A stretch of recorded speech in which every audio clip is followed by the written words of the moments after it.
Perished World. It was an early access strategy simulation game that our protagonist, Choi Sun-woon, enjoyed very much. Not only did he enjoy it for his entertainment and free time, but he also became a master at it. In each match in Perished World, 32 players acted as gods, whose task was to develop the various races such as humans, elves, orcs, and the others into a modern civilization and fight each other. And now the match was coming to its culmination, and the armies of the two remaining players clashed in one last desperate battle for first place. On a battlefield engulfed in flames and smoke, the two armies prepared for battle, awaiting the command of their deities. Their banners unfurled in the wind, and their spears glistened in the glow of the flames. The decisive battle was about to begin. As soon as the command to advance sounded from above, the human armies came in motion and rushed to attack. The opposing army also rushed to attack, wanting to defeat Nebula's continued hegemony in the name of their deity. Choi Sun-woon had been undefeated for 11 months now, and if he could win today, he would become the champion for 12 consecutive months. This battle was nothing more than a small skirmish, and the victory in this entire war depended on the strategy chosen and realized by the player controlling the entire race. Each of the armies was controlled by a real player, and each of them chose a different development path for their civilizations. The orc race developed their physical strength, magic, and rapidly increased their population, while the human race under Nebula's control chose the path of technology and already had firearms, even cannons that seemingly should not have left a chance to their primitive opponents. But thanks to magic, things were not so hopeless for the orcs, and their battle mages managed to stop the cannonballs flying at them. However, this was just the beginning, and Nebula was already preparing to release their next secret weapon. It was an air force that would wipe out the enemy army from the face of this planet. This was certainly a problem for his opponent with a nickname Hegemony, but he had something to answer for, and with a few taps on his virtual keyboard, he summoned an equally devastating weapon. Thanks to his specialization in magic, he was able to summon a multitude of lightning bolts from the heavens, which simply vaporized the enemy army. As battle after battle went on, it was like a chess game, where only a well-thought-out strategy and knowledge of his opponent and his strategy could guarantee victory. Gradually, Nebula reached a level of technology comparable to the period of the end of World War II, which allowed him to use massive airstrikes, wiping out all enemy armies on the ground. And looking at it all from his monitor, he decided that everything he needed was ready, and he could finish the game. Not for nothing, after all, he had spent so much resources and time on research. For this, he was going to use one of his strongest weapons, the nuclear strike. All he had to do was confirm the nuclear strike in the name of the god Nebula. At his command, the nuclear missiles were immediately launched, and a multitude of intercontinental ballistic missiles with dozens of nuclear warheads rose into the air from his base at once. All of his nuclear missiles were launched simultaneously and flew toward the enemy base. The terrified and unaware orcs could only point their fingers at the sky and stare at the death flying at them. But the hegemony was ready even for such a move, and only chuckling asked Nebula in the voice chat if he hoped that he was not prepared for this. Right? Gathering his divine power into a fist and clutching his scepter tighter, he activated a defense spell. Immediately after, rockets from missile defense systems were launched from his civilization's territory, which should have successfully intercepted Sun-woon's nuclear missiles. But even that was within Nebula's calculations. The enemy's missile defenses could not keep up with him and his brilliant plan for victory. However, he had to admit that his opponent was well prepared and wasn't a loser at all. While the enemy's missile defense was shooting down nuclear missiles one after another and the perished world sky was illuminated by powerful explosions, Nebula moved on to the next point of his plan, and launched another missile, which was bigger than the others. It did not fly straight to the enemy base like the others, but flew straight into open space. There, all the stages of the rocket, which had already fulfilled the role of the gas booster, separated and only the warhead remained. Under the watchful eye of Sun-woon, it flew straight vertically down on the capital of the enemy empire, or rather on the main temple, where the emperor was hiding and praying to his deity. When the orc emperor heard the news of nuclear missiles being launched towards his country, he went to pray in the temple. In real life, in a non-hierarchical society, a ruler praying to a god in the face of danger to his country might seem ridiculous or even pathetic. But in the perished world, it was different. His opponent was hoarding as much faith as possible instead of putting resources into research while Nebula developed his nuclear weapons. In perished world, the players acted as gods. They could intervene to some degree in the affairs of the race or nation under their rule, and through this they sought to spread their influence among the rest of the perished world's creatures and gain followers. These followers then produced a resource called faith, which allowed the players to perform miracles to protect their followers and keep them safe. This was why his opponent originally chose orcs as his primary race, because they multiplied quickly and could produce a lot of faith. However, even such an unexpected and ingenious attack did not surprise Hegemony, who looked at his followers only marveled at their persistence in prayer. The energy and power gained from their faith he transformed into another spell, and clouds of blue smoke began to surround the approaching missile. In an instant, it all turned into a huge fist that grabbed and stopped the missile. It was the fist of a huge orc-like creature hundreds of meters tall. Watching all of this, Hegemony started laughing at Nebula, and reminded him that here in the perished world, faith always brings results. He was sure that victory was in his pocket, and with such an unlimited resource of loyal followers, he was in no danger. Sun Woon just chuckled at this. Even so, he was still bored even though his opponent was not bad, and used a good strategy known among players as Holy Orc Strategy. His opponent continued to laugh, confident in his victory, asking if he could see it. His avatar was now right next to his summoned orc. He proudly announced that it was his own freshly optimized Holy Orc strategy. Hegemony was the second-ranked player on their server, and he was now confident of his victory, so he suggested that Sun Woon just give up. Looking at his relaxed and laughing opponent on the monitor, Sun Woon realized why he was only the second-ranked player on their server and had never gone higher. The reason was because he was overconfident. However, his strategy wasn't perfect, and Sun Woon was very familiar with it. Orcs were chosen as the main race, to rapidly increase the population, and as the believers increased, the resources of the faith were also rapidly accumulated. The missing science, technology, and culture were conquered by invasion. It wasn't a bad strategy, constantly receiving good reviews, as the large amount of accumulated faith and the large number of orcs gave an advantage in warfare. However, he knew how to counter such a strategy. Although orcs are an easy race to recruit, it's quite a feat to have gathered so much faith already. And against his own strategy, orcs were difficult to counter, as he had chosen the skies as his battlefield so that he could freely prepare kinetic attacks.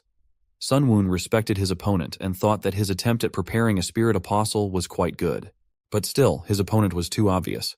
And thanks to the fact that Sun Woon ruled the heavens and was constantly developing his technology, he was able to create and launch into space an artificial intelligence-controlled military satellite made from ancient relics. Utilizing the endless space above his enemies' heads, he was able to place a satellite there with a secret weapon, giant metal tungsten rods, which, although they contained no explosives, weighed 10 tons each. And as they began to fall, they moved very slowly at first. But soon, gravity accelerated them to the point where they began to glow red-hot through the atmosphere. His opponent, looking at all this, was not on a joke surprised. To such a thing he was certainly not ready. He could only swear and curse his ingenious opponent, who first threw nuclear missiles at him and now was going to finish him off with a kinetic bombardment from space. He gave a desperate command to his holy orc to block at least the rod that was flying straight at the temple with the emperor inside. But Sun Woon looked at his pathetic attempts and knew that none of this would work, even if it was just a few tungsten rods. Once they entered the atmosphere, the rods would accelerate so much that the force of their impact would be comparable to a nuclear weapon, and cumulative acceleration of gravity will add up. Despite the Saint Orc's best efforts, there was nothing he could do about it, and the rods simply passed through him like a knife through butter, feeling no resistance. And it was too late for his opponent to do anything about it, because once they reached the ground, the entire capital of his empire was destroyed and the entire population wiped out. One of tungsten rods directly hit the imperial palace. An impact from this strike seemed stronger than others, because most importantly, this rod hit the orc emperor, and nothing could protect him. Even the countless protective spells cast on him were not enough, and he was simply crushed and dropped his staff of power. Along with the imperial palace, the underground temple has collapsed too, and now, all the faith that his opponent had been building was shattered and gone. He was immediately surrounded by many notices that his spells were losing power and disappearing for lack of faith, and when faith fades, apostle perishes with it. Now his adversary was confused and unable to control and defend his civilization. The Holy Orc Apostle scattered, and the enemy capital, major cities and infrastructure began to explode like fireworks from nuclear missiles. Eventually, the enemy simply surrendered and Nebula was once again declared the winner. After the match was over, Sun Woon even thanked his opponent for a good game. But he didn't want to admit defeat and desperately asked for one more game together for a rematch. He was confident that he could win this time. Sun Woon tiredly looked at the monitor as the requests for another game appeared one after another. But he wasn't interested and just left the match for good. Now he wondered why his opponent did not surrender immediately, but wasted so much of his time. It even seemed to him at first that his opponent had an ace up his sleeve. But in the end, he didn't have much to show for it at the end. In the end, he didn't see anything new in this match. But it didn't matter. After all, by winning this match, he was able to complete an achievement that required a player to stay in the top 1 rankings for 12 months. And just when he was about to go rest, a notification suddenly came. which caught his attention. At first he thought it was someone texting him at such a late hour, and he was already wondering who it was. But when he clicked on the notification, an astonishing achievement greeting appeared in front of him. It turned out that he was the only player who had completed all the achievements so far. But then he wondered if this might mean that they would cut off his access to beta testing, because that would be unfair. The next message dispelled all his doubts. The beta testing period was really over and the game was about to be open to everyone. But thanks to his achievements, he had a chance to try out the game before it was released to everyone. He was a bit surprised by this offer, but still he liked the game a lot and wanted to see what the real game would be like. So when a notification popped up asking him to enter the game, Sunwoon decided to try it without a doubt and clicked the yes button. Suddenly, everything around him went dark, and he began to fall into the void surrounded by streams of binary code. Sunwoon thought he had lost consciousness, but that was not the case. When his vision cleared, the night sky, which he had thought was pitch black, was not quite empty, but filled with many stars. He looked around and realized he was in the middle of some kind of space temple. But then, after some thought, he realized that it looked more like a ruin. Looking around, he wondered if he was dreaming. After all, he looked exactly like his in-game avatar. Suddenly, as if reading his mind, a voice sounded from behind him, assuring him that it wasn't a dream. It turned out to be a woman wearing a hooded robe and her face was barely visible. She announced that our protagonist had also been chosen and called his nickname Nebula. To begin with, she decided to introduce herself. Her name was Alden. Sunwoon first asked her the logical question, how did she know his name? But more than that, he was interested in something else that caught his attention, a set of blurry shadows that stood nearby. He wondered who they were. The hooded woman replied that she was wondering if any of the players would know each other, so for there to be fair game, everyone received a mask. She went on to say that she knew everyone here was wondering what was ahead of them, so she suggested getting straight to the point. She raised her hands high in the air, pointing to a planet that looked suspiciously like Earth. Although it looked that way at first glance, Sunwoon realized it wasn't. He had simply seen this planet too many times, and now he couldn't confuse it with anything else. This was the perished world. The mysterious woman solemnly announced that here and now in the boundlessness of perished world, all the players present would become true gods. After all, the game they had all played before, Perished World, was based on the real world, and all these countless matches were practice games before the one that was about to begin. This was where they would become true gods. On the platform were dozens of humanoid creatures who stood in groups without dropping a word. They were all surrounded by an impenetrable darkness that created the right atmosphere. Sunwoon couldn't hear any sound, but he could feel the vibrations with his microfibers. There were even people that stood alone. Perhaps they were just embarrassed to socialize. Perished World isn't just a world that exists in games, reasoned our hero, analyzing the situation he got into. This planet was just like the regular Earth, the same blue ball flying through space. Except that unlike the original, it had been abandoned by the gods because of the sad events of the past. On this planet, a once brilliant civilization flourished. The various races of creatures lived in harmony. The race of armed foxes saddled the white weasels that acted as horses here. Orcs worked alongside elves and platypuses in laboratories for the benefit of their civilizations. All was at peace. However, not everything was so smooth. For reasons unknown, the gods had abandoned this place. Having the bodies of the dragons on this land, they felt threatened for their lives, and flew off in an unknown direction, erasing their traces behind them. The time for new gods had come. All the players gathered around the heavy granite table where Alden stood and narrated the rules of participation. The Perished World game was created to find suitable new candidates for god roles for this planet. Only once tried out this game of boredom, now any player could become a god. It is essentially similar to the original Perished World game. At first, only inferior beings that have lost everything in their lives will trust the player. But if you are lucky enough to increase the number of believers, there is a huge chance to become the one and only god of this planet. The world will be only yours, and no one will dare to argue with the Supreme Being. God dares to do whatever his heart desires. All desires that you have ever dreamed of can be realized. This is a possibility only for the god of that world. It was a wonderful offer that beckoned with its possibilities, enticing greedy people. Sunwoon nodded, but it was noticeable that Alden wasn't saying something. What happens if I surrender here? He asked, wanting to hear as many details as possible. However, if one surrenders now, one will simply go back to one's daily life. As a payment for the game, the person will lose all memories of this place. But what happens if one surrenders in the middle of a challenge? There is no such clause. It was simply impossible to give up. What happens if I'm defeated by another god? He kept on fixing the skull of the ungulate on his head. In that case, the loser would meet a divine end.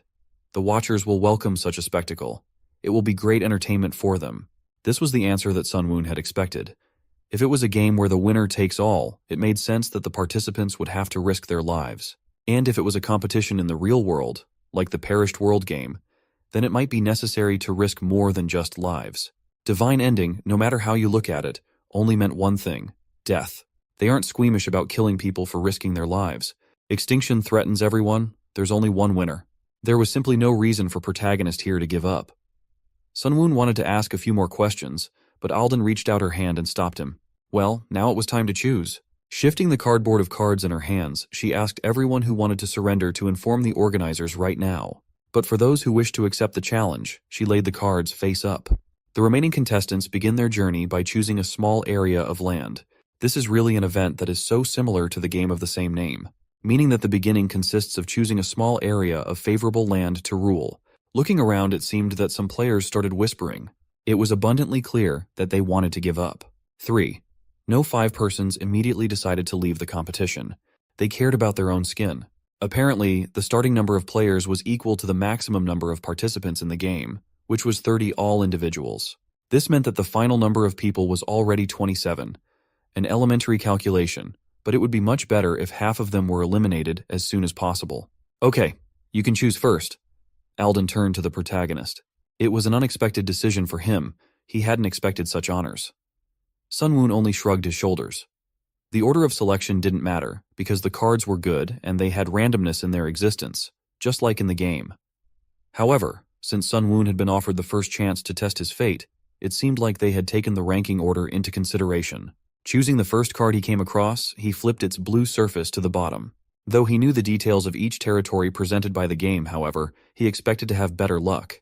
As soon as the map was turned over, a circle of runes lit up under the guy's feet, which instantly teleported him to the designated location. Once the territory and land were determined, the players had to decide on the first species and tribe that they want to rule.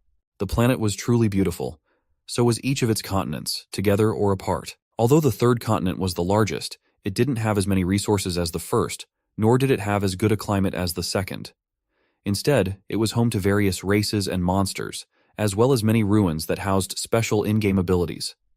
Depending on how one used them, they could become an advantage or a disadvantage. The protagonist promptly scanned the territory given to him and identified all the species and tribes. The land was a peninsula located in the eastern part of the third continent. A beautiful river flowed calmly past the trees that grew in the mountainous area. Green frogs sat undisturbed in the water, and one of them watched the beautiful blue butterflies that resembled Morpho. It did not take its eyes off the seemingly potential food, but as turned out, the frog was not interested in it. The fish that swam beneath its feet were much more appealing. Diving for a perch, Frog turns out to be a frogman that successfully caught the prey with its hands, splashing water around the neighborhood. The prey was very large, another frogman shouted. It was clear from their voices that they were pleased, for tonight's dinner was fish. Turning to the blue butterflies flying by, they concluded that such a species had not been seen in their neighborhood before. But are they important now? They weren't going to eat the nasty bugs. This butterflies wasn't simple at all. Sitting on a huge chair, Sunwoon looked around at his blue-winged friends and kept pondering about the frogmens. They lived on a small area of insects with the lowest win rate, but that only depended on how to use them. Now Sunwoon received insects under his control. Although it was backwards compatible with birds, it was very even useful in the beginning, despite it was looking. The starting point was on the eastern continent. This meant that battles were not frequent in the beginning. The small advantages gained through early engagement in fights only meant that it would be extremely difficult to implement an aggressive strategy. In this sense, a peaceful race that eats insects was more than suitable for the beginning of the game, like those frogmen for example. But what made our protagonist laugh was the number of tribes. About 500 individuals of different species was a large group that was hard to define as a first tribe. The perished world can have an effect on creatures equal to the level of faith they possess. Faith depends on the degree of individual beliefs, on how much they believe in God and entrust their hearts to Him, on whether they truly rely on Him. They don't have to walk down a difficult path from the beginning. However, a measly 10 points of faith and 10 believers will do nothing to help. That number is too small to leave any impact on this group of frogmen. And anyway, what can be done where are no water? Until a high level of technological development is achieved, no action can be taken. And what about the other groups of creatures? Sunwoon asked himself, looking at another screen. A group of lizard-like creatures of different ages were walking across the hot desert. They were lizardmans. They eat insects too. Their skin was blue and covered with spots of different diameters. There were about 30 of them in total. Too few to be called a small tribe, and a lot of them were probably all blood relatives. They were characterized by a high survival rate. These creatures could survive here without water. Even though the number of individuals had decreased, it was even for the best. In this tribe were many sick and ill, a few weak elderly lizards, and one badly injured object that was almost crawling in the end of the pack while dying. It's understandable he once was an important part of this group, but perhaps he had been pushed lower in rank in the power struggle, and received a punishment for this, or this was just an accident. However, there was only advantage for Sun Woon. The more this lizard feels abandoned by whole world, the harder and more tired he feels. If he wants revenge, life, and other benefits, he will believe not only in God, but also in devil. Just a small miracle, small silver lining now could help him find a new god. True new god of this piece of land. Nebula. Even though this lizard seemed too fragile creature, and such newborn faith would possibly not last long, it was much better than frogs. So the Sun Woon's choice settled on Lizardmen's, especially on this last wounded one. The sun is merciless in the desert. With every kilometer they traveled, it drained the last of the Lizardmen's strength. All the weaker individuals weaved to the back of their small pack, especially the injured Lizardmen lagged behind. The wound healed poorly due to bad nutrition and became inflamed with every step, which was slow due to weakness. The pack was barely surviving on their wanderings. They were weakened. The already thin for their build, the creature's cheeks sunken in and ribs began to show. Not everyone could hunt, and there were only small birds and stray animals in such deserts. "Hey look, there's a gazelle," shouted one of the pack in surprise. They did not believe in the reality of what was happening. In front of them lay a wounded gazelle that was waiting for its death. Its leg was broken, so it could not run away. The crowd all rushed at the poor animal trying to grab a tidbit. One prey, and about 30 hungry lizards. How long it had been since they'd eaten meat. Without tools, they tore the poor gazelle apart, spilling fresh blood onto the heated sand. This event was clearly not for the old and wounded, where they could not compete with the strength of healthy tribesmen. They just sat aside, trying at least rest a bit. The Lizardmen ate the fresh meat with great gusto, slurping loudly all around. Gazelle corpse was gone in an instant, but there were still bones to nibble. The marrow in the tubular bones was also usable. One of the Lizardmen wanted to try the delicacy, but it was not to be. One of the female Lizardmen took away the leftovers. They had had enough, and they should leave something for those who unable to hunt. She gathered all the bones into a pile, and so kindly took them to the other hungry lizards. It isn't a good thing to be weak and hungry in desert. Especially considering they'd been starving for days, it was a gift from heaven. Saliva was dripping in every direction. They gnawed on the bones and drank the liquid from them. They grabbed at them as if this bones were the last chance to live. Only the deeply wounded lizard sat by itself behind a rock, grudgingly gnawing on a bone. The gnats flying around the wound made him a little uneasy, but it was bearable compared to the pain he endured. His name was Rakarak, and he took it for granted. Clearly those who hunted had to eat more meat. Those who could not hunt should have been grateful for even being given leftovers. After all, the group could have simply left the weak and wounded to reduce the number of hungry mouths. But they didn't do that. At least not yet. While the weak and old tended to the marrow, the healthy pack members spoke of the wounded, asking Yahello what she just did. But whether pretending or not, she really didn't know what they were talking about. She questioned what they meant. The most unceremonious Lizardman gave his opinion. He didn't care if they were old or young, but that wounded lizard Rakrak was going to die soon. Everyone knew that very well, for his wound was festering. In fact, he should have been dead by now. No one knew what contributed to it, but he held up and kept up with everyone. Most of the Lizardmen survived only because Rakrak blocked the saber-toothed tiger and defeated it. He was the only one to face the predator when everyone else turned and ran. Thanks to him, other than his wounds, the remaining group was unharmed. If it hadn't been for him, many would have been killed or injured, and at worst, the entire group could have collapsed. They were already a pack that had been kicked out of the larger tribe for their weakness and illnesses, so without Rakrak, it would have been hard for them to keep themselves alive. He even managed to live longer than everyone expected. Everyone knows this and appreciates it. However, still most of lizards would die from thirst and hunger. There really wasn't enough food. That's why other lizards wanted to get rid of the dead weight as soon as possible. They had to be honest with themselves. With this kind of life, natural selection played an important role. There was no point in giving all the most nutritious food to the sick. It would just prolong their lives for another day. Night came and the full moon illuminated all the surroundings like a lamp in a child's room. Taking a break near a small rocks, the Lizardmen settled down to sleep in groups. Rakrak alone slept by himself, holding on to a throbbing wound. His already restless sleep was disturbed by the quiet flapping of wings above his ear. A familiar morpho butterfly began circling near him, shining even brighter in the moonlight. It came closer and closer to his face, forcing him to pay attention to it. Rising a little, Rockrak was annoyed by its strange behavior. But despite his attempts swatted away, Butterfly did not fly away, but only fluttered over his head. It seemed to be beckoning to him, calling him to follow it to the mountain near where they had stopped. And he agreed, standing up as quietly as possible. The other lizardmen heard the shuffling of Rockrak's feet and woke the others. Their comrade was going somewhere. They watched him. Some even thought he had finally decided to leave the group, taking such a heavy burden off their shoulders. The whole tribe agreed to watch him for now. What was he going to do climbing higher and higher up the cliff? Pondered Jael. Meanwhile, he climbed further and further up, as if mesmerized by a butterfly. It was hard for him, but he didn't give up. Was this his crazy fantasy and death agony? He was the only one who responded to the call of this strange butterfly. So maybe it was true. But what if what he was seeing right in front of him was true? What if it was real? Following the butterfly farther and farther up, his surprise was unparalleled. His eyes rounded to the size of a huge plate and his jaw hung open. Insects. A huge swarm of blue bugs that crawled all over each other created an extension of the mountain. This swarm resembled a tentacle and didn't fly away. They didn't dodge. As if mesmerized, they climbed around, determined to become easy food themselves. This amount of food made his thoughts clouded and his breathing hitched.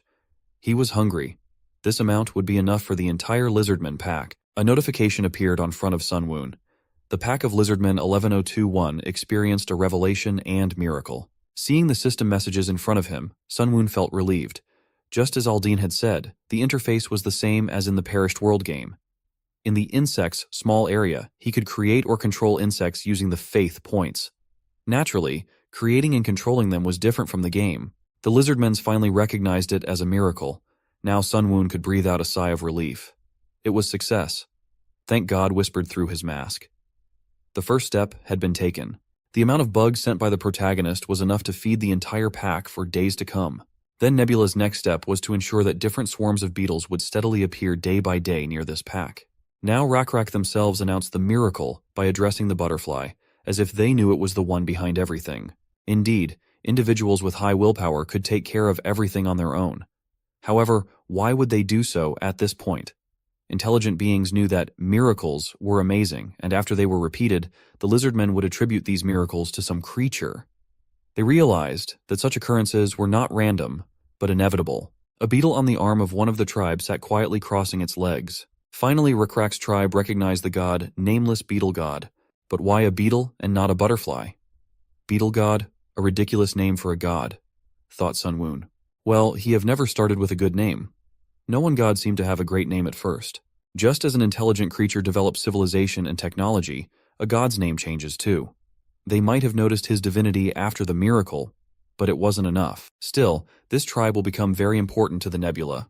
If everything went according to his plan, he would be able to achieve what he wanted with the next miracle. Of course, this applied especially to the wounded tribe protector named Rockrak. A strange blue butterfly accompanied them day after day, wherever they went. Looking into the distance where it flew, Rockrak began to see illusions again. Still, this time he should have followed it. Unlike the rest of the group, he was suspicious of the strange swarm of bugs that appeared out of nowhere. The whole tribe rejoiced at finding food. It was like a celebration for them every time. Rockrak, are you going to go after your illusion right away? Asked the Lizardman to his leader. However, winter was coming soon. But the bugs kept appearing from colder directions. Not a good thing. If they traveled in that direction, it wouldn't be long before they would freeze to death. Lizardmen had learned how to survive the winter, but the blood of their cold-blooded ancestors still remained with them. In winter, their bodies became sluggish. Food was in short supply, and they could only travel during the day when the sun rose. As a result, many of them starved to death. And so, at the very least, they needed to make their way through the wilderness to find a forest with plenty of firewood to keep warm. Under such circumstances, it would be wise to ignore the fantasy now. Since that was unsafe not only for the sick, but also for the healthy, the best option would be to reach in another direction. However, Rockrak didn't think they should do that. There was nothing in this empty, wild, sandy field. Was there some purpose to the fantasies he saw? No one knew about that. But right now, he had no choice but to follow the butterfly. Sunwoon calmly watched the actions of his favorite. There were few believers. Since this was just the beginning, there was nothing he could do. Specifically, he had heard too much about faith. Aside from Rockrak, he was skeptical of all miracles. Nothing could be done about him yet. He had to be above level 2 to bless him. Meanwhile, Rakrak walked bravely with the child on the sign, leading the entire tribe behind him. If only they had more faith in their god. Following the butterfly, they climbed higher and higher up the mountain. They could have a future they could never imagine just because of their faith. As they climbed to the maximum height, they saw an indescribable landscape. The child in Rakrak's arms was bursting out, wanting to run forward and see everything. "Listen up, everyone," shouted the lizard man to his group. "The nameless bug god had led us to a sacred place. This was truly the promised land." Here and there, green bushes could be seen, for few plants grew in the dry desert. But as they climbed the hill, a wide spring of water came into view. Dense bushes and trees surrounded the spring, from which small waterfalls and streams flowed. A crowd of gawkers opened their mouths to gaze at such beauty. This was the respite they had been dreaming of all these days. Now they wouldn't have to think about food and lodging, they had everything. The pack rejoiced inexorably at this miracle. Now they would survive. Sunwoon had been right after all. There were more believers. Sunwoon grinned as he watched the subjects. The notifications flashed before his eyes, informing him that the divinity level had been raised to 2nd. The level of the small beetle realm had increased to 2nd. At first, the level of divinity only played a role in increasing the accumulation limit of faith, and thus there was no need to pay attention to it right away. What was important was that the small beetle realm had increased. Even though it had only reached the 2nd level, it could now bestow blessings. Blessing beetles was now a possibility. But did anyone know what he wanted? The protagonist spoke to himself, but as if addressing Rakrak, offering to be his priest. Let him deliver his will to his people and blessings to help him do so. A bright light shone upon the Lizardman leader, bestowing powers upon him. However, no one saw it, but someone felt it. Evening quickly covered the continent, so they split into groups. Some hunted well and brought plenty of food, some set up camp, and the rest did the cooking. Cooked food was much tastier than cold and raw food, so after they had eaten enough, they went to bed, for the first time in a long time, not worrying about anything. Only the fireflies did not sleep. One brave beetle was not afraid to fly up to the lizard and sat on his shoulder. A quiet voice called out to Rakrak, waking him from his sleep. When he opened his eyes, he didn't realize where he was. He was sitting on his knees in a snow-white void. It seemed more like a dream than reality. Butterflies of different sizes were circling around him, attracting his attention every time they tried to land on his nose. A certain voice kept calling him over and over again. In front of him stood a lizardman in a robe whose appearance was hard to see. He was pulling his clawed paw towards Rakrak. Would he be able to withstand his hand? The unknown man asked, looking up from beneath his hood. But could he be trusted? What did he want from a mere outcast from the settlement? The hand changed its position in space. Now it was pointing at him. The weight in his hands brought the boy to his senses, leaving him bewildered. Before he knew it, he was holding the skull of a water buffalo. It had giant horns sticking out of its head. Its eye sockets and nasal openings were empty, and its upper jaw teeth were still firmly in place. Rakrak handed the water buffalo skull to the lizard man, and the latter placed the skull on his head. Before him stood the very real nameless bug god. At this, the dream became dim, and then disappeared altogether. The new assigned from the god chief woke up all the people from the morning and said that he had a dream. After the story, everyone realized what the deity wanted from them, namely, to sacrifice a buffalo. To hunt the buffalo, they would have to go deep into the forest, which was too much of a risk, Yahello said. Her objections made sense, but whoever had brought them to this sanctuary wanted an offering. No one wanted to put their tribesmen in danger. Hunting water buffalo is so dangerous that you have to risk your life. Perhaps all the hunters of the pack would have to come forward. However, who would then protect the remaining weak members of the group? Yahello kept hitting the mark with her remarks. It wasn't for nothing that she used to be the chief. They couldn't put the whole pack in danger, Rakrak said, gripping the stone spear in his hands. He had originally intended to go alone. To most of the pack, that would only mean suicide. Many began to discourage him. You couldn't catch a water buffalo by yourself, it was impossible. However, he wasn't head over heels either. God blessed him. If he wanted, he would get him even a bull or a lion. No one understood what he was saying. Some even thought he was mad. It was really incredible. When Rakrak woke up, his wound was completely healed, and all of his shoulders were covered in black scales like bug shells. Even Yahello recognized that these were strange events, but that was no reason to go buffalo hunting on his own. Of course, that wasn't all. The real reason was different. After the blessing, not only had he healed and gained mass, he had also become many times stronger. In front of the oasis was an old palm tree that leaned sideways. Standing on one leg, he threw a spear with a perfectly straight trajectory. The weapon thundered into the dry old tree, which cracked into pieces. At the sight of such phenomenal power, the entire group erupted in cheers, while Yahello remained silent. All that remained of the tree was a trunk with many thorns sticking out of the top, which could cause a lot of burrs if touched. Picking up his spear, Rakrak walked back to the tribe with a nonchalant expression, as if nothing had happened. They ran to meet him, shouting joyfully and asking how he managed to hide such abilities. Even if that tree was dead, it was amazing how it was destroyed in one blow. Until recently, everyone had been dying. It was Rakrak who had saved them from such a life. Not far from the pandemonium, a herd ran by, causing the ground to shake. Everyone felt this vibration. Coming to the edge of the oasis, he beckoned everyone to look at the miracle. This herd of buffalo was running, raising a pile of dust behind them. It was not large, so hunting would not be a problem. It was an incredible coincidence in time. The herd seemed to be slowly approaching, having smelled the scent of water on the hill. However, considering that they had never seen a herd of buffalo approach this hill, there was no doubt that the buffalo had gotten lost as well. It was strange that a buffalo herd that always traveled around the same place was lost. There was no point in waiting any further and traveling all that way later. This could not have happened without God's providence. Grabbing his spear, Rakrak jumped forward without thinking, ignoring any attempts to stop him. Today they would not be dependent on hunger. Throwing the weapon that some time ago destroyed the tree, he hit directly into the forehead of the animal, killing it instantly, lying breathless on the ground. The terrified herd roared, jumping over the body, saving their lives. The joyous tribe of lizardmen caught up with the leader and raced to the buffalo's body. The Almighty had sent them not only bugs, but meat as well. Rakrak's mind raced. Taking the body back to the village, they lit a fire and sat down together to prepare for dinner. A pillar of smoke rose above the mountain, making it clear that something was going on there. In the center of the settlement, on a mountain of bones, hung the skulls of water buffalo with red blood dripping from the bull's head. It was an altar of sacrifice. Rakrak, as a priest sent by the god, sat on his knees, addressing the god with respect. To them, it was the only act of showing respect to a being higher than themselves, and it was enough. He asked to accept their offering no matter how small it was. The entire group around him voluntarily bowed their heads, repeating the chief's request. Although it was an unusual and sloppy ritual in execution, it didn't matter to Sunwoon. What mattered was sincerity. Thanks to it, he was able to gain so much faith that it exceeded all expectations. It was a worthy ritual for Rakrak as an aspiring priest. When the protagonist thought about the time he had put into it, it no longer seemed wasted. It was worth it.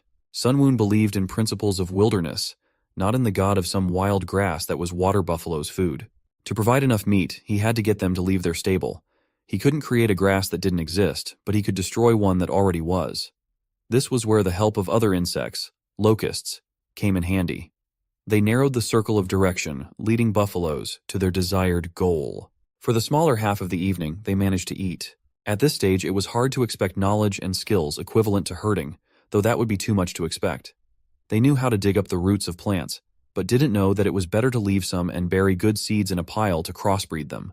The population of this oasis was not numerous. The maximum limit would only be reached in a few years. In their present state, they know nothing of farming and animal husbandry. This time will be hard to survive. Knowledge and skills play an important role. It is necessary to realize certain knowledge on your own. You can't say it outright because it violates the law of causality. Not that there is no way, but it takes some time. In the first place, it would be wise to start with a blessing. Each time the group hunted buffalo more and more. Each evening, new animal parts were added to the altar, and for the present hour, it took on a majestic appearance under several meters in height. This morning was no different from the others, except that Yahello, who was walking in the center of the settlement, noticed Rakrak anxiously examining the altar. It had been a long time since the first altar had been created. Not only had it changed, but so had the Lizardmen.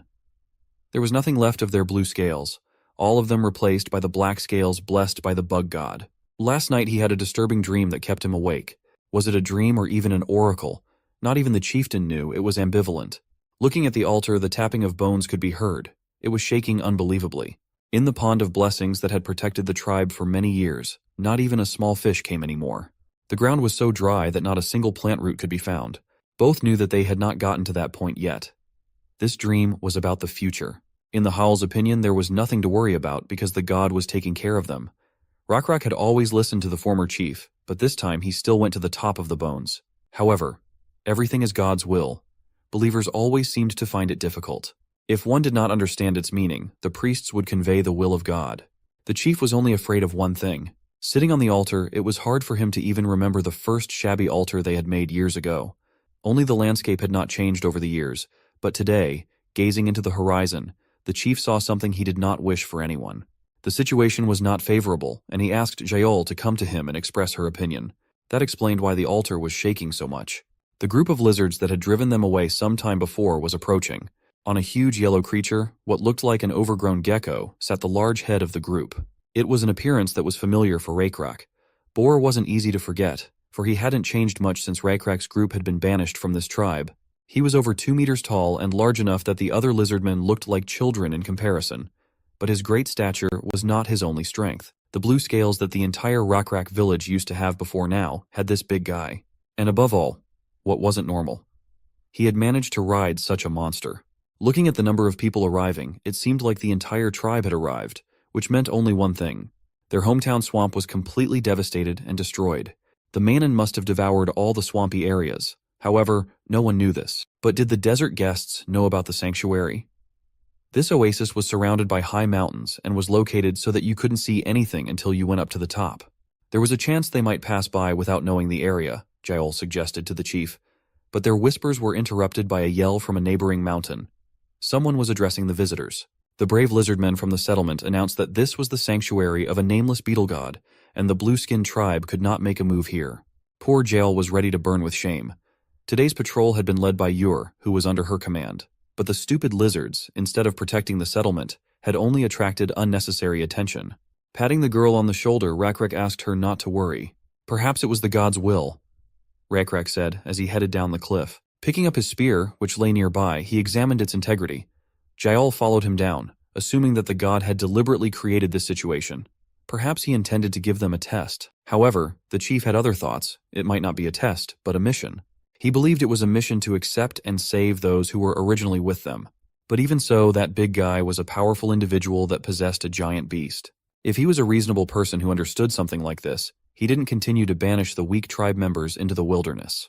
By such dialogue, the Morpho butterfly flew in. It seemed like it was always there for him during difficult times. Is this really God's will too? It's hard to dare to think about it further. For now, the chieftain would do what he could. Raikrak understood exactly what Sunwoon meant. Raikrak's tribe and the Blue-Skin tribe had to unite for population growth and technological development. Looking at how the tribe was moving, it seemed that the same fate had befallen them. The land had abandoned them for a reason. They were in need of rescue. Thus, there was a need for more people to learn about the glory of the nameless bug god. However, it was a bit strange for the protagonist that Raikrak made this decision on his own, without listening to the wishes of the population. Perhaps it was due to the high willpower that the chief had a value of 14. It meant that individuals could take their own actions, and unexpected actions could lead to trouble for Sunwoon. Did this lizardmen coming out of the swamps really think it was my will? God asked himself. In a way, he wasn't wrong. A leader with a high will performed his duties perfectly. If channeled, this power would be a more powerful and successful tool than simply controlling everything. If Sunwoon could only instill a strong faith in the test group, progress would come sooner. Instead of letting the player control all the individuals individually, our hero would be able to express his intentions more effectively. Getting as close as possible to the mountain on which the armed guard stood, the brash leader asked the noisy little guys if they lived here. Apparently, he did not know that these lizard men with black scales had once belonged to one of the groups he had banished.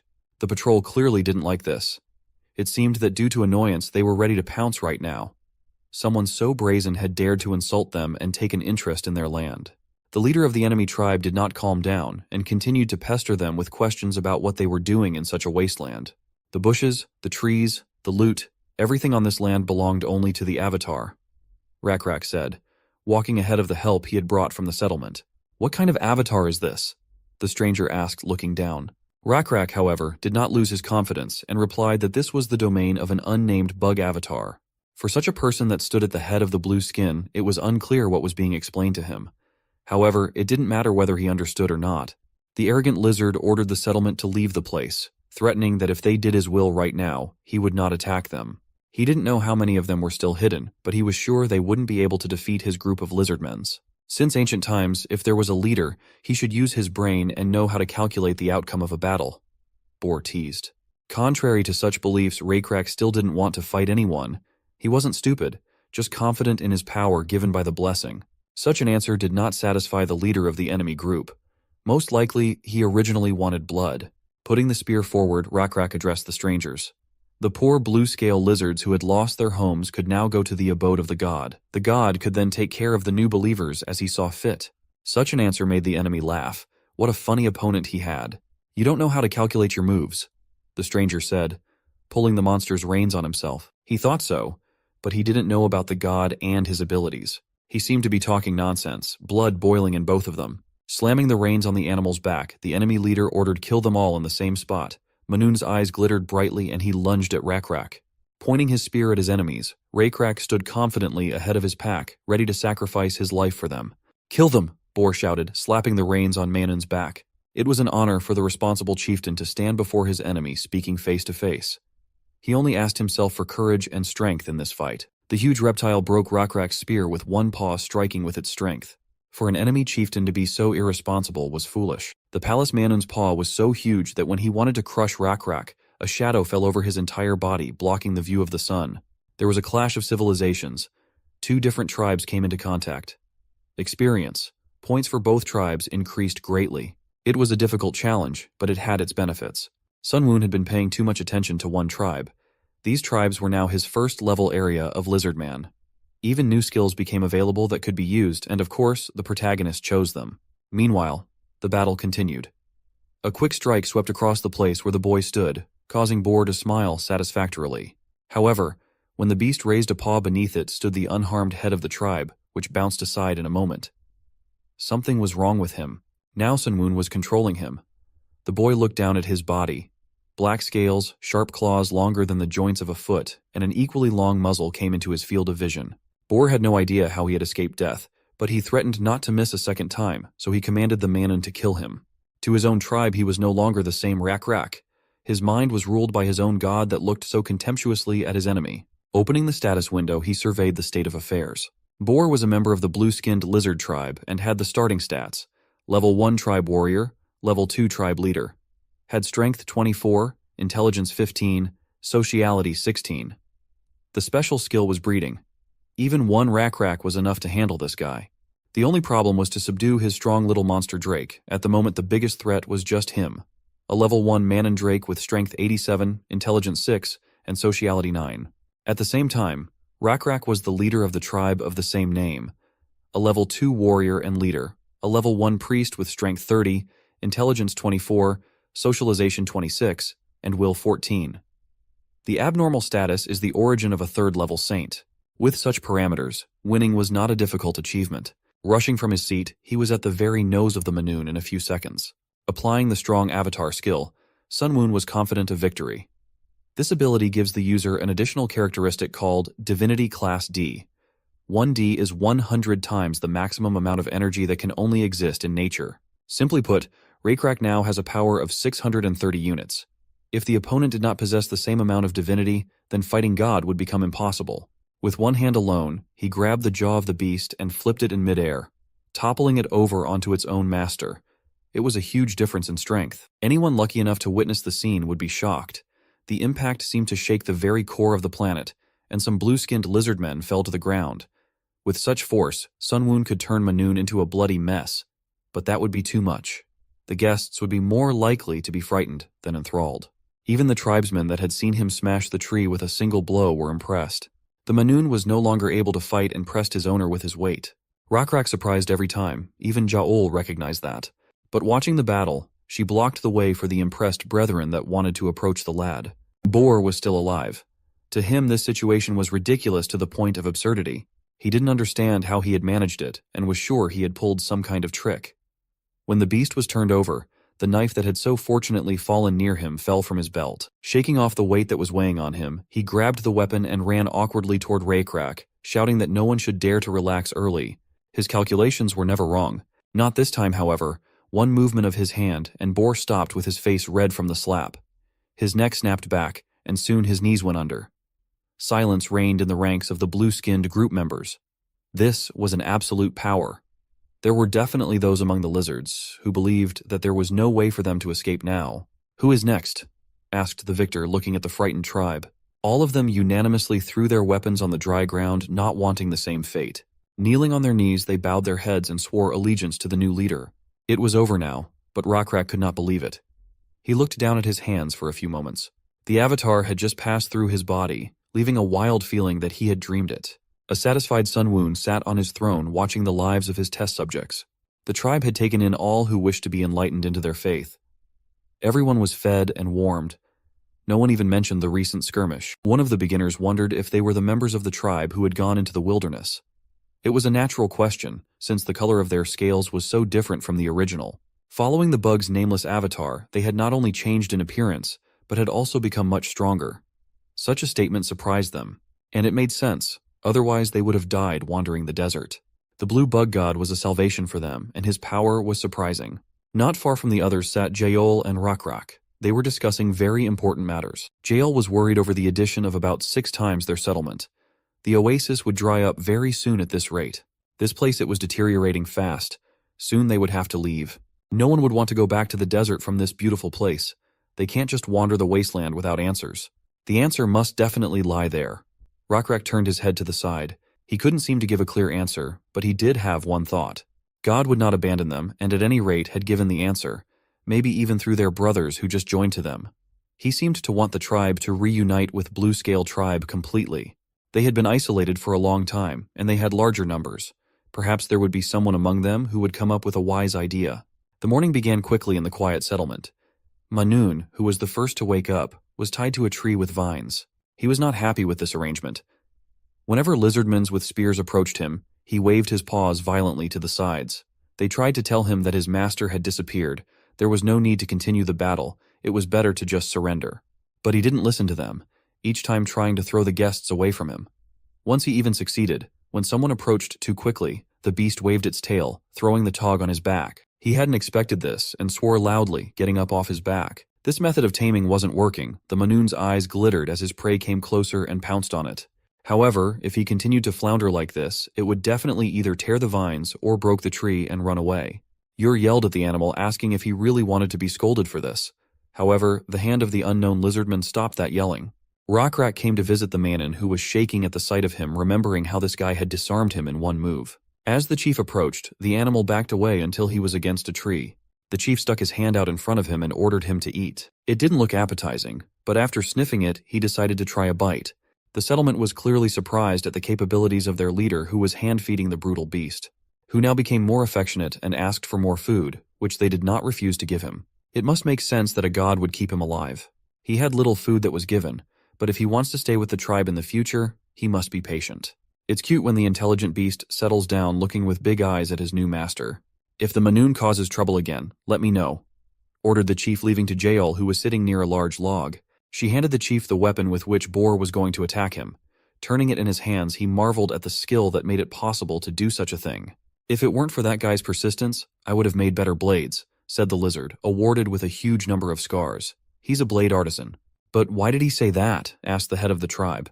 It was simple, because of the trees. In the making process, they use a lot of wood. But is the weapon made by lighting a fire? Suggested Rakrak, looking at the blade. But no. To make a special fuel, you have to burn wood. Most likely Boar had forbidden them to burn trees. He felt that preserving the environment was better for the tribe than harder metal, and since they had to leave in a hurry, they didn't have enough time to test that. After a bit, the guy said he'd think about it and report back a decision on it tomorrow. It wasn't an urgent matter, so there was no rush for now. The scarred lizard left for the settlement, but he was replaced by an older lizard with no left arm. He came to them as they were looking for a guide. He was an avid traveler. As befits an old lizard man, he had scales of a different color than the blue-skinned tribe, and certainly different from the Rakrak clan whose scales were black. The wanderer, with his old body, wandered around looking for a place where he would be accepted. During this long and fascinating time, a lot of things happened, and the most important thing was that he managed to learn to see the way. However, how was that possible in a place where he had never been to find his way home? He had plenty of places in mind that wouldn't let him starve, but he couldn't guarantee it would be the same. Other wanderers and tribes. Does that mean they are not far away? Asked the chief of the guide, who nodded affirmatively. If they are, then everything is fine. In case they are against the Rakrak tribe, all you have to do is defeat them and take them away. Indeed, if you have that kind of will, you can pull it off. But what about the traveler? How can he prove his faith? The question was a strange one, but the elderly lizard pointed to the sky. His answer was there. It wasn't just any sky. He asked to meet at night, to explain everything then. The night sky glittered, decorated with many stars. Looking up, the chief realized it was about them. The stars moved to point the same way every night, although they changed their position in the sky, but it did not prevent the wanderer to think of ways to use them. If you know which paths the stars follow, you can move along the path of a person and not get confused. The old man was willing to tell Rakrak about the movement of the stars if he would lead a few days with him, and then not question his loyalty. They spent half the night together discussing the rules of using the night sky. It was amazing new knowledge. There was more than enough information for one night, so they agreed again. Ur, who had joined them not long ago, was scratching his head at the end, trying to say something. The chief asked what had brought him here, if Manun had caused a problem, but Ur said he just looked a little disgruntled. Ever since they started giving him his food on time, he had become more affectionate, which couldn't have been a good thing. Yahello had scared them, though. She said that everyone needed a way to get around without starving to death. That was exactly what happened. Watching Rakrak tame a Manun with good taste in food, Ur suddenly thought of something. If beasts like Manun could be tamed, it's surely possible to tame something completely different, like the water buffalo that often appeared near the settlement. At some point in human history, mankind was divided into two parts, one to farming and the other to herding livestock. Although for our hero the source of this information were games, he was sure that farming would be a stable option for civilization. Creating an environment that could block outside attacks and stockpiling food allowed the population to grow steadily and rapidly. In fact, almost all large civilizations in the world also started with large rivers, reasoned Sun Woon. However, despite all this, the tribe he chose was the Lizardmen. Their strong physical fitness and high level of adaptation to the environment gave them the ability to bring living beasts into the settlement without any problems. They were more suitable for herding rather than farming. Ur and the other warriors caught and brought in a herd of water buffalo. Most of the warriors were exhausted even with the insect blessing, but the herd of water buffalo even refused to resist and stood in formation. In addition to farming, to Sun Woon's surprise, there was lizards that was also familiar with the technology that would ensure everyone's success. Ironwork was one of the crafts that interested Sun Woon. In the afternoon, Rakrak helped the iron craftsmen build a fire. They built a brazier and put a lot of wood on it. Then they covered the outside with mud to keep the fire from going out. When the fire was lit, the holes left for air to help the fire burn were plugged and they waited for the wood to burn down completely. The chief could not understand why things were done this way, but decided to just trust the iron craftsman. When it came to God's will, he knew he was right, but he recognized his ignorance in other matters. But the iron craftsman's skills didn't end there. He took 2 split wooden planks and placed them in front of the fire pit, stacking them together. The artisan then tied a wooden stick to the center of the structure and pressed it down with the palm of his hand, allowing the wind to flow easily through the fire hole. Taking the heated blades out of the mold, the blacksmith began to hammer the blanks into shape, leaving them to cool in the wind. They would finally be able to produce basic iron items. For now, they could cost less than well-worked bronze. For the Rakrak tribe, who had no choice but to use stone weapons, this would be quite useful. Having a traveling old lizard in the tribe was also an unexpected gain. Astronomy would be a revolutionary discovery. Of course, it was still too primitive to be called such a famous science. However, it could become much more in the distant future. Astronomers could later help with architecture or math. Sun Woon hoped that Rakrak could make proper use of the old stargazer. When night fell, the chief met up with the stargazer again. The night sky had changed, just as the stargazer had said it would. However, Rakrak thought that one night could have been just a coincidence. After a few more nights in a row, Stargazer told him how the stars would move again, and Rakrak memorized it carefully. It was just as the Stargazer said. The stars played the role of a guide across the sky. Now the head of the tribe had no choice but to do what he had already planned. One evening, Yahello, at the leader's command, threw more wood on the fire and gathered the whole village around the altar. "It has been a long time since the god brought them to this land," said the chief, addressing the tribe. During this time, they had even met their brothers. They could have been killed, but they chose to live independently. All of them could live on this land in peace and harmony for a long time, not letting outsiders in. However, those who were kicked out could have died in the desert. But that would not have been right. God desired salvation, not judgment, because it would benefit a large number of lizardmens. Unfortunately, heaven on this earth couldn't last forever. Resources of Oasis already run out, so they need moving further. At dawn, they will leave the Oasis, Rakrak said, and invited the Stargazer to join him. All the tribe members began to talk quietly among themselves as the curious one-armed guide with turquoise skin approached the head. Stargazer had been telling him about the movements of the stars for days. Digging into the words, Rakrak confirmed that everything he had said was pure truth. The stars will be their guide. From now on, everyone will trust the Stargazer to show them the way, so that everyone will know. Then explain to everyone where you will lead us, the guide asked respectfully. After dawn, when the morning sun rises illuminating the altar, they will head to the right side of it. The chief is going to keep going forward for 10 days. Then 15 more to the right, again across the rotten lake, and 3 days on empty mountain trails with valley roads. After this walk, the end of their long agony awaits them. An endless forest. There are many beasts there that will provide many years of hearty food. This area is also surrounded by tribes of other races. Such an area was a great place to live. The Lizardmen listened to Rakrak's speech in complete silence. His statement had meaning for the entire tribe. He declared that the purpose of life was not just to survive, but to live in the name of the great god. Rakrak let Stargazer go, to which he took his place in the crowd. Chief next beckoned Ur over to him. He stood the very first in the row of assembled warriors and raised his head sharply when he was suddenly called out. The chief asked one question, why he had not eaten a single buffalo caught yesterday. But the mute question read in his eyes that he himself did not understand what was happening. What? Ur asked the chief, looking at him standing majestically on the huge bones of the altar. He didn't eat anything simply because he wasn't hungry all the time, Ur justified. The whole tribe tried to catch the water buffalo, but he wouldn't eat anything. Well, it's true that everyone worked hard, but Ur stood his ground and said he wasn't particularly hungry. If he was patient now, he could have some meat later when he was really hungry. That's what he was really thinking. Rakrak noted the tribesman's excellent work. Of course Ur wanted to eat the buffalo now, but refrained leaving it for the future. If it continued like this, it would be a wonderful food saver. As long as he wasn't starving, he was willing to do it again and again. Since Ur had managed to hold on, he should be compensated. Rakrak beckoned the artisan over to him. A new spear forged from metal shone against the fire. This was a planned event. After all, it was obvious that the best warriors should have the best equipment. However, it seemed to the other Lizardmen warriors that there was something grandiose about what was happening. Ur accepted the weapons from the blacksmith's hands, not believing his good fortune. In addition, those who followed Ur's words, those who resisted their own desires to eat what they wanted, should also be rewarded. Since they were patient in proving their dignity, they were also rewarded with quality weapons. Many of the tribe that didn't follow their example in the past were already regretting their actions. It was amazing. Jal had been wondering since yesterday what the chief was up to. Perhaps what was happening now was what he had in mind. In one go, that one had lifted the spirits of the entire tribe. Sunwoon thought that the unexpected event had already come to an end. But it wasn't. Now come forward one by one, the chief said, holding the water buffalo skull in his hands. To all true warriors, may God's protection be with you, he exclaimed and put the skull on himself. Their onward journey would only be successful with the spirit of patience and expectation that they displayed to the head of the tribe. As Ur approached, Rakrak took the skull of the water buffalo, which was at the very top of the altar, and placed it on his head. He is now a noble bone warrior. This is the will of the god. At these words, Ur seemed to choke up. Tears came to his eyes. This was how about 24 bone warriors were born. They believed that they had received a much greater reward than just being able to satisfy their hunger, and this was indeed true.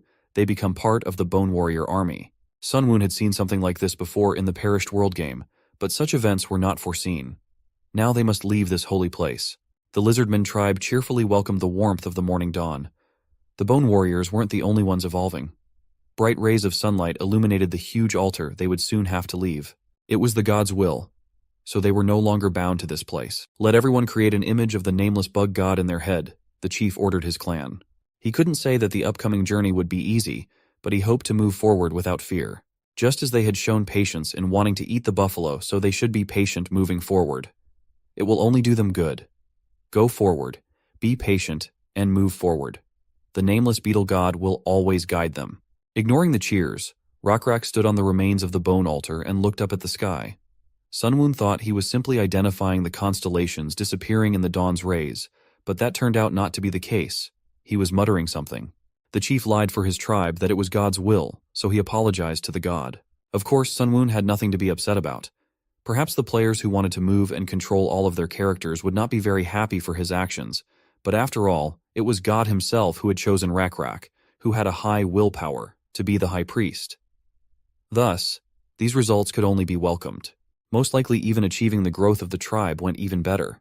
Ur had grown in stats now, his reliability was 7 and the warriors 3. Even Rakrak's special abilities saw the light of day. His leadership rose to 14, priest to level 2 and warrior to level 9. The job was excellently done, and in no way disappointed the expectations of the Sunwoon. From this point on, the chief would be given a full start. The afternoon sun was heating the desert to the point of glowing lava. It was difficult to move at this hour.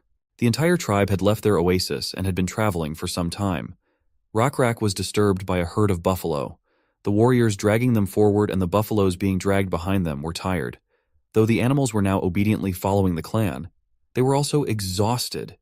They simply did not have the strength to run away. Even Manun, who had great stamina and strength, was irritated by the sun and the accumulated fatigue. He refused to continue the path and laid down where he had stood a second ago. All the while he was being addressed affectionately. It used to be that if it happened in the Blue Skin clan he would be forcibly lifted up with spears, but with Rockrak he had the opportunity to indulge. Even when he could not, he must be tired, the Stargazer suggested as he approached the chieftain. Rockrak asked the guide if there was time to get some rest. However, given everyone's fatigue, there was nothing more to be done. So he gave permission to take a break. "Break!" shouted the chief to the whole tribe. Even though it would be a short break, everyone was glad for it. It was unimaginably difficult to walk in this blazing sun. Within the group of lizardmen, loud conversations began to be heard. If they followed this mountain path that was visible in the near distance, they would reach the place that Chief had spoken of. Someone was asking himself if he would gain strength if he rested. No one knew what would happen, so they assumed that they should take advantage of the opportunity. Almost no one had eaten anything. 3 days had already passed. They seemed like an eternity, but still it was easier than it had been when they were thrown out from swamps few months ago. 3 days, and the whole group is already very tired and running out of food. "We can't just hope for another God-created miracle to happen," Rockrak was saying to the Stargazer. The earnest conversation was interrupted by the clamor of the clan members clustered on the hillside, and then one of the warriors ran up to Rockrak. "A group of orcs has appeared ahead of us," he said with a worried expression. "They're fearless bastards." The joyous orcs didn't number a dozen in the team, but with smiles on their faces they approached Rockrak shouting excellent. Nothing connected them to this place in the desert now. They, with only a few kids, were running away from the horrible place. What else could there be in the canyon more horrible than the beast that reigned there? Their escape was interrupted by a tribe of lizardmen who were taking a break after a hard journey. Naturally, they did not expect to meet anyone on their way. Raising his spear on his shoulder, Rockrak grinned and told the guests that they were indeed scaleless. Should they be called a fire moth that flies voluntarily to its death? The orcs lost the ability to speak, and the tribe of lizardmen from such madness only made a hand-face expression. The tribe was armed to the teeth. The guests, on the other hand, had primitive clubs in their hands, which they immediately dropped to the ground. The orcs bowed in fear to their strong opponents, constantly apologizing. There had been a misunderstanding, they explained. They just wanted to get out of this canyon quickly. While the lizards listened calmly to their story, orcs graciously offered them a supply of sweet root vegetables. The orcs were in a hurry. They left home and ran away thinking of the tribe members who had gone into the wilderness. But why were they in such a hurry to leave so quickly? What they feared? Standing up slightly, one of the orcs pointed to the hill they were running away from. Rockrak looked around the hillside. It was deserted, but there didn't seem to be any problems. According to the guide's words, the canyon they were now in was supposed to be traversed in 3 days, and since they had survived everything so far, they could probably survive for a few more days. In addition, as the environment changed, edible plants began to appear here and there. Orcs explained that they lived there. Though not rich, they could still make a living. Until one moment. Until a terrible monster appeared. Orcs themselves were large in size, so what could have frightened them? It was not only Rockrak who was interested in this question, but Sun Woon as well. What kind of monster was this land that even the god didn't think of it? A huge concrete fortress and many of the same oblong parts covered the body of the giant Scolopendra monster. This abomination is deadly even alone. The plot of the Perished World game was that the old avatars had left the planet. However, only the gods had disappeared, and the numerous creatures that served them remained. Among them was the abomination. Simply put, it was like a giant boss monster that would appear in the field, and whoever took the risk and hunted it would be rewarded accordingly. Rockrak assigned a small group of warriors to guard the rest of the tribe and told them to get a good night's rest, while he asked the orcs to point out the place from where they had fled in such a hurry. It turned out that there was a monster sleeping there, which amazed not only the chief, but also Yahello. This abomination was sleeping in a ball at the bottom of the canyon. Around it lay the remains of living creatures, which only a glance at which one could realize the nightmarish size of the Scolopendra. One head alone was the size of 4 large water bowls. Such creatures still had special abilities as well. Venomous crustacean fangs with the blessings of forgotten avatars. Even if the lizardmen teamed up with the orcs, this enemy would still be invincible to them. Sun Woon reasoned as he watched the test subjects. Rockrak watched the creature's crumpled movements. However, As time went on, they intensified. The scolopendra began to move vigorously, as if searching for prey. The ground shook, putting the tribe into panic. But it was just movement and sleep-talking, said the orc who had survived with it for days in the neighborhood. Should they just run away? And how long would it even take to get around such a thing? The chief asked Stargazer. The old lizardman thought for a moment and replied that if they went back into the desert again following the mountain range, it would most likely take 8 days. Rakrak hesitated. He didn't know what to do. Looking at his tribe, he realized they were all afraid. Taking a detour was also a great solution, but it also had its nuances. Looking down from above, Sunwoon patiently watched the lizards, wanting to hear their decision. The tribe was extremely fortunate. Not only did they have a wise chief, but also an equally intelligent Yahello. She scrutinized the condition of the many-legged creature, which seemed to have no flaws. It was so well positioned that if a victim fell into it, he would never get out. However, this place had its faults. At the top of the canyon were huge piles of rocks that had once rolled down from a larger mountain.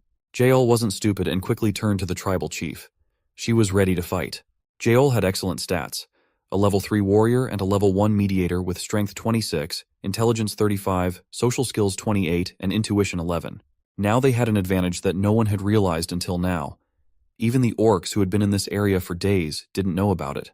The Iron Master used the fastest method of raising the temperature of the metal. Would the chieftain remember that? Jael asked. Rakrak answered that he used a special tool, and he was right. This tool had its own name, bellows. In essence, they had the principle of a blacksmith's bellows. Thanks to this tool, more air and less force is required than before. Perhaps if they used this tool, they could produce enormous power with little effort. But where was Jael going with this? He asked. This device was created after the blacksmith had given it a lot of thought. To make it now would take quite a bit of time. However, they don't need such complicated tools in this case, replied Jael. Simple tools would be more than enough. The stones would bury the scolopendra in its own sleeping place. The hillside was high and uneven. At the foot of the slope, where the ancient scolopendra wriggled and slept, there was a steep slope at an angle that almost came to a perfect straight line. If Rakrak and his warriors fought him there, they would not be able to move easily because of the steep slope and would most likely come into direct contact with the ancient monster. On the other hand, the giant creature had very many legs, so it would be able to climb up the even steeper slope. According to the plan, the chieftain was only supposed to approach the abomination when they were about to kill it. There were warriors standing near the boulders that Jael pointed out. They were not with bare hands. They had found and uprooted several tall trees in the area, and each held one. The warriors shoved the logs under the boulders on the mountainside and then tilted them hard upward, but the boulders did not immediately budge. The rock at the edge of the mountain wobbled from side to side, chipping away pieces of rock little by little with its enormous weight. Jael, who was also struggling with everyone, ordered them not to give up and to work together. Her knowledge could be attributed to physics, the concepts of which they had not even heard of. Every time they finished, turn the whole tribe piled on a log together. Though the lizards had never encountered such a principle as leverage, they had managed to figure it out. Each time the stone swayed more and more, but for now it stayed in place. Watching the scolopendra quietly unaware of what was happening overhead, Sunwoon waited for the next steps. Rolling out rocks to kill the enemy. This one was a simple and effective idea. However, in order to catch monster of this level, one would need to roll all the stones at once. But was that possible in reality? Jael commanded to use all their strength and roll all the stones even faster. It worked. The stones surged forward, rolling forward at a tremendous speed. Such a rumble woke the ancient creature, causing it to raise its head up. If the beast had been smart, it would have avoided the pile of rocks. However, the ancient monster saw the boulders rolling towards him as a challenge rather than a danger. He lunged at the first boulder, and it rolled down with great speed, then struck, hitting it precisely on its armored head. They did it, the Lizardmen tribe screamed. Except they couldn't kill it. The ravaged centipede howled loudly as it straightened up to the enemy. With a multitude of legs, it scrambled up the steep slope to kill attackers. They had to hurry and throw the rest of the rocks off the cliff at the frantic creature as quickly as possible. However, it was too late. Sunwoon got up from his seat and descended to the ground. He descended into Rakrak's body to control the situation. It was too early to lose in this game. Everyone's eyes rounded when the chief pushed everyone away and pressed his full weight on the lever. The stone flew upward with all its might. 3 warriors couldn't do it at once, but he managed. Without listening to Yael's commands, the chief, even without using the lever, pushed the boulder beyond his own height. Every muscle in Rakrak's body tensed, even the veins were visible. It seemed impossible at first, but with the power of a god, it was nothing. All they had to do was keep up with him and throw the stones together. Monster continued to shriek all the while, deafeningly shrieking. Before anyone knew it, the chief was rushing forward with his spear after the boulders. He threw it at the evil creature with lightning speed, hitting the concrete structure that protected its back. In terms of size, it wasn't that big of a wound, but it was enough to hold it back for a moment. A cry of pain covered the canyon when the spear pierced its vulnerable spot. However, it intensified a few seconds later when huge rocks piled on top as well. Its whiskers, jaws, and paws were broken off from the heavy blows. Thick green liquid splashed from the damaged areas, staining the sand. The last boulder fell on its head, crushing it to dust. A spectacular sight. Rak landed successfully on ground, and Sun Woon returned to his throne, satisfied with result. The hunt was a successful. The tribe had killed an ancient abomination. The whole tribe shouted about their victory over the monster. Faith in their god only grew, but in addition to that, something else important appeared. As a reward to Sun Woon, the game gave him a new item that he wanted to get from the beginning. A red orb engulfed in flames floated in Sun Woon's hand. It was the essence of the abomination, its core. When it came to a god, its greatest power was its ability to create something. Just as Sun Woon was able to create enough food to feed the tribe, every god could create resources according to its realm using the faith points. However, to create something that didn't exist in the world, God had to use equally rare resources. A creature created by a god could also evolve to a higher level, which would earn the title of an apostle or avatar. So it could also be used as a useful strategic weapon according to God's will. Apostles could even be used as generators of faith that spread the word of God through their existence. But is the creation method itself the same as in the original game? Sun Woon wondered. What would it be like to create? He thought while twirling the sphere in his hands. The lizards looked at the dead body of the monster with curiosity. Yahello ripped off one of the monster's paws and thought that if it was monster meat, then maybe it could be used for food, though it had a peculiar smell, but it was worth a try. Spitting out after trying the raw meat, she said, although the flavor was not good, it could be eaten. It seemed to be hard to eat like this. Yahello picked the fibers of the meat, analyzing its appearance. It might be difficult to eat raw food. It might be worth it to use other ingredients. The lizards could have picked an edible fragrant herb and cooked it over a fire, as an attempt to mask or dispel strong, nasty smell. Opening the paw of an ancient monster, Yahello left the meat there and sprinkled some plants to give the food a pleasant flavor. She offered the first taste to the chief, who was impressed. The food was edible, but a little tasteless, which was logical because Yahello was just learning to cook. As they had no such concept of cooking, simply roasting meat was already an accomplishment. However, Yahello went further. Not only did she cook on fire, but she also added seasonings. The smell from the raw meat was so nasty that Rak even thought of throwing it all away, but cooking solved everything. Now the head of the settlement wanted to learn this skill as well. He didn't hesitate to take new food that he liked. Yahello, who was sitting next to him, said that she had seen that the leader of the orc tribe had already had an heir, so she advised Rak to find a companion. Food fell from the poor lizard's hands as his jaw dropped to the ground at such a statement. But she continued to speak. The chief was getting old, so it was necessary to stabilize the tribe. He should find a mate, but since becoming chief he had no time to even think about it. Brave Yahello offered herself in that role, unless of course he had someone else in mind. It was a very serious and responsible conversation. Rak was ready to somehow change the subject, but the sun that was setting did it for him. Its direct rays shone directly on the beautiful Yahello, behind whose back reflected the light that interested everyone. In the ruins of the concrete that once stood on the back of the scolopendra lay a golden plate. On it were carved like Egyptian hieroglyphics with a heading from a drawing of herding and farming. It seemed to be some kind of rules. It didn't take long for Yor to start gnawing on this soft material. To this, the stargazer said that this kind of metal was called gold. Yahello had seen such a thing once. A metal master had once shown her the different kinds of metal. If it is cleaned well, it will reflect light and shine beautifully. It said it doesn't change or rot even after a long time. However, gold belonged to the soft metals and was no better than iron now. Of course, the precious metal could be used as jewelry, but this type of art was unfamiliar to lizardmen's unlike other species. Naive Yor asked what was the point then if it didn't rot. It was too soft and heavy for metal. You couldn't even eat it. At this statement, Stargazer sent the young lizard away with the excuse of catching a deer. That animal with branching horns had sweet and juicy meat. The orcs showed him the stag's tracks, so he gave him the plate with the remnants of teeth marks and left to hunt. Rak preferred to stay behind to study the plate. It was strange that this metal did not even rot. The chief brought one of the deer carcasses and placed it on a huge stone, which turned red in a few minutes. Everything in this world waxes and wanes. There was nothing that didn't change, but this golden plate was different. Whoever created it was definitely trying to preserve important information. What could it be? Jael disturbed the chief's peace and reported that everything was ready for bed. Rockrak hadn't told anyone where he was going. It was amazing that Jael always found him, though that was even a good thing. The only lizard man that wore a fur coat was the chieftain. He was different. Rockrak looked over his shoulders nonchalantly, saying that it was just as Jael had said to put it on. It was true. She wanted to give him, as head of the tribe, something different. That everyone who saw him would know he was the head of the tribe.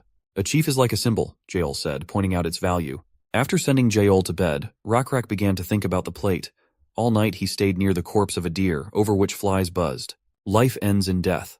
Everything fades away in time. That was the only phrase that kept running through Rockrak's mind. He needed a clue. Just the slightest clue. And there it was. The fireflies gathered together and drew symbols in the air with their light. Their unusual behavior caught his attention. It seemed like an illusion, or even a fantasy. The insects' movements resembled the marks on the golden plate. Like an obsessive, he began to decipher the symbols by drawing all night with a branch on the ground. Lizardmen were primitive creatures. They found it easier to use symbols than letters. For example, they used symbols such as weaving two tree trunks together to indicate direction, or stacking stones to mark their territories. In hunter-gatherer culture in particular, knowledge of which directions animals move or which plants are edible developed over many generations. At dawn, Rockrak snuck over to Jael, peeking into her tent. She jumped at this unexpected visit, thinking there was a problem. However, nothing happened, but Rockrak had something surprising to show her. Bringing her to the very spot, he drew a triangle with sticks on the ground. It was the sign of the Lizardmen. Male. Jael asked to show her everything he had been given to learn. Not far from one symbol, he drew another triangle. But this time, it was upside down with sticks. It looked like a tequila glass. It meant a female, but more specifically, a lizardman woman. Drawing an equal sign between the meanings, the girl asked what it meant. With a smile on his face, the chief explained its meaning. To become each other's companions. Getting as close to Jael as possible, he whispered that this was also his answer to what Jael had suggested earlier. Taking the stick from Rockrak's hands, she began to draw another meaning, asking if he knew the other signs as well. The answer followed in the affirmative. In the warm pink dawn, the two lizardmen studied the writing with their tails intertwined. Excellent. In order to develop properly, the lizardmen's tribe should have gone through several generations, reasoned Sunwoon. However, it was good that it happened early in the game. For now, the Lizardman tribe was enjoying their carefree time. Rockrak was hunting deer with the tribe in the forest. With only one spear and immense strength, he could easily catch his prey. The warriors who went with him praised their skillful leader. At first glance, it seemed a simple hunt, but capturing the biggest prey to present to your bride was one of the traditions of the wedding ceremonies. It was a beautiful hunt, except for one thing. Instead of brute strength, Jael used her brain to its fullest. While Rockrak spent a lot of energy, she used traps to easily catch prey, wiping her spouse's nose. Sunwoon was content to watch from the sidelines. She had him beat. Back in the canyon, to where only chitin remained after the monster's death, the orc spoke to Rockrak. He asked if the lizardmen would be okay, but the chieftain replied that it was fine. In the end, the monster was the only obstacle they managed to encounter. This area in the desert was originally the dwelling place of the orc tribe, so they have the right to continue living there as they deserve to. At such words of Rockrak, orc was ready to cry, but holding back and showing courage, he bowed in thanks to the lizard chief. Calling his son to him, the orc offered to accept their help. They know this place better than anyone, so he was willing to send his son to lead the lizardmen. They would never forget the help given by Rockrak's tribe. After leading the tribe out of the desert, the last orc said goodbye to the lizards, who continued their journey along the green path. There was something unusual about this place. Even the tribe noticed a different feeling. Footprints with long toes were visible on the fresh grass. Turning to the stargazer, Rockrak asked if he had seen such things before and if he knew to whom they belonged. The answer was positive. The marks were probably left by frogs that walk on two legs, Stargazer suggested. They are also known as frogmens. All creatures are divided into good and bad and can also speak and think like the others. They were out scouting and must have had a lot of experience in warfare. The number of footprints indicated that it was clearly not just one individual. There must have been a large tribe. A more numerous tribe than Rockrak's group. It was time to head back to base, said the chief, who was worried about the safety of the tribe. Toward the end of the evening, dozens of tents had been created from huge leaves. Between them stood huge torches that illuminated their sleeping place. Passing by the tribesmen, Rockrak together with Jael looked around the camp. The tents were to be pitched as wide and as large as possible. That way, they had to fool the frogmens into thinking their tribe was big when viewed from the outside. There are plenty of trees here, so making a fire wouldn't be a problem. At night, there would be a group of guards watching the fires, and if enough of them were made, frogmen would think that the group of lizardmen was twice as big as it really was. Also at night, it wouldn't hurt to keep watch, assuming the warriors would be out scouting. The other tribe would surely notice them, Jowl said, looking into the distance. And she was not wrong. There were dozens of eyes watching them the whole time. After a few days, after the lizardmen changed their base, luckily they didn't encounter any frogmen. During this time, they had prepared many things to ensure the safety of the tribe. At this moment, there were hardly many players that were more successful than Sun Woon. Even he realized that. The herding was going smoothly, and their way of life had evolved so quickly that it was no problem to adapt to the changed conditions. Even their homes had begun to be built using wood, forgetting the leaf tents. What was most interesting was how quickly they mastered the concept of writing. Rakrak actively began to utilize the writing he had recently discovered. When the warriors returned from scouting, he always listened about what they had seen near the large and expansive rock in the center of the village. Taking the tip of a spear, the chief, after each story, drew on a large rock the outline of the river. The village was marked in the center of the rock, and distances were plotted on a certain scale reflecting the terrain. To be precise, it was a map created from hunting marks, but it incorporated the idea of creating a permanent record resembling writing. This record proved very useful. It helped the warriors organized into groups to navigate the terrain while Rakrak was away. The chief also wrote down the amounts of crops each person had harvested in one day. They could look at who had harvested the most and could rest, while some would compare and realize they had not brought enough and needed to work harder. This was effective in increasing productivity. Such rapid development could not have been more gratifying to Sun Woon. The swarms of locusts in the center of the continent were steadily increasing. Likewise, in the south, the insects were thriving in their nests. The insect territory had also reached the 4th level. This is a method the protagonist wouldn't dream of because of the other players. However, since it started from the distant lands in the east, isn't it worth trying to capitalize on this situation? Rakrak's capabilities and the tribe's status is currently above average, but this is only the beginning. What comes next will be bigger and more dangerous than anything experienced in the past. Rakrak was chatting together with Jowl and Ur as suddenly the duty lizard man came running towards them yelling loudly. They were in huge trouble. The frogmen were already halfway to their village. Rakrak certainly went to meet the one at the border. The chief of the frogmen's tribe was with the brightest coloring himself adorned with red feathers on his neck. These frogs did not come alone, they had a lizard man with them. Rakrak did not understand why he had allied himself with them. Had they come to make peace? The two tribes met in a small clearing in the forest. The lizardmen warriors were still watching the frogmen and delivering information about them, so their first sight of the guests was not accompanied by surprise. Their skin was slippery, and they themselves were somewhat smaller than the lizardmen. They were distinguished by their large eyes and transparent eyelids, short necks, and hard bodies. "My name is Shunan. I am the son of the great chief of the Alroy tribe," the frogman introduced himself. He was one of the largest men in his tribe, and he had a fancy rope around his neck, decorated with bird feathers. They had not come with intentions of fighting, so their motive was justified by curiosity. At least they said so. To Rakrak, he was in his own way polite, so he too greeted him in response. At his words, Rakrak also introduced himself as the head of his tribe and gave his name. He too had no intention of using weapons against the frogmen. However, why had those come to meet them? Rakrak squinted his eyes. Frogmen looked at each other and nodded. They only came to meet them to inform the guests that they had trespassed into their territory. Rakrak's response to that was that he didn't know that. He didn't even think that absolutely all of that area belonged to them. When they came to that place, they didn't see any border markings. However, they would do their best to clear up the misunderstanding. He apologized for disturbing the frogmen tribe. Seeing his calmness, frogs even quieted down for a while. Rakrak explained that the lizardmen had come from a very distant land and were very tired, so he asked permission to spend the night here since they didn't have a home yet. He was sure that Shunan, the son of the great chief of the Alroy tribe, is qualified enough to grant permission to their request. Rakrak pleased him as best he could, not letting the young frog fall foul of his subordinates. It was truly possible with his authority as the next leader of the tribe. Watching the frogmen warriors that came with Shunan, Rakrak realized that they were sent to keep an eye on the lizardmen. With questions piling up, particularly about their lizard friend, Rakrak needed to carefully gather all the information from them. This clearing was not the best place to negotiate, so Rakrak invited Shunan to go to his village and continue in a more hospitable setting.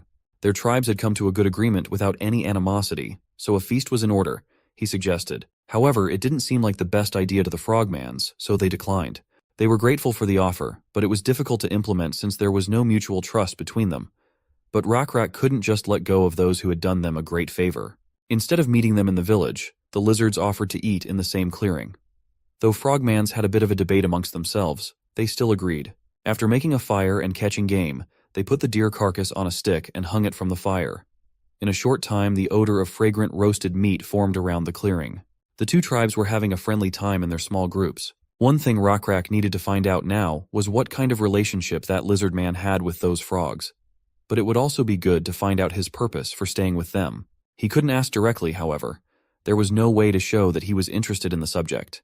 If his thoughts were revealed to another tribe, they would surely use it against them. Keeping the conversation going, Rockrak asked the other chief what the jewelry around his neck was. It turned out those feathers belonged to cockatrice. As expected, the lizards had not heard of it. These were the dangerous animals that lived around this forest. Huge birds that walked on two legs, similar to ostrich. Not only were they large in size, but they also had poisonous spurs. The frogmen had great difficulty catching them.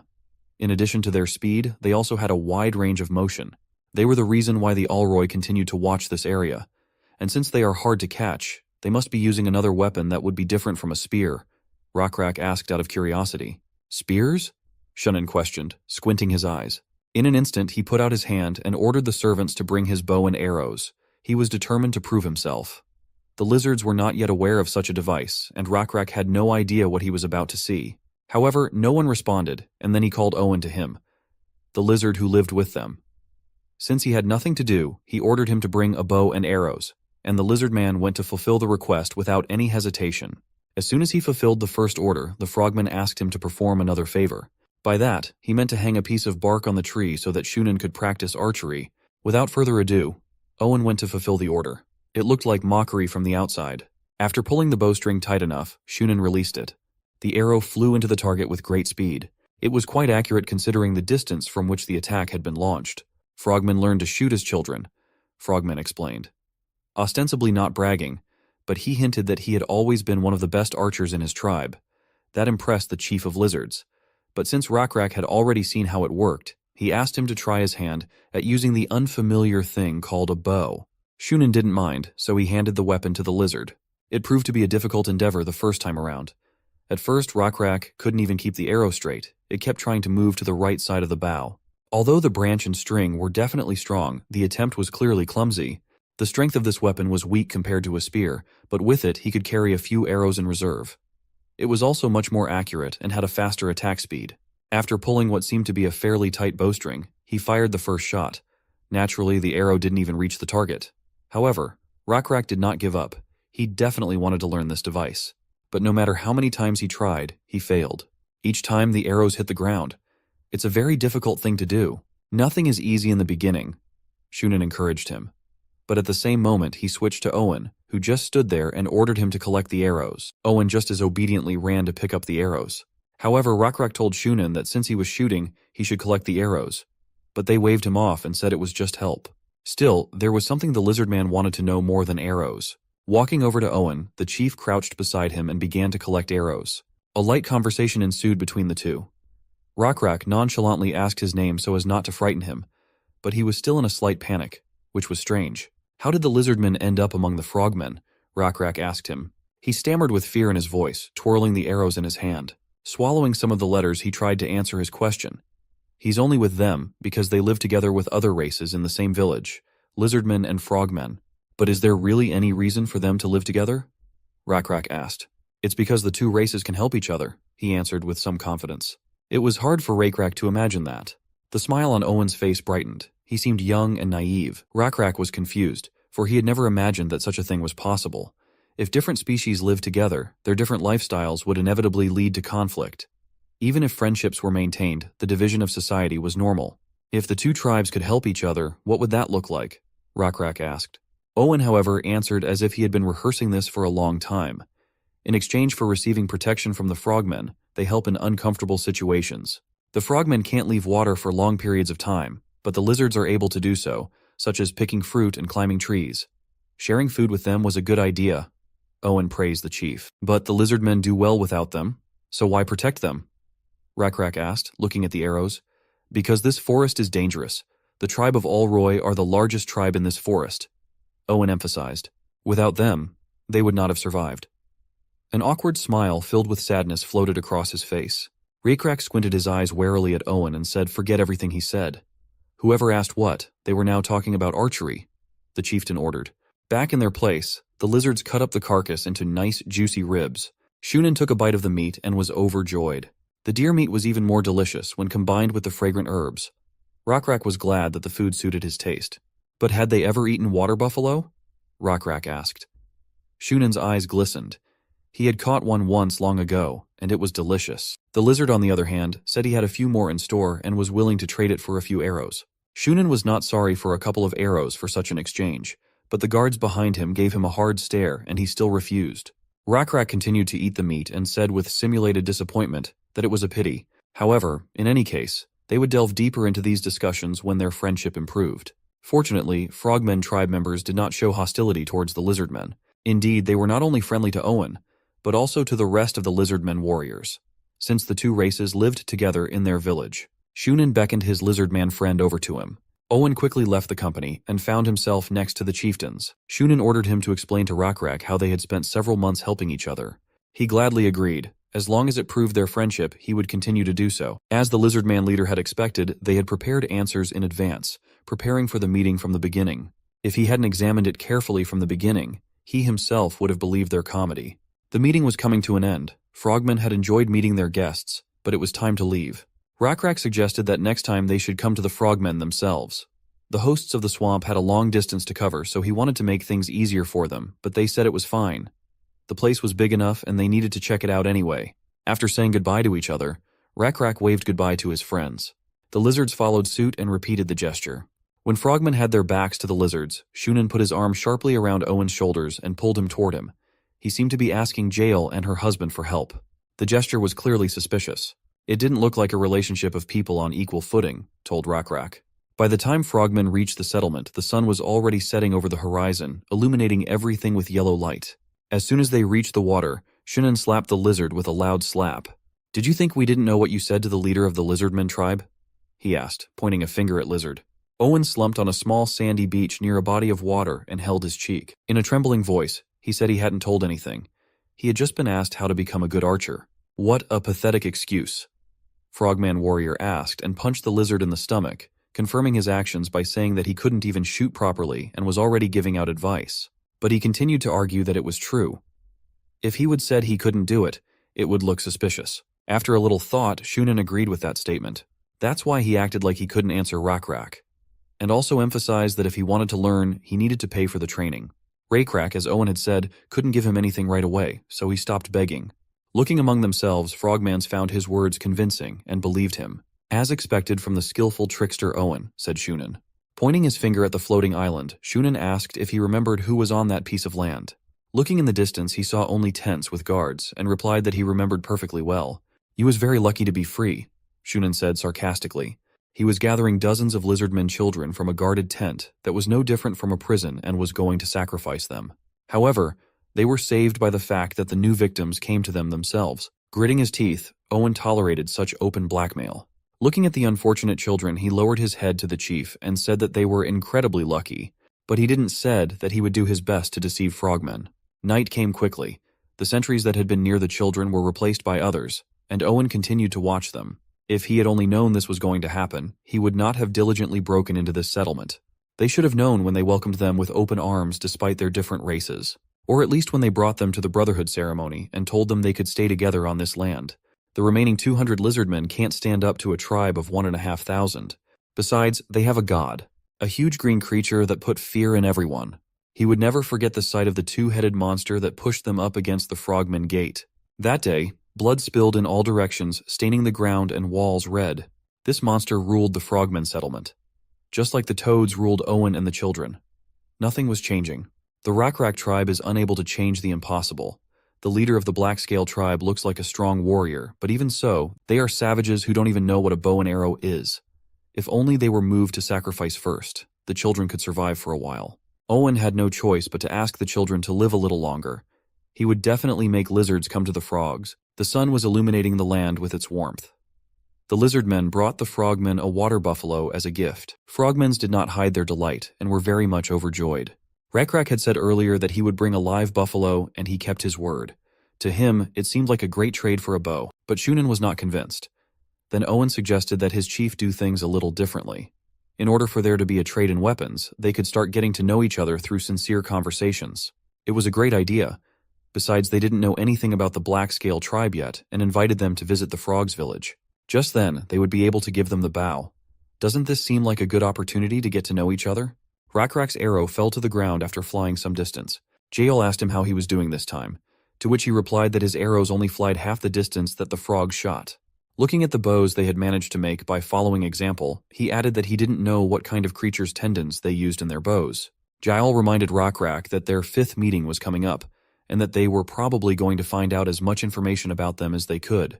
Continuing to stare at the arrow stuck in the ground, he replied that it was obvious that they were up to something.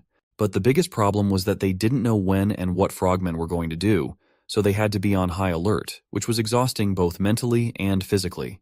But in spite of all this, it was not in their plans to give up, so after saying that they had made some progress today, he asked Yahello about the medicinal herbs that were supposed to be effective against the itching disease, to which he replied that the herbalist knew a place where there was enough of them. This was great news, but at the moment Rakrak was most concerned about Owen, who he thought would be the key to their plan. Yahello was clearly more determined than him, so the very next moment she offered to give him a chance, which could be a great opportunity for them. At the same time, the delegation of frogmen, along with Owen, were on their way to their 5th meeting with Rakrak. Owen was in the tight embrace of one of the frogmen, making it hard for him to breathe, and he shouted desperately, saying that he had done everything they had asked, and that it was not his fault that they had failed. To which Shunin, who was walking behind him, replied that it would take too long to lure the lizards. Owen replied that those lizards with black scales and water buffalo skulls on their heads were more cautious than he thought. To which Boy, who was holding him, said with a sneer that it seemed those were different and were not as naive as his tribe, who had trusted them immediately. Owen had no choice but to smile and agree with his words, for it was the truth. The very next moment, frogmen threw him to the ground. Boy turned to Shunin and said he would go, because he had some business. Left alone with Owen, Shunin told him that his father had ordered him to speed up the sacrifice ceremony, which took Owen by surprise. Shunin went on to say that he should hurry up and get as much information from them as possible, and try to invite Rakrak and his warriors to their village as quickly as possible without arousing suspicion.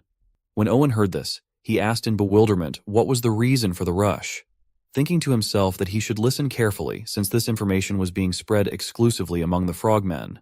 He replied that his father's illness and that of the others was getting worse, and that he could not afford to delay it any longer.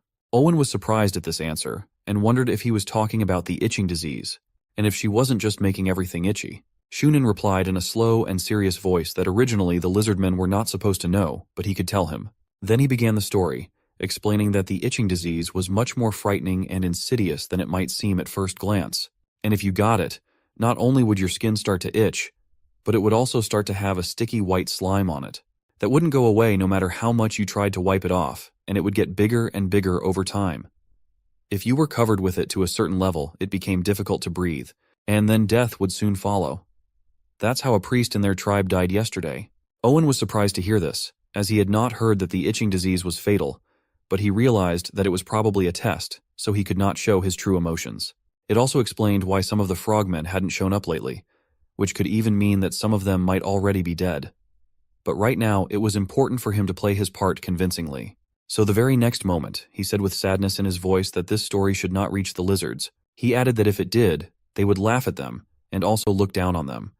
Shunin replied that it was true, but they wouldn't be able to hide it forever. After a few seconds of thinking, Owen replied that even so, they had a way to keep the lizards under control, and to do so, they only needed to say that this disease could spread to the Lizardmen as well.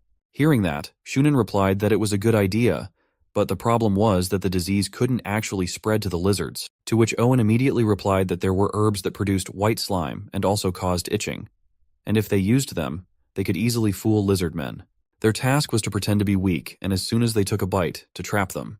After hearing Owen's plan, Shunin was delighted. He patted Owen on the shoulder, praised him and called him an excellent deceiver, to which he only smiled awkwardly in response. Shunin liked the plan so much that he even promised that if he succeeded in luring out the black-scale lizards, he would unconditionally exclude Owen's children from the sacrifice. When Owen heard this, he happily thanked Shunin and promised to do his best. However, Shunin thought that it would not be enough for the lizard man to do his best, and told him that he was afraid that they would need many sacrifices this time, so Owen should try his best to convince them.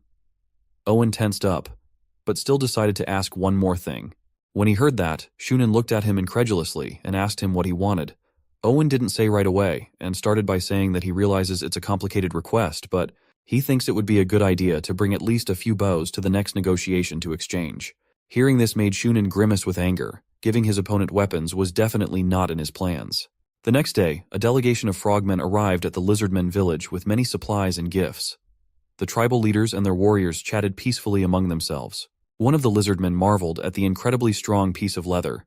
To his eyes, it was incredible, and he could not believe that it was a simple gift. Could the frogmen really produce them so easily? At the same time, sitting on the packaged healing herbs, Rakrak declared that these herbs were effective against itching.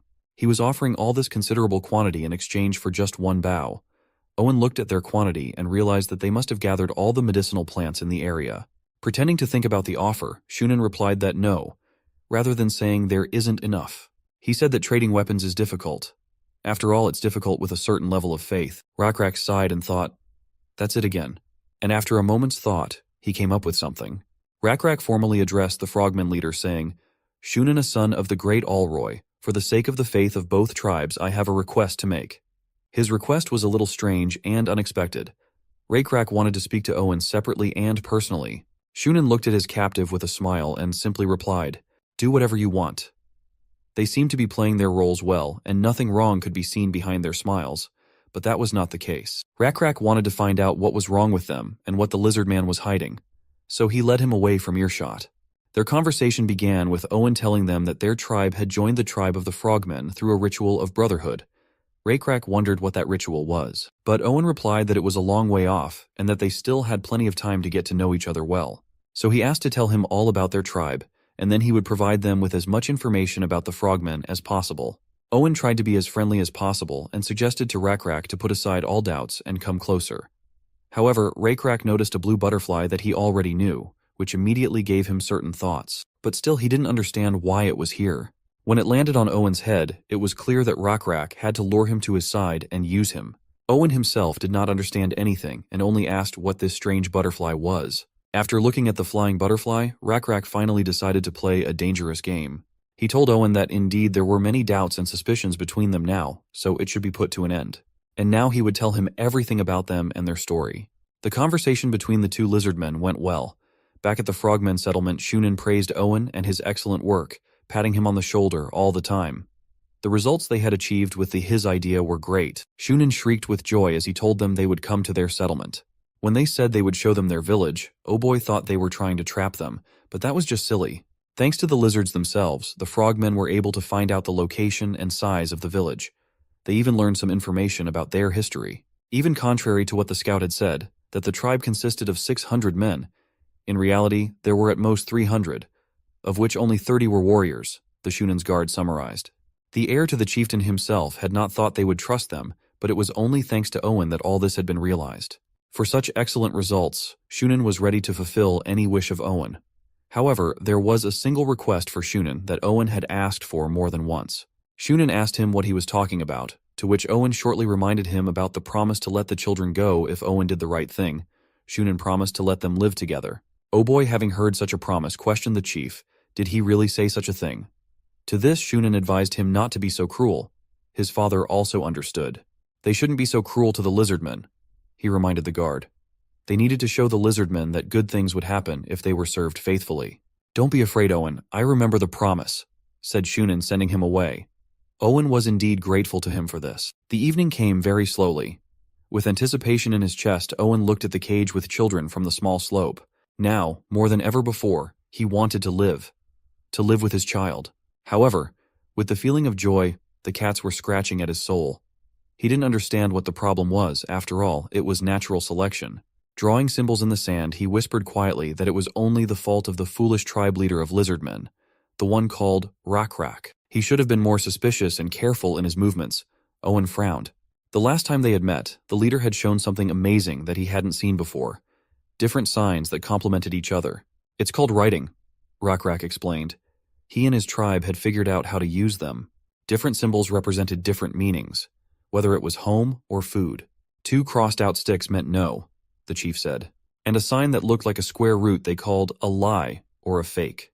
Owen seemed to dive headfirst into science. He began to ask if 2 letters could be written so close together. He explained his thoughts by saying that if you put them together, they would be, don't lie.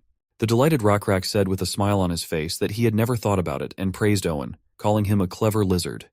To this, he brushed it off, saying that it was a huge praise for him. For some reason, at this moment of praise, he was reminded of Shunen's words when he had called him a smart charlatan. It even became a little hurtful. When he came back to reality, however, he realized that the lizard chief had never told Shunen about the writings. He didn't seem to want to show that knowledge to frogmen, but why had he revealed it to Owen? As if reading his mind, Rockrak said it was all just because of faith. The faith that they had used so far, between the members of the Lizardmen tribe and the Allroy tribe of frogmen, was different. But contrary to that, the only thing he was really interested in was the trust between him and Owen. Owen was visibly crumpling his eyebrows and speaking incoherently. He tried to convey that there was peace between the toads and the lizards, but the leader of the Lizardmen interrupted him. He told Owen in a calm voice that he did not believe the information he had told him about the frogmen. There seemed to him to be more hidden in that story than was told. Rockrak and his lizard tribe had known pain as well. They had seen well the creatures that had fallen by the wayside of life and been cast out. They were just like Owen. They had seen more than once the face of a suffering. A stinging tear rolled down Owen's cheek that he himself didn't notice how moved he was by the words. "Am I wrong?" Rockrak asked calmly, confident in his words, to which Owen replied that it was nothing and asked if he had anything else to say. However, Rockrak didn't need anything else. He had already seen the signs of faith. That's what Owen was thinking about as he looked off into the distance at the river. The leader of the Lizardmen tribe seemed very confident at that moment, but still it was simply impossible to defeat so many frogmen and evil spirit. Rockrak even bragged to Owen about defeating a huge ancient scolopendra, but that seemed useless against those who had beheld and survived against really horrible monsters. The lizards didn't even know how to use a bow, let alone the secret weapons that frogmen warriors have. So carefree that they even talked about their problems without thinking about the consequences. It was a foolish decision. They shouldn't have trusted such a despicable man, Owen summarized, getting up from the ground. Even though he'd said he shouldn't be trusted, they kept doing it, driving him the wall. Owen thought he himself was just a charlatan. After one last look at the inscriptions he had been drawing in the sand, he turned around and went back to his tent. By morning, almost all the symbols had disappeared, hiding the fact that someone had been there. A huge commotion went up in the village. A multitude of feet ran from the side, raising a huge amount of dust. Lizardmen arrived in their settlement, shouting out things here and there. Shunen came out to greet them with open arms. To this, Rockrak thanked them for such friendly hospitality. He hoped that this exchange would only strengthen the friendship between the two tribes. Shunen also supported his guest's wish. All the lizards came in full gear, spears in hand. Rockrak was ahead of all questions and asked them to ignore the fact that they had come with weapons, explaining that he was afraid they would meet cockatrice halfway. Shunen only mentally gloated at the foolish Lizardmen leader. He thought the idiot wouldn't even believe him if he told him that cockatrice could not be fought with a spear. Shunen was cunning enough to even think of a plan ahead of time. When the banquet began, he was going to get his guest drunk and fire a poison arrow. Rockrak was distracted at this time and asked where Owen was, to which the son of the frogmen chieftain shouted at the top of his voice for Owen to appear immediately. He was standing not far from where the banquet was being held and seemed to be drawing something on the ground. There were only lined paths on which the dishes were placed. Crates and bags of food were visible in the background. They seemed to have decided where Rockrak would sit. "Sit there." Shunen pointed ahead and asked him to say hello to Owen, and he went to make sure the food was cooked properly. "So be it," the lizard replied, pulling a smile onto his face. Getting close enough to him, Rockrak called out to Owen, who was waiting for him to come. In his place, Owen wrote some text that needed to be read. "When Rockrak and the warriors are seated, the banquet will begin," Owen said with a smile. To the lizard chief, it sounded like a warning of danger. Owen, however, with his feigned smile, went on to say that it was a fun banquet that would promote peace and friendship between the two tribes. While he was saying all this, he was pointing his stick at his text, which consisted of only one symbol that Rockrak had taught him: lie. They were written all along the length of the seats on which the chief and warriors were to be seated. Taking the hint, Rockrak began to pull the water buffalo skull over his head while calling out to Ur. The lizard's pupils became as narrow as a cat's, and with anger in his voice, he ordered the warriors to begin. Ur waited for nothing more. Gathering all the strength in his hand, he took masterful aim with his spear. The weapon flew straight into the frog warrior's head. The spear pierced through the skull, causing the body to fall to the ground, terrifying the others. "Kill all the frogmen," Rockrak ordered his tribe in a cold and low tone. The warriors moved forward without hesitation. One by one, the frogs fell to the ground, pinned with spears. They didn't even have time to do anything with their bows. Some of the defeated green creatures turned to Owen before they died. blaming him, for he knew everything, branding him a traitor and blaming him for their deaths. Rockrak's casual face expressed no emotion, only drops of blood dripping from his mask, leaving a trail. In a short time, the entire clearing was strewn with the bodies of frogmen holding arrows on their belts that had not saved their lives. Rockrak walked around the area listening to the report on the progress of the attack. During the attack on the warriors, many of the frogmen had fled following Shunen's example, which meant that they would soon be hit by a hail of arrows. "We don't need worry about the arrows, because we have a backup plan," one of the warriors said to the leader. "But that was unnecessary, for they had Owen," Rockrak said with a smile on his face. There was something in his plans that he had to do. The tip of the arrow the frogmen held was coated with some kind of poison. Shunen and the warriors he'd gathered in the meantime, armed with bows, were heading toward the banquet site where the black-scale lizards would be. He was mad as hell, and blamed Owen, who in his opinion was to blame for what was happening. Turning to his warriors, he asked irritably if they had passed on his orders, to which one of his subordinates replied that they had. He reported that he had summoned all the warriors of the village and put them under the command of the Oboy warrior and ordered them to attack the black-scaled lizards, while the lizards in the village were ordered to hold back those until reinforcements arrived. Hearing this, Shunen angrily shouted that they should avenge such meanness from those. Pointing his finger at the black-scale lizards, he shouted furiously and ordered his men to fire and destroy the enemy at all costs. In the very next instant, a rain of poisonous arrows flew straight towards the Rockrak tribe. Even if the arrow could not kill the lizard, it would still die from the poison. However, they also had a trump card in the form of the shields each warrior was armed with. The next moment, the arrows hit the shields and fell to the ground with a clang. Shunen and the rest of his warriors were amazed at what they had seen, for they could not have imagined that the black-scale tribe would have anything to counter them, and even more so that they could neutralize one of their strongest weapons and one of the weapons of which they were so proud, namely, their bows. Rockrak and his warriors rejoiced that they had won a small victory. Shunen was angry at his failure, but not about to give up. He ordered his warriors to keep firing if they saw them trying to advance. The next moment, however, his attention was drawn to the smoke that appeared out of nowhere. Puzzled, he wondered what was happening. He looked again at where the black-scale lizards were and found that he could no longer see them properly because of the smoke, which would greatly reduce the effectiveness of their bows. However, there was still one more question, and that was where was the smoke coming from?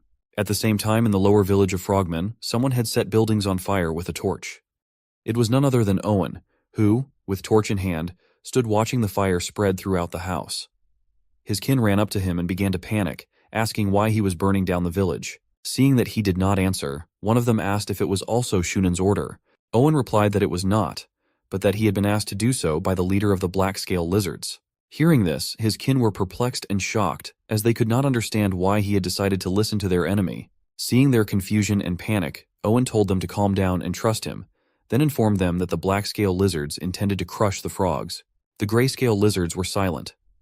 Owen was the smartest among them, and they realized that even if this trickster risked everything, they should do the same.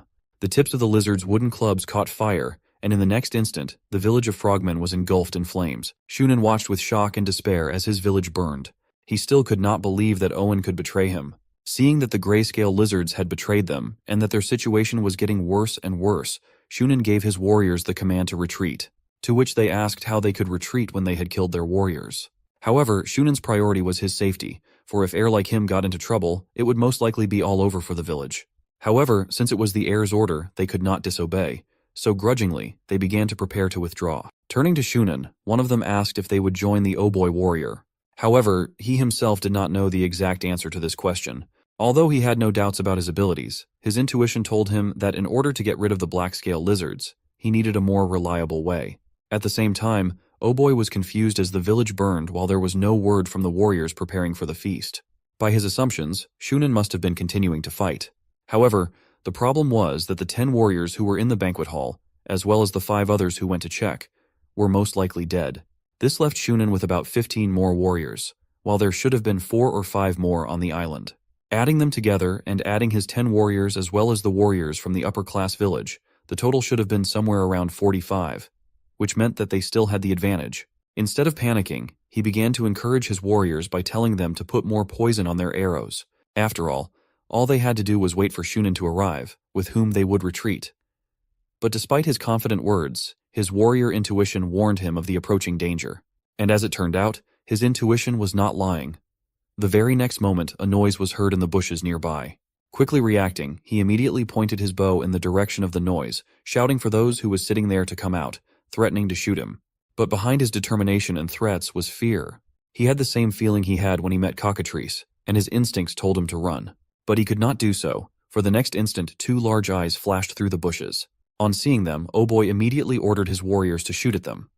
The warriors released the bowstrings of their bows, and the arrows flew at the enemy. But in the next instant, the faces of all frogmans who saw what appeared before them were filled with fear and horror. Before them was a huge reptile, on the back of which sat several black-scale lizards.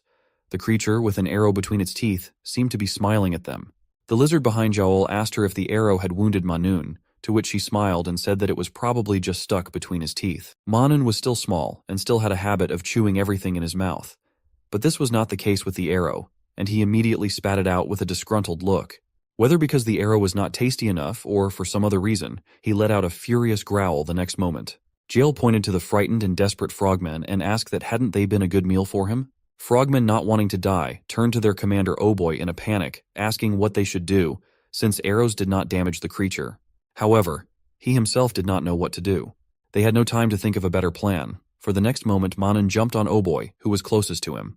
He was an experienced warrior, and a second before he died, he managed to dodge, which put the head of his inexperienced kin right in the reptile's mouth. Realizing that this monster was no match for cockatrice, and that it was almost impossible to make eye contact with such a fast creature, he decided to throw poisonous toads into its jaws. Manhwa, like a dog seeing a bone thrown to him, instantly caught it and swallowed it. Thinking that maybe the reptile was vulnerable to poison, Oboy shouted to his warriors to throw all the poisonous toads they had, which they immediately did. Not about to give up the free tasty snacks, Manhwa began to catch the toads flying at him. Watching this performance with disdain, Yahello asked the lizard behind her what they were doing, to which he replied that they were throwing poisonous toads from their pouches. But she said that she had seen it herself, but what she was more interested in was why they were throwing their snacks around, which she thought was very strange. After a moment's thought, he replied that perhaps it was an act of goodwill. Yahello grinned wickedly at this, then turned to Manhwa and told him to explain that it was too late for that. One of the blessings they had received from the god was the blessing of resistance to poisons, which was crucial at the moment. Seeing the evil smirk on Manhwa's face, who was looking at him like he was lunch, Oboy realized that his foolproof plan had failed, but there was no time to do anything about it.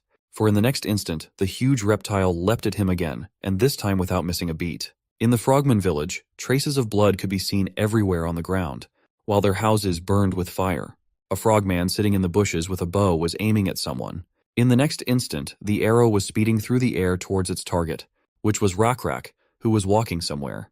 However, even though he could not see the arrow coming at him, thanks to his excellent instincts, he was able to sense the approaching danger and reflected it with his massive tail, while Ur, who had arrived in time, neutralized the archer with a single blow. When he approached Rakrak, he informed him that it looked like this frogman had been the last, adding that Shunin had indeed abandoned the village and fled when he sensed danger. To which Rakrak replied that one of the reasons for this was the betrayal of the grayscale lizards who were currently fighting against the frogmen with them, then adding that even so they had no right to criticize them, as it was their choice. However, what he was really interested in, and what he thought was really strange, it was why, despite the criticality of their situation, the great Allroy they had only heard about did not show up. Sun Woon, who was watching them from above, smiled, pleased with himself, then quietly muttered to himself that it was all because of him. Among the countless tactics and strategies used by him, there was one that was probably one of the strongest in the game, and it was called disease. It worked and was effective in any era. It was a tactic he decided to use this time. Even though he had some trouble finding the right virus, since it was only supposed to work on the mucous membranes of amphibians, he still managed to do it. The time when Rakrak followed Stargazer to the southeast, where the tribe of frogmen was located, coincided with the time when Sun Woon discovered the virus. And even though the virus and the frogman tribe were hundreds of kilometers apart, he successfully managed to transport it to them thanks to his insect army, who, despite many casualties along the way, eventually made it to their village, where he first infected their leader, the Great Allroy, who has since disappeared. At the same time, the sounds of drums could be heard around the island, banged by several frogmen. On the ground near the water, several bound grayscale lizard cubs were kneeling. Realizing they were here for sacrifice, they tearfully awaited their fate. Not far away on the ground sat the Great Allroy, whose body was covered with a layer of white slime, and who had initiated the sacrifice that he believed would heal them. Together with a crowd of his tribesmen, who knelt before the lizard cubs, bowed and begged the two-headed god to accept their sacrifice and to kill all those lizards, thus showing them his greatness. Soon, someone's huge shadow appeared under the water, with 2 pairs of eyes glowing in it. At the same time, Shunin reached the island by boat and saw that his father had already started the ritual of the sacrifice, which he believed was the key to their victory. At the same time, in the nearly destroyed lower village of the Frogmen, Raycrack was called loudly by someone's excited and panting voice. Turning around, he saw Owen, who was breathing heavily from running. Praising Owen for a job well done, Raycrack asked him why he was in such a hurry and what he wanted from him.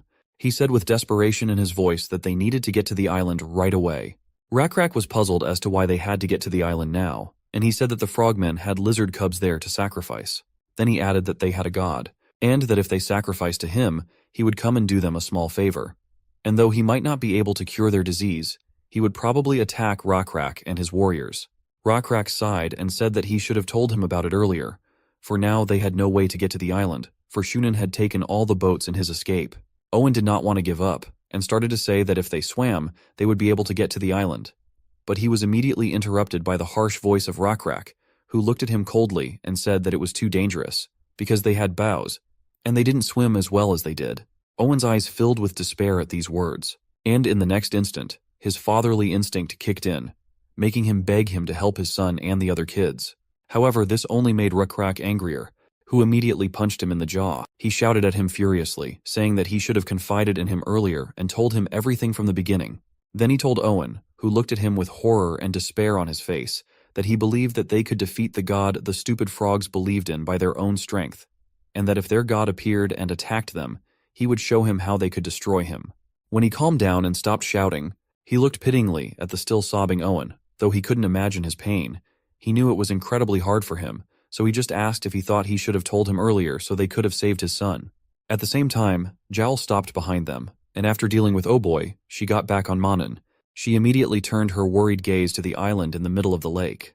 Owen didn't think Raycrack had said anything wrong, for he realized that things would have changed if he had only been able to learn of Shunin's intentions earlier, and perhaps if he hadn't acted so late, none of this would have happened. In the next instant, the water near the island was churning. Allroy, shouting incomprehensible words, joyfully reached out to the creature that appeared from under the water. This creature turned out to be a 2-headed devil, which was their god.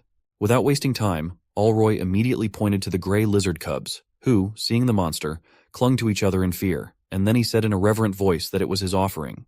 Raising his hands in the air, he began to shout in a fanatical voice to punish the black-scale lizards who dared to disturb the god's lake. Looking at the huge 2-headed monster that looked invincible to him, Owen finally lost hope. However, while he resigned himself to his fate, Raycrack along with Yahello looked at the 2-headed devil with calm gazes. Despite its enormous size, Raycrack thought that fighting this huge 2-headed serpent might be worth a try. After all, even though they didn't have a location advantage and couldn't use any tricks, they had a chance to win, even if it cost some sacrifices. However, the very next instant, he noticed something that made his eyes widen wide and glow. A butterfly flew towards him, glowing with a blue light. This could only mean one thing: they had hope. Walking over to the desperate Owen, Raycrack called out to him and told him to look at him. He raised his head in bewilderment and looked at him with his tear-wet eyes, which widened the next moment at what he saw. Standing in front of the huge mantis that appeared before them in the moonlight, Raycrack turned to Owen and asked him if he believed in miracles. Kneeling before his god, Allroy shouted loudly to his tribe to worship the 2-headed devil. He again began fanatically shouting to the monster to accept their offerings and destroy the lizards. Shunin bowed his head and watched as monster approached the victims, but at one point the monster stopped in indecision and looked forward. With Allroy's experience, this god had always been hungry for sacrifices, and always as if he had been starving for days, had rushed at them, but to his surprise, this time no such thing had happened. Wishing to know what monster was looking at, he followed his gaze and turned around cautiously. His eyes widened at what he saw, and he instinctively froze with fear. There was a large shadow above the tall trees, belonging to a huge creature with large eyes, which at the mere sight of it inspired awe and terror. The sounds of this creature's movements were accompanied by the cracking sound of trees bursting out of the ground, which immediately made the frogmen bowing to the 2-headed devil turn around. Like their leader, they also froze with fear when they saw the creature approaching them. Shivering in fear, someone from the crowd loudly exclaimed, "It's new god." Their fear was understandable, for looking at this creature, it was clear that compared to him, the 2-headed devil was just a pathetic water snake, while he really looked like a true god. When creating his creature that would follow his will, which was made possible by the fact that he had the essence of the abomination that was left after killing the ancient Scolopendra, Sun Woon decided to focus on practicality. adding strong legs as well as wings, sharp jaws, and large eyes that allowed him to see in all directions. Although the resulting creature resembled a mantis, it was a completely different organism. He guessed that at that point there probably weren't many players who had been able to create their own creature before him.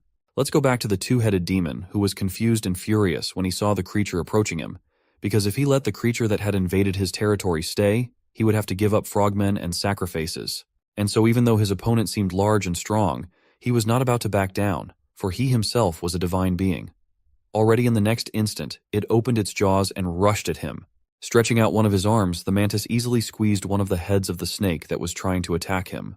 Crawling out onto the ground and colliding with the mantis, the snake crushed several frogmen with its body. Seeing this, the rest of them started to run away screaming in panic. Shunin barely managed to drag his father away. Despite the fact that he was almost killed, he continued to watch the monster fight with horror. Not wanting to give up so easily, the serpent opened its second mouth and tried to attack the mantis again. But like last time, it was not successful. The mantis neutralized the attacking head with one strong blow. Then turning to the snake in a quiet voice, which despite this was heard by all the lizards near the lake, he said that if he dared to call himself a god, he should realize that he was in fact nothing. Olroy and Shunin, who were watching, had a look of horror on their faces. Then grabbing the serpent's remaining head, which was still showing signs of life, the mantis said he would offer it to his creator, so that he could atone for his stupidity. For his stupidity was not a sin. In the next moment, illuminated by the bright light of the moon, he pompously tore off its head. Then, under the gaze of all present, turning to the dead serpent, he said that his sins were forgiven by his blood and flesh. Even Sun Woon, who was watching, was surprised, as he didn't expect that he would win so easily, because even though there was a big difference in skill and level, he still had high hopes for the two-headed devil. However, he decided to think about it later, because his main goal was to help the tribe of lizards, who saw the victory of their god and began to shout with joy while Owen cried again, but this time, with joy. Seeing the joy and happiness on the faces of the lizardmen, Sun Woon thought to himself that the emotions he was experiencing were quite entertaining. Turning back to the corpse of the two-headed demon, he noted that his abilities weren't too bad, considering that he had a small area, not a large one, unlike the others. But he hadn't used it, which suggested that the reason was this creature wasn't created by player. Another reason to rejoice was the system window that appeared in the next moment, informing him that for killing the two-headed devil, he had received its essence, as well as the small area it possessed.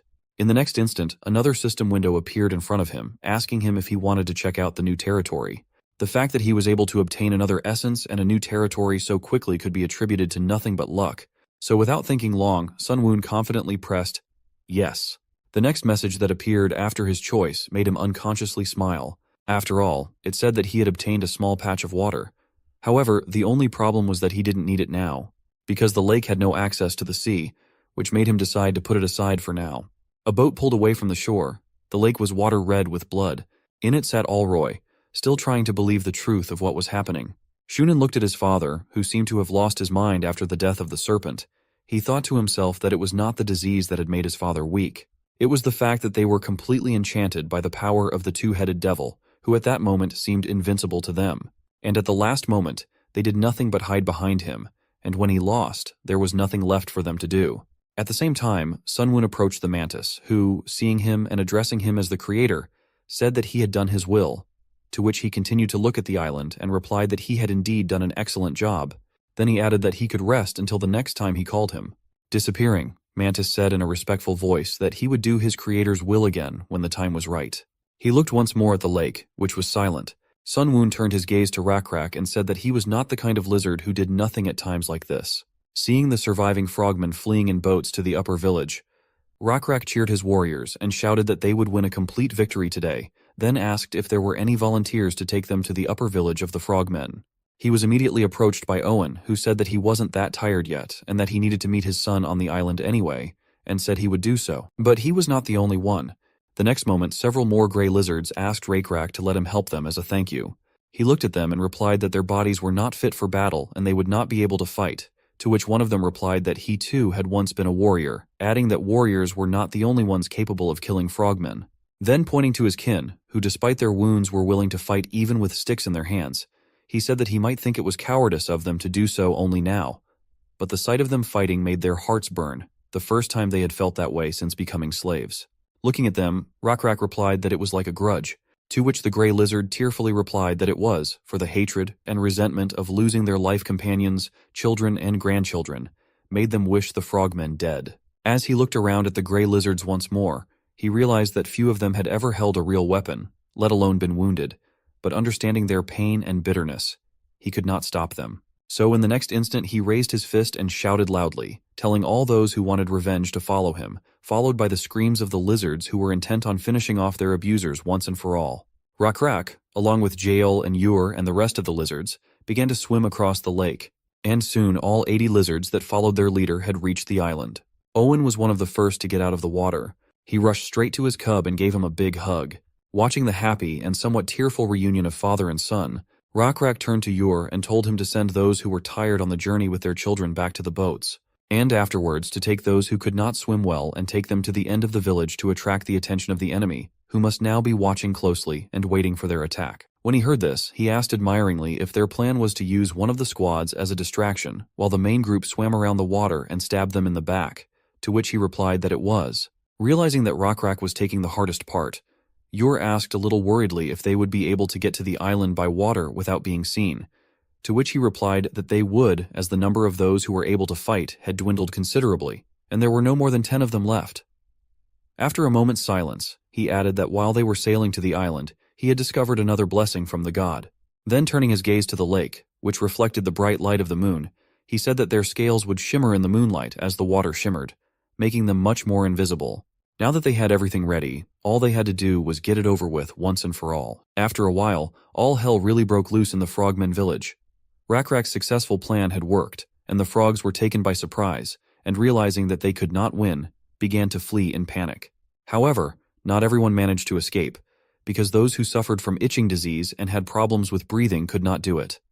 The great leader Alroy was no exception, as he looked in despair and incomprehension at the lizards in front of him, who appeared as if from nowhere. The realization of what was about to happen to him brought a look of horror to his face. Soon the Lizardmen warriors arrived and reached his guards, who were left to protect him. But as it turned out, they didn't stand a chance against the strong and sharp spear-wielding Lizardmen, who dispatched them in the blink of an eye, so fast that the frogmen didn't even have time to fire their bows at them. After killing all the guards, Rakrak looked at the lone Alroy with a cold stare. But even in such a situation, and having long since lost his dignity, he began to scream in despair, accusing the two-headed devil of not saving him, despite the sacrifices he had made. But his cries did not last long, for in the next instant the spear of the reluctant Rakrak was thrust into him, thus ending once and for all the great leader Alroy, who despite his big name was nothing more than an empty man blaming others for his failures. At the same time, Shunin sat in his tent listening to the war cries of the lizards, as well as the panicked cries of his kin, with terror on his face. Shivering with fear, he pondered how it could have happened like this, and how their numerical and weapon advantage had vanished in the blink of an eye. Even the poison that should have been their trump card did not work on the lizards, who were somehow immune to it, but it was too late to think about it, because they had already lost. After a while, the shouting and noise outside subsided. Deciding that this might be a good chance to escape, he cautiously peeked out of the hut to make sure that there was really no one outside. However, he didn't even realize that the danger was closer than he had imagined. Suddenly, a voice sounded behind him, causing Shunin to freeze in place with fear. In the next instant, he turned around in panic, at the same time reaching for his quiver, which unfortunately for him, was empty of arrows. Staring with his eyes wide with fear, he shouted the name of the lizard in front of him in desperation. It was Rakrak. Looking at him with a cold stare, he told Shunin if he was a warrior, he should stand up and bear his sword, as it would at least allow him to keep his honor. However, the man had no honor now, and all he could do was just beg to be spared. He immediately panicked and started reminiscing about how they had strengthened their friendship over the last few times they had met, adding that he had no animosity towards the lizards. Rakrak asked thoughtfully if that was true, and he replied that it was, because it was the two-headed devil that had threatened them. Seeing that the lizard still seemed unconvinced by his words, Shunin pointed to his bow in a panic, saying he would reveal its secret, to which Rakrak indifferently and coldly asked what the secret was. He immediately replied that it was the bowstring. And when the lizard asked him what the bowstring was made of, he replied with a playful smile that it was made of veins from the backs of frogmen. Rakrak, like Owen, was really shocked at what he had heard, and his face immediately darkened. Even though he had assumed that the bowstrings were made from some animals, he had never imagined that they were made from their kin. The next moment he asked Shunin, who was sitting in front of him with a smile on his face, what the bow itself was made of. The man, realizing what he was about to say, mumbled that it was from lizards. Shunin lowered his head and prepared to die, for he knew that after his words he would not be released. Rakrak heard the answer and replied in a cold and grim voice that he understood. Then opening the curtain at the entrance to the hut and looking out, he said that there were really no hard feelings between them, and he had already won a brilliant victory, so he accepted the deal he had offered. He then looked at Shunin and added that he was free to go. Shunin looked around warily and rose to his feet, still not fully believing that he was being let go. Not waiting for Rakrak to change his mind, he started to run away. Owen, who was standing next to Rakrak, asked him if he was really going to let him go. Rakrak took his bow and arrow and said yes. Then taking aim at the fleeing Shunin, he coldly added that all he needed was a moving target. Not long after the frogmen were finished, Rakrak's arrow whistled through the air. It hit the head of a bound, rotting, and long-dead frogman. Judging by the number of marks, it had long been used as a target for training. Now Rakrak was pleased with the result. His archery skills had improved greatly, and their tribe had found a way to make bows as good as the frogmen. However, he just wondered if this was the best they could do. Even Owen, who had been watching the training, had noticed that the quality of this bow was just as good as the frogmen's and its arrows flew just as fast and far. Rakrak explained to him that they had achieved all this by replacing the material of the bowstring with frogmen tendons. But still, the lizards were physically stronger than the frogmen and could pull the bowstring tighter and risk breaking such a bow, so they should have found stronger materials. Owen understood his desire for a better weapon, but he still reminded him that the bows made by the frogmen were the best that could be made in this forest. There just weren't any better materials here. That's true, Rakrak said, nodding. Then I guess we can't just stay in this forest then. Owen was smart, so he assumed that the reason for this decision wasn't just to make a better bow, and that was indeed the case. Rakrak explained to Owen that he had learned from the Stargazer that this forest area would become very cold as winter came. The lizards would become physically weaker, but would still be able to survive the winter by making fires and wearing the skin of other animals. The problem, however, was their pet water buffaloes. Rakrak knew that in nature, water buffalo go to warmer places to avoid winter and find places with enough grass. And to solve this problem, some of them will have to go to warmer places to breed water buffalo further. You may have noticed by now that Owen had a skull on his head that was different from those worn by Rakrak warriors. There were no warriors among the grayscale lizards, but there were definitely those that had the right qualities and abilities to become warriors. Rakrak had tested and selected them himself, and Owen was one of the gray lizards who had become warriors after passing several tests. These new warriors insisted on using frogmen skulls rather than buffalo skulls, and Rakrak allowed them to do so. Rakrak continued practicing and shooting at the target, hitting one arrow after another. Finally, he asked Owen about the results of today's hunt. He replied contentedly that he and his squad had wiped out the remnants of the frogmen hiding in the forest nearby, and now, thanks to their carcasses, there would be no shortage of materials for making bows. Rakrak was pleased to hear that. However, Owen still couldn't forget what had happened in the village. How he and the other lizardmen, blinded by hatred and rage, had pursued and killed the unarmed and begging for mercy frogmen. Nothing seemed to quench their thirst for vengeance. And their last victim that night was Shunin, who had betrayed his tribe and revealed its secrets, and then tried to escape. It was not a pleasant memory, and he was brought out of it by Rakrak's question. He asked Owen what was bothering him. Owen replied that he would like to have Shunin or Alroy's skull as a reward for helping him someday, and asked that the skull not be damaged in training. Rakrak was fine with that, and promised him that he would be sure to get his. Owen was grateful for that and decided to tell him about an interesting place they had discovered in the forest while hunting. Yahello, meanwhile, came over and quietly leaned over the gray lizard cub who was watching the leader with an unusual figure in his hands. Yahello asked quietly, interested in listening to the adults. She frightened the cub. He immediately burst into tears and let go of the figure. Then Yahello asked him what he was doing here and what he wanted to ask the chief. Suddenly she noticed a figure lying on the grass. She picked it up and asked what it was. It looked suspiciously like the giant praying mantis that their god had sent to help them. Yahello showed the figure to Rakrak, and he also thought the figure looked like their divine protector. They all liked the way the figure was made, and the chief even asked the cub if he had made it himself. Rakrak praised him, saying that the figure was nice and cute. Hearing this, the cub just glowed with happiness, and then he offered to keep the figure as a gift. But Rakrak was not sure whether it was worth taking the toy away from the child, and looked questioningly at Owen. He replied that it was fine and he could accept the gift without any regrets, for the children of his village had been making a lot of them lately. It is even popular among them to exchange such figures. Hearing this, Yahello asked the child if there were many children in their village who knew how to make such figures, and he answered her that yes. He explained that it all started because the protector had then saved them all on the island from imminent doom. Now all the children of their village thought of him as a good and powerful being who could protect them from any misfortune. Hearing this, Rockrock and Yahello looked at each other. Rakrak realized that these figures could be very useful, and decided to see how many had been made so far and buy them all. Owen offered to go to their village and see. Rockrak agreed. He was willing to use all his resources to get more of these figurines. He saw this as an opportunity to spread the belief in their unnamed bug god. But that would come later. For now, Rakrak wanted to know what Owen's squad had found during the hunt.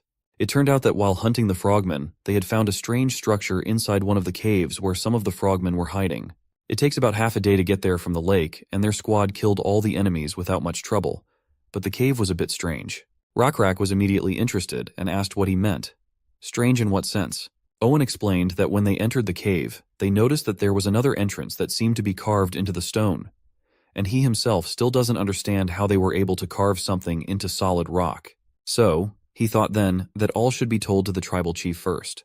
It was the right decision, and Rockrak decided to equip an expedition and explore everything with his own eyes. He returned to the village with Owen and Yahello to take a group of warriors with him, and together with them he set off. On the way, Owen advised them to be careful and cautious, for the frogmen were hiding there for a reason, and some of them might still be lurking nearby, preparing an ambush. Finally, they came to the very same cave. As soon as they entered the cave, a blue butterfly appeared out of nowhere and immediately caught Rockrak's attention. While Owen assured everyone that they had cleared up all the frogmen here and they could not worry about anything, they all froze in surprise as they stared at this slab of stone. Though Owen still didn't seem to understand what was so special about it. It was like a circular passage somewhere further into the cave, closed off by a man-made door made of carved stone. Looking at it, Rakrak marveled at how breathtaking it looked, and he didn't understand how such hard stone had been carved so precisely. Yahello noticed something else interesting. The pattern on this stone was very similar to the one on the back of the giant scolopendra they had defeated in the desert. Now Rockrak himself realized it as well. Sunwoon already knew that these were ancient ruins. He knew that there were many types of ancient ruins, and in them one could gain ancient knowledge or discover relics and wonders. Among the ruins, there were some that had useful functionality, some were unique, but there were also demonic ruins that carried a lot of danger. Now, while the level of development of his civilization was still low, even if they found ancient knowledge in the ruins, it would be of little use, since his civilization simply wouldn't understand anything and wouldn't be able to use them. The situation was slightly different with miracles and relics.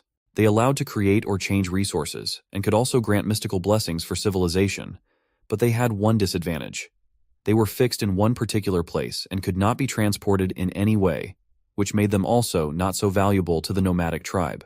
Still, in Sunwoon's opinion, getting into the ruins wouldn't be so bad if they weren't demonic ruins. Apart from ancient knowledge, rank knowledge, secrets, demonic ruins, and unique ruins, players usually obtained other things that were categorized as miscellaneous relics. There could be piles of insignificant treasures, such as the golden tablet already obtained by Rockrak.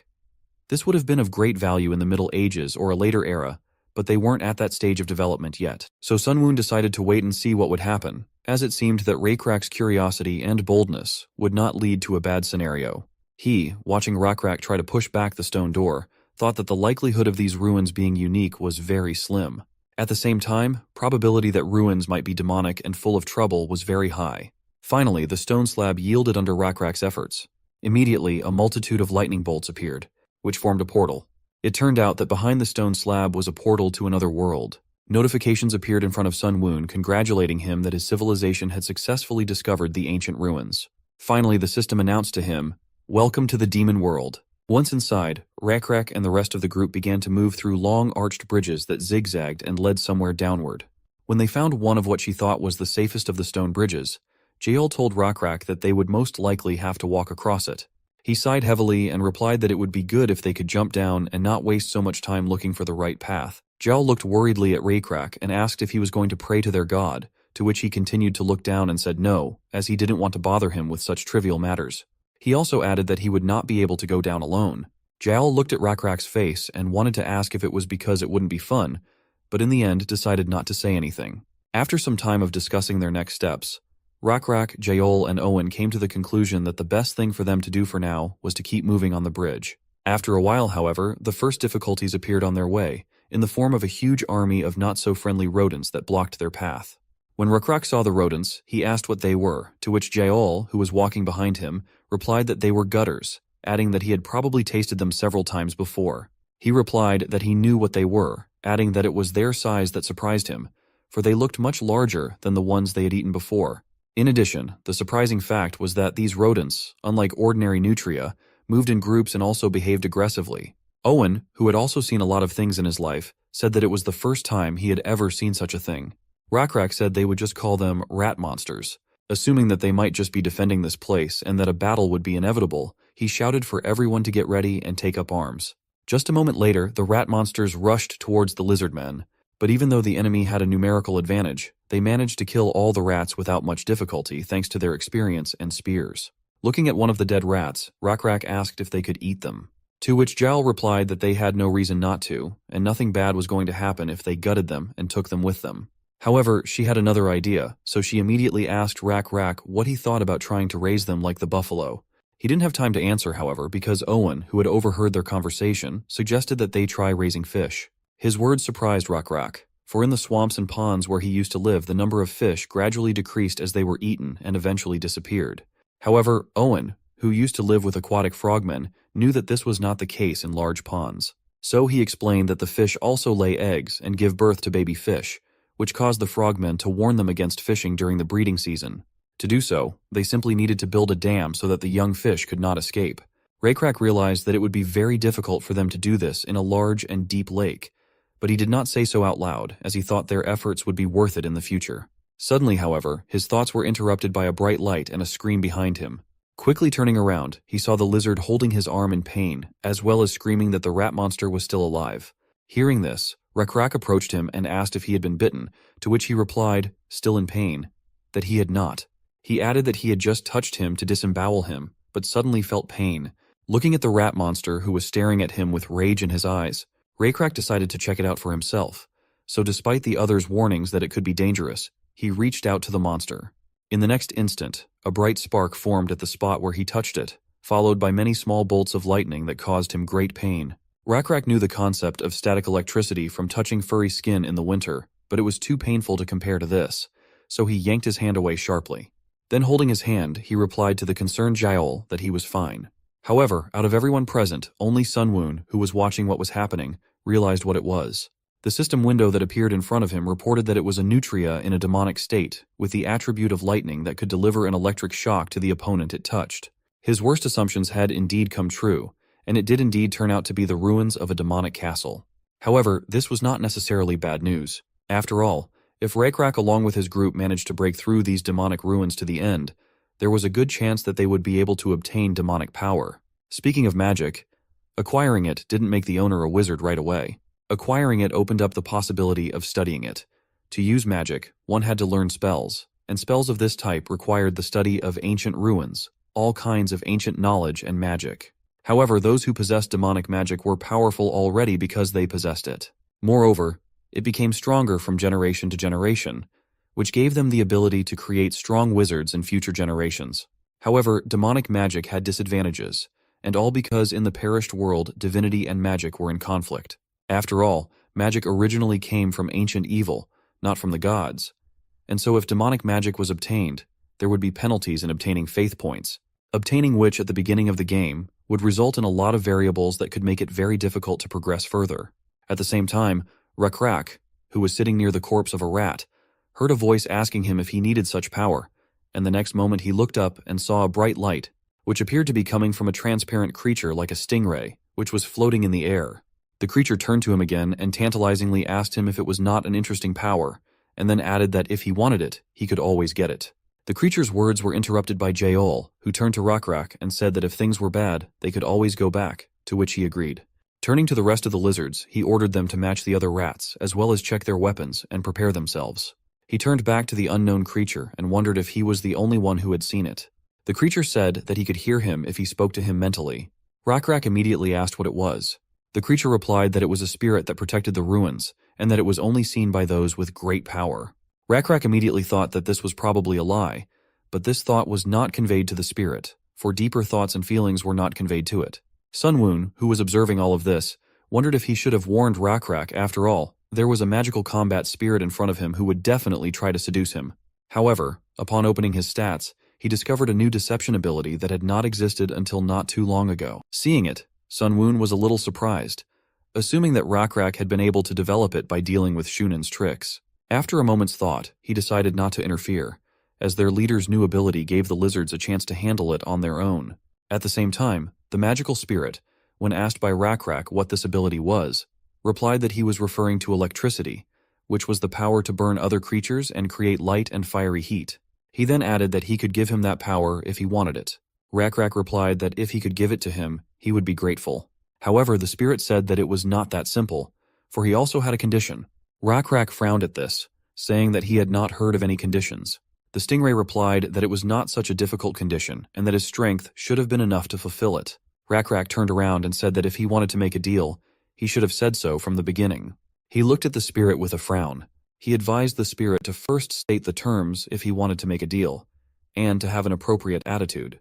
Hearing this, the protective spirit immediately apologized.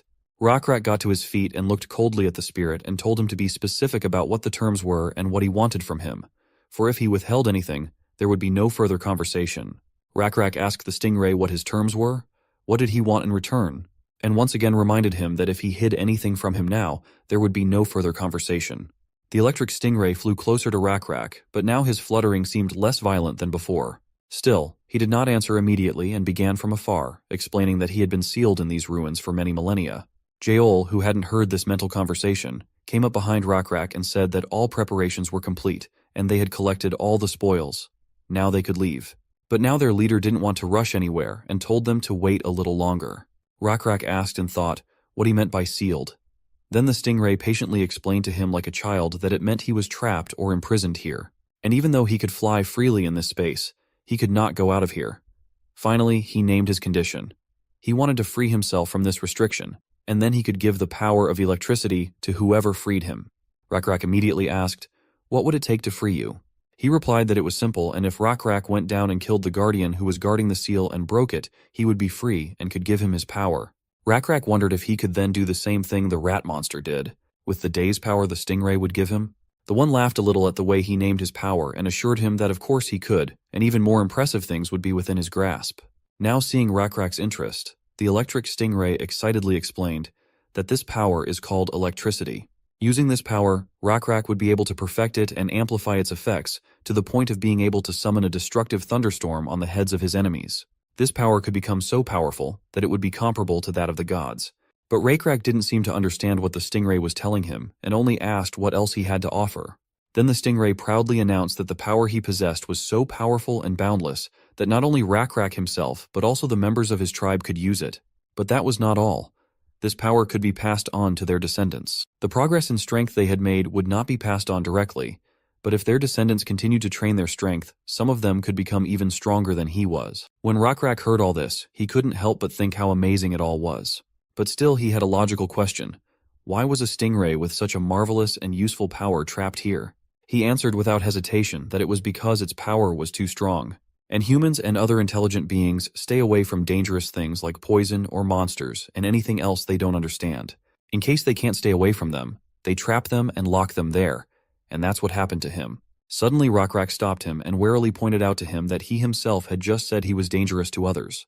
Rakrak looked at him suspiciously and confidently stated that he was hiding something, and perhaps it was because there was more harm from the stingray's power than good.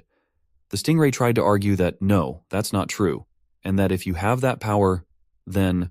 Rakrak immediately stopped him and advised him not to lie anymore, and warned him that he could go back right now and block the entrance to this cave, which seems to have been blocked for no apparent reason.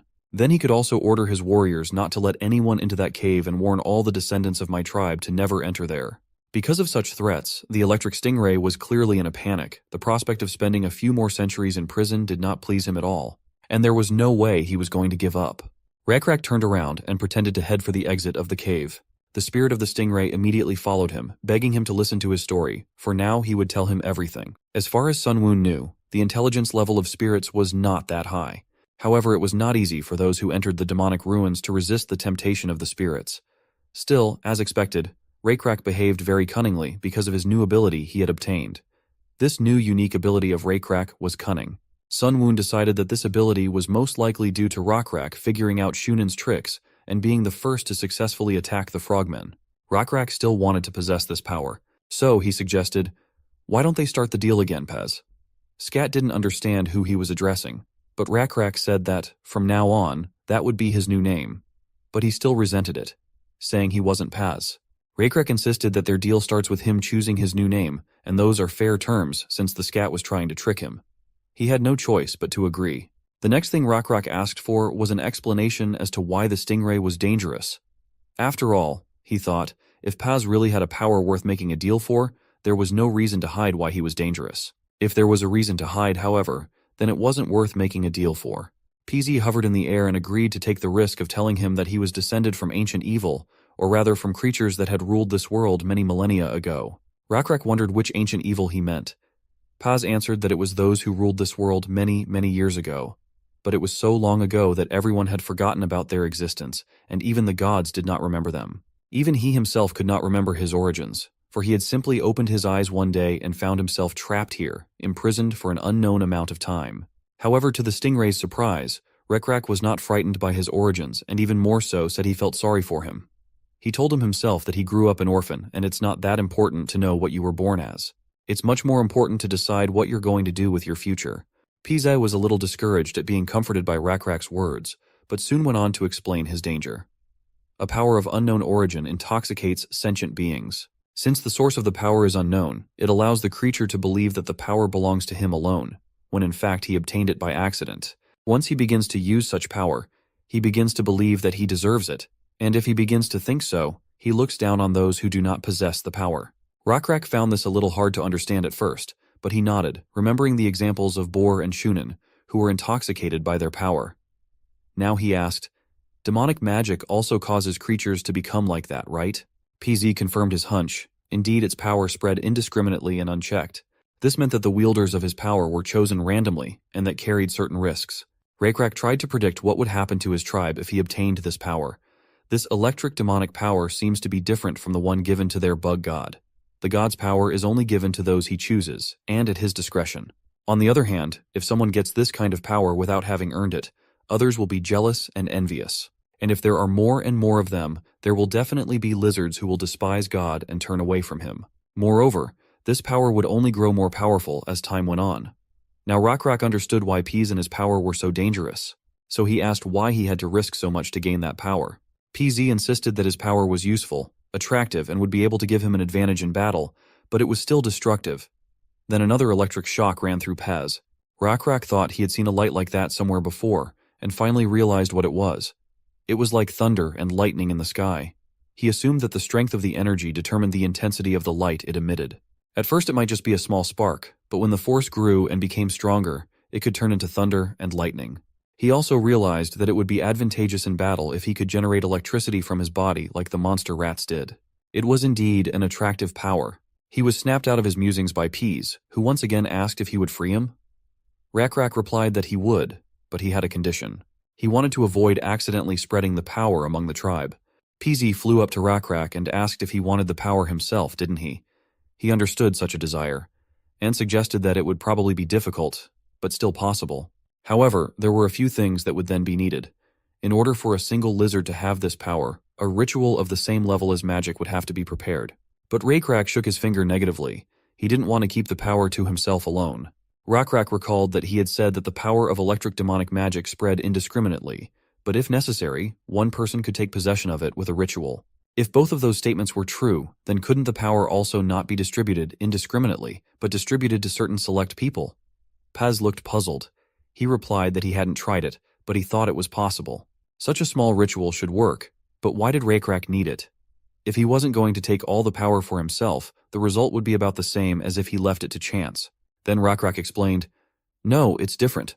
If the power is only given to certain members of the tribe, it will look as if they were chosen by God himself. In other words, it will not be a power of ancient evil that has no source, but a power with a clear source of origin. This one will look like a God-given power, but even that is not the most important thing. If the lizards think it's a gift from God, then it will be. What difference does it make? The chosen ones will think that God has given them strength, and their faith and devotion will reach God, even though they are gifts, not from Him. From this, their faith will be strengthened, and they will be afraid to disobey their deity." PZ tried to contradict Rockrock, but couldn't think of what to say. What Rockrock was saying directly applied to the perished world system. If demonic magic holders believed that they had gotten it by chance, then accruing faith points would incur penalties. On the contrary, If demonic magic holders mistook it as a power given to them by a god, it would result in increased faith points. Rakrak decided to move on to the next condition. PZ was surprised at how many conditions he had and tried to resent it. But Rakrak reminded him that if he persisted, the conditions would only get more.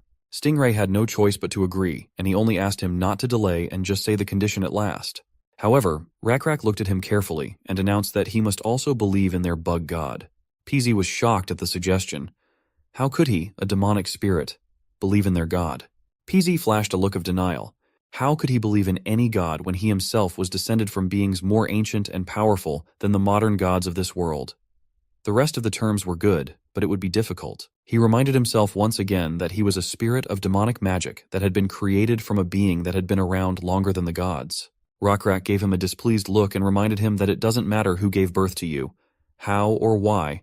What matters is what you are going to do next. And then asked if he wanted to be free or not. PZ still resisted, saying it was a ridiculous idea because gods don't like demonic spirits. After all, they're just made that way. That's their nature. Demonic spirits compete with the gods and want to spread their demonic magic to as many creatures as possible. That's the purpose of their existence. Rakrak was starting to get angry and advised him not to compare his god to the others, and don't judge their god through the prism of your view of the world. He explained to the Stingray that he thought he was useful enough, and their bug god happens to be very generous and gracious to useful creatures. Their god might even listen to his wishes and fulfill them. That is why the reason why the Stingray was created is not important at all. The reason for its existence is determined by any intelligent creature itself, not the one who created it. Sunwoon watched all of this closely. PZ steadily slowed his fluttering and hesitated in doubt. He knew very well that gods didn't like spirits of demonic magic and tried to destroy them. So he asked again, would their god really accept him? Rakrak was sure of it and assured him that if he accepted all the conditions he offered him, he would be accepted. Rakrak was sure that he did not know all the desires of his god, but he was the one who understood his desires better than any other being in this world. PZ was silent, but he had already made his decision. He looked at Rakrak and finally told him the whole truth. He had indeed lied to him about some things. In fact, he's not just stuck in these ancient ruins, he rules them. The truth is that the challenger in these ruins must defeat the guardian of the ruins, but that guardian is under his rule. He controls everything in these ruins, and he is the one who sent the enchanted nutria with demonic magic to them. Rakrak wasn't surprised at all, and Paz went on to say, the reason I told you is that you must defeat the guardian. But Rakrak didn't let him finish his sentence and finished it instead, saying that he knew why he said that. It was because the power shouldn't go to the weak because they wouldn't be able to spread it widely. He was right. Recently, even a tribe of frogmen had come to take up the challenge in search of power for revenge, but they had failed. But now Pease was wondering how Rakrak would react to all this. After all, he had revealed his lies. Wasn't he upset?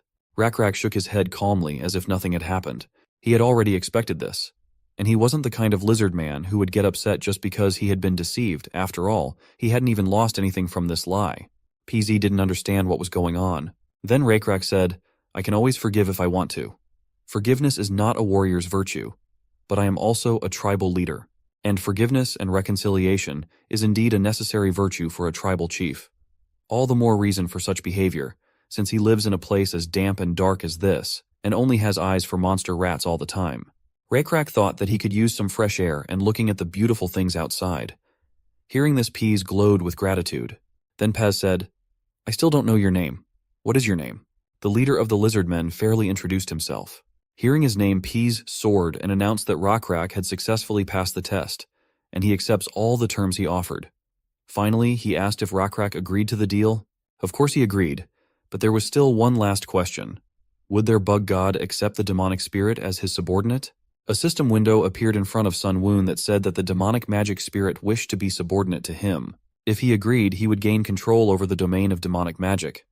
Electricity. After a short time of thinking, Sun Woon clicked yes. Now the deed was done. This was the only possible way to overcome the penalties of demonic magic due to the transfer of demonic magic to the realm of divinity. Otherwise, every creature possessing demonic magic would be labeled as enchanted with demonic magic and would be unable to produce the right amount of faith and control their power. However, demonic magic in the realm of divinity was under the control of a deity. Sun Woon praised Rakrak for his good work. Thanks to him, once Pease accepted the terms of the deal, Sun Woon was able to grant demonic magic to certain of his servants without penalty.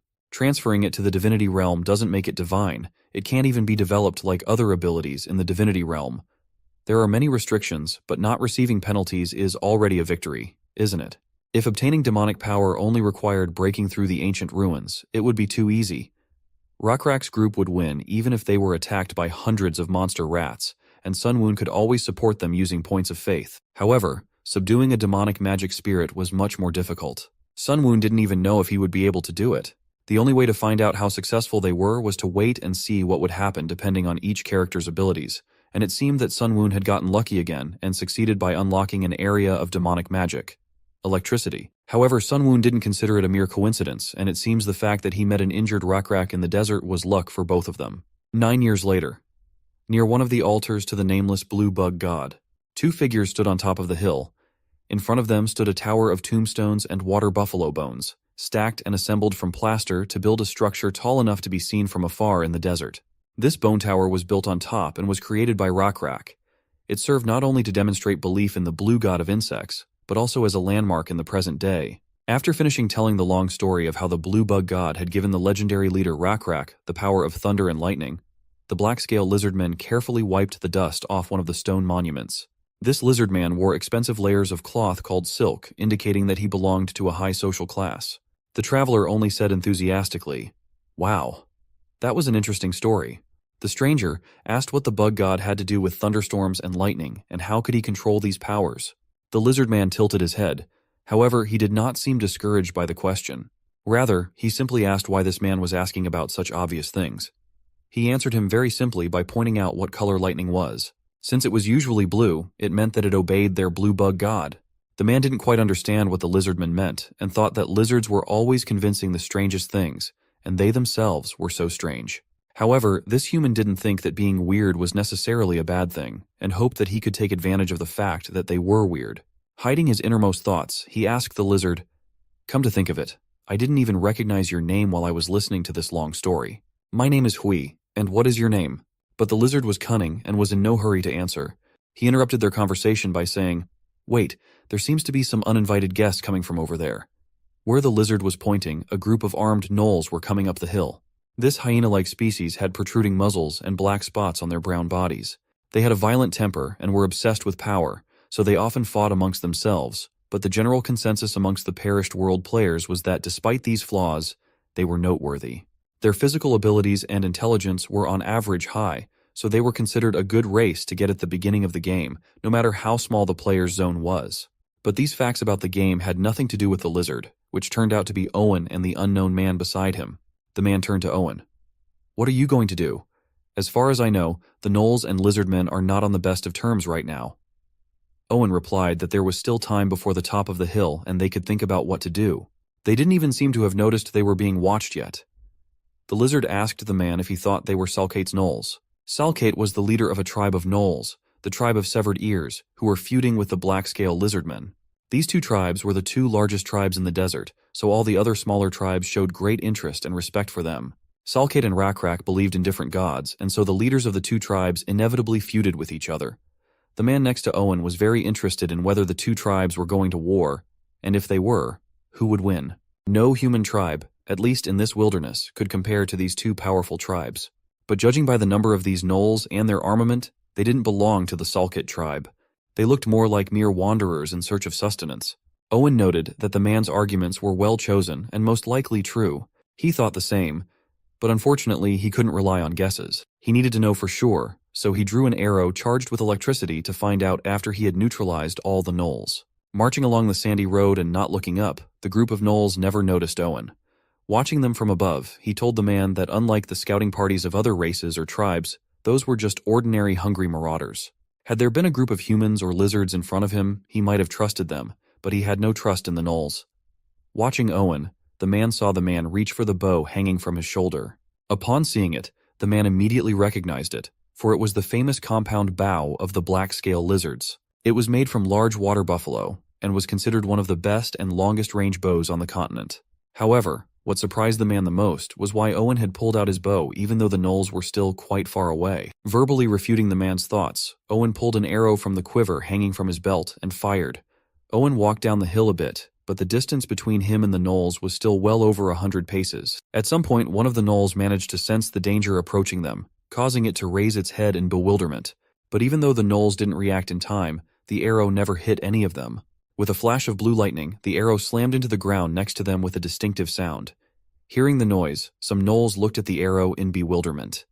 Unlike them, however, their leader realized something when he saw the arrow, and in the next moment, horror began to appear on his face. Suddenly, electricity discharges and a bright blue light began to emanate from the arrow stuck in the ground. Realizing what was about to happen in the next moment, the gnoll leader screamed with horror on his face that it was an enemy attack and ordered everyone to run away immediately. However, it was already too late. The gnolls, who were feeling rather carefree, could not even think that an arrow stuck in the ground could hurt them. Therefore, not having time to react in time, all they had to do was watch with horror and confusion on their faces as a bright lightning bolt struck from the sky straight into the arrow. Already in the next moment, their painful screams were heard. Having struck the arrow, the lightning struck with an electric shock all the gnolls that stood nearby. This caused the fur of all these vagabonds to stand up and the screeching of wounded dogs among the desert rocks. From the mouth of one gnoll, whose body was still filled with lightning bolts of electricity and who looked at Owen with horror in his eyes, only one word escaped his lips: the Chosen One. Despite his ignorance, even someone like him had heard the legend of the black-scale lizard. He remembered its contents.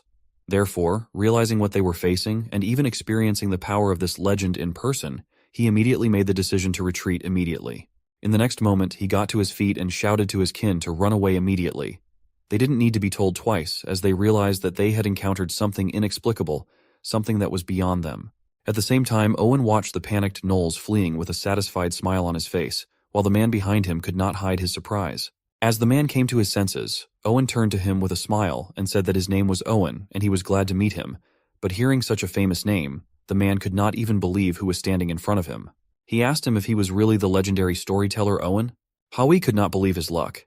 He was lucky to meet such a famous member of the lizard tribe, even one of its leaders. Owen sighed heavily. Looking into the distance, he muttered in a tired voice that it had been a long time since he had last used his power. Then turning to the man, he motioned for him to take a short break and talk some more. Owen pulled a long stick out of his silk coat. The end of the stick was round and empty. The contraption was strangely reminiscent of a smoking pipe. Then he lightly flicked his finger and formed a spark. As the dry grass caught fire, Owen took a deep breath. As he exhaled, white smoke billowed from his mouth. Watching the lizard, the man remembered that the stick in his hands was a smoking pipe. According to the stories, it was used by a select few black-scale lizards as a ritual tool with which they smoked tobacco after using their powers.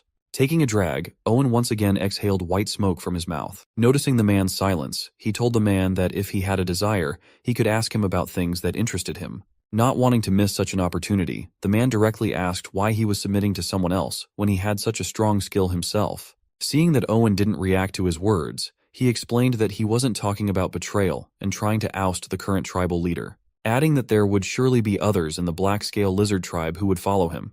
And even if there weren't, with that kind of power he could easily find another tribe of lizards somewhere and live a comfortable life. For, as far as he knew, Owen's storyteller had been known as a lonely and dangerous vagabond before. And now, instead of living a life of comfort, he was somehow forced to wander the wilderness alone. The man wondered what he was missing out on and what he didn't realize. After listening to the man, Owen exhaled another cloud of white smoke. Then smiling as if he had heard a funny story, he replied that he had his reasons. Turning his gaze to the man looking at him with puzzlement, he said that he had too many sins to live such a carefree life. The man could not believe his words, for he had heard that many lizards respected him on par with High Chief Rak. Looking at the man with his unchanging expression on his face, Owen said that many members of his tribe had indeed forgiven him and no longer held a grudge against him. However, for him personally, it was a matter of personal atonement, redemption for having once betrayed many of his people, but there was a way for him to redeem himself. Now his raison d'etre was to go around telling stories about the blue bug god and Rak, the leader of his tribe, and sometimes using his power to prove to unbelieving fools the power of their god by instilling awe in them. This was the path of redemption he had chosen for himself. Now his life's purpose was to be a prophet of the nameless god of the blue bugs. In honor of their god, their tribe had erected many altars made of water buffalo bones, along with memorial stones that recorded the stories of their tribe's life and the miracles their god had blessed them with. Watching Owen dusting the sacred stone, the man asked him why he had worked so hard for all this. for there was no one in this desert who did not know the Black Lizard tribe and their deity. Owen's work seemed pointless to him, and in his opinion, there was no need to try to improve the reputation of Rakrak, leader and priest, for he was already legendary. Owen, still wiping the stone, replied that a reminder never hurt anyone, and using his power he constantly reminded everyone of the power of their god and tribe. In his opinion, it was a worthwhile endeavor. Finally turning to the man, he asked him where he was going. And was he a wanderer, like himself? Howie scratched his beard thoughtfully and replied that he was. He would have liked to stop there, but seeing the attentive and distrustful look of the lizard, he realized that he would not leave him until he got a proper answer. He said that he came from Automation. Automation was an isolated valley located in the southwest of the wilderness. A human tribe settled where the springs flowed, and at the entrance to the valley stood a fortress made of earth, stones, and clay. It was called a fortress, but it was not actually built by humans. It was called Automation because thanks to the ancient mystery, there were ancient mud soldiers that reached human height who constantly rebuilt the fortress when it collapsed. Because of this, the human tribe that managed to occupy the place was able to defend themselves from other large tribes. Automation was also a place that was watched over by gnolls with cropped ears and black-scale lizards. I see. So you're the errand boy of Automation? Owen asked. Howie wasn't going to hide anything anymore and replied, Exactly. I'm on my way to the black-scale lizards to deliver the words of the Lord of Automation. Owen now realized that it was his fault for not recognizing the messenger in the guest right away. But everything went well, and they immediately found common ground and no unpleasant mishaps occurred. Howie asked him what he meant by good. Owen explained that he was really lucky and he was going to visit Chief Rakrak himself and could take him with him and show him the way. But it was quite late today, so Owen suggested that they set off early the next day at dawn. Hui wondered why at dawn, and the Lizardman explained to him that he was going to navigate by the stars. He also added that since Hui was his guest, it would be his duty to treat him with all generosity.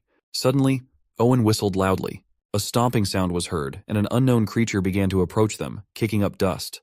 It turned out to be an overgrown rooster with a lizard tail and more than 2 meters tall. When Howie saw it, he was frightened and asked, What is Cockatrice doing here? He was ready to run away, but Owen stopped him by telling him to calm down and taking the creature by the reins, he added that he hadn't guessed. It was a quorka, not a cockatrice.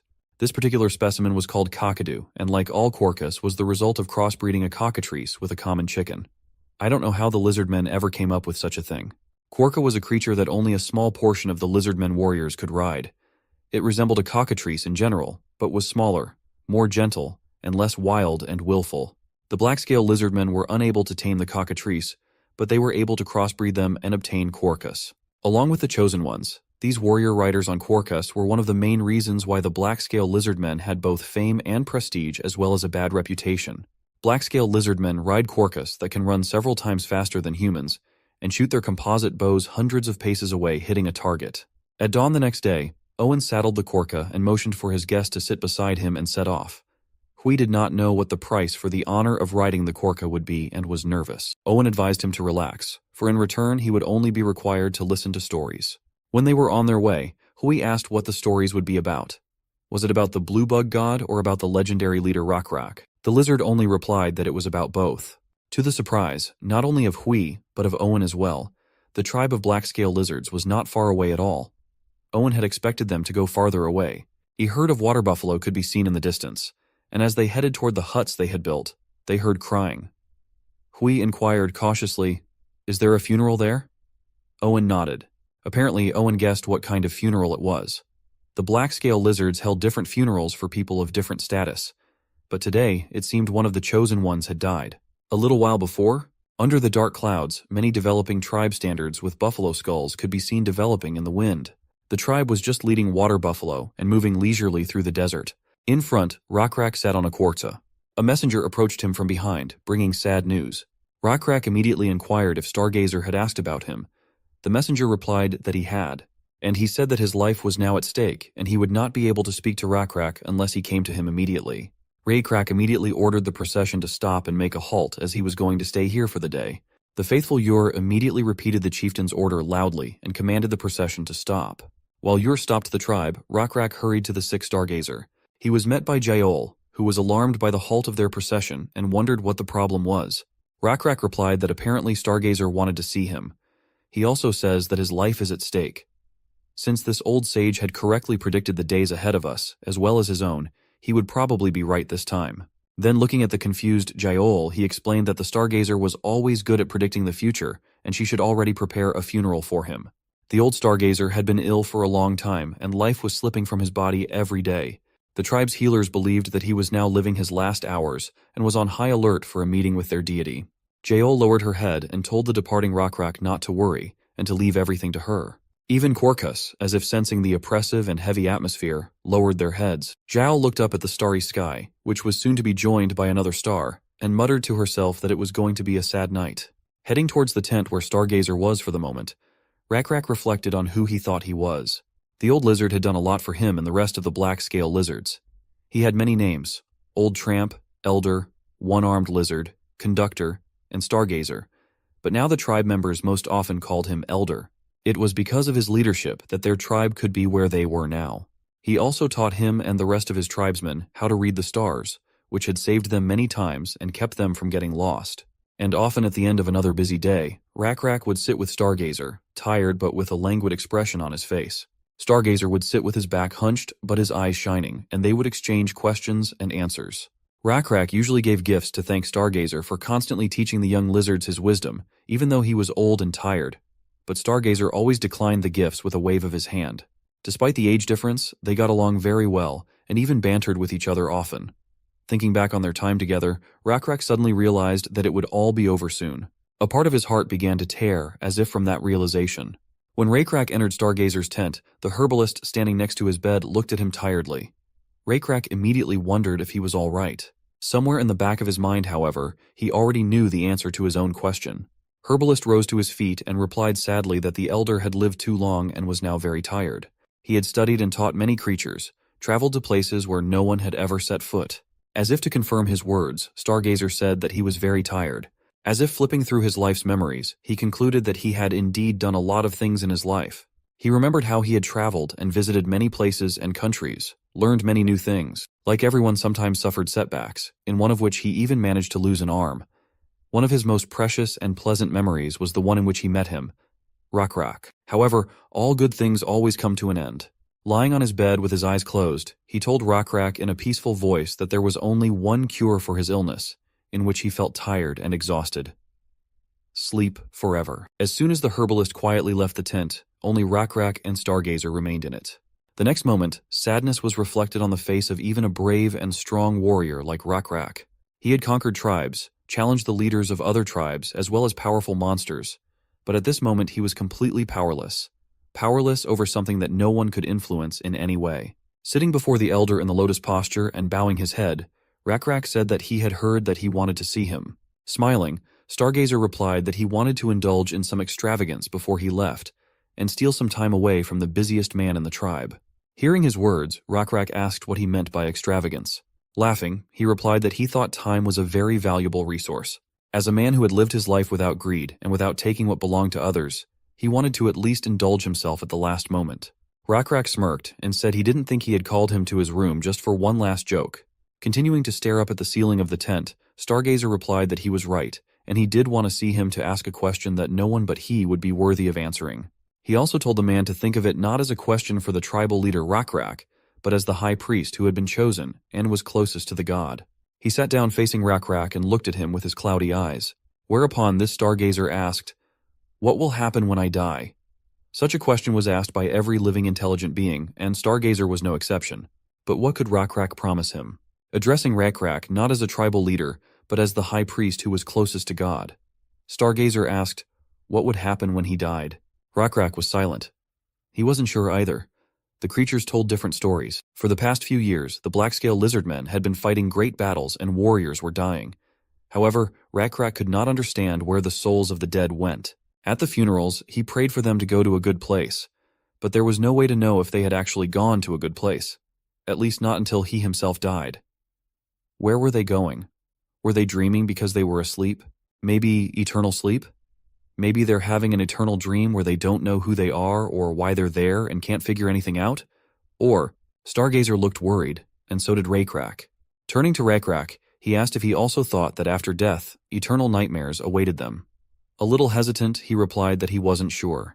He was also not sure why he thought he was worthy of answering that question. Stargazer, on the other hand, had his own thoughts on the matter, the blue insect god had saved them when they were lost, and so he believed that he would guide them even after death.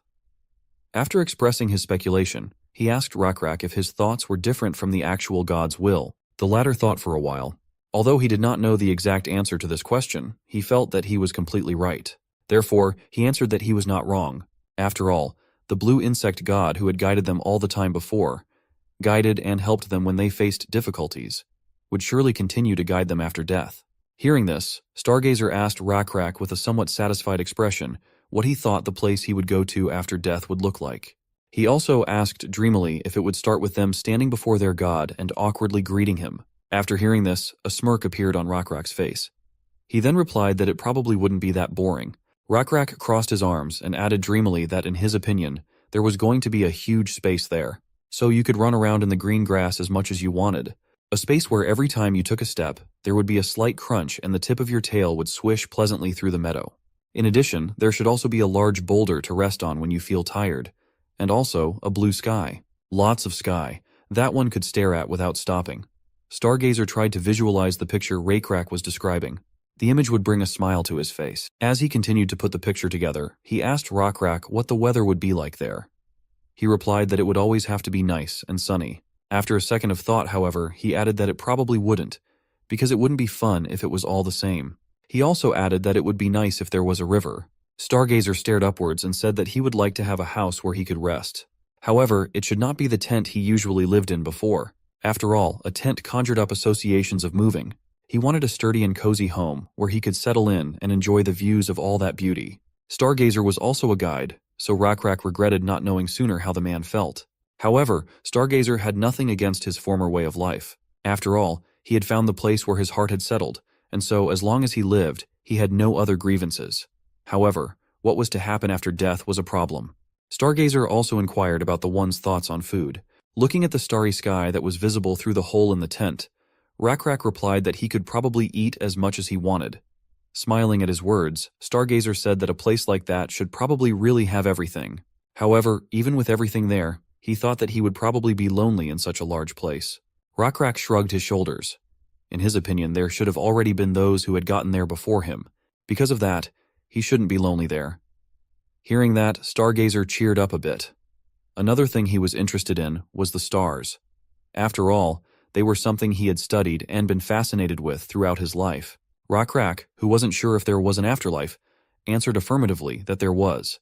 His certainty sounded so convincing, as if everything was obvious to him. After all, hadn't the stars been showing them the way all along? And most likely there would be those wandering there too, so God would surely have placed the stars in the sky so that they could easily find their way back. Suddenly, Rakrak's gaze was caught by a blue light coming from somewhere above. It was a blue butterfly that was glowing brightly. It slowly descended straight towards him. It was a sign. A reply from the blue insect god. A sign that he had heard them.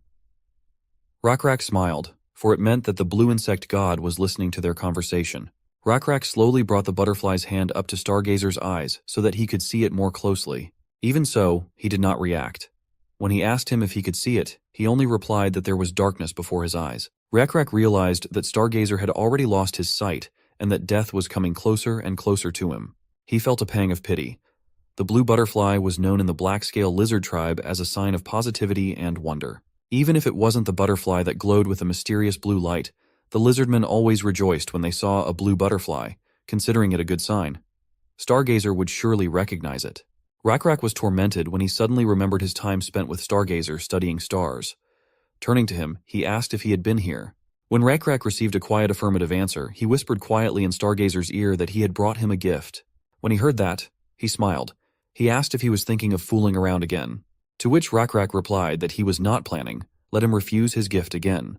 "I'll find him right away this time," muttered Stargazer and smiled. When his last breath reached the blue butterfly, it flapped its wings and began to rise. Rakrak somehow knew it was his last breath. He gently shook Stargazer's body, calling his name. When he was sure he was no longer breathing, he called for the herbalist. The blue butterfly flew out of the tent and continued flying through the sky. It soared over a tribe of black-scale lizards who were busily preparing for the gathering of the camp and the funeral. Then over the desert where dusk had fallen. Finally, a blue butterfly landed on the back of his hand.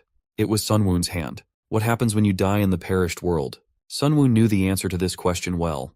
The very next moment, a system window appeared in front of him, informing him that the conditions for creating an afterlife had been met and also asking if he wanted to do so. After reading the information, Sunwoon did not hesitate to click yes. Sunwoon knew that one day he would create an afterlife. After the player chose his first tribe and defeated the NPCs in the surrounding area, his divinity level would reach 11. This was one of the prerequisites for creating the afterlife, and the player could reach this level if he played correctly from the beginning. Then his subordinates could become demigods. Up to this point, he had managed to fulfill all the conditions for level, resources, and faith points. However, he still had a condition for the number of deaths. There were 4 conditions to create an afterlife. Reaching the required levels, killing NPCs such as abominations and fiends to obtain special resources, and obtaining enough faith points were the easiest of the 4. But the last condition, death, was unclear. It appeared that one had to achieve enough deaths of creatures that believed in the player, and then the condition was considered met. However, there was no specific formula that could be used to determine how many creatures had to die in Perished World, so players had to do the calculations and guess on their own. However, since the conditions had already been met, it didn't matter. Sunwoon opened the World Creation Helper program. He knew that the day would come when he would create an afterlife, so he would occasionally simulate the different kinds of afterlife he wanted using the World Creation Helper provided by the Perished World system. Like the Creature Creation Helper that Sunwoon had used to create his giant mantis, the World Creation Helper saved worlds that Sunwoon had created before and worlds created by other players. But just like last time, Sunwoon decided to create a new one.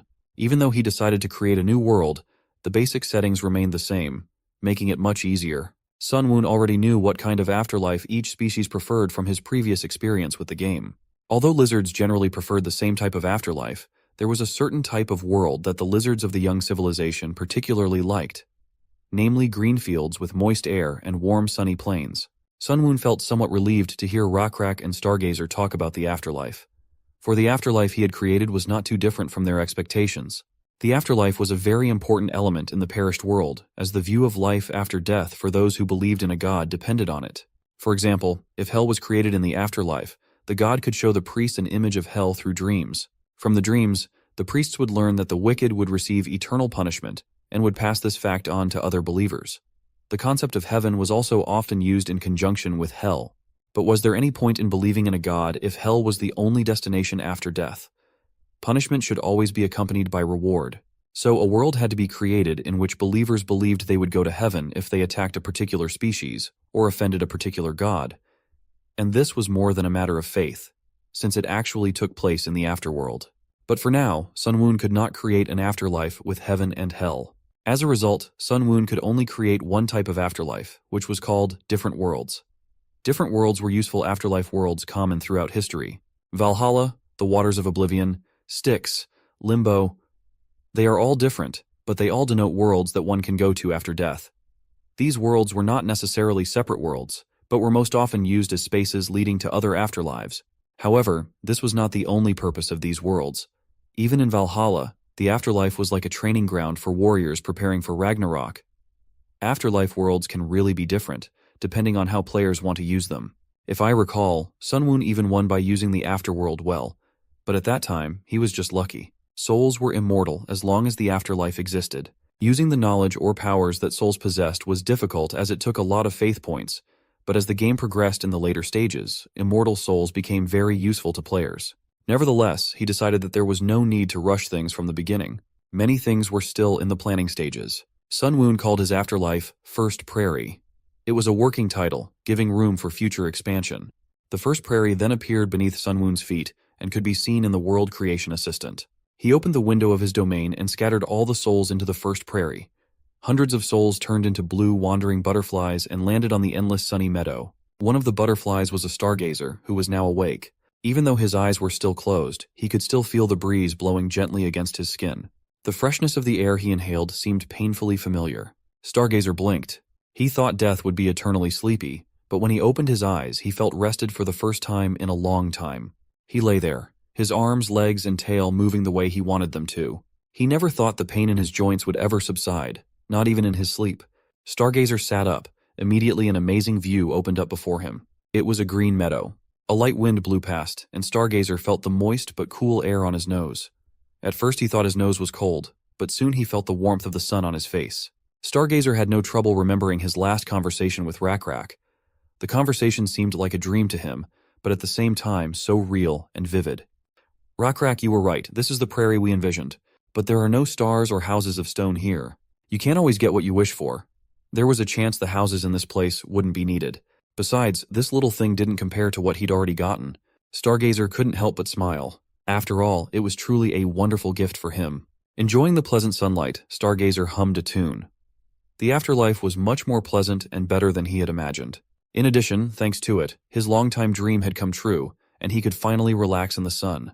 At some point, however, something caught his eye and made him turn around. As it turned out, he was not the only one who was on this green field. Here and there on the grass lay other lizardmen. They were sleeping facing the sky, with their eyes closed. Stargazer was surprised, but he was more interested in why they were not awake yet.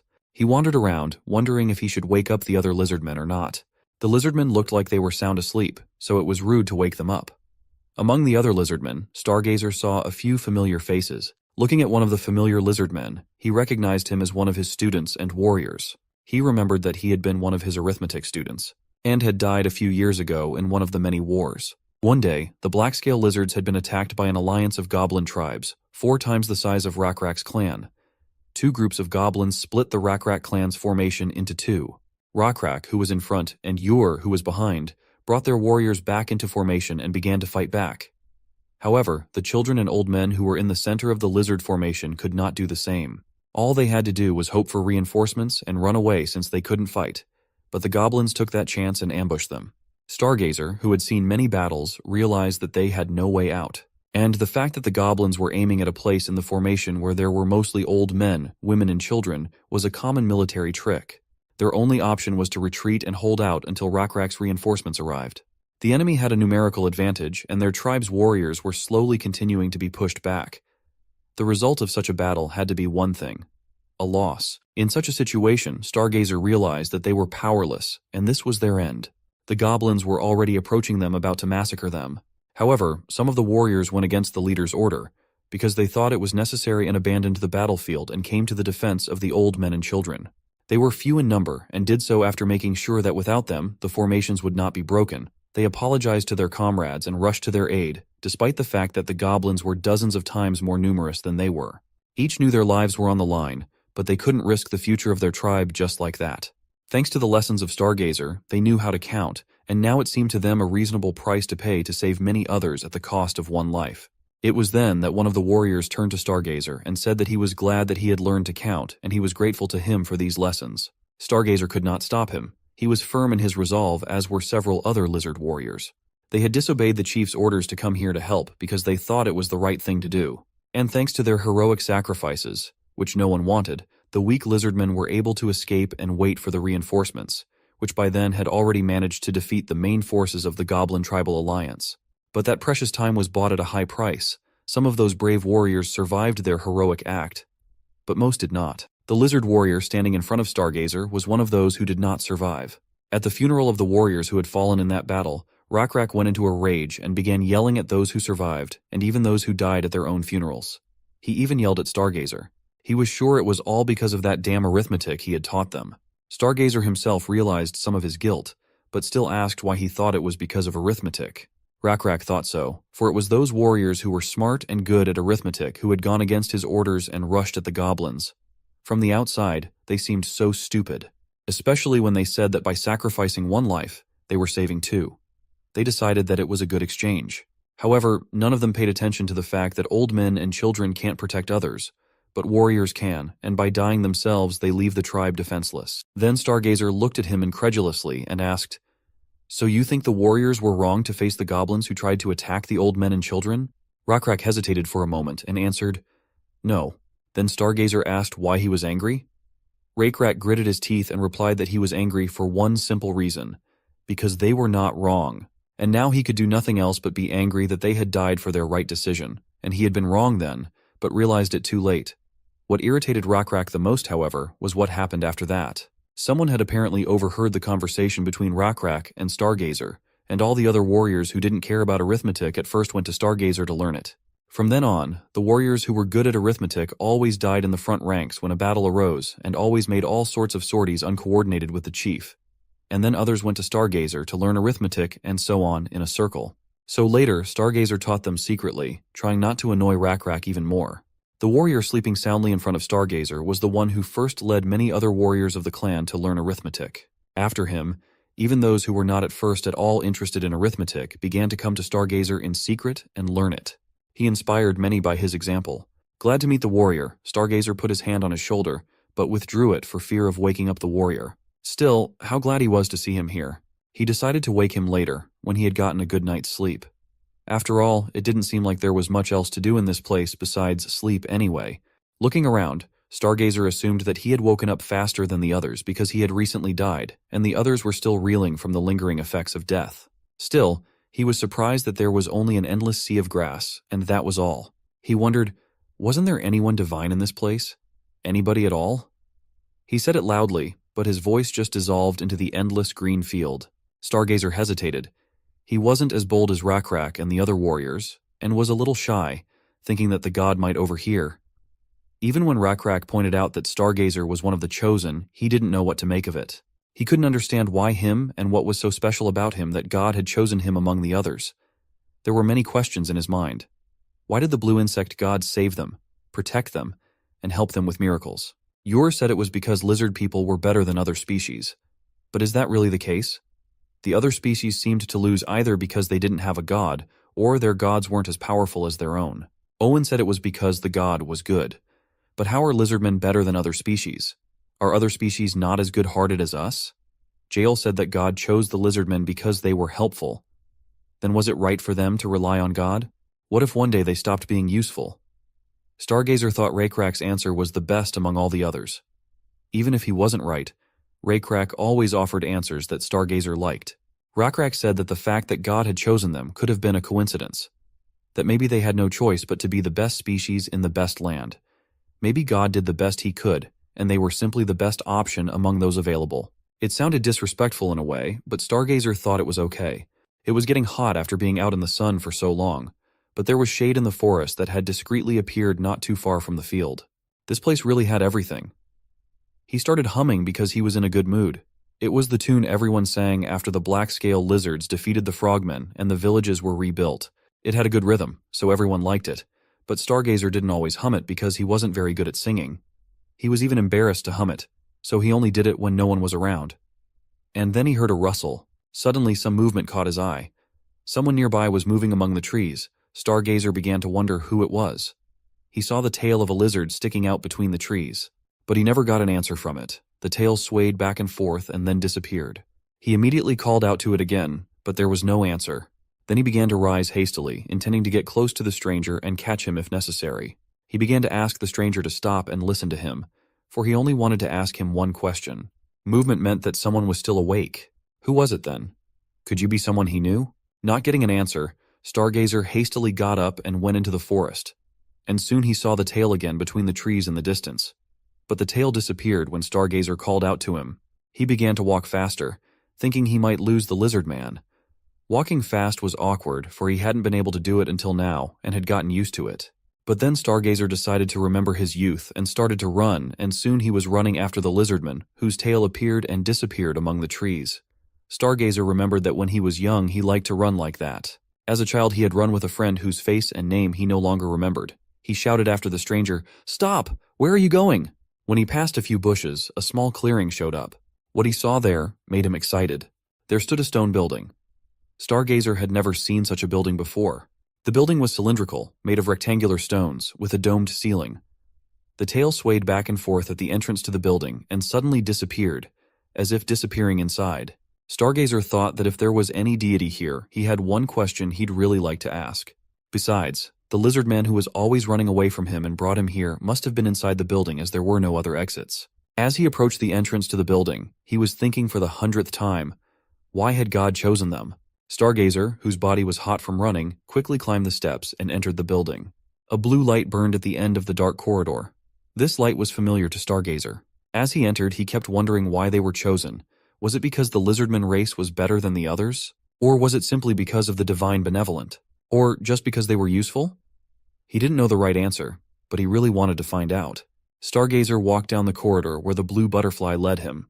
As always in his pondering of this question, he decided that Rakrak's answer was the most appropriate. He thought that perhaps it was just a coincidence and not a spur-of-the-moment choice, and perhaps it was simply the result of the best possible choice under the circumstances. It wasn't a bad thing after all. Finally, he found himself face to face with the night sky. The very night sky of the world he knew was projected on the ceiling. The stars were not drawn, but real, shining on their own. And the depth of the dark sky was no different from the real one. The sight took his breath away. He thought, well, you were right, Rakrak. A big stone house. And now, the stars. Stargazer looked around for the master of the tale he was chasing, but the building was empty. However, Stargazer's attention was already on the night sky, not the tail. He scanned it from one end to the other and realized that the sky was moving exactly as he remembered.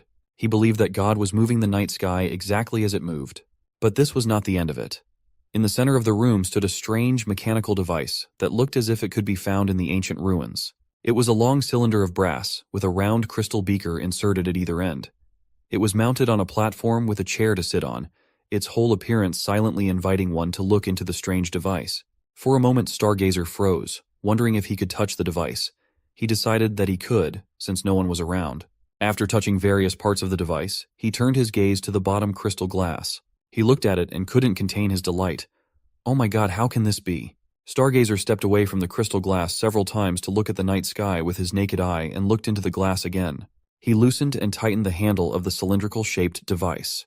He couldn't believe that this was what the stars really looked like. Gradually, though, he came to that conclusion. This is exactly what they looked like. This star would go this way, and this one would go that way. His calculations were very rudimentary, but he checked it over and over again, and recalculated it over and over again to be absolutely sure. Now he was sure that everything he knew before was so superficial, how much more he had to learn. Stargazer stared uninterruptedly through this mechanical device, never tiring of it, as a thought suddenly occurred to him. It would be wonderful if he could pass this knowledge on to those still alive. That would be truly amazing. He didn't even notice that Sunwoon himself was standing behind him, watching him closely. According to Stargazer, knowledge of the stars was a way of calculating, and if a person could calculate, he could determine the size and location of everything in the world, which would allow him to predict what would happen in the future. But as far as Stargazer could remember, there had never yet been a case of anyone from the dead coming back. Then, if one cannot return after death, why did God create this place? Just to see the old lizard man be happy? Stargazer knew it couldn't be. God always does everything to his best advantage. He does nothing for nothing. This knowledge would surely come in handy in the future. The God that Stargazer wanted to meet all along was standing right behind him, and he was quite pleased with the way Stargazer followed him. Stargazer's assumptions proved to be correct. After all, the afterlife would affect the views on life itself, life after death, and the values of those who believed in their God. If warriors went to the afterlife, their kind would dream of Valhalla, and if immortals with special powers went to the afterlife, their kind would dream of a beautiful, peaceful, and flourishing place. What if a scientist went to the afterlife? Then it would definitely lay the groundwork for thorough research and discoveries that would lead to technological breakthroughs. The afterlife would sometimes change and lead to unforeseen results due to attacks from other players. But for now, the afterlife created by Sunwoon was starting out perfect and functioning as it should. Sunwoon cast one last glance at Stargazer's back before descending from the platform and exiting the first observatory he had built himself. At the same time, in the real world, the clipped ear tribe that possesses superior ironworking technology over what the Lizardmen had at their disposal. In addition, they had managed to tame the fearsome saber-toothed tigers and were now preparing for a major war. The development and behavior of this tribe of gnolls was unusual, and it unmistakably indicated that there was also a player behind their actions. He had his own plans and his own strategy, and for sure many trump cards up his sleeve. So Sunwoon had a lot to prepare before going to war with the other players, and this one specifically. It was going to be an exciting battle of wits and strategies on the chessboard, with the price of error being the highest.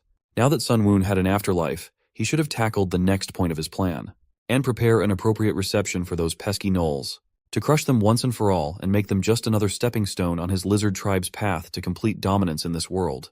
Sunwoon was determined to prepare a proper welcome for his opponents, one that would leave them no chance. But for such a fitting welcome, there was still a lot of preparation to be done, gathering all the necessary information, utilizing all his resources, all his insects. In this perished world, players are slowly expanding their controlled territory. But that doesn't stop players from using their controlled creatures outside of their territories. And Sun Woon took full advantage of this opportunity by investing a lot of his resources to mess with his neighbors. He even developed 3 main levers of influence over neighboring areas and players based on his specialization in insects. The first leverage is a group of locusts called a swarm. With the help of a swarm of locusts, Sun Woon could control the development of civilizations that relied on farming, but he was careful not to draw attention to his actions. His next tool was to spread disease and viruses using his beetles.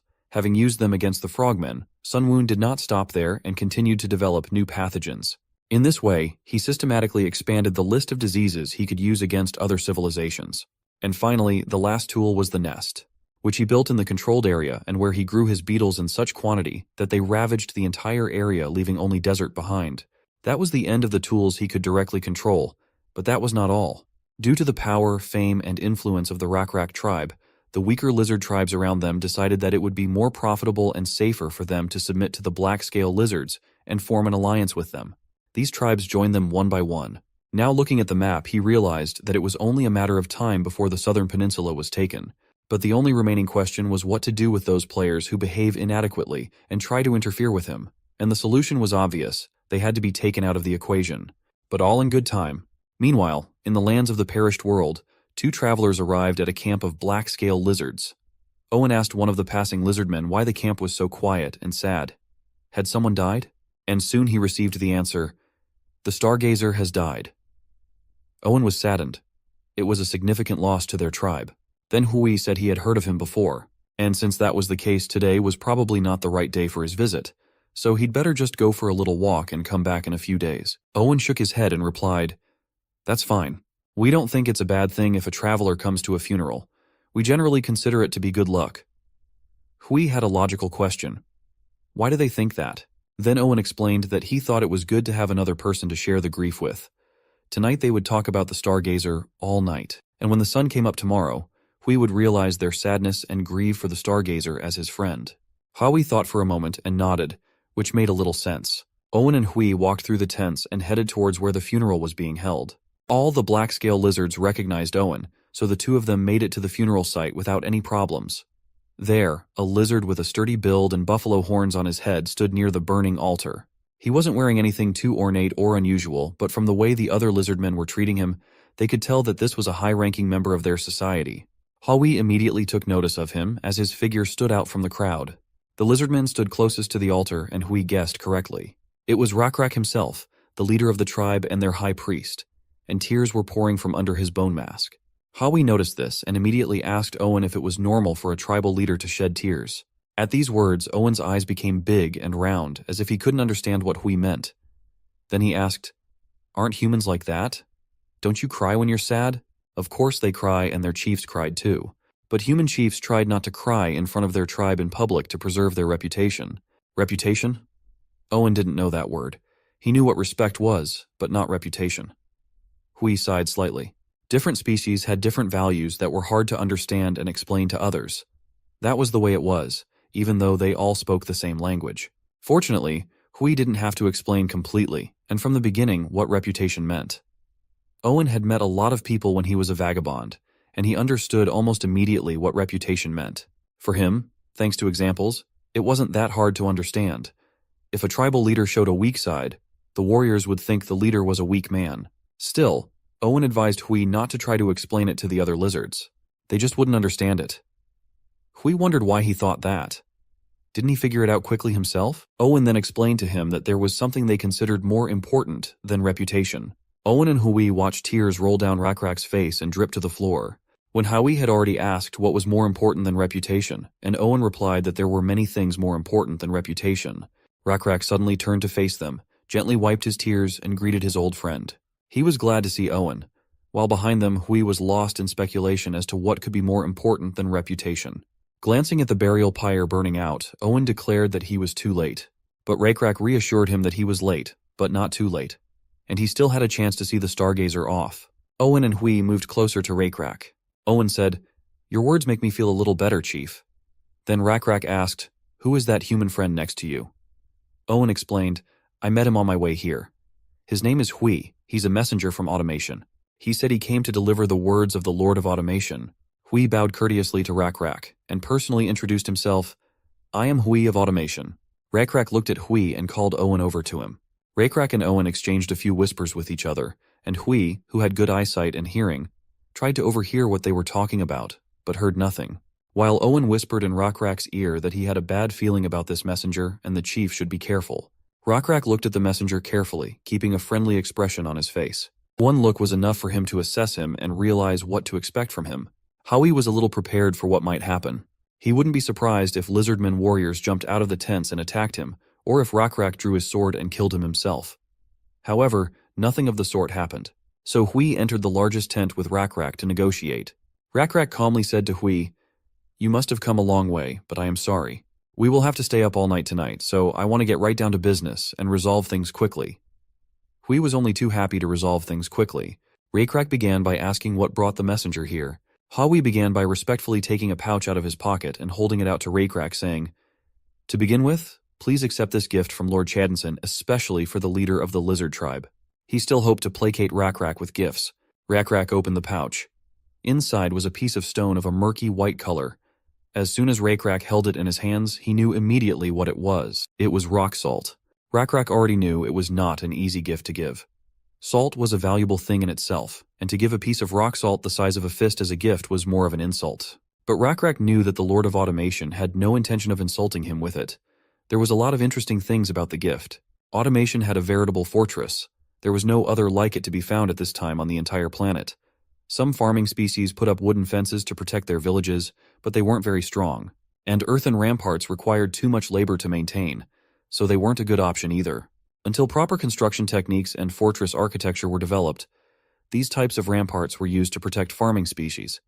But they came with many drawbacks. Automation, on the other hand, was an ancient fortress ruin, and was more than a dozen meters high with many secrets inside. On the earthen wall of the Automation, there were mysterious mud soldiers with a self-repair function that allowed them to automatically rebuild the fortress if it was destroyed. Mud soldiers were slow and dull-witted, so they weren't very useful in battle, but in emergencies they could be used as troops to defend the castle. Automation had geographical advantages as well. There were two ways to get from the north to the northwest of the peninsula.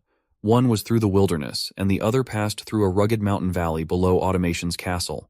It would be difficult for an ordinary wanderer to choose one of them, but those who knew both paths well usually preferred the mountain valley. Firstly, even though the path was uneven, it was easier and less dangerous to follow than the wilderness where one could easily get lost.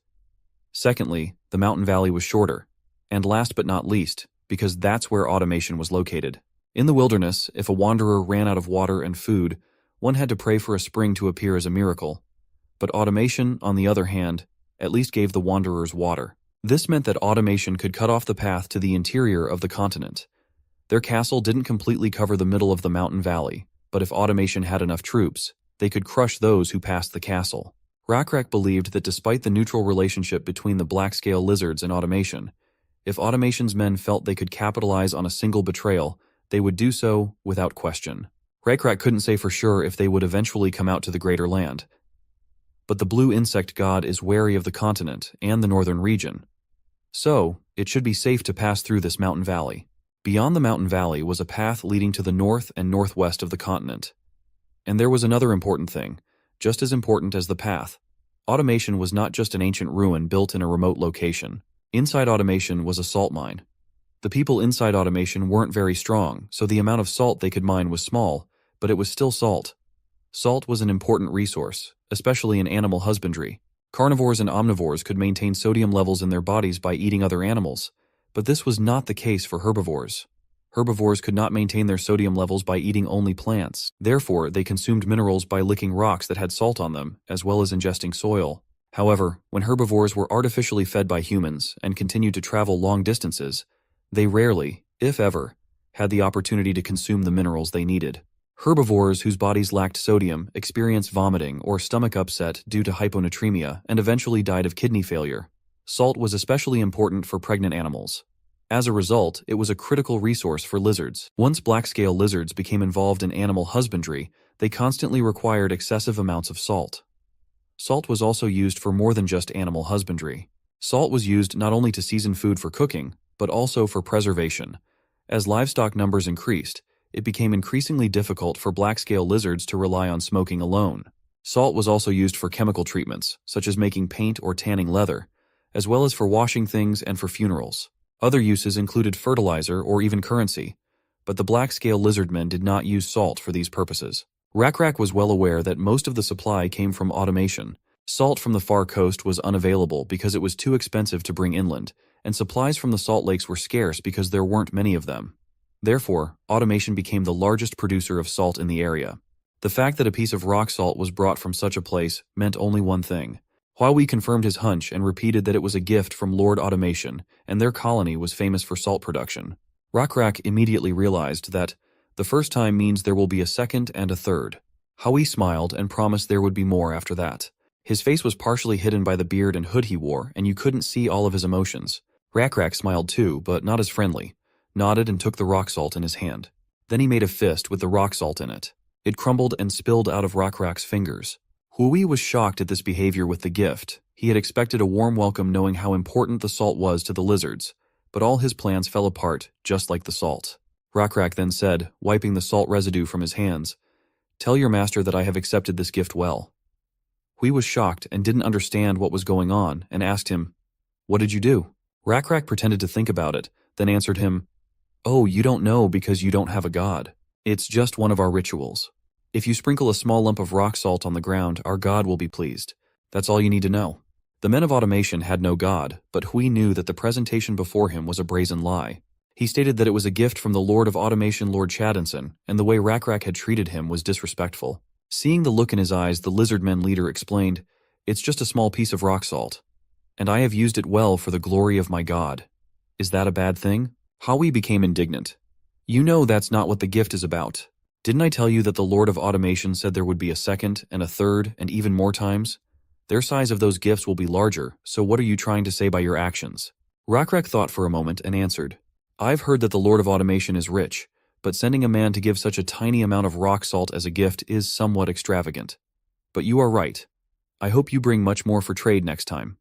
It is good that it is not the rainy season, and your journey will be quick." Huawei realized that he was facing a very cunning and experienced lizard man and had to hide his anger. However, it wasn't that they didn't understand each other, it was that they belonged to different races and didn't trust each other. Huawei could barely contain his irritation. Rakrak completely crumbled the piece of rock salt that Huawei had given him. Although Rakrak's actions were rude, it wasn't rudeness per se. It was a way to complete the diplomatic procedure of refusing to negotiate further. In the end, Rakrak got the salt and used it. The Lord of Automation could say nothing against it. Huawei suggested, "Let's talk seriously. Why did you refuse the gift? Don't you need the salt?" Rakrak stared blankly at the tent without even turning in his direction. He seemed to be looking up at the stars. He motioned for the man to go home. But the man couldn't just go back with nothing. Then Rakrak turned to Huawei and said, "All right, Huawei, the man who came from automation.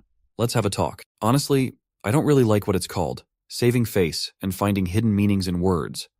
Only then did Huawei realize what he was getting at and asked, "Are you talking about diplomacy?" Rakrak assured him, "Yes, that's exactly what I'm talking about.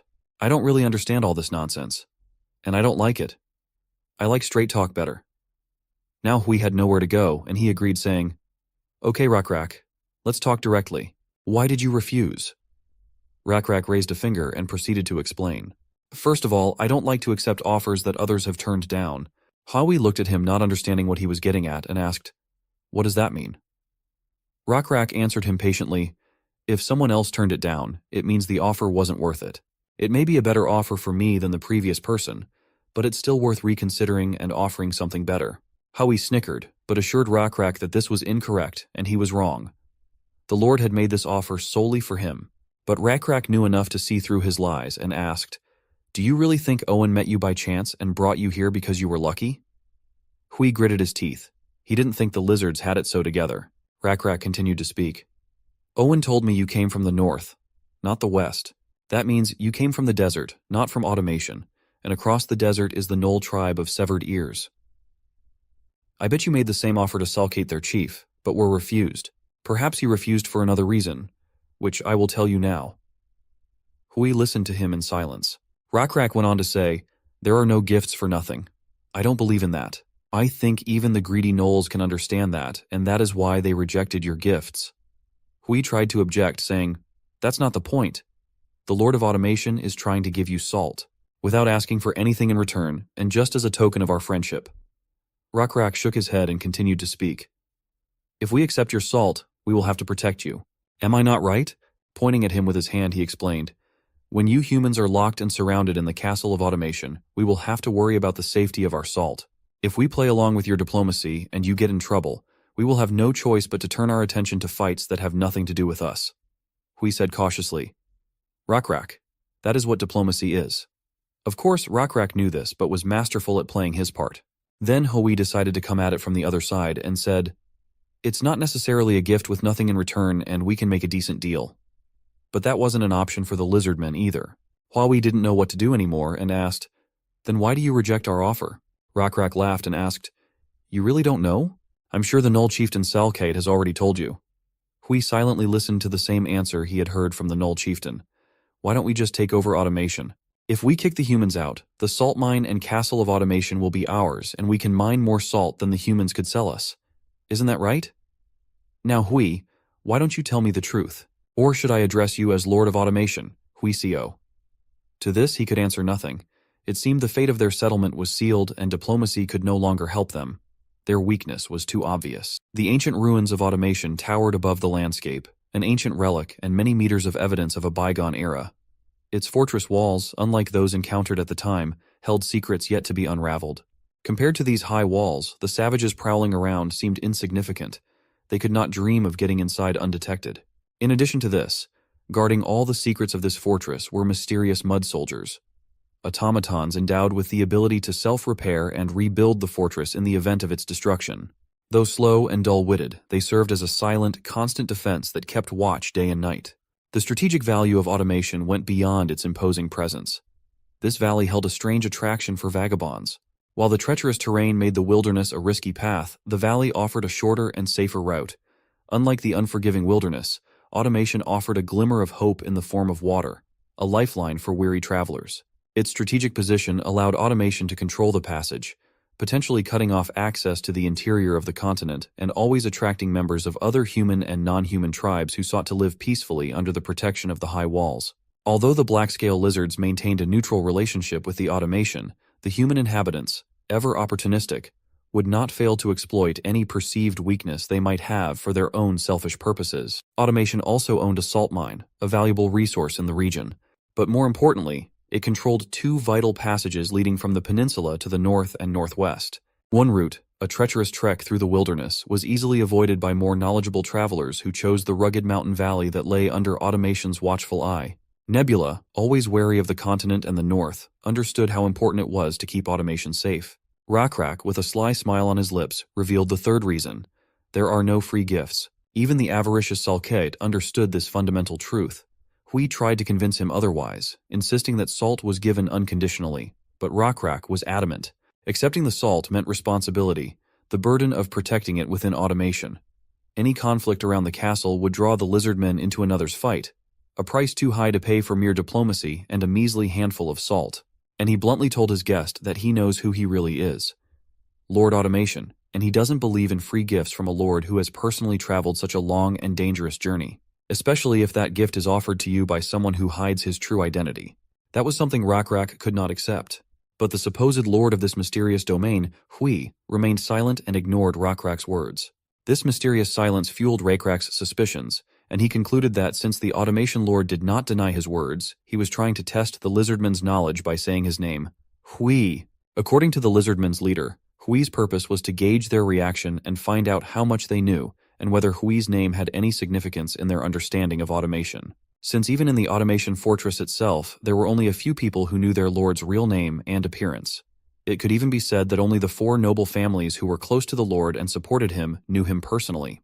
Moreover, all those who were related to the lord all had a part of Hui in their name, and it was rumored that Hui himself had 4 sons and 3 daughters. The deep knowledge of the Lizardman chief surprised Hui. Rakrak discerned his disguise and deciphered his true nature by the distinctive Hui in his name, a common nickname in the lord's lineage. The wrinkles on his hands gave away his age, further confirming Rakrak's suspicions.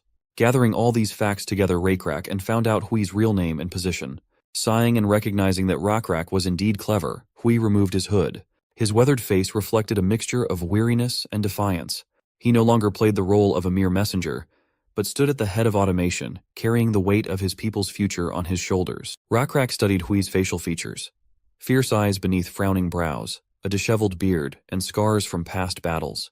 Hui wondered curiously how Rakrak had such detailed knowledge of his family, for none of the Lizardmen were his close confidants. Finally, he himself admitted that Rakrak was right and that he was indeed Lord Automation and his name was Hui. However, he quickly moved on without insisting on the sources of the information, wanting to understand the other reasons why Rakrak had rejected his offer. He felt that being a lord made absolutely no difference, and he was indeed giving him salt for free. With each revelation, the dynamics of the negotiations changed. Hui's carefully constructed facade was crumbling, leaving him exposed and vulnerable. Rakrak, on the other hand, remained mysteriously calm, his motives and true loyalties still in the shadows. Tense negotiations were unfolding on the stage, the fate of automation and its people hanging in the balance. Diplomacy, Rakrak scoffed, is a fancy word for dancing around truths better spoken openly. That is why I despise her. Hui agreed, recognizing that while gift might not be an accurate word, he thought they were offering a fair exchange. Your price is too high, and even the greedy Sulcate who rejected your offer earlier knows it, Rakrak stated. If Rakrak accepted the salt from Hui, the lizards would be obligated to protect automation. If an external or even internal enemy attacked automation, the Lizardmen would worry about the safety of their salt and salt mines. Even if this war was started by the fault of automation itself, the Lizardmen would be forced to always be on its side.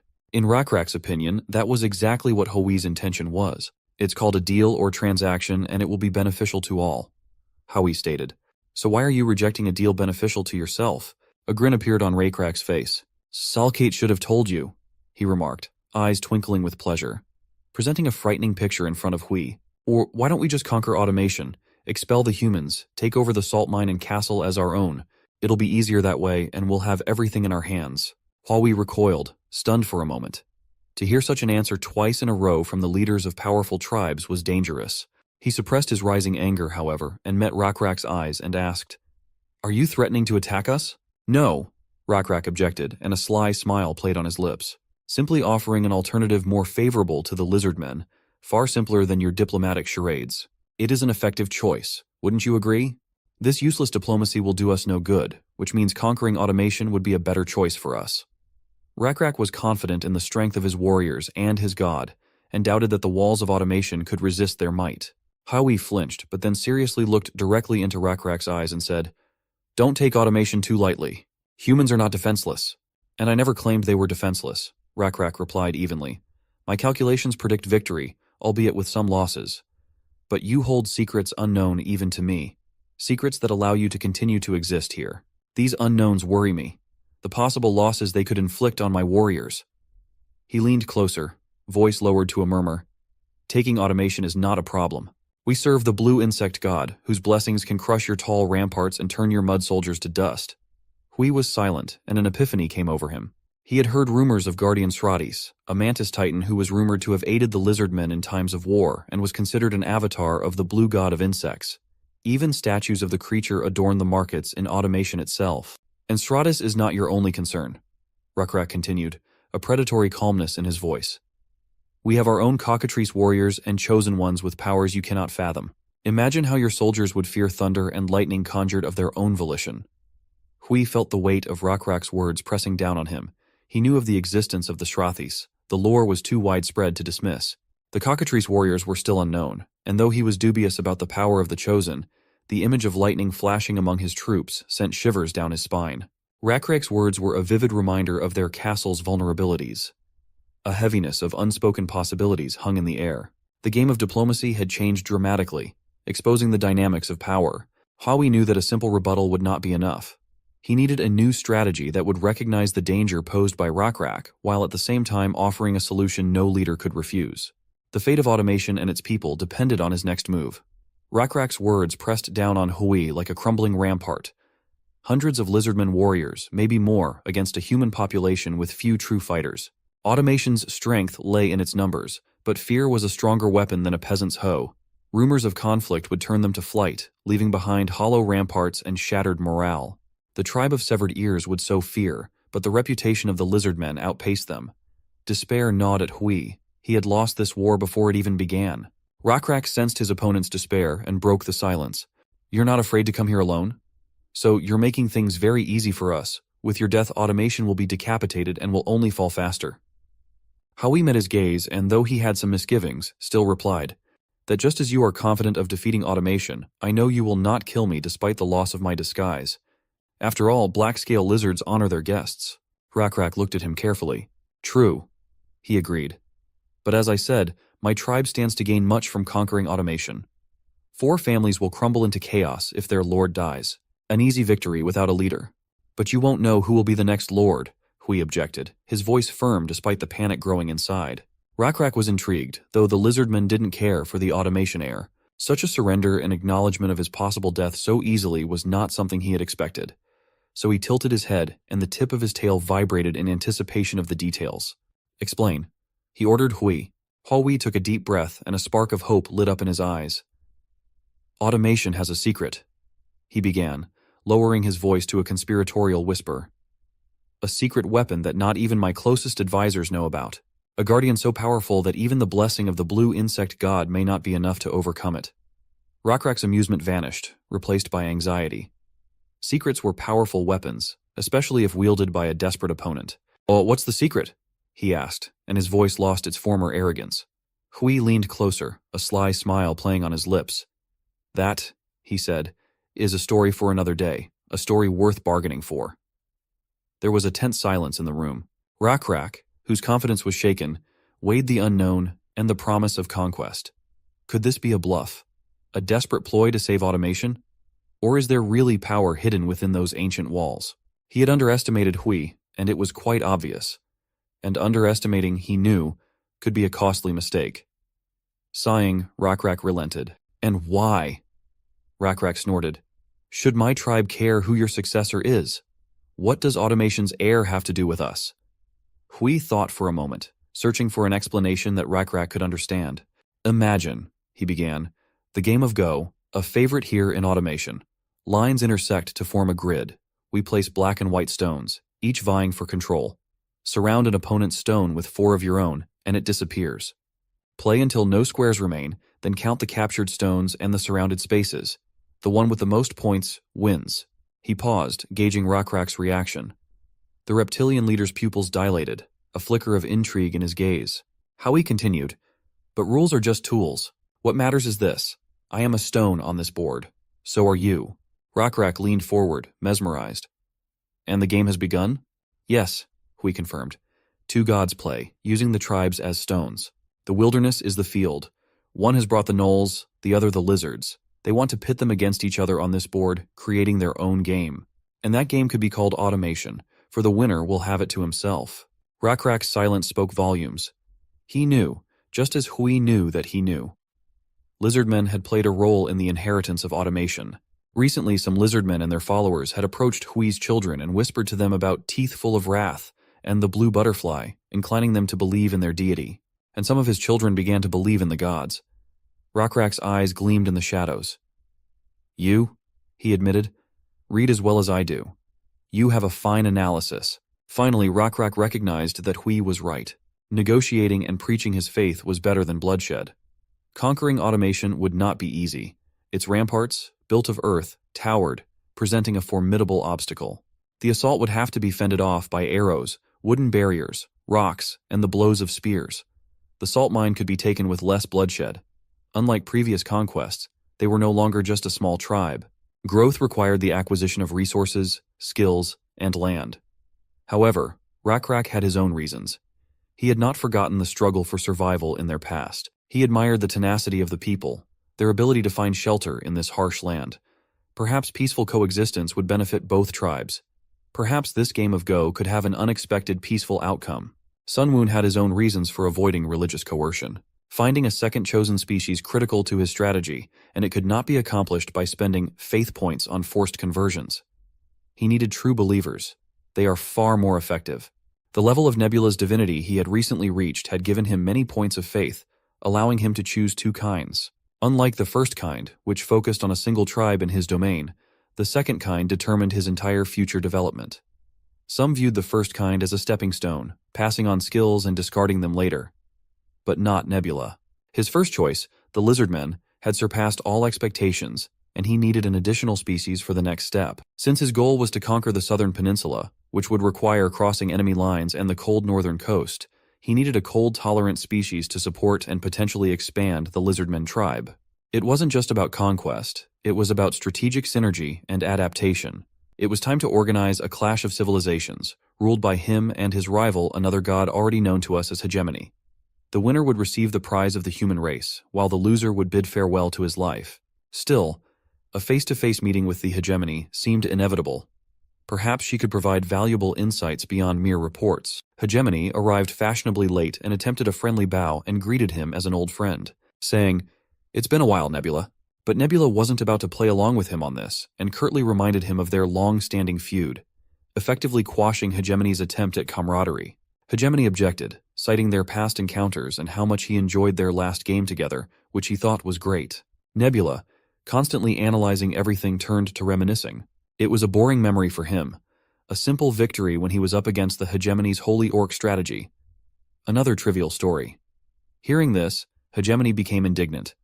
Trivial? Was that game trivial to you? Nebula explained that at first, the first few times he played against players using the Holy Orc strategy, he was worried about whether he could find a counter to the meta strategy. But when he found an effective way to counter it, every next game was already boring and without challenges. Hegemony, visibly embarrassed, hid his face under his helmet. Could there be a humble man hiding behind this avatar? Nebula wondered. Hegemony came to his senses and, without giving up hope, declared his intention to finally defeat Nebula. Predictable, thought Nebula, always throwing around empty threats. He questioned the logic of such a conflict, reminding the hegemony of the finality of this reality. The perished world was a battlefield, not a game. To start a war of annihilation between their best forces was strategic suicide. Sun Woon decided to remind his opponent of this and ask why he wanted to fight right now. For the sake of what advantages? There would be no next round and no next time here. For the loser, this round would be the last round of his life. Hegemony knew this well, and knew it himself. The fate of their chosen species and countless lives hung in the balance. Only time would tell what would prevail in this battle of the gods, reason or rivalry. The perished world was a cruel mistress. Early decisions carried weight, and small miscalculations later had dire consequences. Every victory, every defeat echoed in the game, determining its future. While future games were possible, the beginning of the game provided a wider field of possibilities. In this unforgiving landscape, Nebula and Hegemony, locked in a fierce rivalry, were about to put everything at stake. Hegemony, ever impulsive, craved immediate confrontation. He was known for his distinctive playstyle. At first glance, he seemed simple and predictable, but in conflicts, he displayed animal instincts and made unexpected decisions. He was also good at multitasking. In fact, there were many known cases when Hegemony won thanks to battles in the beginning. And in Nebula's opinion, he himself shouldn't have adapted to what the other persona was good at and get involved in that early conflict. So being a skilled strategist, he understood the risks of early conflict in this game. A war between their leading forces would not just destroy one of them, the winner would be crippled, easy prey for the other players. To avoid that, he proposed another method for the hegemony to decide which of them would win and take back the automation. Nebula was not one to follow his opponent's script. Although he too could succeed in the early skirmishes, there was no point in gambling on hegemony's strength. This wasn't just a battle, it was a conversation, a subtle manipulation. It was obvious that each of them wanted to get one thing: automation. And though hegemony didn't know it yet, Nebula had already won this round by convincing him to go the wrong way in the battle. Deftly redirecting hegemony's suggestion, he steered the duel in the direction he wanted it to go. Contradictory prophecy. This game was now a dance of deception, with players laying contradictory beliefs. The struggle for supremacy had changed. No longer was it a clash of armies, but a battle of wits, a war waged through the very fabric of faith. The perished world held its breath as it watched the two gods play their dangerous game. Would Nebula's calculated approach win out, or would the unpredictable instincts of the hegemony tip the scales? The game had begun, and the stakes couldn't be higher. Prophecy is a skill obtained when the player's divinity reaches level 6. It's like a quest that the player gives himself, and if he fulfills the prophecy, he will receive additional experience points. However, the penalty for failure is also significant. By failing, the amount of experience the player could have gained during this period is reduced due to the absorption of the religious resources invested in creating and spreading the prophecy. If the player is unlucky, he may also receive a penalty, or a negative incident may occur among the creatures loyal to him. A short example of such a prophecy and its impact. A king received a divine message from a blind prophet saying that the king's son would kill the king and sleep with his wife and destroy the kingdom. The king was frightened by this prophecy but could not bear to kill his own son with his own hands, so he ordered one of his subordinates to kill his son instead. However, the subordinate did not have the courage to kill the infant, so he left him in the field and the infant was found by a shepherd. When the infant grew up and became a young man, rumors reached him that the parents he now had were not his biological parents. He went to the prophet to find out the truth. The prophet said that for telling him the truth, he would sleep with his mother and kill his father. Although the young man still loved his current parents, they were not his biological parents, and he left his hometown and set out for adventure. While he was riding in a wagon on the road, he happened to meet a king quarreled with him, fought and defeated him. Then he even fought a kingdom-threatening monster who had the head of a man and the body of a lion. As a reward for killing the monster, he married the queen, who had lost her husband, and became king. A few years later, he learned that the prophecy he was trying to avoid had already been fulfilled. The king he met and killed on the road was his biological father, and the king's wife he married was his biological mother. Upon learning this, the queen, who was his wife and biological mother, hanged herself, and the king gouged out his eyes and threw himself out of the palace. In the end, the kingdom fell. Unlike the confusing example, the skill was fairly simple. The player tasked himself and his subordinates with predicting what would happen in the future, and if the prophecy was fulfilled, he received points of faith spent on relaying the divine message to his tribe, as well as a reward depending on the difficulty of fulfilling the prophecy. For example, I predict that Rakrak will kill a terrible monster, and if I help Rakrak fulfill that prophecy, I get a good amount of XP. However, Perished World players didn't use this skill that often. This was because there was a penalty for failing to fulfill the prophecy. If a lot of faith points were spent on creating a big prophecy, the penalty for not fulfilling it would be even more severe.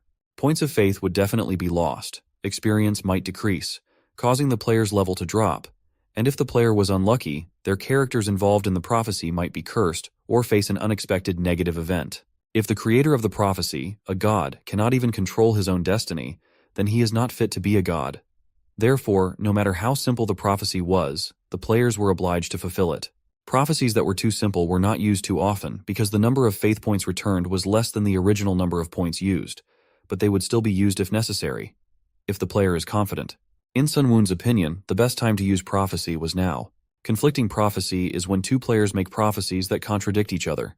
For example, player A and player B made a prophecy about person C. Player A would predict that C would die within 3 days, and player B would predict that C would be alive in 3 days. Player A would try everything possible to kill C within the next 3 days, and player B would use every means to protect C from death. Thus, only one of player A or B will fulfill his prophecy, and the other will fail. Thus, one will receive a reward and the other will receive a punishment. This kind of betting is possible without prophecies, but conflicting prophecy is directly supported by the game system, so there is no loophole, and the loser will surely receive a penalty. Unlike verbal betting, in the case of conflicting prophecy, the loser would still be penalized even if they wanted to cheat and didn't want to fulfill the penalty. Therefore, it would be much more favorable to win. Regardless of the fact that the opponent might disagree with the outcome of the bet, Sun Woon just wanted to see his clear benefit if he won. Finally, Hegemony inquired, "So what kind of prophecy should we go with? You should know that the Lord of Automation chooses his successor, right?" Sun Woon replied. Hegemony immediately became indignant for no reason. "Are you playing a trick on me? To find out how much I know about automation?" Sun Woon only laughed off his irascible nature and calmly replied that, of course, not without it. But the main reason why he decided to choose this topic for the prophecy was because it would be convenient to create a conflicting prophecy based on it. Hegemony nodded and said, "Automation regularly chooses its ruler, and that person becomes the ruler of automation. Apparently, the length of time the Lord can stay in power is different every time, and only the automation lord himself at that time knows how long his term will last." Sun Woon decided to share a bit of information and said that this is why Hui, the Lord of Automation, hides his identity. Because if people knew his identity, then when the next successor had to be chosen, many would seek to take Automation Lord's place and his life would be in danger. Finally, they decided to create a controversial prophecy based on who would be the next Automation Lord. Hegemony opened the system window with his records and asked if he meant that they should choose one of the 5 children of the current Automation Lord.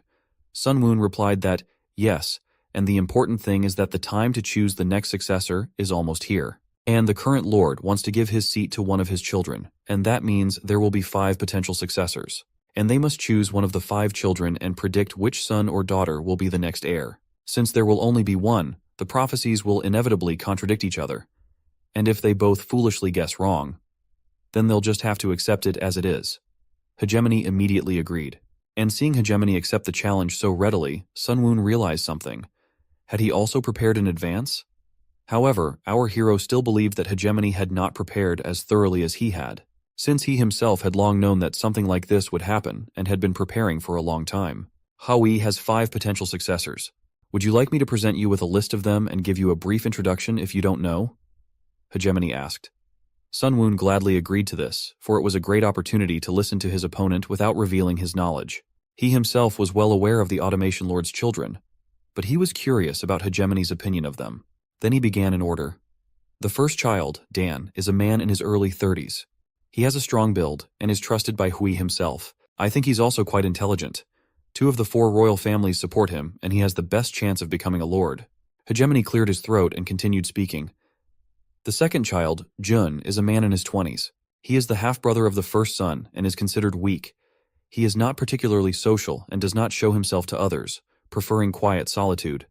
Rumor has it that he has no interest in becoming an heir at all, although there is a family that supports him, his mother's family. The third child, Jin, is a woman in her 20s. She has the same mother as the first son, and she often goes out to the outside world and travels. She hides her identity, but gets along well with hunters and bullies. She is supported by 1 remaining family of 4. The fourth child, Kyung, is a woman in her early 20s. She has a different mother than the first and second children. Rumor has it that her mother is already dead, and Kyung herself was kind of strange in her appearance and behavior, so those around her thought she was cursed. There's something unusual about her, so she's rejected not only by the Automation Lord but also by other members of her own family. Finally, the 5th child, Min, is a girl about 10 years old. People say that she has extraordinary intelligence and is talented in many ways. She was born when the Lord was already in his old age, so he seems to love her very much, more than the other children. Now that everyone was briefly introduced and their avatars were in front of them, Hegemony asked, "So what do you think? Should we choose right away? Or do you need time to comprehend all the information?" But Sunwoon had already made up his mind long ago and wanted to decide everything here and now, since if he needed time himself, it would mean giving time to Hegemony, and that was unnecessary. Therefore, he suggested, "Why don't we write and test our predictions in the conflicting prophecy window? If we predict the same thing, the conflicting prophecy will still fail and we can just click no. And if we choose different successors, we can press yes and get started. What do you say?" Hegemony agreed. Sunwoon then opened the system window, Contradictory Prophecy. The system immediately asked, "Do you want to set up Contradictory Prophecy with player Hegemony?" But before he made a choice, he received a warning that if he didn't fulfill the prophecy, he would suffer heavy damage and heavy losses. One should have thought things through well before making such a decision. But each of them was willing to take the risk and confirmed their decision. Now each of them chose who they thought would be the heir. Hegemony chose Huiseo's second child. He was sure that Hui Jun would be Automation's next successor. The Nebula player's prophecy, however, stated, Huiseo's fourth child, Hui Kyung, will be Automation's next successor. When the choice had already been made and they heard what the opponent had chosen, Sunwoon checked Hegemony's face. As expected, he was surprised by Nebula's choice, and that was to his advantage. Sure, the Lord's fourth daughter wasn't an obvious or even strange choice at first glance, but as always, it wasn't that simple. Now that each of them had made different choices, the creation of the conflicting prophecy had to be confirmed. Hegemony regained his confidence and swung with force to hit the system window and confirm the beginning of their confrontation. He was sure as always that he would win. The contradictory prophecy was confirmed, and 2 contradictory prophecies began to spread amongst the automation from an unknown source. Now let's go back 3 weeks later to the conversation between Rockrak and Hui. Automation Lord Huiseo at first tried to ignore the prophecies, thinking it must be the families doing something wrong again. He hoped that they were just rumors that would eventually subside. However, the prophecies did not subside, and it became obvious that they were happening from behind the walls of automation. So he went to the rulers of the 2 powerful tribes to find the source of all these rumors that had been circulating for the past 3 weeks. He didn't understand why Jun and Kyung were the ones featured in the rumors. Contrary to what other family members thought, Huiseo had no intention of choosing his first son Dan as his successor. However, there was talk that the successor would be either the firstborn Dan or the third child Jin, so the prophecies themselves were a bit suspicious because they were at odds with conventional theories. He assumed that someone must have started the rumors on purpose. Eventually, Huiseo hired a man to find the source of the prophecies.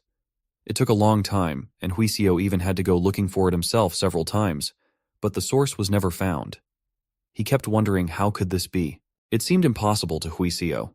Both the children and the family members were confused, for they knew that soon it would be time to choose a successor. Huiseo had managed to get rid of the rumors in Automation Castle, but this time something came from outside. Word had reached all 4 families that the tribe of severed ears and black-scale lizards were approaching the castle, and the gnolls and lizards who seemed to be traitors or vagabonds were taking longer to pass by the ramparts and looking closely. Howie knew they would come someday, but he hoped not at such an unfortunate time. Both of these large tribes were hard to understand, but it seemed to him that they were somehow connected to these rumors. His encounters, however, proved to him that things were very complicated. At worst, the 2 tribes could have formed an alliance and attacked Automation, but that didn't seem to be the case. Huiseo had people gather information about both tribes and found out that both tribes believed in different gods. Both tribes had no hatred for each other, but still treated the other tribe with hostility and considered them rivals that they would one day have to fight. Both tribes are huge and could not be trifled with. They probably believe that the wilderness is too small for both tribes and that it should only go to one tribe.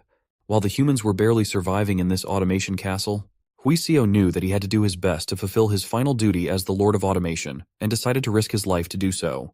He felt that there was definitely a connection between the movement of the 2 tribes and the successor and the rumors, but there was no proof. Even the fact that he still hadn't died after meeting the leaders of the 2 tribes was strange and already meant a lot. It meant that Hui himself was nothing more than a small pebble on the playing field, and that gave him a hopeless confidence. He had already decided to remember that he was just a stone on the board. And just like that, Huiseo confirmed his hopelessness. Huiseo was the first to feel the warmth in the tent fade, but Huiseo just endured the cold air of the desert night while the fire died down. Rakrak looked at the dying fire. He broke a few dry twigs beside him and then began to throw them into the fire, thus revitalizing it. After hearing part of Hui's story, Rakrak noticed how much easier things were when diplomacy was left aside and could be spoken directly. Hui was still silent and disagreed with him, but Rakrak continued saying, "You just have to choose one or the other. Salkate or me, the gnolls or the Lizardmen, the god of evil teeth or the god of blue insects." He held out his hand hinting for Automation to submit to the Lizardmen. However, it wasn't that simple for Hui.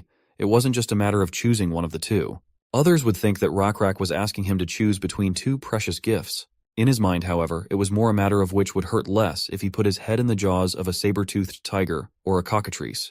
Even in this situation, the choice was obvious to Rakrak, and he said, "I'm sorry you think so, but wouldn't it be better to put the head in the mouth of a cockatrice?" But Hui said that Salkite also said that a saber-toothed tiger would have been better. Rakrak decided to think from Huiseo's point of view. Huiseo wouldn't believe any of the sweet words Salkate or he himself had said anyway, and his doubts were likely the reason Automation still existed. "So what are you going to do?" Rakrak asked. "Well, for now, I'm going to take a step back," replied Hui, "and let the saber-toothed tiger and the cockatrice fight amongst themselves. There will be a winner in the end, but the winner will likely be exhausted, worn out, and wounded. I'd prefer it to be half dead, but in the end, it will give me more options. The true face of the victor will be shown." Rakrak easily understood Huiseo's analogy and said that it was like Hui was trying to tell him that he wasn't going to make his choice now, while thinking that what he means to say is that he will decide what to do when the successor is chosen. After all, the distance between him and the successor is greater than the distance between the successor and Automation, so he thinks he can use the hostage to do what he wants. However, the successor must be chosen no matter what, and the time to choose is almost here. "What do you think?" Huiseo asked. "It doesn't seem so bad. If you don't care who wins between me and Salkate, the gnolls and the Lizardmen, the evil tooth god and the blue insect god, then that's fine. However, it sounds to me as if you have simply accepted your fate as a will-less pebble on a board," Rakrak replied. "I think you are the same," parried Hui. "You can think whatever you want, but you're the same sounds like there's nothing I can do to me. And the fact that you're just resigned to your fate is like a stone on a chalkboard. You think it's too late now, but you could have done things differently. Wouldn't it have been better to learn more about both tribes and see which one was better? If only you had realized sooner that you couldn't escape both of us." Rakrak's words cut painfully at Huiseo's heart. But then Rakrak shook his head and continued speaking. "No, you're right. Doing nothing depending on the situation is also a good choice. You are wise, as you are for a human." Hui stood up and a breeze blew into the tent, and the fire flickered. The shadows of the 2 chiefs facing each other also swayed violently along with the fire. This signaled the end of the conversation. This was where Hui was going to end their conversation. But before he left, he wanted to ask one last question. Looking tiredly at Rakrak, he said, "After all, I'm not the only one who is a stone. You are as well. Only the plank you're standing on is bigger. Doesn't that frighten you? Don't you feel angry, hurt, or helpless because of that fact?" Huisio meant that Rakrak was also just a toy of the gods. The corners of Rakrak's lips lifted slightly in a meaningful smile, and Huisio realized that Rakrak didn't think so. However, he couldn't guess Rakrak's answer to his question. Finally, after a slightly prolonged silence, Rakrak promised, "I will answer that question when this is over." Such an answer pleased Hui, and he said, "Good. Though personally, I hope this is the last time I see you or Salkait." Before Hui left, Rakrak asked if he needed to be escorted to the exit of the camp, but Hui assured him it was fine. He came as an errand boy, so he will leave as a regular messenger. Huiseo rose from his seat, threw his leather hood over his head, and walked out of the tent. No one stopped or looked at Huiseo in any strange way, as if Rakrak had already told them something. Huiseo had a sudden thought that this was his chance to spy on the Lizardmen, but he quickly dismissed it. After all, it didn't matter anymore. His heart was overwhelmed by heavy thoughts. Huiseo had faced similar situations in the past, and he knew he had to set things straight, rather than doing what his heart told him to do. Huiseo walked through the Lizardmen's camp and out into the desert. He looked up at the stars. At least he knew how to determine direction by the stars. After 2 hours of walking in the direction he had chosen, a small low hill appeared. He realized he had come to the right place when he smelled horse manure. Waiting for him was Hui Wu's nephew, who was his adjutant. With him were several other people. He cheerfully greeted the successful return of his lord and carried in his hands new clothes befitting a lord. Hui, however, assured him that, "It is no relief that I have returned safely." Huiseo took off his leather hood and began to remove the old clothes in which he had made this journey, and began to put on normal clothes for a lord. He also shaved the beard he had grown during this time. The beard greatly affected the impression a person made, and it was useful to have when disguising oneself, but now it was not needed. Huawei walked over to his horse, and to all the questions of his subordinates about how everything went, briefly replied, "Nothing has changed. We will proceed as planned."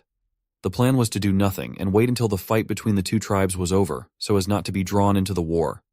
When Huiseo himself asked how his subordinates were doing, the adjutant said, "I am sorry. I have no excuses. The black-scale lizards are too wary, as is the tribe of severed ears." Huiseo ordered his subordinates to scout the black-scale tribe while he talked to Rakrak. His orders were not just to find out how many there were, how many warriors there were among them, or how many livestock they had. Among the Lizardmen in automation were longshoremen, traders, and vagabonds. There had to be an insider from the Rakrak tribe among them. Finding that connection and interrupting it was the only way automation could get out of the game between Salkait and Rakrak. We can't just execute all the gnolls and Lizardmen in automation. That would cause resentment in the castle. However, I cannot leave things as they are. We need to find the connection and break it. Huiseo stated in the end. The adjutant assured him, "For the past few days, we've been looking for familiar automation Lizardmen, but we haven't seen anyone other than the local Lizardmen warriors." Huiseo then said, "All right, there's no way the Lizardmen didn't notice them. There must be Lizardmen who have been ordered to come to automation and gather information about us. We need to expand our range of reconnaissance." In that case, the adjutant was sure that if they added more soldiers to the scouts, there would then not be enough of them to defend the castle walls. But none of that mattered to the Lord. Automation's walls were safe for now. As long as the two large tribes held on either side of the castle, there was no need to worry about physical defense. Even if automation and the high ramparts collapsed, they would rebuild themselves, preventing outside invasion. The real problem was the invisible wall, which was constantly being attacked by various religions, prophecies, rumors, and ideas. Even Huiseo couldn't fully understand the modern concepts of information and psychological warfare, but he vaguely guessed at it. Pondering all of this, they hurriedly returned to their castle. 3 weeks ago, when the two prophecies of the gods had just begun to spread, somewhere among the high mountains, a woman was climbing a cliff, clinging to the rocks with her bare hands. She was swearing, repeating a phrase she was sure she had been teased with, "Damn child." But this time, the damn child was not her, but the one who had set her up. Her palms were already shredded and blood was running down her arms. Judging by how well she was climbing, it looked like she had talent, but at the moment, she seemed to be in a predicament for more than just her injured hands. Her left ankle was badly swollen. The woman wiped the blood on her hands with her face and reached for the ledge. However, this was a mistake. The ledge was a cleverly hidden rock that tilted as the woman hung onto it and put her weight on it. Fortunately, the woman had a good sense of balance. The woman was Hui Kyung, Hui Xiu's fourth child. At first, Hui Kyung thought everything was going well. She was used to the alienation of those around her, for she had grown up hearing words like cursed child and she ate her own mother. Hui Kyung grew up without the support of 4 families and her own father. She couldn't live proudly as a child of a lord, but none of that mattered to her. She knew there were many more people living in worse conditions. There was wilderness all around, and countless tribes fought for their own interests. On the other hand, there was order in automation. The order was maintained by 4 families. Although the interior of automation could not be called a paradise, being able to freely go in and out of the castle walls as a resident was beautiful in itself. To remain a resident of the castle, people had to do a great favor or dedicate a large amount of wealth to automation, and that was more difficult for species other than humans. So Hui Kyung decided to live using the last advantage she had, and that was business. Going in and out of the castle walls meant that one could sell goods inside that sold for next to nothing outside automation, but sold for high prices inside the castle walls, and vice versa. In order to do business, a certain amount of wealth had to be given to the lord, but Hui Kyung didn't mind. However, things did not go well again. Looking at her scattered silk goods, she wailed, "I can't believe the wheelbarrow wheel was broken. You bloody rascal, you dare to lend me such a thing. Maybe I won't repay you with salt." Hui Kyung, who continued to climb the rock, looked down for a moment. A few meters below lay a wrecked unicycle wheelbarrow. It was a miracle that after falling from the wheelbarrow, Hui Kyung had only suffered a sprained ankle and bruises all over her body. It wouldn't have been strange if she had lost her life, but Hui Kyung's thoughts were focused on something else. But it was a long way to climb back up the trail, and she had to work hard to get out. Hui Kyung reassuringly said to herself, "It's okay. Being patient is what I'm best at."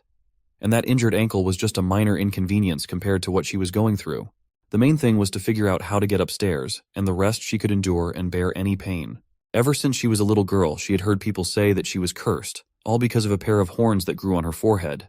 They whispered amongst themselves loud enough for her to clearly hear her spoken of as the monster who killed her mother at birth.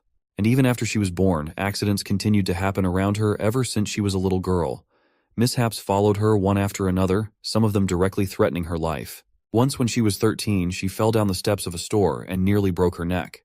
When she was 14, she was suddenly and unfairly accused of being a salt thief and jailed for 4 days. When she was 15, the boards underneath her broke and she fell into the city toilet. It was not a joke, but a really life-threatening situation. To drown in such a place is really a horrible death. Once even a can of water just fell on her head out of nowhere. There was also a case where a pack of dogs chased her through the streets of the city all night. That was why something like this was nothing to her. She had been through much worse trouble. Shaking with anger, she screamed at herself. How could she have been so stupid? How could she have hoped to cross this mountainous narrow road with cart? Now because of her foolishness, she had lost all her silk. The mountains seemed impregnable, and there was nowhere to step. She had only to curse at these lifeless rocks. Finally calming herself down, she said, "It's all right. Being patient is what I'm best at." Hui Kyung took a deep breath and prepared herself for the pain. Aside from remembering her bleak past, Hui Kyung kept thinking about how she would collect the silk that was in the wheelbarrow as she climbed up the cliff. Because of this, she didn't notice that there was someone standing on top of the cliff she was climbing. Hui Kyung continued to climb, straining her injured body, and rested her hand on the last ledge of the cliff. She suddenly felt tired at the thought that this ledge would be the last one she would have to climb. Even if her body was in better condition, the climb would still be life-threatening. It would have been better if there had been a foothold here that she could have leaned on with her intact right leg to help herself up, but there wasn't. To get higher, she had to push off the ledge with both feet at the same time. But suddenly, as she was about to shift her weight onto her swollen left ankle, a voice came from above. "Take my hand." She was shocked. Not only did a stranger show up in these desolate mountains, but this was the first time in her life she was being offered help. She immediately suspected a trick. Making up her mind, Hui Kyung looked up. From the shadow cast by the rock, a hand was reaching down. It was a lizardman wearing several layers of silk clothing. Hui Kyung knew that these layers were used to maintain an ideal body temperature, as lizardmen are cold-blooded and sensitive to temperature fluctuations. But among all the lizardmen, there is only one tribe rich enough to wear silk clothes. In fact, she already knew what tribe this lizardman was from, even if it wasn't for the clothes. The lizardman had black scales, which was the trademark of the Rak tribe. The lizard from the black scale lizard tribe waved his hand and jokingly said, "Will you take my hand or not? My hand is getting lonely." Hui Kyung couldn't just reach out and grab a helping hand. She believed that it was because of her vigilance that she was still alive. Therefore, she first of all asked, who was she? And what was the lizard man doing here? But before answering her questions, the Lizardman advised her to take his hand, as she was in no condition to have a long conversation right now. She didn't calm down and asked then, "Have you been following me all this time?" The Lizardman answered her, "I think you'd rather take my hand and go upstairs to have a proper conversation than hang like this clinging to the rocks with your last strength." In answer to her last question of whether he was constantly following her, yes he was. Hui-kyung hesitated, even though she didn't think the Lizardman would be a roving bandit. However, she had to consider the possibility that he might turn out to be a nasty stalker with unknown goals. Finally she said, "Even if you helped me up, I have nothing to give you in return. I'm broke." As if finding her concern funny, the Lizardman asked, "Is that really what you think about when you're hanging over the abyss?" She replied, "Yes, because I can climb up on my own too. And I'm not going to ask for anything."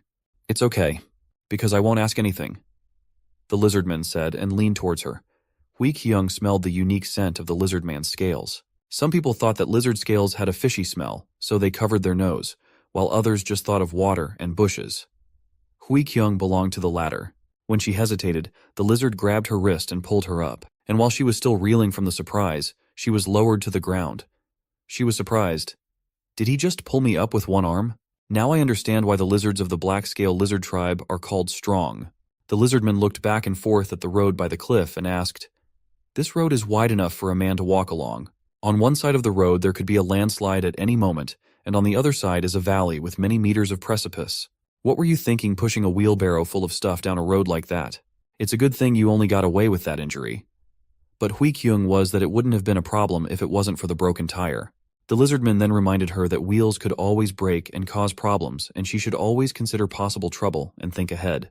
Considering the current technological level of humans, the Lizardman was completely right, and there was nothing she could object to. So she changed the subject and asked the Lizardman what his name was. He politely apologized for not introducing himself yet, and said his name was Siren Mule of the Black-Scale Lizard Tribe. "You may disregard the name Mule. It is a name that has been passed down, but neither I nor my father know what it means. It's not the most common name among lizardmen, but my father wanted me to keep it, so I always introduce myself as Siren Mule. You can just call me Siren." Hui-kyung nodded and said, "Okay, well I thought I should at least thank you since you helped me out." "Thank you, Siren."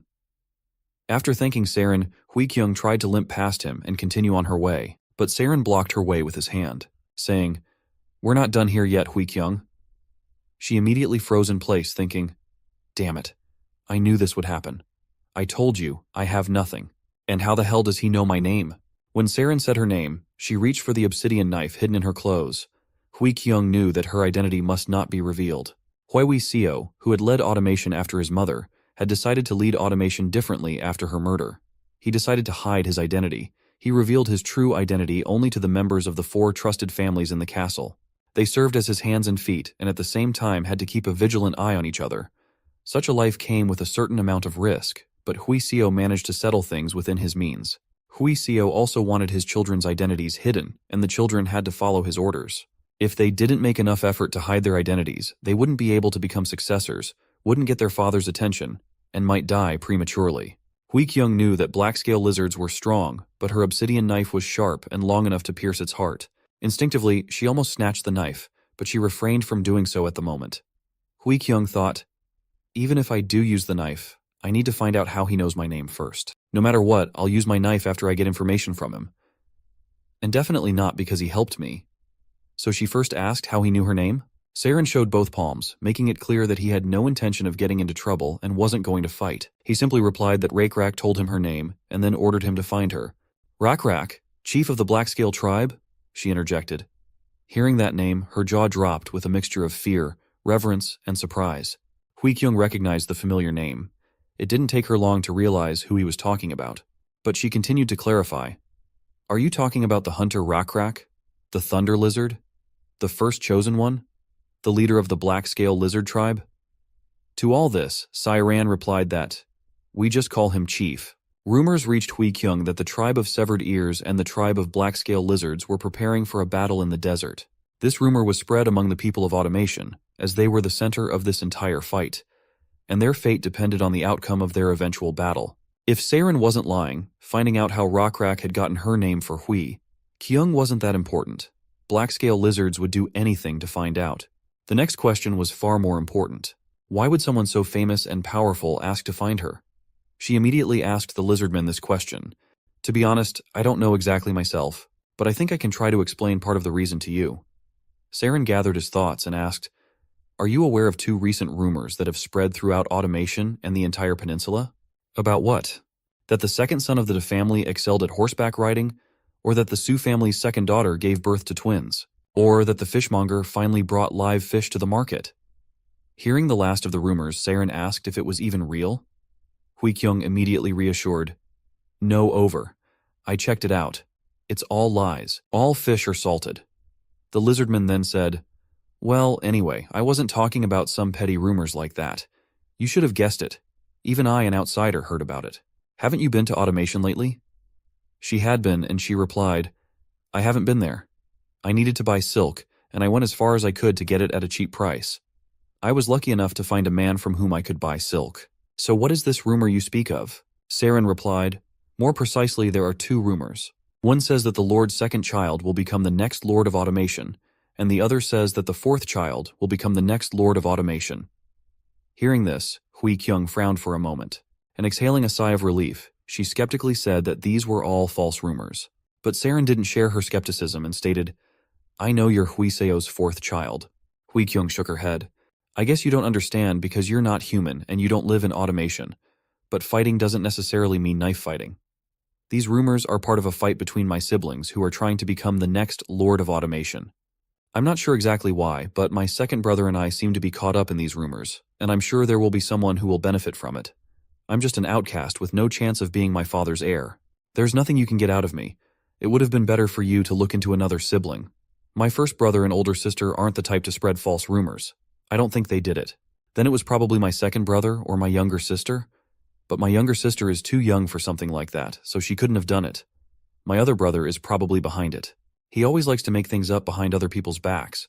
He probably wanted to make himself the victim of false rumors, but he thought he'd draw too much attention to himself, so he dragged me into it. How childish. Finally, Hui-kyung said, Anyway, these rumors have nothing to do with me or you. Why don't you just say that the black-scale lizard tribe sent you to get information about automation? It seems you somehow found out that I'm one of the Lord's children, but I'm an outcast. You can't get anything out of me. It would be better for you to look for another sibling of mine. Hui-kyung finished her speech and watched Saren's reaction, and since she had learned everything she wanted from the lizard man, he had to die. Hui-kyung gripped the hilt of her knife tightly. Even though Saren was just standing still, there seemed to be no place where Hui-kyung could strike. And because of the height difference, Hui-kyung thought she couldn't reach him. Being strong didn't mean being fast, and maybe she had a chance. But Hui-kyung already knew that the probability of failure was higher than the probability of success if she attacked the lizard man. What if she succeeded in killing him? He knows exactly who she is, and he was sent specifically to her. So if she kills him, then she will incur the wrath of the black-scale lizard tribe, which had the most incredible rumors about it. However, she also couldn't just let Saren go. If word spread that she had let the stranger go, even when she had the chance to stop him, and especially if her father found out, she would disappoint him greatly and possibly be awarded the death penalty for it. So she decided it was better to try and kill this lizard man and die than to live with her father's disappointment. Seeing her intentions, Saren lowered his gaze and turned to Hui-kyung. I think you misunderstood something. Seeking you was Rockrak's first order, but I also have to fulfill the second command as well. The second command I received was to protect you and your life at all costs. Hui-kyung was surprised and felt an unpleasant feeling somewhere in the back of her mind. It was a feeling she had ignored for a long time because others ignored her. It was strange, and since she hadn't experienced it in a long time, she couldn't give it a name. Hui-kyung decided that she didn't want to know what the feeling was, but somewhere in the back of her mind, she heard a voice. One that asked, Do you want me to tell you what it is? It's called warmth. The warmth of someone caring about you. Did my heart become tender to this lizard man I met just a moment ago just because he said those words? But it was inevitable. As far back as Hui-kyung could remember, no one had ever offered her protection. She had already loosened her grip on the hilt of her knife. Hui-kyung wasn't about to stab someone who said he would protect her. She had always thought of herself as strict, but those who remembered her thought of her as someone who became weak when it came to affection. Finally coming to her senses a little, Hui-kyung stuttered and asked, What? What are you talking about? Saren didn't know much about human emotions, so he calmly told her what he knew. You said it was a false rumor, but your siblings don't think so, nor do the other families. Chief Rakrak said that the automation succession ceremony is coming up. Everyone is paying attention to the big changes coming. Therefore, people will be sensitive to even the smallest rumors and will want to cut down on unnecessary variables. Given the circumstances, the weakest ones will be eliminated first, and you will definitely be the target of an assassination attempt and more than one on your life. While Saren was talking, Hui Kyung pulled herself together and said, "Even if I agree with everything you just said, I can defend myself on my own, so go back to where you came from. I have no reason to get help from the black-scale lizard tribe, and like I said, I have nothing to offer you in return. Look for another brother or sister." But Saren answered her calmly, "I cannot do that.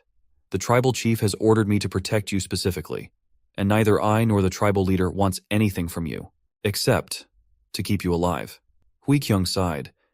She realized that logic would not make the lizard go away, so she would have to resort to emotion. She didn't want to tell him so much, but what could she do? Hui Kyung let go of the knife and walked closer to Siren. He was surprised when Hui Kyung came up to him empty-handed and said, "Look at this." Hui Kyung lifted her bangs with her hand. There were a pair of cylindrical bumps on her forehead. The cross-section was so uneven that any keen eye could see that they had been cut off by her hands. As you have already realized, these are horns. More precisely, the parts where the horns used to be. Horn stumps, you might say. "Do they grow back?" Saren asked. Hui Kyung nodded and said, "Yes, that's why I trim them when they grow long. Everyone who knows me says I'm cursed because of these horns. There are some who say that simply because they find it distasteful that a person has horns, but those who know me well avoid and hate me even more, because I am truly cursed." Saren, glancing at Hui Kyung every now and then, said, "You look a bit scruffy, but it's not like you're cursed. Do people really hate you just because of those cute horns?" But she sadly replied, "I'm not kidding." Hui Kyung pointed at her horns and continued to say, "I was born by tearing my mother's belly with these horns, and because of that, she died. One of my half-brothers also eventually died because of my horns. In addition, misfortunes are constantly happening to those around me. That's the real reason why I'm a loner." Saren lowered his sad gaze to Hui Kyung for a moment and said, "I'm sorry to hear that, Hui Kyung. Please accept my condolences. But my mission does not depend on whether you are cursed or not. The mission has been entrusted to me by the tribe chief, and I am here to fulfill the will of the black-scale lizard tribe. And even if you refuse, I will still protect you. I have the desire and the ability to do so." After the failed attempt to make Saren afraid, Hui Kyung had run out of ideas on how to make him leave, and she began to ponder. Would the only way to get rid of him be to make him experience my curse? If that was the case, Hui Kyung realized that she would have no choice but to go along with Siran. So she would have to go with this big, strong, powerful warrior from the Lizardmen tribe who says he will protect her life. Hui Kyung was not unfamiliar with Lizardmen. There were few of them in automation. However, even in her eyes, Saren was different from other Lizardmen. Not only because of the precious clothes he was wearing, but also because of the muscles visible under Saren's scales and the dignity evident in his demeanor. Even though Hui Kyung had to hide her identity from others and didn't even like the fact that she was the daughter of a lord, she still belonged to high society. But even she felt uncomfortable looking at Saren. After thinking for a bit, she came to a conclusion. Well, it's not really that bad, is it? Hui Kyung quickly thought in her mind. She couldn't just send Saren away like that, because then she would have to kill him. But there was a very small chance that she would be able to do so. And even if Saren spared Hui Kyung's life, she would have to risk letting go of someone who knew her true identity. On the other hand, if Saren stayed by her side, she wouldn't have to kill him, and she herself would be able to prevent the risk of her identity being revealed to others. There was nothing wrong with Saren being with her, rather it was even a good thing. After all, he had even said that he would protect her. That meant that he would take action and help her if she got into a dangerous situation. While Hui Kyung was pondering without saying a word, Siren, unable to stand the silence, asked, "Hui Kyung, what are you thinking about?" And she replied that she was thinking about silk. And now that she was thinking about it, she realized that she couldn't just leave all that silk down there. She needed to go back downstairs, which she was going to do. Saren sighed as Hui Kyung staggered to the edge of the cliff and stood there. He snickered. "People will praise you for being able to climb up the cliff with an injured leg, but they'll say you're crazy to climb back down. I know that, and you know it too. I'd stop you, and you'd object that you really need that silk. However, there's a better way to get people to do things for you. So you just have to ask for help." Hui Kyung's face turned red at Saren's suggestion. She was used to relying only on herself. Seeing her indecision, Saren said, "I don't blame you. After all, you became like this because of the curse. I am just trying to convey to you that there is a better way of doing things. I have come to protect you, and there are many things I could help you with." One of those things is to help you not starve to death, and to do that, you need to bring back the silk. Hui Kyung looked away embarrassed and finally asked quietly, "Please help me. Help me get that silk." Saren started climbing up the rock and slid down the rest of the steep slope. He then tied the bundle of silk around his torso and climbed back up. It took less than a minute for Saren to climb back up. He quickly gathered up all the bundles of silk, as if it was no big deal and they were light as feathers, and they headed off to automation together. Hui Kyung decided she should know more and asked, "So you're not a warrior? I've heard that warriors of the black-scale lizard tribe wear water buffalo skulls on their heads." But Saren assured her, "I am a warrior too, but nowadays we don't wear buffalo skulls often, only if there is some ritual, though Chief Rakrak still usually wears them. But it is also true that I am one of Mrs. Jael's errand boys. I learned from Lady Jael how to identify medicinal herbs and treat the wounded, and when I grew older, I took the warrior's exam and learned to use spears and shoot arrows from Mr. Ure. He is the best warrior of our tribe." Hui Kyung nodded as if it didn't matter much, but she understood that Saren wasn't just a lizard warrior that Rakrak had decided to send. He used to be an errand boy for someone who handled the inner workings of the tribe, and then he learned weapons from the best warrior. There was more to learn. So she asked how did he even know she was here. Saren replied, "I just went to automation and asked around there, using your fake name Mangji. It fits you better than Hui Kyung, doesn't it?"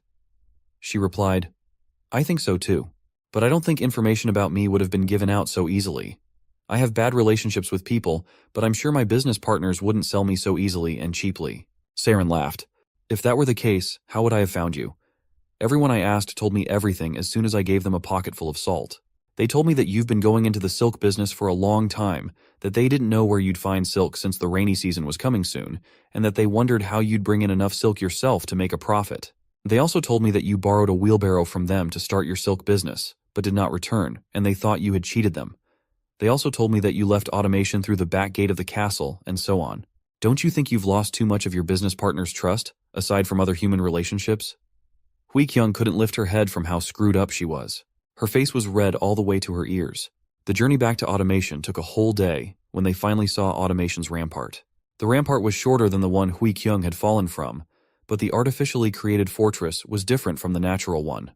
The fortress was long and disappeared into the cliffs on both sides. Automation was obstructed by a rampart in front, while the castle was further away and surrounded by sheer cliffs on both sides. At the front of the rampart was the main gate through which people entered and exited, and at the back of the rampart was a smaller gate. The path that Hui Kyung and Saren followed led to the back gate and was a secret path. Only a few merchants knew about it. Now that they were almost there, Saren asked, "What are you going to do now?" "I think it is too late for selling silk." Hui Kyung said that the market should still be open, but first she should meet the Geo family and talk to them, since it was one of them who had lent her the faulty car, which she'll have to pay for now. While they were talking so calmly, the menace was approaching them from behind. It was only because of Saran's excellent reaction that Hui Kyung survived. The dagger was fired accurately at her back, but hit the hand of the lizardman who had sacrificed it to protect the girl. The dagger pierced through the palm of his hand and blood nearly covered the terrified Hui Kyung. Saren, writhing the dagger in his hand, said, "Just as Mr. Rakrak said, you are being hunted. One of your business associates has probably uncovered everything you've been up to, and the gatekeeper or someone else has reported how you left the castle and how you're likely to return." The battle for the air had begun, and then the attackers revealed themselves. They were a band of goblin mercenaries who specialized in assassinations for hire, a kind of prehistoric assassins. They had no chance against the Lizardman one-on-one, but they had the advantage in numbers that gave them hope of victory.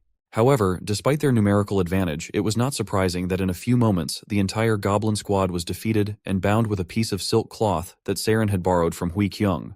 Interrogating them, they learned that the masked man had ordered them to kill Hui Kyung and told them where to wait for her and how she looked, but they didn't know any more.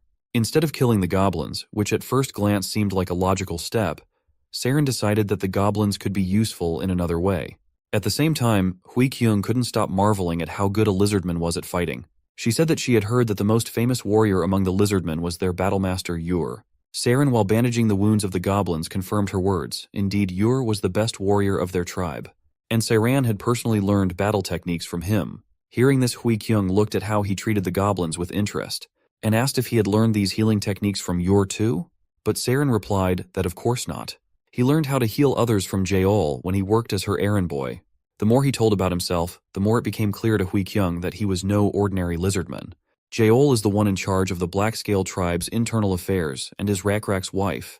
Being her errand boy means that he was under Jaeol's supervision, and the fact that he learned to fight from Yor meant that he holds an important position in the Black-Scale tribe. In the end, the fact that someone as high-ranking as him had come to protect her meant that she was indeed very important to their tribe. All she had to do was find out why. But even without knowing their true motives, she could extract a lot of benefits for herself and make it her advantage. But all her thoughts of using the lizard were blown away when she saw Saren give her precious silk to the goblins who had nearly killed her. She immediately screamed in outrage. It was her silk, which she had obtained with her own sweat and blood, and he was giving it to assassins. But Saren assured her it was to placate them. Once they were paid, they would calm down and there would be no more attacks from these particular goblins. Giving up a small piece of silk for that, a small price to pay. Hui Kyung suspected that the one who ordered the goblins to attack her was her first brother Hui Dan, who was supported by the Geo family, but the goblins denied it and it wasn't really true. And here's why. As they approached the gates of automation, they saw a whole group of merchants who couldn't get in and were piled up laden with their wares at the entrance. Looking closely, Hui Kyung noted that the gates of the castle are closed, and the guards would not let anyone inside, regardless of race or merchandise. This meant that something unusual was going on in the castle. When they got closer, they asked one merchant what had happened and why the gates of Automation Castle were closed. Seeing their load of silk, Foxman assured her that she, as a silk merchant, would not be able to enter either. Neither would everyone else. The doors were closed right in front of their noses for a while, and guards didn't say why or when they would be reopened. And even if someone who was an Automation citizen was let in, they were still not let out again. Trading was the main activity in Automation, and if they closed the gates to all traders, then something really serious had happened in the castle. Hui Kyung, as one of the heiresses, was of course allowed in, and Saren with her.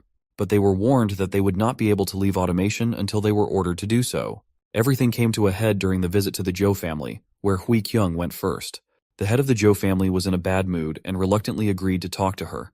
It was obvious that he had much more important things to worry about than meeting her. Seeing that, Hui Kyung asked what was wrong with his expression. She should be the one being angry here, not him. Sipping her tea, she said, "Gyo-jung, I almost died because the cart you lent me broke." He only replied tiredly, "It seems you haven't heard anything yet." "Well, whatever. Did nothing particular happen on the way here?" This question surprised her a little, but she decided to answer honestly that it was a failed assassination attempt. Luckily, she had a warrior from the Black-Scale Lizard tribe with her, who had saved her and defeated her attackers. She pointed directly at Siren, who introduced himself to the head of the Geo house as Siren Muel from the Black-Scale tribe. Gyo-jung had not yet met the members of this tribe in person and was glad to meet them. He in turn introduced himself as Gyo-jung, the leader of the Geo family, one of the 4 families of the Automation Castle. Saren said that after they had defeated the goblins whose attempt to kill Hui Kyung had failed, they had interrogated them, and learned from them that the Gyo family was not involved in the assassination attempt. At least that's what they said. Gyo-jung confirmed their words, saying that of course their family was not involved. After all, they never did any dirty tricks like other families. Hui Kyung didn't believe him yet and asked with a strained smile, "Really? So what happened in the Automation Castle? I don't think it's because the cursed 4th daughter was ambushed. All the castle residents were locked inside." Gyo-jung replied with a stone face, "An assassination attempt occurred here inside the castle too." Hui Kyung was shocked by what she heard. An assassination attempt occurred here inside the castle, where everything seemed to be safe. Gyo-jung continued, "Now that the castle lord has left, a leading heir of the Automation Castle, your brother, Hui Dan, went missing." It turned out that the Geo and Wu Sun families, who supported Hui Dan, suspected the other 2 families of being involved in Hui Dan's disappearance. But there was no proof, and no corpse either, so all the families supported the decision to close the castle gates until proof was found. Gyo-jung even allowed Hui Kyung to visit the room where Hui Dan disappeared from, so she could see for herself with her own eyes. She and Saren looked around the room carefully, hoping to find anything that would indicate what had happened to her brother. Looking around the room, Hui Kyung noticed how things had changed since the last time she had been here. As a child, she had been quite close to him, closer than any of her other siblings, as he treated her better than anyone else despite her curse. But as she grew older, she herself began to avoid direct contact with her older brother and became more and more withdrawn. While she was reminiscing, Saren, thanks to his good sense of smell and attention, noticed something near the table leg. He recognized it unmistakably. He immediately called Hui Kyung to him, saying that there was a strong odor of blood coming from that spot. Indeed, there was a faint spot of blood on the table leg below, and the table was on the carpet. As soon as they picked it up, there were distinct streaks of blood underneath. A lot of blood. The marks were distinct despite the fact that someone had tried to cover them up and wipe them away. The puddle of blood was still too big and hiding it was not possible. When they went back to Gyo-jung and told him about their find, he wasn't surprised at all and calmly replied that Hui-dan was probably dead. They found that evidence too. The only problem that remained was that they couldn't find his corpse. As they say, no body, no crime. That's why after they found those traces of blood, they decided to lock the castle gates, so the culprit wouldn't be able to take the corpse out of the castle. They hoped that the corpse would begin to decompose and its odor would spread through the castle. Following the trail of the corpse odor, it would only be a matter of time before they caught the culprit. Looking at Hui-kyung, Gyo-jung finally summarized that this is why she shouldn't take any action. They will handle everything themselves. She'd better think about her own safety and lay low. But Hui-kyung was not the kind of person who would sit idly by. She couldn't sit on the sidelines even if she wanted to. She immediately started thinking, would the culprit really not have considered that much before committing the murder? No, let's not think about this too deeply. As Gyo-jung said, there's no need for me to take action. Suddenly she heard a voice inside, a terrible and familiar voice, one that made every cell in her body shake in terror. It was the voice of her horned curse, which expressed itself not only in the horns on her head, but also in the insidious spirit within, which, of course, no one but herself knew about. He asked, should I tell you? Are you really just going to sit there and do nothing again? Hui-kyung tried to shut that voice out, but she was having no success. Her inner struggle was visible even from the outside, and Saren even started to worry about her, asking if she was okay. But she was silent in response, and her eyes glowed with an otherworldly light. She seemed resigned and strained to listen to advice from somewhere deep inside. She finally came to her senses and immediately asked the head of the Gyo house a strange question. Gyo-jung, what kind of person possesses a pot big enough for a corpse to be stored in without being suspected? He was surprised by the question and asked her which pot she meant. Then she clarified that she meant a pot where meat could be stored without rotting. But it wasn't Gyo-jung who answered her, but Sairan. He suggested that a butcher or a hunter might have such pots, but he wondered why she was asking. He finally realized what she meant. Someone who had such a pot could store meat, any meat, including human meat, and keep it from rotting for a long time. Hui-kyung confirmed his hunch. In such a pot with meat, it was only necessary to add enough lily and it could be preserved for a very long time, long enough to get rid of the corpse without a trace. Someone who can easily take a hunter around with them in the castle. Someone who has a lot of meat preserved in salt within the pots at their home. Now Gyo-jung realized what she was getting at, and he finished her logical chain of reasoning by adding that it was someone who could naturally visit this office. Someone very familiar to everyone. Someone who could just walk into Hui-dan's office. It could only be one person, who was just now completing the disguise of the evidence of his crime. Securely closing the pot lid and smiling smugly, confident that he would never be caught, thanks to his ingenious plan. The killer was a hunter and possible successor of the Automation Castle, the second child of the Lord, Hui-jin. All that's left is to catch her, along with all the evidence. Hui-kyung's reasoning was very convincing and logical. Therefore, even though only a few people inside the castle were informed about the name of the likely culprit who committed the murder according to Hui-kyung's reasoning, the rumors spread very quickly. And when Hui-dan's death was officially announced and the sad news became known to everyone in the castle, everyone already knew that the main suspect was Hui-jin. Her cunning plan was revealed, and she had no choice but to flee. Escape from the castle at night and under the cover of darkness. On the way, she couldn't stop cursing. Damn it, how the hell did this happen? Hui-jin thought it was a brilliant and perfect plan that guaranteed her success without consequences. But in fact, it turned out to be wrong, and her perfect plan crashed into the harsh reality, and the heavy body bag on her back was solid proof of that. She wasn't alone. She had her faithful assistant with her, who was carrying the other part of the corpse. They had already traveled far enough away from automation and up into the mountains that towered above the castle. They thought they could relax a little and no longer fear the chase. But Hui-jin did not calm down and continued to wonder how that damned girl Hui-kyung managed to reveal her plans. She'd never thought she'd be capable of such a thing. Suddenly, someone answered her wails, and it wasn't her assistant, who had remained silent the whole way.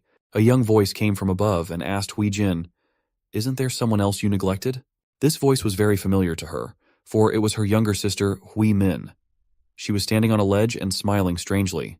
Looking at her and realizing what was about to happen, Hui-jin asked in despair, "How did we get here?" At the same time, the archers behind Hui-min's back were already preparing to fire their bows. Instead of answering, Hui-jin's companion received a very graphic demonstration of what was in store for her in the near future. She looked at her sister with anger and could only growl through gritted teeth. Hui-min seemed to like what was happening. She asked Hui-jin with her frightening smile, "Why are you so angry? Didn't you kill Brother Dan first?" So even if I do something to you, you have no right to be so angry, unless it's at herself, because you are the one who started the bloodshed. The smartest among the brothers gets to be the lord of the castle. It's all for the throne, isn't it?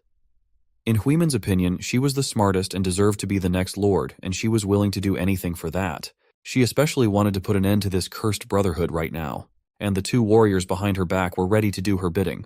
Huijin only had time to shout the name of her despicable sister, who was just like her. That scream was the last one she would ever make, because in the next instant, 2 arrows struck her in the head and chest, leaving her no chance of survival. She fell to the ground as dead weight as her brother in the sack. Huimin stopped playing her part and sadly watched as her warriors went to check what was in the sacks and make sure everyone there was dead. She pondered how one bloodshed leads to another, and what a small price to pay for the life of a potential heir to the throne. She didn't want to kill her siblings, but she realized she had no other choice. If she did it first, she would probably end up in Huijin's place. Suddenly, all her thoughts were interrupted by a sudden pain, and the horrible realization that she herself had been tricked. The huntress herself had been victimized, and while she was ambushing her sister, someone had ambushed her. The sword that pierced Huimin's chest was sharp and merciless. She didn't even hear the stranger coming up behind her. She didn't even feel the slightest danger. Coughing up blood as the sword was pulled out of her, she heard the familiar voice of her brother. He was someone she hadn't expected to be here at all. So with surprise on her face, she died. Standing over her falling corpse, Huijun repeated her words. "It's time to put an end to this cursed brotherhood." He pushed his sister's corpse off the cliff and looked at the 3 corpses lying below and declared that now, from all his siblings, only one left. The blood of the Hui family flowed like a river that night. And the controversial prophecy began to be fulfilled, if only in that the next Lord of Automation would be Huijun or Huikyung. There were simply no other options left. Huijun was not going to stop there and promised, "I won't make you wait long, Huikyung." It seemed that by gambling on him, Hegemony had chosen the most dangerous and cunning of the heirs. Soon, the news that the corpses of 3 of the Lord's children had been found outside the walls of Automation shook the entire castle. Huikyung was also shocked that Huijin and Huimin were found dead near the body of their older brother Huidan. The head of the Jiao family said that all this means that the culprit has no intention of hiding his identity. Otherwise, he would have hidden the corpses better, or at least left them in different places. It was all too obvious. So much so that even a fool would have realized who was behind all this and who would benefit from it. Everyone present agreed that it was Huijun, and Huikyung went even further, suggesting that he had waited until the last minute for the right moment. When Huijin made her move first, it in turn forced Huimin to act. He watched everything from afar and with superior knowledge of both situations. Finally, he waited for the right moment to get rid of the 2 of them at once and for all. Then if the attack of the hired goblins was the work of Huijun, then everything was clear and fell into place. If Saren hadn't shown up then, no doubt Huikyung would have been dead long ago. Moreover, everyone would have thought it was a robbery, not a contract killing, and Huijun would have been beyond suspicion. Gyojung, realizing all this, warned her that it was now that the real threat would begin. She realized it herself. She had already made up her mind to do her best. But the head of the family Gio did not hurry to voice his thoughts and intentions about who his family will support in this struggle for the title of Lord. However, he revealed, "Actually, there was just a meeting inside the Gio family, and we came to a common decision." At that moment, Huikyung froze and tensed up, listening intently to his every word, and staring at his every move. What she saw calmed her down, and she calmly finished her tea. Then she asked, "So, what is the decision of the Gio family?" Gyojung pretended to hesitate and asked, "Isn't it obvious that Huijun is dominating the scene right now?" So, Huikyung looked at him carefully again. She was well aware that her fate was being decided right now. If none of the family supported her, things would go badly, and her days inside the castle would be numbered. Fortunately, the Gio family decided to take a gamble on Huikyung. Now she at least had a chance. She bowed to him and thanked him for recognizing her as the likely future heiress to the Lord's title. But Gyojung assured her that it's a decision made based on calculation, not recognition. Though such details didn't matter much to Huikyung, at least that's what she pretended. In parting, Gyojung told her, "So by all means survive. Don't let me and my family down." Huikyung assured him that she would try and went to her home, accompanied by Seiran. Gyojung stayed at his place and quietly drank tea as if nothing had happened. Walking through the plaza, Huikyung told Saren that she had to survive. Survive even despite her cursed body. After all, for the first time in her life, it felt like she had a few people she trusted and who trusted her. A few weeks passed and her horns grew back very quickly, and today the noise around her was already giving her a headache. She had been doing well with her main task of surviving for the past few weeks, and had even managed to hire additional guards. the same goblins who had tried to kill her. But they remembered the mercy shown to them and for a decent fee became no less worthy bodyguards. Hoi-kyung was at the regular Geo family council, and now a member of the family was speaking, who still couldn't calm down and claimed that simply avoiding assassination isn't the answer. Instead, they should make an effort to catch Hui-jun and bring him to justice. Another family member countered him on that and said that the Sang and Tu families are together on Hui-jun's side, so it will be much harder to do than say. As long as he is under their protection, it will be hard to bring him to justice without starting a war between the families, and the two families would have a significant numerical advantage in a war against them. At that time, another man offered to enlist the support of the Su family to even out the balance of power. After all, this family had yet to openly declare their support for anyone else. They continued to argue until Hui-kyung, along with her headache, had a strange feeling as if she was in danger and another trouble was coming her way. And in addition to all these damn horns constantly interfered with her and they constantly wanted to pull out or cut. The discussion went on and someone suggested that they didn't really need the Su family's support. He was immediately told that there were two families and they were alone. So why is he saying that they don't need the support of another family? At the same time, Saren told her, "Don't even think about cutting your horns." She assured him that she wasn't going to do that and it wasn't about them right now. Saren, remembering how she had cut her horns, was still shocked at how much blood there had been then. If he had known then, he wouldn't have even let her try. But what surprised him the most was that she had trimmed them herself all the time before. Just how much she hated them was hard to imagine. Hui-kyung assured her once again that everything was fine. And stopped talking about her horns. There were more important things to do right now. She could feel it. Though if they talk about horns, comparing her situation 15 days ago and now, she can say that she still can't get used to those horns.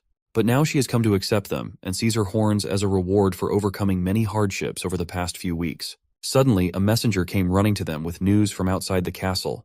The messenger was in a great hurry and worried. He started talking, barely catching his breath. The news was simple. The Lord was finally returning to the castle. Everyone immediately began to discuss Lord Huiseo's return, for it solved a lot of their problems. All they had to do was wait for his arrival. Hui-kyung asked when he would arrive. The messenger replied that the Lord was traveling slowly and not too fast. Therefore, he will arrive at the castle not earlier than tomorrow morning. Then the messenger came a little closer to Hui-kyung and said that there was also news that the scouting party told him to deliver personally only for Hui-kyung. He moved even closer to her and leaned over her ear when she asked what it was. Then suddenly, blood splattered on her face. The blood of the messenger. He was pierced by 2 blades at once on both sides from Saren and the goblin. The messenger immediately let go of the knife he was about to kill Hui-kyung with, if given literally a moment more time. Hui-kyung looked at that knife and couldn't believe her eyes. How and why? What made the messenger take such a suicidal step? After all, he was a respected and trusted member of the Geo family himself. Saren explained to everyone present who were puzzled that the messenger was trying to pull the knife out of his pocket. The simplest explanation voiced by Gyo-jung was that guy had simply been bribed. Greed had always been a human weakness, and now they probably couldn't even trust Gyo's family members. Suddenly, all of this lost importance when the goblin who had looked out to see the commotion outside flew back into the room. He shouted for everyone to hurry up and run out of here now. Gyo-jung repeated the same thing, only more specifically. "Run away, Hui-kyung." Everything was clear now. Apparently Hui-jun had already made the decision to attack before the Lord arrived. He knew that when he returned, things would be much more complicated, and Hui-kyung would have all the trump cards in her hands. So he, along with the families supporting him, planned to end things here and now. And now, the war between the families had begun. So, Hui-kyung was forced to flee, and to be honest, she'd hoped she'd never have to use this escape route. But looking at this stinky hole, she realized there was just no other way. There is just no escape route as safe as this one. And even though it's gross and unpleasant, there's nothing else they can do. The sewer. How many times has it served as the last escape route for the heroes in a desperate situation, and this time was no exception. Saren reminds Hui-kyung once again that under the circumstances, they simply have no other options. So Hui-kyung, without thinking long, started to go down into the hole, intending to go first. She disappeared down the hole, but Saren didn't follow her. She had to come back to wave to him and ask him what he was doing. There was no time to delay. They had to hurry. Finally, Saren came down after her and closed the hatch behind him. When he smelled the disgusting stench that almost made him vomit, he noticed how well Hui-kyung was holding up. It seemed her stomach was much stronger than he thought. Hui-kyung didn't want to go into details about her troubled past at first, and just said that she was used to stink bugs. But Saren wanted to hear her whole story, and she couldn't get out of it. She had to tell him that when she was little, once she went to the bathroom and ended up falling into it. It wasn't a very long story, but it was disgusting. Just like this sewer they were walking through. Saren still didn't calm down and kept bothering her with questions, asking, "Isn't that a lot more dangerous than you made it sound like?" She replied that it was. She had almost died there. She must have fallen in there because of the rickety and flimsy loose floorboards, and got stuck up to her neck in a pile of shit. Luckily, somehow she managed to roll all the way to the sewer without getting hurt. There wasn't a single ray of light, and she thought she was going to die. When there was no hope and she was ready to give up, she saw light balls floating around. Then she followed the light and saw the dim outline of the sewer. She followed the light and even caught one. It turned out to be a bug with light coming from its tail. Perhaps that would have been a firefly. But not everything in the story was possible, which Saren noticed. He pointed out to her that fireflies were not the kind of bugs that normally lived in places like this. However, Hui-kyung continued to stand her ground. After all, they were really there, and she remembered everything clearly. Why wouldn't he believe her when she even said that she had caught one and got a good look at it? Saren thought about it. It was an interesting fact of her biography. The fact that the fireflies were in a place they usually weren't meant that there was interference from higher powers, perhaps even their blue beetle god. But he wasn't going to argue with Hui-kyung and agreed that it could have been anything. Perhaps even some other kind of firefly that was unfamiliar to him. Finally, they came to the exit of the sewer. A lone wooden door with rickety steps leading up to it. Saren pointed to this particular door and said that he had found it while exploring the sewer. It leads directly to the basement of the hunter's hut of the Su family. Saren was going to go first, but at the same time he asked Hui-kyung to wait here, just in case, and if he himself didn't return after a while. She would have to run immediately and in the opposite direction of the door. She must not even think of paying attention to whatever she hears outside. Her mission would be to flee and save the most precious thing at the moment. Her life. Hui-kyung pretended to agree and remained alone at the foot of the steps. The stench around her was getting annoying, but she had to wait. She waited for Saren to signal for her to come out, thinking she was still alive because of him and his caution. He'd saved her life more than once in the few fights she'd had in the last 3 weeks, which had been full of events. Right now, all she had to do was wait quietly here. Suddenly, a sound from above took away all her calm. There was no doubt that a fight had broken out upstairs. Hui-kyung knew that sound very well, and despite her promises to run back to the sewers if anything happened, she did the opposite and ran upstairs. She once again remembered what Saren had told her, but she wasn't going to stop. She was determined to help him in any way she could. She pulled out the hidden dagger and opened the doors. As she continued to run forward, she wondered, "Damn it, why am I doing this? Why am I not listening to what I was told?" Unexpectedly, the answer came on its own. She just didn't want to just watch anymore. Watching someone else die for her? And now the exit from the hunter's house was right in front of her, and the bright sunlight was blinding her. Once her eyes got used to the sunlight a bit, she froze in horror, and screamed, "Saren!" seeing his stiffened figure in front of her. He turned around and asked in a trembling voice, "Hui-kyung, why?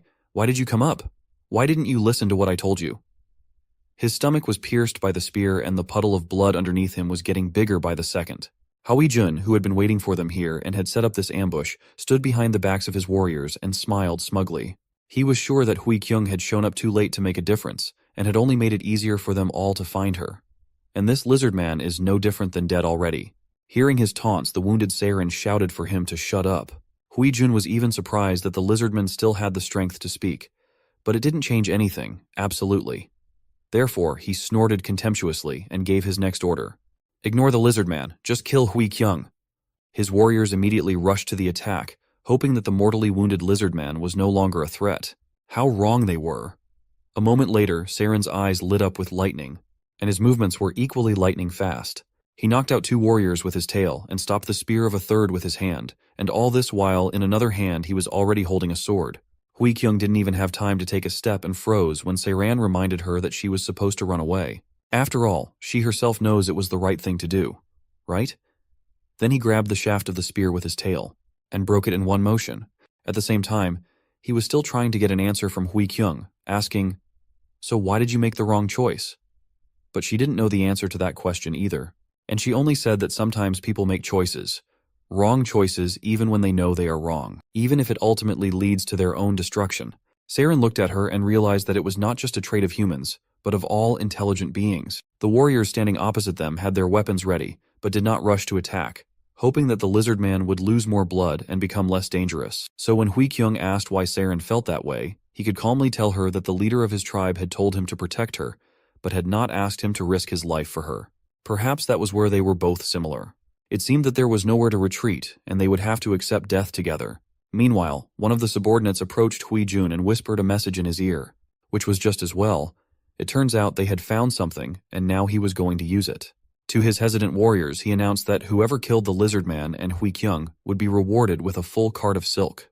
To his surprise, even that didn't work on his usually greedy subordinates, and they still stood still. Then he lost his patience and shouted, "How long are you going to suffer from a single wounded warrior? Put your human pride on the line and kill them." To this, the warriors objected to him, saying that guy's spirit is too ferocious to simply be called a warrior. There's also a rumor that he's a chosen one. Even though he's not at his best condition right now, Huijun just called them idiots and said it was impossible. If he was the chosen one, there'd be no reason for him to hide his powers until he gets a spear piercing his back. While Huijun argued with his warriors and tried to get them to attack, Saren looked around carefully for a possible way out. All he could see was a flimsy-looking wall with salt crystals in it. Surely somewhere behind this wall was one of the passages of the salt mine. So he quickly came up with an escape plan. He had to explain it to Huikyung quickly, so he told her as soon as he gave the signal, she would have to run straight to the right. When Huikyung looked over there, she saw a solid wall and asked why she should run there. Saren explained that unfortunately Huijun is right, and he really isn't the chosen one. But that also doesn't mean he's a low-level warrior at all. In fact, he's the second-best warrior in the entire Lizardmen tribe. But no one remembers the second-best warrior. When finally the Huijun warriors decided to attack, Saren reminded Huikyung that she should run to the right. She yelled one last time in panic that it was just a wall. Saren was already running towards the wall and assured her that the wall wouldn't be there for much longer. Huikyung trusted him and just ran after him. Saren smashed through the wall like a battering ram, which could not withstand the power of the Lizardman and crumbled into pieces. Huikyung could hardly believe he had succeeded, so she just kept running after him. But her surprise was hard to compare to that of their opponents. They didn't understand how this could happen at all. The first to regain consciousness was Huijun, who shouted furiously, "Damn it! Go after them! Catch them!" With a battle cry, the warriors ran after the fugitives into the breach. But finding the fugitives in the dark and confusing tunnels was no easy task at all. Soon Huikyung and Saren broke away from their pursuers and could afford not to run. Of course Saren's blood trail was visible, but so far they were lucky that the pursuers hadn't thought to follow it. However, Saren's loss of blood was the real problem. He was getting weaker by the minute and was already having to lean on Huikyung to keep moving. For now, she kept asking him to hold on just a little longer and then everything would be fine. They would surely get out of this damn mine together. With each step, Saren found it harder to move and breathe. But Huikyung continued to lead him onward, hoping to get out as quickly as possible. Soon, the walls of the mine in front of them began to narrow, which could mean that they were not far from an exit or a dead end. Unfortunately, it wasn't long before Huikyung froze in despair. It was a dead end. They had no luck finding a way out, and they had been going in the wrong direction the whole time until they hit a dead end. To make matters worse, Saren's bleeding hadn't stopped and the spear tip was still in his stomach. Looking at this, Huikyung asked, "Wouldn't it be better to pull out that spearhead and get some rest?" But Saren assured her that was a very bad idea. If they pulled out the tip thoughtlessly, he would lose even more blood at once and the bleeding would only get worse. But they would both have to rest, because in their current condition, they would definitely not get anywhere else. While saying this, he accidentally touched the spearhead and groaned slightly at the sudden pain. But he was used to the pain. What surprised him was the crying and sobbing on Huikyung's part. Saren asked her in surprise if she was crying, but she didn't even want to talk about it and asked him not to even ask her. But Saren insisted because he wanted to check and find out why she was crying. Was it because of him? Surprisingly, she admitted that yes, all because he's dying, and anyway, what does he want to check? That she can't even cry? She was already hoping that things would change and she wouldn't be alone all the time. After all her life before it was like this, and bad things happened to everyone around her. Saren, seeing her despair, assumed she thought it was all because of the curse. But she was wrong, and he was determined to prove it to her. To do so, he asked her to think back to how many dangers they'd encountered together in the last 3 weeks. There had been many, but all of them she had overcome and survived. Most people would call it not a curse at all, but another word for it. Luck. Yes. Luck. She's not cursed at all, and there's plenty of proof of that. Saren asked if she remembered the day they had first met. Then he noticed something interesting when he climbed down from the cliff to pick up the silk. It was then that he noticed something was wrong with the wagon. Such a breakdown was quite strange. It looked like someone had deliberately broken the part that held the axle, even though she had borrowed the wagon from Gyeojung before the Battle of the Airs broke out. Just like this case, Saren assumed that something similar had happened in the past. For example, he found it suspicious and strange that in the past, the bathroom floor had broken so easily under the weight of an ordinary child. So it seemed logical on Saren's part to assume that none of this was an accident, and that someone had been deliberately trying to kill Hui-kyung since she was a child and make it look like an accident. She should have realized it herself. Someone had been purposefully trying to take her life for a long time. Suddenly, as if resonating with what Saren had said, a chilling voice sounded inside Hui-kyung. One that told her that she knew it herself too. More than that, she even knows deep down inside who tried to kill her. Soon the pursuers found them after all, by the trail of Saren's blood. It was no surprise, and it was bound to happen sooner or later. Their hiding place was revealed and illuminated by the light of torches. Shouts of warriors were heard, and they surrounded the only exit. Soon, the footsteps of Hui-jun were heard, who gloatingly stated the fact that the Lizardman had already lost a lot of blood judging from the trail of blood drops. But the most important thing is that this place is deep in the salt mine. A dead end. And here the runaways can't break down the wall and escape like before.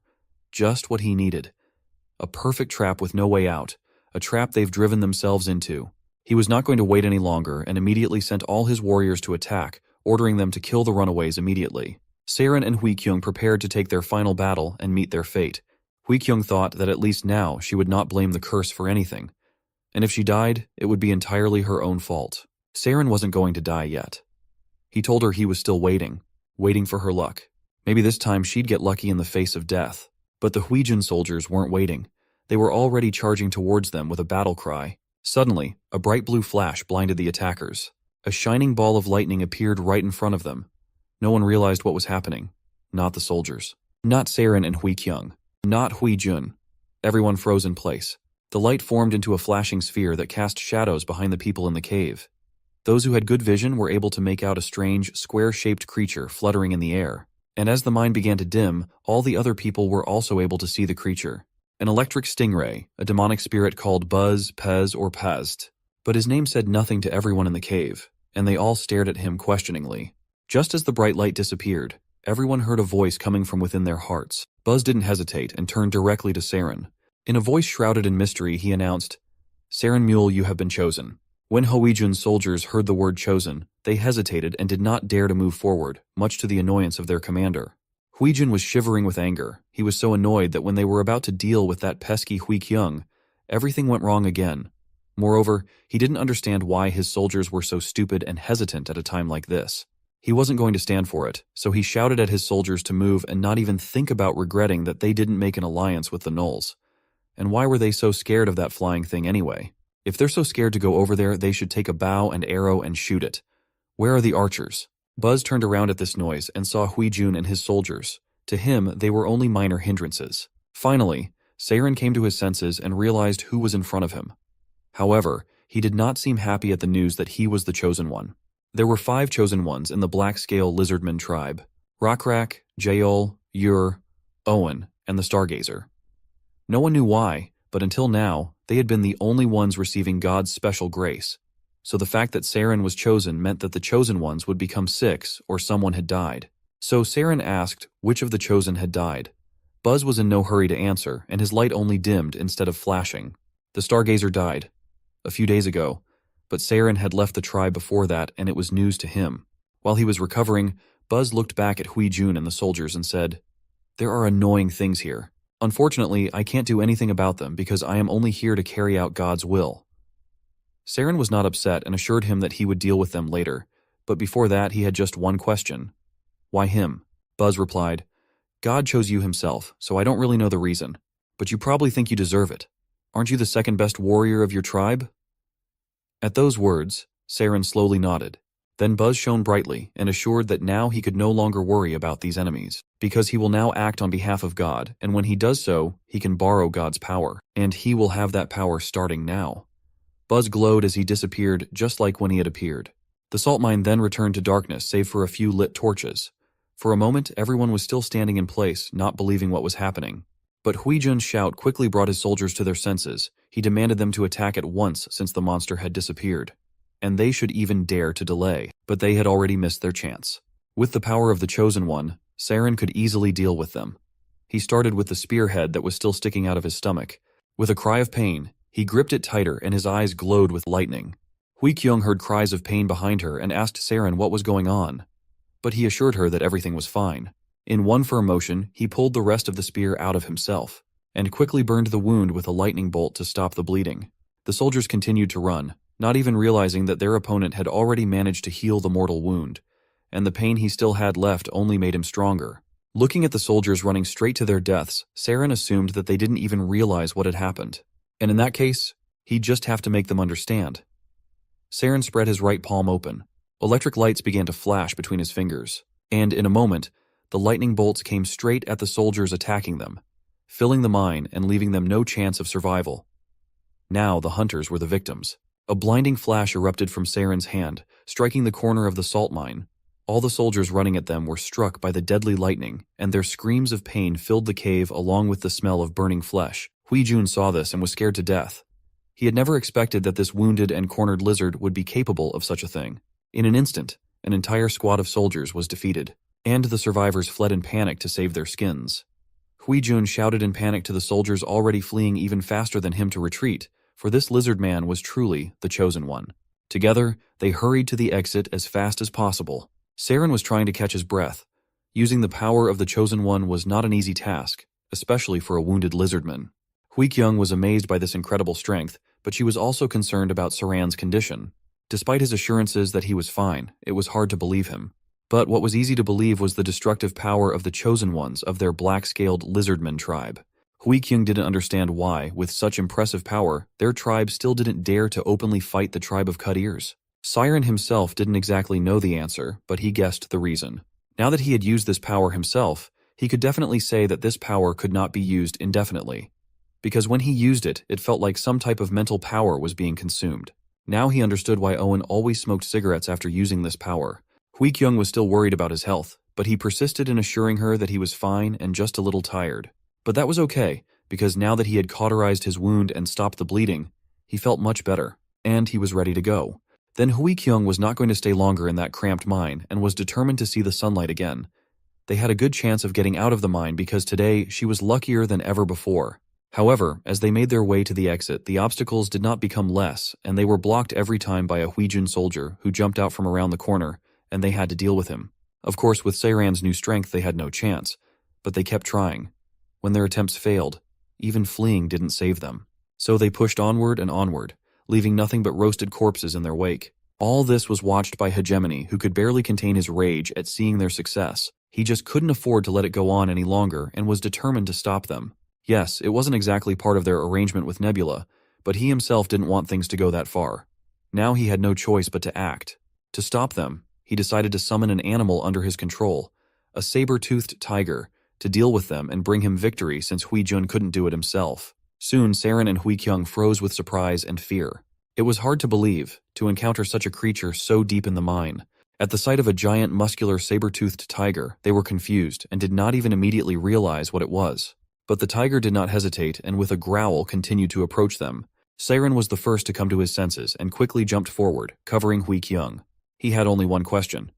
What was the saber-toothed tiger doing here? But there was no time to look for an answer to that question. The tiger suddenly leaped at him and Saren only had time to activate his Chosen One power a second before it would be too late. A flash of lightning illuminated the mine, and the saber-toothed tiger fell dead at the feet of our heroes. Looking at his corpse, Saren could not stop wondering how the saber-toothed tiger had crossed the walls of Automation Castle and managed to enter the salt mine. And the most important question was why? In search of what he came here? That was something he had no way of knowing. However, Huikyung was no longer surprised at anything. She was already dizzy from everything that had happened this day. With her already happened so many incredible things that now she already thought that absolutely everything can be, and this tiger is just another proof of it. Finally, they approached the exit of the mine. They were in no hurry to get out of the mine, but they would be vulnerable to another ambush, and Saren was almost certain there would be one. But they had no other choice. All they had to do was be ready. Saren went first so that he could meet the danger if anything happened. As expected, the ambush was here, and two of Huijun's soldiers were ready to attack from a very unexpected direction. In order for them to succeed, Huijun himself decided to play the role of a cornered victim. He played it skillfully, saying, "Damn it, so in the end, you're cornering me like this." Huikyung completely fell for his tricks, and without suspecting the ruse began to ask him who he thought started it all. Huijun knew what to say to her. He reminded her that she was the one who had brought the wicked lizard into the castle. The fight for inheritance should have only been between siblings. He was just furious at what she had done, for he was sure that Automation Castle would not be okay if his heir got his place, thanks to the power borrowed from outside. Humans would then be pushed aside, and certain species and races that helped the heir get the throne would simply swallow up the humans of automation, making them their servants. Hui Kyung was shocked at such accusations. Did he really think that she was the one to blame for everything? In his opinion, this was the perfect moment to attack. He had absolutely no interest in who was right, so he shouted for her to shut up and die. At the same time, it was a signal for the soldiers who were sitting above the mine entrance to attack. But their attempt was a failure. Saren didn't fall for Hui Jun's tricks and remained vigilant the whole time. His sword movements were lightning fast, and he slashed his opponents before they even reached the ground. Seeing his soldiers die, Hui Jun was furious at how resilient and tough this lizardman was. According to his calculations, it should have collapsed from exhaustion long ago. Now it was time for Hui Kyung to make her stand. She pointed directly at her sneaky brother and said that he was the one who was an idiot who didn't know the problem and didn't understand anything. She believed that Automation Castle was a castle that lives off trade, but not to get involved with nearby forces means that he's voluntarily isolating them. It would damage their castle and limit their options. Besides, a lot of nearby forces want to take control of their castle, and if he was smart, he'd probably think of using those guys. Finally, Hui Kyung was sure that she wasn't a wuss like him or father, and she would be able to put the Automation Castle on the scale and obtain something even greater. Hui Jun wasn't surprised by such loud words and only pretended to be surprised. He knew where to push to make it hurt more and told her that she not only looked like a monster, but also thought like a damn monster. He'd never thought of her as his sibling. The way he smugly sat himself down proved that he hadn't used all his tricks yet and had at least one more trump card up his sleeve. And so he did. At the same moment, an arrow flew at Hui Kyung's back, but somehow, miraculously, it was stopped by a swirl of air and flew well above Hui Kyung. She was really lucky today, perhaps. Everyone was shocked. Hui Jun, Saren, and Hui Kyung herself. No one could figure out what could have saved her from the stealthily fired arrow. Looking at the arrow picked up by the wind, Hui Kyung wondered what it was. Or who is it?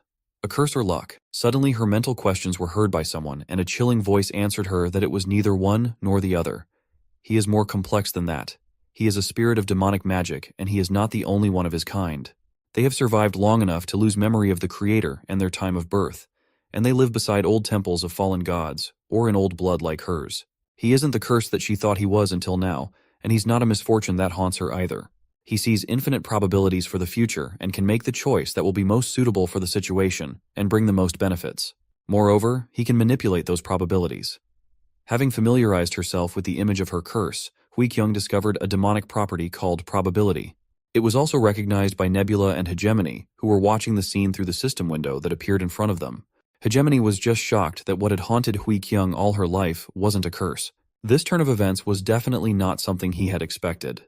In contrast, Sunwoo knew this very well, and seeing his reaction started laughing at him, asking, "Why would I choose a cursed entity?"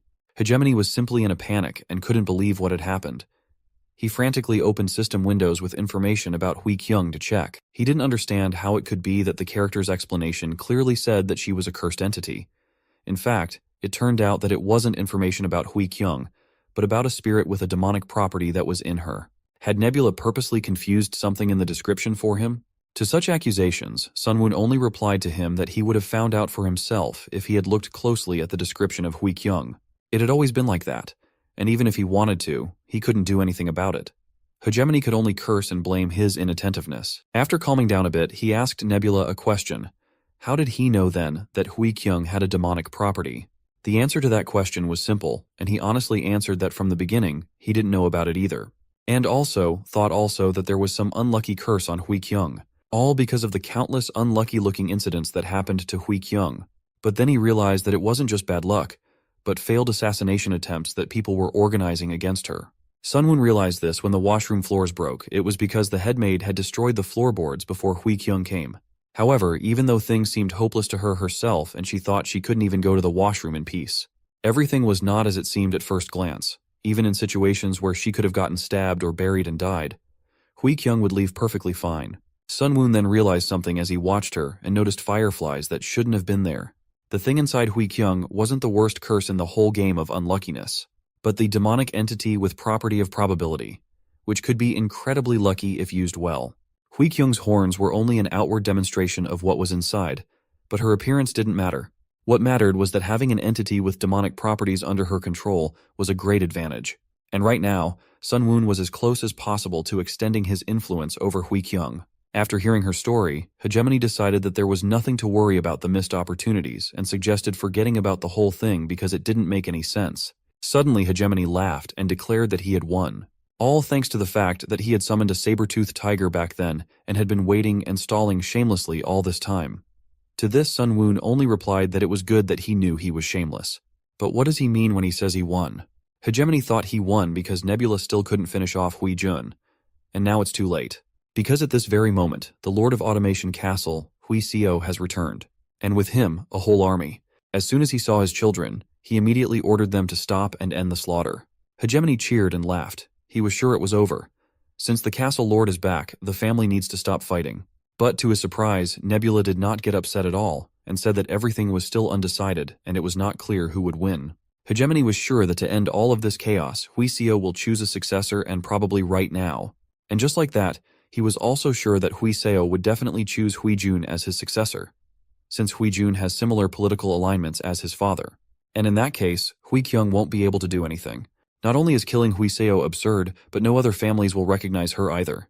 Even Saren's help and support will do nothing for her. But Sun Woon thought otherwise. He was sure that the premise on which Hegemony had based his reasoning was wrong. So it was no wonder he had come to the wrong conclusion. Sun Woon didn't understand why he was so sure that Hui Seo would choose Hui Jun over Hui Kyung. Well, now everything was going to be resolved, and Hui Seo's final decision would show who was right and who was wrong. Hui Seo approached his children, and as expected assured them that there was no need to fight any further. He was going to decide who would be his heir right here and now, unexpectedly. But before he could say anything else, Hui Kyung asked her father to listen to her. Hui Seo paid close attention to her and remarked that her horns had grown a lot, and she responded by remarking that he had shaved off his beard. These meaningless phrases were just the calm before the storm. Finally, when Hui Seo asked what she wanted to say, she gathered her thoughts and blurted out a question that shocked everyone. "Why did you try so hard to kill me?" Even Hui Jun was shocked at this news. He had no idea that his father had tried to kill Hui Kyung long before him. Surprisingly, Hui Seo didn't even try to talk back. All he did was ask her when she found out about it. Hui Kyung, with an expression too cheerful for such a moment, told him that she found out about it a long time ago, but she lied to herself and ignored it. Just because she didn't want to believe that the father she loved so much was capable of such a thing. She knew that the truth was that the reason he was trying to kill her was because of her mother, who had died while pregnant with her. Moreover, the truth was that this brand of a curse that bothered her whole life was a lie that Hui Seo had made up. She couldn't wait to hear him justify himself. He started by remembering her mother, Ryo. Her body was already too weak to bear a child, and as bad luck would have it, she had the flu. She died of exhaustion from the strain of childbirth. Ryo was too special to Hui Seo, and her loss was an unimaginable pain for him. It was at that moment that the word curse started rolling around in his head, and then he couldn't get rid of it, not knowing who to blame for the death of his beloved wife. So then he chose to think that Hui Kyung and her horns were the curse that led to the death of his beloved Ryo. It was the easiest thing to blame it on her. The position of Castle Lord was full of never-ending difficult days, and then he believed it was Hui Kyung who had taken away the one thing he held precious. That was why he simply could not let her stay alive and be a living reminder of his loss. Upon hearing this, Hui Kyung declared that she had figured out for herself what she was going to do, and he could now do as he wished now. Hui Jun intervened and rushed to his father's side, warning him not to make a decision swayed by guilt. The fate of Automation Castle would depend on his decision. Hui Seo reassured him that he had nothing to worry about. Even though he himself is old and tired when it comes to such an important decision, he will decide purely with his judgment as the Automation Castle's lord. Besides Hui Seo, he knew that this is the last decision he can make with free will as a pawn on this chessboard for gods. So he decided to announce his choice to everyone. Everyone froze in anticipation. Even the so-called gods. Hegemony began to pray to his gods, while Nebula watched him skeptically and asked if he really thought it would work. They are gods themselves, by the way. But beyond that, something down below caught Sun Woon's attention. There, Hui Kyung's demonic essence was about to reveal itself. That inner spirit was scrutinizing Hui Seo's every move and word, and explaining everything that was happening to Hui Kyung. Judging from the way Hui Seo opened his mouth, he was about to say, Kyung, so she would probably be the next owner of the Automation Castle. But the spirit wondered why she didn't look happy. Then she explained that her father was trying to escape, even if he doesn't realize it himself. But in the end, he chose to rid himself of the guilt. If so, the rumors will spread within the castle, that the castle lord gave his position away out of guilt to his daughter that he had been trying to kill. Hui Jun's side will spread the rumors like that. And if so, People will doubt her ability, saying she got the position out of luck. The 4 families of the Automation Castle and citizens will not follow her, and even the position of Castle Lord she will receive will be at risk. That's why Hui Kyung couldn't afford to be chosen by her father as his heir. She had to get that position herself, and she was determined to do so, no matter what it cost her. Hui Kyung decided to act here and now while she had the chance, and the first thing she told her father was that she had changed her mind, which surprised him. She had been thinking about the situation for some time, and now she was sure that no matter what her father's plan was, she thought she should become the lord of the castle. And that was why she had asked her father to entrust her with the position of castle lord. Such insolence and self-confidence at such a crucial time was a surprise to everyone, Saren included. But it was Huijun who was most resentful. He was not going to stand aside, and immediately shouted to his father to pay attention to the fact that she was threatening him right now. But Huiseo with a quick gesture ordered him to shut up. He was well aware of where this was going and understood his 2 children, their positions he had heard. But still he wondered where his daughter got the courage to threaten him in front of all those soldiers. The answer was simple, and it stood right beside Hui Kyung. It was Siran. He immediately displayed a small portion of his newfound strength. And that was more than enough to scare the soldiers and make Huiseo look a little differently at the situation he found himself in. Hui Kyung decided it would be right to point out the obvious, and said that as they could see, this lizard man was one of the chosen ones of the Black Scale tribe. Hui Kyung couldn't say for sure if he could kill everyone here, although the soldiers had no doubts about it. But what she was certain of was that Siren would have the strength to kill Huiseo and take her to safety. Huijun immediately started accusing her of lying, and that lizard man is already injured and tired. In such a state, he is not capable of something like this. However, Huiseo had his own opinion on the matter. He could clearly recall the strength of the chosen ones, and especially their leader, Rakrak. He is a fearsome beast, strong and cunning. And Huiseo was sure that this lizard in front was just one of the pawns Rakrak had deliberately placed in automation, to ensure for himself that the lord of the castle would make the right decision. Right for Rakrak, of course. Still, Huiseo did not want to give up so easily and reminded his daughter what she already knew very well. Automation Castle is special, and if he dies without appointing an heir, the council of the heads of the castle's great families will find someone within the castle and appoint him as the next lord. Hui Kyung wouldn't want that situation to happen, but still if it did, she would get the support of the Black Scale tribe.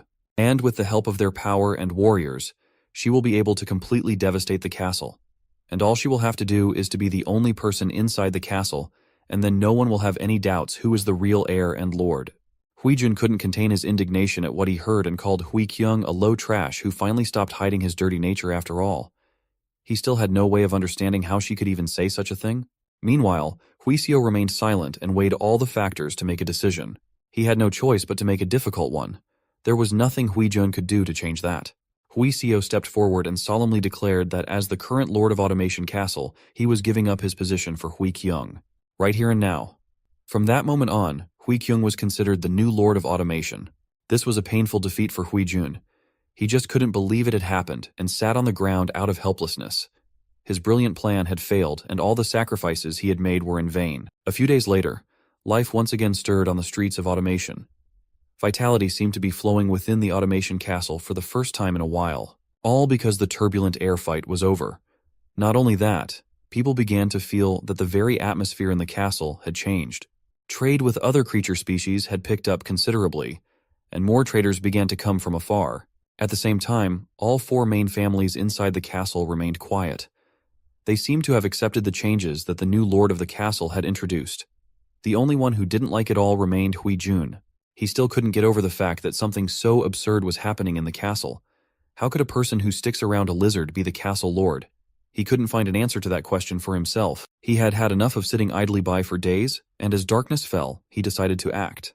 Under the cover of night, Huijun equipped his horse for a long journey and prepared to leave this place and gather power somewhere else. Once he had found the right power, he intended to return and take his revenge. But his wet dreams of revenge were interrupted by a lizardman who came out of hiding place. Huijun immediately tensed up and asked, "Who is that coming this way?" Siren stepped out of the shadows and immediately picked up on the fact that Huijun was probably going somewhere far away. But of course, he wasn't going to say where he was going, and only stated that it was absolutely none of the lizard man's business where he was going. Siren agreed with him. It was none of his business, and he wasn't going to stop the defeated heir. He only reminded him that whether he stayed here or not, he still wouldn't be able to accomplish anything. Huijun considered all of this as empty threats and curses and set off. How wrong he was to think that he would just be allowed to leave. Someone wise had told Saren that sources of trouble like Hui Jun shouldn't be allowed to exist whether he was close or far away from Hui Kyung.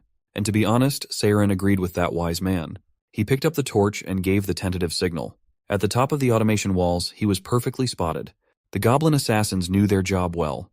When Hui Jun ran out of the gates of automation, he didn't even hear the sound of death rumbling right above him. He was never meant to leave the walls of automation, one swift movement from the goblin, and his head had already fallen from his shoulders. Now the proof that Hui Jun could never cause trouble again was in the goblin's bag. From the outside, it looked as if the rider had calmly continued on his way and nothing had happened. But in reality, it was already a headless rider. This was a fat point in the hegemony's defeat. He knew perfectly well that he had lost unconditionally. Even Sun Woon was surprised at how calmly the usually emotional hegemony accepted his defeat. But he had his reasons. He realized that one who does not acknowledge their losses cannot grow. Apparently, this wasn't his first failure in this game. Of course, it was frustrating to lose, and hegemony was upset. But he had no choice but to admit that it was Nebula who had won in this contradictory prophecy, which was obvious. In the end, as surprising as it was, the hegemony acknowledged his loss cleanly and left. And he didn't leave on his own. He took his tribe of gnolls with him and led them to the other side of the continent, guiding them to the far west. It seemed that hegemony was not really worried about the failed prophecy and was ready to face all negative consequences and events. Now the paths of hegemony and Nebula had diverged again, but that didn't mean they wouldn't meet in the future for another battle, perhaps the final one for one of them. Watching all of this, Sun Woon immediately figured out the hegemony's plan. He was going to make a military march across the continent, capturing weapons from the continent's inhabitants. By taking such a step, he must have been confident in his tribe's fighting strength. Now that the hegemony had left its original location, a vacuum was created, which Sun Woon was able to use to increase his forces in the territories previously inhabited by the gnolls. They used to occupy the North Shore regions and the peninsula's southern half. These were all coastal territories, and Nebula saw an opportunity to utilize them. Besides that, he still had the ocean small domain that the Lizardmen had taken over from the Frogmen. The serpent who had this small domain being originally a freshwater creature, it hasn't even had a chance to use it properly. Well, it wasn't all that urgent and could be thought about later. Right now, Nebula had to meet the new lord of the castle. Hui Kyung was just in the right state of mind, tired after a busy day of business. She had fallen asleep right on her desk. It was the perfect moment for Sun Woon to appear to her and guide her in the direction he wanted. Hui Kyung was awakened right in her sleep by a small blue firefly. As soon as she woke up, the firefly returned to its true owner. The mysterious hooded figure of Nebula stood right in front of Hui Kyung. She immediately realized who was in front of her, the blue bug god she had heard so much about from the Lizardmen. Hui Kyung bowed in reverence to the god whose followers she had received so much help from. She knew this was just the beginning, but she had nothing to thank him for. She had started various businesses, but they had all failed and had little to offer the god. All she got in response was silence. But then the firefly that was in Nebula's hand shone even brighter, and turned into a small ingot of iron. This piece of iron was what Nebula had shown Hui Kyung. It was his message to her today. Though for her, it was not clear at all what it all meant. This ingot of metal looked like a piece of iron that automation merchants used as currency. But that fact didn't help her understand what they wanted her to do, and it made her feel very stupid. Did God really want money from her? Suddenly, a lizard's hand touched Hui Kyung's back. She immediately turned around fearfully and saw Saren in front of her. What was he doing here? And where did the blue bug god go? Everything around her began to blur, and she began to realize that it was probably a dream. Finally, Hui Kyung woke up, and real gravity quickly helped her regain consciousness. After falling out of the chair, she had no doubts. It really was a dream. After something like that, it was definitely necessary to take a walk and clear her mind, which Hui Kyung did. Walking around, she pondered whether this dream was just a dream or some kind of revelation. She didn't have even the slightest idea how to help the blue bug god. Though if he was showing her an ingot of iron, what should she do with it? She wanted to earn trust points from the blue bug god. But to do that, she still needed to find out what the revelation in her dream meant. Not far from her, a merchant from distant lands was surprised at the high quality of silk sold in automation. The Lizardman merchant really didn't see this as a surprise. He had already sold silk of this quality at the local market several times before. But this traveler was from the far western lands, and this was the first time he had come to automation. The western lands are located in the direction of the setting sun, and no one from there could come to automation before because the Gnoll tribe blocked their way. The Lizardman merchant really hadn't seen creatures of that race here before and asked if he was going to buy silk or not. The troll was satisfied with the quality of the goods and was going to buy all the silk the merchant had. He had a full bag of iron currency for that purpose. As soon as he showed the iron, the Lizardmen immediately agreed to make a deal. Such a quantity of high-quality silk must have been expensive, so the troll showed a whole bag of ingots. Of course, that was more than enough. The merchant was about to declare the deal a success when suddenly Hui Kyung shouted to him to wait. As for the troll, she told him to leave his money where it was now. Hui Kyung explained to him as peacefully as possible that she was sorry, but this guy was supposed to do business with her first. The merchant didn't understand what was going on at first and wanted to object, but one look at Hui Kyung was enough for him to realize that he'd better shut up. The troll had no choice but to turn around and leave. Only then did Hui Kyung answer the Lizardman's questions and tell him that if he continued to do business this way, he would be in even more trouble. She pointed to the silk and asked if he thought it was wise to sell it at such a low price. No matter who she is now, she is also a merchant, so she just couldn't look at such a bad deal. Then the merchant told her that he had come here with Chief Rakrak and brought the silk in a wheelbarrow, so transportation was not difficult. Usually he sold the silk at the higher price, but this time due to the large quantity he found it profitable to sell everything even at a lower price. But Hui Kyung was in complete disagreement with this logic. If he continues to think like that, he won't be able to do business here. Doesn't he know how rare the products he trades in are? She had noticed such behavior not only from him, but also from the rest of the merchants from the Black Scale tribe. Hui Kyung had made it clear to him that he shouldn't undercharge, especially when he was selling high-quality luxury goods like silk. And there was one more thing he had missed when making the deal. Iron. She had an iron ingot in her hands, just like the trolls were. The merchant had to watch carefully as Hui Kyung explained to him what the scale was. On the scale, she placed 2 pieces of iron. One was the one normally used in Automation's castle, and the other was from the troll. Hui Kyung was going to compare their weights. Whichever one was lighter would go up. The Lizardman merchant was watching everything with interest. And as you might have guessed by now, the piece of iron brought by the troll was lighter. That's why he should check the weight of the iron before he traded it next time. Behind him came the voice of someone. The scale that Hui Kyung had shown him seemed to be a very useful item. It was Rakrak himself, and he also asked Hui Kyung to compare the weights of a few more pieces of iron. She happily agreed. It was not for nothing that their automation scales were considered the most accurate. After the measurements, it was immediately clear that this metal was different from regular iron.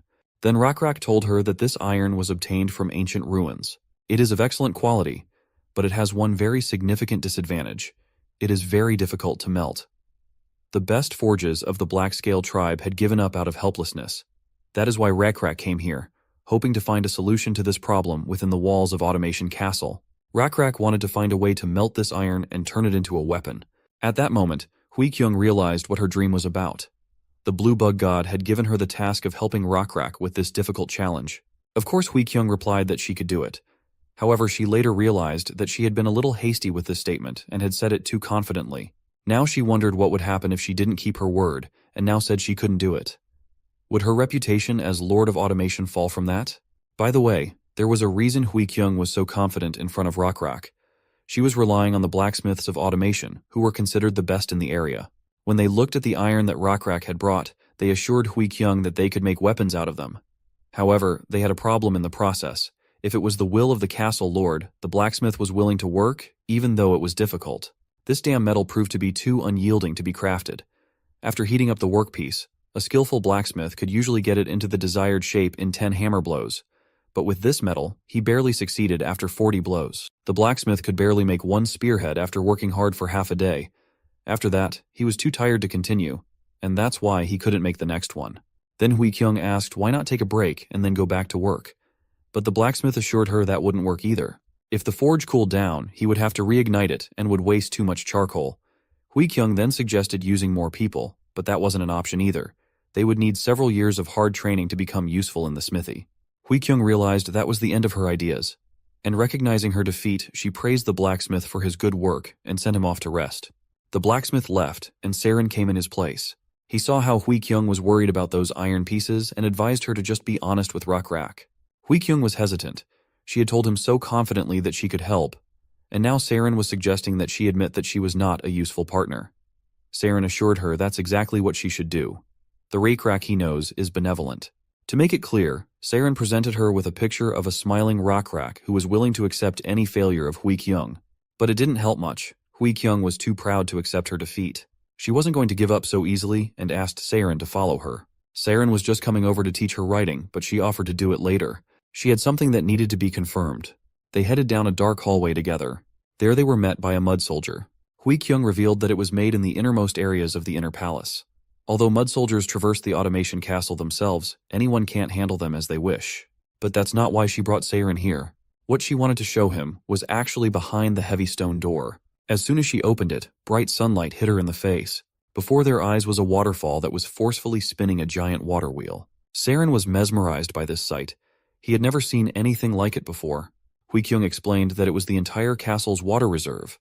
And thanks to the fact that it's inside the inner palace, there's no need to worry about enemies aiming for it either. Right now, there's one particular detail to focus on. That wheel underwater that generates an incredible amount of power without rest.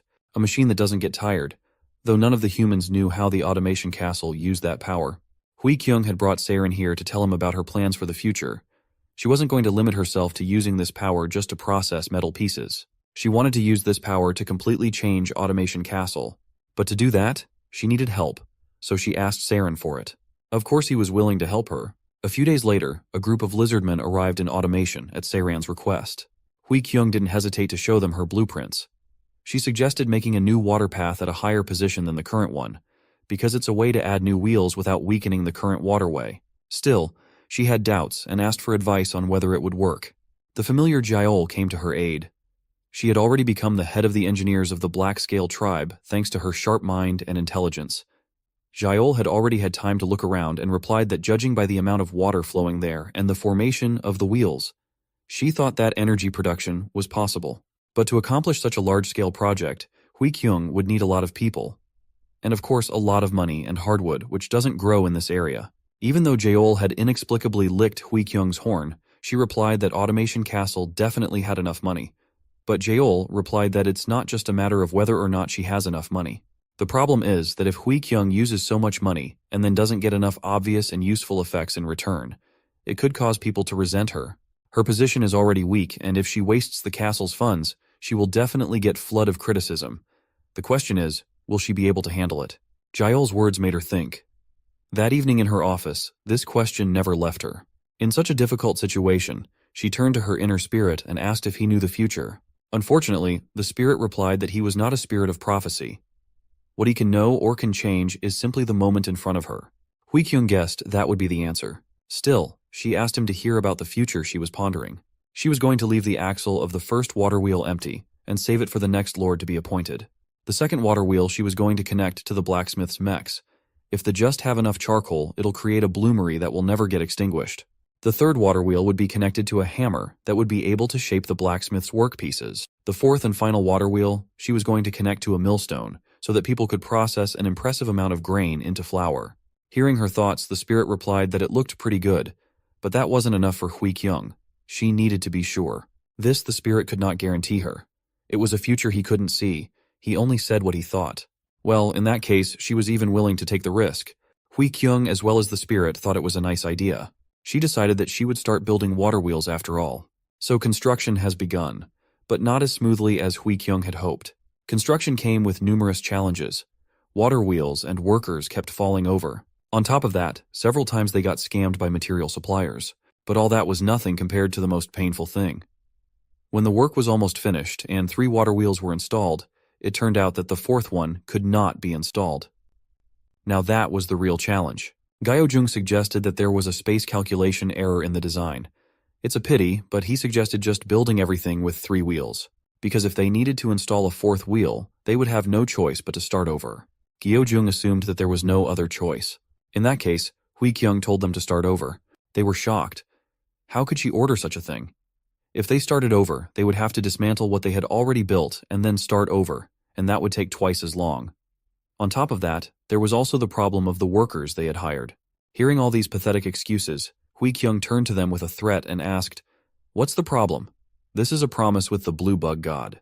Are they really willing to arouse the god's wrath on Automation Castle the moment it just started to revive?" Finally, Hui Kyung shouted, "Say this to everyone. As long as I am awake and alive, I will keep my promise with the Blue Bug God at all costs and show you the completed water wheels." Sunwoon, watching this of course, couldn't remember when he told her to build exactly 4 wheels. Although, that didn't surprise him in the least. The human race had always been like this. After all, unlike lizardmen, who are a bit blunt and tactless in comparison, Humans live extremely goal-oriented lives. Thus, using the blue bug god as an excuse, the build period was extended. But the other automation families weren't very resistant to this, all because they were benefiting from the ongoing construction and the flourishing trade and business. The reason being, as the construction workers stay and more goods circulate, the scale of the commercial district expands, eventually returning benefits. Finally, under Sun Woon's close supervision, after countless twists and turns, construction was completed. And the 4 water wheels, the most advanced structure in the world, was born in Automation Castle. Hui Kyung was more than pleased with the result. So were the Lizardmen who helped her. The water wheels were moving and all the mechanisms were working. The automatic smithing hammer worked with some incredible power, as did the other mechanisms. Now the Automation Castle will surely become a place about which travelers will say the following: I have been to many places, but I have never seen a place as remarkable as Automation Castle, famous for its ironwork that is trusted and used all over the continent. Hui Kyung was satisfied and only apologized to the blue bug god for using his name for her own purposes. But still, she believed he would understand her, and would appreciate her plan. She was right. Sun Woon was just as pleased as she was. Thanks to Hui Kyung, he was able to improve his iron-making skill to level 2. His civilization had now laid the technological groundwork to produce higher-grade iron. Also, his civilization was now able to smelt steel to create more durable and long-lasting ironware. In addition, now iron made in automation and marked with a special tag became the first base currency to establish itself on the 3rd continent.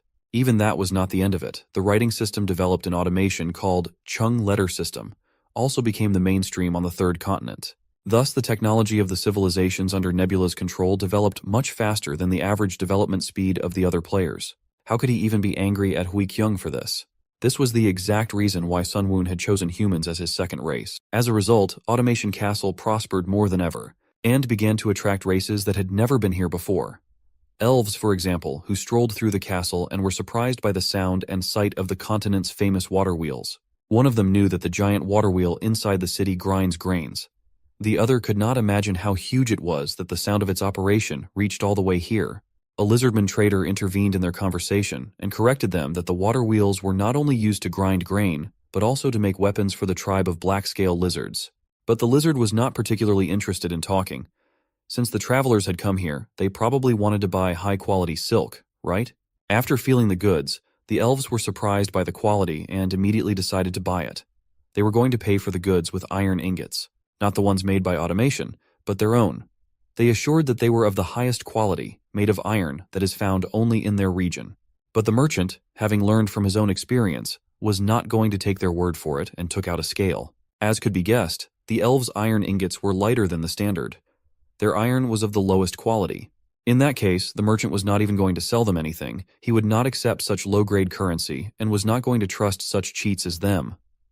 Of course, the elves were surprised by this refusal. As a solution, the merchant suggested they go and exchange their iron plates for those issued at the central exchange of the Automation Castle, and then come back, because he could not sell them anything until they had normal currency.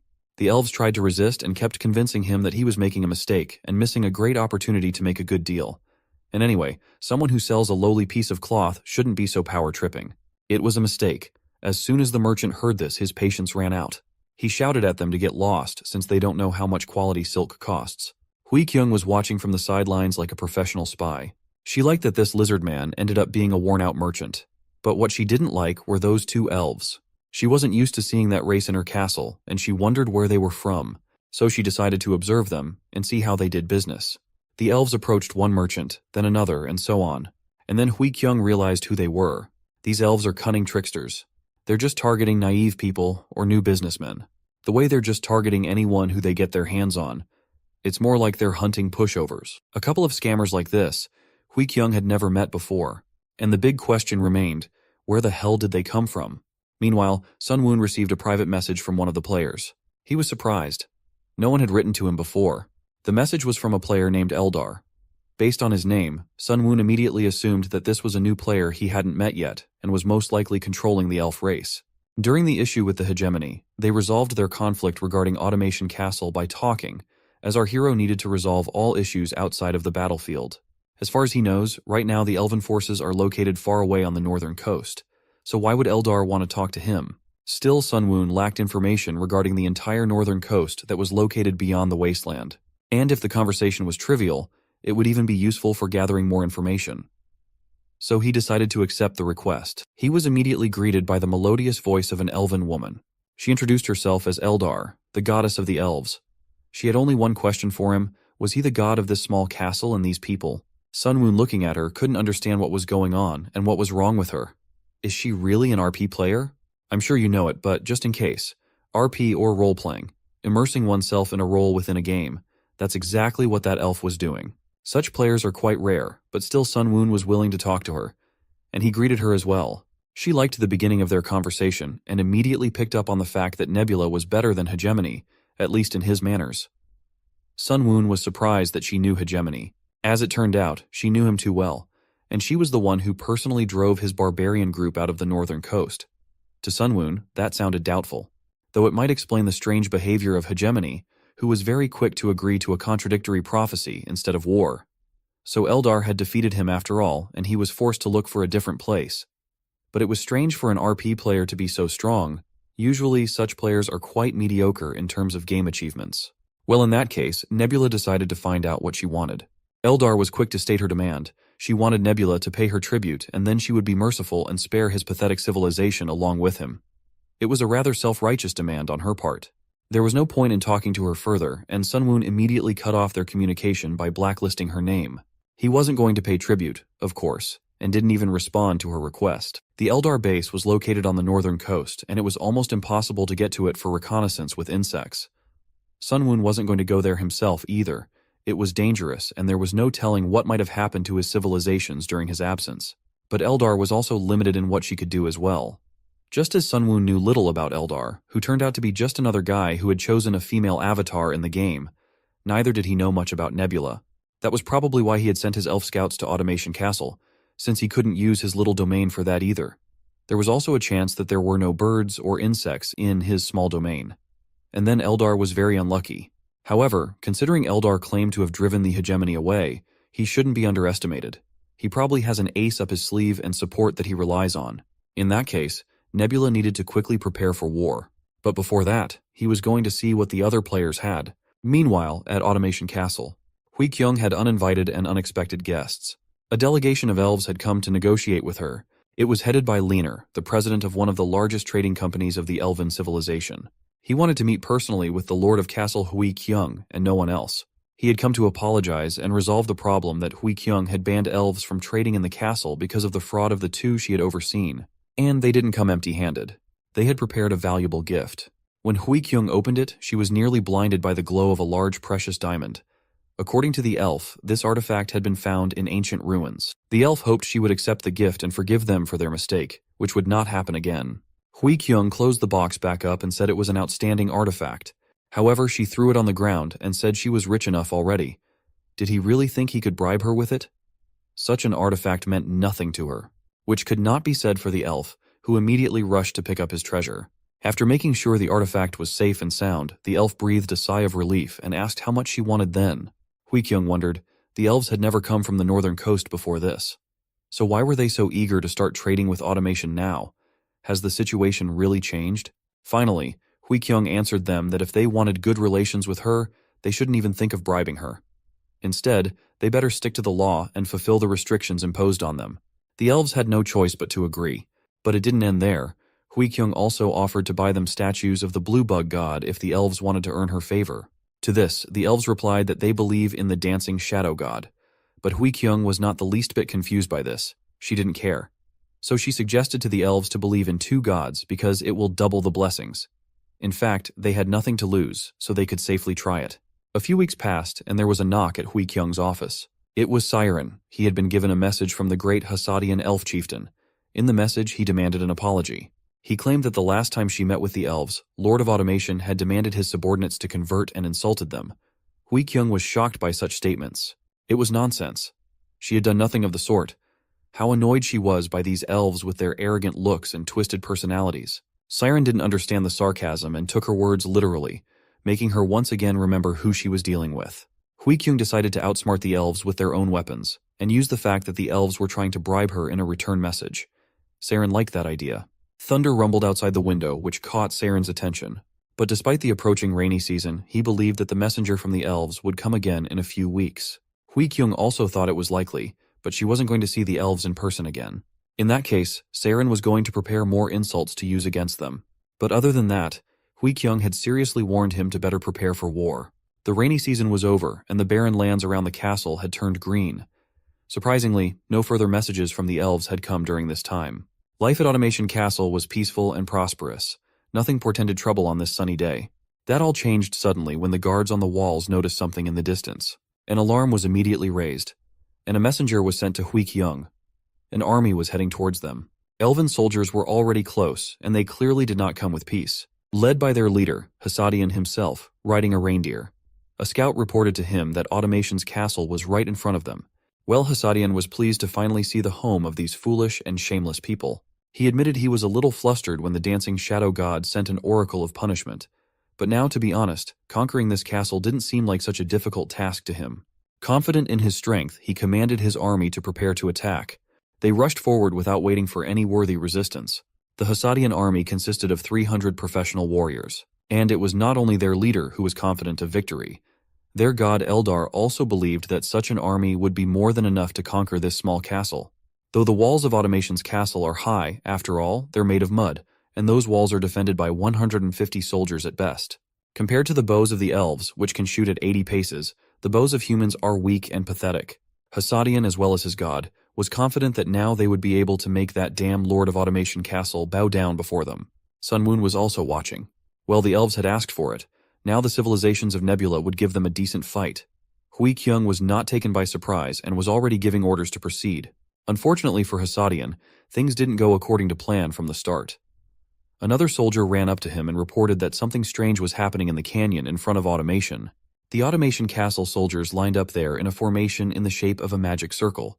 There were about 70 soldiers, and since they were there, they must have been aware of the elf attack beforehand. But Hasadian was worried about something else. Why only 70 soldiers came here? Where were the other half of the Automation defenders? He didn't have to ponder that question for long, as more pressing problems were approaching them from behind. Those approaching forces were blocking the elves' escape route. And to Hasadian's surprise, it wasn't humans. Instead, it was an army of lizardmen riding cockatrices, and leading them forward was High Chief Rakrak himself. The elves could not believe how it was possible that lizardmen and humans could be allies. Equally surprised and confused was their god. A notice appeared before Eldar. The clash of civilizations had begun, and the opposing tribe also had faith. Eldar could not understand what was happening. Humans were supposed to be the only opponents. Why were other civilizations suddenly involved? He immediately contacted Nebula to express his outrage. He wanted to know if the Lizardmen tribe belonged to Nebula's ally. Sunwoon only sighed irritably and asked him why he didn't look at the list of players on the location before contacting him. Really, RP players are not the smartest. When Eldar opened the local player list, he found that there was only one player present, Nebula. Then Eldar asked incredulously, "Isn't Nebula the god of humans?" The answer was simple and sad for Eldar. Sunwoon was both a god of humans and lizardmen. Eldar couldn't believe it. How was that possible? He couldn't believe that at such an early stage of the game, any player could control two species of creatures at once. The elves were terrified, and even their leader's shouts and demands not to be deterred, because they still had the advantage in numbers, didn't help. Hasadian did not give up and ordered the vanguard to prepare to defend themselves against the humans, and the rear guard to turn around and prepare to attack the lizardmen. But their troubles didn't end there. Another 70 human soldiers with bows were at the top of the canyon. They didn't hesitate for a second, and simply showered the frightened and disoriented elves with a rain of arrows. Hasadian ordered to dodge while fending off some of the arrows, but it did little to help his less able soldiers. Meanwhile, the lizardmen were approaching from behind. Before the elves could recover from the attack from above, they immediately began to be pushed back from behind. Some even began to flee. Hasadian couldn't let them do that, and shouted to them to get ready to meet the lizardmen, maintaining the formation at the same time. But the elves, scared out of their wits, were barely able to do that, especially when some horrible creatures riding other even more horrible ones were running straight at them. To their surprise, however, there were no weapons in Rakrak's hands. Instead, he extended his hand towards the elves and it glowed with a blue light. The group of elves didn't even have time to move and realize what was about to happen, when the electric flash was reflected in their frightened eyes. The elf it hit was instantly turned to ash while the others were disoriented. Rakrak took advantage of this moment to approach with spear in hand, and mercilessly slaughtered the weak elves. The rest of the lizardmen followed his lead. The cockatrice cavalry was merciless, and soon the cries of dying elves for salvation and mercy filled the canyon. They were helpless in the face of a superior force. and began to run for their lives. Hassadian tried to stop them, but all his calls for the soldiers to stay and fight only shook the air in vain. He even reminded them all that they must bring the will of the dancing shadow god, but that didn't help at all. The elven soldiers fled and were afraid to even look back. Hassadian did not give up and continued his fruitless attempts to stop them to save him. The elven army had already lost their morale, and the best solution would be to end things quickly now. Rakrek said they will charge once more, and this time, the electric stingray demon pest would help them with that. It flew right over the battlefield, and the rest of the lizardmen saw it as a sign from the chieftain, calling for their attention. As everyone looked at him, Rakrek gave his last order for the day: kill everyone. It was all over for the elves. Eldar had no choice but to admit that he had lost. Sun Woon was surprised that he gave up so quickly and didn't even try to intervene and use his divine power to descend on the elf leader and grant him superpowers. Eldar was forced to admit that even if he had done so, he had inevitably lost and had only once again shown that Nebula was stronger. As the losing side would have it, Eldar wondered what the winner wanted. Sun Woon wanted only 3 very important things: information, skills, and resources. When Eldar heard that, he was indignant that he wanted everything at once, and it looked like a robbery in the middle of the day. Then Nebula told him that he didn't really need all 3 things. But anyway, if Eldar doesn't try to obey and come to our hero's side, his elves will have a hard time living. While he thought about it, Sun Woon decided that the most important thing at this time was information about the northern coast. Not this guy. The silence lengthened, and Nebula asked again if Eldar accepted his offer. It was a hard decision to make, but Eldar even thought it might be profitable for him. He had lost almost 300 warriors here, and after that it would be hard for him to survive as an independent player with what he had left. On the other hand, Nebula is already playing with 2 species of creatures, so if he has to choose sides anyway, let it be someone very strong, like Nebula, for example. Eventually, Eldar changed his mind, and while a few minutes ago he was claiming that he was being robbed in the middle of the day, now he took up his RP stuff again and solemnly declared that he had been touched by the mercy of Nebula, god of humans and lizardmen. Eldar was willing to give everything to him: information, skills, resources, and anything else he needed. Further playing his role, he even pretended to cry, asking for forgiveness for his past arrogance. It was a mystery to Nebula what was wrong with this guy all this time, but it didn't matter, because he was ready to share everything he knew about the North Coast now. Now Sun Woon understood what had made Eldar change his behavior. He wanted to make an alliance. Eldar made no secret of it, and as a sign of his sincere intentions, he began to tell Sun Woon what he was eager to know without demand. On the northern coast were the civilizations of 3 players: Solongos, Lim Chunsik, and he himself. Together they formed a loose alliance there without systematic support for each other. The player known as Solongos controls a rare race of centaurs. Sun Woon knew something about them. Although the centaur race had the advantage of being cavalry soldiers, they also had their disadvantages. For example, it was very difficult for them to increase their population quickly, and they consumed a lot of resources. Sun Woon wouldn't want to rule such a race, but at the same time it was quite annoying when it had to be opposed. The other player was Lim Chunsik. His nationality was clear from his name. However, that wasn't what mattered. It was the fact that he managed to subdue the ogre race and found a way to compensate for their shortcomings. Ogres were known for their incredible strength, but had a low intelligence level. Sun Woon was well aware that the average ogre IQ value was 10. However, Eldar told him that Lim Chunsik had succeeded in raising their intelligence using the blessings of his small domain. Nebula pondered. Indeed, the blessings of the small domain are not limited to just physical stats. It was because of this that Sun Woon was able to give people different blessings. If Lim Chunsik was able to obtain a good small domain and give its blessings to his ogre race, then even such dumb creatures might well be able to develop a fairly advanced civilization. It's a gamble, but it's not a bad play. Sun Woon concluded that of the 2 future opponents, Lim Chunsik was stronger than Solongos, and then he would probably be the one that Hegemony fought with. But his guess regarding Hegemony's opponent turned out to be wrong. Because Hegemony shared his borders with Solongos and Eldar, he never had to fight Lim Chunsik, so Hegemony realized that he couldn't get a fair one-on-one battle. He figured out Eldar's plan to hold out and gather forces so they could attack Hegemony together and march south to set up a new base. Eventually, Hegemony had to flee the area and ran into Nebula. Eldar confirmed his hunch, and continued with his story, perhaps because he was no longer useful after Hegemony had disappeared, but soon Lim Chunsik began to demand an exorbitant amount of offerings from Eldar. It was difficult for Eldar to meet his demands, and that's why he demanded offerings from Sun Woon as soon as they met. Now Nebula realized that Lim Chunsik had chosen Solongos as an ally over Eldar, probably because Solongos ruled the nomadic centaur race. while both the elven and ogre races are settlers, and the strength of the settlers depends on the size of their land. So it's not surprising that the situation turned out this way. Lim Chunsik saw Eldar as a competitor for land. Pointing to the fertile lands that belonged to Eldar, Nebula warned that Lim Chunsik would surely seize them someday, and there would be nothing good for the elf god in that. Sun Woon couldn't say exactly when that would happen, but one thing was certain: Lim Chunsik would be the first to betray the alliance with Eldar. On the other hand, he would try to keep the nomadic centaur race among his allies, at least for the near future. For our hero, this scenario was problematic. He didn't want a strong force to appear in the north, and to prevent that Eldar could help him. For him himself, it would be an advantage. Eldar was ready to happily agree to all the terms, but he wasn't sure he could provide enough help after losing his main forces and high priest in battle. Fortunately, he still had his small domain at his disposal. Based on the name the elves called him, Dancing Shadow God, Sun Woon quickly guessed that she had gotten a small domain of arts at the beginning of the game. Eldar was surprised that Nebula knew so much about the game.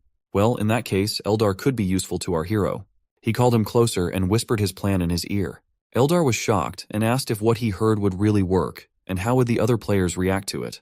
A few days later, far away in the mountains to the north, a group of centaurs stood on top of a mountain. Among them was the leader of their civilization. He called a prophet to him, and asked him to tell him the story he had been spreading among these lands for the past few days. The prophet assured him that this prophecy would soon be fulfilled, and in the near future, a true king will descend upon all these lands. When the king arrives, the world will be reorganized. Those who used to have power will lose it, and those who traveled freely in the land will lose their way. The centaur leader ordered him to tell him, "Who is this king the prophet speaks of?" The centaur prophet started from afar and explained that the king is the one before whom everyone bows his head. Even the strongest tribal leaders dare not stand with their heads up in the presence of the king. The centaur chief thought this was ridiculous. He thought that the king the prophet was talking about was a god, but the prophet quickly dismissed his assumption. There are no gods in these lands.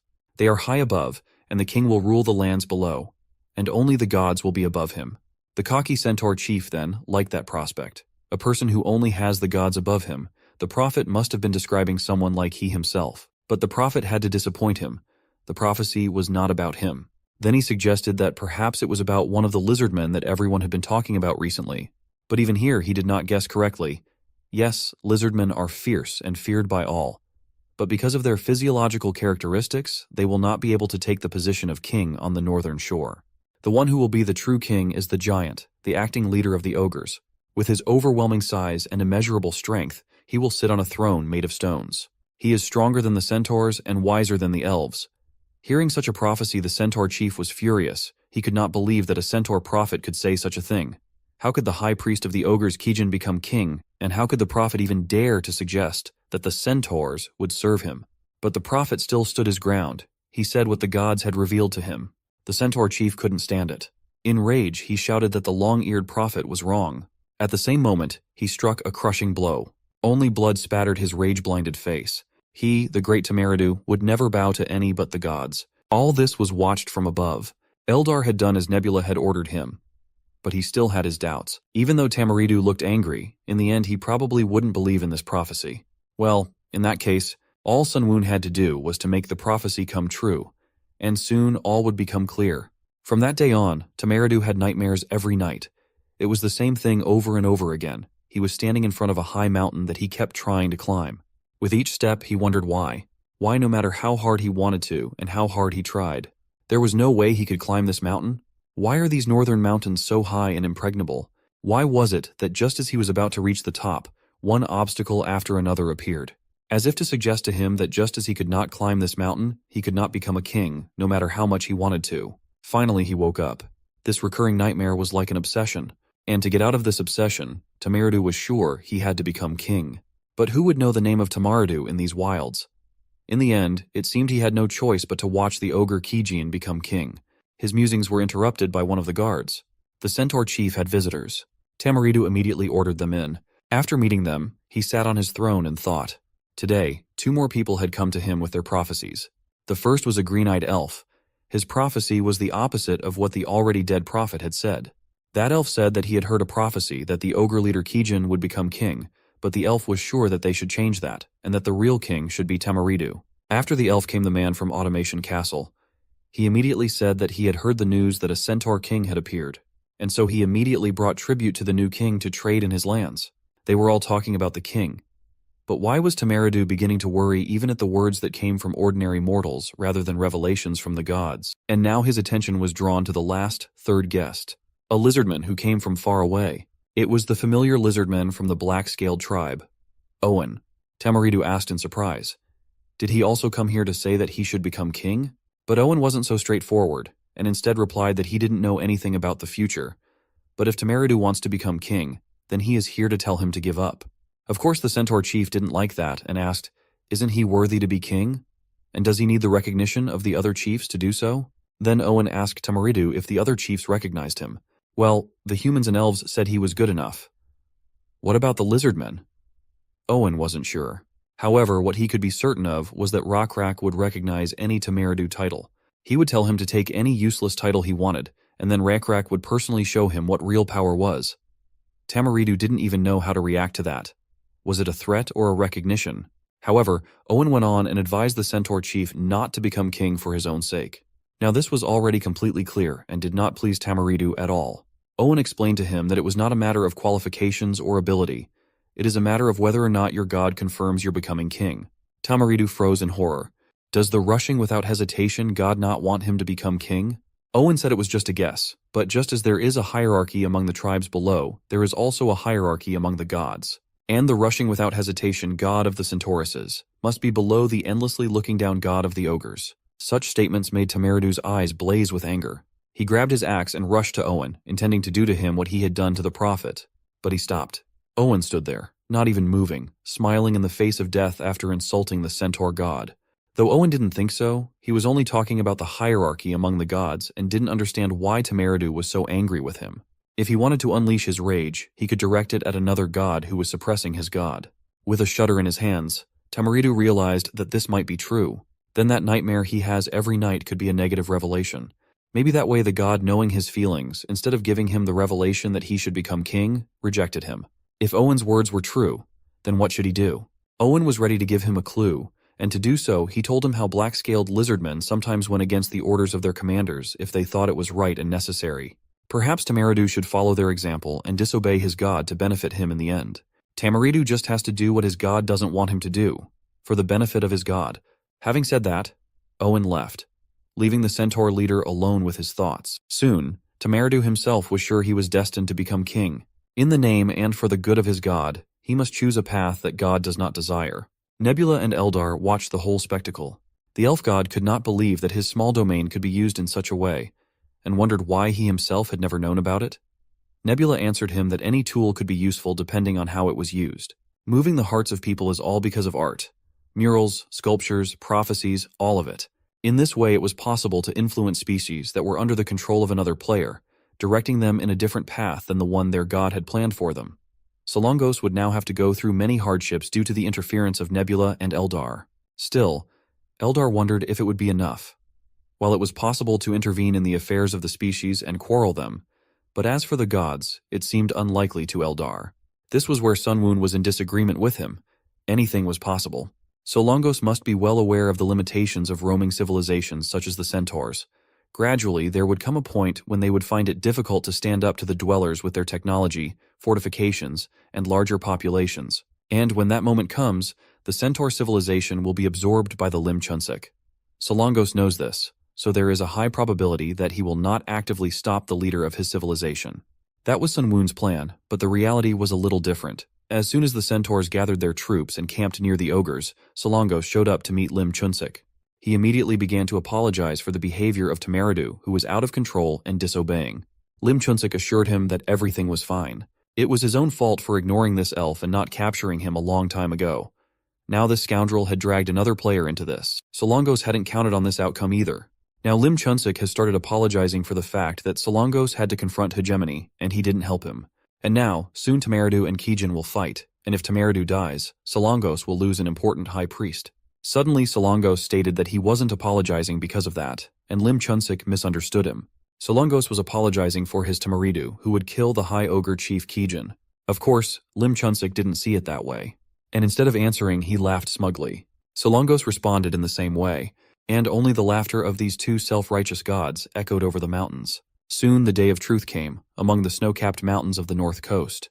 The clatter of hooves filled the whole area, and Tamaridu, at the head of his army, commanded his army to advance.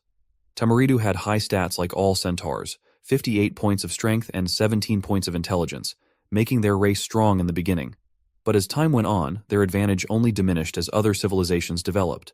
Tamaridu was sure that this path would decide once and for all who would become king. One of the centaurs warned the leader that there were goblins ahead.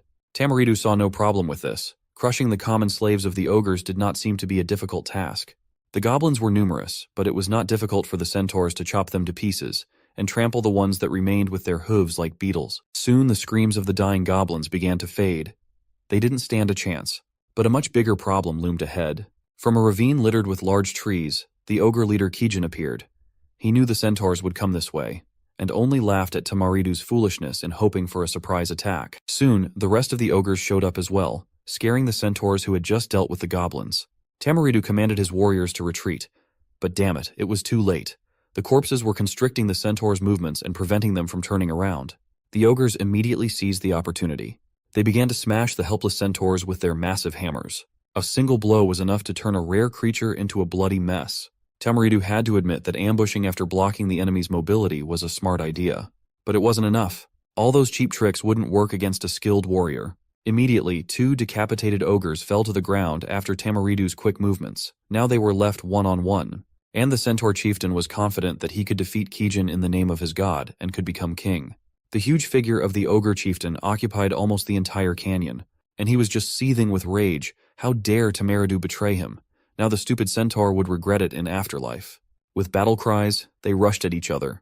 At one point, Tamaridu managed to knock the hammer out of the ogre's hand, and wanted to strike with his fist, but the ogre easily dodged it, and grabbed the centaur by the throat. It was a dead grip from which it was impossible to escape. Tamaridu tried to fight back, but it was useless. That bastard ogre was too strong. Everything was over, and the centaur's body fell to the ground. For the last time, Kijin only reminded him that he told him that he would regret it. Meanwhile, Eldar and Sunwoon were watching everything from their screens. Eldar had thought that the centaurs would do much more damage to the ogres and hadn't expected such a quick outcome.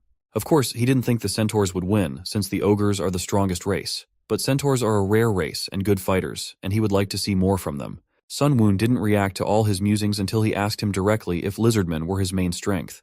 They are vulnerable to the cold, and in that case, how would they be able to stand up to the ogres? Nebula once again sighed.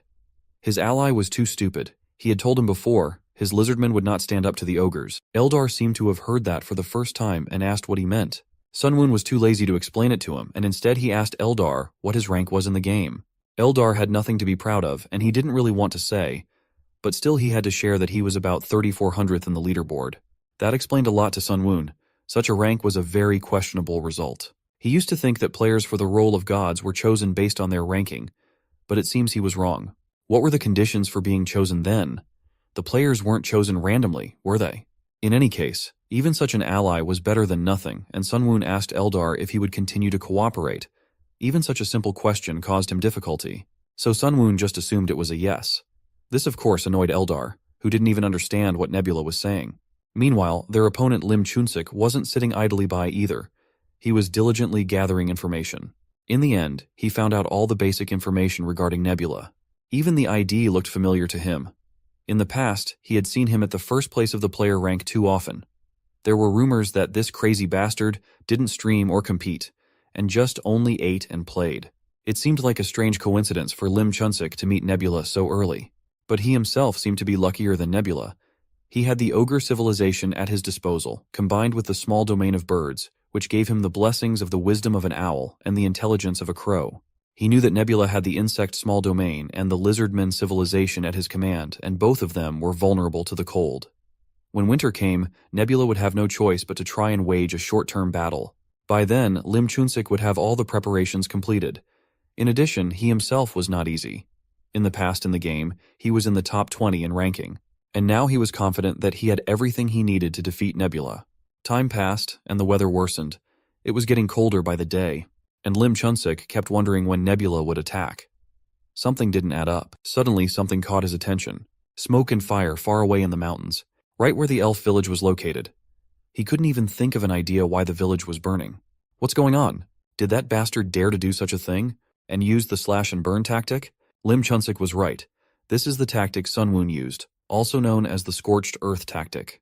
It's when you destroy all the areas your opponent can occupy to block his supplies. Eldar himself probably used this tactic as well. However, he didn't like the fact that his elven village was on fire, even though Nebula had previously evacuated all the elves from there. Eldar had indeed used such tactics before, but usually not this early in the game. Sun Woon was in agreement with him. It usually didn't work in the beginning, but this time they got lucky. The location of Lim Chunsik's possessions on the northern coast made him vulnerable. He couldn't produce enough food himself, so it had to be bought or captured. And now that the Lizardmen tribe controlled all the trade at Automation Castle, the ogres would not be able to buy food supplies there. And once the battle started, the ogres were probably planning to rob the elves or buy food from them. But now, that will be impossible when the elf village is completely ravaged. In addition to all this, the weakness of the ogres is that they eat a lot. They probably don't have enough supplies to survive the winter even now. Lim Chunsik made the mistake of not realizing who is actually vulnerable to the cold. Also, Sun Woon got lucky with Eldar. He is part of his luck. Usually for Scorched Earth strategy you have to burn your own lands, but it just so happened that this time it was enough to burn the elves' territory. Now they just need to wait, and the ogre civilization will definitely not survive the second winter. Everything happened just as Nebula had predicted.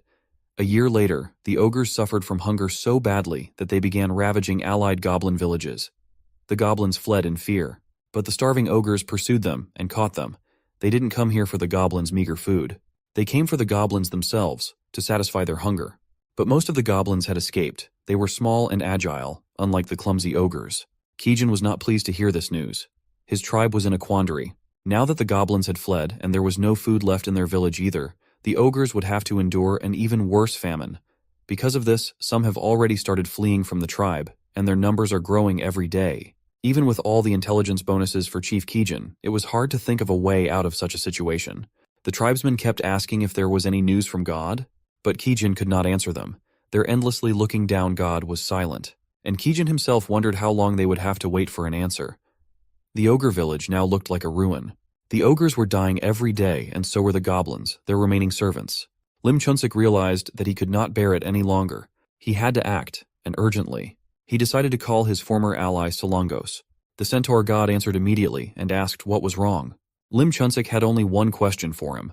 How many forces does he have at his disposal? It turned out that Solongos had lost all of his warriors in the battle with the ogres, and now he had almost no one left. Lim Chunsik was shocked by this turn of events, as it had been more than a year since their battle. In that time, it was possible to gather at least a small squad. But the reality was much sadder. After Tamaradu was killed by Kijin, a tribe of black-scaled lizardmen came and conquered the centaurs' lands. Almost all of the centaurs were killed in the escape. They were now scattered in small groups, and their faith level was too low. This made things much more difficult for Lim Chunsik. There was also something else Solongos wanted to contact him for. Recently, the bastard Eldar had called him and offered to become an ally of Nebula just like him. In case Solongos helped them, they promised to spare his life. Lim Chunsik was already preparing for the worst, and wondered what Solongos had told them. The centaur god assured him that he refused, even though he had been considering their offer for some time. After Solongos saw what kind of situation Eldar was in after being submitted, he realized that he didn't want that kind of existence. And even if he and Lim Chunsik had conflicts earlier, they had spent so much time together that Solongos simply couldn't betray him. Lim Chunsik was touched by such loyalty. Also, despite all the difficulties, Solongos managed to gather 10 warriors and the remnants of his faith to try and have one last battle with Nebula. Lim Chunsik himself only wanted to suggest it. Of course, both of them had lost a lot of strength due to Nebula's tricks, but if they tried to have a battle in the open terrain, they would have a chance at a battle among the gods.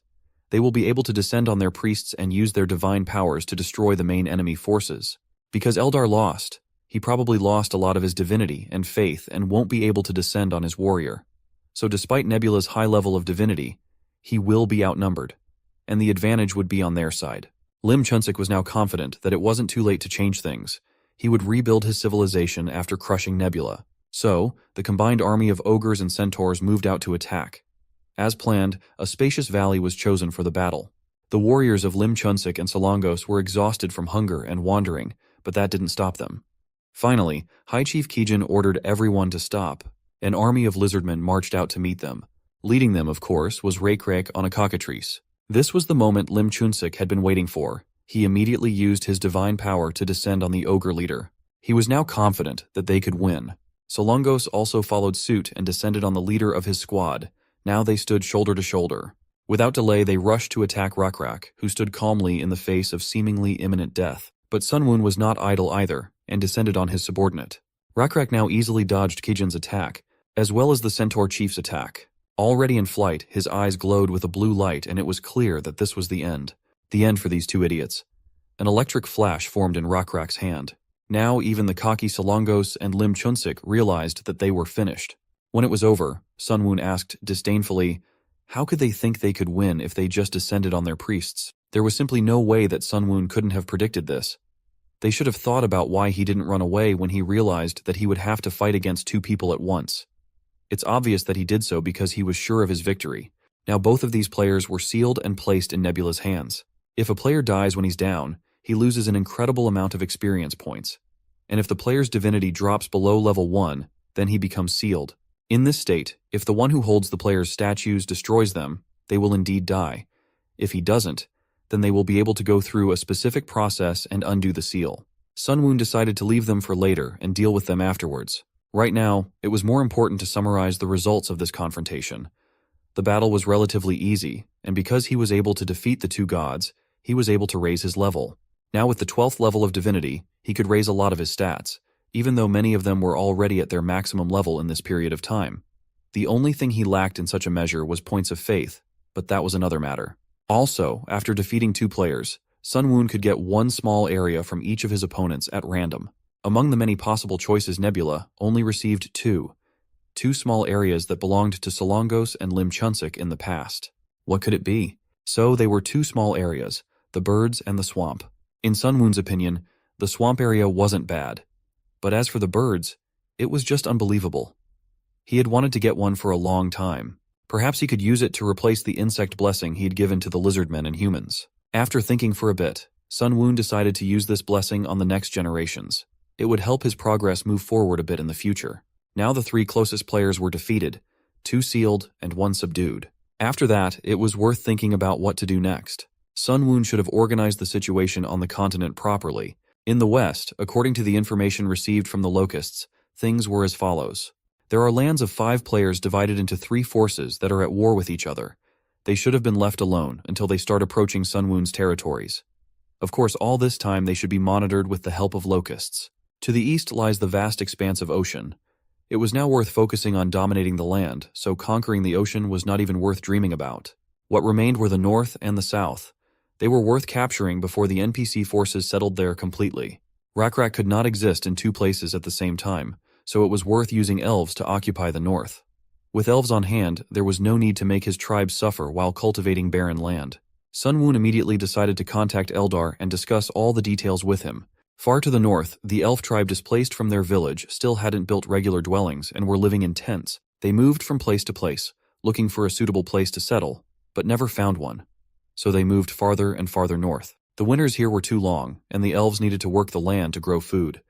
During this time, they were easy targets for the ogre and goblin gangs prowling around. Doubts crept in among the elves about their god. Why should they suffer so much? They asked the new chief Leonor many times if the god of the dancing shadows had sent any news. Surprisingly, this time his chief did not have to answer them with silence. He actually received a prophecy. Someone was to come from the south and help their long-suffering tribe.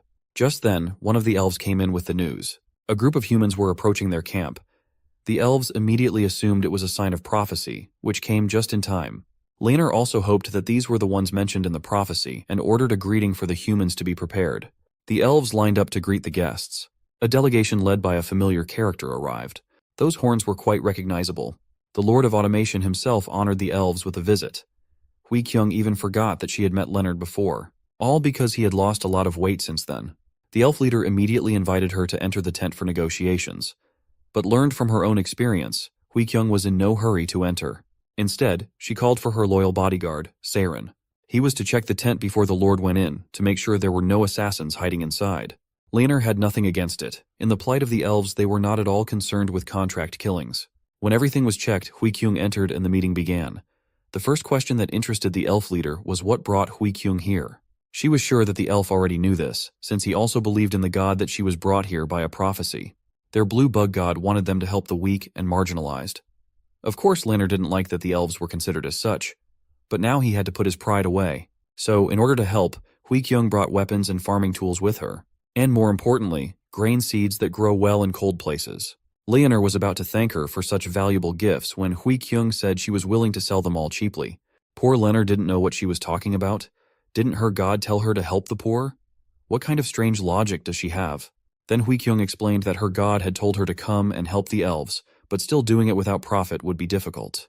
It sounded strange to the leader of the elves. They didn't have anything of value that they could trade right now. They had spent a lot of their resources and supplies just to get here. In that case, Hui-kyung pretended that she couldn't help in any way and was heading back, since she firmly believes that time is money. But her performance failed and the elf's patience broke. Laner knew well that she would not have come to such a remote land for nothing. Surely the elves must have what she wanted. Hui-kyung only smiled. He had just told her that the elves had nothing, so what could she want from them then? Laner then pulled out and placed a map on the table. Even if they didn't have anything right now, there are rich iron mines in this area, as well as tall trees along with fertile soil for grain. In return for helping them now, Laner was willing to sell it all for a cheap price just to Automation Castle in the future. Hui-kyung then asked if he really wanted to sell something he didn't have yet, the price of which was not yet known to pay for the real thing today. That was exactly what Laner was offering and had personally guaranteed it as the leader of the elves. Hui-kyung thought for a moment and agreed, but with one condition. They couldn't just make a deal on words. Proof of their promise had to be made. Laner had no choice but to agree, even though he realized he was selling the future of his descendants. No matter how you look at it, the value of iron ore and wood in the future was far greater than what Hui-kyung was bringing now. But if he doesn't make this deal, there may not even be a near future for his people. Surely the dancing shadow god saw this coming and gave him this revelation. God simply could not abandon them to their fate. So the trade treaty or contract was made in blood. And the chief of the elves swore in the name of his god that this contract would be kept no matter what. Hui-kyung liked that phrase and did the same. At the same time, a notice came for Sunwoon. The first credit trade in the third continent's northern shore had been made. Now their world was even wider. Until now, for every creature in the perished world, the entire world revolved only around their own tribes. Other species were just potential threats and wanderers. So no normal trade deals were made with those who could disappear who knows where at any moment. But now that the tribes were settling down in specific places and the wanderers were moving along certain fixed routes, that changed. Tribes began to make agreements and write them in text form. Soon, the value of the intangible and the value of the future, being bought and sold, will become commonplace. Civilizations under Nebula's control have passed the period of simple business transactions and are now beginning to practice economic behavior. Now, how will Sunwoon be able to rule such a wide world? Now, before Sunwoon could rule this world, he had to conquer it, and he had a reliable tool for that, a tribe of lizardmen led by Rakrak. It had been a long and bloody process, one that even Rakrak had grown weary of. But now that it was over, he could breathe a sigh of relief. The dwarf tribe was the last in the path of the lizardmen, and most of them had simply fled out of fear. But some remained, and Rakrak ordered his warriors to clear the surrounding area. Those remnants fought back desperately and held out until the very end. They were as stubborn as a rock, just like all dwarves. But it did them absolutely no good. It was meaningless in front of the superior force of the lizardmen. Now after the massacre, Rakrak stepped out onto the ocean shore, and froze at the beautiful sight that took his breath away.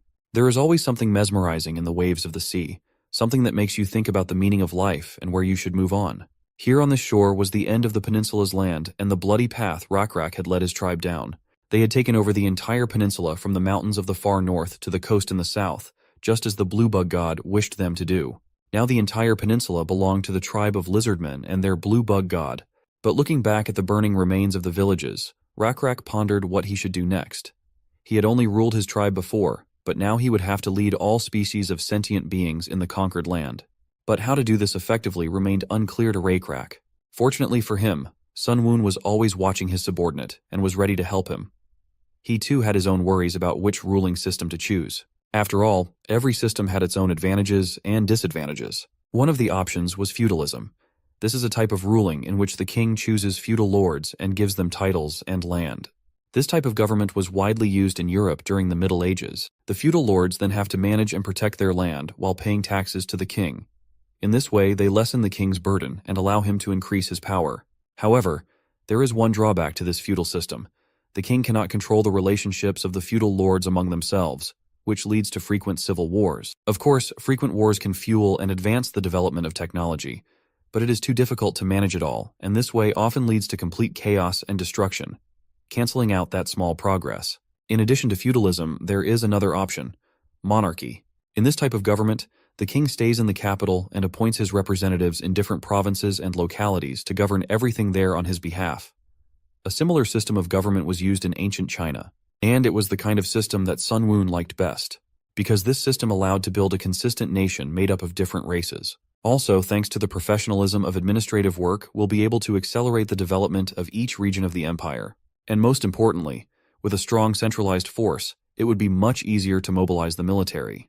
However, in order to establish a centralized monarchical system of government, there was still a lot to prepare: roads, ports, a king's authenticity, and a system to choose officials. Eldar listened to all this and began to get bored, realizing that he was just a listener. Even when Nebula asked him which ruling system he thought was best, Eldar didn't even try to answer, knowing that Sun Woon had already decided everything for himself. Now he had to put all his plans into action, and dreams, as always, were the best way for Sun Woon to convey his will to Rakrak. The leader of the Lizardmen received a revelation in a dream last night, and the very next day he gathered all the important Lizardmen to share the new knowledge with them. Zhao was anxious to find out what the dream was, and Rakrak didn't keep her waiting long, starting to draw on the ground. In the dream, he was traveling after leaving his body and flying against his will at high speed. Flying across the wilds to the farthest north shore, he passed countless lands beneath him and saw the many villages he had once had to shed blood to destroy. Though the other Lizardmen had a hard time understanding what he was talking about, they still listened attentively to the leader. Rakrak, on the other hand, was sure of what had to be done. He drew a map on the ground of all the lands he had dreamed about, and was ready to explain everything to everyone. First, he showed them where they were now, and then he asked what the place was called. One of the Lizardmen immediately answered that the dwarves called it Maganan, which means the end of the land. Rakrak wrote the name on the map. Next, he asked what was the name of the place where they had destroyed the red-skinned orcs. Yor remembered that the place was called Salmon, but as it turned out, there were other places with that name, so Rakrak decided to call it South Salmon. This continued until most of the places had their names. There was only one place left without a name, but when Rakrak asked what it was called, no one knew. There were no species of intelligent beings living there, and there were objective reasons for that. Not only was it rocky and without fertile ground, but it was also inhabited by wild cockatrices. That's why everyone tried to avoid that place. Jael summarized that no one knew the name of the land, but in fact, Rakrak did. It was about this land that he had a dream. Although this land is surrounded by high mountains, there is one small road that can be cleared of bushes, vines, and small trees to get there. Deep within that ring of mountains, there is a fertile valley with a river that flows through the entire valley on flat terrain until it meets the ocean. Jael immediately guessed that this was the land the god had shown Rakrak in his dream, and the blue bug god named this place Orizon, which means land where God stands. According to the will of their god, Rakrak was ready to become king of Orizon, and the whole tribe was happily ready to go to Orizon for their king. Sun Woon watched all this and was pleased. The establishment of a new system of government with Orizon as its capital had begun. Even though many of the people who live on this peninsula recognize Rakrak's power and authority, there are always those who resist. So uniting everyone into one country will take a lot of work and effort. First, everyone has to learn that Orizon will be the capital, and Rakrak is the king of all these lands. Also, roads had to be built from all places on the continent that would lead to Orizon. And as a basis for a monarchical system of government, Rakrak had to choose an administrator for each province. Their position Rakrak called war chief. But more important than all this was to establish the same general laws that would apply throughout the land, and on the basis of which the war chiefs would rule. However, Automation Castle and the Elven Village, which already had their own feudal lords and laws, were a bit of a hindrance. Rakrak quickly found a solution to this problem by appointing Lizardmen advisors to oversee and communicate with the feudal lords. Hui Kyung received the title Margrave of the Automation Castle, and Leonar was named Elf Meripgan. At this stage, this ruling system seemed primitive and sloppy to Sun Woon, but it was already progress, and the problems were gradually solved. Even this was enough for the system to notify Nebula that his nation had entered an era of early monarchy. In the end, Sun Woon ended up using monarchy for Lizardmen and feudalism for humans and elves, along with all their advantages and disadvantages. In all of this, the only thing that confused Eldar was that her elves had become part of Nebula's kingdom. But Sun Woon saw no problem with that. After all, the elves lived in his territory. Eldar found himself in an interesting position where everything he owned belonged to Sun Woon, but everything Sun Woon owned belonged only to him. A few years passed, and peace reigned over the kingdom of Rakrak. The former warriors, used to constant battles and conquests, were getting bored. The usual hobbies, like fishing, were already tiring them out. And fishing here was not a simple lizard, but one of the war chiefs appointed by Rakrak. His name was Tatar, and he had once been the commander of an elite lizardman squad. Now, he couldn't get used to the peaceful atmosphere around him. It was because he'd spent most of his previous life in war. He had once been one of the best warriors, and that was why he had been appointed to the position of war chief. That's exactly what the young lizardman thought. But Tatar understood such an assumption as an insult. He asked the young one if he thought that Tatar had been appointed as war chief in a remote area to keep out of the way of the healthy lizardmen after he lost his eye and became a dead weight. The young lizardman had to apologize and correct himself, for that was not what he had meant at all. Thankfully, Tatar didn't take offense at him at all and was just joking around. Someone still had to protect this place. After all, even this boring Maganin still belonged to Rakrak. However, there was one problem with all this. This land had no one to defend it from. Being located in the far south, it was surrounded by the rest of the Lizardmen lands and the ocean. Unless someone came from the ocean. Surprisingly enough, they did. A dozen boats appeared in the distance, with strange creatures inside. At first it was hard to see what they were, but soon it became clear who they were. A crayfish-like intelligent life form. They certainly looked creepy, and the young lizard man thought they were monsters. But Tatar was more experienced and dismissed that theory at once. These crawfish-like creatures used boats and could probably communicate. So Tatar decided to personally go and meet them on land. He was clearly not lacking in courage. Towering over the crayfishes, he asked who they were and for what purpose they had come. Without hearing an answer, he introduced himself a little threateningly as War Chief Tatar and ordered them to state the purpose of their visit. The poor crayfishes immediately wet their pants with fear. They were just turquoise lobsters who had to cross the ocean after getting lost in a storm. Now they wanted to know where they were. Tatar proudly announced to them that they were now in the territory of the Hukrin nation, which means black scale in lizardman language. Meanwhile, the young lizard man was tense and ready to rush into battle at any moment at the command of his leader. He was sure that Tatar was not one of those who showed mercy to their enemies, and since these crawfish-like creatures were unknown opponents, Tatar would definitely capture and bind them to get information from them or just kill them all here on the spot. Even the frightened lobsters felt the threat coming from the Tatar and were already preparing to flee with all their many legs. But they didn't have to. Tatar, instead of attacking, commanded his subordinate to prepare a temporary shelter for the guests. They must be hungry, so he also ordered to feed them with the leftover food after the lizardmen. At this turn of events, everyone was shocked. It turned out that the bloodthirsty-looking Tatar wasn't really like that at all. The turquoise lobsters were heartily grateful to Tatar, and promised that they would never forget his kindness and this favor. After they had rested and eaten, they departed for home. As the young lizard watched, he wondered why Tatar had helped them. If he had been in Tatar's place, he would have chased those lobsters away immediately and reported back to Rakrak that he had chased some intruders away. The young one just couldn't understand why Tatar had thrown away such a great opportunity to get merit with the king. Well, even Tatar himself wasn't sure of his decision and may have been wrong about them. Perhaps they were actually enemies. But he couldn't do otherwise, and here's why. To explain his decision, Tatar asked the young lizardman if he knew how he lost his left eye. Of course he knew. It was a well-known story among the lizardmen. Tatar had fought against 10 trolls at once who were trying to rob travelers, and in that fight, he had been wounded. To be fair, those travelers were just strange halflings who weren't even allies of the lizardmen. After Tatar lost his eye, he met up with Rakrak. The king of the lizardmen noted that fighting against 10 trolls at once and losing only one eye is a prideful feat. However, the problem was that he lost his eye not by helping the tribe, but by saving a group of halflings, and Rakrak wondered if he regretted it. And then Tatar answered him as follows. He had heard that long ago a group of lizardmen, led by Rakrak, had been wounded and exhausted after wandering the wasteland for so long. There seemed to be no hope, but at that critical moment Rakrak had received the blessing of the blue bug god. And in return for his help and blessings, the blue bug god wanted nothing. He simply took pity on the poor travelers. Rakrak was shocked. Tatar dared to say that he had helped those halflings because he had acted as mercifully as the blue bug god. Tatar assured him that he felt he had to do so that time. That answer pleased Rakrak. Tatar was right and had done the right thing. Rakrak then wanted him to continue to act the same way, and if anyone said he was wrong, Tatar would just have to tell them about this conversation, adding that Rakrak fully agreed with Tatar and supported his position. Now only time was going to show if Tatar was right about those lobsters. Soon the same young lizard man came into his office with the news. Those crustaceans had returned. Tatar hurried to meet with them in person again to find out what had happened. Rubo, as the leader of those lobsters, happily greeted his rescuer. But Tatar was only concerned with one question. Why were they here? Had they been caught in the storm again? It turned out that this time they had come specifically because they wanted to buy the silk and iron that Tatar had told them about last time. Their island was at war with another, and they really needed foreign technology and resources. For that, all the lobsters were ready to pay with a crate full of precious white pearls. However, the round, shiny pebbles did not impress the Tatar at all.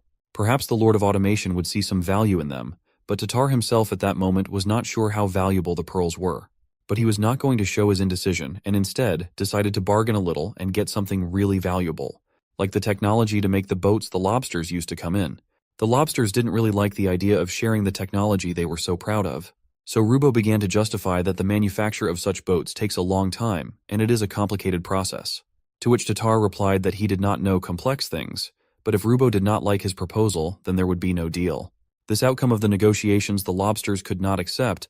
They were desperately in need of resources. So they immediately agreed to everything and promised to bring an empty boat next time, which they would give to the Lizardmen and use it as an example to show them how to make the same ones. This option suited Tatar, and he agreed to exchange silk and iron for all this. A seagull was watching all this from above. It was very suspicious and looked at all this as if it knew something that it should not. A look like that immediately makes you involuntarily tense up and think you've done something wrong. Fortunately, it was just a seagull that Sun Woon used to observe his creatures. The small area of birds was very useful. Thanks to the bird scouting, he learned everything he needed to know about this race. These lobsters are a crustacean species that lives in the southern archipelago. They called themselves Asticideans. There were several of their tribes on these islands, and they were constantly at war with each other. Their civilization was at the level of the Bronze Age, and they were most likely not ruled by the player. Due to the fact that this tribe lives on the archipelago, they had an advanced technology of making boats. Received from trade with them, pearls will definitely like Huikyung, because in the depths of the continent, their price increases many times and they can be very profitable to sell. But much more important to Sun Woon was the shipbuilding technology, which allowed him to increase the Lizardmen's skill in building ships to the second level. Tatar saw this as a huge advantage for a reason, or he saw nothing and just got lucky. Anyway, Raycrack should know the value of a good boat and would definitely try to make something similar with Jaeol's help. Now it was only a matter of time before all the creatures under Sun Woon's control would start traveling the rivers in Hukrin using boats. This would be the perfect opportunity to create trade routes through the waterways. As much as this was surprising to Sun Woon, it seems the old warrior Tatar has a talent for diplomacy, so Sun Woon could safely leave it to him to deal with the Asticideans. And given the level of development of the civilization of these crawfish-like creatures, they will soon become an affiliated nation of Hukrin in the future. When that happens, the Sun Woon civilization will be able to use the silver mines in the archipelago, and use the mined silver to create a new currency to replace iron plates. In the end, for Nebula, the small area of the sea also became very useful. Suddenly, all of Sun Woon's musings on future plans were interrupted by a call from a strange creature who addressed him as creator. His name was Hongo, and Sun Woon immediately ordered him to report on his progress. Some time ago, Nebula had tasked Hongo with the management and cultivation of a swarm of locusts, and he wasn't supposed to report if nothing serious happened. Well, things didn't go according to plan, and because of Sun Woon's miscalculation and Hongo's mistake, the identity of the one behind the locust swarm became known to the other gods in that area. Sun Woon was forced to take such a risky step because the size of the level 3 locust swarm had begun to decrease. He had recently instructed Hongo to direct the locust swarms at other players' grain plants to slow down the development of their civilizations. Sun Woon wanted Hongo to do this carefully so that the other players wouldn't notice the interference if possible. But unfortunately, the swarm attacked a settlement that belonged to one of the players' advanced civilizations, and there were unavoidable consequences. That player realized that the locust swarm was the work of another player who was controlling a small area of insects. Fortunately, Hongo could take it easy. Sun Woon expected something like this to happen soon and prepared himself. The only thing Sun Woon was a little worried about right now was Hongo himself. He was fine, even though he had lost a lot of locusts due to the other gods' wonders. But it seemed the other gods hadn't yet realized that a creature like Hongo existed at all. This was a good thing for Sun Woon. If the others found out about Hongo, it would be a much greater loss. So Nebula ordered him to use the remains of the locust swarms to create confusion and hide himself. Now for Hongo, his survival had to come first. Hongo understood the order and proceeded to follow it. After this conversation, Sun Woon realized that he didn't like interacting with his creations. They were so empty and willless, unlike the NPCs in the perished world. There, the creatures spoke as if they had souls and personalities, not like robots. Well, it's not that important anyway. What was important was that Hongo had accomplished most of his mission, and the swarms of locusts had damaged crops and vegetation in the territory of the 5 nations to the west. If the gods at the head of those nations find out that Nebula was the one behind all of this, they will definitely attack. Based on the location of the nations, the two closest in the neighborhood would most likely attack. The nations Danim of the Sataros race and Jukwa of the Lennar race. It seems that these two are already ready to move their troops out. The other three nations are just watching from behind for now, but it's only a matter of time before they send their troops as well. Of course, it doesn't look fair when one player has to fight against 5. However, there was no help for it, such was the unfair world. And Sun Woon was ready to fight even against 5 nations at once, because even that was not outside of the scope of his expectations. Meanwhile, in the city of Damarit, capital of the Sataros nation of Danim, King of the Lennars Hattie doubted whether he and his ally could trust the 3 nations that were behind them. They did not seem trustworthy to him. King of the Sataros, Fav, agreed with him on this point, but still insisted that they could not allow the culprit behind the swarms of locusts to do whatever he wanted. The gods had made it clear to them that inaction was not an option, and those bastard lizardmen must be crushed. They pray to their evil blue bug god to make the other nations starve while they themselves live in abundance. To make matters worse, after obtaining Automation Castle, the lizardmen began producing high-quality iron plates using their technology. Their plates have become the standard, and they benefit more from exchange and trade. Also, because they were the 2 closest to the border with Hukrin, they would suffer losses anyway if the armies of the other 3 nations marched through their lands. In the end, they simply had no choice but to attack using their own forces. Trusting completely in the prophecy of the 5 gods, which said that the Sataros and the Lennars would come together to destroy the Hukrin capital of Orizon to the ground. In that case, Hattie wanted to decide the best way to attack. Fav already had a plan ready. The Hukrin territory was surrounded by mountains on all sides, and the only sure way was through Automation Castle. There is of course another way through the southern coast, but it is full of insects of the blue bug god and the terrain there is too rough. The only thing left to do is to use the remaining opportunity and attack Automation Castle to free it from Rakrak's grasp, and then move on. There were 2 roads leading to the castle itself, and Sataros was going to move straight to Automation Castle. The Lennars, on the other hand, decided to take a slightly detour and approach the castle from the northern wastelands. So, they reached an agreement and decided to work out a more detailed plan and gather their forces for an attack in a month. 1 month later, everything was ready, and the armies were on their way. Under the watchful eye of their gods, of course. One of them was Krampus. He ruled the nation of Sataros and was known as the life-sacrificing god. He had reached rank 1430 in the game, and now he was wondering what the allied god was doing to provide his army with supplies. She planned to use her own supplies until the army crossed the wilderness. And then when the Lennars hit the northern coast, they would have to ravage the villages on their way. Her name was Runda. She was the god of Lennars, also known as the supreme fruition god. And no matter how hard she tried, she could not contact Nebula, as he had deliberately blocked her. Over a month passed, and he never unblocked her, nor did he unblock the rest of the 5 gods. Runda couldn't understand what he was thinking. Krampus didn't either.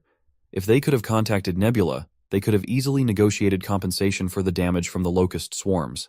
But Nebula blocked everyone and didn't even give them a chance to settle things peacefully. He also blatantly increased his military training and scouting parties, and at this point it was too late for negotiations. Krampus and Runda together had over 1,100 Lennars and 800 Sataros.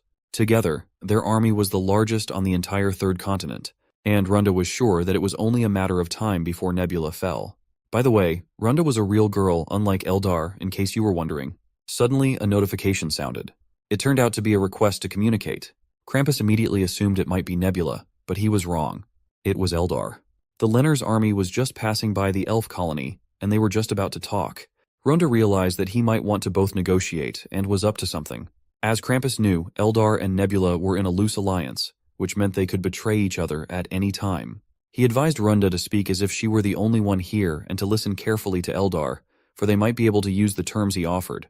Eldar appeared in his trademark style of playing the role of the elf god, his RP stuff he couldn't get past. Perhaps even on purpose, there was a reason he got a small domain of the arts. Runda was meeting him for the first time and was shocked, to say the least, by this appearance. Not only did he look like an elven girl, but he was also behaving quite unusually. Eldar continued to play the role of innocent victim and wanted to ask for help. Runda was still recovering from the encounter and hesitantly asked what specifically he needed help with. He immediately began to tell his sad story of how the insidious Nebula had forced him to submit against his will, and then used him for his own purposes, humiliating him in every possible way. Eldar had no choice but to agree to everything after Nebula defeated Solongos and Lim Chunsik. Not only was Nebula much stronger, but his battle strategies were overwhelming.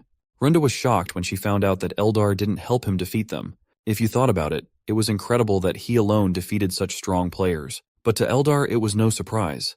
Had they themselves never heard of Nebula's reputation?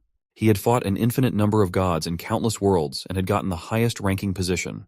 Nebula is a true monster. Krampus and Runda looked at each other. They were clearly unlucky. The first and second ranked players had gotten to this continent at once. In any case, Eldar continued his story. He said he could only survive because he humbly begged for his life and fulfilled Nebula's wishes, all for the sake of survival. But now he was sick of it and desperately asked to let Krampus and Runda help them. But they were hesitant to believe him. Runda demanded information in order to trust Eldar's words. Well, the traitor Eldar was willing to provide it. Anything to earn their trust. He showed them everything he'd been through in Nebula's hands so they'd have no doubts. The humiliation, the harassment of the elves, and the burning of their village. They were shocked at this treatment of an ally by Nebula. Such a life seemed to them worse than that of a vassal. Eldar felt the same way, which is why he asked them to let him help them to break free from Nebula's grasp. Even though Eldar didn't have an army to support them, he had something just as valuable. He knew what Nebula was planning for this battle and was ready to share that information. When he had told them everything they wanted to know, their chat finally ended. And Eldar could exhale in both relief and exhaustion. Now he wondered if it was good convincing enough. Nebula had been around the whole time, and he liked Eldar's acting. He had done his job properly. Sun Moon even wondered why Eldar acted so well. Was it because he played his RP role all the time? But there was more to it than that. The information was simply too truthful. Almost everything Eldar had told them about was true. Sun Moon had destroyed his army, burned down the elf village, chased them further north, and then forced them to contract and sell all future resources. But despite all this, Eldar remained loyal and told those gods everything as Nebula had ordered, to make them believe that he would launch a preemptive attack on the capital of the Sadaros, Demurit. Even so, Eldar thought it would not be enough to change the situation. As far as he understood, Nebula's strategy was to attack the troops of the Lenners first.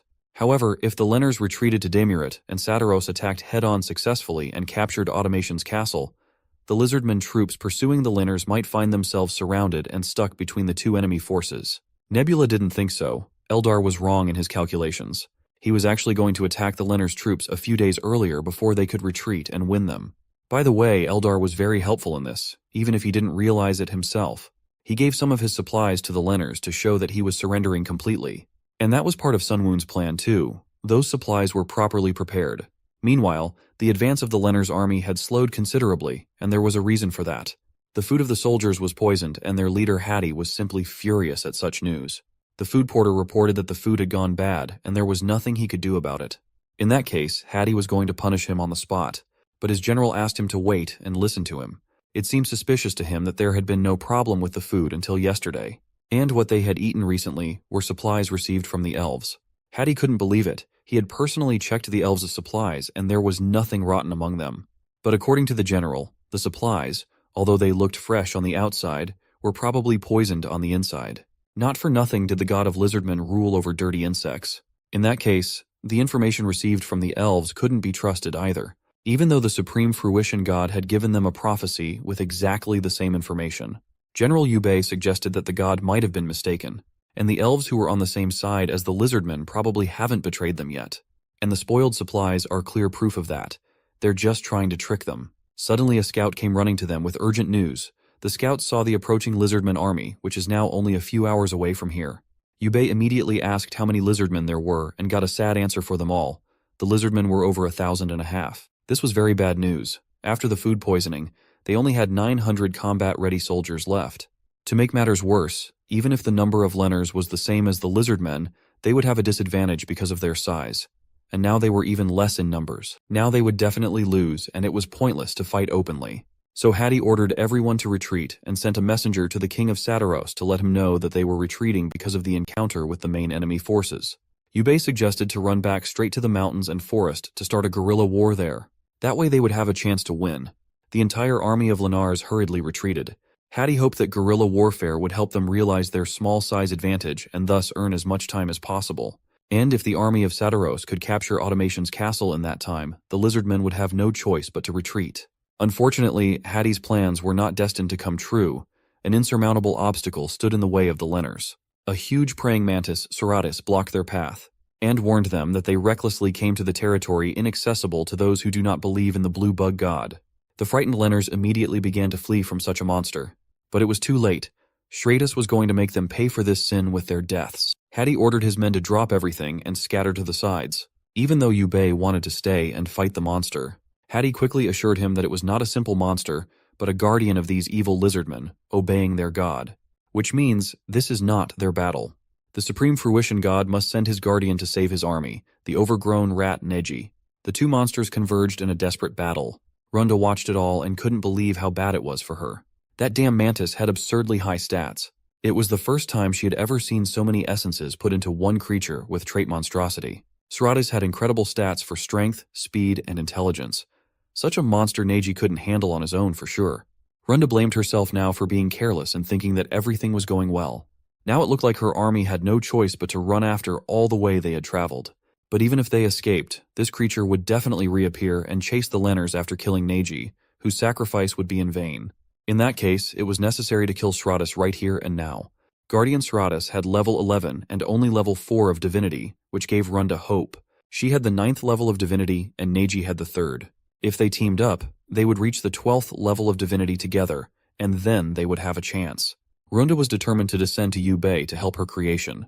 Together, they could literally defeat Shradis in 30 minutes. Yubei immediately received a divine boost of power. Hattie realized that this supreme fruition god had descended on him, and when Yubei ordered him to withdraw his forces while he fought the monster, the king didn't dare to disobey.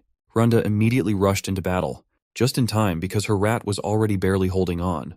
But it was still willing to fight to the end. Runda ordered him to shut up and fight, because they couldn't lose to this monster today. She was going to use the time until the Lizardmen forces arrived here to win.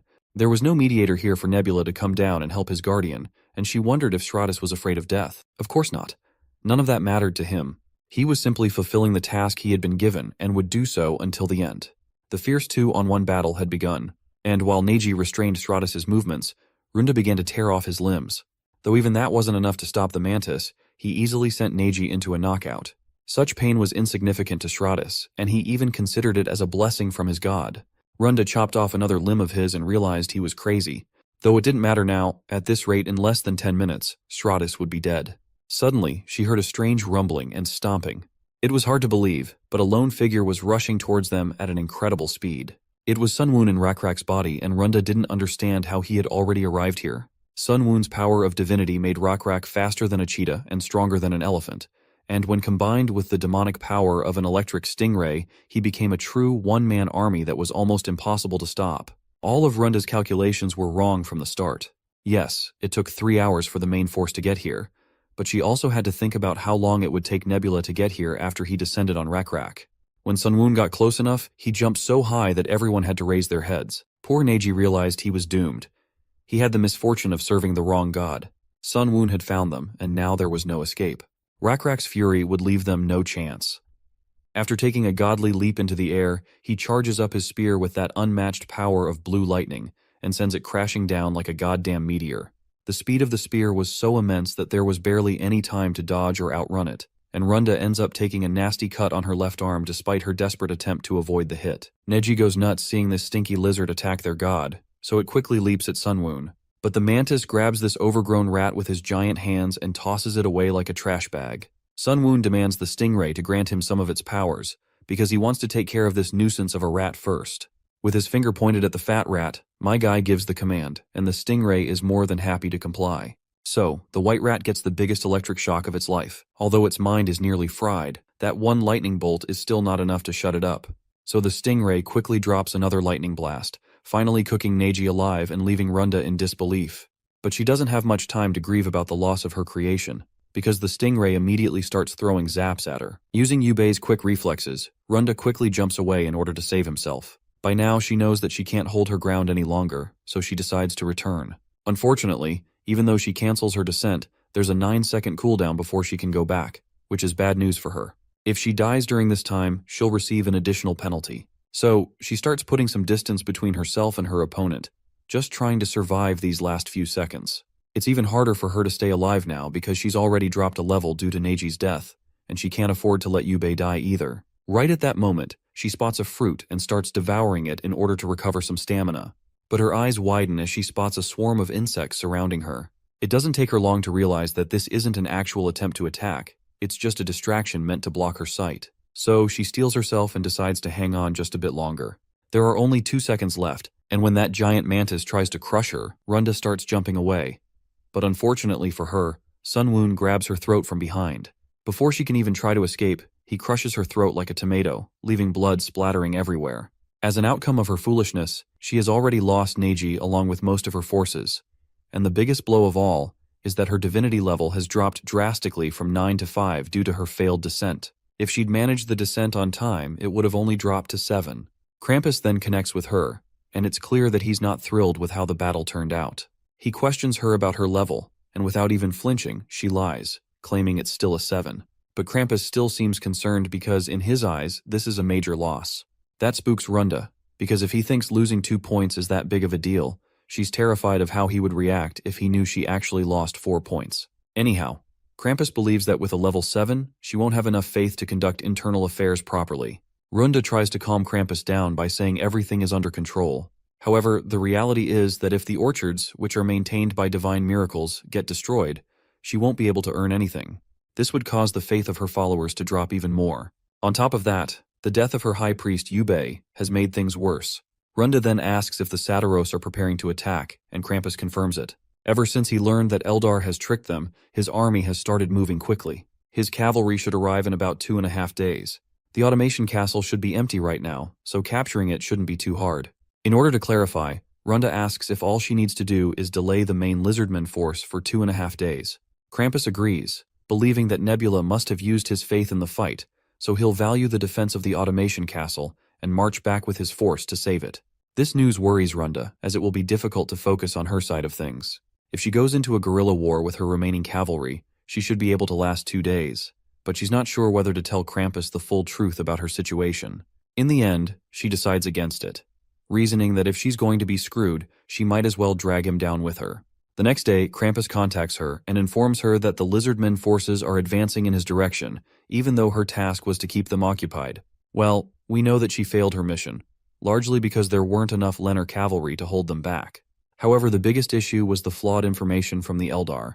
According to the original plan, the battle should have taken place on the advantageous terrain of Hukrin, but because the fight happened days earlier than expected, they were forced to engage in an area with no cover or strategic advantage. Krampus is visibly annoyed, as he can already see the defeat looming. With no proper fortress to defend, he has no choice but to redirect his forces and set up a camp in the capital. Runda, on the other hand, knows they're in serious trouble. She can't fathom how Krampus is supposed to fight 17,000 Lizardmen with only 800 satyrs. On top of that, the giant mantis, Sratis, is like a walking siege weapon. While her alliance with Krampus is holding for now, she doesn't believe it will last much longer. In fact, she is already making plans to switch sides. She's considering forming an alliance with Wisdom. Even though he is of ill-tempered nature, he's logical and might be a more reliable ally in the long run. Krampus then requests her help, stating that when the siege begins, it would be highly effective to attack Nebula's forces from both sides. She tries to avoid this plan for some obvious reasons, and she suggests she launch an attack on Automation Castle. But Krampus points out that she won't make it there in time. Well, she reluctantly admits he's right. He then agrees her idea isn't totally off base, especially since the Automation Castle is empty. So he suggests a new plan. Her cavalry could head for the castle, while her foot soldiers support him. They'd split the forces, 200 cavalry and 300 foot soldiers. Since there are 400 fewer enemies, they'd only face 1,300 opponents. With his 800 Satiros and her 300 Lenars, Krampus believes they'll be able to hold their ground against the Lizardmen and even secure a victory. But by the looks of Runda's face, it's clear this plan isn't going to go as Krampus hopes. The web of lies she's tangled herself in is closing in on her, and she doesn't know how to get out. She even lied to him that she had already taken care of Nebula's creation, that giant mantis. She knows that if he finds out the truth, she'll lose any chance of an alliance with him. So she quickly decides to lie again. Just then, Krampus picks up a whisper request from Nebula. While Runda tells him to refuse the request, the guy ends up establishing a connection with our boy. Nebula starts off the conversation by asking if they've finally decided to surrender. Naturally, Krampus is annoyed by the arrogance in Nebula's voice. He reminds him not to get too cocky just because he won once, and reassures him that the overall situation is still in their favor. It doesn't take Sunwoon long to piece together what's happening. One glance at Runda's anxiously sweaty face clears any lingering doubts he had, and he can't help but chuckle. The thought of Krampus being lied to by his own partner is just too entertaining for him to control his amusement. Meanwhile, Krampus grows increasingly impatient and irritated, still fuming over the fact that Nebula had kept him blocked from whispering all this time.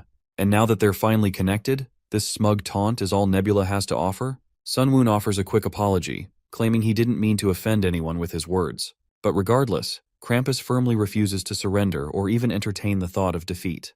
This only deepens Sunwoon's sly smirk beneath his skull hat even more. Without another word, he drops the call. Krampus looks absolutely annoyed as he grumbles about how he can't figure out what that guy is thinking. Runda also reminds him that this is exactly why she advised him not to accept the call from Nebula in the first place. She then grows more anxious as this one concerning thought crosses her mind. What if Sunwoon knows that she lied? After quickly coming up with an excuse, she tells Krampus she needs to check on her army, then hangs up the call and quickly sends whisper requests to Sunwoon. Meanwhile, Sunwoon is just chilling in his seat, watching everything happen before his eyes like a boss keeping tabs on his employees. Then suddenly, his screen lights up with an avalanche of notification spam from Runda, each request piling in one after the other. Since Sunwoon has no reason to reject her requests, he accepts it right away. The moment the call connects, Runda practically and figuratively bursts out of the digital window, immediately starting to berate him for no apparent reason. Sunwoon tries to stay calm as he tells her to take a chill pill. He points out that there's no reason for her to be so mad. If anything, it's him who's frustrated since he's about to be attacked from both sides. But Runda doesn't stop yapping, so Sunwoon, fed up with her nonsense, decides to cut the call. She's not his wife, and he's not going to tolerate her trash talk. So he hangs up, leaving her fuming. Runda, however, immediately reconnects, this time yelling at him even louder for hanging up like that. She reminds him she's not his friend, so he better not treat her like one, then demands to know what he really wants. But Sunwoon isn't in the mood to talk further as long as she keeps bitching. Runda reluctantly swallows her anger, takes a deep breath, and calmly asks why he ended the call when Krampus didn't surrender. In response to her question, Sunwoon explains that his original plan is to secure Krampus's surrender and an agreement from the 5 players to avoid attacking for now. However, given the circumstances, he has decided it might be more efficient to ruin and occupy both Krampus's and Runda's nations, even if it requires extra effort. But Runda counters that at the current stage of civilization, he doesn't have a large enough population to protect all his borders. That is when Sunwoon gives her the gist of his strategy. He plans to take the Satiros land for himself and divide the Lenners' territory among the other 3 players. He is confident they will happily accept free land without having to fight for it. But she counters that she or Krampus won't sit idly if he tried to claim their civilization's land. Well, Sunwoon has already thought it through. He has no intention of letting either her or Krampus stay alive, ensuring there won't be any hiccups in his plan. This leaves Runda visibly shaken. She asks him if this is some sort of threat. Sunwoon, however, remains calm, making it clear that eliminating them is simply one of the options available to him. Realizing she has no way to turn the situation in her favor, Runda surrenders. She asks what he wants in exchange for sparing her life. Without hesitation, Sunwoon demands detailed information about the Lenners, the Satiros, and the Trolls. Well, she can tell him about Satiros since she has an alliance with Krampus, but she's not sure she knows anything about Trolls because she doesn't have any alliance with Wisdom. My guy clears things up by telling her straight that she needs to form an alliance with Wisdom and get him the information. He doesn't care how she does it. Of course, the lady gets mad because she's not about to play double agent for anyone. Out of frustration, she starts punching the screen and ranting nonsense, but my guy just dismisses her. He reminds her that her alliance with Krampus won't last long anyway, especially since this attack will hit Krampus hard, and her last remaining army will fall as well. He threatens her, pointing out the consequences if he tells Krampus about the current state of the battle. Since she's already lied to him, she'll lose her alliances with the other 4 players and be left completely on her own, stuck at level 5. Her face tightens in anger, and she lashes out again, refusing to cooperate. Once the call ends, she just sits back, thinking over everything, trying to figure out a way to get out of this mess. She looks at her Lennar people. While some are living a carefree life, others are praying to her to end the conflicts and battles without anyone getting hurt. But judging by the look on her face, she's not sure if she can respond to those prayers. With no other choice, she contacts Nebula, and my guy smirks, like he was expecting this already. He asks if she's done thinking, to which she replies yes, albeit a bit reluctantly. But my guy just keeps that sassy smile under his hat and decides to start with the info she has on Satiros and the Lenners. Afterwards, the battle with the allied nations ends, and it seems Krampus had a hard time understanding Nebula's ceasefire offer, but Runda managed to convince him, and it ended with a truce. Meanwhile, at the automation castle, we meet Hui Kayung's cheerful face. She's apparently holding a conference where representatives from each race are present, and she proposes the idea of creating a merchant alliance. She reminds them that creating a 4-wheel required the help of several experienced merchants, and everyone involved earned profits through interchanges they had. So it would be a good idea for these meetings to continue. She believes that sharing information with each other, purchasing resources in advance before prices rise, and not taxing between the allies when trading with each other would benefit all of them. The white-haired guy, whose name I forgot, also says that they could trade items that are forbidden by their nations in a way that would go unnoticed. They could gather those items in advance, and once the prices rise, they could resell them. It would even be nice to buy up all the stock of certain products and control the prices however they want. The troll representative raises a valid question. Since they're different species from different areas, how can they continue trusting each other in the long term? To which Hui Kaiyong reminds him that there's one way, which is to believe in one god as the basis of their trust. But of course, the troll isn't interested in this, as he's not about to abandon his faith in his god. He counters her by asking, why don't she abandon her god and join him? That's when Hui Kaiyong pulls out a dice and decides to settle everything with a roll. The rule is simple. They'll believe in the god of whoever throws the highest number on the die. Well, we all know how that dice roll ended, and one system window clears up any doubts as well. Under Hui Kaiyong's leadership, the Merchant Alliance, now known as the Fifth Wheel, has been officially created, with the blue insect god as its main deity. This alliance benefits everyone involved by making black market deals, monopolies, and price-fixing practices easier. As a secret merchant alliance, they can now rake in profits without paying any taxes. Sun Woon reflects on how it might be a little early for this kind of secret organization to form, but he had been expecting it. He's impressed by how Hui Kaiyong used her demonic property, probability, to pull this off. She's truly outdone herself this time. With the conflicts over, it's time for everyone to focus on their nations for a while and handle the events that unfolded. This means there won't be any major shifts in borders for some time, which might lead to a bit of stagnation. In the meantime, Sun Woon is determined to prepare more thoroughly for future conflicts with other nations. We've come a long way in the story, so here's a brief overview of how far Nebula's civilization has come. The first major incident involved Rak, who was chased out of the Blue Leather Lizardmen tribe. After being chosen by Nebula, he took control of the tribe. The second major event was the defeat of the Abomination, the ancient Coleoptera. By doing so, Sun Woon obtained the Abomination Essence and created the sacred beast, Sratus. The third major event was the defeat of the Frogman tribe and the two-headed abominable god, which helped Nebula earn the demonic property of lightning. The fourth big moment involved a secret operation and battle for the Automation Castle through Saren.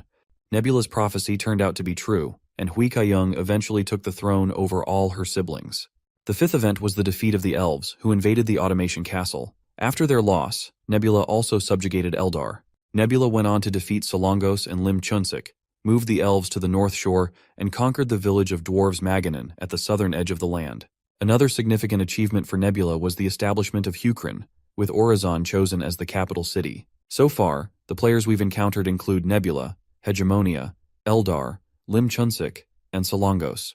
The second season opens with a lively camera shot zooming out over a bustling market of Orizon. In one of the booths, we meet Rak alongside another lizard wearing a red gown, Zyol, who proudly showcases a newly produced product to their leader, and the product in question is actually paper. Rak inquires further about it, and Zyol explains that one of the remaining Linars claimed to be a paper craftsman. Thanks to him, they learned how to make paper, which is lighter and cheaper than silk. Rak wonders if the production process is difficult, but Zyol reassures him that it's quite simple, especially since it was made using the wheels that were created in Orizon. Once the paper supply is steady, they'll be able to use letters more frequently and keep better records, marking a significant step forward in their civilization. You see, with these, recorded history will not be forgotten. It seems like Rak has something he wants to show Zyol as well. Although the paper is good, if someone ruins it, it can't be fixed. Rak continues by saying that he has gallant warriors and wise companions, including Zyol himself, by his side.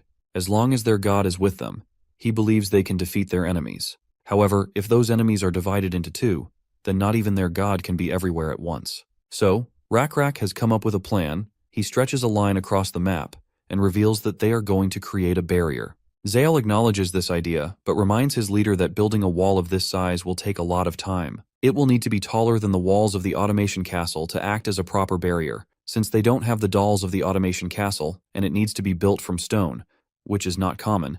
It will still take at least 100 years to complete, even if they gathered all the manpower available and spent all their money. Rak is surprised to hear this, not because it will take so long, but because he had originally thought it would take 200 years. However, Zayle's point still stands. It will be difficult to maintain work for 200 years, and they would need to complete it within 100 years. Since 100 years is still a long way off, Rakrak decides to think of a more efficient way to handle it. After some thought, Rakrak proposes using the steep river and 3 swamps as natural barriers. If they exclude those areas, it should only take around 80 or maybe even 70 years. But still, this amount of time would take an entire lifetime. So Rakrak decides to propose a different plan altogether. Instead of focusing on delaying the enemy, they could simply call their allies faster. He suggests using fire and smoke signals, a system with 5 chimneys. 1 chimney lit means everything is fine, 2 means an enemy has been discovered, 3 means the enemy is heading their way, 4 means the beacon has been intruded upon, and 5 means the battle has begun. This system would protect the wild without connecting all the walls.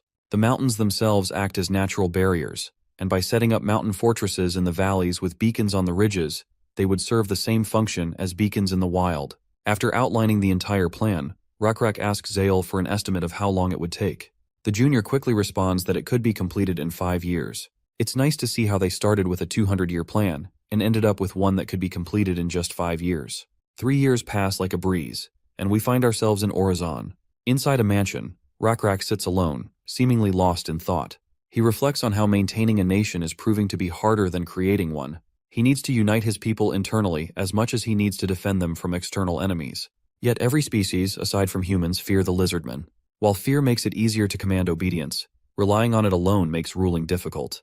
Without harmony, people will either submit reluctantly or rebel outright. Moreover, he cannot force everyone to place their faith in the blue insect god.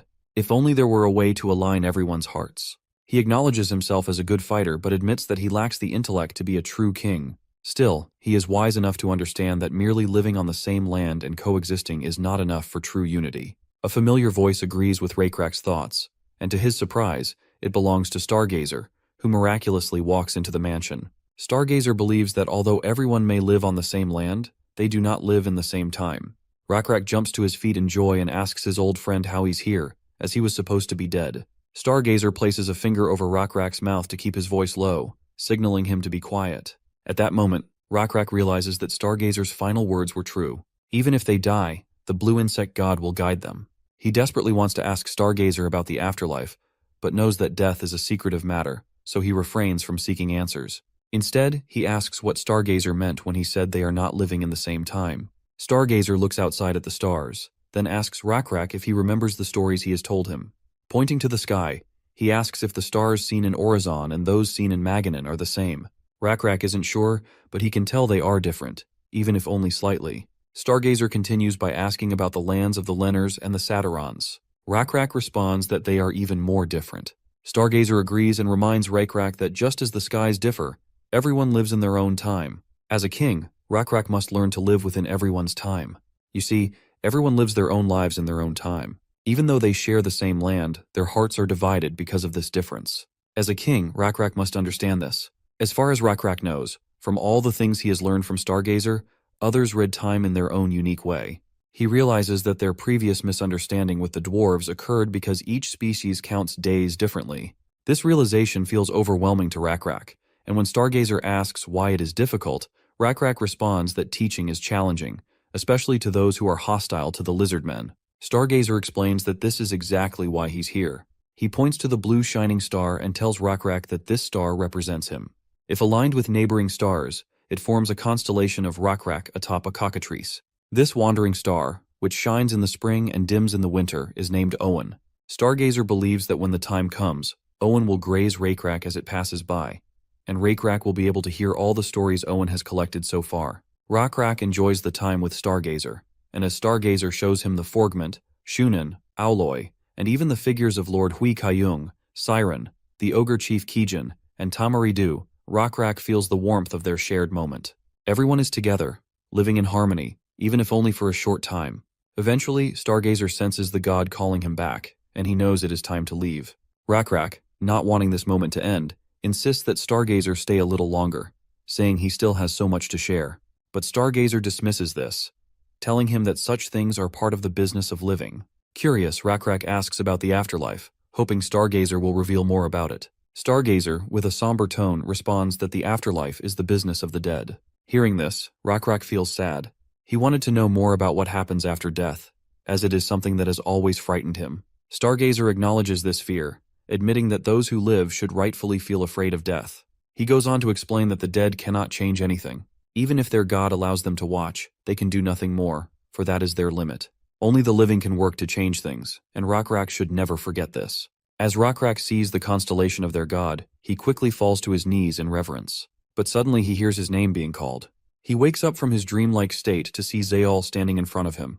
It's a crucial time, and all his vassals have assembled to discuss matters of great importance. Rakrak orders Zaol to bring him a large piece of paper and some charcoal, and he wants enough paper to draw out the sky. Meanwhile, the system window announces a significant achievement: the creation of the Hunting Star Calendar, the first calendar in Green Cityac. This calendar is based on constellations and marks months according to the positions of stars. The Hunting Star Calendar is noted for its accuracy, reflecting the actual orbital period with 99.8% precision. It has been adopted by 3 nations and is recognized as a near-perfect system for organizing time. Nebula observes this notification with pride. He recalls how he had dispatched Stargazer to lay the groundwork for this very accomplishment. Though this has cost him a lot, the more information Stargazer revealed, the more faith value dropped. Transferring knowledge from the afterlife isn't free, but it was a necessary investment. It seems like he's on a call with Runda, and he's glad that the Lenners are also going to benefit from this calendar. But judging by Runda's sour face, she doesn't look grateful at all. Nebula further explains that it's a solar calendar calculated using leap years, not just based on the moon. She could at least pretend to be a little happier about it. Instead, she only acts like she's happy but is clearly not. She explains that she somehow managed to fool Krampus and Wisdom, but she borrowed too many resources from him while trying to keep up appearances. Now she's too stressed to dance to his tune. Nebula then asks why she contacted him, to which she reveals that a new force is about to appear in the middle of the continent. This surprises Nebula, and the girl further states that this could even be a player. Sunwoon asks the reason behind her thought, but right at that moment, he gets 2 system notifications revealing something about a clash of civilizations. It seems 2 divided tribes have come into contact, and both tribes will experience a huge boost in experience. Nebula also gets an additional warning that the opposing tribe possesses faith. This notification clears up any lingering doubts that it's not an NPC tribe, but it doesn't make sense for a player to suddenly appear in the middle of the continent either. What makes it even more suspicious is that it's been around 22 years since the game started, and this tribe hasn't made any moves until now. They just appeared out of nowhere. Nebula mentions that it could be an abominable god, but Runda explains that she can send whispers to them, and they show up in the local player inventory, so there's no way it's an NPC. Her whispers are getting blocked. Sunwoon doesn't fully trust her, so he asks if she might be trying to trick him as well. That's when she sends him all of the sauce she has regarding this mysterious player and its civilization. She further explains that the information regarding vampires has been sent by the player, whose nickname is AR-1026, who controls the Juman civilization, whose main species is Nixon, which is called Nix in singular form. Normally, AR-1026 would have only sent this to her ally, Zhangwan, but she also sent it to Wisdom, Krampus, and to Runda as well. After seeing the information before his eyes, this literally makes 0 sense to our boy, and Runda agrees with him. He then asks her what they're calling this new player, to which she states that the first character is the Hanja Joel, so they took the next 2 characters and named them Jael Wubi. Nebula reflects on how not only should this player with such a unique name not exist, but the mysterious species vampire shouldn't exist either. The people you see in this scene fighting are the Nix, and some of them have turned into vampires after getting bitten. The system window then further reveals that the vampires infect others like zombies, transforming them into their own species. The transformation usually takes a day, or at most a few days. During the transformation, their abilities generally decrease, but occasionally, they can increase.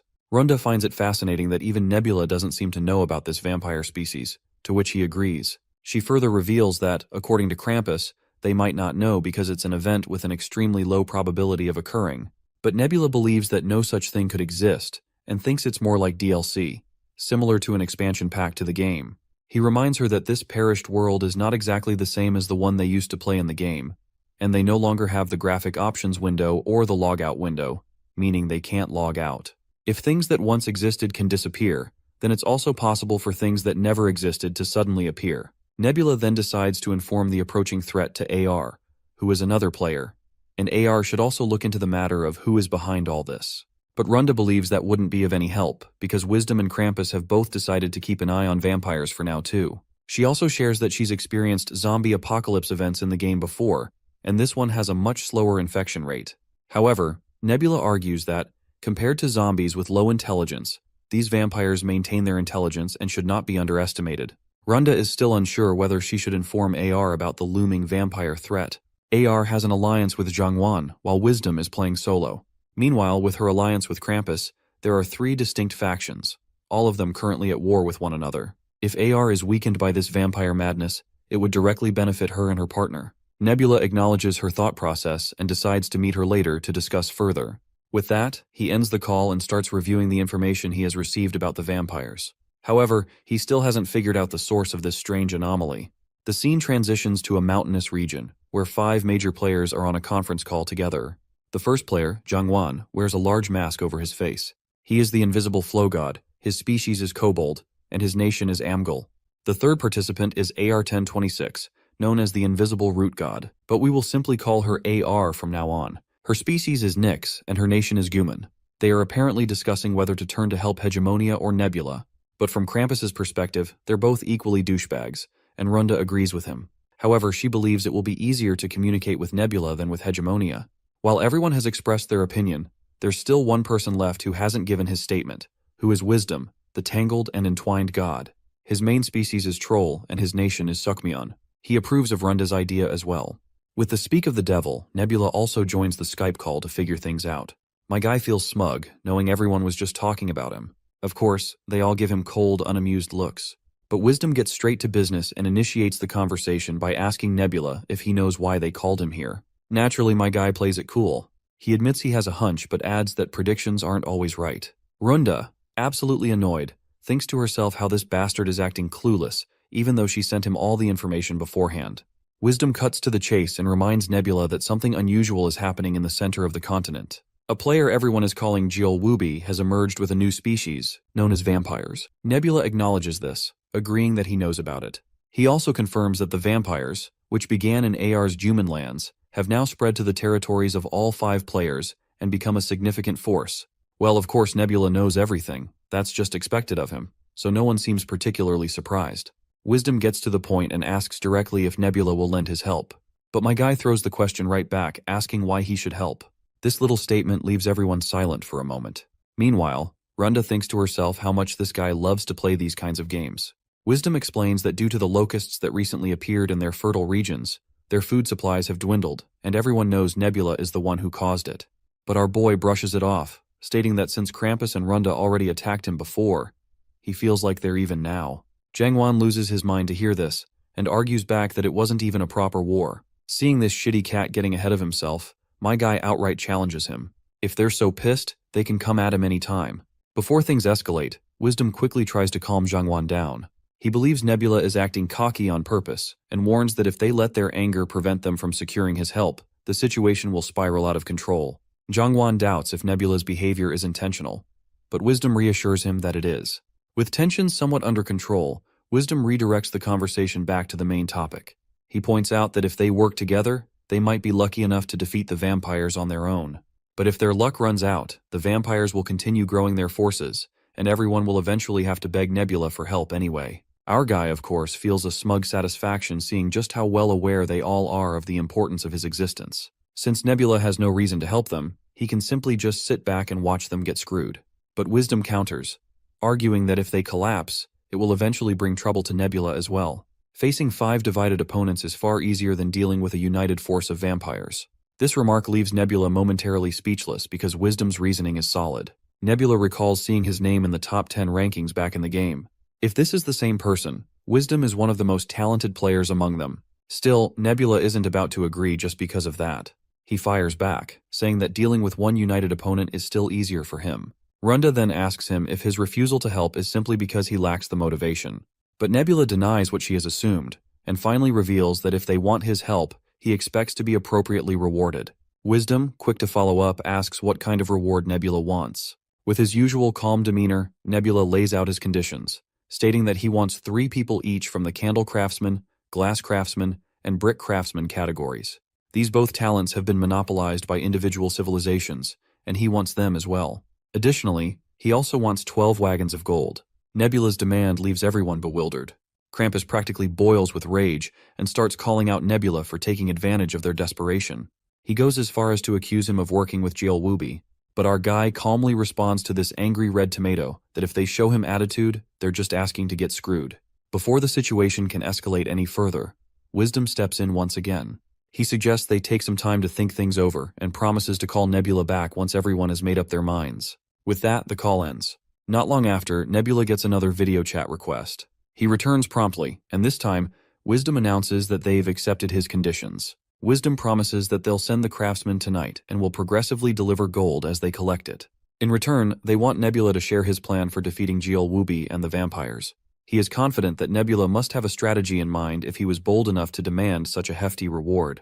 But Nebula subverts everyone's expectations by casually stating that their assumptions are wrong, because he's already put his plan into action. We then see this unknown Nyx appear on Nebula's display, and it would not be surprising if this turned out to be the Lord of Vampires and faithful follower of Jielwubi. The scene transitions into a flashback. We see Juman engulfed in flames. Amidst the destruction, a lone woman escapes the gruesome scene alive, and this woman appears to be same lady we just saw. The tragedy unfolded due to a sudden attack by the Null tribe. During the assault, the human tribe's chiefess, her mother, was sacrificed. Her mother fought valiantly, putting her life on the line, but ultimately perished. Following this disaster, the invisible root god chose a new chief from another family, marking the downfall of the original bloodline. Now, the newly appointed chief is ruthlessly hunting down the survivors of the former ruling family in order to purge the original power. She can't believe this is the result of being loyal to their god. She wants to know the reason why they got abandoned by their god. How could the invisible root god could not grant her even the smallest miracle? She starts to wonder if they were nothing more than disposable pawns to their god all along. Desperate and broken, she begs the invisible root god to answer her prayers. But just as her pleas echo into the void, a dark and mysterious entity appears right in front of her. She's bewildered, staring at this unknown figure, and starts to wonder if the god is here to kill her. But at this point, she has nothing left to lose. It doesn't matter what happens to her anymore. Mustering the last of her strength, she asks the entity for just one sip of water. The entity throws a pouch filled with blood and a piece of rotten meat at her feet. But to her eyes, that disgusting filth looked like sweet, cool water and freshly baked bread. She starts thanking the entity, tears streaming down her face as she takes a bite of the bread. After devouring the rotten meat and drinking the blood, she surrenders herself completely to the entity. She promises to do anything for it. At that moment, the entity offers her a sword. The moment she grabs it, her hand begins to move on its own, and before she knows it, the sword is pointed right at her. In desperation, she begs the entity to save her, and eventually her hand stops moving. After getting overwhelmed by the entity's apparent generosity, she decides to consider it her new god. She vows to serve it, whatever it desires, and she calls it the Blood and Rotten Meat God. A system notification flashes to reveal that the Blood and Rotten Meat God has chosen Chief Shaven, and with that, the first vampire is born. The scene transitions back to Nebula, who is observing the vampire's rapid growth. In just 6 months, their population has skyrocketed to 6,000. Within less than a year, the vampire forces have grown to 4,000 strong. With that army, they launched an attack and conquered Guman's capital. AR, one of the players, perished while using Descent, losing both her life and her creation. Her level has probably dropped to 4 now. If anyone had helped AR when the vampire force was still small and wiped them out back then, this wouldn't have happened. But instead, all of the players decided not to help her. And now, this is the result, the foundation of the vampire nation. The nation is called Baeka White Fang, and the leader of the vampires calls himself the Vampire King. The generals are mainly the vulnerable beings cast away by other nations, and their ultimate goal is to get revenge on the gods who abandoned them. Nebula promises to tell them how to defeat these vampires, but the question is whether they'll even be able to handle it now. You see, vampires have 3 weaknesses, but Krampus cuts our boy mid-sentence, because he is surprised to hear this, since he thought they only had 2 weaknesses. Nebula then asks him to share the 2 weaknesses he knows, so they can see if he's right. Krampus says it's common knowledge that vampires can't go near sunlight, and they're weak to silver. The 3rd weakness, he thinks, must be that they get weaker the more generations go by. But Nebula corrects him, saying that's actually a strength, not a weakness. Here's the thing. Higher-level vampires have outstanding physical abilities, but they're still weak to sunlight and silver. As generations pass, their physical abilities do get weaker, but so do the effects of sunlight and silver on them. Wisdom then asks about the plan Nebula had mentioned earlier. According to scouts Wisdom has spread around, it seems like the vampires haven't started moving yet. But Nebula clarifies that Baeka is already on the move. Just so you are not confused, Baeka is the vampire's civilization name. Nebula then finally reveals that being vampires is their own inherent weakness, which is the 3rd weakness he was talking about. Krampus asks for further clarification on their 3rd weakness, and Nebula takes a moment to check the Baeka force's marching status from the past few days. He shows them that they have a force of 4,000 strong, dividing themselves into groups of 1,000 and spreading out in all 4 directions, starting from the center of the continent. It looks like it would be easy to defeat them, but the balance comes from the fact that each nation's force is only about 1,000 strong, so it's just balanced out. Runda looks at the 4 maps Nebula shows her and points out that they all look the same. Nebula explains that these maps are from different days, which means the armies haven't moved at all. Runda argues that maybe they've just stopped reorganizing. But Nebula disagrees, saying that they wouldn't be able to stop all 4 armies just for that. He believes there must be another reason they've become undetectable, and he thinks it's connected to the 3rd weakness of the vampires. Wisdom finally asks him what that 3rd weakness is. Nebula reminds them how everyone used to treat vampires like zombies at first.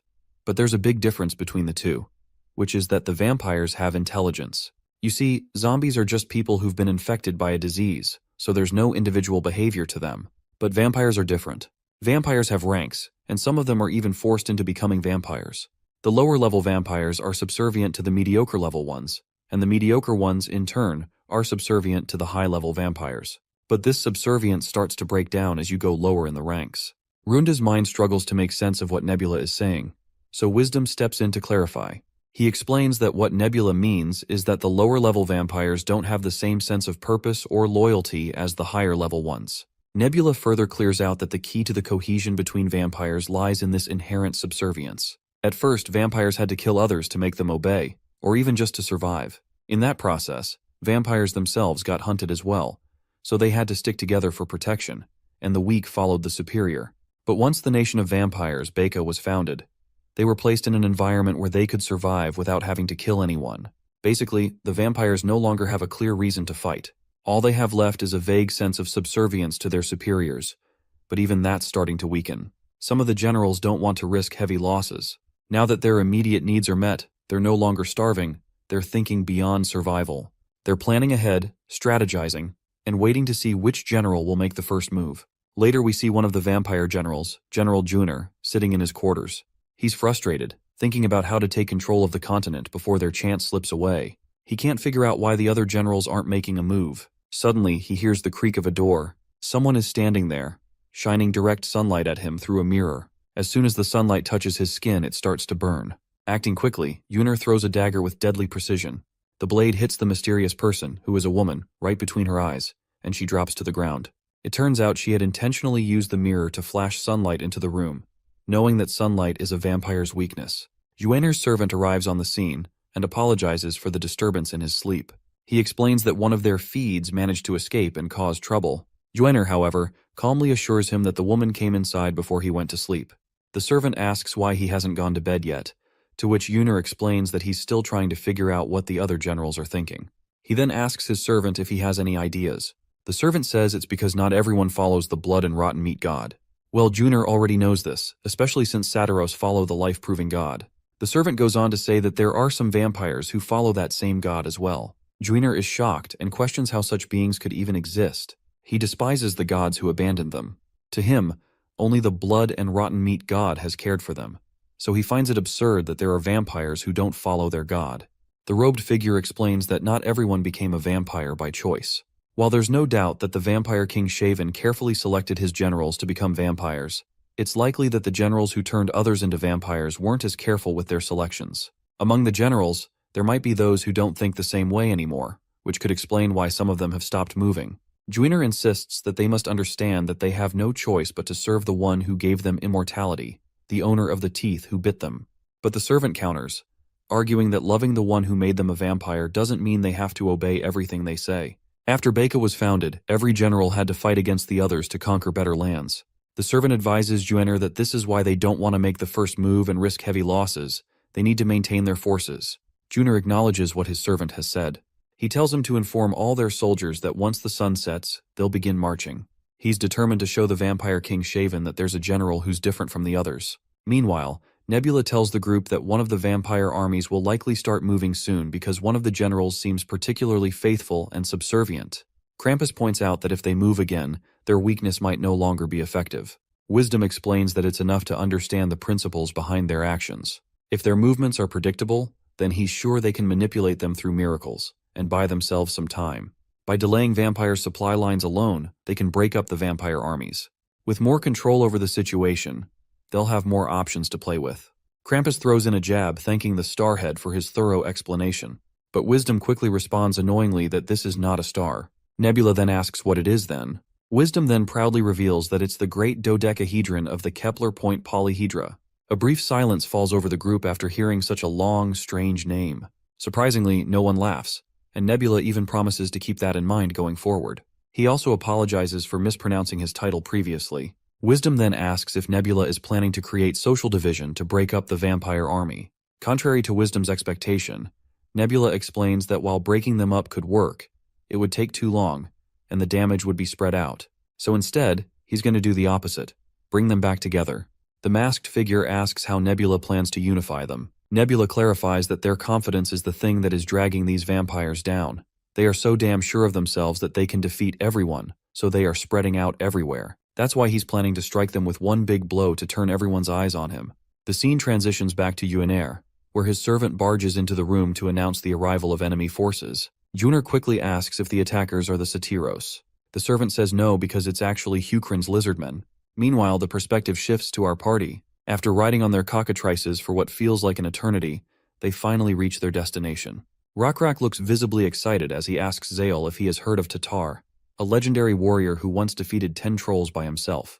According to rumors, Tatar is now working in the southern archipelagos and has climbed to a high-ranking position. Now that he thinks about it, Rockrak proudly reflects on how, no matter how much he trains, there are still countless warriors stronger than him. He admits that he rarely gets the chance to truly flex his muscles. But now, after seeing a few trolls in the distance, he grins and declares that it's high time he works hard to try and steal Tatar's fame. Zael gives his leader a pleasant smile and says that Rockrak is already a great general and an elite warrior, claiming that fame like Tatar's should be no big deal for someone of his caliber. But Rockrak reminds him that, in order to become an elite warrior, one must be greedy. With that, my lizard guy begins slaughtering those bastards left and right. That's when Yuener charges like a raging bull in the name of the god of blood and rotten meat. However, that bastard eventually gets his head severed. So far, including this one, Rockrak has killed 9 trolls. Zael teasingly smiles as he notes that Rockrak is still 1 troll short of claiming the title for the highest troll kills. But Rockrak explains that his share has decreased because everyone got excited after hearing what he said, and they all went crazy. He also reminds Zael that since the last troll he killed was a general, it should at least count as 2. However, Zael rubs salt in the wound by reminding him that there's only 1 head, so it's not possible to count it as 2. Still, Rockrak reminds him that they aren't even trolls, since they're vampires. Anyway, after clearing out the entire town, our party decides to reorganize camp and check their equipment as they prepare to venture deeper. The scene transitions to the residence of the King of the Vampires, where Shivan looks annoyed to hear that General Juner has died along with 400 soldiers. There are around 300 enemies, and they're from the Cockatoo Cavalry Warriors of Hukrin. When the lady hears that only 300 warriors wiped out 400 vampires, she's completely baffled. This foxy guy, whose name I don't know, explains that they are from the Cockatoo Cavalry and attacked while everyone else was stationed. The lady just tells him to shut the hell up.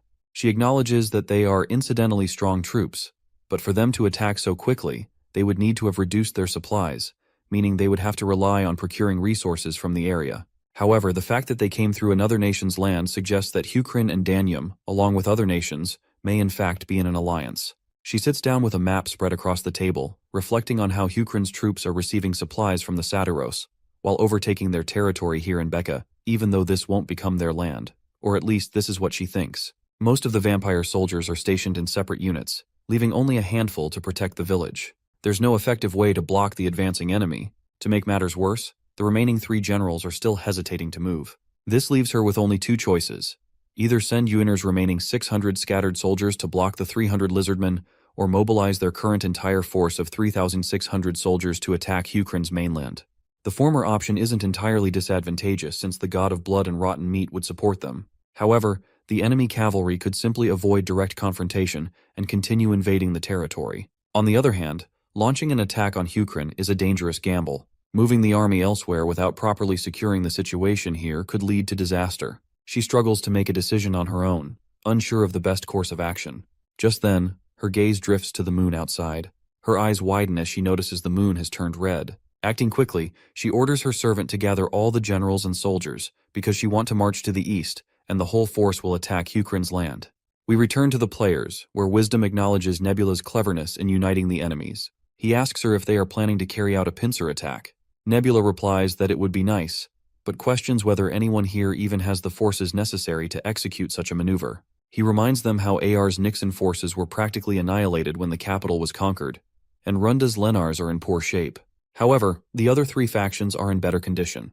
The masked man admits that his forces are in good shape and offers his support. However, Nebula points out that his forces are too far away to align with the necessary timing. This leaves Wisdom and Krampus as the only two who can realistically help.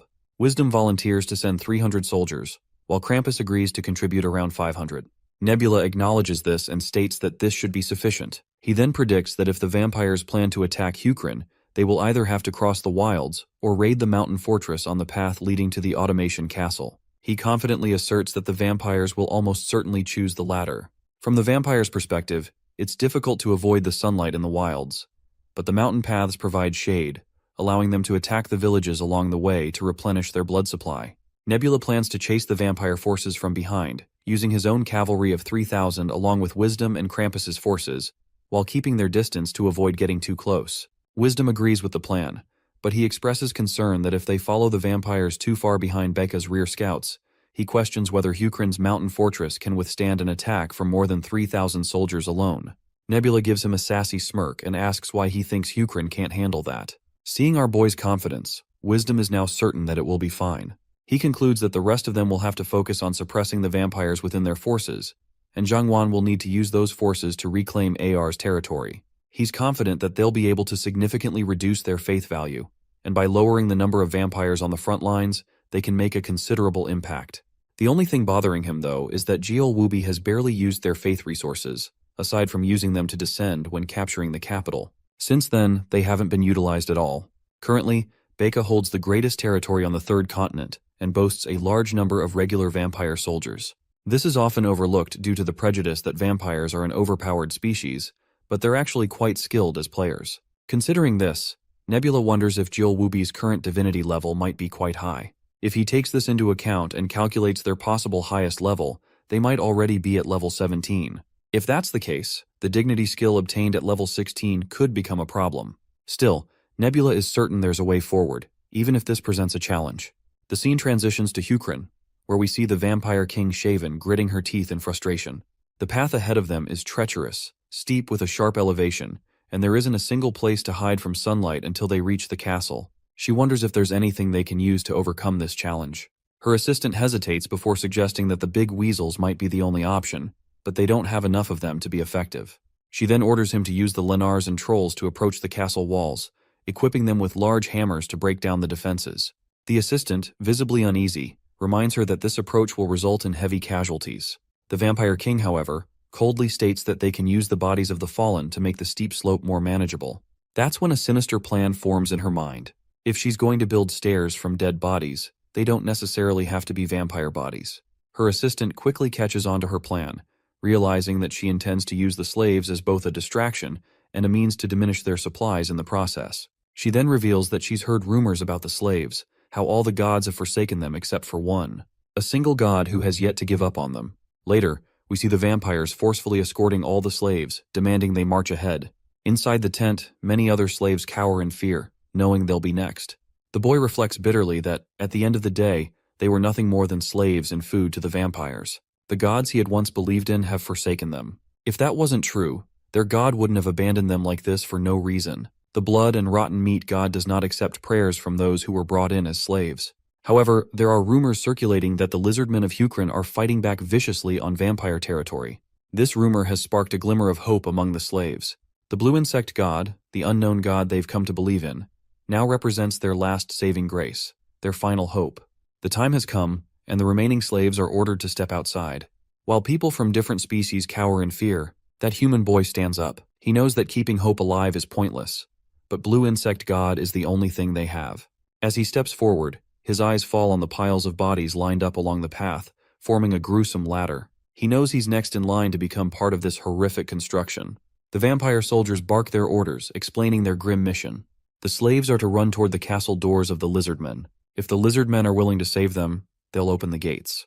The crowd recoils in terror as they're shoved forward, forced to march. Ahead, they can see the treacherous path to the castle, with 3 bends leading up the slope. No one has ever made it past the second bend. The vampire commander starts the countdown. When he reaches 5, the order is given. Everyone must charge toward the castle. The boy has no choice but to run. The countdown is ticking down, and if he doesn't move, he'll be slaughtered anyway. As he starts to sprint, another slave is decapitated by the vampires, and the rest follow suit, desperate to escape the same grisly end.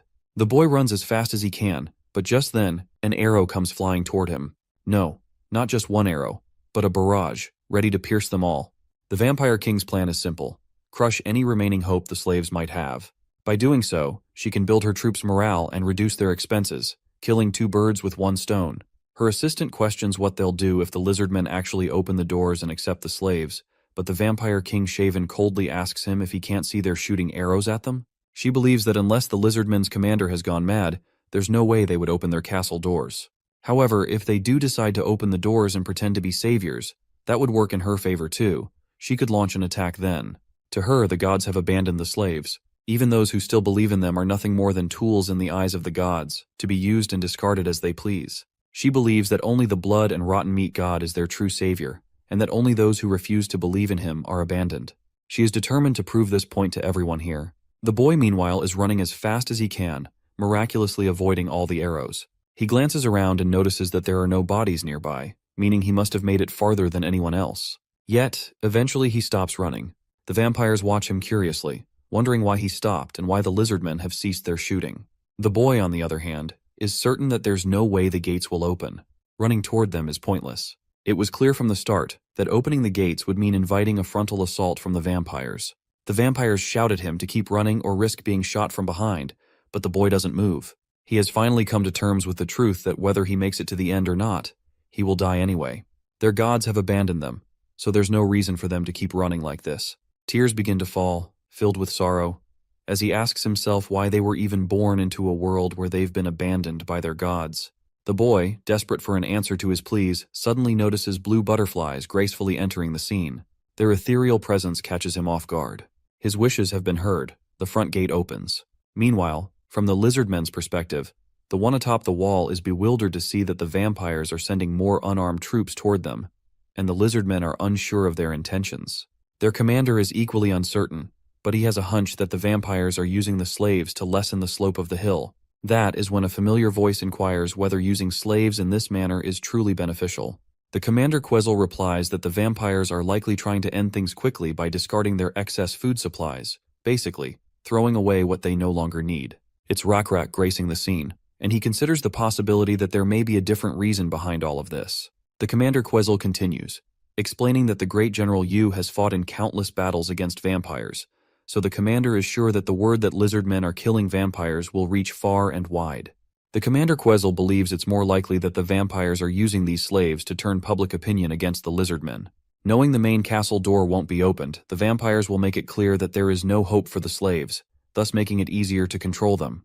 He is quite impressed that the vampire commander is far more strategic and wise than they had initially anticipated. But Rakrak states that he has another plan and instructs the soldiers to open the door on his signal.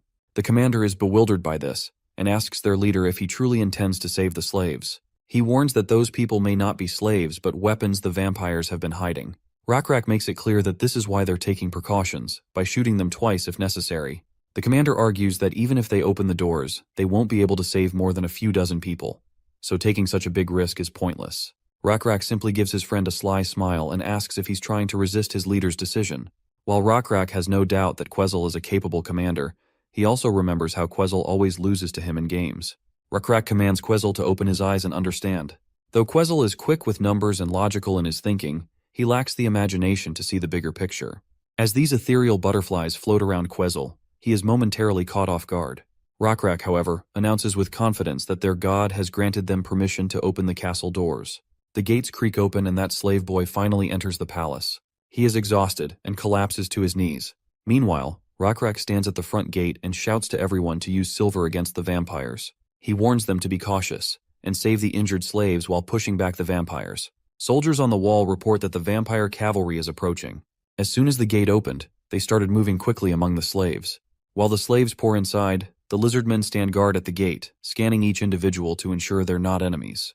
Rakrak then grabs the last slave and pushes her toward the gate. As a vampire charges at Rakrak, he responds by using his electricity, sending a powerful lightning shock. The descending bolt is so intense that it's visible from miles away, even catching the attention of the Vampire King. Her attendant apologizes to her, saying they didn't expect the enemies to open their gates. Lord Shaven, however, claims that she didn't anticipate this either, but has no choice but to proceed as planned and begin the attack. Once the attendant receives the orders, he decides to rally the soldiers. Meanwhile, Shivan reflects on the one benefit of her vampire army, its composition of different species. The Lenars are fast and skilled with most weaponry, while the Kobolds are small and nimble, making it easy for them to dodge arrows. The Trolls are strong enough to withstand a couple of attacks, and the Nixon and Satiros are solid all-rounders, forming the core of her forces. Being able to take full advantage of each species' strengths is her victory plan. On top of that, they have the power of being vampires, with the third-generation specialty. The captain of the Nixon is so strong that he can rival the strength of some trolls. A hill castle like the one ahead should be able to hold around 2,000 troops, and she has managed to win battles with the same number in the past. But this time she has 3,400 soldiers, so there's no doubt in her mind that she will win. There's no way she can lose. Meanwhile, my guy is watching her live on the screen, and he is more than ready to prove her wrong. He had already anticipated that Shaven has no idea how to take over a hill castle, and now his hunch has been proven correct. He expected this much because there isn't a single commander in this generation with the experience needed to conquer a hill castle. Most of them must think it's just like attacking any other castle. Only Rockrak and Zaol, who have designed these strategies and trained in simulations, would truly understand how to approach this. You see, a regular castle and a hill castle are two completely different challenges. Even if vampires are skilled archers, none of their bows can match the precision or power of Rakrak's Lizardmen archers. On top of that, his archers have the advantage of aiming from a higher elevation to the ground below, and even if the vampires manage to climb and reach the castle walls, the Lizardmen are already prepared to deal with them. Massive rocks are ready to be hurled down, sending any intruders crashing back to where they came from. Next comes the batch of the strongest second and third generation vampires. These elite warriors boast impressive stats, but even they are no match for Rakrak's godly lightning attacks. A single strike of his lightning is enough to decimate the entire group. Rakrak, pipe in hand, casually smokes while literally smoking these bastards off the battlefield. Moments later, the front of the hill castle is littered with the corpses of vampires who had foolishly believed that attacking such a fortified position was a wise decision. The attendant reports the grim news to Lord Shaven that they have lost 600 warriors in this last attack. Shaven, visibly annoyed, does not bother to think it over, and immediately orders preparations for another assault. She declares that she must conquer the castle at all costs. Shaven desperately tries to beg the blood and rotten meat god to lend her strength. Meanwhile, the hill castle continues to rain down arrows, while everyone scrambles to escape. One of the high-tier vampires quickly cuts down a coward trying to flee, and he shouts to the others not to give up, claiming they can still conquer the hill castle. Nebula watches from the sidelines, thinking to himself that these fools are marching straight to their deaths. They've barely managed to reach the bottom of the castle walls, and they're already taking so much damage that it would be too costly to continue. The corpses are piling high, giving them a gradual incline, but if they retreat now, they'll have to start all over again. If Shaven were truly a good commander, she would recognize that a short-term attack like this is impossible. She should retreat, but Nebula is sure that her fanaticism blinding her to reality. For now, Jeolwubi is not aiding her in the battle, and Nebula wonders why. He has a hunch that Jeolwubi might be watching the battle from afar, but if that's the case, it seems he hasn't yet grasped the full situation down there. Shivan grows more desperate with each passing second. If they continue attacking like this, she'll only keep losing more soldiers. Then, one of her soldiers rushes in with urgent news.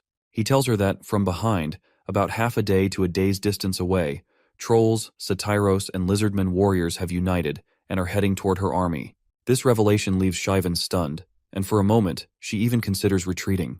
But then she realizes it's too late for that. She has already lost too many soldiers, and if her soldiers are caught in between while retreating, it'll be impossible to block the enemy's advance. It's better to conquer the hill castle as quickly as possible and enter it. Just then, Shaven's nose begins to drip. She's confused, as she hasn't bled since becoming a vampire. Before she can process this, another soldier rushes in with more troubling news, which is that the slaves have revolted.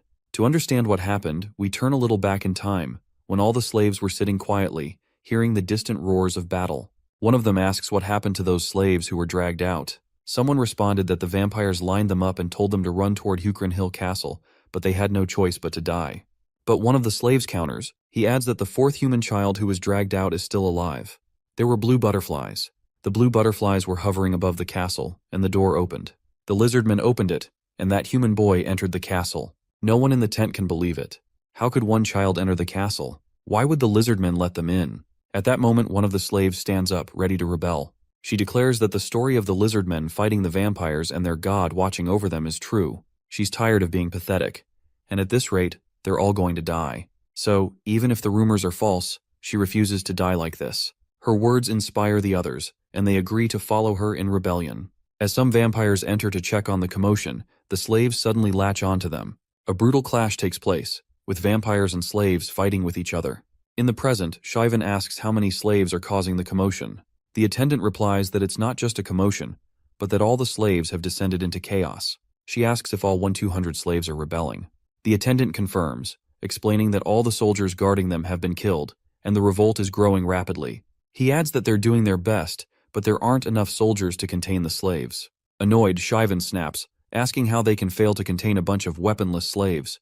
The attendant responds that there are far more slaves than soldiers, and the slaves are unusually hostile. Unlike usual, they don't seem to care about dying. They're diving for weapons, taking whatever they can find. All of the slaves are rushing toward the castle, since the castle gates are open. Shivan, on the other hand, has no idea when Rakrak opened the castle doors, or how he could have thought this far ahead. She admits to herself that she's severely underestimated him. Suddenly, her attendant requests a detachment of soldiers to apprehend the situation, but when we take a look at Shivan's face, her nosebleed has worsened significantly. She interprets it as a sign of disapproval from the gods, though she refuses to believe that the god who chose her would ever blame her for this. She dismisses the thought and declares that she needs to seize the castle by tomorrow morning at any cost, and she is ready to focus all soldiers on attacking the hill castle. The attendant, hesitant, asks if she plans to leave the slaves unchecked. Even if they take the hill castle, they'll still need slaves, for both feeding and labor, especially when the enemy closes in around them. The lady glares at him and responds coldly for speaking out of turn. Before he can utter another word, she grabs him by the neck. She sinks her fangs into him and drains every last drop of his blood. Now that she has drunk some fresh blood, her mind feels sharper and more focused. She turns to the soldiers standing nearby and asks if there is any general capable of suppressing the rebellion without additional reinforcements. The soldiers nervously promise to do their best with the station troops. She gives them the green light to proceed. She then appoints this goat soldier as her new aide, instructing him to fetch her armor. She declares that she plans to open the castle gates herself. The castle's front gates are littered with countless corpses. Despite this, the vampire lady is showing no sign of stopping. Meanwhile, parts of her camp are engulfed in flames due to the unexpected rebellion sparked by the slaves. Rakrak is in awe to witness this disorder. Commander Quezel, standing beside him, turns to him and asks when their reinforcements are expected to arrive. Rakrak calmly explains that it's far too early for reinforcements. Since the attackers are vampires, he is certain the rebellion is being caused by the slaves. Quezel questions why he believes this, so Rakrak merely smiles and responds that it would be wise to assemble the cockatoo warriors. But the commander does not think it's a good idea, because the vampires will stop their attack to gather their forces and apprehend the slaves. But Rakrak doesn't think that will happen. Quezel then asks how the vampires are going to conquer the castle gate if they are not going to use their armies. Rakrak turns Quezel's attention to the front, where Shaven herself is advancing in order to take down the castle gate. She calls out to Rakrak, daring him to come out and fight if he isn't afraid. Quezel curiously asks his leader if he's going to fight. Rakrak responds confidently, saying that if he doesn't face her now, she'll use her god's power to break the castle gates. She's so desperate that she's come out herself. Rakrak knows the slaves will soon appear behind the enemy lines, and when that happens, he orders Quezel to deploy the cockatoo warriors. His plan is to pin the enemies and eliminate them. While Rakrak's strategy is clear to us, let's take a look at what Shaven is thinking. She believes that the moment Rakrak opens the gate to fight her, she will send the big weasels toward it, and then the vampire soldiers will start biting the hell out of everyone with little to no regard. If she can break through the gates and take the high ground, she's confident she can target the hill castle and gain a strategic advantage. But suddenly, a massive silhouette casts a shadow over her face. Shaven looks up. It's Rakrak sitting atop his cockatoo. While she is standing in disbelief, my guy comes crashing down at her. Their weapons clash, and although she manages to save herself, the crushing weight of her opponent has left her in awe. She never had imagined that Rakrak is this powerful. After making some distance between each other, Rakrak comes at her, but once again, she manages to save herself from a direct hit. By now she can barely stand. Just 2 attacks were enough to make her knees buckle. But she hasn't given up and keeps fighting. Meanwhile, Nebula watches the battle happen in front of him, and he finds it funny how she underestimated Rakrak as just some regular cavalry soldier. This absolute gigachad of a man is actually a level 21 hero entity, and Anaxi is a cockatrice most hunters couldn't catch even with a group of 10. The situation is already stacked in Lacrak's favor. On top of that, the slaves have managed to take down the vampire general, so it wouldn't be a stretch to say victory is almost within their grasp. But then, Nebula's eyes catch something unexpected. And that unexpected thing is Jielwubi, who has a whisper request. What Nebula finds odd is that this guy chose to whisper him of all people, and at this exact time. This player's very existence is suspicious. Their nickname, appearance, timing, and even their species, one that didn't exist until now, are all weird. Normally Nebula wouldn't have accepted such a thing, but well, my guy ends up accepting anyway. As soon as the accept button is pressed, we see this dude who looks like a beat-up piñata, apparently wearing a human mask. Even his unusual appearance leaves our boy bewildered, but he eventually asks the man for an introduction. Since everyone's been calling him Jielwubi, he asks if that name is okay. But this creepy sucker doesn't respond. So, my guy asks why he's not speaking, since he's the one who sent the whisper. That's when this bastard finally opens his filthy mouth and asks Nebula if he really thinks he can win. My guy responds confidently with a yes, and that prompts this creepy sucker to claim he's going to win.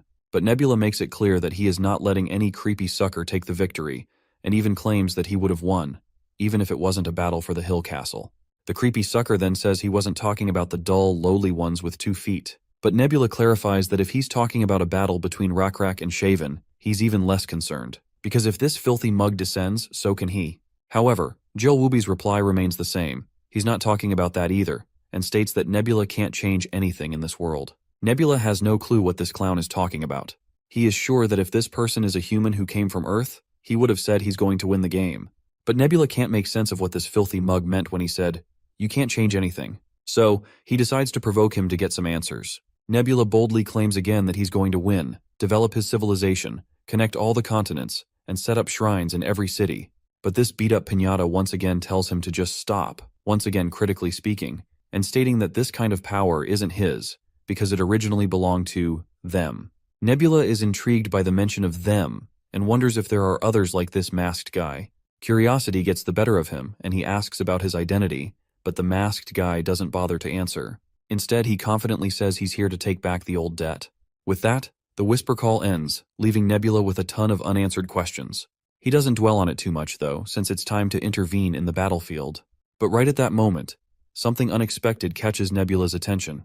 Some sort of red energy. Meanwhile, on the battlefield, Rakrak has severed Shivan's hand, but her anger is still clearly etched on her face.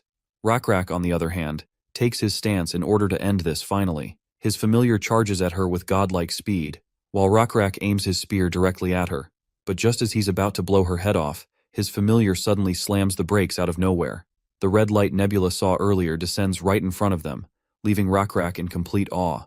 That red light wasn't some flashy stunt. It was a gigantic sword crashing down like a goddamn meteor. The one holding this colossal sword looks creepily similar to the masked guy, Jielwubi, but way bigger. So massive that Rakrak has to crane his neck just to look up at this bastard's face.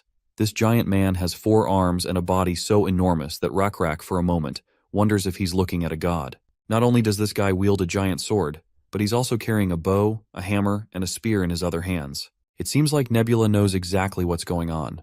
He had hoped that Jielwubi wouldn't know how to use that skill, but it looks like he was wrong.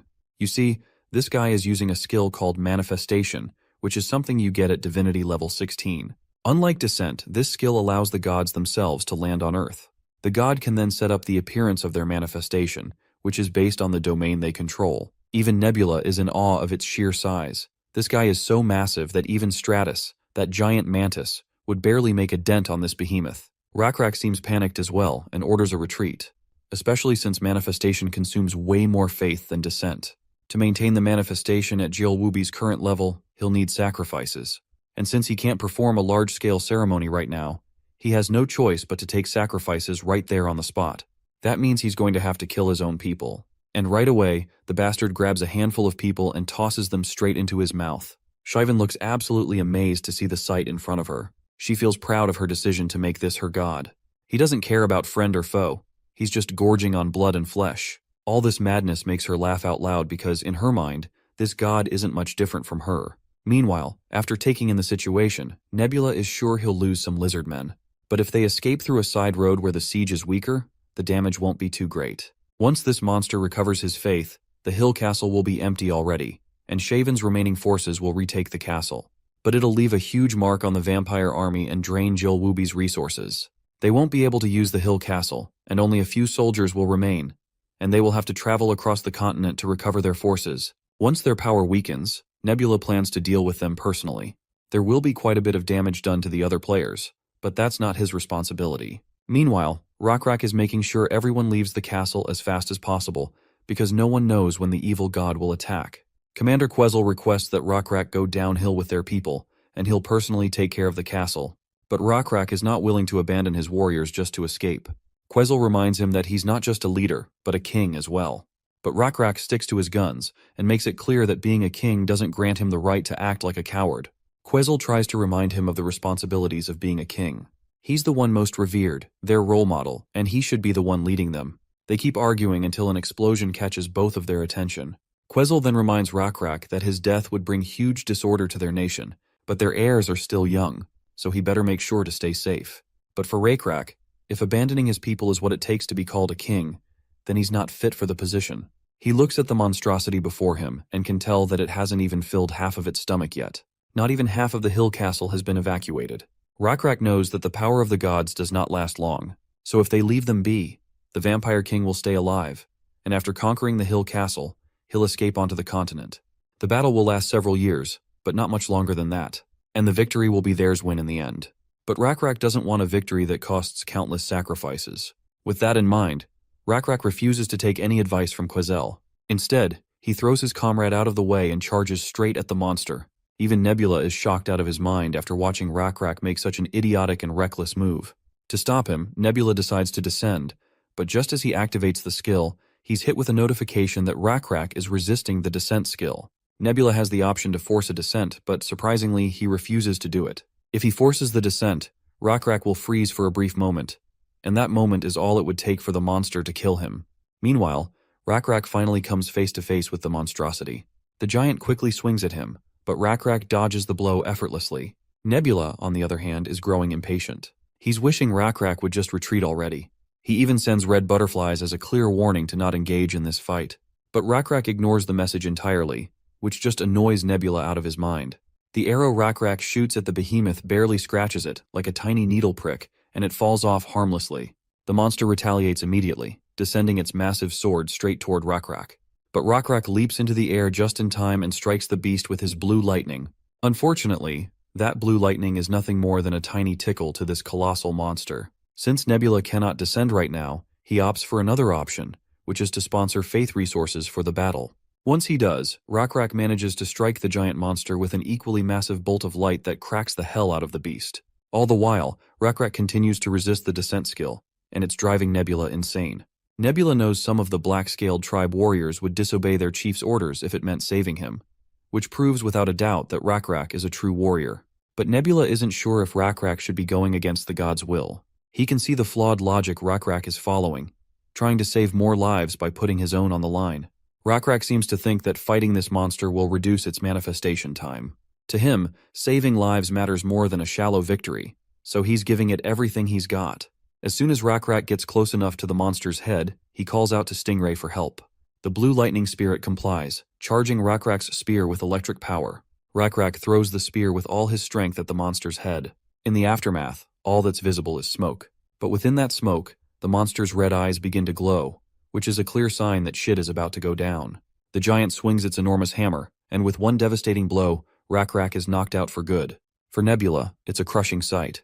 The system honors Rockrak with a tribute. Rockrak, the warrior, the hand hunter, the Lizardmen of Thunder, the first chosen one, the chief of the black-scaled tribe, the founding king of Hukrin, the great Thunder Dragon King, the model for all Lizardmen, the one who opened the path, and a king greater than anyone else. Rockrak the High Priest has died.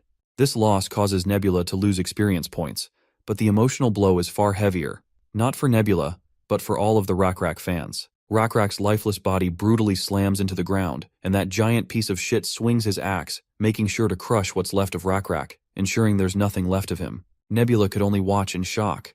To him, this was the biggest strategic loss he could have faced. Sure, it's somewhat inconvenient to lose your most prized asset in such a critical moment, but Nebula had expected this much to happen. He will now appoint Hui Kyung for the Rockrak's role. And as for Rockrak, Nebula plans to send him to the afterlife, But before he could share his next plan, he gets a notification.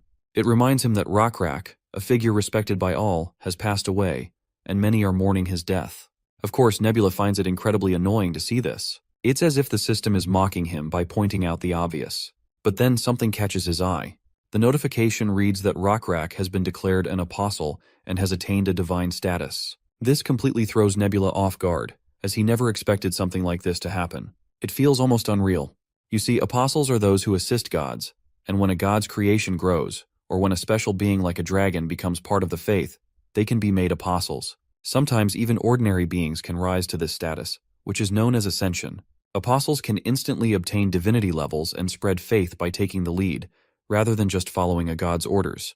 What's bothering Nebula, though, is that neither of the conditions for Rockrak's ascension seem to be met. Here are the conditions for apostle ascension. The entity's level must be at least hero rank, meaning level 21 or higher. The entity's story must be known by the majority. The entity must have internalized faith in the god. Lastly, Nebula must have 1 million in faith value. Although the first condition is met, the others are unclear. Nebula isn't sure what it truly means for an entity to be known by the majority, or what internalized faith in God means. Above all, the last condition does not meet the criteria at all. With his divinity level at 11 and a faith value of just 100,000, this doesn't seem to fit the apostle criteria. For Nebula to have a faith value of 1 million, his own divinity level would need to be at least 21, but his current divinity level is still at 11, making that impossible. Then, another notification takes him by surprise, telling him that he has surpassed the possible number of faiths, and the faith count is now skyrocketing. Nebula is left speechless to see this. While his faith is dropping down, it's also filling up at an incredible speed.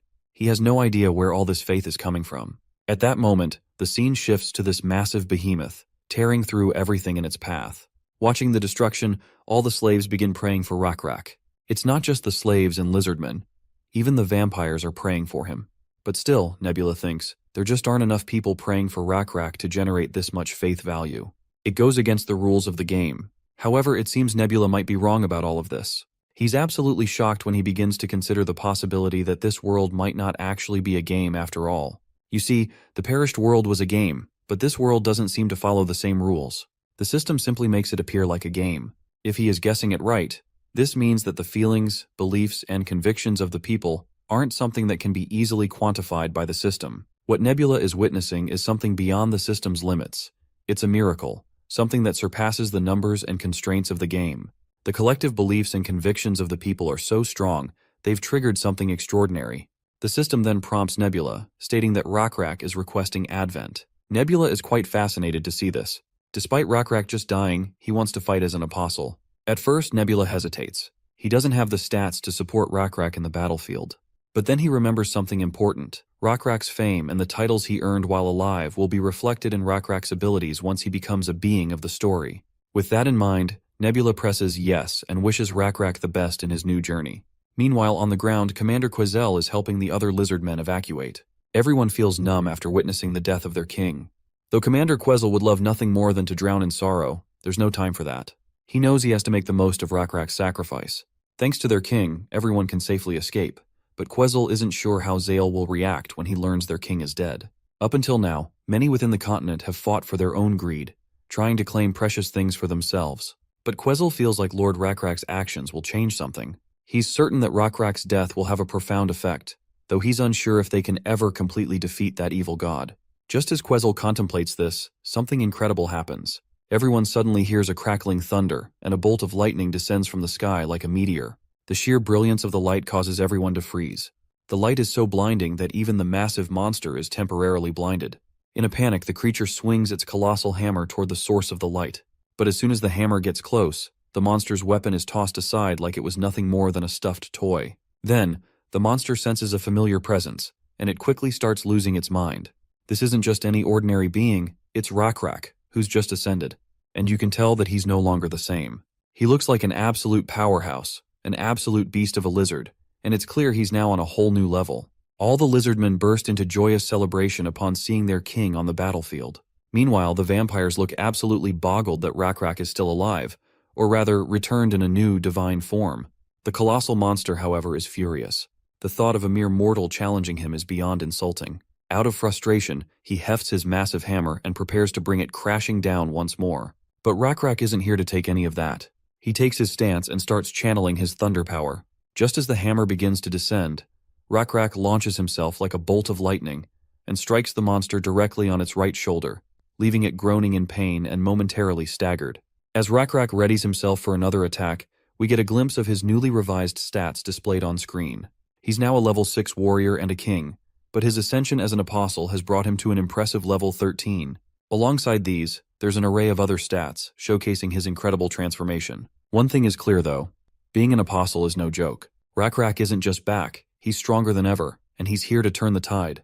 Nebula also observes Rakrak's new stat upgrades with fascination. He notices that the levels Rakrak had as a high priest have been seamlessly transferred to his new role as an apostle. Since apostles possess divinity, these levels now include something called the D state, which represents divinity. However, Nebula knows that this alone isn't enough to take on the level 16 manifestation of Jielwubi.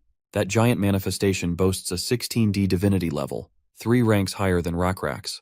But Nebula realizes something important. The true power of an apostle doesn't lie in raw levels alone.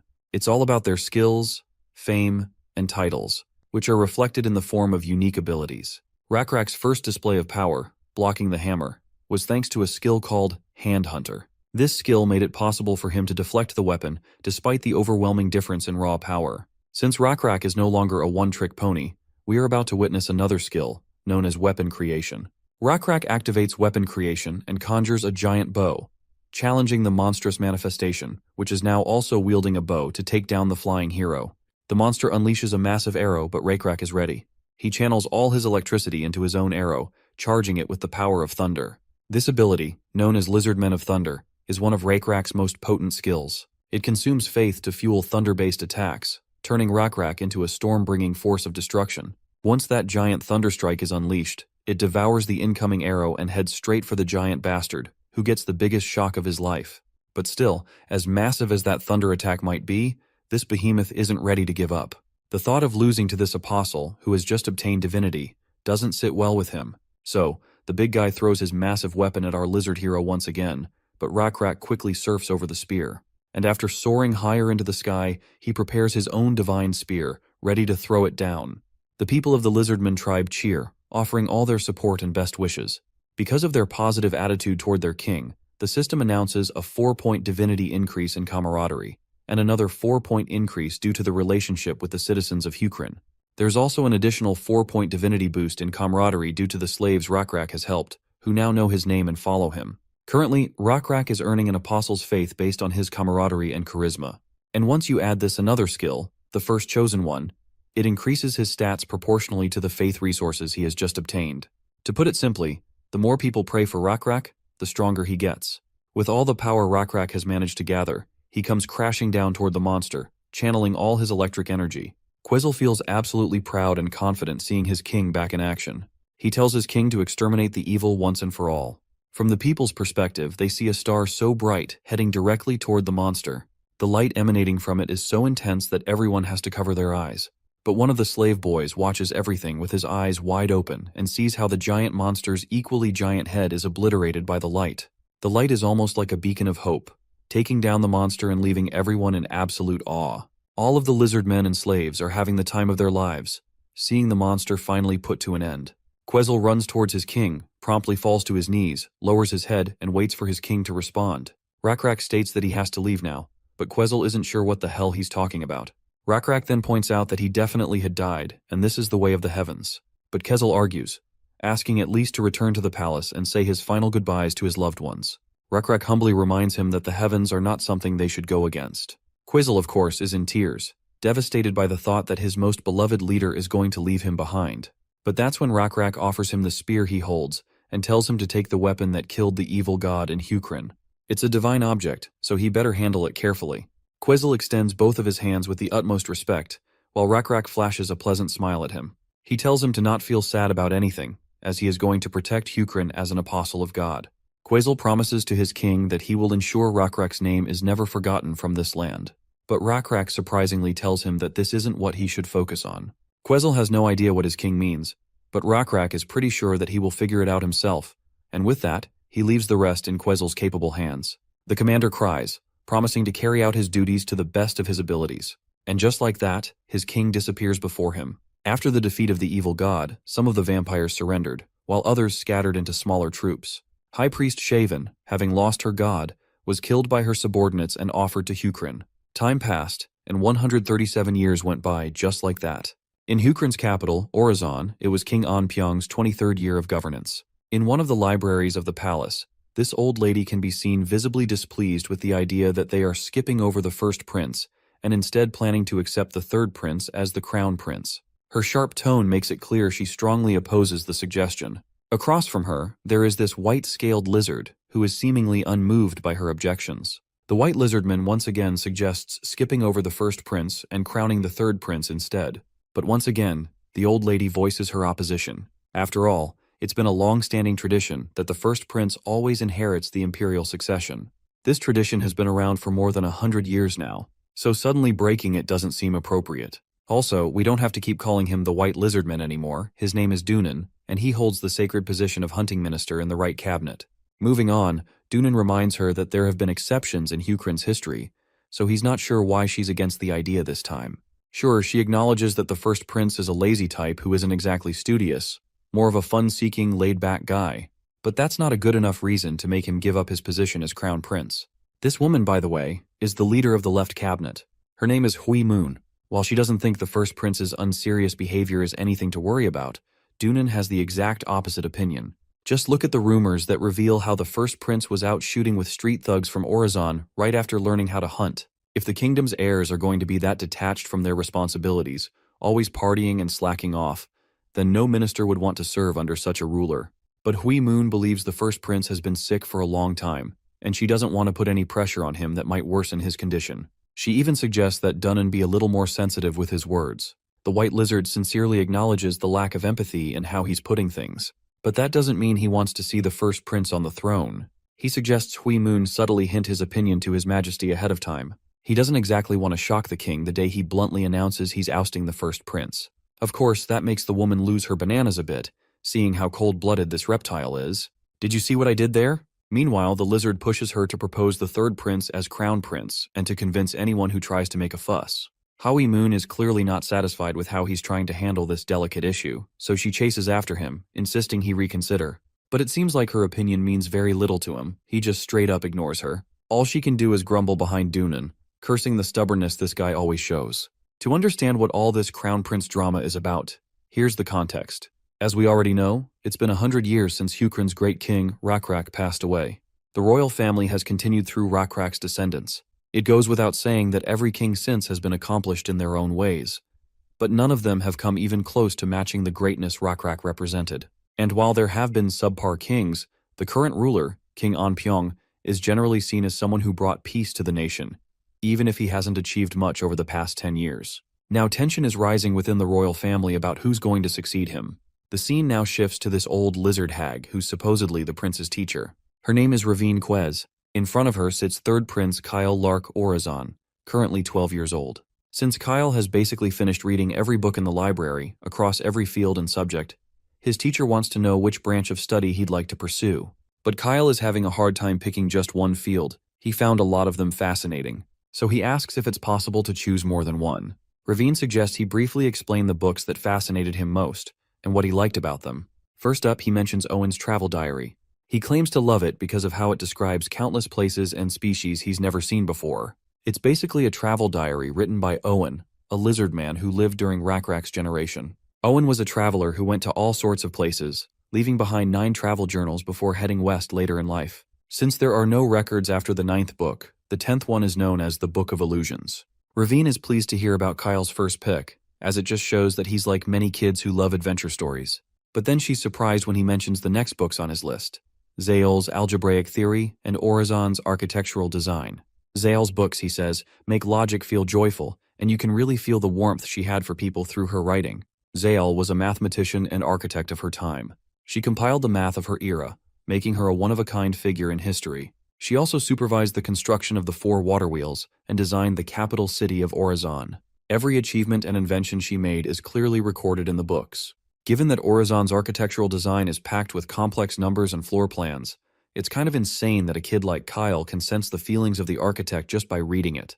To be clear, Zayel's books make most scholars look clueless, since they can barely understand them. Kyle also brings up a book known as Quesel's Ethics, written by his teacher's ancestor. Hearing that, Ravine feels proud that her family stood by Rockrak's side and supported him however they could. The Ethics of Quesel often quotes Rockrak's way of life, along with some original ideas added in by Quesel himself. By now, Ravine Quez is completely blown away by her student's intellect. It's admirable that such a young child even regards morality as an important topic, a crucial virtue for any king to have. As if that wasn't enough, Kyle further expresses his interest in Yur's Battle in the Plains, Saren Mule's Night Sky, and Rockrak's How to Read the Sky book. He goes on to reveal fascinating tidbits and what he likes about these books. The lizard lady is fascinated beyond words. She can't even put into words how shocked she is. To have read so much and understood it all at such a tender age shows just how extraordinary this kid truly is. What disappoints her, though, is that Kyle is only the third prince of the kingdom, making his chances of running the kingdom slim at best. The crazy part is that she even acknowledges that this kid is more knowledgeable than her in many areas. While she hopes he will use his knowledge to do good for society, she also fears he will be overshadowed because of his position as third prince. Kyle snaps her out of it by calling her out. He actually wants to ask something that's been on his mind for a long time, though it's not related to studying, or maybe it is. He isn't sure. Regardless, he's got a question he wants answered. He's just not confident about asking. Ravine gives him the green light to ask whatever his heart desires. Finally, he questions her. Can he qualify to become king? This catches the teacher completely off guard. She literally chokes on her tea as the gravity of the question sinks in. She instantly asks if he's brought this question up with anyone else. He replies no, much to her relief. She advises him not to say this in front of anyone else. Kyle understands the consequences of his words and knows he must be careful around others. She's the only person he's brought this up with and wants an honest answer, if he can actually qualify to be the next king. The woman hesitates to answer. See, the first prince, Basan Lak Orazon, has already been elected crown prince. The only way Kyle could become king is if Basan is ousted. Anyone who objects to the first prince is automatically deemed a traitor. In the worst case, that could cost you your life. So she's unsure if she can even answer this daunting question Kyle has posed. Instead, she throws a question back at him. Does he want to become king? Kyle isn't sure about that either. But one thing he is certain of is that if he were to become king, he could be a great asset to the kingdom. And that claim totally catches Ravine off guard. Let's take a quick bonus scene of Serene Mountains before we transition to Runda throwing a fit. She literally knocks over the chessboard Nebula and Eldar were using to play. When Runda notices Eldar with Nebula, she gets even angrier for some reason. What pushes her over the edge is the fact that Nebula never shares any crucial info with her, even though she always shares everything she knows. Nebula finally decides to share some juicy intel, but only after she wins. To find out what Nebula is holding back, the lady decides to play the board game, only to lose multiple rounds. By now, she feels like he's just toying with her, intentionally not giving up any information. After throwing yet another fit, she hangs up on him like she'll never contact him again. Meanwhile, Eldar is also curious about the information Nebula is holding. Since he isn't acting as a double agent for anyone, unlike Runda, he assures his fellow that the information won't be leaked. Nebula seems to trust him and decides to reveal an interesting tidbit. He points at the third prince of Hukrin on the screen. What makes this kid special are his unusual stats. While he may not have flashy or exciting skills up his sleeve, his intelligence stands at a whopping 107, making him super intelligent. Unsurprisingly, Eldar is startled to see Kyle at level 0 yet boasting the highest intelligence stat, which is extremely rare. Having an intelligence stat of 60 gets you called a genius in this generation, but surpassing 100? That's crazy. Nebula is confident it'll be difficult to find anyone with this level of intelligence for decades across the continent. Here's a little background on what's been going on over the past 100 years. After the battle between Hukrin and Beka ended, everything stagnated for the next century. No major events worth noting. Besides discovering ancient relics, killing abominations and abominable gods, and gaining small domains, the borders barely changed.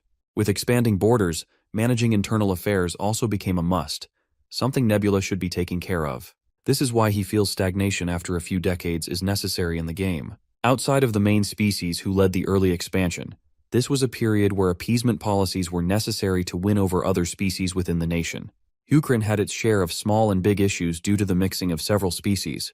While these problems aren't recorded in history, there were 6 revolts. The hardest issue was coexistence with vampires. See, after the evil god's defeat at Nebula's end, Beka's slaves and vampires wanted to be naturalized as Hukrin citizens. Of course, symbiosis with vampires was difficult, especially since vampires survive by drinking blood.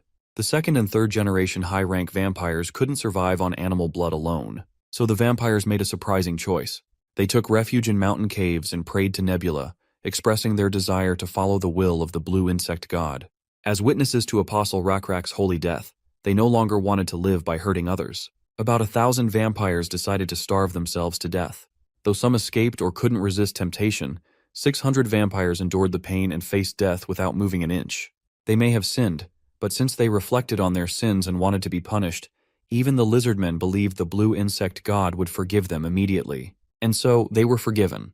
The area where the vampires repented later became known as Digging Buddha Valley, a sanctuary of the Night Sky Order. This place became a symbol of repentance and atonement, proving that even if you weren't a lizard man, with true faith, the blue insect god would embrace you. After this incident, the blue insect god was later bestowed with another title, Night Sky. That's how the Night Sky Order transformed into a faith followed by many species, not just lizardmen. Furthermore, this third prince who has Nebula's attention is also going to contribute further to these changes. For a civilization to develop, one needs suitable techniques and inventions, and those inventions must connect with each other. With the level of intelligence Kyle possesses, he's well suited to discover new things. If he becomes the next king, he would have the influence to bring important inventions all across Hukrin. The current governance structure of Hukrin isn't ideal. The left cabinet is open to several species and handles the internal affairs of the palace, doing the kind of work eunuchs did on Earth. However, the administrative officers with real power, the right cabinet, are monopolized by the Lizardmen. And everyone knows that power corrupts people, and absolute power corrupts absolutely. So there gotta be some regime change. Kyle seriously needs to solve this issue of harmony between species, and the new king must be wise enough to handle and resolve these tensions. However, Eldar points out that Kyle is merely the third prince. The first son, Basun, who is supposed to inherit the throne, spends most of his time playing. Still, that's not a valid reason to oust him. Once the crown prince position is set, it would be nearly impossible for Kyle to become king. Nebula has the option to simply send down an oracle and intervene directly in internal affairs. But since this is an important period for sovereign power, divine intervention would be unwise. So he'll have to use a more indirect method. Eldar wants to know exactly what methods Nebula has in mind. In response, Nebula leans in and whispers every juicy detail into her ear, without letting any one of us know a single thing. The plan is so strange that Eldar has a hard time believing it will actually work. Perhaps he's just too overconfident in the third prince's unnatural intellect. Still, Nebula is so certain about his plan that he's willing to place a bet on it. In the palace garden, two ladies sneak around anxiously in the presence of a massive sleeping beast. This creature is actually Orizon's guardian dragon, known as Manhwa. Manhwa is a drake once handled by the great Thunder Dragon King, the founder of the nation. Like the stories say, drakes don't die of old age. Manhwa's growth period continued for decades, and he grew to gargantuan size. The beast is currently about 25 meters long and estimated to be 150 years old.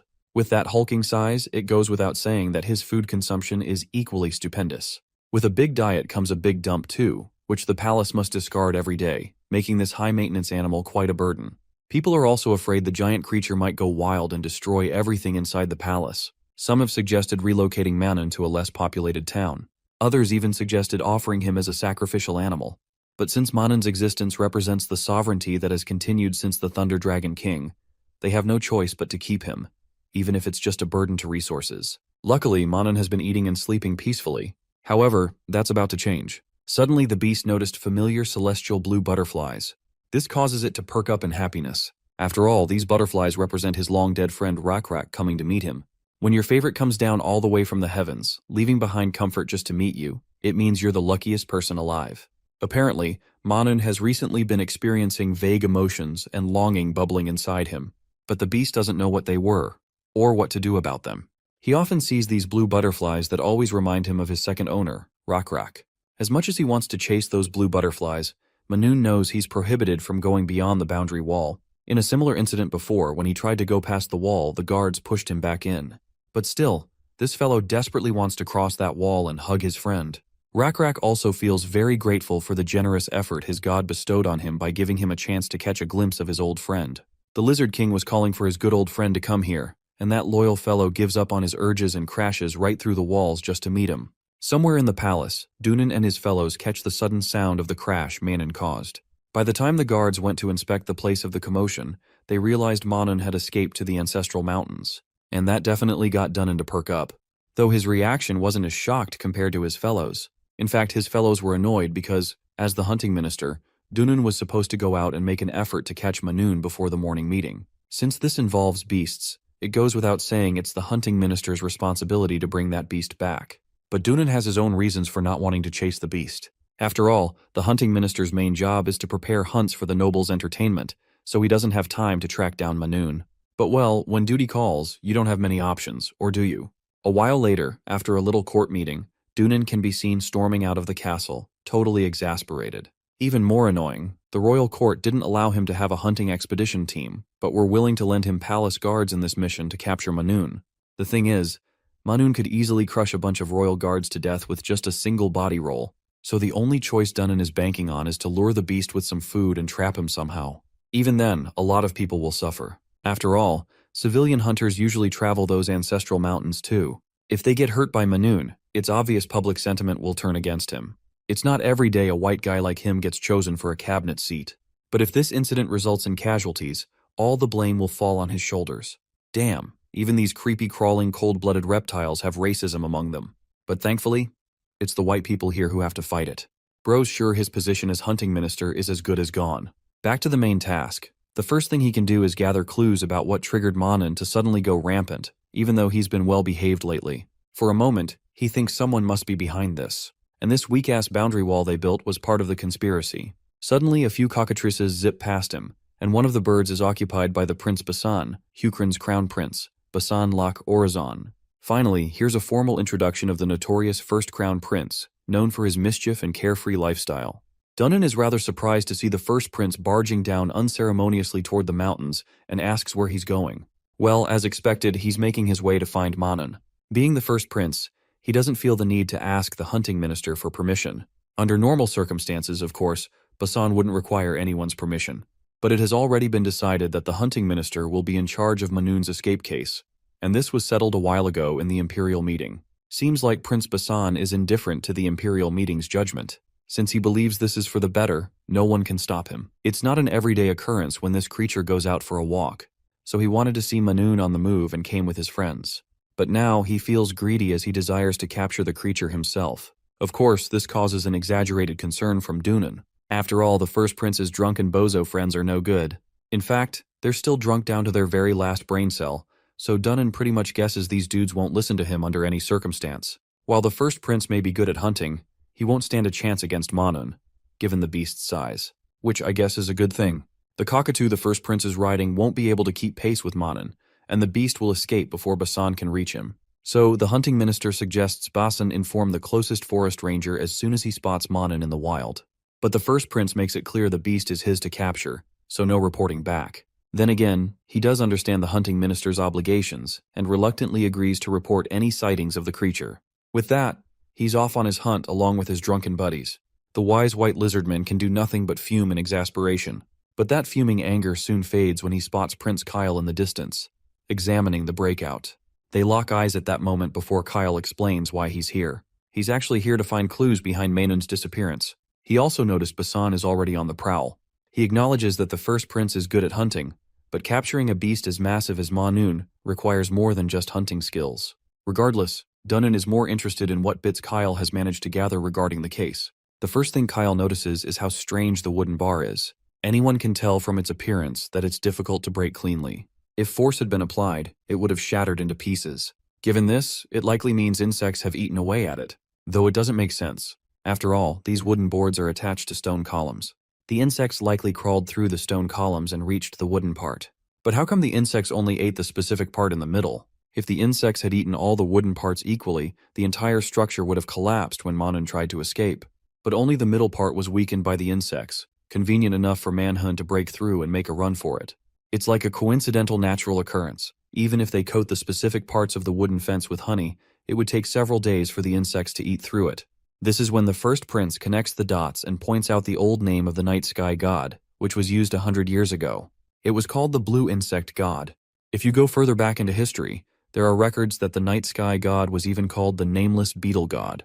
When the Hukrin tribe was starving and wandering the wild, the insects guided them and kept them fed. Basically, what Kyle is implying is that the blue insect god, aka the night sky, caused this to happen, though Dunun finds it unconvincing. Kyle also admits it's just a hypothesis he came up with. He's ready to confirm it by checking if the other wooden bars have been eaten by insects too. Even if the night sky is behind this, Dinan seriously wants to know the motivation.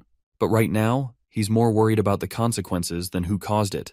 While there are hunters and rangers on the ancestral mountains, Manan is big enough to be seen from afar. So it will be easier for people to avoid direct confrontation with Manun, making it difficult for them or civilians to become casualties. However, some might get that hard boner to chase down this mighty beast and capture it.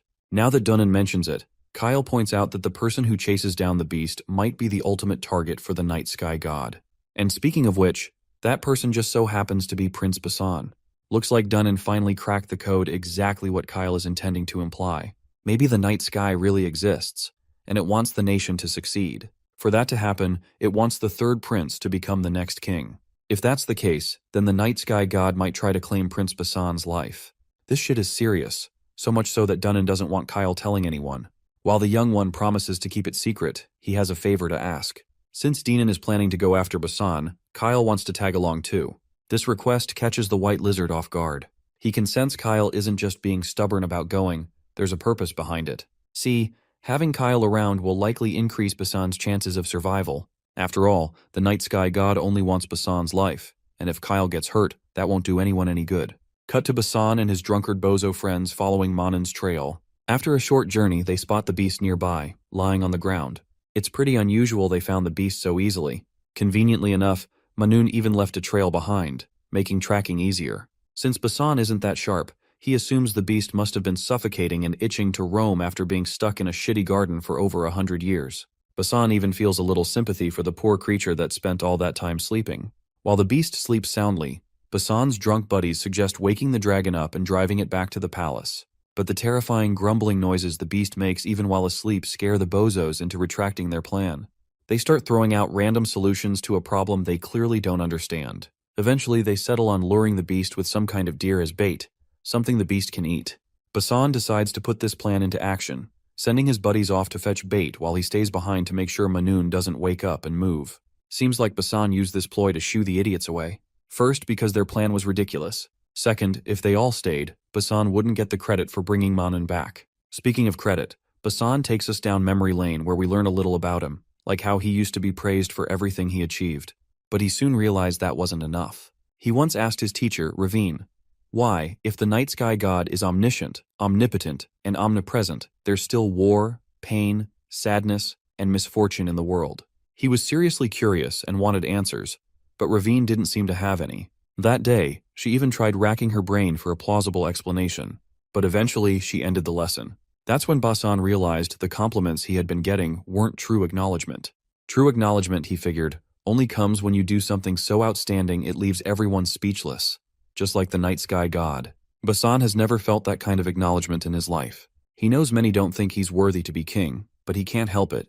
He was born this way. After all, he's not naturally gifted like his younger brother Kyle. So he hopes to earn respect and sway public opinion by producing results. This is one of his few chances to prove if he's worthy of being king. Suddenly, his brother Kyle arrives on the scene. As Kyle jumps off his bird, he trips and sprains his ankle. His concerned brother and hunting minister look shocked. The first prince quickly tends to Kyle while scolding the hunting minister for bringing such a young kid into a dangerous place. He then orders Dunan to fetch some medicine from a nearby hut on the mountain ridge. With that, the white lizard heads off to grab ointment. But it turns out they don't need any ointment at all, especially since Kyle's perfectly fine, much to his older brother's surprise. Apparently, Kyle didn't really sprain his ankle. It was just a ploy to send Dunan away so he could have a private chat with his brother. Basan still doesn't understand why Kyle had to risk his life coming so dangerously close to Manun just for a talk. But we all know this creature is an extremely dangerous entity, but not for Kyle. He eventually fills his big brother in on every juicy detail he's managed to gather. A while later, the third prince's downcast face reveals his heavy burden upon learning that the night sky god might be trying to claim his life. Though Kyle admits this is only his interpretation, not to mention, Dunnan somehow agrees with the possibility. Even if it's true, Basan cannot understand why Kyle came all this way to save him. After all, Kyle could have simply stayed back and watched the crown prince die, making himself next in line to the throne. Their second brother has already become a priest of the Night Sky Order, so if Basan were to perish, Kyle would automatically inherit the crown prince position. Out of curiosity, Basan asks his younger brother if he really isn't interested in the crown. Well, We all know that Kyle has long desired the throne. This is exactly why he came.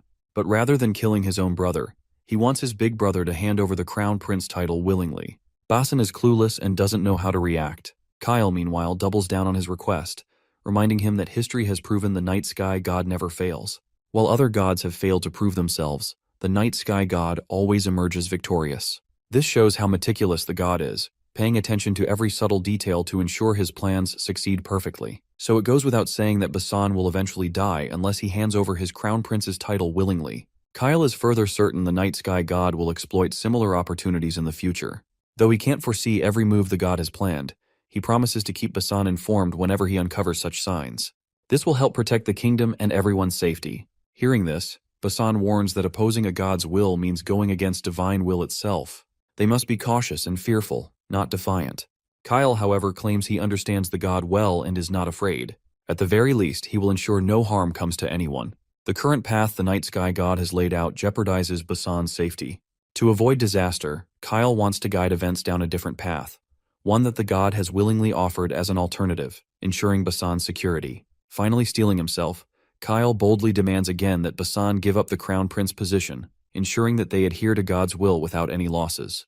Kyle's straightforwardness and intense gaze cause the big brother to burst out laughing, as if hearing the joke of the century. Eventually he calms down and admits he feels strangely relieved. He acknowledges Kyle's words instead of dismissing them. He also reminds his brother that even if he willingly gives up his position, it doesn't guarantee the future will unfold smoothly as they hope. Kyle is ready to face whatever comes, so long as he gets the title. Basan then asks about Manhwa, how they will deal with the mighty beast. They're unsure how to explain Manhwa's escape to the ministers. Kyle, however, says he has already figured it all out, so there is nothing to worry about. Later, back at the palace, Kyle is seen making deals with the hunting minister, looking forward to working closely in the future. After shaking hands, he joins his elder brother, leaving Dunin standing there, deep in thought. Since Kyle says he'll be more involved going forward, this likely signals that he has finally acquired the throne. Nearby, we also meet Nebula and Eldar watching everything happen. Eldar isn't sure about how things are going. Sure, the third prince is smart, but it could get messy if he makes every move based on his own reading of divine messages. Even though his interpretation was basically right this time, it's uncertain whether it'll be the same next time. Plus, a king who's so independent is a bit unusual. As for Nebula, he's not worried at all. Back when he used to play this game in the real world, he'd always faced this kind of problem where NPCs just didn't seem to act. He was still a good player, of course, and always found a way around it. But now the people he's dealing with aren't just random NPCs anymore. They're real people with desires driving them toward a goal. They might even have different ideas, but as long as they help Nebula get what he wants, it's all doable. Eldar has a different opinion on this. He believes that this very awareness can make it harder to guess what the characters will do, and their unexpected actions might ruin the whole plan. But Nebula thinks this works in his favor too. Just take a look at Rakrak's sacrifice as an example.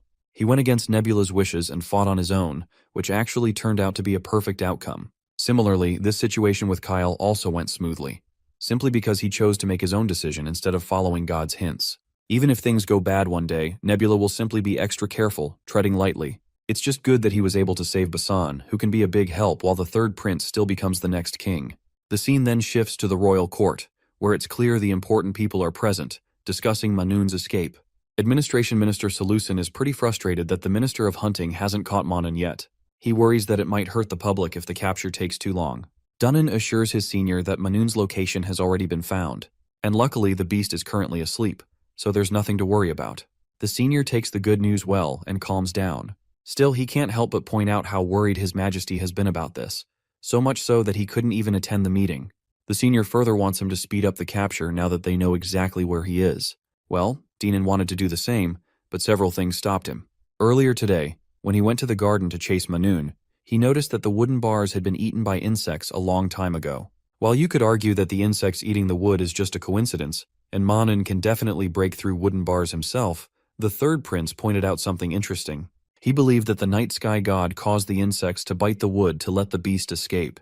The fact that only a certain part of the wood was weakened by the insects only proves the night sky god's involvement more.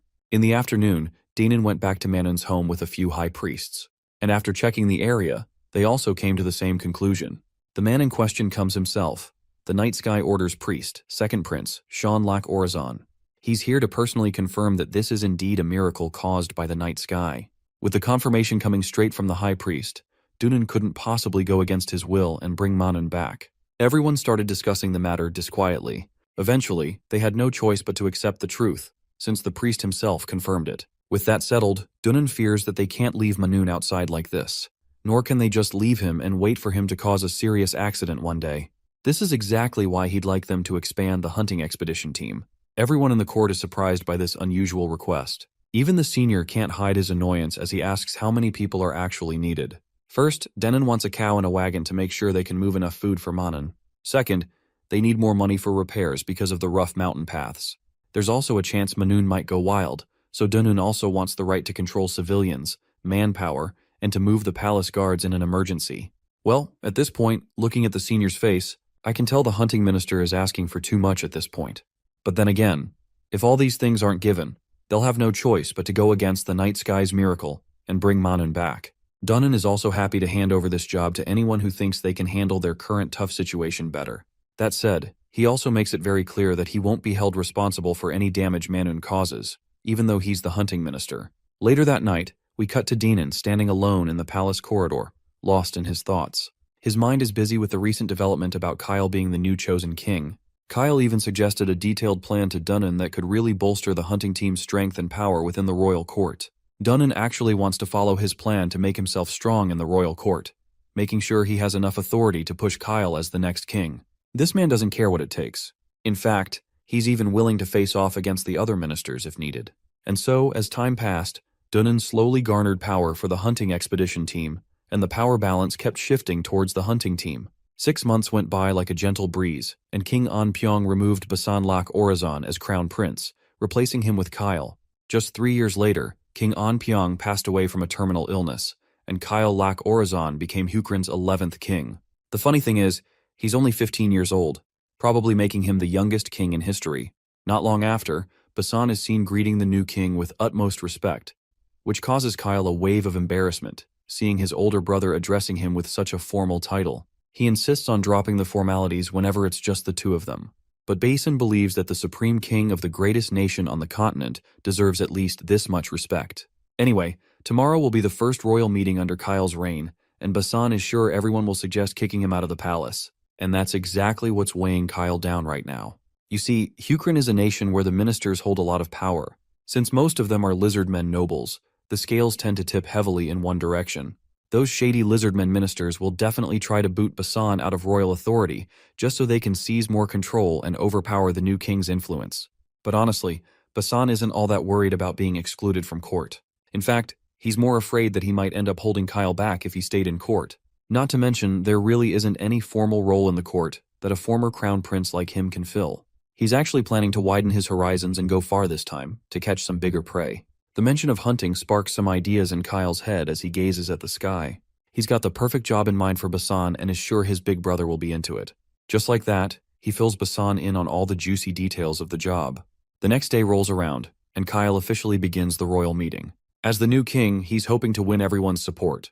Since he doesn't have any major announcements, he opens the floor for the ministers to speak and raise any issues. As expected, one of the Lizardmen ministers steps forward and proposes ousting Prince Basan from the palace. He argues that since Basan used to be the crown prince and is close to Kyle, he holds more sway in the courtroom than any minister. Anyone with ill intentions toward the king could approach Basan and influence royal decisions behind the scenes. Surprisingly, Kyle agrees with the core of their argument. He understands their concern. Even ministers of other races are bewildered, especially since they expected Kyle to oppose the suggestion entirely. Emboldened by Kyle's response, the Lizardmen go further and suggest sending Prince Basan out of the capital, Orazan. But this time, Kyle flat out refuses. He's actually annoyed that a minister would even suggest something that's clearly the king's prerogative. Instead, Kyle points toward the untouched lands lying in the eastern mountains. Historically, many kings have sent expeditions that way, but the steep, jagged terrain has always made those efforts a disaster. Most people don't even think the eastern mountains are worth it, but with 5 nations threatening from the west, Kyle knows he can't afford to miss any chance to expand their territory. So yeah, what Kyle really wants is to send Prince Basan to the eastern mountains, much to the minister's shock. Without a doubt, Basan is an outstanding hunter and a damn good warrior. The fact that he hunted down Manhwa alone only proves that further. The ministers start murmuring among themselves. Some say the mountains have nothing of value. Others argue that the land beyond them isn't all that vast. But hey, Not like they have enough authority to override the Supreme King anyway. So they reluctantly agree it's a good idea. With that settled, the next step is building a sailing crew. Turns out Kyle's plan involves boats. Every past attempt to cultivate the East failed because they tried crossing by land. So yeah, this change in approach might actually give them a better shot, taking boats around to the far side of the mountains. One minister objects, saying there aren't any known sea routes, so land is safer. But Kyle has already considered that. That's exactly why they'll be building a sea route. It's been years already. Kyle doesn't want to waste any more time before exploring that untouched land. The lizard minister goes on highlighting more complications they might face while sailing. But don't worry, our guy Kyle has thought it all through. This lizard bastard seems to have run out of objections and still hasn't been able to make Kyle budge. Meanwhile, Kyle is clearly getting exasperated at how this dude keeps whining before things have even started. Since exploring uncharted territory involves threats like monsters and wild beasts, it makes sense to assign the hunting minister some responsibilities too. Dunnan has no objections to his new task. But then there's that one lizard. What was his name again? Oh yeah, Minister Salusin. This zesty-ass bastard just has to complain about everything. With all that settled, Kyle moves on to the next topic of the meeting. This one involves someone who's been waiting outside all this time, and they're finally granted entry. A dwarf, clearly down on his luck, walks in, and just his presence makes every minister lose their damn minds. They're practically fuming as if a clown just walked in to make diplomatic decisions. Salusin, as usual, has a problem and questions the king about it. Kyle introduces the man. His name is Lump, and he's from the technician team. The king understands if everyone's confused about seeing this random dwarf here, especially since he was a slave until recently. But since the technique minister position is currently vacant, Kyle brought him in to fill it. Of course, every bald-headed lizard bastard is shocked out of their scales. They're all reacting like Kyle just committed blasphemy by letting a short dude walk in. Honestly, these black lizards are seriously racist. First, they're bigoted toward their own kind just for being white, and now they've got a hate boner for a dwarf. Kyle expected this exact reaction. In fact, it's part of his plan. He used this whole scene as a distraction to draw attention away from Basan. Minister Salusin argues that the technique minister role has always been held by a lizardman, so it makes no sense to let a dwarf suddenly take it. Kyle claps back and calls him out for being blatantly racist. There's no law stating that only lizardmen can be the technique minister. The position is for someone skilled with their hands and knowledgeable in mechanics. Up until now, lizardmen happen to be the best at that stuff. But not this time. Kyle had personally witnessed Lump's skills. To prove his point, he asks every minister if they know the altitude of Orizon's Arctic region. The astronomy minister steps up and claims it's about 32.5 degrees. As a follow-up, Kyle asks if anyone knows the altitude of the northern tip, Jaren, and the southern tip, Maganin. Of course, silence follows. Then Lump speaks up. He claims that Jaren is 37.5 and Maganin is 30. He further explains that the altitude in the Arctic changes by 1 degree every 250 Ri. Jaren, being 1250 Ri further north, is 5 degrees higher. Maganin, on the other hand, lies 625 Ri further south, making it 2.5 degrees lower. Kyle is thoroughly satisfied with the answer, and more than a little proud that Lump gave the correct response where the lizardmen failed. But of course, that still isn't enough for Minister Salusin, the bastard. He gets so pressed that he starts ranting about why Kyle even became king in the first place. According to him, it's because Kyle possesses the blood of the great Thunder Dragon King, and all the ministers here are descendants of the warriors who once fought alongside the Dragon King. That, he claims, is why dwarves were enslaved. They were enemies of the Lizardmen until the end of Hukrin. Even after the nation was formed, they were still considered likely to revolt. Kyle shuts that down quickly. He reminds them that the legendary warrior Tatar once fought 10 trolls to save halflings, and the Dragon King himself once opened the castle gates to rescue slaves. If the Dragon King could show that kind of mercy, then what's so wrong with us making one exception? Well, turns out it's still a problem. Salusin is now fuming, yelling about how allowing even one non-lizardman in the council would upset the entire power dynamic. If they start endorsing this idea that anyone, regardless of race, can become a minister, the lizardmen might feel pushed out. They might even stop supporting Kyle as king. He kind of has a point, to be fair.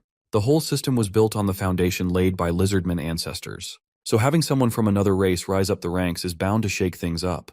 The ministers plead with Kyle to reconsider before finalizing his decision. Kyle decides to take a moment to think it over before making it official. But right now, he really wants to appoint Lump as the technique official, and expects the council to back him. Seeing Lump's undeniable talent, Salusin begrudgingly agrees, to make one exception. With that, Lump is officially designated as the technique official. Now comes the third topic, the upcoming solar eclipse. But before diving deep into it, let's talk about why it matters. The solar eclipse, when the sun disappears or gets covered, has long been considered a divine sign or revelation from the gods. Because of that, predicting it accurately has always been crucial for national safety and ceremony. The date of the eclipse is calculated by 3 sources: the high priest who reads the order of the night sky, the king, who makes his own estimate, and the astronomy ministry, who uses ancient calculation methods. This time, something weird happens. Minister Seleucin is stunned when he realizes that the 3 sets of predictions don't match up. The astronomy minister says he's double-checked his numbers using traditional methods, and he's confident. But Kyle's prediction is 4 hours ahead of what the calendar priests and astronomy ministry predicted. Seleucin demands a recheck. He hasn't forgotten how the dwarf made them look bad in front of everyone last time. Another blunder like that, and Kyle might grow even more favorable toward non-lizard races. For a second, the astronomy minister even entertains the possibility that maybe Kyle miscalculated. After all, their method has never failed in history, so they decide to wait for the eclipse. Minister Seleucin is convinced. No way is Kyle right. There's no chance that all the scholars could be wrong. If Kyle is wrong, Seleucin plans to use that moment to slam his decisions and publicly embarrass him. But when the predicted time by the scholars arrives, nothing happens. The solar eclipse does not occur. Lizardmen all around are sweating bullets in shock. Kyle then calmly explains that the priests and astronomy ministry were using outdated methods. It was Lump, the same dwarf they looked down on, who discovered the discrepancy and warned Kyle. That's why Kyle's calculation was different and correct. Seleucin and the astronomy minister are left dumbfounded, yelling about how the great Dragon King wrote in the historical records that the skies never change. But Kyle fires back. Those books are relics. It's time we accept that even our ancestors might have been wrong. Back then, the ancients had no books to study from. They discovered and recorded knowledge by themselves, and that knowledge still holds up. But today's ministers have made 0 new discoveries. They've just been parroting history for decades. Kyle then references a calendar book from the nation of Mangul. It clearly states that the movement of the skies changes over time, a clear hint that the current method is flawed. Kyle doesn't argue further. The priest in charge is told to prepare the solar eclipse ceremony again, which will certainly take place 4 hours later. Sure enough, the eclipse happens exactly when Kyle predicted. A few months later, Basan boards a ship for the first great journey of his life, a mission to explore the uncharted eastern territories. Beyond the eastern mountains lies a region that must be developed, and Basan leaving the palace is essential for Kyle's reign to expand. Basan has no complaints. In fact, he feels light, free, like the world is finally open to him. The ship he boards is called Pirate's Humiliation. 3 ships carry the 150 soldiers assigned to this expedition. Basan is the designated leader of the Eastern Exploration Team, but he's not allowed to board just any ship. Kyle made it clear that there will be select people tasked with watching over him at all times. The first potential candidate to keep an eye on Basan would be that woman from the merchant family who's traded with the royal family for a long time. Speaking of which, she comes running to him, and after he introduces her as Tiona Itimo, she greets him warmly. Basan returns the greeting and extends his hand for a handshake. By her looks, he can tell she's an elf. She reciprocates enthusiastically while pointing out that it's rare for people to actually recognize her race, since mostly lizardmen don't see much difference between humans, elves, and Nixon. To their eyes, they're all the same. Moving on, Basan decides to get along well since they'll be seeing each other for a while now. There's also something very important she wants to clear up before they continue with this relationship. No matter how noble Basan may be aboard her ship, he must follow her orders. If he doesn't like that, he's free to find another ship. Basan doesn't seem to have any problem with this rule, as long as her commands are reasonable. Honestly, Tion wasn't expecting him to agree so quickly. Anyhow, she promises to be considerate since he is her guest, as well as the leader of the exploration team. Looking around, Basan notices his belongings aren't here. Tioni assures him mate will bring his stuff soon enough. It seems Basan doesn't know this mate guy, though he finds the name rather adorable. Before the girl can explain more, the person in question stomps into the scene, towering over Basan and making him look like a puny punk. The guy seems annoyed to be summoned and wants to know who called him. Tion explains that mate isn't exactly a name but a title, because he's the first mate on the ship. Since this big guy says matey after every sentence, everyone just calls him mate.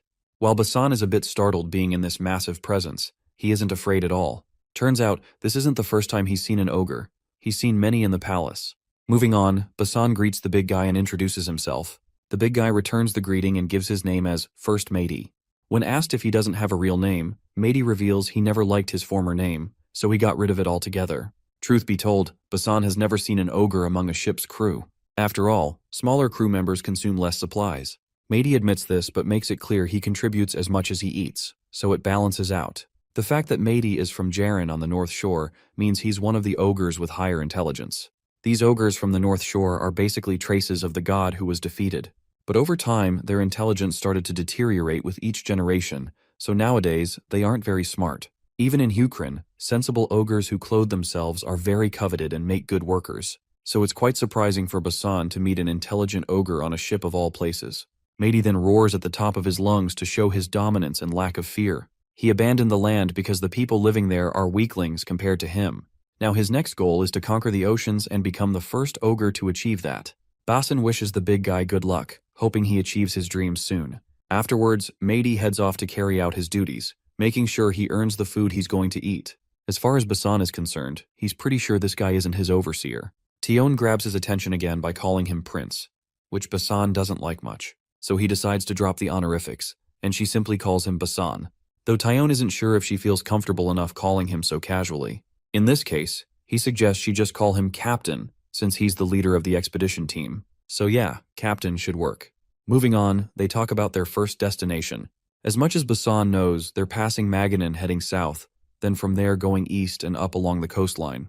Tioni confirms this is their general path, but their first stop will be Bavrin. It's actually the biggest port city in Danium after Orizon. This sounds like news to Basan, since he believes they have no business going to a foreign city. Tion reminds him that this ship is a merchant ship, so they have to continue trading to keep their pockets warm. She promises to fill him in on all the details later, but for now, she wants to show him where they're going to stay. As the ship sails through the endless sea, Basan kills time zoning out. His attention is soon grabbed by Tione, who finds it surprising that Basan isn't whining like a baby because of seasickness. Anyhow, Basan asks something he's been wanting to know for a while. If she's a merchant, why would she take on something as annoying as an expedition team? Well, being the merchant she is, she believes it's a deal that's bang for the buck. When the Hukrin royal family gives work, they pay well. She even received a glass-crafted item as a deposit this time. It looks like Basan doesn't realize the value of such items. As far as he remembers, he broke a few glass items in childhood. I guess that's not surprising. Someone as high status as him wouldn't understand their value. She reminds him that in Hukrin, because the craftsmanship on the glass piece is so delicate, they sell for a lot abroad. They'll be selling these in Bavrin, and in return, she intends to buy some exclusive goods from Bavrin. There are also some items the palace requested her to buy. Basan, naturally curious, asks about the list of items the palace requested. The woman, in turn, gets all sweaty because she spoke too much. She's actually supposed to keep the items requested a secret. But since it's Prince Basan we're talking about, she realizes there's no point in keeping secrets. So, after getting close enough, she whispers niter, which is the stuff she's supposed to buy. She's heard there's a lot of it in Mangal, and she doesn't know much, but apparently it's good for farming. Speaking of farming, Basan recalls a little ceremony where the chosen ones make thunder descend to decide if a certain field has fertile soil or not. Tione has watched that kind of ceremony too, though she was too young to appreciate it back then. Basan tries to rack his brain, trying to figure out why Kyle asked her to purchase niter in secret. Back to Hukrin. After the solar eclipse incident, Kyle officially began managing internal affairs. Those who were a threat to his authority formally resigned. He called those who supported Basan and reassured them. In the king's chamber, we see this lizard minister bowing his head gratefully, relieved he wasn't fired. Initially, he thought Kyle intended to replace some existing ministers. Since this poor guy hails from a half-decent family without a last name, it would have been easy to fire him. But Kyle doesn't seem to mind the lack of a last name. In fact, he's curious why last names are so important. The minister reveals that not having a last name means his family didn't contribute to the establishment of Hukrin, so he believes he doesn't deserve the title of minister. Kyle gives the Lizardman a different perspective on the matter. Since this man doesn't come from an influential family, it clearly shows he rose to the position of minister through his own efforts. That alone makes him more than capable. So Kyle hopes he continues his service and helps make the kingdom even better. Hearing this, the minister wells up with tears, moved by how much his king believes in him. Overcome with emotion, he vows to devote his life to his majesty and do his absolute best. With that, he bows and leaves the chamber. After this heartwarming interaction, Kyle's mood suddenly drops. The reason is that Dunnan had previously warned him that the finance minister had ulterior motives, bad ones if he has to be specific. But after that exchange, Kyle didn't notice anything hostile or suspicious from the man. He's disappointed in Dunnan for making accusations based on personal grudges. This leaves the white lizard speechless, while Kyle continues to humble him with calm but stern words. Kyle tells him to let go of past resentment and start over with a clean slate. Dunnan acknowledges his mistake and misjudgment. He drops to his knees and regretfully apologizes to Kyle. Moving on, Kyle asks about the horned alchemist from the Hui family, Hui Ravina Muel. Dunnan reports that she's already arrived at the palace. Cut to Hui Moon, an elder from the family, walking out of the palace, lost in thought about Ravina Muel. She's trying to figure out why His Majesty would summon that woman to the castle. We shift focus to the Hui family. They're the ruling house of the Automation Castle and a noble family that inherits the Margrave title. Traditionally serving in left cabinet roles, the Hui family is also a major merchant house. They're considered the most powerful among non-Lizardmen families, but with their fame comes a deep, dark curse, known as the Cursed Horns. There's a legend about an old lord of the Automation Castle who had antlers. Now it's dismissed as folklore, but those within the family know it's not just a story. Every now and then, a child is born into the Hui family with horns. These children, without exception, grow up differently. They speak to the air or develop strange, unexplainable talents. Eventually, they all descend into madness. So, their horns are cut off early, in the hopes they can live normal lives. One legend says Hui Kyung became a great merchant thanks to the horn's power, but even her end was tragic.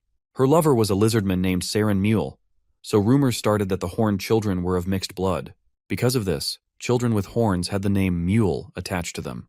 Although no one knows how such cross-species children are possible, the rumor stuck. But the story doesn't end there. Continuing the horned legacy is Hui Ravina Mule. Like most of her family, Ravina was born and raised in the Automation Castle. Treated as a cursed one due to her horns, she ran away at the age of 9. She hitched a ride on a luggage cart bound for the continent. By the time the family's mercenaries caught up, she had already entered the Alchemy Tower in Seokmyeon. The Alchemy Tower, a haven for those who study forbidden knowledge. It's also where many cursed individuals, like Ravina, end up. So in a way, it made sense for her to go there. Back in the present, as Moon stares at Ravina's horns, the girl calls her out. She's used to people staring. It doesn't bother her anymore. Moon tries to explain she wasn't staring because of judgment. It's just morbid curiosity. Moving on, we learn Ravina has been summoned because His Majesty needs an alchemist. A bit about alchemists. They deny the existence of gods and place their faith in knowledge alone. That's exactly why Moon is so tense. If Kyle is calling for an alchemist's help, it might mean his faith in the gods is wavering. And Kyle's rise to power was backed by the night sky god. She eventually asks Ravina why she even left the Alchemy Tower if she'd abandoned her family. Ravina reminds her that His Majesty summoned her, and Kyle is not someone you want to cross. Which, let's be honest, is true. But what really shocks Moon is, how the hell does this girl, living in faraway Seokmyeon, even know what Kyle is like? Even if she heard a bit of gossip, it's not like Kyle would travel all the way to the Alchemy Tower just to drag her out. Ravina responds plainly, he probably would have come if she refused. So to avoid that whole drama, she answered his call without a fuss. Moon isn't making it easy on the poor girl. But Ravina calmly reminds her that she's here because of her expertise in forbidden studies, knowledge very few people possess. Not even Moon. Moon insists it's better to be ignorant of such dangerous knowledge. But Ravina points out that King Kyle clearly doesn't agree. She pulls out a fat stack of letters she received last year. Each was filled with questions about ancient knowledge. The questions were extremely advanced, and the letters came from constantly changing addresses, so the tower assumed they were from rogue alchemists. But recently, they discovered the truth. All those letters were sent from Orizon, and in all of Hukrin, there's only one person who could send letters like that while tricking the correspondence system. Moon loses it, realizing Ravina is suggesting Kyle wrote them. But the Horn Lady doesn't flinch from the truth. His Majesty Kyle is an exceptional alchemist, and that's a fact, no matter how upsetting it might be. No one in Hukrin compares to him. Moon, on the brink of explosion, feels like Ravina's mocking Kyle, making him look like an atheist. Their argument is interrupted when the man himself enters the room. He silences Moon on the spot. The woman, meanwhile, wants Kyle to confirm whether what Ravina said is true. Kyle responds subtly, saying that just reading a few alchemy books doesn't mean his faith has wavered. Before she can press further, he orders them both to sit down. Moon reflects on the situation. Technically, being an atheist is illegal, and in other nations, you could even be beaten to death for it. But even if Kyle were a non-believer, no one could punish him. Still, it's obvious his political position would take a serious hit.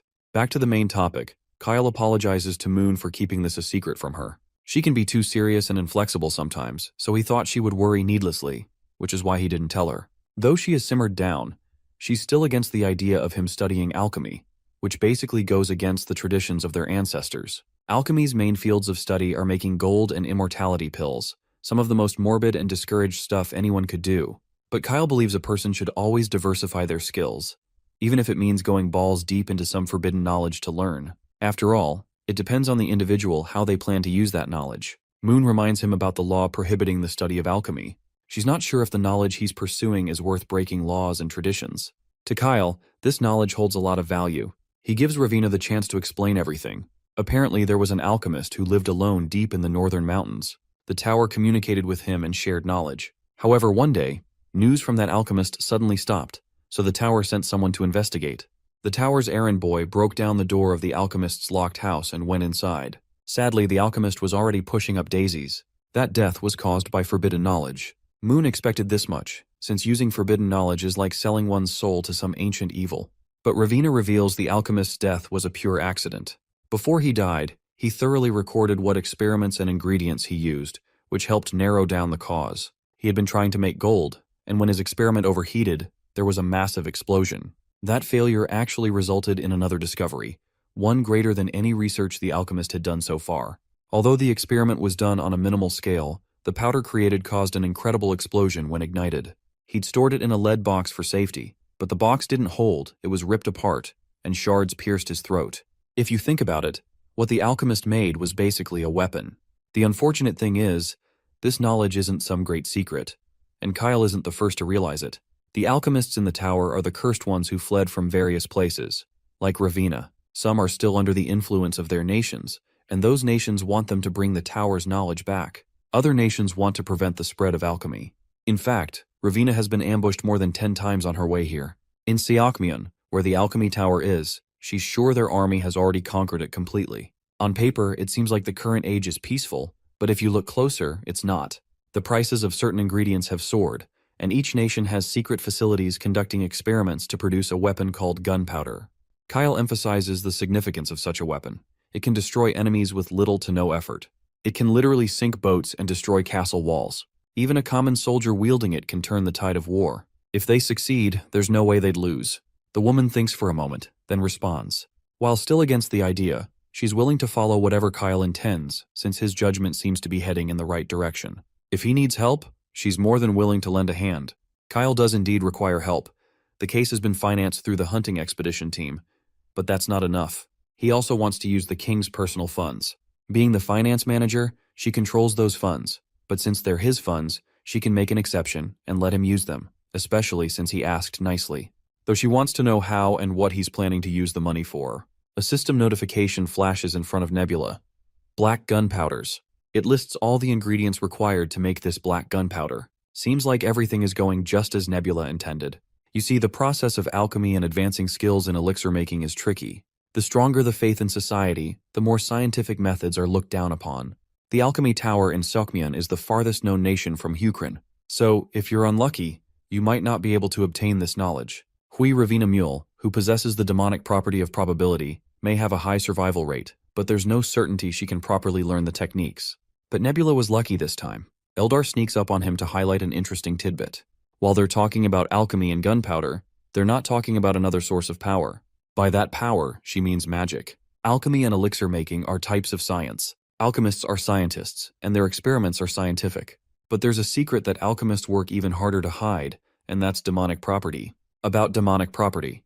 It's based on the game, an ancient evil discovered in relics passed down through bloodlines. Demonic properties like thunder, flames, probability, or gravity relate to powers of different attributes. The power transferred through demonic spirits is basically superpowers. When such superpowers and the knowledge of ancient relics mix, a method of manufacturing that uses even higher dimensional power emerges, and that's called magic. Magic, unlike science, can only be used by a small fraction of people. People like Ravina, who possess demonic properties, has potential to become a mage. Since the alchemy tower is home to cursed individuals, it's likely that those alchemists also have demonic properties. Currently, there are no mages yet. Eldar agrees. Normally, they appear around 100 years after the game begins. The power of magic is definitely strong, but since players prefer stable gameplay, they likely keep their distance from demonic properties. Since the alchemy tower is in Seokmyeon, Eldar guesses Wisdom will get a mage. Nebula shares the same thoughts, given the probability of a mage appearing is highest there. But Nebula is sure Wisdom probably wouldn't want a mage to appear on his land. Cut to Basan and his expedition party. They've finally docked at Bavrin. The place is lively, with many boats already docked, much to Basan's amazement. But this much is expected since it's the closest port to Orazon. Ships leaving here continue westward, passing by Amgul to Danri. Some may even go further toward the western continent. Speaking of which, Basan remembers this is the same continent Owen is said to have gone to, but he's not sure if it even exists. Tion fills him in that many ships head that way and don't return, but the place definitely exists. Basan wonders why merchants don't cross to that continent and start trade there. There might be dangers, but it could also be profitable, though he isn't sure if merchants would risk it. Tioni believes merchants will go anywhere if the danger is worth facing. There are pirate-infested rocks, areas with no wind or high waves, not to mention the threat of sea monsters and storms too. So that definitely doesn't sound enticing to anyone at all. Since she's got some trades to do, she suggests Basan rest here while she's off on business. He also has the option to explore the place, but he must return by the promised time. Sounds like good news to Basan. After all, they had been cooped up on that boat forever. So a little walk to revitalize his spirit won't hurt, or will it? And so he sets off to stroll around. He sees different people doing various things and meets some peddlers trying to sell their goods. While doing this, he's also keeping an eye out for any surveillors. At one point, he finds a peddler selling goods from Hukrin. The merchant happily highlights how they receive a lot of items from there. Noticing Basan just arrived on the ship that docked at the port, the peddler warns that if they plan to return to Hukrin after trading, they should pray to their god they don't meet any pirates. There's a group controlling the Bavran area, usually targeting ships ready to leave. They're known as the Deep Night Pirates. Later, Basan asks Tion about this group, but she doesn't seem to have any clue. If anything, there might be new pirates who suddenly appeared, hyped up by port merchants for no reason. As she checks the list of items she intends to bring back, she realizes some won't be available until tomorrow. Contrary to what Basan thought, she decides to leave instead of staying. The rest of the warships will bring the rest of the supplies. If the warships stayed behind, Basan fears they wouldn't have their protection. But she reminds him there's a lot of cargo to unload and provisions to load at Sasin. Time spent on the boat is all money, especially for water, food, and crew salaries. At this point, Basan is praying they just don't run into pirates, which causes Tion to burst into hearty laughter seeing him so fearful. She assures him they've never once met pirates during their voyages. Or so it was until now. The moment they sail out, they spot pirates heading their way. Of course, she's exasperated. To outmaneuver the pirates, she orders the crew to lighten the ship. They start dumping sandbags, food, and water into the sea, while everyone arms themselves with any weapons they can find. Basan doubts they can outrun these guys. Pirates usually use merchant ships made with comparatively lighter wood and large sails for better wind. These pirate ships have similar builds, and worse, they usually travel with barely any cargo on board. In simpler terms, outrunning them won't be easy.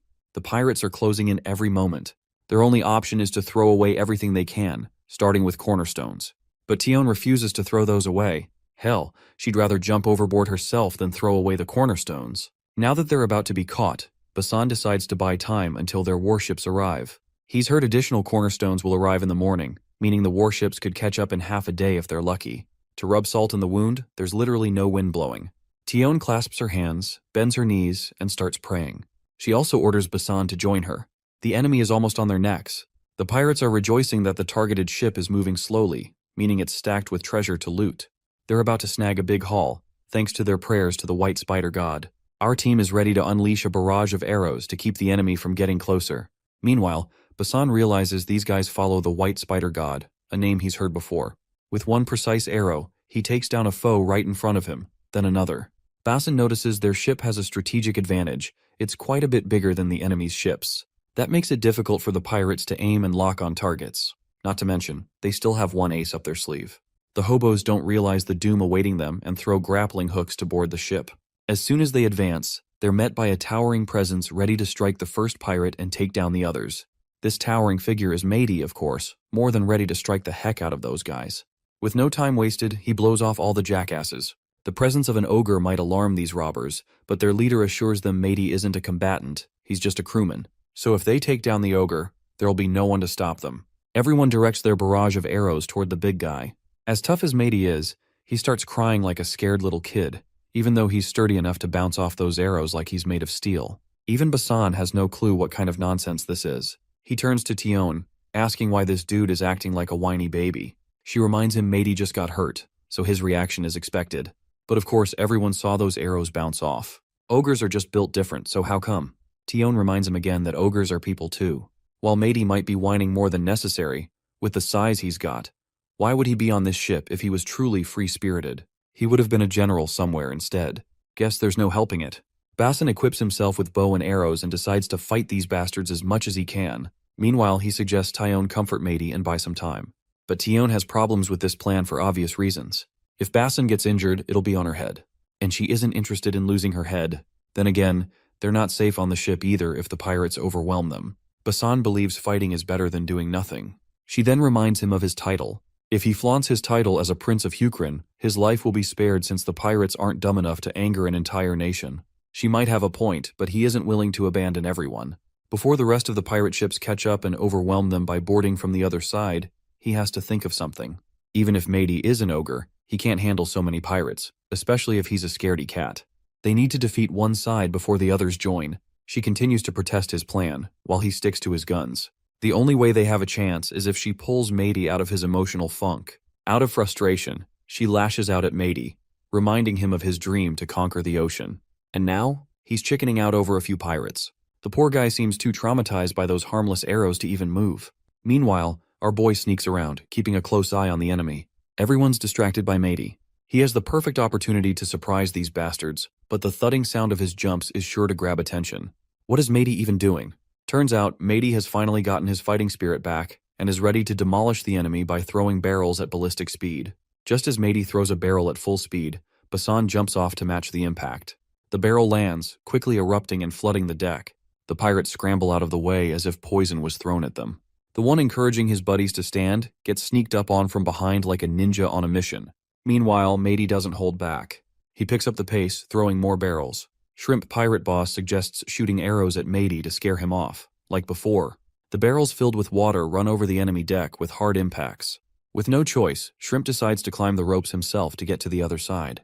But his plan fails as Basan is already upon him, having defeated all the other pirates. With all those bastards down, my guy suggests this sea dweller surrender. The crabby guy is surprised and blown away that a normal merchant ship has a warrior like Basan. But then again, Basan had the advantage of sneaking up from behind. Otherwise, in a 1v1 fight, he wouldn't stand a chance. He's pretty sure he can fight Basan, since Basan probably hasn't fought anyone of his species before. This bastard seems to forget the biggest variable of the equation.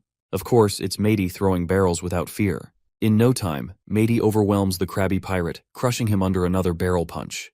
Bro looks totally hyped after getting motivation from Tion. This time, he's ready to conquer the ocean for real. A little while later, the crabby pirate leader begins regaining consciousness. He hears Basan and Tion talking about how lizardmen often call Astasidians crawfish. This prompts Tion to ask what they call a real crawfish. Basin gives the most appropriate answer: edible crawfish. Tioni is sure that this guy is going to hate the lizardmen if he finds out. The pirate wakes up yelling, demanding to know where his ship is. Tioni breaks the bad news upon him that it's currently under her subordinate's command, following them closely behind. As for the other two ships, those losers ran away without even trying to fight. The pirate refuses to believe it. But well, this is the harsh truth he has to swallow. As soon as the other pirates saw they were losing, with the arrival of the naval ships, they scrambled to flee. The pirate is still in disbelief that his brothers abandoned him. Regardless, he gets all cute and chummy, begging to be spared. He even promises to drop all his shady business and live clean from now on. Tioni doesn't have such noble intentions, given what this bastard did to them. If anything, he should be grateful he hasn't been thrown into the sea, as she intends to have him punished under Hukrin law. Basan steps forward to strike up some negotiations. The only thing Basan wants is a few answers to the daunting questions he's about to ask. It's fine if he doesn't get any answers. Since the pirate has no chance of survival other than this, he agrees to answer anything. Basan's first question: if Astasidians can travel through the sea on their own, why use a boat? Seriously, this isn't the kind of question anyone expected Basan to ask. Even the pirate is bewildered by what the hell this guy is asking, out of all the things he could have. Basan notices Tion glaring at him with a disgusted look, prompting him to admit he's always been curious. The pirate finally responds, reminding them that swimming takes a toll on the body, while traveling by ship is easier and less tiring. Not to mention, they can't carry cargo without a ship. With his curious mind satisfied, Basan proceeds to the next question, a serious one. He wants to know where the religion of the white spider god comes from and what kind of god the white spider is. The pirate reveals this religion is widely followed where he's from. There's an island where Astasidians live, south of Hukrin, accessible only by boat. The place has multiple islands, each with a different name.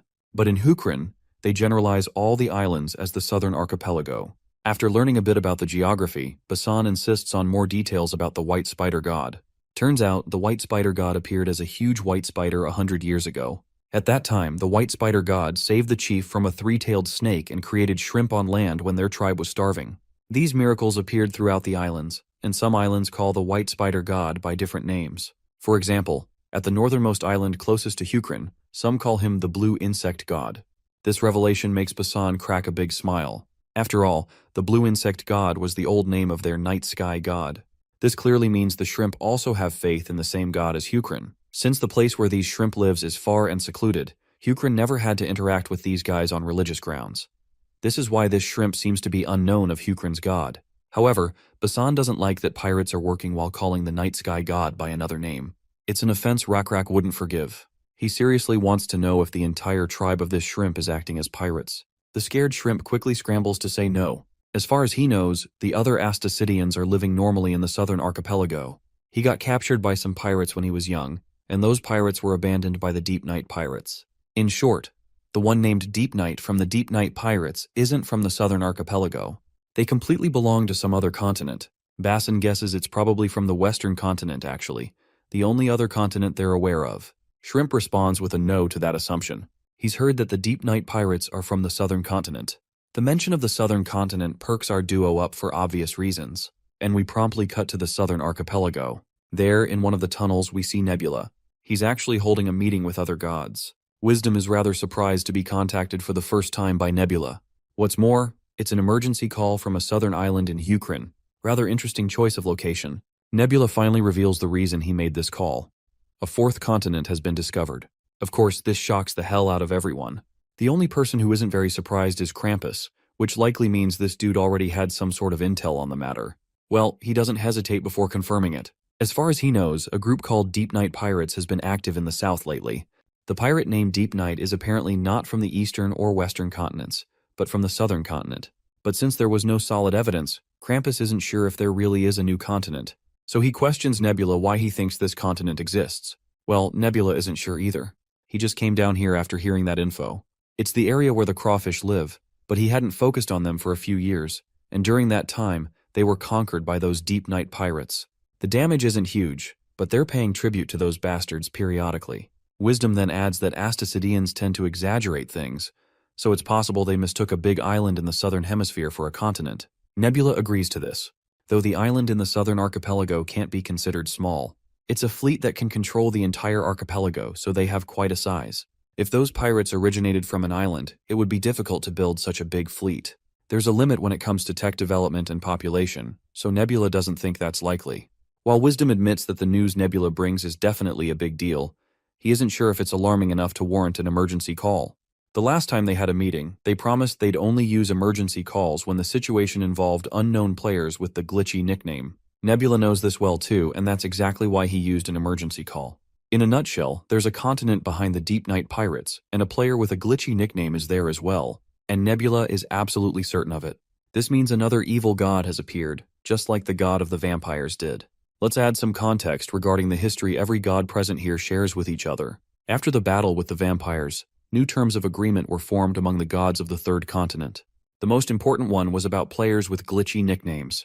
The previous vampire guy they defeated, who everyone dubbed Geol Wooby, is just an example of how catastrophic these glitchy nickname players can be. Currently, Hegemonia is prowling the western continent trying to gather related information. According to him, on the first continent, aka the western continent, there was a species called werewolves. There was also another player with a glitchy nickname, and the werewolf species, similar to vampires, spread through a contagious disease. But the difference was that only humans, elves, dwarves, and other vaguely human-type species could become werewolves. Other than that, there was the fact that they were weak to silver, and they later grew stronger by transforming and weren't affected by the sun. So in some ways, they were better than vampires. But thankfully, that vaguely human-type species wasn't the main species in the West, so they were defeated without much trouble. According to the game's setting, everyone had deduced that these evil gods might be connected to the ancient evil. There was also an important analysis everyone did back then. Other than those who gave up, when the game began, there were 27 players. But after sending inquiries to players on other continents, these were the results. The first continent, Ebon, has 10 active players. The second continent, Sharnaf, has 8 active players. As for the third continent, Grand Sidiac, there are 11 players. That makes a total of 29 players. The numbers just don't add up.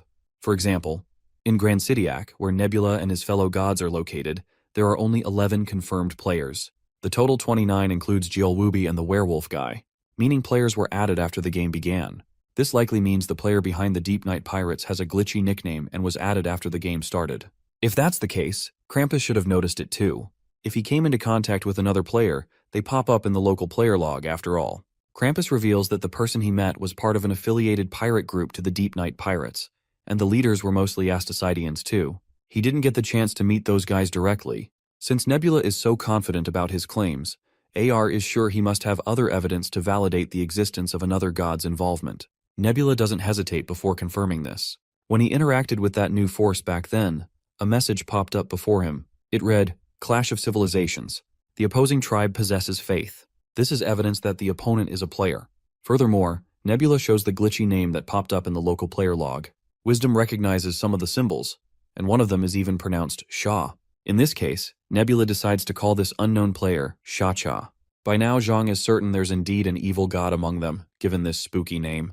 Now they gotta figure out the species this god rules over. Seems like Nebula has already seen that species, and he's ready to show it. Runda is shocked when she sees the giant monster behind Nebula. Turns out this monster is just Nebula's pet, a giant white spider. Nebula calls it Hylov, and gives the crawler props for a job well done. The spider feels honored to work for Nebula, indicating it's very, very loyal to him. Well, that much is expected since it's Nebula's creation, known as Hylov. Finally, Nebula shows the species that unknown player Sha-Cha controls. Both Runda and Krampus have awe-induced reactions. The creature before them isn't a mermaid but a merman. The species name is Deep One. Hearing this, Eldar's mind perks up with another term, namely, dragon or Cthulhu. It's actually a reference from Lovecraft's work. While Nebula thinks referencing some random fiction isn't necessary in their current situation, Eldar firmly believes it's an important bit to take note of. You see, the traits of the vampires they faced are quite well known generally, just like how the first continent's werewolves are similar to legends on Earth. What Eldar is saying is that species names aren't just random, the names are hints about their traits. The reason behind this is likely because this world is heavily influenced by Earth's civilization. Or perhaps Earth has been influenced by this game world. But this is just a theory. Since Eldar seems to know a lot about the Deep Ones, Nebula insists he reveal all the juicy bits. Well, apparently, the Deep Ones first appeared in HP, Lovecraft's short story known as The Dragon. Their abilities were revealed in the shadow over Innsmouth. The crucial detail to note here is that these creatures live underwater, and if you interact with or get cursed by a Deep One, you can transform into one. I know it sounds crazy, just by interacting, you can turn into one. Krampus asks if they get infected like vampires or werewolves. Eldar responds with no. To be exact, one's blood needs to mix, so transformation happens through reproduction. They serve an ancient god like a dragon or Cthulhu, and they live in hiding to avoid being discovered. In the novel, the protagonist visits a village that appears normal, but it turns out to be a village of Deep Ones pretending to be humans. In other words, they might appear human, but resemble fish. According to Eldar, Deep Ones may invade villages and act like normal citizens, and nobody would even know. If a player doesn't realize it, the Clash of Civilizations event won't even pop up. Their specialty is living near the ocean, and they can't stray too far from it. After hearing all this, Nebula decides everyone should investigate their respective oceanside areas. Before dismissing the meeting, Wisdom expresses a desire to talk about something. It's about the limited number of players who can participate in this game. It's common knowledge that the capped number of players for the perished world is 32. The cap for this game is 32, and 27 came from Earth. 2 new players appeared and were eliminated, while a third has appeared. This means that other than Sha-Cha, 2 more are yet to appear. Or perhaps they've already appeared, and nobody is aware of it. There's a possibility they exist in the new 4th continent they just discovered. If it's truly a continent, it must be quite big. But right now they can't tell. The continent might already have gathered some power, or maybe an alliance has formed. If so, it would be good to have a temporary alliance among everyone present at the meeting. Well, Nebula clearly isn't vibing with this idea. Although no one knows the exact location of the southern continent, it's probably closest to Hukrin. Who knows what kind of chaotic and messy actions others might take in the name of alliance. This internal conflict could cause everyone's downfall. Krampus accuses Nebula of harboring intentions to defeat Sha-Cha alone and manipulate and develop the new continent, however he sees fit. While this isn't exactly Nebula's ulterior motive, he agrees that his decision against forming an alliance is biased. Since there's no changing Nebula's mind, Zhang decides to let Nebula stand on the front lines alone and deal with the mess. AR shares the same thought but is willing to help whenever Nebula needs it. Since Krampus is closer to Hukrin, and damage caused by pirates might reach his territory, he too requires help from others along the way. With that, the meeting concludes. Nebula will be fighting this unknown species alone, Since Hegemonia is in a full-scale battle on another continent, Nebula tasks Zhang with delivering the contents of this meeting, since Zhang lives closer to Hegemonia. With that, everyone disperses. Nebula then reflects on everyone's tone, how they were ready to let him fight alone, though no one explicitly said they wouldn't intervene. This clearly indicates everyone will try their best to claim this new continent for themselves. Nebula reveals this to Runda, who finds it hard to believe. From what she's heard, she thinks no one really cares about it. But our boy doesn't think that's the case. He highlights everyone's words. No one said they would refrain from intervening. Krampus even said he wants help from others, which clearly means he wants to collaborate to intervene. They're basically warning Nebula politely, and Nebula is sure the others are weighing the profitability and planning right now. Additionally, Krampus is probably already talking to those players. Eldar isn't sure how Nebula will handle this unknown enemy with unknown strength. It was brutal fighting those vampires as it was. Nebula claims the situation is different from back then with Jiel Wubi. The players are ready this time so they won't be tricked as easily. And the enemy forces are currently just at the level of pirates. It's an enemy he can likely handle, although no one knows how many there are. But then again, it's not like he had been fooling around for 100 years. In addition, Nebula points out the top 2 weapons they can now use. They'll be appearing soon enough in the game. Of course, it's mages and gunpowder. If he can acquire gunpowder and the enemy can't, victory is within grasp. This is exactly why Nebula intends to handle the enemy himself. From other players' perspectives, Hukrin's southern islands are bridgeheads to the 4th continent, and the same applies to Shacha and the Deep Night pirates. Other players will try to fight to ensure he can't monopolize it. Runda finds it absurd that other players would attack him without evidence.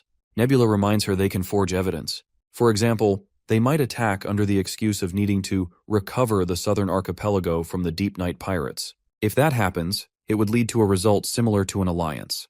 Basically, everyone will end up fighting each other, and Nebula is too well aware of it. The land has merely changed to sea, and there's the added variable named Shacha. Either way, fights will break out since gunpowder has been invented. The fight against this evil god will include Krampus, another player, Shacha, while Nebula, Runda, and Eldar are on one side. It will be a 3-way fight. With this formation, there will definitely be naval warfare. We then cut to Hukrin, where a minister rushes to meet Kyle. It's actually Priest Su-Hang. He's here to deliver a revelation from the Revelation Priest. The revelation was supposed to be delivered immediately, so this guy came rushing here. Since it's the Revelation Priest who sent the message, it clearly means their god has given his word. When Kyle reads it, he immediately wants to meet the administration minister. When the man arrives, Kyle expresses his desire to issue a royal command. He wants the minister to inform all government offices near the coast that if there are villages, groups, or people who communicate with pirates, as well as any species resembling fish, they should block or detain them. The priest knew a battle would occur in the distant future, but to think it would be like this. A new demonic king is on the horizon, even though this era was supposed to be one of peace. While Kyle is a little wary of the chaos, he believes they shouldn't worry excessively. Back to the main point. Currently, Hukrin's soldiers are no longer the same warriors from 100 years ago. Most believed Hukrin being a great nation was a given and looked down on other nations. A part of the long peace has now poisoned Hukrin. Just because there's poison doesn't mean everyone drank from the same cup. At least, that's what Kyle believes. Although the new demonic king who appeared in the south is definitely worrisome, there were already several signs pointing to a potential war. This might actually be good. If it weren't for the demonic king, Kyle wouldn't know where the war would break out or what to watch for.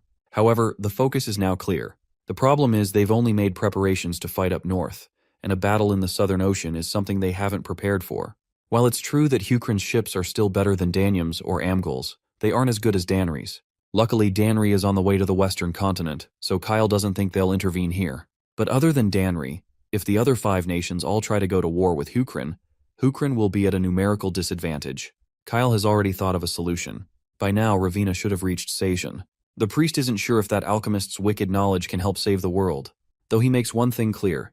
He doesn't despise alchemists. After all, everything is according to the night sky's will. Even if an alchemist is part of it, he has no objections. This is when Kyle drops something very interesting, something only he knows. Turns out, Ravina is the closest person to a mage on this continent. The fact that she survived the journey here from the Alchemy Tower is living proof. There will definitely be an order regarding when each nation obtains gunpowder, but it will eventually reach everyone. However, as for mages, the results of this war will largely depend on which nation they belong to and what they do. In the thick woods of the Snowy Mountains, we meet an eagle-like humanoid creature. Tagging along with him is a weird, creepy monster who claims to be a spirit. It seems this eagle guy and the spirit aren't exactly on friendly terms. According to his studies, this spirit-like monster is a mere pawn who served an ancient evil. The spirit constantly brags about his own prowess, suggesting that this eagle is no good without his powers. He also mocks how the eagle dude got a pair of wings, which are practically useless. Turns out this eagle-like guy is a rare species known as Garudas.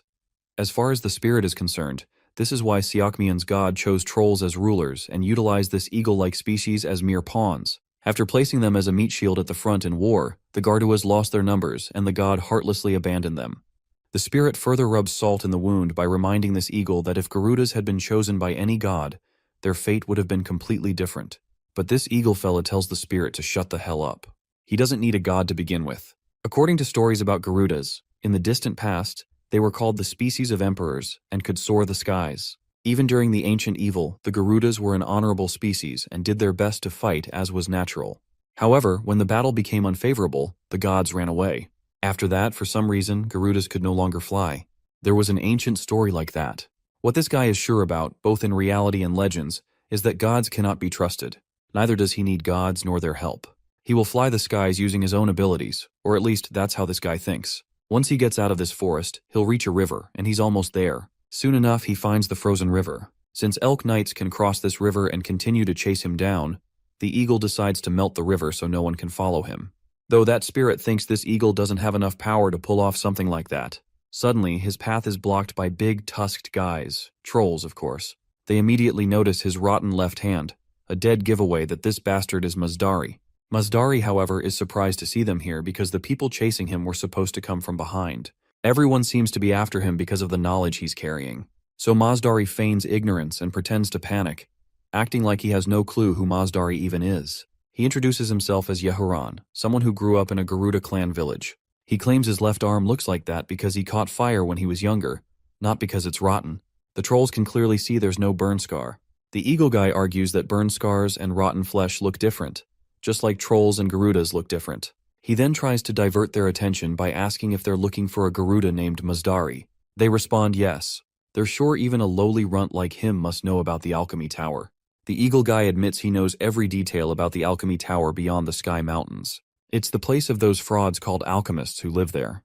The troll claims that his knights have completely cornered the tower, but some alchemists have disappeared. Now, under His Majesty's orders, he's trying to track down those escaped alchemists to stop them from spreading their evil knowledge. The eagle guy assures them they'll be able to find that Garuda alchemist, especially since there aren't many Garudas around here. He even promises to inform them if he finds any Garuda alchemist nearby. But the Tusk guys tell him to come closer, as they won't let him go until they confirm he's not an alchemist. With no options, the guy raises his hand in surrender, ready to be searched. Next, they ask him to pass over his bag. That's the turning point. Mazdari snaps since his identity will be out anyway. The Tusk guys retaliate after sensing his hostility. Mazdari grabs one of the potions and throws it right into a bastard's eyes, causing his entire face to burn and melt like candle wax. Word quickly spreads that the guy with the rotten hand is here, and soon the trackers following him catch up. Mazdari has only 1 sulfuric acid, 1 smoke screen, and 2 gas bombs left. If he uses them now, there will be nothing left to melt the river, but there's no helping it. He throws the potions right at their faces. One Tusk guy blocks the liquid thrown at him, but it's liquefied gas, which Mazdari ignites with his fire, burning the bastard to a crisp. They scream in agony, getting cooked alive. Their leader turns on his heels and rides off on their beasts. Mazdari doesn't want these guys to escape like that. He has to kill them all no matter what. Unfortunately, his flames won't reach that far because he refuses to rely on the spirit following him. Soon enough, the big shot of those Tusk guys arrives, very glad to have found Mazdari.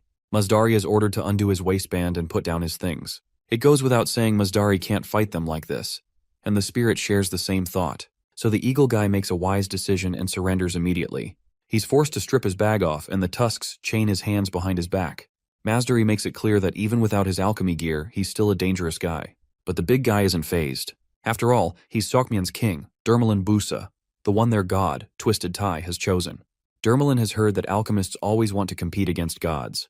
He's torn whether Mazdari should be burned to a crisp or punished by the god's will.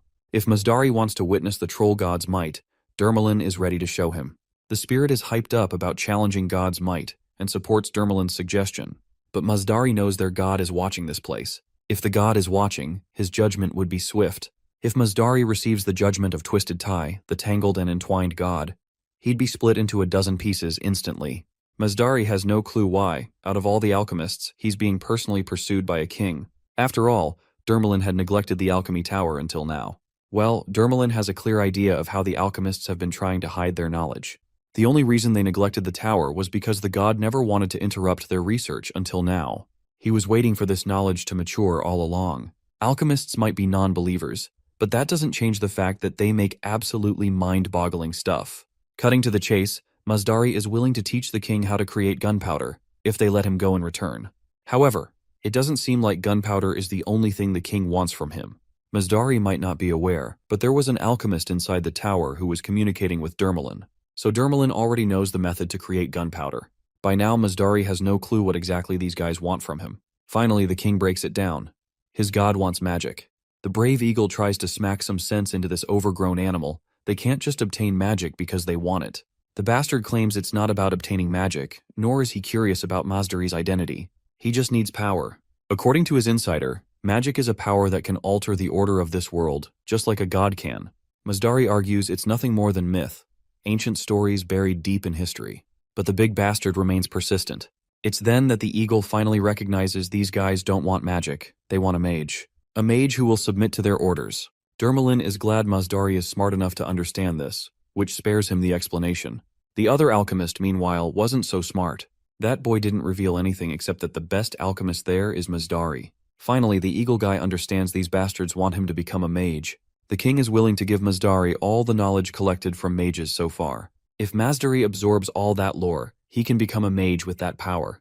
With that indomitable power, the king wants Mazdari to spread the greatness of Seokmyon far and wide. Even if it weren't for their request, Mazdari had planned on completing his knowledge by finding alchemists throughout the continent to become a mage. He was almost there, just one piece away.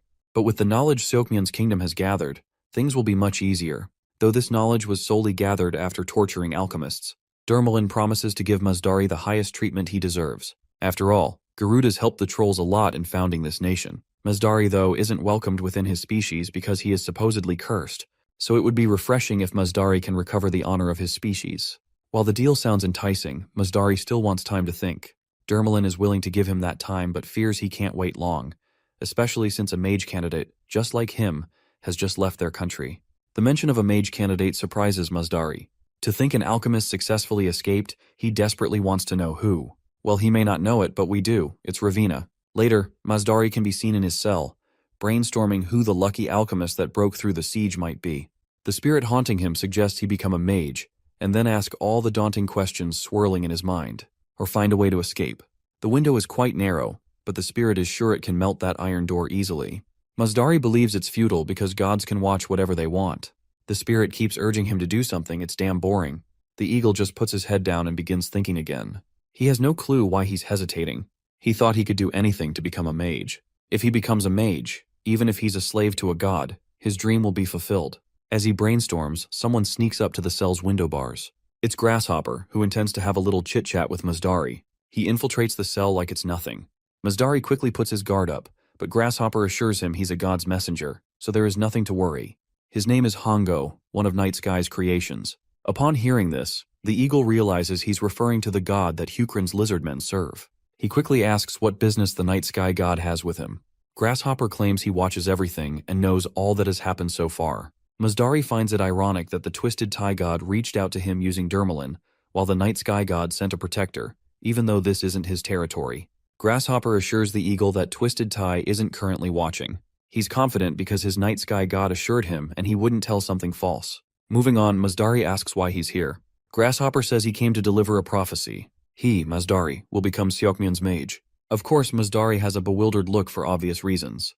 For all he cares, if he tries to escape now, that prophecy would be shattered immediately, rendering it bogus. Grasshopper reveals he entered this cell by the power of the god, and Mazdari can't escape like this. Also, the prophecy doesn't end there. The rest of the prophecy, Mazdari, who will become a mage, will betray Seokmyon. The eagle chuckles, because that sounds more like Night Sky's order than a prophecy. But Grasshopper makes it clear this is indeed a simple prophecy.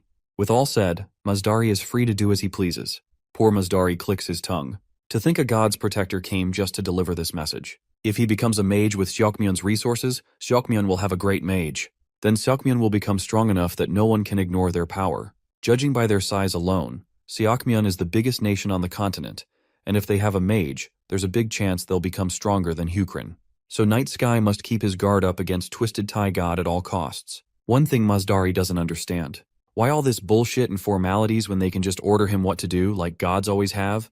To which Grasshopper reveals that Night Sky God doesn't give out orders for petty reasons so easily. More than anything, he respects the free will of those underneath him. After all, he can still achieve whatever he wants without intruding directly. This doesn't make sense to Masdari at all. Like, if he happens to do something against the prophecy, what will happen then? He's sure Night Sky wouldn't like it.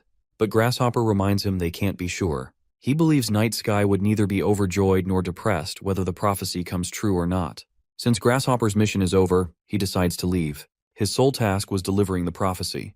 Before leaving, he suggests Masdari hide his thoughts deep inside, since the Twisted Tie God might hear them. If the Twisted Tie God hears his thoughts, his plan to betray would be impossible. With that, Grasshopper vanishes, leaving Masdari reflecting on his situation. The spirit recommends escaping since the Twisted Tie God isn't watching him, but Masdari has already changed plans. He may have hated gods before, but for now he's willing to act like the prophecy says. Masdari is looking at the bigger picture. He really wants to exact revenge and destroy those who locked him up and tortured him. He also wants to avenge all the alchemists, those bastards killed along the way. He's finally chosen the route of betrayal, and it'd be perfect if he betrays after becoming a mage. One thing to note, the Night Sky God seems to have already predicted Masdari would follow this path after hearing the prophecy. Even so, Masdari isn't sweating it. Eventually, he sharply stands up, declaring he's done thinking and that he, Masdari, will work for Seokmyeon. The scene transitions to a lone ship cruising the vast sea. The ship has finally reached Sashin, where Lump and Ravina are both on board. About Sashin, it's a small port located between Hukrin's Orizon and Maganon. Because of its large plains and high-quality soil, this port is known for good farming. Apart from that, it's an ordinary place no different from other port villages, which is precisely why no one has taken particular interest until now. This is where Hukrin's secret ordnance factory actually is, constructed beside the ocean to easily meet the supply and demand of materials from vessels. Lump reveals it's not just a weapon manufacturing site. It's basically a place where the knowledge of non-believers gathers. And that thing on the ship they're bringing along is also the result of the same knowledge. Lump suggests Ravina not mention that thing blatantly, but Ravina reminds him it was the Night Sky God who commanded it, so there shouldn't be anything wrong. Still, Lump warns that the base is an unholy object, so before checking if it activates well, he doesn't want to risk any bad luck. He hopes the Night Sky God looks after them. By the way, the thing they are talking about is actually a weapon, and they are here to test some of the newly produced ones. This is precisely why they are at this particular location. Ravina is rather astonished by how much faith Lump has in God, especially since he belongs to the species persecuted the most. Also, this dude is one heck of a crafter. She only told him the theory of gunpowder, and he already made a trial product from that alone. By now, she's sure that Lump is the next in line with the ability to pull off their next plan. Even if something goes wrong, she can simply use her powers of demonic property. The alchemy tower might be gone, but the knowledge remains, and it will change the entire scene of this world. While staring at the blue sky, she calls out to the Night Sky God, wanting to ask something. She actually wants to find out where this world is headed, and what he's really planning. The next day arrives. In the bustling marketplace, we find Basan drinking and having the time of his life. He's already had so much that he's thinking about stopping now before he gets completely wasted. The guys serving him all the booze are having the time of their lives, thrilled that a prince is visiting their humble village. They really want him to mention their hospitality to His Majesty Kyle. As the governor of this small place, they'd love to be recognized by the king. Moving on, Basan questions the man about the Astasidian. He wants to know if this governor can actually handle that shrimp. The governor assures Basan not to worry about that small fry, all the while pouring even more liquor as if Basan hasn't had enough already. Basan can clearly tell that this dude isn't being sincere with his assigned duty, and he really wants to punish this irresponsible government official. But as the king's older brother, no matter what he does, he'd be accused of abusing his power. Suddenly a guy comes running and whispers some juicy yet shocking details in the governor's ear. Seeing their worried faces, Basan asks about the situation.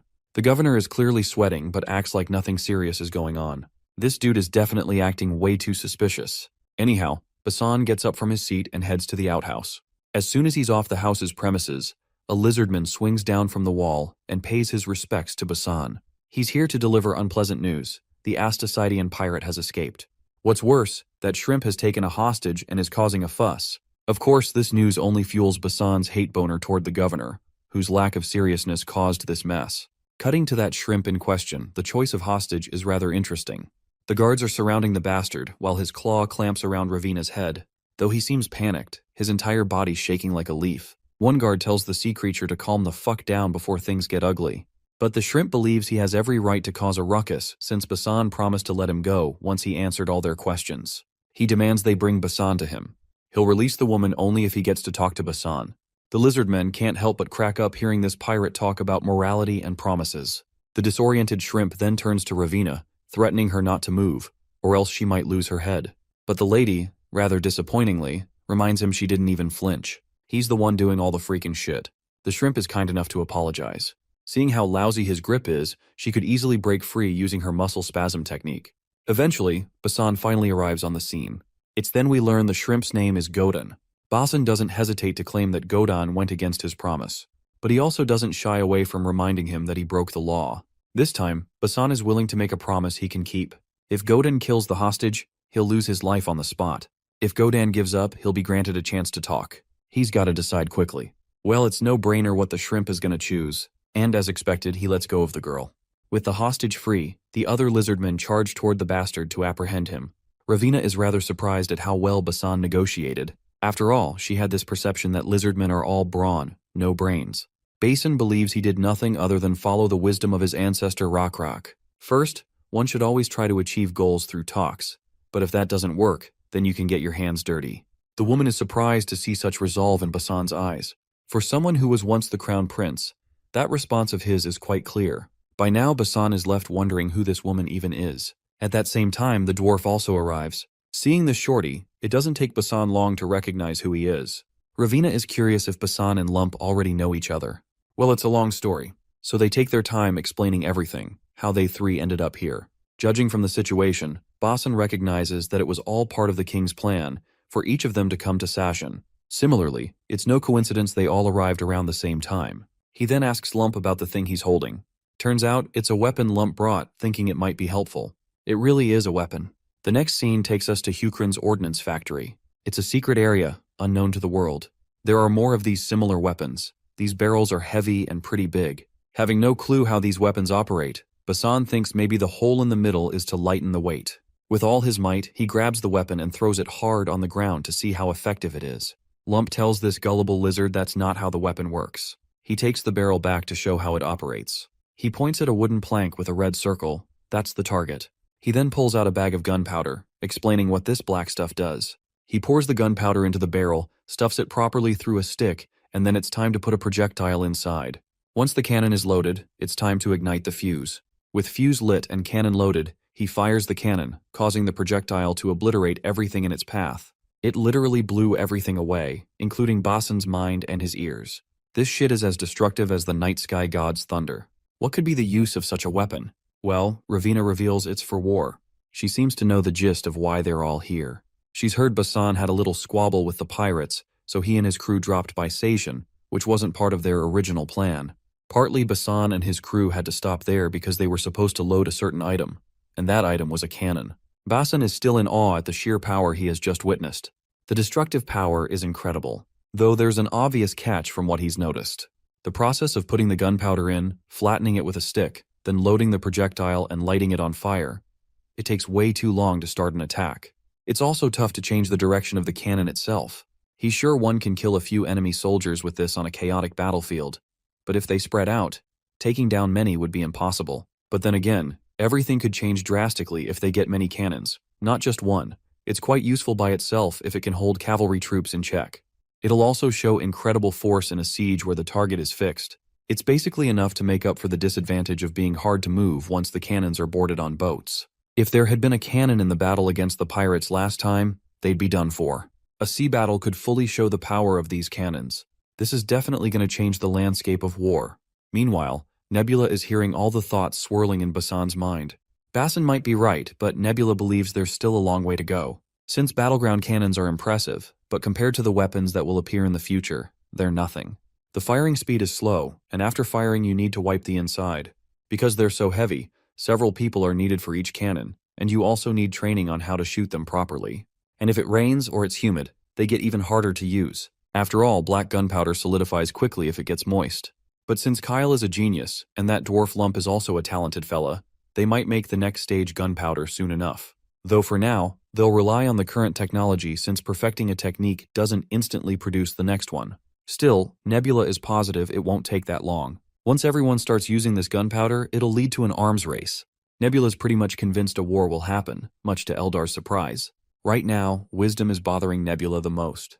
The fact that he's gathering resources at an alarming rate sounds concerning. Then again, it's not like Nebula is sitting around twiddling his thumbs.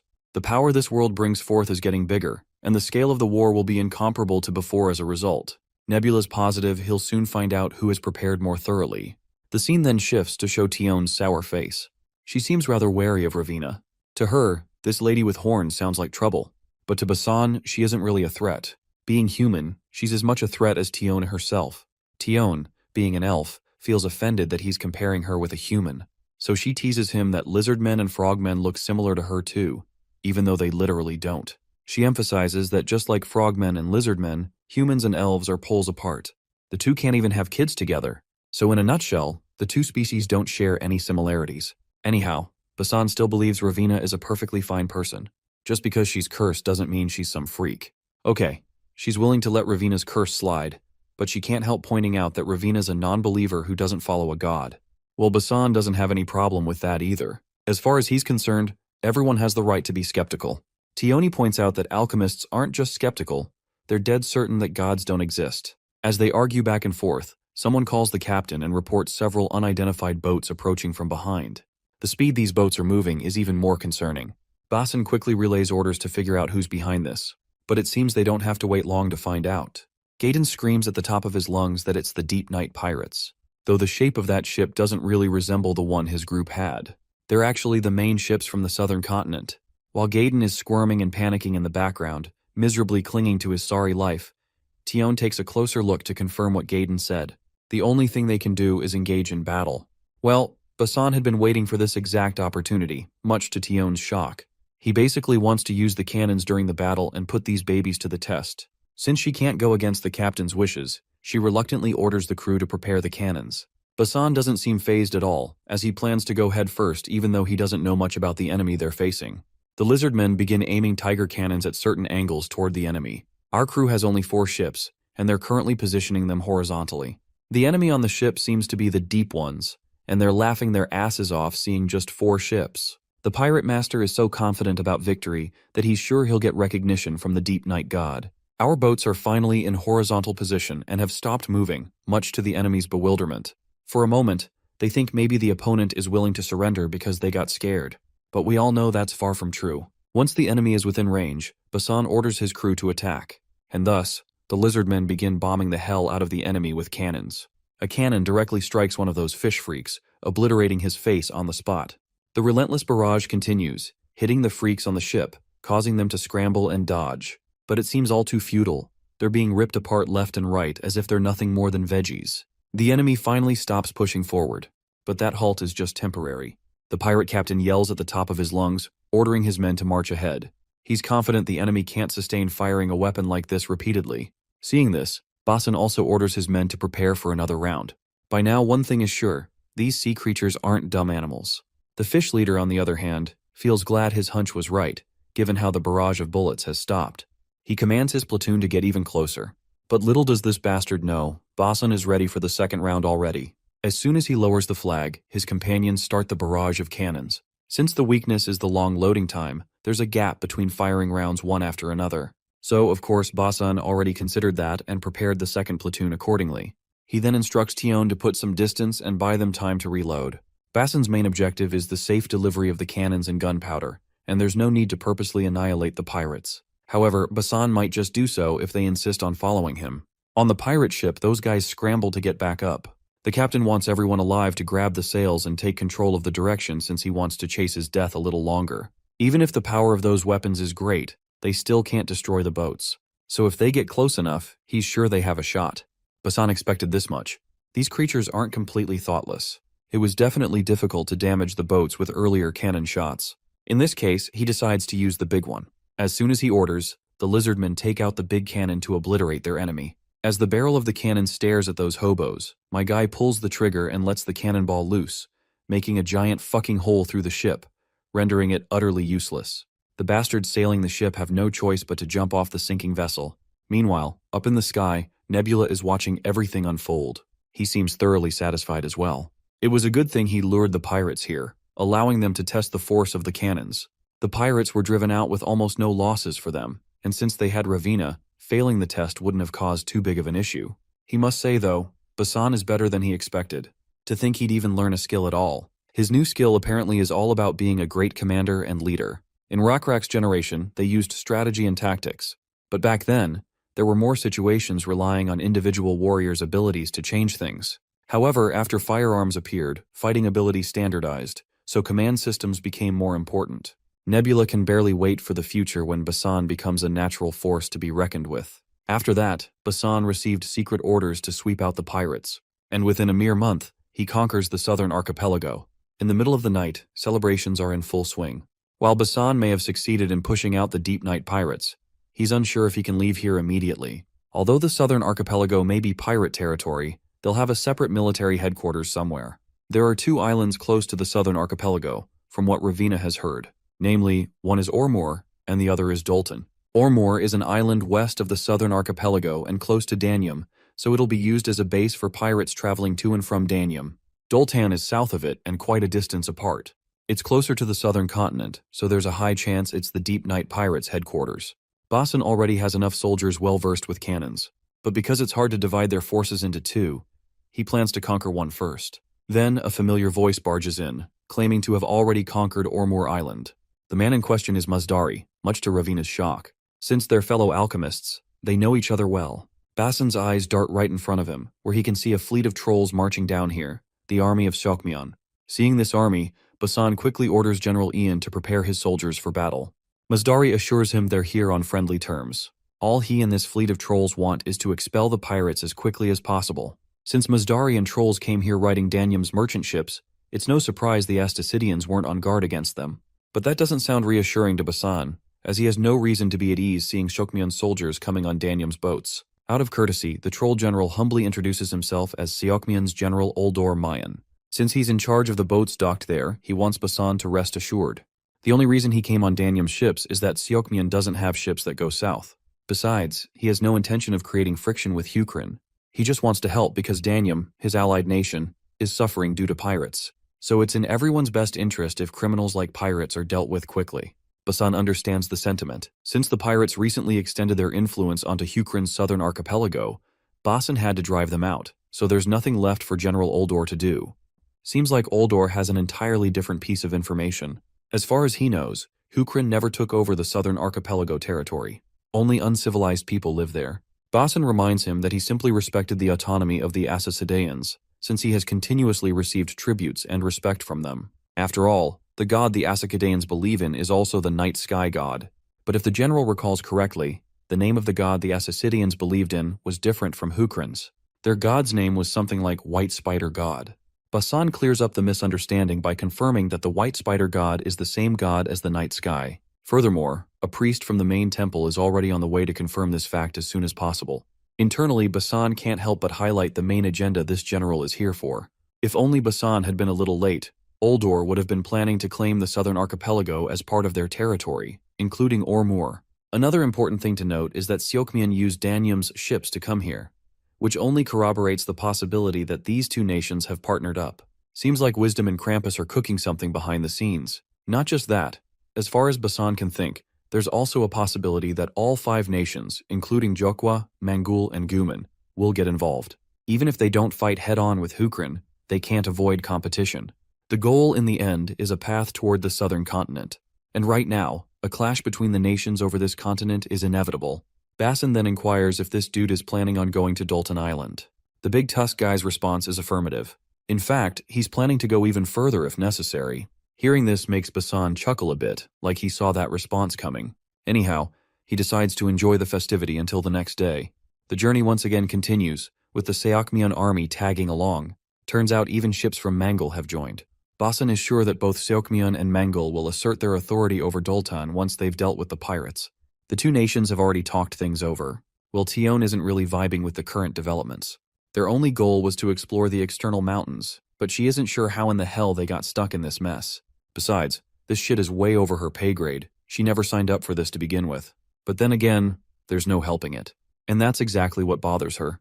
Basan can feel that the night sky is watching them from above. But Tion feels like Basan is making some sharp pun since it's literally a clear day sky. Moving on, the crew notices pirates, but there's something even more concerning. The pirate ships heading their way are literally countless.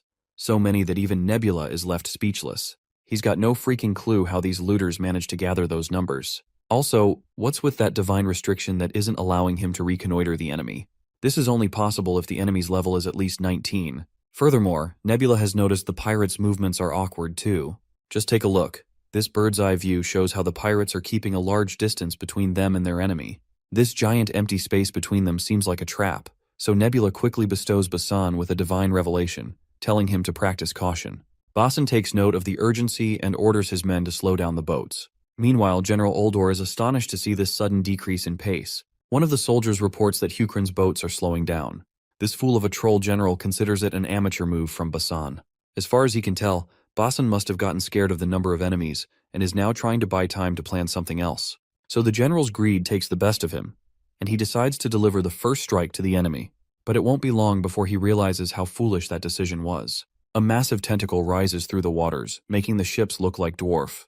It's a fucking kraken. One whip of its tentacle takes down a bunch of troll soldiers, along with devastating damage. Not long after, an entire ship is wrapped up by the tentacles and is being strangled and smashed with these massive whips. Nebula had anticipated this, which is why he sent the revelation abruptly.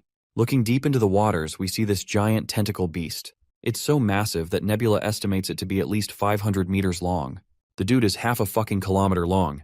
Thankfully, Nebula's quick thinking saved his crew from getting demolished unnecessarily. Krampus, of course, isn't thrilled with this development, since he's taking all the brunt with troll ships getting destroyed. He blames Nebula for not warning him earlier, but our guy clears the air by apologizing. He only found out on short notice himself, so couldn't warn in time. Krampus, however, isn't buying it. He's dead serious it was all part of Nebula's plan.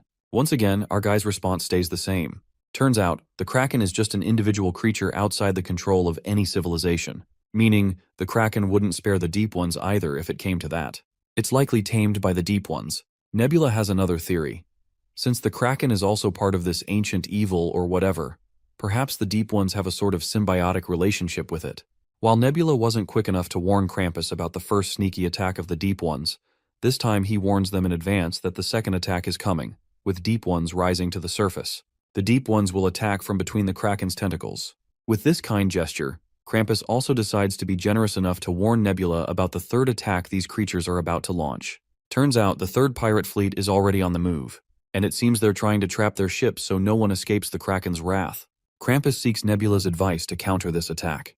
Our guy just teases his fellow back, wondering if Krampus even needs advice at all. After all, Krampus can simply use what he's been hiding. But before we find out what that is, we get a moment to witness a sinking ship, courtesy of the Kraken. While the Kraken is disintegrating the ship into pieces, Mazdari is also in action, trying his best.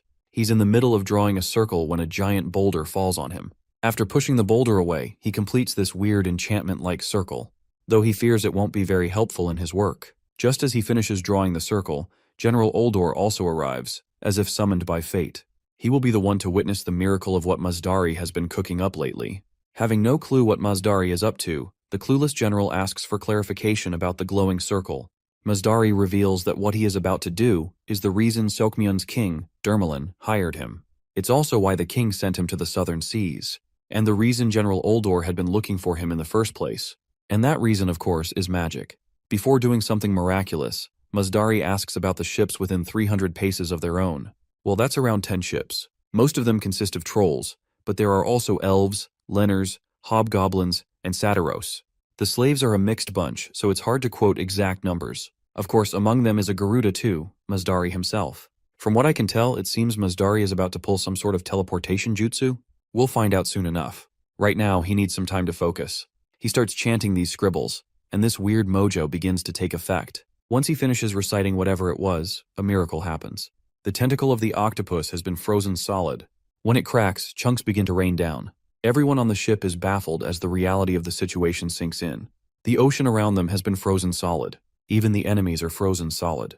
The only ones still standing unfrozen are those the Garuda remembered before chanting the spell.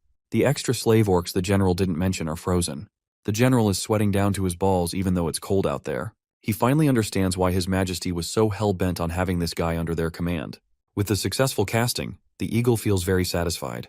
He looks into the sky as if sensing that God is watching him from above. Well, his hunch isn't all off either.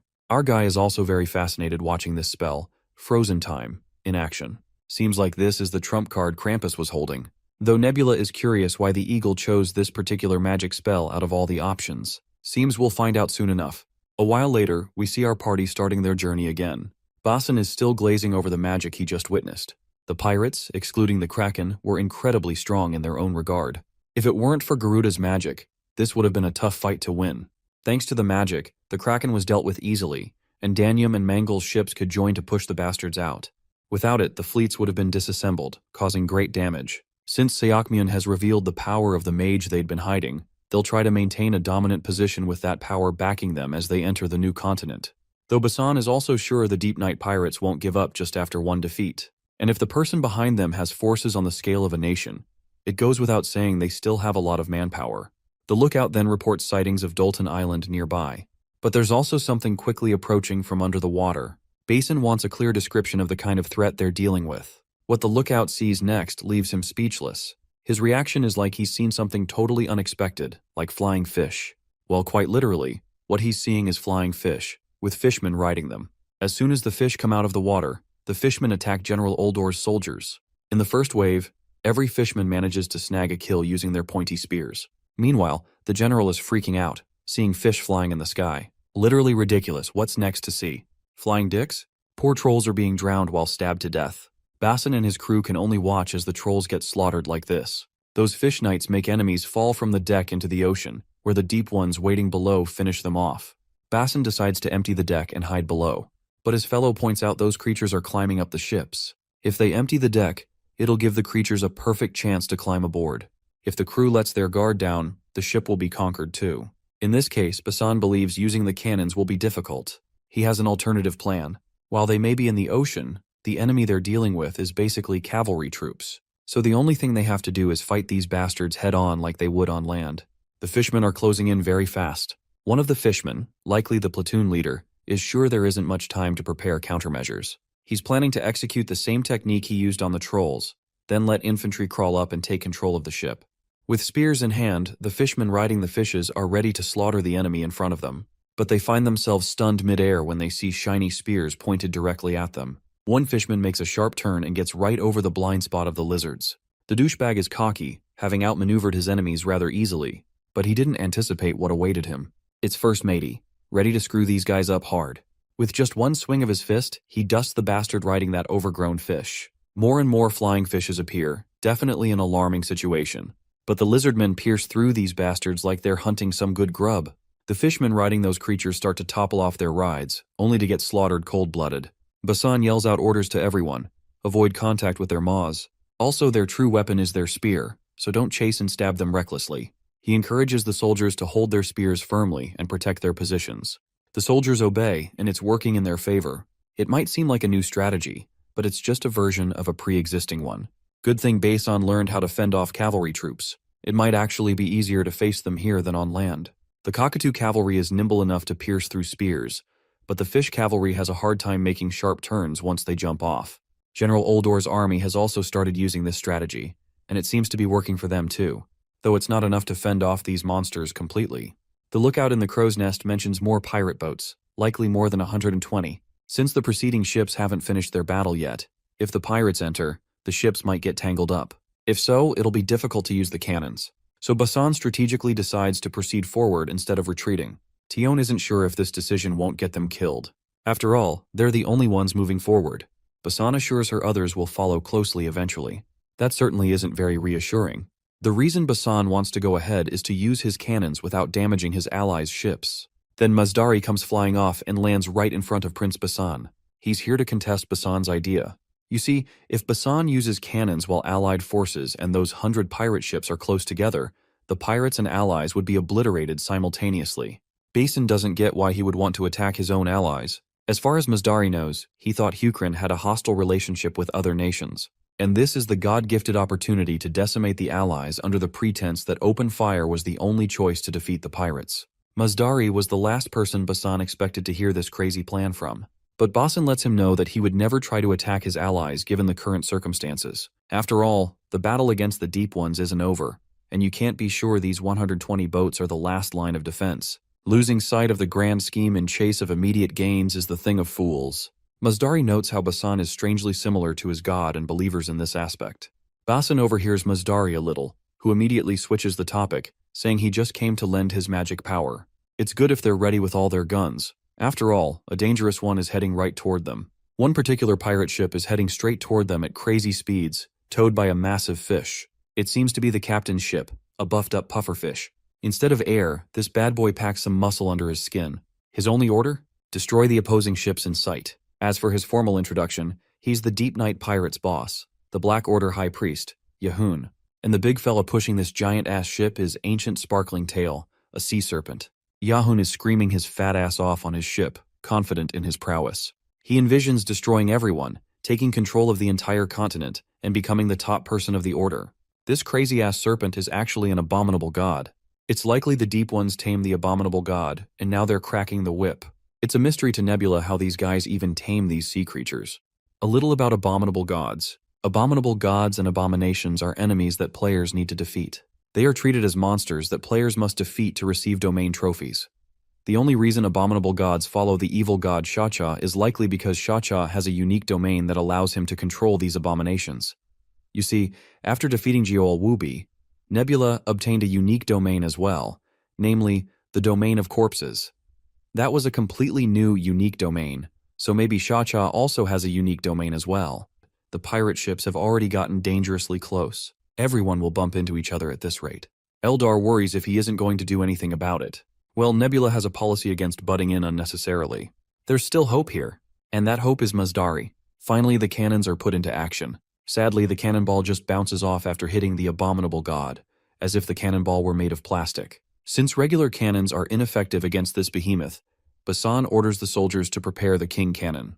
They're supposed to lower the arc and aim it right in front. The chance of success is low. There's no guarantee the monster will stand still and get hit by the cannon. Forget hitting. They can't even be sure if the cannon will do any real damage. Basan doesn't exactly applaud his fellow for such pessimism. According to Hukran military law, saying things that lower morale during war must be paid with one's life. Mazdari is ready to help, though he makes it clear he can't use magic whenever he pleases, as there are certain conditions involved. First, he needs to be able to touch the monster's body, then tie it down so it can't move. Furthermore, he needs enough time to drink a cup of tea. Well, these requirements don't sound that hard to fulfill, or at least that's how Basan thinks. Anyhow, Mazdari plans to go around the monster's surroundings and draw a magic circle atop the boat. Someone needs to stand guard and protect the magic circle so it doesn't get ruined. Furthermore, while casting magic, he needs to maintain focus during the enchantment, so he needs someone to protect him throughout. His terms may sound simple and easy on paper, but it's a long shot before they actually execute the plan and take the creature down. Though one thing's for sure, if all conditions are met seamlessly, killing that monster isn't far-fetched. In this case, Basan raises a red flag, signaling his fellows to get ready for the chaos ahead. Tioni catches on to the urgency, as Basan wasn't supposed to flutter that crimson flag lightly. Well, that red flag signals his fellows to ram the boats together, with the main ship in the middle. The plan is as crazy as it gets, and Tioni is losing her mind. Even Mazdari, who's been weathered through and through, admits Basan is one hell of a crazy guy. Then comes the next order by Basan, directed at Mady, who is supposed to announce to everyone to prepare for impact. The big fella takes a massive breath and lets his booming voice crack through the area. Lump is also told to prepare to execute the next part of the plan. The abominable god is right in their faces, ready to tear everyone apart. But so is their king cannon. The first cannonball is out, hitting the giant beast square on its chest. But the beast is still alive and about to make a snack out of everyone on deck. Basin quickly orders all gunners to retreat. The beast looks annoyed and traps one of the lizardmen in its maw. Basin then orders the others to raise their bows and trap the monster so it can't move freely. At the same time, Mazdari finishes drawing the magic circle on the boat. Only 3 more circles left to draw at different locations. Basin is ready to act as a meat shield and keep the enemy engaged while Mazdari works on his other circles. He further apologizes to Tion before jumping onto the enemy side of the ship. Well, right now, there's no point in complaining about anything given their situation, so Tion understands why it's necessary to risk it all. As long as Garuda doesn't whine, she's okay with him being a little reckless. As he jumps onto the enemy ship, Ravina suddenly pops out in the chaotic scene, much to Basan's shock. It's dangerous out here as it is, so she better go back to the pirate's humiliation. Well, she can't go back like this. She's been waiting for this moment to arrive. Suddenly, a massive axe swings down, landing smack dab in the middle where the duo was standing. The one behind this lousy throw is this fat fish guy, who's here to battle the captain of this platoon. Looks like Basan has also been waiting to fight this jackass, so it's a good thing he doesn't have to go through the trouble of finding him. As the two face off, Basan lunges at his opponent showing no fear. Their weapons clash, leaving blinding sparks filling the scene from the steel collision. It seems like this fat fuck already knows Basan's true intentions. He's basically buying time so that his fellow can use magic. However, as far as this fat fish is concerned, nothing can save them from his might. He swings so fast at Basan that he barely has time to dodge. If he'd been late even by a millisecond, he would have lost his head. There's no doubt this jackass is one tough nut to crack. What's more concerning is that his opponent also knows about magic. Not only does this fat fish know a lot about magic, he also knows how mages use others as sacrificial lambs just to buy enough time to draw some weird images on the floor. It's something this big fish strongly contests. Basan, however, refuses to empathize with this bastard, since he isn't on the same emotional level as this fish. Regardless, Yahun the fat fuck claims he won't let their mage succeed. And just as he says this, the abominable god is set free by the fishman, much to our boy's annoyance. If things keep going like this, the sea serpent will escape, and they'll be screwed for sure. But this is when Mazdari makes his comeback, having already done his part of the project. The entire area is now under the range of this giant enchantment circle. Literally no one can escape it, even if they want to. The radius of effect is so big that the fat ass who was once barking nonsense is left with his filthy mouth wide open. But surprisingly enough, nothing actually happens, giving this fat ass a moment to sneer at this failed attempt. If the magic circle is off even a little bit, or if the spell stutters, the magic always fails. So executing a successful magic spell in such chaos is next to impossible. Well, looks like this dude is about to get proven wrong. The entire place begins to shake as a snarling, loud roar fills the air. Everyone's head hurts, like they just got caught in friendly fire. Basan isn't happy with this development. He's mad that this magic is affecting his own fellows as well as the enemy. The confident eagle reveals that the magic hasn't even started yet. And just as he says this, magic portals form on the ground, and from them come massive hands. Before Mazdari even has a chance to explain what's going on, the massive hands instantly find their target and proceed to grab it. Mazdari meanwhile takes the opportunity to explain that it's actually summoning-type magic. The magic circle also serves as a door between worlds, and he opened that door to call a being from another world. The said being squashes that poor fish, causing blood to splatter like a crushed tomato. This massive hand monster was called Talajin in ancient times. There are already multiple hands all over, surrounding that giant, abominable god. The hands seem to be searching for something, and that something is Mazdari. Talajin never feels happy when someone uses Talajin's hand magic to summon his hands. Just imagine a scenario where you're having the time of your life, basking under a bright sky with a gentle breeze relaxing your muscles. But then some little critter ruins your mood by biting you. Your first instinct would be to squash this insignificant bug. Similarly, Talajin is currently squashing all these ants his hands are grasping, and these hands won't stop until the entire nest of ants is obliterated. Basan fears the implications of how dangerous this actually is. But then again, all magic is dangerous, and Mazdari has taken the risks into account with each spell. You see, magic follows rules. The first rule is that Talajin's hand can only sense deep ones as long as they're here. The second is that Talajin senses that big monster as Mazdari himself, an insignificant bug who ruined Talajin's sleep. Now, let's pan the scene over to this fatty sucker yelling at the abominable god to do something before they get their asses ripped apart. The tamed beast obeys what the master says and promptly attacks the hand by biting it. Looks like the abominable god has finally caught Talajin's attention, and that's clearly not a good sign. The giant hand grabs the poor bastard by the throat, gripping so hard it leaves him screeching at the top of his lungs. The giant hand continues to scramble the hell out of the abominable god, making it look more like a whiny bitch than a formidable foe. In no time, the bastard grabs the abominable god with his giant hands and rips it apart like it's nothing more than spaghetti. The brutality is on a whole other level, truly. Everyone is so traumatized and horrified by the sheer brutality. The battlefield clearly isn't for the faint of heart. It's now obvious why magic is such an OP thing in this world. Dangers are apparent too. That's why it's never a good idea to draw a big magic circle. If you draw it too big, things other than just the hands and arms can come through. Then handling it would be a Herculean task. They wouldn't have been able to handle the shit. Basan wants to keep watching that hand, but given the opportunity, he decides to take down that fat ass in the meantime. So Basan gives Mazdari the task to watch those hands.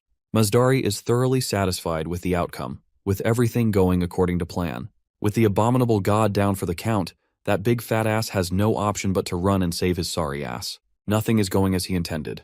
Not only did the Pope's knights get defeated before they could properly use their power, but the sea serpent they received as a representative of the high priest was ripped to shreds. Once the rest of them join, it's simply a matter of time before they're defeated. As far as this fat ass is concerned, if he hadn't been pushed out to the open sea, he would have easily defeated them. This is all because he got weaker after being pushed out in the power struggle of the Order. Blaming others won't do him any good. My guy is already out here risking his neck, and I'm not sure how his fat ass is going to save himself from what's coming. The only thing he's good at is running his mouth relentlessly. Before charging recklessly at our boy, the fat ass utters his god's name once. Deep Light. Seems like it's the first time Basan has heard this name. With the name of his god, the fat ass charges at our boy, and brings that axe crashing down. That swing definitely packs a punch, so much so that Basan is forced to reckon with it. He can tell this king is a warrior who's been through countless battles. He's stronger and more experienced than anyone here. For a moment, Basan starts to regret coming alone into the fight. But he quickly resolves himself again.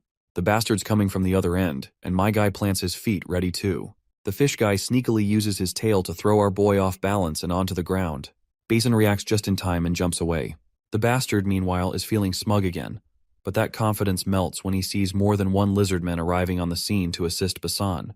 Instead of risking it, he makes the wise decision to retreat for now. Basan feels disappointed fighting against a coward, no matter how powerful the opponent is. He throws a dagger straight at the monster, and it lodges right in the bastard's back. Poor Fatty can do nothing except whine about the sneaky attack Basan just pulled. Though my guy doesn't feel ashamed at all. His ancestors always taught him to keep a spare weapon. So, a while later, poor Fatty has his head claimed by Basan, a clear message to the other fishmen that their time to surrender has come. They promptly decide to retreat. After a while, Basan inquires about the current status of the war. The outlook shows a few ongoing skirmishes with the last remaining fishmen. And as for Talajan, this fellow seems to be up to something. The hands are literally drawing a magic circle of their own, eerily similar to what Mazdari had drawn. This is totally out of syllabus, and the only person who can explain this oddity is Mazdari, but that dude is nowhere to be seen. Meanwhile, the hands finish crafting the magic circle and activate it. Basin rushes toward the monster before something catastrophic can happen, but Ravina promptly stops him in his tracks. As we know, the hands are just casting magic. She assures him that nothing's going to happen. And just like she said, Talajan fails to activate the circle. To explain why, she reveals that magic follows fine rules. It requires extreme accuracy and very elaborate, detailed techniques. Even a slight mistake is enough to render the entire circle useless. Using her innate talent and magical knowledge, Ravina forced him to make a tiny mistake in his technique. Moving on, she recommends hopping to the other ships. Mazdari bound Talajan's free will using magic rules, which only allow it to sense the deep ones. But now, with no target in sight, Talajan will just flail his hands around, potentially hurting his own allies. That's a being with its own consciousness and desires from another world. It holds knowledge that people from the mortal world aren't even aware of. Speaking of which, Basan believes this is all the more reason to keep a close eye on this monster's movements. After all, this being actually poses a greater threat than the pirates ever did. Ravina has already decided to stay behind herself to keep watch over the beast's movements, while Basan is allowed to go. As for Mazdari, she advises not to trust him at all. She's got solid reasons behind her warning. To back it up, she recalls the time when the Knights of Seokmion attacked the alchemist's tower, and many alchemists either dispersed or died during the confrontation. Luckily, she managed to escape just in time, though most of the alchemists were detained before they could even flee Seokmion. Seokmion squeezed every drop of knowledge from those alchemists, but only Mazdari seized it all and became a mage. She believes he must have betrayed the other alchemists to get there. That's also why she's here. Her knowledge and abilities are among the few things that can resist magic. Summoning Talajan's hand wasn't the issue. It's the hands themselves that pose a threat to everyone around. Their attempt to draw a magic circle is just one example of how dangerous they are. If it hadn't been for her, everyone would have been in for a hell of a day. Basan quickly catches on to what she's actually implying. She suspects that having Talajan's hand harm the allies was part of Mazdari's plan. Looks like this bold claim is about to be addressed by none other than Mazdari himself. He's clearly hurt that his fellow alchemist would suspect him like this. He hadn't imagined she'd be so skeptical of their bond. Ravina, however, clears the air. They never had a friendship to begin with. For all her time in the tower, she always felt like their relationship was like a cow watching a chicken, a metaphor that perfectly sums up how she thought of them. Strangers from entirely different worlds. Well, it seems like to Mazdari, she was more than just a stranger. Just look at him. Bro's literally glazing over this remarkable metaphor she just used to describe their relationship. Her brilliant mind is the only reason he had always liked her. Though Basan isn't sure if that metaphor was really that intellectual or remarkable. Moving on, Mazdari decides to share his side of the story to dispel the doubts and misunderstandings. He begins with the magic of Talajin's hands. These hands were recorded in his master's book. The book warned that if left unchecked, they'd eventually cross over into this land. He had already anticipated that Ravina was capable enough to prevent that from happening, which is why he took the gamble of summoning the hands. And the gamble paid off in the end. But there's another reason he summoned them. Mazdari is certain there are multiple spies who've already infiltrated Hukrin's ships and are secretly working for other nations. Basan confirms it. In fact, he suspects there are likely more than 10.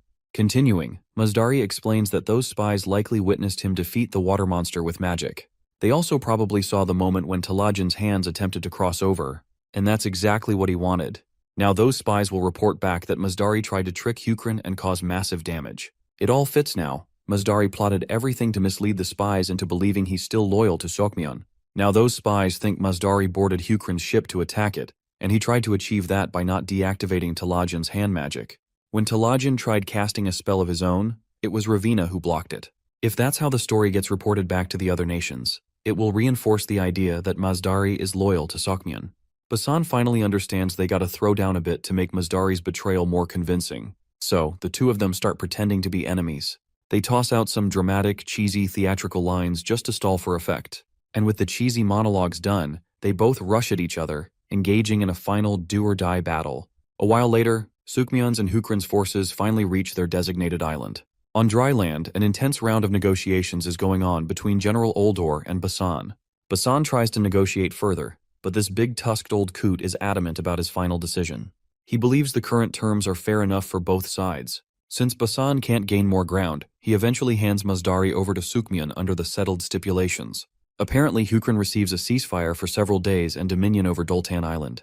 Basan had been trying to negotiate for a longer ceasefire, maybe months, but it didn't work out. Peeking into General Oldor's thoughts, the only reason he agreed to the ceasefire is because he got Mazdari. As long as he has a mage in his arsenal, he can reclaim Doltan Island anytime he wants. There's no battle he can't win. With that, the conquest of the Deep Night Pirates comes to a close. Sukmyon's armies return for the time being. That night, we shift back to Oldor. They'll be arriving in Bavrin tomorrow, where they plan to stockpile supplies during the ceasefire. Later, he meets Mazdari, who is drawing circles and whatnot, likely practicing some magic. General Oldor is tense seeing all these impromptu circles drawn everywhere. His first instinct leads him to believe that Mazdari is probably trying to pull some dangerous shit on the ship. Well, Mazdari has solid reasons behind each circle. First, the circle before them is meant to fool the god's eyes, though it only works for a short period. If he hadn't used this circle back when fighting Basan, the Twisted Tie god would have intervened and ruined the plan. Or maybe the Night Sky god would have interfered too. Regardless, since Mazdari's still alive, it means his magic worked wonders. He stopped the gods from interfering, making things easier for everyone. General Oldor, clueless as a lamb about to be sacrificed, asks for clarification. Looks like his time is up. The circle he's standing on is natural ignition magic. Mazdari activates it while sinisterly revealing the spell's name, burning the poor general to a crisp. Meanwhile, the anti-god's eye magic ensures the Twisted Tie god isn't interfering. As Oldor disintegrates into nothingness, Mazdari assures the dying troll that magic fire can't spread beyond the circle radius, so the ship won't catch fire. In no time, the once general is reduced to ashes. Really awe-inspiring, if you ask me. Now it's time to execute the next task. He activates another spell. Nearby lies a dead rat, which begins mutating as soon as it touches the crimson of the circle, turning the mouse into a literal zombie. The spell that resurrects the mouse is Magic Zombie Epidemic. The critter crawls toward the other troll soldiers, who are sleeping without a care. It starts biting them one by one, and we all know the outcome. A zombie apocalypse breaks out on the ship. By the next day, everyone aboard becomes walking dead corpses, with no purpose in life. The mastermind behind this masterpiece takes a rowboat and abandons the zombie-infested ship to wander the sea. Nebula is thoroughly watching everything unfold. It's just as my guy expected. The prophecy that Mage Mazdari will betray Sukmyon has been fulfilled. It's all fun and games to Nebula, an omnipotent god pulling strings from the background. Right now, Nebula and Wisdom are playing this board game to kill boredom. Nothing notable has happened lately since it's a ceasefire period. Though the ceasefire was never part of Wisdom's grand plan. Wisdom also decides to invite Eldar for a game. Nebula isn't interested in playing with anyone he thinks isn't a challenge. He's played against almost every player by now, and no one has come close to beating him, so playing Eldar would be boring. Bro is riding high after putting Wisdom's army out of the equation, though Wisdom himself doesn't seem fully aware of this fact. Anyhow, Nebula admires the exceptional skill Wisdom possesses. He isn't as mediocre as the rest. Feeling honored to get compliments from someone he considers the top player, Wisdom plays his final move and checkmates Nebula, declaring his win. Wisdom may have won the game, but he's already lost the battle. With the game over, Wisdom heads off, leaving Nebula basking in his victory. A while later, Nebula shows a status window to his fellows, confirming that the prophecy has been accomplished. Runda isn't sure how prophecy stuff even works. From what she understood from Nebula's antics, it was like saying, "I want to eat an apple." Then he ate an apple, ultimately fulfilling the prophecy. Runda is spot on, and Eldar further explains that when a prophecy is used as an element to fulfill another prophecy, it's called a self-fulfilling prophecy. Runda admits Nebula played it badly with poor Wisdom. It's rather commendable what Nebula achieved through sheer wits. When the stage was set, Nebula purposely asked for a game of Go to divert Wisdom's attention, so Wisdom didn't realize Mazdari's betrayal. Though by now, Wisdom might realize he got played. Runda again compliments Nebula for what he achieved, but it's not over yet. Mazdari isn't the only mage in existence right now. Sukmion might have been fastest to produce the first mage, but Guman and Danyam also caught alchemists and extracted info. Not to mention, they used some cursed alchemists to make mages, hinting at potential dangers Nebula must prepare for. Seems like we're underestimating Nebula here. He never said he was only going to make Mazdari betray his nation. Of course, the femboy and the girl both are in disbelief at what Nebula is trying to say. Just in time, everything becomes clear when two more notification panels pop up revealing the prophecy of Mage Taili betraying Juman, and Mage Yan betraying Juman as well. Bro has basically monopolized all the mages that exist on the third continent. Somewhere in the mountains, Wisdom's foreboding face greets us. Yes, he's been bested by Nebula. Now he understands how big a mistake it was trusting Nebula at any point. He feels ashamed that he was enjoying winning a lousy board game, all while getting played by Nebula behind the scenes. He never realized Nebula was playing real chess while he was busy winning checkers. Jang's lid seriously flips. They've lost all the mages they've been cultivating. Basically, they lost their only weapon that could have given them an edge against Hukrin. This is when Runda butts in with her 2 cents. As far as she knows, Nebula doesn't have authority over any mages either. This perhaps makes his and their situation pretty similar. He has Ravina, that human with horns, but she isn't a mage. And judging by her past, she doesn't plan on becoming one either. Above all, Nebula's strategy is anti-magic. About the anti-magic strategy, it rules magic out of play on perished worlds. Although one mage has the force of thousands of soldiers, the moment they can't be controlled, they may attack a player's species or drain a bunch of resources. Several cons come with them. Even Yan, Tale, and Mazdari, who belong to the 5-Nation Alliance, all inflicted great damage on their nations before escaping. Back in the meeting, with anti-magic, Hukrin can spread fear and distrust among everyone, which helps to discourage the production of mages. But Hukrin didn't do that. Not to mention, the king is pretty open-minded about magic in the first place. With all that said, even though Hukrin has means to gather magic info, they didn't create any mages. Even Ravina isn't looking for info from other alchemists. Jang shares the same thoughts as Krampus, while AR has something important to add. She asks if they've found the missing mages yet.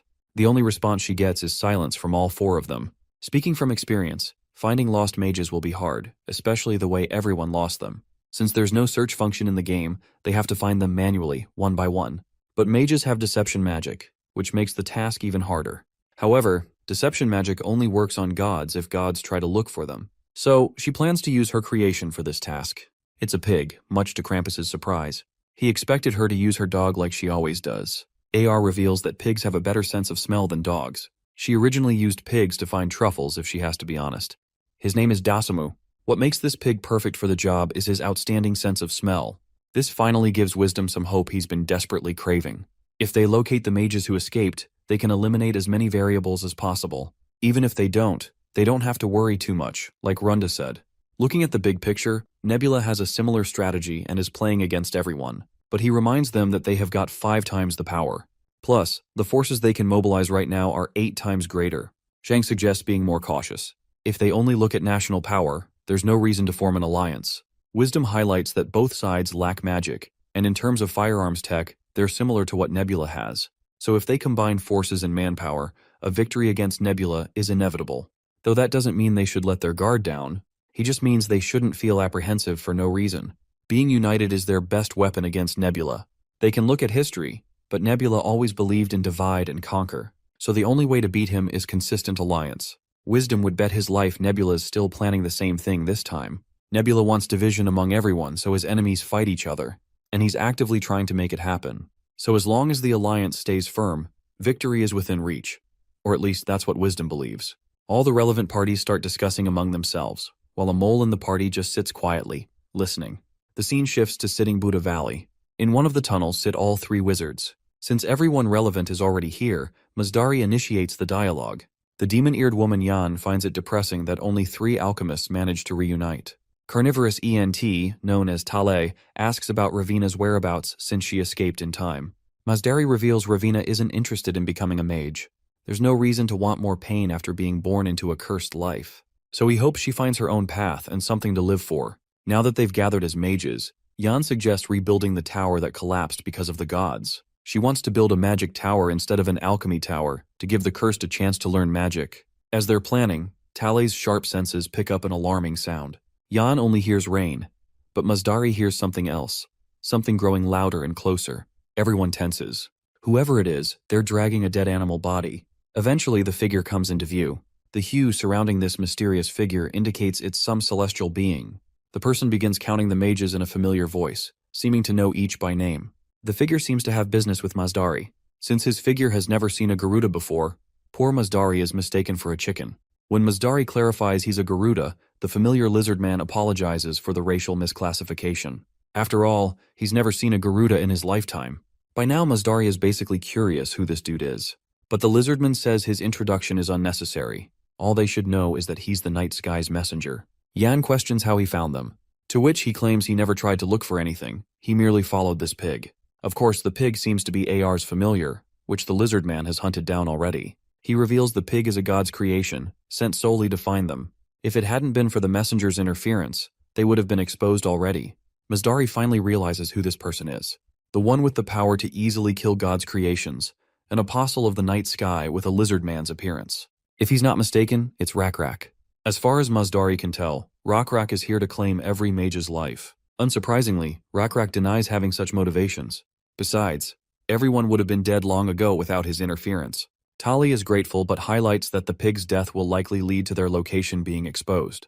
Rakrak assures them the night sky himself is working to prevent that. After temporarily severing the connection between the creation and the god, Rakrak killed it, and Night Sky created a new one identical to this. Right now, the god of that creation is looking down at the wrong pig. If Rakrak isn't here with ill intentions, then why is he here at all? It's a question Masdari desperately wants answered. Well, Rakrak is willing to explain everything, only after they eat something to satisfy their appetite. Funnily enough, that creation eventually becomes the perfect snack for their late-night gossip. Though the 3 mages stare down that sizzling meat with apprehension, unsure if it's a good idea. Rakrak, however, looks totally chill, actually seems buoyant about eating it. The others are so scared they want this crazy guy out of their den, but they're not sure if they have what it takes to defeat a god's apostle. Even if they use their best abilities, it would be in vain. They're too cramped in this cave to move freely. And if legends are true, they'll be next on Rakrak's menu once he's done with that pork. Since the meat is cooked already, Rakrak insists they eat before it loses flavor. Eventually, the 3 reluctantly eat, despondency etched across their faces. Rakrak suddenly realizes Tale is actually a tree, wondering if he can consume meat without repercussions. Tale admits ENTs aren't usually carnivorous. Moisture and sunlight are mostly enough, but the cursed part inside him thrives on nutrition from meat. Rather assuring to hear this, Rakrak is glad for a fellow who can enjoy every kind of delight this world offers. Though he isn't sure if they'll live long enough to enjoy all the delicacies. The trio of cursed mages is lucky this time, but there's no guarantee their luck will hold every time. Masdari believes surviving itself is a gamble. Compared to immortal gods, mortals like them are vulnerable. To gods, mages are simply chess pieces on a board to manipulate for personal gain. The trio doesn't want to be pawns for the rest of their lives. If they die because of the gods, it'll be proof the gods are afraid of mages. Regardless, magic will continue endlessly. Rakrak understands the implications, but he has a different perspective. Everyone should embrace the fact that gods exist. And yes, gods are using them too. He reminds them that the only reason they're aware they're being manipulated is because the gods want them to be aware of it. Sounds fallacious, but Rakrak believes true freedom from gods is impossible. If a person's free will and the god's will are the same, then there's no point in proving anything. Masdari responds with confusion, thinking Rakrak has become a slave to flawed logic. Even if it's flawed, Rakrak is happy to be entitled to it. Moving on, Masdari suspects Rakrak wants to protect the mages from other gods on the condition they place their faith in the night sky god. But he makes it clear that they won't believe in any god, no matter what. Rakrak admits he can't protect them if they don't believe in the night sky. Besides, the night sky god doesn't even want them to believe in him. He has only one request, though it's highly unlikely they'll follow it.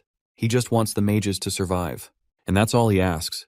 Upon hearing this unusual request, the three mages go silent. From what Masdari has managed to gather, this Lizardman wants the mages to stay alive just so they can act as a threat, a deterrent for the other gods. Rakrak doesn't really elaborate on this, though he does admit that Masdari's assumption isn't far off. When Masdari pushes for clarification, Rakrak points toward the magic tower that's already been destroyed. It used to be a place where all the cursed had gathered, but now that everything is in flames, the three survivors are currently hiding in the caves, starving and soaking wet, while debating their dark futures. The night sky god is benevolent and wants to express his pity for the three, wishing for them to survive for their own sake. Masdari recognizes that his two fellows are almost willing to accept Rakrak's terms, leaving him as the only one who can tip the scale. But Masdari also can't seem to bring himself to refuse Rakrak. After all, that cunning lizard fed them properly, making them feel indebted under his kindness. With no choice, the hawk accepts Rakrak's terms. The night sky will assist in protecting the mages, while the mages must ensure their own survival. In unison, they promise to survive. The scene then cuts back to Runda, who's being quizzed with a million-dollar question: can they even win the war that's about to unfold? Also, did you notice that Runda is wearing glasses just to appear more intelligent than she already is? Even Eldar points that out. Anyway, back to the question. Eldar doesn't have a simple answer. The Alliance's forces have already crossed well beyond the 100,000 mark, while Hukrin stands with just 20,000 troops under its command. This massive gap isn't surprising, since the Alliance consists of 5 nations, and other than Danri, it's basically the scale of the entire continent. Not to mention, they still haven't gathered all their forces across the continent yet. But Eldar believes that numbers alone can't decide the outcome of a battle. After all, 2/5 of the Allied forces consist of species less than 150 centimeters tall. Kobold Amgul's average around 110 centimeters, while Lenar are about 150 centimeters. As for Troll Siokmians, they're the only taller species, boasting an average height of 230 centimeters. But when it comes to Hukrin, we have Lizardmen whose battle capabilities far exceed any of the mentioned species. Let's not forget that the Lizardmen are also chosen ones, giving them a major edge in defensive matches. Though their defensive advantage hits rock bottom when you consider that firearms will be involved in the upcoming battles. Still, Hukrin remains formidable due to Nebula's high divinity level. He currently stands at level 20, while Wisdom, the highest among the Alliance, is only level 19. The higher your divinity level, the more creations you can command, giving Nebula a strong advantage. Even with all the odds in Nebula's favor, Runda reminds her fellow that they're up against 5 gods. The mention of 5 gods surprises Eldar, who thought the Alliance only had 4 members. Plot twist time, the 5th member of the Alliance is Runda herself. Now Eldar doesn't object to this woman joining whatever side she wants, but what puzzles him is the fact that she was literally cooperating with Nebula up until this point. Runda throws a tantrum in response, reminding him that Nebula knows about her weaknesses and uses them as leverage against her. Then she pulls an Uno reverse card and starts patronizing Eldar instead, questioning for what purpose he's supporting Nebula. Runda only cooperated with Nebula because it benefited both sides. But now that it's no longer the case with a massive war approaching, she won't cooperate with him anymore. But let's be real here. The only reason she's cutting ties with Nebula is because she fears Nebula might end up losing, and the others would never accept her for acting as a double agent. That's when Eldar makes Runda aware of another cruel reality. If Nebula actually wins against the Alliance, it'll be just as devastating for her. Nebula would devour her for siding with the enemy. Well, Runda has already taken that into account. She's sure that Nebula will punish her for the betrayal, only to forgive her later on. Eldar thinks the same. The chances of Nebula forgiving her are very high. This makes him realize just how cunning Runda truly is. Runda further explains why she chose to side with the Alliance. Having 5 forces aligned to defeat a single opponent will likely bring desirable results. Similarly, if she shakes hands with Nebula, it would become 4 versus 2, and the outcome would be completely unpredictable, and she must choose the winning side. In the end, Eldar has no objections to whatever Runda does. Hell, he isn't even sure why she's telling him all this. That's when Runda reminds him of a crucial detail he's overlooking. If Eldar allies with the other 4 nations, the odds of winning against Nebula will rise exponentially, making her a key member of the Alliance. While Eldar understands the implications, he doesn't feel the desire to betray Nebula. After all, our boy's the kind of guy who's dedicated his entire life to playing this one game alone, even in the real world. Eldar can tell that there's more to Nebula's thought process than just the desire to win. Right now, Eldar can't exactly predict what Nebula's true endgame is. Anyway, Runda decides to end the meeting since she's got to rack her brain once again. Once she's gone, Eldar immediately contacts Nebula and begins explaining Runda's conflicted situation, how she's unable to make a final decision. In a nutshell, what Nebula understands is that she also wants Eldar to join the Alliance, making it 6 versus 1. Eldar admits this and isn't sure if they can convince Runda otherwise, but Nebula doesn't feel any need to convince her. Our boy isn't actually planning to fight his overwhelming opponents outright, he's merely going to defend against them. Though it goes without saying, he still plans to act up while defending, just so he can disrupt their cohesion. While the enemy continues to isolate Nebula, they'll eventually need land to farm and routes to trade in order to keep their armies alive. Before that happens, Nebula wants to advance first to prevent it. For that very reason, Nebula plans to move forward and stop it from happening. Still, that doesn't answer Eldar's original question. What are they going to do about Runda? Well, Nebula has already figured that out. It's true that she's busy weighing her options, but that means she won't be able to defend herself until the very end. Eldar fears that Nebula might end up facing defeat if Runda sides with the Alliance. But this is where Nebula proves his companion wrong. The nature of war isn't that simple, and calculations on paper can never determine the winner. The only side that fights the best until the end takes the crown, or at least, that's how Nebula likes to put it. With the video call ending, our boy begins contemplating his situation. He had already expected Runda to betray him, but he's still not sure why Eldar has decided to stick with him. A month passes, and the first battle between the Alliance and Hukrin has already begun. A modest force of 10,000 Hukrin soldiers ventured out into the wilderness to defend their territory, and returned after completely obliterating Danyum's 30,000 troops. We then cut back to 1 month earlier, inside Hukrin's Orizon Great Meeting Hall. As Kyle Lack Orizon enters the Grand Chamber, the prince cuts straight to the chase and dives into business. He inquires about the most recent, unexpected event that took place. Turns out, a mage from Sokmyon betrayed his nation and went as far as burning their ship before escaping. The strange thing about this news is that Sokmyon now holds Hukrin accountable for the incident. The council members further reveal that there were questions about why Prince Basan, who was supposed to have gone east, was found in the southern archipelago. However, the council addressed these questions by simply stating that it was His Majesty's will for Basan to be there. Now, the Sokmyon envoys are demanding solid compensation and an official apology for the arsenal incident. And if they don't receive their so-called reimbursement, there will be consequences. From what the council understands, this whole talk of compensation and apologies seems like a pretext to initiate war. First of all, the council wants to fact-check whether what Seokmyon is even claiming is true. Secondly, even if it is true, there's no reason for Hukrin to meet their demands. Well, it seems Kyle had already predicted that war was inevitable, and he grimly addresses his council members to start preparing for it. Of course, the council members aren't thrilled about the prospect of catastrophe, but Kyle believes they have no choice but to fight the Five-Nation Alliance. Kyle wants to uphold the ancestral belief that even Raycrack honored, if you fight, you must fight to win. One of the council members objects, insisting they avoid war at any cost to ensure Hukrin's prosperity. Once again, Kyle reminds them that war is inevitable. After all, if the gods overseeing them want these unpleasant scenarios to unfold, there's no way mere mortals can resist their will. We then cut to our boy, watching the live broadcast of Kyle declaring war. He reflects on his civilization's current power level, roughly equivalent to that of ancient Rome. Nobles identify themselves as soldiers, meaning they carry the duty to fight when war breaks out. The quality of training and equipment is ensured. They form the backbone protecting the capital and the borders as Hukrin's regular army. Their numbers stand at 10,000, but Nebula doesn't want to deploy all of them at once. He also wants to ensure the safety of the internal front. If the regular army gets exhausted, its quality drops, which would force the need for new recruitments. Our boy isn't fretting about what's about to happen at all. He's surprisingly chill about the war, because Kyle, being the smartest of the bunch, is handling things brilliantly. King Kyle divided the regular army into the Central Army and the Local Army. The Central Army consisted of elites who would attack external enemies, while the Local Army would protect individual regions. New recruits were also gathered and similarly divided between central and local units. The central forces were to face the enemy directly, while the local forces acted as reserves, helping with farming and maintaining resource production even during wartime. With this, the central forces consisted of 4,000 regulars and 8,000 recruits. Of course, the longer the war drags on, the more they gotta recruit. This can prove harmful in the long term. They just can't recruit all the manpower like that. Nebula can already tell that this war is going to be a long one.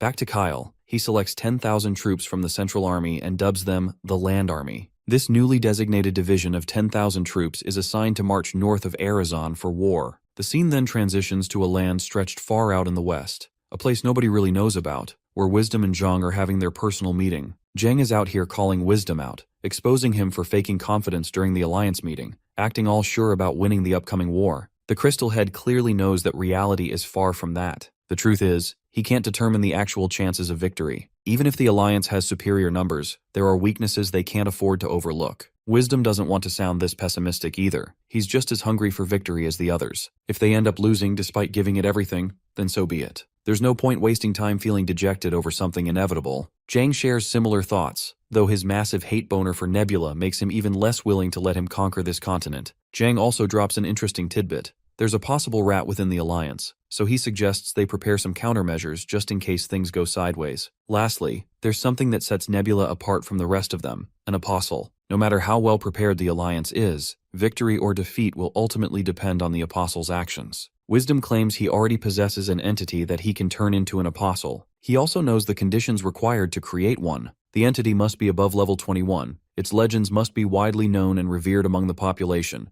and lastly, it must have internalized faith in its god. Since Wisdom already knows the requirements, Zhang feels relieved. He doesn't need to explain a thing. Wisdom then reveals the entity he plans to make his apostle, a mutated troll named Ledin Bial Osur, the son of current king of Seokmyeon, Dermaldin's 21st child. Here's a little about this king. In order to strengthen his royal authority, he once set his first and third sons on fire while they were alive, earning him the title of a man of pure cruelty. And Wisdom has no intention of stopping the king's cruelty. After all, he believes fear and cruelty are two factors that make manipulating others far easier. Being the god he is, Wisdom intends to make full use of this, turning it into a strategy that's both effective and efficient. At the end of the day, he admits that cruelty alone doesn't make a nation strong. Hukrin is living proof of that, the strongest nation on the continent without relying on such methods. But in Wisdom's eyes, the only thing he lacked before was cruelty, and this time, he won't hesitate to use it to his advantage. Since he doesn't fully understand what Nebula is planning, Wisdom wants his own strategies to be as sharp and efficient as possible. With the war approaching, Wisdom plans to create a war machine he can personally control, one that will eventually replace Seokmyeon's cruel king.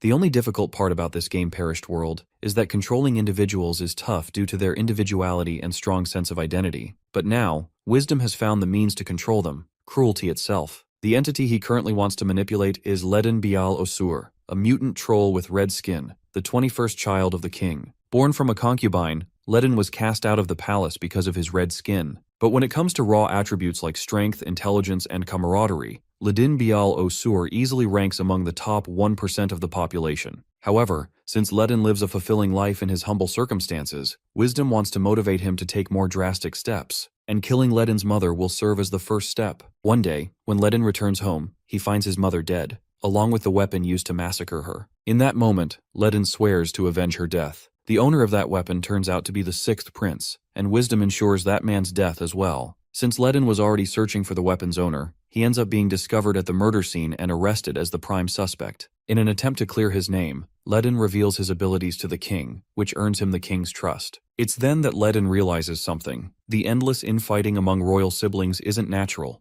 It's being deliberately provoked. He comes to understand that the one who benefits the most from chaos among the royals is none other than the king himself, Dermaldin Bial Osur, his own father. And that's how Wisdom's plan falls perfectly into place, to have the current king executed at the hands of his own son, Ledin. After failing to uncover the real culprit behind his mother's murder, Ledin's desire for power only grows stronger. His determination to find the truth earns him even greater fame across the kingdom. Zhang seems quite satisfied hearing all these details about Ledin. Now that Zhang approves of the apostle candidate, Wisdom decides it's time to give their future apostle a final trial. The scene then transitions to Mangal's festival, where rats can be seen praying, all of them facing a massive subterranean passage. Meanwhile, Ledin Bial Osur is located directly beneath that cave, surrounded by total darkness, taking part in the sacred Mangal ceremony. He finds it strange that they invited a prince from another nation all the way here, and even stranger that they want him to participate in such a bizarre ritual. It's a strange ceremony, where the participant must eat a peculiar weed that dulls their sense of direction before entering a tunnel. After that, the participant must dig their way out to the surface, and that's exactly what Ledin is doing right now. He was reluctant to join this ritual, but since Seokmyeon's high priest personally requested it, there wasn't much room for refusal. Not that it's an impossible task for him. He keeps digging his way up,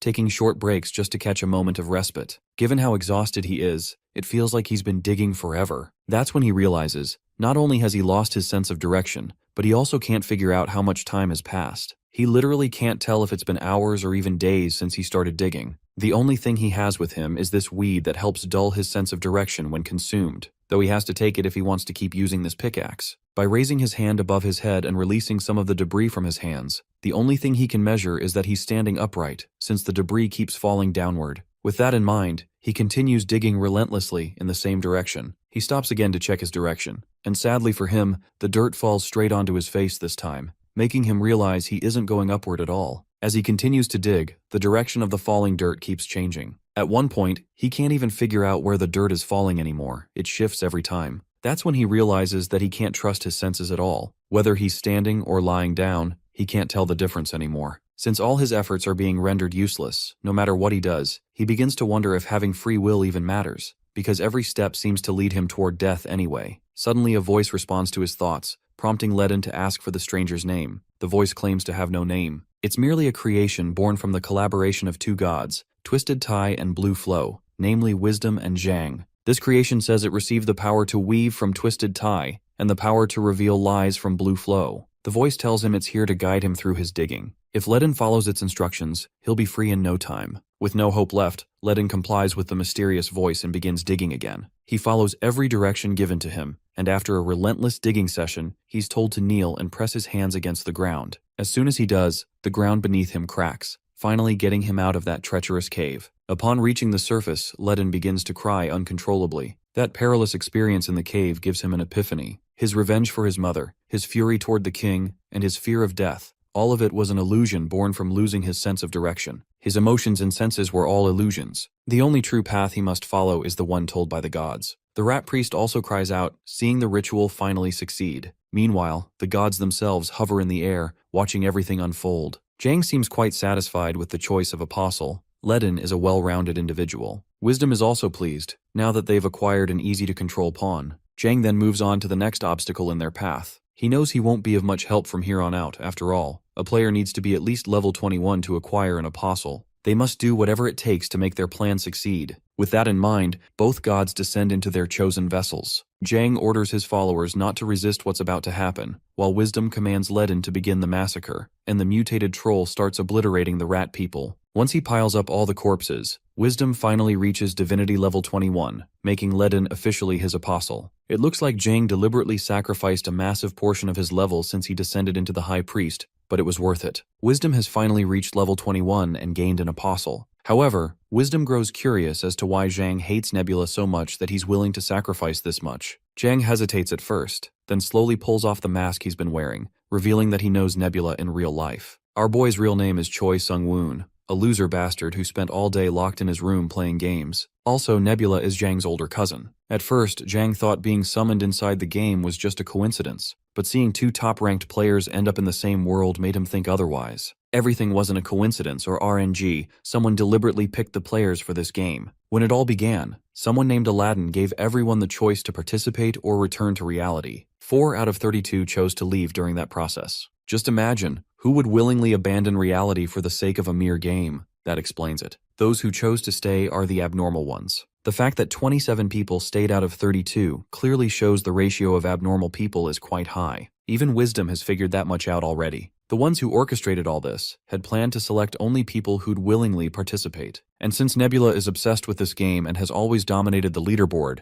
it goes without saying that he'd join too. If he joins, that means no one can take him down. It would be easy for him to claim the top spot. That's exactly why Zhang joined, to ruin Nebula's gameplay. Back to business, Zhang volunteers to spill everything he knows about Nebula. If they can exploit Nebula's weaknesses, they might finally gain an edge. The scene then transitions to the Alliance members gathered in discussion. Krampus has just learned that Seokmyeon's king has been replaced. What grabs his attention is the fact that the son murdered his own father to claim the throne. He seriously wants to know if that's supposed to be okay. Wisdom assures him that it was part of the plan. While they're about to explain the rest, Zhang quietly decides to keep one thing to himself. His divinity level dropped because of that very plan. It currently stands at level 8. If he reveals that in front of everyone, it wouldn't take long for the information to reach Nebula. Still, he doesn't regret the choice that caused his level to fall. Gaining an apostle is far more valuable than losing a few levels. After all, apostles are literally the core of Perished Worlds gameplay. Right now, Elden Biel Oswar isn't as renowned or revered as Rakrak,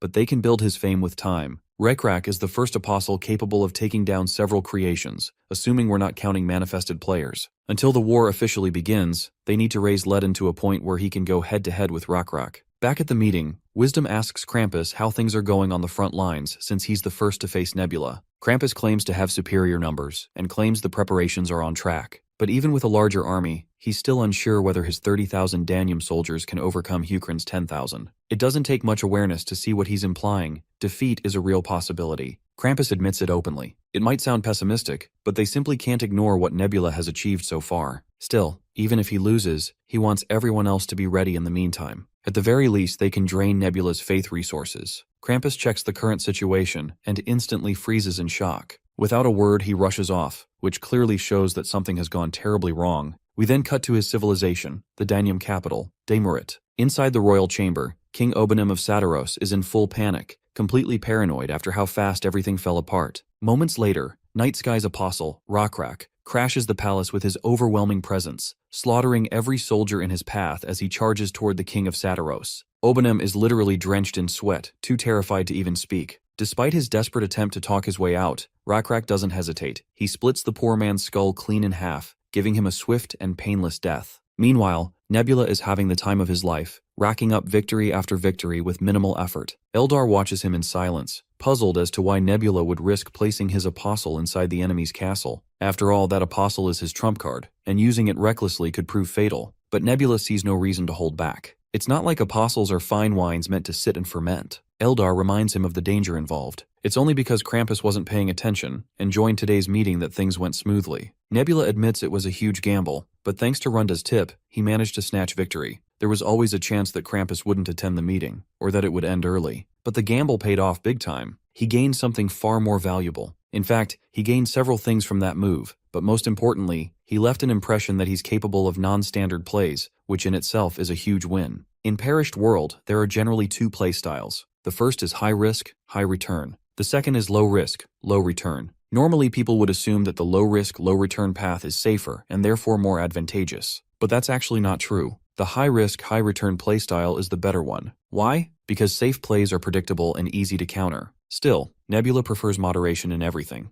However, the acceptable level of risk varies from person to person, so it can never really be measured. Right now, Nebula is steadily securing an advantageous position. Given how massive the risk was, it's safe to assume that his rewards will be equally huge. We then cut back to the Alliance meeting once again, and this time, everyone looks miserable for obvious reasons. Wisdom could have never imagined, even in his wildest dreams, that Nebula would go this far. By general consensus, Nebula was supposed to use his apostle carefully. Krampus, on the other hand, is the most devastated, having lost his armies. What gives him a bit of hope is that the king's castle is still standing, and a new king can be chosen from the royal bloodline. There are still around 30,000 troops remaining. From what Krampus understands, Nebula is trying to apply psychological pressure. Even though there weren't many material losses, the internal unrest is severe. Even AR's king is terrified, which is why she's assigned a creation to guard the king. Krampus suggests avoiding regular meetings to prevent more disasters like this. They should only meet when something truly serious needs discussion. Wisdom agrees, though Runda clearly isn't happy about it. In her thoughts, she fears the worst, that fewer meetings will weaken the Alliance's unity. The entire reason for holding frequent meetings was to keep everyone close and the Alliance strong. But now, with meetings happening less often, there's a real risk of gradual drift and eventual division. Still, at the end of the day, Runda figures it might be for the best. Less interaction means less stress to worry about.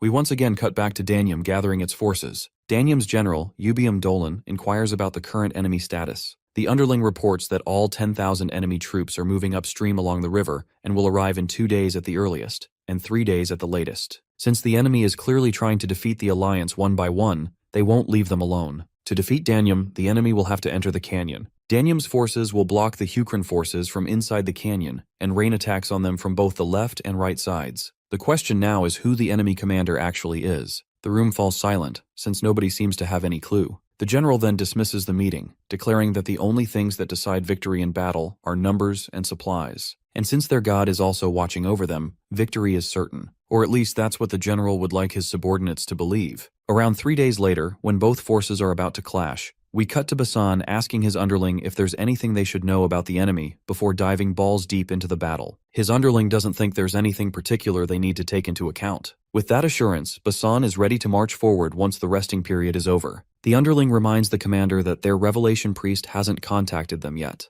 They should wait for the night sky's will to arrive before diving in. But Basan isn't ready to just sit idle and let the night sky do everything for them. He assures his worried underling that they'll only march once the odds are favorable. This is exactly what the night sky wants. He wants his people to judge the situation and act for themselves. Since the enemy will assume that Hukrin will rest after the march, they'll drop their guard too. And that will be the perfect moment for Hukrin to strike. Meanwhile, we hear a few Lizardmen chit-chatting about Basan's current standing as commander. They've learned that Basan also saved Dolten Island, which clearly means he must be pretty talented when it comes to commanding. For his recent exploits, General Ian Tata and His Majesty spoke highly of him and designated him as commander. Even Basan is surprised he was chosen to become commander. If he's being honest, that's a bold move His Majesty Kyle made. Of course, it's not like Basan has any intention of losing. It's also true that Hukrin is at a huge disadvantage due to the geography and the enemy's overwhelming numbers. But we all know that numbers don't necessarily decide the outcome of war. If Hukrin can prepare for an immediate battle in such a short time, Danyam's army will be shaken. The final nail in the coffin is Rak, who descends from the skies like a goddamn meteor, grabbing everyone's attention. The Chad of the lizard race makes such a dramatic entrance that even the enemy is startled. In retaliation against Rak, Krampus sends all his creations at once to deal with the one and only Rak. Krampus is certain his creations won't allow Nebula's apostle to interfere in the coming battle. Feeling confident, his creations lunge at Rak in unison. A clash erupts, one visible across the entire forest. Rak is currently running and jumping, trying to outpace those wild beasts. The enemy commander is over the moon seeing Rak getting pushed out of the front lines. The soldiers also burst into joyful celebration, thinking victory is practically guaranteed. But to their dismay, this is exactly what Commander Basan wanted. He's glad Rak is doing exactly what he expected him to do. Even though the enemy has more numbers and terrain advantage, Basan is confident he won't lose. After all, the enemy he's facing is still just a number of people, and Basan has never lost to an army of people before. Meanwhile, Krampus's creations are still chasing Rak, who has even sustained a nasty cut across his face. Without hesitation, he conjures his weapon, leaps into the sky, and swings his electrified spear. The creations dodge the strike and leap toward him in a counterattack. Of course, Rak isn't a slowpoke either. He sidesteps the attack with ease. We cut back to astonished Lizardmen watching Rak go toe-to-toe with those beasts. Meanwhile, Basan's lackey is still trying to wrap his head around Basan's eccentric way of thinking. It's obvious the commander is confident because he's achieved so much at sea, but the lackey hopes that confidence isn't misplaced. He reminds his commander they have no choice but to enter the pathway in front of them, since Hukrin can't let the enemy's first wave pass through. The enemy has blocked the canyon and they're already experts at climbing rocks. This is exactly why Hukrin is at a severe disadvantage if they enter that way. However, Basan is glad the formation is the same one he planned. Hukrin is currently moving in an encircling formation toward the canyon entrance, just as Basan desired. Of course, it's a stable formation, but proper offense will be difficult. If they need to enter, they'd normally have to form a wedge-shaped formation to funnel through the narrow canyon. But Basan doesn't think that's the appropriate formation for this scenario. Consider the canyon entrance as the mouth of a dog. Now imagine tickling its snout with a foxtail. It'll sneeze, obviously. Basan assures his henchmen to just watch everything fall into place. Even though the enemy has bodies specialized for mountain terrain and are equipped with new weapons, they're still stubbornly using traditional fighting techniques of the past, and their formation is likely the same. With all that in mind, Basan commands his troops to aim at the canyon walls and unleash fire. The soldiers promptly bombard the canyon walls with cannonballs, smashing everything left and right, causing debris to rain down on the enemy. Before they're buried entirely, the enemy commander orders his men to respond in kind. But the soldiers report that the foot soldiers are densely packed, which is delaying the carrying of cannons. In that case, the commander orders them to simply raise the cannons to the top of the canyon. Once again, the soldiers report the consequences. Either the cannons or the people will get damaged. Not to mention, it'll still take a lot of time. With no choice left, the commander orders a retreat for one of the squads on the west. But again, the henchmen report that unrest has already spread, and retreat orders will only worsen morale. On the other hand, Basan orders his army to move the cannons forward, as they must occupy the intersection. Finally, Basan's henchman understands why their current formation is the advantageous one. You see, a surrounding formation is always great for focusing firepower. In addition, it's difficult for those inside the narrow canyon entrance to shoot cannons outward. If they fire a cannon from within such a cramped space, their own forces will get hurt, and it's also hard to shoot downward from atop the canyon since the cannonballs will just roll down. so the enemy can't even use the weapon they invested in.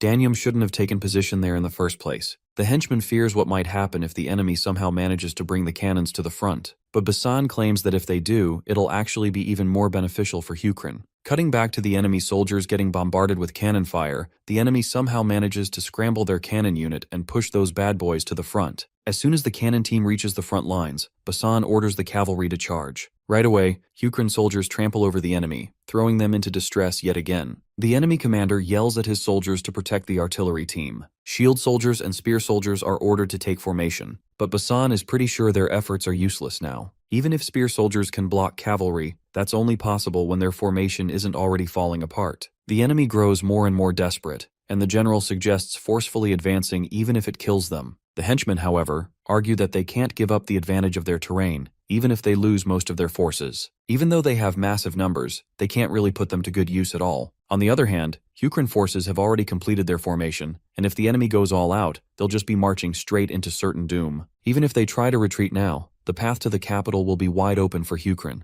By now, the enemy commander has no fucking clue how this Uno reverse even happened. In the end, the enemy soldiers have no choice but to march forward. Even considering the huge losses, the commander believes their numbers can still make up for it. He strictly orders his troops to advance in wedge formation, convinced that superior numbers will overpower the enemy. Suddenly they notice Hukrin forces retreating for some reason. The commander assumes it's because of the enormous numbers on their side and decides to capitalize on it. But we already know it's far from the truth. Basan's sassy smile shows he isn't done yet. Basin commands his army to charge, riding on his bird and personally joining the attack. As expected, Hukrin's army overwhelms the enemy, stabbing and killing them left and right. Hukrin's cavalry tears into the enemy formation from the middle, splitting them into two. The enemy soon realizes the cavalry attacking them is a completely different one. With their front forces already isolated, maintaining the front line becomes impossible. Now all the soldiers can do is wait for orders from their commander, who has absolutely no clue what to say. He eventually orders his men to open a path so the allied cavalry can move forward, insisting that saving the front forces should be the priority. One henchman argues that sending cavalry forward is meaningless.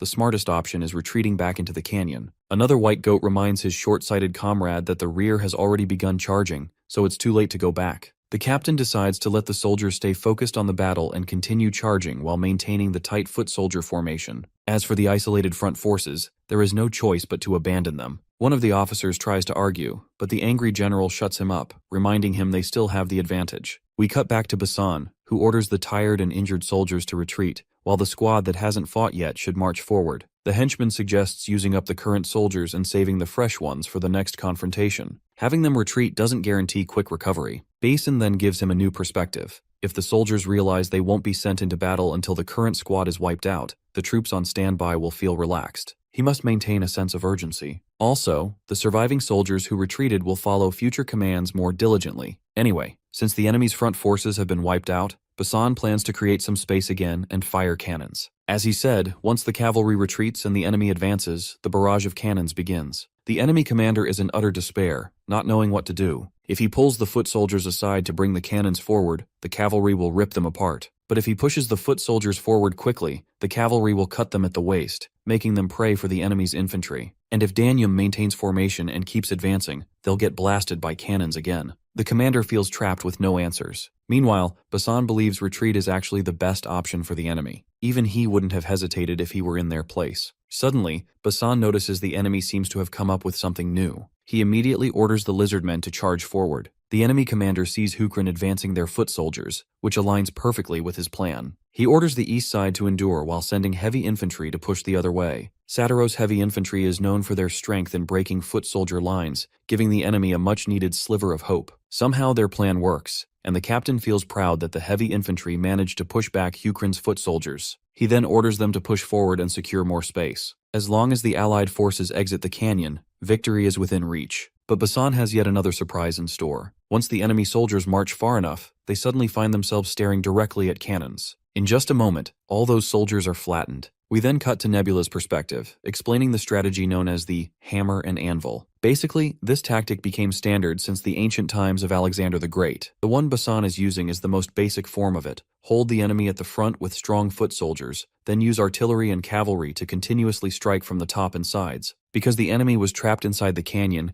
Nebula didn't suffer any losses. However, it's too early to rest assured. We then cut to Krampus, getting grilled by Wisdom for taking a major L, despite getting every bit of support he asked for. Krampus sweats profusely as he admits he was too focused on defeating Rak. Even then, he couldn't do much against him. He then assures his ally that there's still some hope left. Since his army hasn't been completely annihilated yet, there's still a chance. Retreating would only cause more losses, so he requests a bit more backup to increase the odds. However, Wisdom refuses to lend any further help. He can't provide more assistance without proper preparations on Krampus's end. It would just be a waste again. He further tells him to at least be glad his capital, Demerit, still stands. Internally, the real reason Wisdom feels further help would be useless is because the Apostle Ledin isn't ready yet. As of now, Ledin is preparing for the final battle against the nation's rebel forces, and he must win those fights to earn the achievements necessary to walk the path of fame and feats. After all, an apostle's strength is based on those two factors only. Meanwhile, Krampus finally makes his decision to retreat. Since Hukrin won't be able to conquer Danium with just 10,000 forces, buying time for the capital makes more sense to him than losing his troops in a pointless battle. The High Priest promptly delivers Krampus's order of retreat to the general, and once the general announces the retreat, all the goatmen begin sprinting back toward the capital. Seems like these goat people aren't that goated after all. Basan notices the enemy retreating and immediately orders his army to eliminate them while fleeing.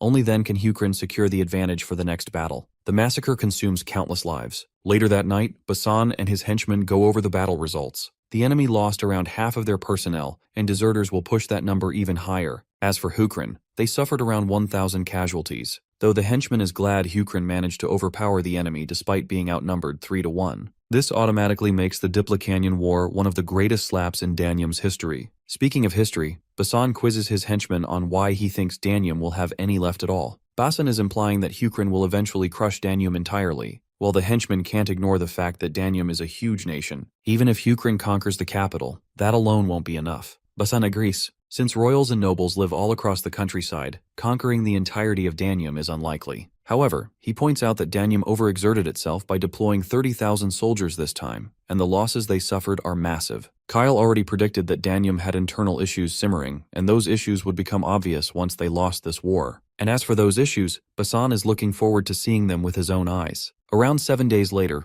Hukrin's army arrives at Danium's capital, Demerit. General Ubaim Dolan's daughter steps out of the castle to greet Hukrin's commander. She introduces herself as Alanju Dolan. She is the master of Demerit and also the king of Danium, and she is here to surrender willingly. That's exactly what Basan mentioned to his henchmen earlier. We then cut to a devastated Krampus, who has no clue where everything went wrong. While the other alliance members were preparing, Krampus was supposed to buy time, but everything collapsed in the blink of an eye. He is currently in talks with Nebula, who wants to know Krampus's thoughts on whether he intends to surrender. Of course, the poor guy can't even bring himself to face his fellow god. He weakly asks Nebula if he's really that bad at this game. Nebula acknowledges that Krampus isn't a bad player at all. This prompts the red guy to ask a follow-up. If he isn't bad, then how did he end up losing? Nebula answers by pointing out that Krampus's main goal was to let the Chancellor gain power after the king died. Krampus admits this, explaining that he thought the Chancellor was the most talented one. Since that guy had a bottomless hunger for power, Krampus believed he could rally the chaotic nation and unify everyone.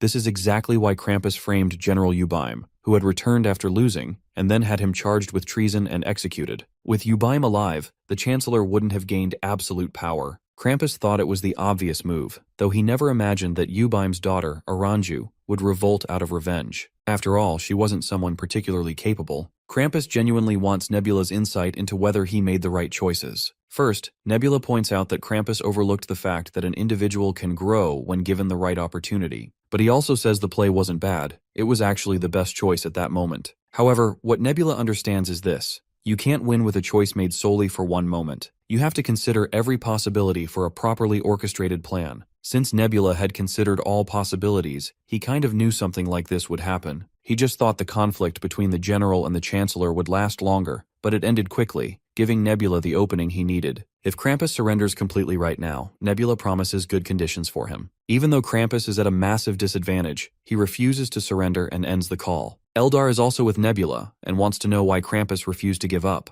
From what Nebula can tell, Krampus is trying to fight until the bitter end, which is actually a commendable attitude. Though Eldar admits he himself would have surrendered early to save the elves who believe in him. Surprisingly, Nebula approves of that attitude too. Looking at Danium's capital, situated behind tall walls, surrounded by rivers and farmland, conquering it would normally cause major casualties for Hukrin. Since Nebula managed to take it without spilling any blood, he can't help but feel pretty good about the situation. Now Nebula waits to see what Krampus plans to do next. We then cut back into the castle's chamber, where Basan and his henchmen are facing the king of the castle, Alanju Dolan. To gain a little ground in the negotiations, Alanju first points out the massive army under her command. If Hukrin had tried to take the capital by force, there would have been a lot of casualties for Hukrin. With that in mind, she wants a middle ground that serves her as well. But Basan counters, mentioning that it was Danyam who helped them get inside the castle, and if they start right here and now, Hukrin can easily take it down. Alanju Dolan makes it abundantly clear that excessive requests from Hukrin's side won't be tolerated. If rumors spread that Hukrin is cruel, very few nations will surrender in the future. This means way harder battles ahead for Hukrin. Cutting to Nebula, he finds her way of handling negotiations quite cunning and bold. He likes the approach she's taking.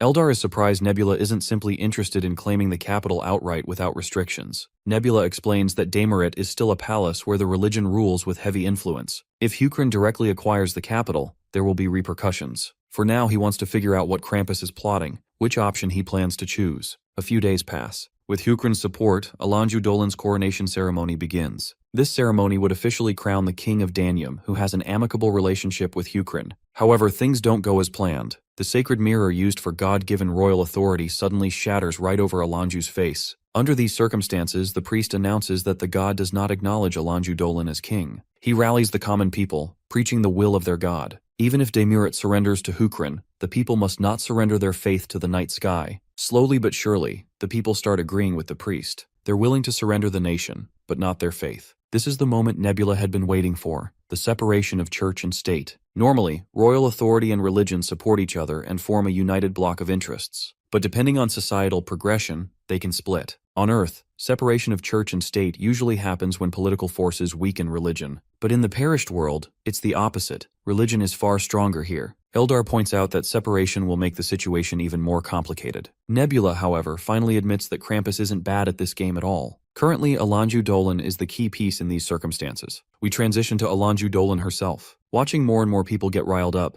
she realizes she has no choice left but to rely on her final card, which is her faith. She prays, asking the Lord why he isn't responding, and why she was rejected. She insists the chancellor she killed had dark greed, that she had no choice but to act for the sake of the nation. Nebula notices her patience stat increasing after the mirror broke, meaning she's a strong individual. Eldar questions why Krampus is trying to kill her now. He could have just killed her before denying her royal authority. Nebula explains that Krampus wants him to intervene and help her in this perilous situation. If Nebula helps her, she will begin believing in the night sky god, officially making her a renegade, easy to expel later. Nebula can tell that Krampus has finally taken his advice, which was to always plan for multiple outcomes. Right now, Krampus has prepared 4 scenarios. Option A, Alanju retracts her surrender. Option B, Alanju dies. Option C, Alanju converts to the night sky religion. And lastly, Option D, Night Sky protects Alanju while she stays loyal to her god. Options A, B, and C all put Hukrin at a disadvantage. Option D is the most profitable scenario for Nebula, and exactly what Krampus wants. If Nebula protects her, he'll get dragged into Demiret's politics and waste resources in a place already conquered. Curious, Eldar asks if Nebula has any countermeasures. Judging by Nebula's smug smile, it's clear he already has everything figured out. There is another lesson he wants to teach Krampus, which is, always have more plans than your opponent. One cold night, as Alanju sleeps quietly,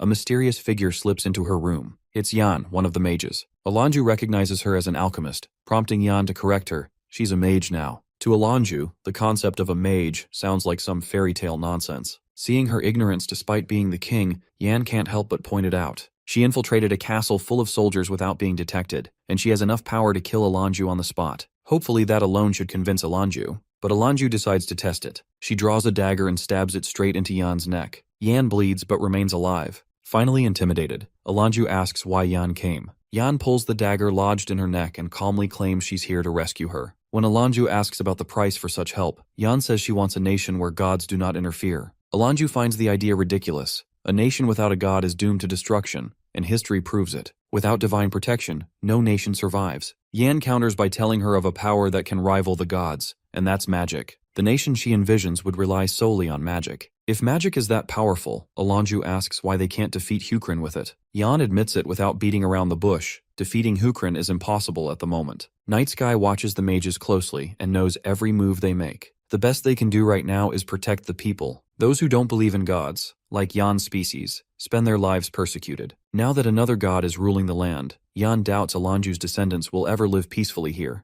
Under Hukran's rule, keeping the name Danyum will already be a struggle, and freedom of faith is not guaranteed. Yan wants to protect the people, not nations or divine interests. They don't need gods if they gain enough strength themselves. If Alanju accepts the offer, Yan promises to give her the power needed to ensure her people's safety. Time is short. Alanju has until sunrise to make her decision. A few moments later, dawn begins to crack, and it seems Alanju has finally made her decision. She is all in on creating a nation that exists without the name of a god. In the following days, we see the hunting minister of Hukran arriving at Danyum's capital to meet Basan. The two men shake hands in good faith, meeting after a long while. Since there were no banquets or hunts during the war, the hunting minister had plenty of time and decided to pay Basan a visit. He has drafted around 5,000 soldiers and brought them along. He hopes Basan is already aware of Hukran's current military situation, and it seems Basan is, so here's a moment to explain it to you guys as well. After Danyum's capital was overtaken by Hukran soldiers, every alliance nation began moving quickly. 20,000 troops from Jeokwa were sent to Danyum,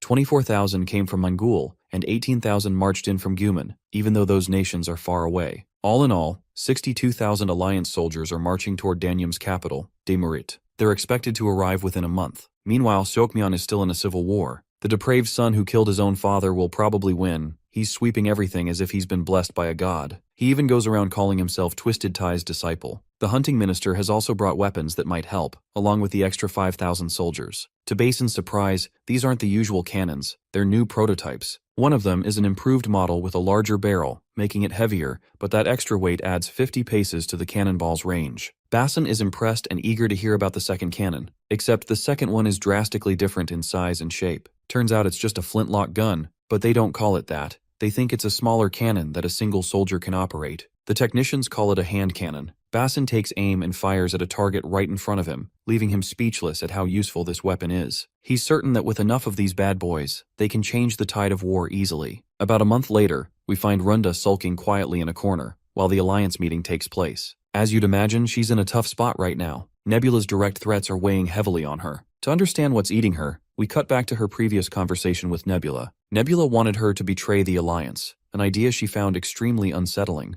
If she couldn't betray the Alliance, then Nebula wanted to believe she was actually betraying him. Runda tried to reason with him, saying she is in an alliance with him as well, but she can't just backstab the others so blatantly, she'd be labeled a traitor. But Nebula is willing to cooperate and arrange things so she can escape the situation safely. He warned her that if she didn't cooperate, he wouldn't hesitate to expose her to the Alliance, revealing all the secret intel she fed him. Even if she denied it, the Alliance isn't stupid. They'd figure it out eventually. Once suspicion isolates her, she would be left vulnerable, and Nebula would destroy her with ease. Naturally, Runda wasn't thrilled to hear such a direct threat. Her verbal jabs don't faze Nebula. He simply hopes she will make a rational decision and be smart enough to recognize what's in her best interest. Eventually, she caves in, agreeing to do whatever he asks. Before we hear the details of her first task, we return to the present, where Runda is still trying to understand her situation. Nebula only gave her some cryptic bullshit that went completely over her head. He told her she'd understand her task when the moment arrives. Suddenly, Zhang notices something unusual about Nebula's actions. Nebula has been steadily adding more forces while interrupting everyone else's plans. It's obvious he's acting cautiously since Hukran's forces are already small, but what bothers them is that Nebula is using basic strategy, something he never does. He's ranked first. He's supposed to make moves that no one can even comprehend.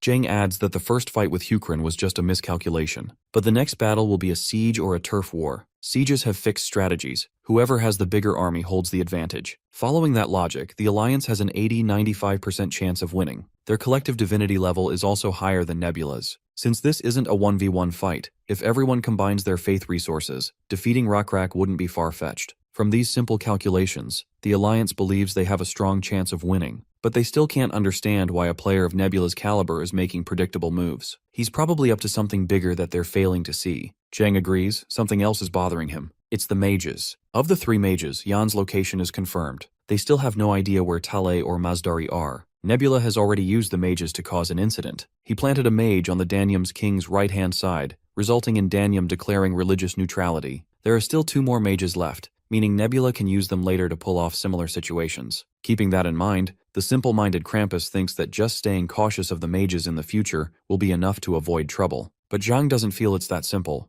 The reason Nebula is making such a standard play must be because he judged that even while playing normally, he can still win. There has to be something the Alliance is overlooking. This is just a hunch on Zhang's part. His best guess is that there might be a traitor among them. While Runda feels the full awkwardness of a thief caught red-handed for obvious reasons, Krampus doesn't want to form an opinion based on mere speculation. Even though the chances of a traitor being among them are next to none, Zhang can't ignore the fact that Nebula would definitely use this card if he could. If there is a traitor in the alliance, they need to guess the closest suspect. Of course, Runda starts sweating like crazy, being the mole in the hole she is. It's a nightmare situation for her. If they point at her, she's finished. But surprisingly enough, Zhang declares AR the real culprit, completely flipping our expectations. Naturally, AR is in disbelief at the sudden accusation, and so is Runda. The situation has gotten way too complicated for her to process. She tries to reason with Zhang, wondering if he has any actual evidence to make such a bold accusation. But Zhang casually admits it's just his guess. When AR keeps pushing him to explain the logic behind his hunch,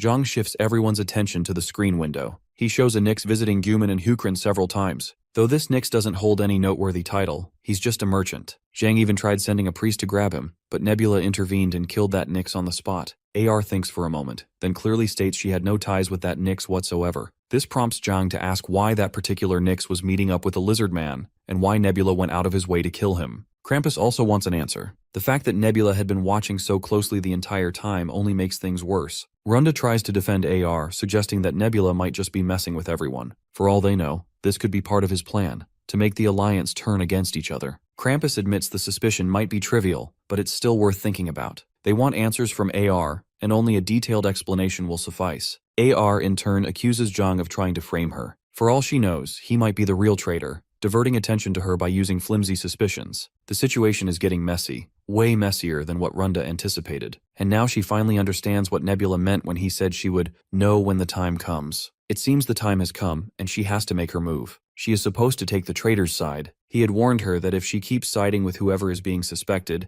it'll slow down the confirmation process. All she has to do is talk about trusting comrades and downplay the accusations. The complainant won't be able to let go of his initial suspicion, while the others will start thinking the complainant is being excessive. In that case, the one who gets attacked won't be the accused traitor, it'll be the complainant. If that happens, the alliance gets shaken, and nobody will be able to suspect Runda. A while later, we cut to Zhang having a private conversation with Wisdom. There had been enough evidence against AR, just enough to make at least Krampus or Runda agree with Zhang. Still, those guys aren't really believing that AR could be the traitor. Now he feels he might have gone too far with the accusation. But Wisdom gives him another angle to consider. What if Nebula wanted the alliance to suspect each other, and purposely fabricated this whole scenario to distract everyone? The only reason he would create such a distraction is to make the alliance ignore the real traitor. This automatically implies that there is indeed a traitor, but it's not AR. Zhang lists himself, Krampus, and Wisdom as possible suspects, but he knows it's unlikely. This only leaves Runda, who doesn't look suspicious at all. In this case, Wisdom decides to run an arithmetic hypothesis to deduce the real culprit.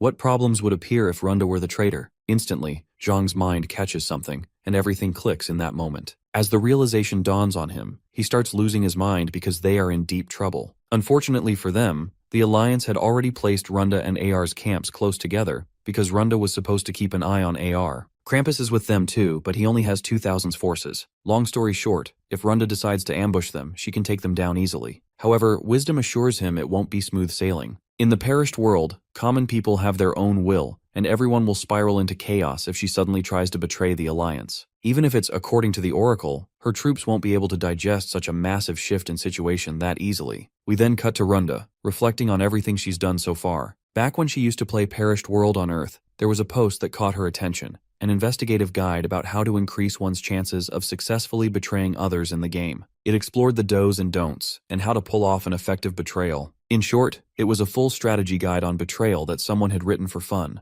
This post later became known as the Traitor Build. It never became a popular strategy, and eventually faded into obscurity. Most people didn't even give it a single glance. But for Runda, that post completely changed her playstyle. It helped her bag victories left and right, boosting her win rate far above average, even though her actual skill was mid. Just like now, she made sure to use all the key points from that build. The Lenars are a species that take a long time to make decisions. They're timid and inefficient, often trying to pick both choices when choosing between A or B. Even when they're losing, they still make indecisive decisions. Because of this, players rarely pick this species. But for Runda, the Lenars perfectly complement her playstyle. That's why they're the perfect patience build for someone like her who doesn't have a ton of raw talent. Runda chose a flower to represent Jokwa's religion, the all-changing flower. The important part of this flower is the fruit with a shell. You can't tell whether it's ripe until the shell is removed. Since it's extremely difficult to know when the all-changing flower ripens, it's used as the main tool to foresee fortune. The process is called a decisive statement. Now, one of the Linars, Jokwa's general-to-be, Bulko, notices that the fruit of the all-changing flower has ripened. This is alarming because according to today's decisive statement, if the fruit is not ripe, they must protect the allied forces. If it is ripe,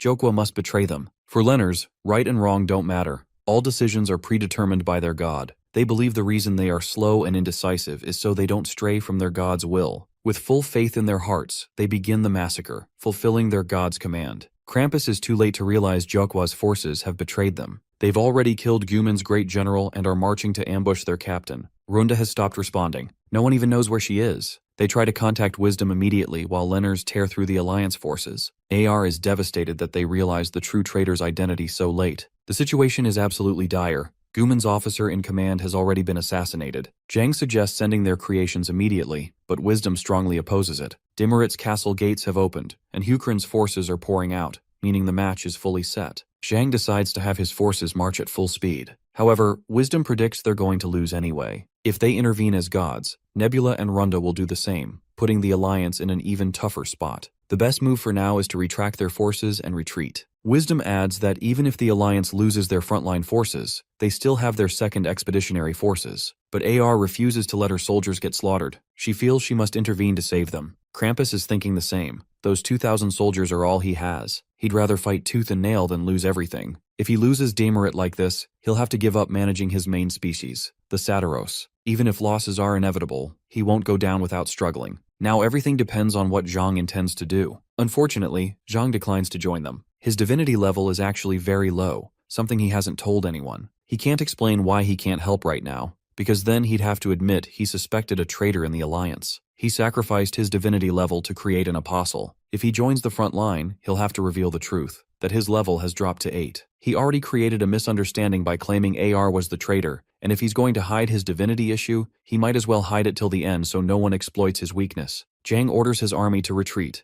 leaving Hukran's cavalry to chase them. It's the best he can do for now. As for AR, it would be best if she abandoned her army and withdrew. Even if she uses her faith right now, it won't help her in future battles. But AR isn't in a position to abandon her soldiers. Guman's internal affairs are a mess. Some nobles have started believing in the night sky, likely due to Nebula's behind-the-scenes meddling. Since Guman is a nation where the king's power is weak, if she loses now, she won't be able to guarantee a second expeditionary force. Jang is bewildered hearing such a worrying reveal. The woman apologizes for hiding such crucial details. She never intended to cause trouble. Now she realizes she wasn't the only one struggling because of Nebula's schemes. She held back the information partly because she didn't want to look like the only one suffering, and also because if Juman's internal chaos was exposed, she could have been suspected as a traitor. Everyone would have assumed she'd side with Nebula since she had the most to lose. With full sincerity, she removes the veil from her face, a full face reveal, asking Zhang to reconsider one more time. Despite her desperate plea, Zhang has no choice but to refuse. She doesn't insist any further.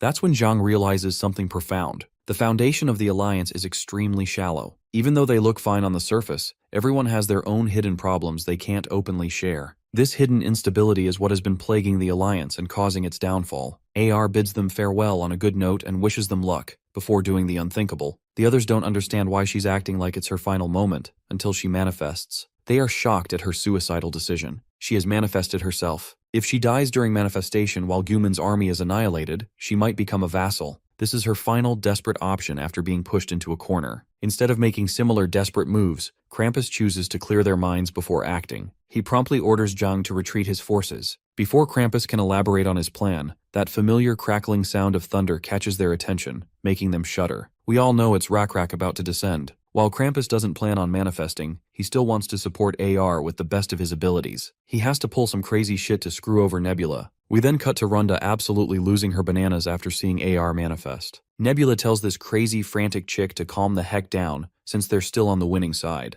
Of course, it's difficult to fight someone in manifestation form, but her current level is only 18. It's not that big of a difference from Jill Wooby. Still, this drama queen continues to overreact, insisting that Jill Wooby wasn't even that good of a player compared to AR. Internally, Nebula knows she's right. AR is way ahead in terms of gameplay. But that's not the point he was trying to make. Just judging from the size of AR's manifestation form, she's way more effective compared to Jill Wooby. After all, at the end of the day, It's the player's faith and domain that determine the extent of the manifestation skill. The type of ability that manifests with form, however, mostly depends on one's playstyle. Joel Wooby's manifestation form was an extreme build focused on physical abilities, and that's not a build players usually prefer. The reason? It consumes way too many faith resources. As a result, most players minimize physical force and use the remaining cost to invest in other stats. Once AR starts wreaking havoc, Runda's people find themselves in a tough position and decide to retreat. But it's already too late. They're getting shredded, causing Jukwa to lose 300 soldiers in an instant. Unsurprisingly, the drama queen nearly passes out seeing such a massive hit she just took. The silly bean starts clinging to Nebula, begging him to do something before her forces are wiped off the face of the earth. Nebula assures her to calm down. Shit hasn't taken a sharp turn yet. Meanwhile, Rakrak has already descended onto the battlefield. AR and Nebula's apostle lock eyes with each other. With just a simple gesture of her hand, she makes dark energy erupt from the ground and launch a surprise attack toward Rakrak, which the Lizardman dodges immediately. He keeps dodging left and right with his godlike speed. Nebula and the drama queen are watching the fight unfold. Runda is certain Rakrak can't possibly handle AR alone. Nebula agrees, admitting Rakrak does need some assistance. And by assistance, he means Runda's involvement. He bluntly orders her to get into any of the priests and divert AR's attention. Once again, Miss Toddler Supreme refuses to take such a risky role. Why does she have to go down and risk herself? Well, the problem is that Nebula is far more wanted by the Alliance than Runda. If he risks himself, everything could fall apart. Back to AR, she continues to wreak havoc over Lenar's forces, while giving Rakrak a tough time. The Great Lizardman notes that the thorns AR is using aren't just ordinary pointy projectiles, they actually absorb the vitality of the target on contact. From this alone, he can tell she's planning to turn the entire ground into a thorn field. Realizing this, Rakrak changes tactics and summons Anicap. As soon as the afterlife summoning happens, Rakrak's cockatrice arrives to give him the piggyback ride he needs. The two of them immediately take flight toward AR in an attempt to strike her down. But the woman disappears the moment Rakrak's weapon comes dangerously close. Before he can even process what's happening, a thorn comes flying toward him at full speed, which he barely dodges. At this point, this woman is seriously getting under Rakrak's skin. To make it worse, she's no longer alone. The creations of allied forces, including hers, has also arrived to support her. Krampus and her creations have arrived to support her. We then cut to Krampus. Bro is itching to take down this annoying Rakrak for good this time. The creations roar as they launch counterattacks against our apostle. The fearless Lizardman dodges the first strike, only to then face a massive reptile about to devour him. Luckily, that reptile gets knocked aside by the one and only Great Mantis, giving Rakrak a clear signal to advance as the path is cleared for him. While Mantis fights the creations, the apostle of the Sky Knight god charges forward at full speed. But unfortunately, the Lizardman gets knocked out along with his bird by a massive claw. As soon as they hit the ground, Rakrak begins to dread the worst. Those thorns could erupt from anywhere. However, he soon realizes the thorn attacks have stopped. Seems like AR's attention has been drawn to something else. Turns out it's Runda in the forest, who has descended into one of the priests. She has definitely caught AR's attention, and the way this furious woman is staring at the traitor does not look good for Runda. Of course, this gives Rakrak a golden opportunity to strike. As AR chases Runda, Rakrak also begins his pursuit. Seeing this mere apostle following her, AR's anger flares even more, and she conjures a massive blob of vitality-draining substance, trapping Rakrak inside it. Nebula instantly recognizes what kind of play she's going for. See, Nebula's greatest merit in manifesting isn't size,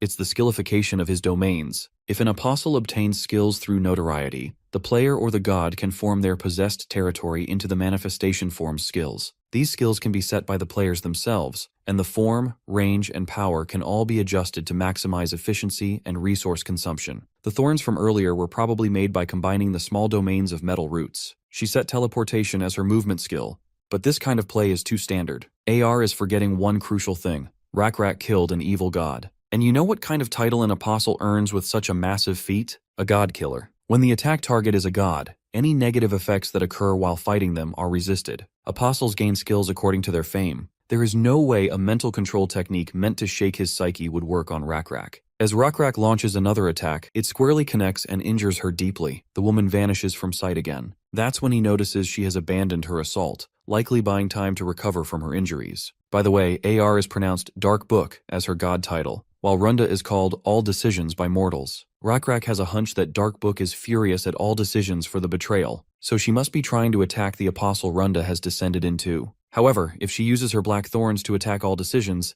then he will also be able to locate Dark Book's position. As he tries to focus to sense AR's location, Nebula calls him out, telling his apostle to forget about Dark Book for now. But Rakrak fears that all decisions will be in danger if he lets AR do her thing. Nebula assures him that it doesn't particularly matter what happens to all decisions. I mean, he's not saying they're abandoning her, they simply need to figure out another way for her. We then cut to AR, who has sustained some pretty nasty injuries and is trying to heal. Just as she decides to change her course of action, she spots Runda in the woods. Her anger flares once again, ready to make Nebula and Runda both regret whatever they've been plotting against the Alliance. As Runda is running as fast as she can, she gets knocked out by AR's thorns. One of the thorns even lodges directly into her shoulder. Poor Runda lies there like an injured lamb in front of a roaring lion with limitless fury. The lion, AR, grabs her prey by the neck and begins choking her. With no choice, Runda suggests joining forces together, a suggestion that only enrages AR even more. Runda is the last person she would ever trust, and she makes that abundantly clear by smashing her head right into the ground. The poor Lennar screams in utter pain after getting slammed down. AR further humiliates the traitor by stepping on her and making her scream even louder. Instead of inflicting more pain over a defenseless Lennar, Runda suggests she go take care of Rakrak first. In fact, she claims that AR is making a mistake by neglecting the Nebula's apostle. She points out how Rakrak isn't chasing AR at all. Hearing this, Darkbook suspects the reason Rakrak isn't chasing is because he must be occupied by Krampus's and her creations blocking his path. Or at least that's what she thought. But she is proven wrong when thunder strikes, its majestic light blinding everyone in the vicinity for a split second. It's Rakrak, bruised and injured, and these injuries came at the cost of Krampus and AR losing all of their creations at once. Did you know how big AR has messed up? Just listen to this. For a player to use a skill, they need a certain divinity level, and to maintain that level, they must not lose their creations. If the creations are killed, the very summons they relied on end up becoming their weakness. Promptly, AR receives a notification that she's lost all her creations and lost XP, causing her level to drop from 19 to 13. With her level dropped, her manifestation skill becomes useless, leaving her completely exposed for Rakrak to strike. As he dashes toward her with his weapon, she tries to cast her last bit of mojo,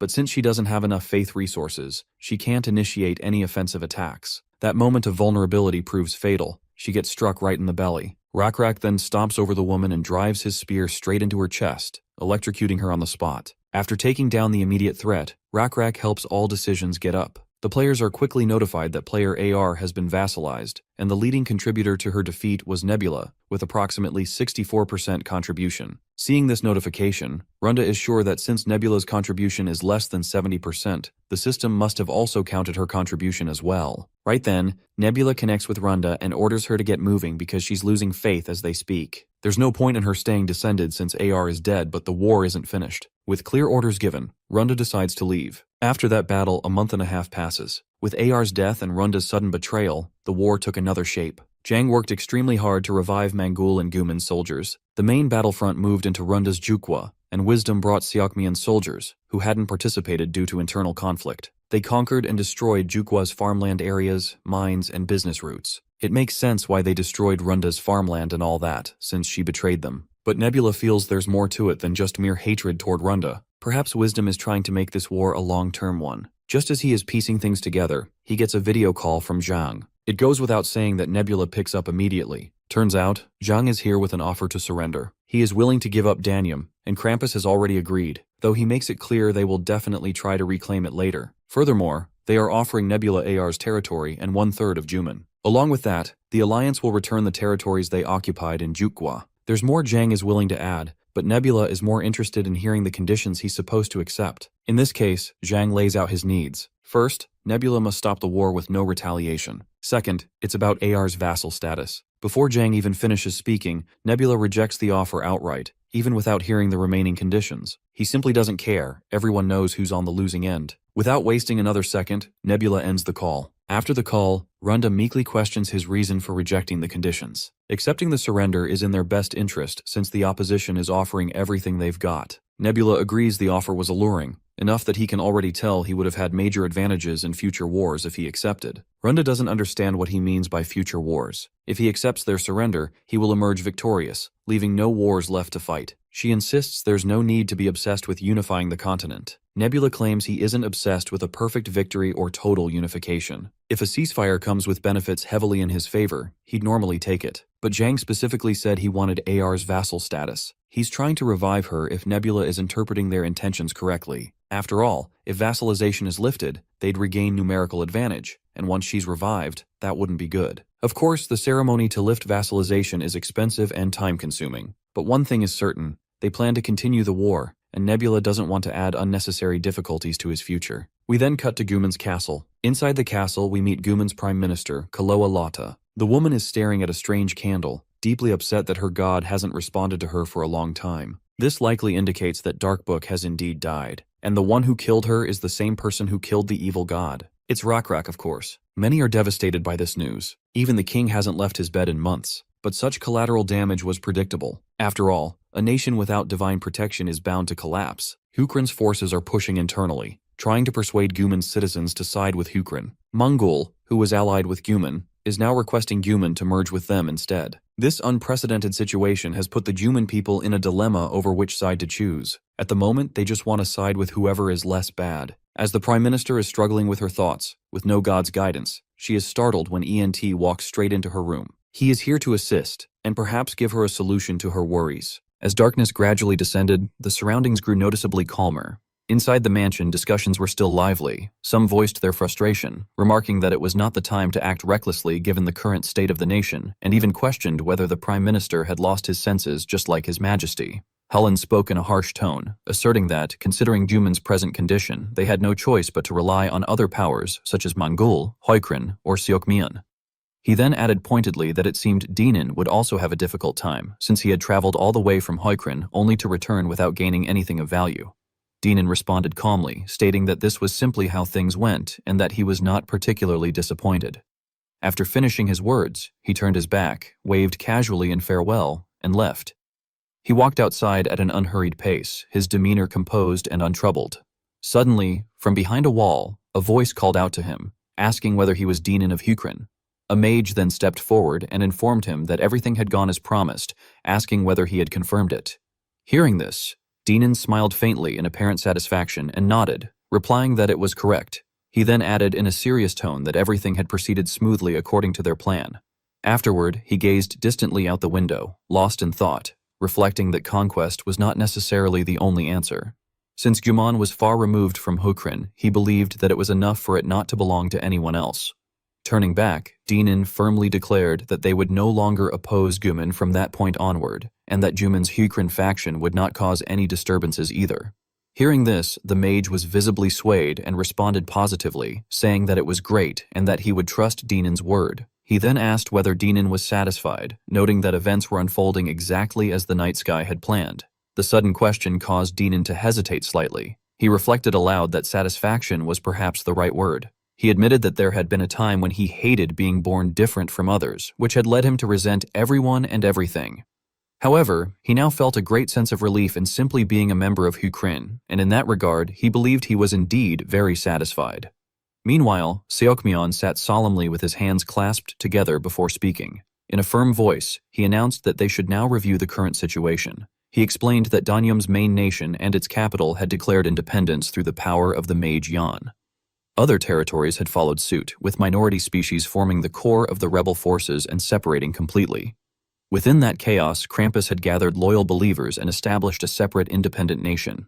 As for Guman, just like Danyum, they had joined forces with the mage Tale, and as a result, Guman's national power could no longer be utilized. He added that he was certain Nebula had been involved to ensure that no one could obtain Guman's power, though he found something about the situation suspicious. Aniel calmly expressed his agreement, stating that they had taken countermeasures as well. He explained that Krampus could demonstrate his strength using Danyum's creations, and that they were far closer to Guman than Hoikrin was. In order to sever commerce with Hoikrin, they had applied pressure to both Danyum and Guman, effectively isolating Hoikrin as a result. Seokmion continued, adding that since niter, the main ingredient for gunpowder, was not found in Hoikrin, they must have encountered a major problem with gunpowder production. Someone immediately responded in agreement, affirming his conclusion. Seokmion then raised another question, wondering why, despite all this, Hukrin was not making any requests. However, the room suddenly fell completely silent, with no one offering an answer. Seokmion continued his explanation, questioning whether Nebula had already surpassed the current level of technology and somehow found a way to create niter.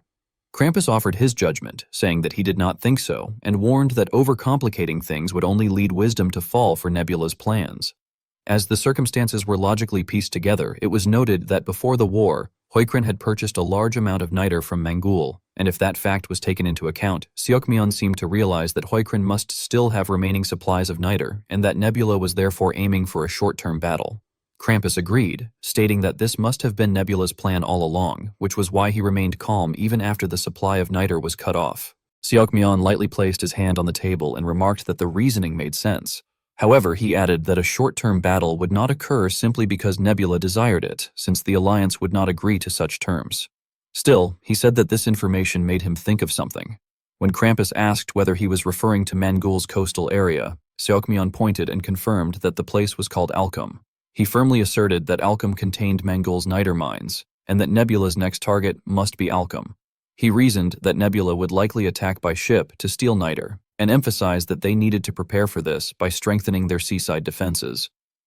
2 months later, just as the Alliance had expected, Huikrin's 150 ships headed toward Alchem's coast, launching an incredible attack.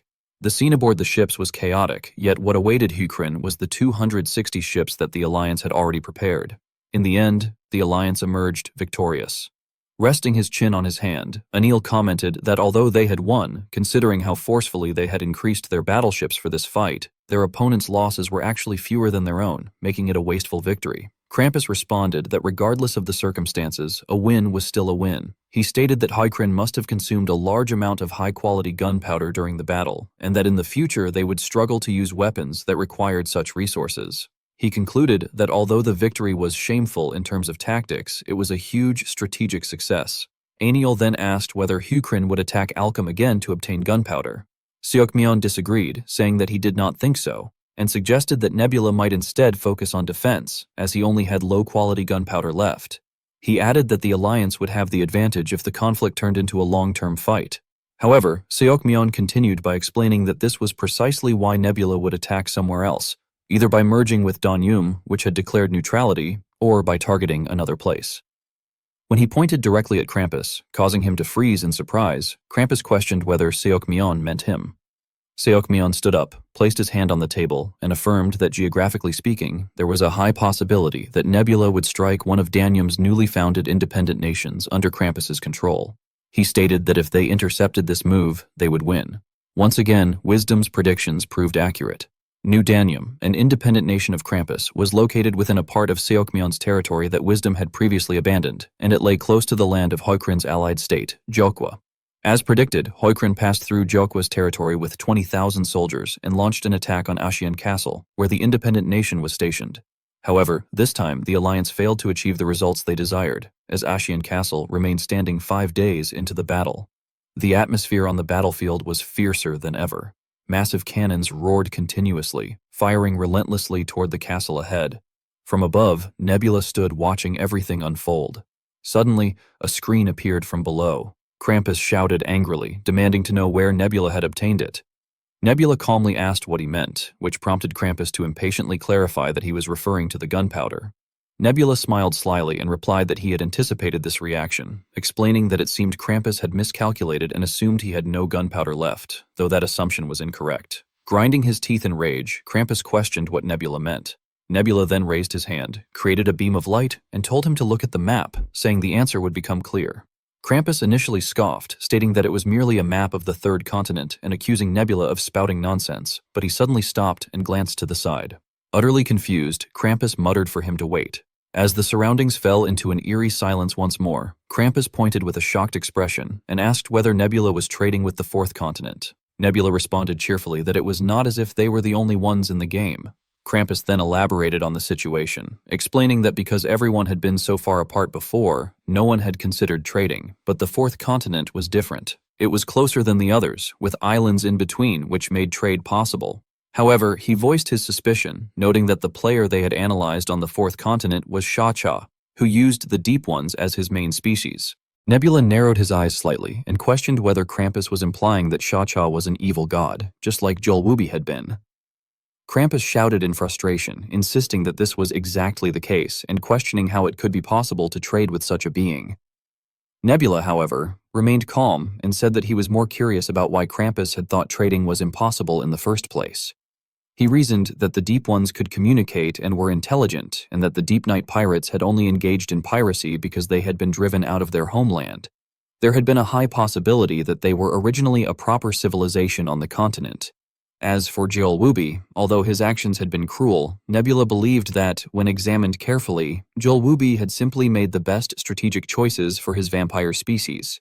Even if the true identities of the evil gods were unknown, as long as their actions were reasonable, Nebula had judged that there was a high chance they would not refuse trade.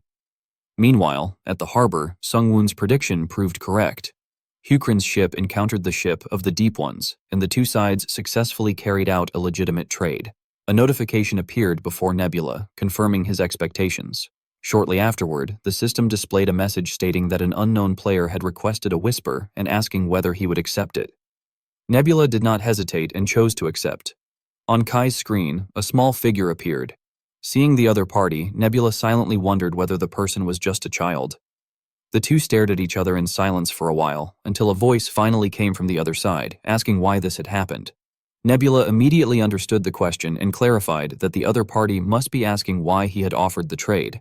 He answered his own question by explaining that trade could benefit both sides. The other party murmured softly that he would accept. At the same time, a strong killing intent could be felt from the opposite side, accompanied by a whispered threat that they would kill all of them. Nebula showed no fear and calmly observed that this individual was not much different from Jolwubi. He casually asked whether that confrontation was not meant for now, pointing out that there was still considerable distance between the continents and that the other side's technological level was likely still lacking. He admitted that he did not know who would be prepared to fight first, but until that time came, they might as well trade, since there must be something the other party wanted as well. Seeing that Nebula was completely unafraid, the person on the other end fell silent for a moment, then the screen disconnected and the other party disappeared without saying another word. At the same time, the Hukrin army's ships advanced close to the shore. Nebula had observed everything and concluded that the lack of an attack must have meant that the other party had given them the green light. He reasoned that it was not that Shacha's actions were unreasonable, but rather that he harbored a great deal of hatred toward them. After the first trade ended successfully, Sungwoon began actively trading Niter. Although the distance was considerable, the price was quite cheap since the fourth continent had not yet developed gunpowder technology. Nebula continued speaking to the screen, stating that after they had built a few warships, they had reinforced their defenses in the Alchem area. He went on without noticing Krampus's visibly strained expression, remarking that their intentions at that time had been painfully obvious. Nebula then concluded by asking if there were any more questions. Hearing this, Krampus hesitated slightly and asked what he had done wrong this time. Nebula explained that Krampus had done nothing wrong and had simply failed to fully understand the game. Internally, Nebula summed it up by thinking that, in other words, Krampus had lacked imagination.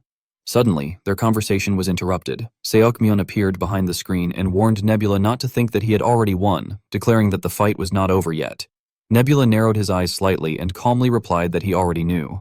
Elsewhere, an overwhelming surge of power slammed into the ground as the leader of Night Sky appeared in a commanding display. He roared, demanding to know who dared oppose Night Sky's power. Seokmyeon stood high above, witnessing everything unfold, and silently thought that things would not go the same way as before for Nebula. Below him stood a massive gorilla-like monster, as Seokmyeon inwardly declared that he had prepared for every possible scenario, including the creator Ostro. The monster let out a thunderous roar and pounded its chest to display its strength. Through the screen, Nebula quickly gathered the information, realizing that the creature was around 45 meters tall and classified as a monstrosity-type destroyer that possessed skills similar to Shradis, even using the exact same basic abilities. As further data about the monster was displayed, Nebula noted that its level was not very different from Shradis's, concluding that this was likely not its true trump card. The scene then shifted as a small cricket leaped through the grass, while a massive army marched steadily into the city. Nebula recognized them as Twisted Tie's Holy Knights and assessed that although they were an extremely strong squad, they themselves were not the real danger. Fixing his gaze on the advancing forces, he identified the true threat as the man leading them, their commander. Olaf roared with overwhelming confidence, challenging whether they were afraid, and proceeded to provoke the morale of his soldiers by questioning if they feared Night Sky's army. The troops responded in unison that they did not. He then pressed further, asking whether they feared Night Sky's apostle, and the soldiers replied even more fiercely that they did not. Overflowing with confidence, Olaf declared that he was Twisted Tie's apostle and asserted that he feared no one. On the opposing side, Rio immediately issued the order to open fire. Waves of artillery shells were launched in succession, shattering the ground and sending dust and debris into the air. Olaf burst out from within the exploding rubble. growling as he identified himself as Twisted Tie. All the soldiers surged forward, launching a full-scale assault. Watching from the other side of the screen, Nebula questioned the situation, wondering how an apostle was involved at all and how wisdom could possibly possess an apostle. The screen of Nebula displayed Ledin and his legion advancing forward. Nebula silently observed the situation on the battlefield. He thought that he had known Ledin had been hiding something, since even when Ledin had the chance to act more proactively, he could tell that Ledin had been holding back. Although Ledin being an apostle was beyond his expectations, he considered it not impossible. He believed that facing an apostle with another apostle was normal. However, he suspected that Ledin must have sacrificed something to obtain such power, and it bothered him that he did not know what it was. Nebula then wondered why they were not being damaged by the cannons at all. Meanwhile, Ledin sat upon his throne. It was known that Ledin Bial Osur had murdered the previous king and risen to the throne by defeating various rebellion groups and gaining fame. This process had been made possible through his use of Twisted Tie's holy knights as his hands and feet. As a result, Ledin's fame became inseparable from the fame of the Holy Knights, and they gradually came to be regarded as a single entity. Nebula concluded that he had gained a rough understanding of the situation. He believed that, compared to Lecrac, Ledin was a second mover who had used a trick to quickly gain strength. Nebula was certain that Ledin possessed a skill that increased his level of faith when he was together with the Holy Knights, and he also believed that there was another skill that strengthened both the Holy Knights and Ledin. Nebula analyzed that, in terms of versatility, it was a mid-tier skill, but he assumed it only needed to be effective when fighting Lecrac. He then called out to Sardis. Nebula decisively issued an order for destruction and annihilation. A monster was about to be deployed onto the battlefield. Murder asked what Nebula wanted from them, and Nebula's voice echoed as he emphasized once again that he wanted murder. Sardis acknowledged the order and declared that it would destroy everything as the Great One wished. Ostro suddenly halted and gazed toward the enormous entity slowly approaching from afar. Sensing danger, Ostro took a defensive stance. The two gigantic monsters faced each other directly. Ostro beat its chest with its four massive arms to display its strength. Sardis showed no hesitation and charged forward, challenging Ostro while declaring that the lowly creature should come and become joy for their god. The two monsters clashed violently, and their battle generated immense power with massive impact. Basin could not believe the horrifying sight before him and stammered in shock. He stood frozen as he watched the two gigantic entities fighting. Lecrac rushed forward and loudly called out to Basin. Basin snapped out of his daze and responded in acknowledgement of Apostle Lecrac. Lecrac ordered him, stating that judging from the sky, the new Danium forces were joining the Seekmian forces from behind and appeared to be attempting to strike their main force. Basin immediately asked whether it was from the southwest or northeast, and Lecrac replied that it was from the southwest. Basin quickly acknowledged the order and immediately relayed the mission to the other soldiers. Lecrac expressed satisfaction, remarking that having a smart descendant brought him great joy, and he asked Anoxi if he agreed. Meanwhile, outside the city gates, Ledin's army continued advancing. Lecrac immediately moved forward, ready for a fierce battle. Ledin advanced with overwhelming momentum without hesitation. Lecrac showed no fear either and thought that if they left Ledin alone, their retreating allies would be destroyed, and he anticipated that it would be a very busy day. The two confronted each other directly, and a head-on battle began. Lecrac quickly adjusted the weapon in his hand and prepared to strike. He launched a powerful thrust aimed directly at Ledin's head, but Ledin narrowly avoided it. Not only did Ledin dodge the attack, but his soldiers also scattered to both sides. Lecrac looked back in contempt and declared that dodging such an attack meant Ledin must be a coward. He quickly spun around and delivered a kick that sent one of Ledin's soldiers flying. One after another, the soldiers fell before Lecrac's strength. He effortlessly eliminated several enemies before landing on the ground. Looking at the soldiers in front of him, Lecrac thought that they were moving like a single body, yet they had not communicated with each other at all. Another soldier attempted to swing his sword at Lecrac while he was distracted. However, Lecrac casually swung his weapon and easily pierced through the man's body. Lecrac tensed his strength and his muscles bulged beneath his clothes. He spun around while still impaling the soldier on his weapon. Seeing this, the other soldiers panicked and screamed as they attempted to flee. Lecrac then kicked the impaled soldier in the stomach, sending him flying away. As the soldier was launched into the air, Lecrac calmly indicated that the next opponent should come. Suddenly, something shot straight toward him from above. Fortunately, Lecrac swiftly dodged it. Looking down at the ground, he observed that it was an arrow and concluded that it was not an ordinary one. He mounted his beast again and reasoned that if it was an arrow, then he could respond in kind. A brilliant golden light appeared in Lecrac's hand, and he smirked as a bow materialized. He remarked that he was quite talented with it as well. Lecrac then fired the bow, aiming directly at Ledin. Ledin barely managed to duck and avoid a fatal strike from Lecrac. As an arrow flew into the enemy formation behind him, it triggered a massive explosion. Horrified, Ledin acknowledged that the Apostle Lecrac did not possess a false reputation. He looked at the enemy before him and admitted that he had never doubted his own strength, but he recognized that Lacrac was a monster capable of killing even a god and that he himself was not on the same level. He reminded himself that he had only walked an easy path under his god's protection, yet he resolved that he still had to win the fight. Without making a sound, Ledin issued an order to the vice-captain, instructing him to take half of the squad and keep Lacrac occupied, asking for confirmation of understanding. Lacrac, surprised by the movement, questioned whether Ledin was retreating and insisted that it was impossible. Charging forward, Ledin declared that Lacrac's weakness lay with the Hukrin soldiers. Confident in his strategy, he stated that half of his forces would engage Lacrac while the other half would attack the retreating Hukrin forces. Meanwhile, Lacrac's weapon pierced through a soldier's helmet. The soldier screamed in agony before collapsing, trembling. Lacrac praised him for still being alive and admitted that the soldier was stronger than he had expected. Advancing further, Lacrac kicked the soldier's severed head away from the body. He then looked toward Ledin's legion and concluded that they were trying to ensure he remained tied up there. As he wiped the blood from his face, Lacrac remarked that he might not have enough hands to handle the situation. The twisted legion led by Ledin was growing in number by the day. Lai hurried over to report to Basin, informing him that the situation was not good. He explained that behind the Allied forces, the number of Seokmion forces had originally been estimated at 10,000, but the more reconnaissance they conducted, the more that number seemed to increase. Basin calmly replied that this was very different from what they had known about the enemy camp, including the state of their fortifications.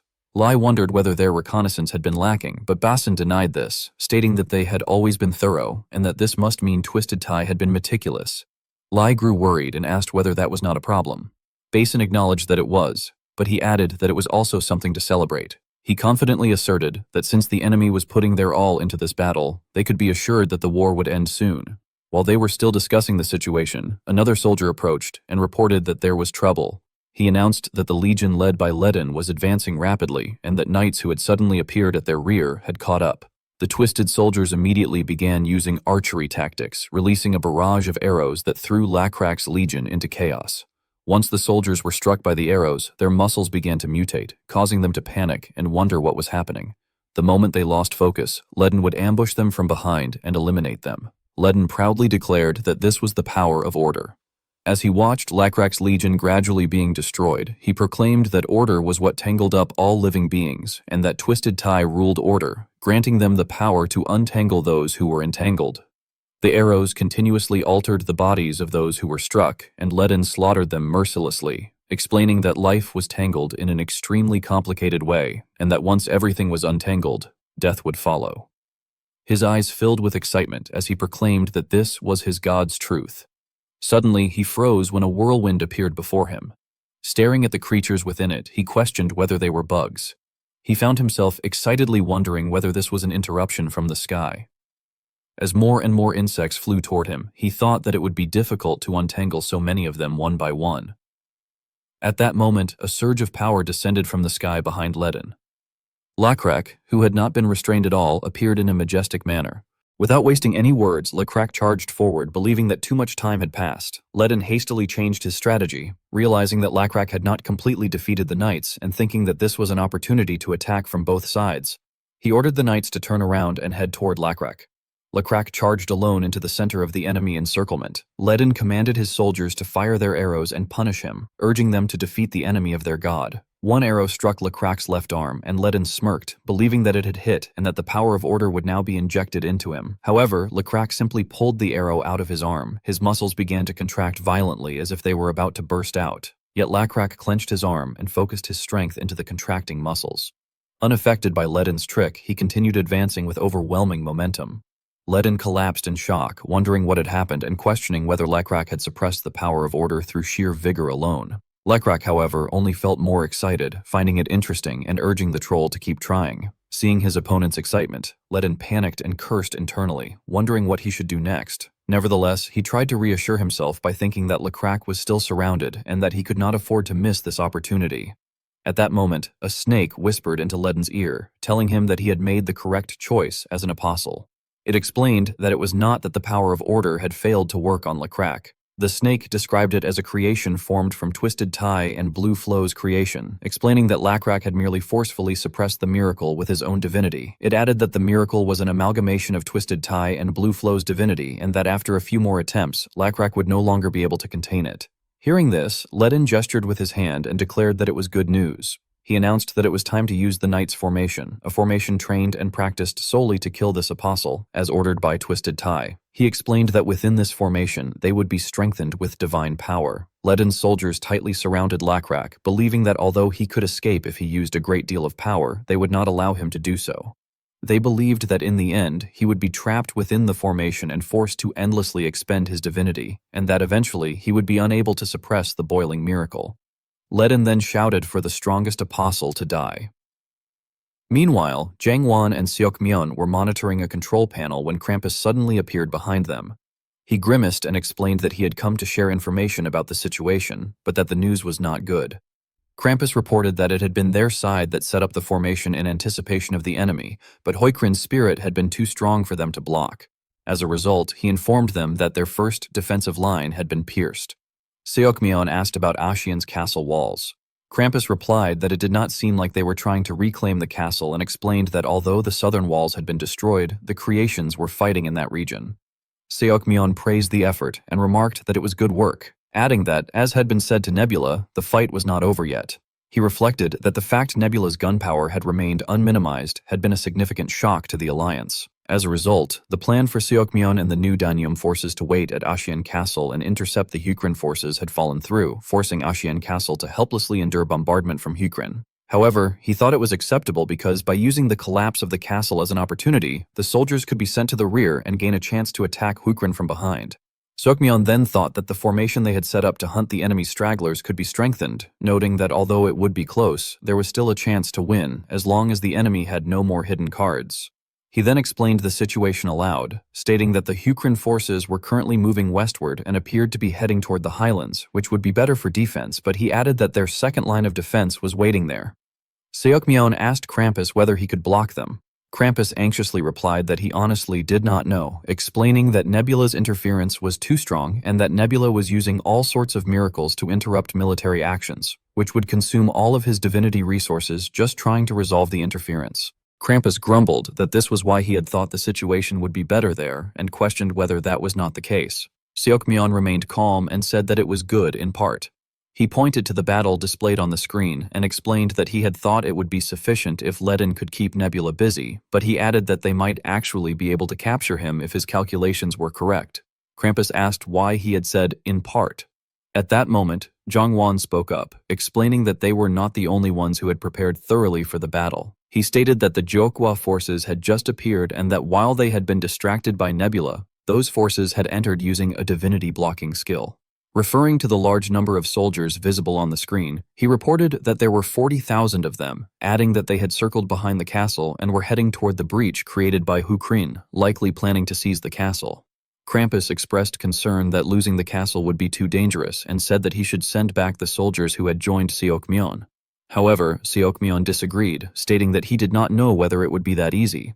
He reasoned that since the situation in front of the castle was already as it was, they would have to find a way to block the enemy from outside. He further stated that, in the end, their only choice was to use the fewest forces possible to block Hukrin, while using the remaining forces to block the Jokwa forces. Krampus doubted whether that would work and argued that if it were to succeed, they would need to eliminate Nebula's interruptions, which he believed was impossible. Hearing this, both Seokmyeon and Jangwon fell silent for a moment until Jangwon suddenly spoke up, first denying Krampus's claim and then firmly asserting that there was one method. Krampus, his face full of worry, expressed that if that was the case, they needed to get rid of Nebula's interruptions, but that there was no way that was possible. The room suddenly fell completely silent, and no one spoke. Jangwon slowly broke the silence and said that there was one method. In a firm voice, he explained that he only needed to meet Nebula. He added that if, through that meeting, Hukrin's movements could pause or become dull for even a moment, they could gain a chance to win. He continued that without Nebula's support, Hukrin would not be what it was now, and that if they managed to win even one of the fights between the creations or the apostles, it could turn the tide. Krampus hesitantly responded that such a thing seemed impossible. Seokmyeon also added that he was not sure whether that would be possible. He mentioned that he had heard Jangwon was Nebula's younger cousin, and questioned how he intended to make Nebula stop fighting through that. However, Jangwon shook his head and dismissed their concerns, saying that he did not need to stop the fighting and that Nebula would never stop anyway. He clarified that he only wanted to shock him enough to make him briefly halt operations. He explained that he would do so by using a story about Nebula's sister, whom both Nebula and he had known very well. Both Krampus and Seomyeon asked in confusion about Nebula's sister. Jang Won then explained that Nebula had been a professional gamer even before starting Perished World. He said that Nebula had had a younger sister who was frail due to illness, and that she had eventually passed away. The problem, he explained, was that Nebula had been away competing and had not been able to witness her final moments. Jang Won recounted that at the end, she had told him that she wanted to see her brother. He added that after her death, Nebula had completely retired from professional gaming and had become an ordinary gamer. Krampus, still bewildered, remarked that it must certainly have been Nebula's trauma, but questioned how it was related to Jang Won, since he was only a relative. Jang Won closed his eyes sincerely and replied that he had known her very well. They had not just been cousins, but had been close. He said he knew what she looked like, her preferences, and the way she spoke. He concluded with determination that this was what he would do. At that very moment, Nebula was busy with numerous small screens, operating them continuously with a serious expression. All the screens were lit as if displaying various data. Suddenly, a white light appeared behind him. Nebula turned and called out Jang Won, asking what had brought him there and whether he had come to talk about surrender again. Yang Won calmly apologized and said that his name was not Jang Won. Nebula stared at him in confusion. The mask bearing Yang Won's face was removed, and a voice revealed that it was Sung Woon. Jiwoo, with a gentle expression, introduced herself as his sister, Jiwoo. Nebula stood frozen in shock and repeated her name, asking how she was there. Jiwoo suggested that they talk. Nebula glanced back at the screens and asked her to wait a little, explaining that he was a bit busy at the moment and that they could talk after he finished. Jiwoo had no choice but to stand behind him and watch. Inwardly, she was extremely irritated and wondered what kind of bastard would refuse to stop gaming even when his dead sister was there. She thought that although she had known he was not normal, this was too much.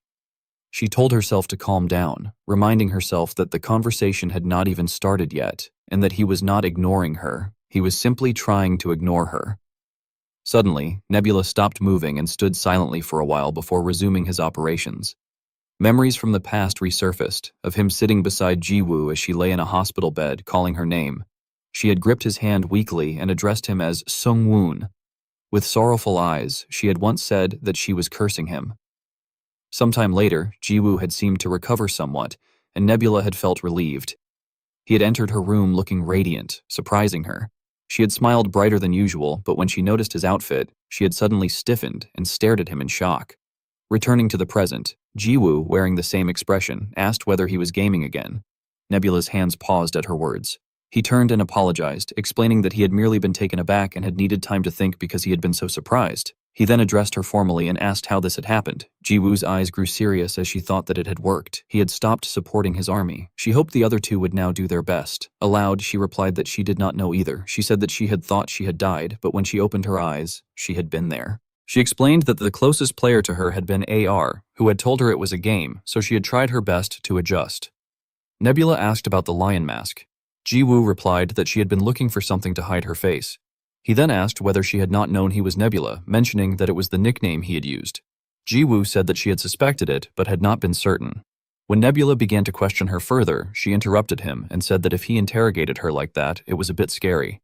Nebula slightly lifted his mask, revealing his sharp nose, and said that he would ask just one thing. Jiwoo looked up at him, prompting him to continue. He then seriously asked why she had only appeared now. Although extremely irritated, Jiwoo remained calm. She reminded herself to be careful with her answer, knowing that he had been obsessed with gaming even at the moment of his sister's death. She frowned and asked whether gaming was that important. Nebula stood stunned. Jiwoo continued that she had come because she had been happy at the thought of meeting him. She said she had only just found out that he was her brother and that there had been no other meaning. She had simply wanted to meet him and talk. Nebula indifferently turned his face away. Jiwoo thought that it had worked and that she just needed to buy more time. Soon, the allies would gain the upper hand, and she would guide him toward his loss. She remembered seeing his sister cry because of her illness and because she missed him, yet even when he had not been busy, he had never called her once. She thought angrily that he had to pay this price and that it was a rather cheap one. Nebula calmly stated that they would talk later. Jiwoo called out to Sungwoon in surprise. Nebula turned his back and said that it would not take long. He admitted that there was barely anything he had to do at that point, but, just in case, Jiwoo stood frozen in astonishment, thinking that he truly was a lunatic and wondering how such a bastard could exist. Jiwoo shouted for Sung-woon to wait and told him to talk to her first, but Nebula refused, saying that he had something more important to attend to at that moment. She questioned what could possibly be more important, and he turned back to ask whether she truly did not know. Jiwoo honestly replied that of course she knew, yet insisted that there was no way it could be more important than the situation in which he had just met her again. Nebula frowned and looked down at her, and Jiwoo began to worry internally, wondering whether he was suspecting her, whether she had misspoken, and what exactly she might have said wrong, admitting to herself that she had no idea. Nebula then explained that in Perished World, one could change their avatar however they wished, so if someone had appeared there using Jiwoo's appearance, someone who knew him, had seen Jiwoo, and knew her well enough to mimic the way she spoke, that person would have to be someone who knew his past. He reasoned that his friends did not know Jiwoo, and Jiwoo's friends did not know him, so they were excluded, as were the adults who had shown no interest in them. If someone had appeared before him and gone that far, it meant they must harbor resentment against him, and there was only one person who fit that category. Jiwoo, sweating nervously, asked if he meant brother. Nebula confirmed that he did, adding that it was also a name she would call him since he was her elder, and he addressed her as Choi Seoyun. Upon hearing that name, she froze in shock and stared at him. She clenched her teeth and demanded to know how he had figured it out, asking whether there had been something between the two of them that she had not been aware of. A memory resurfaced of Jiwoo sitting on a hospital bed, looking at Nebula and calling him brother. She had said that she was sad that he could not properly do what he wanted because of her. Nebula had reached out his hand to her, and the two had talked cheerfully. Jiwoo had blushed and laughed, asking how much he was worrying about her to say such things so easily, teasing that he could not even focus properly when he played games. At that time, he had said something in response. She had then held his hand and whispered that he should not worry, that she was going to curse him. While he played, he was not to think of her, but to focus only on the game. She told him he was good and could win as long as he did not think about trivial things. However, he had protested that it was not trivial, Jiwoo. She had stubbornly insisted that regardless, he should listen to her, because it made her sad to think of him losing because of her. And that hurt her more than her illness or the pain of her treatment. She told him that when he played, he had to forget about her completely and think as if she did not even exist in this world. If he lost using her as an excuse, she said she would hate him even in the afterworld. She smiled confidently and firmly told him to make sure he won, that he absolutely could not lose. On the day Jiwoo died, Sung-woon lost his game. Because he could not focus, he failed to keep his promise to his sister and also lost the opportunity to have a final conversation with her. Her curse seemed to trap him. After experiencing loss after loss, he was demoted multiple ranks and eventually left the game association. After retiring, he began playing a completely different genre of game called Perished World. Once he immersed himself in it, he remembered Jiwoo's words telling him not to think of her while gaming, but to focus only on the game. Sung-woon muttered that he understood Jiwoo. Choi Sung-woon then began to rise quickly in rank, which became both a recovery and a fight against his past, as well as a belated act of keeping his promise to his sister. Returning to the present in the game, he thought that if it were truly Jiwoo, she would never ask whether this was important. He then stated bluntly that he had no reason to explain anything to her. Jiwoo trembled in anger and began to retort that he might think he had won. But they were still not finished when suddenly a voice called out for Jangwon to stop. Seokmyeon appeared and said that everyone had worked hard, but it was truly over now. Jiwoo turned in confusion and asked what he meant by it being over. He replied that they had lost and that the alliance had been defeated. Soldiers everywhere fell silent. Lai excitedly announced that they had conquered the highlands. Lecrac also expressed joy, saying they had done well and that although it had been extremely difficult, they had somehow secured the defensive stronghold. He added that if they had failed, they would have lost, and although they must be tired, they needed to set up formation and prepare. After looking around at the battlefield, he reflected that it had been a vicious fight. There had been Night Sky's miracle, but it would not have been possible without His Highness, who had explained the geography and which areas would serve as strongholds. Now they simply had to endure and wait for reinforcements. A soldier approached to report that General Jukwa's army was approaching from the east. He responded that it was good news and ordered them to prepare a special operations group composed of those who still had energy, stating that they would attack from both sides of the castle. The subordinate immediately acknowledged the order. Elsewhere, Sardis had attacked Ostro. As the blade was withdrawn, blood poured out like a waterfall, causing Ostro to fall backward. Victorious, Sardis stood tall over him. His fury had not subsided, and he demanded how Ostro had dared to injure the body he had received from his god. He continued stabbing repeatedly, angrily repeating how Ostro had dared to do such a thing. Eventually, Ostro's hand lay motionless on the ground, and Sardis dragged the corpse away. Meanwhile, Lecrac heard a snake crying out to be released and to remove dirty hands from it. He looked at it in confusion and asked what it was. The creature introduced itself as Twisted Tie and Mangul's creation, and claimed that no being could handle it lightly. It suddenly seemed to realize something and tried to protest, but Lecrac bit it, causing it to scream in pain. After eating it, Lecrac spat and remarked that it was not tasty, adding that he had not had such a close fight in a long time and that Twisted Tie's apostle, Ledin, had been an incredible warrior. He turned to leave, expressing his respect, then gently stroked Anoxi and praised the companion for good work, saying they should go home now and that the rest would be dealt with by the gods. Nebula lifted his gaze toward the system, his expression contemplative. After a long pause, he declared that it was over. Remaining calm, he told them that they were finished. Jiang Wan, visibly anxious, asked how that could be possible. Nebula replied evenly that they had definitely stopped operating. Seokmyeon then spoke up, saying that he was curious as well. He acknowledged their loss, but admitted that he could not understand the process and asked how they had lost.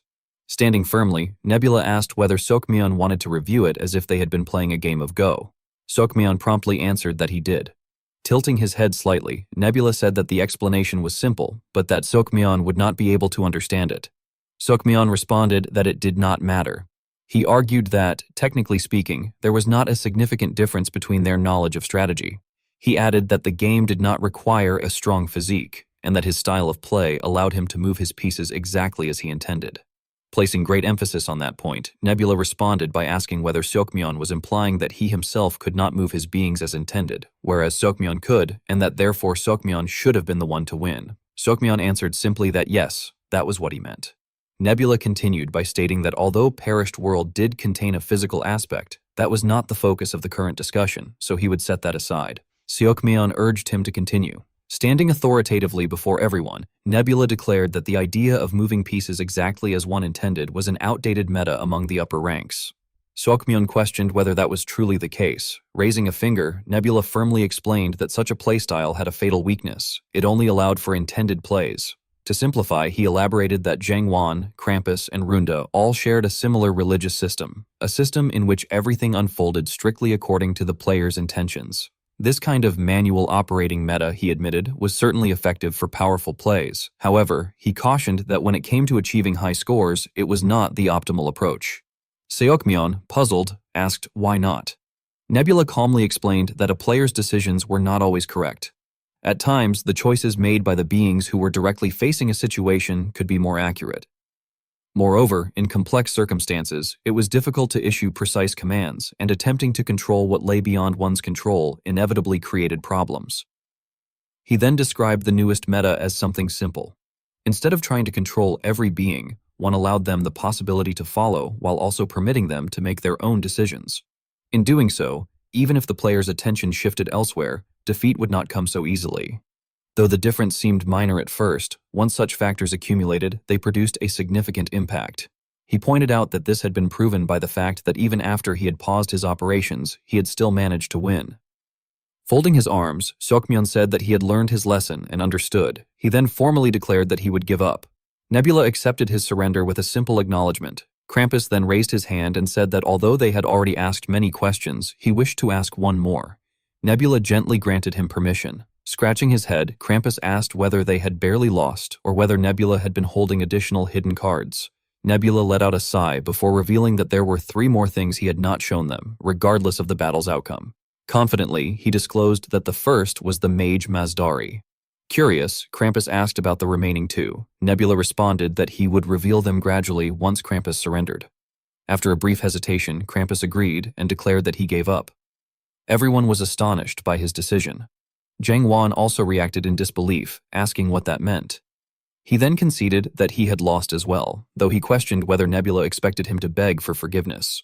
Nebula coldly replied that he did not want Jangwon to remain in his current form. Calmly, he added that he would fix his appearance later. He then asked whether Jangwon had acted earlier in the hope of hurting him. Quickly putting on his mask, Jangwon admitted that he had. He confessed that he had believed Nebula would never figure out who he was, as he had assumed Nebula was someone who did not care at all about his sick younger sister.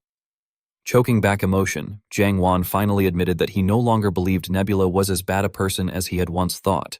He confessed that he had misjudged him and sincerely apologized.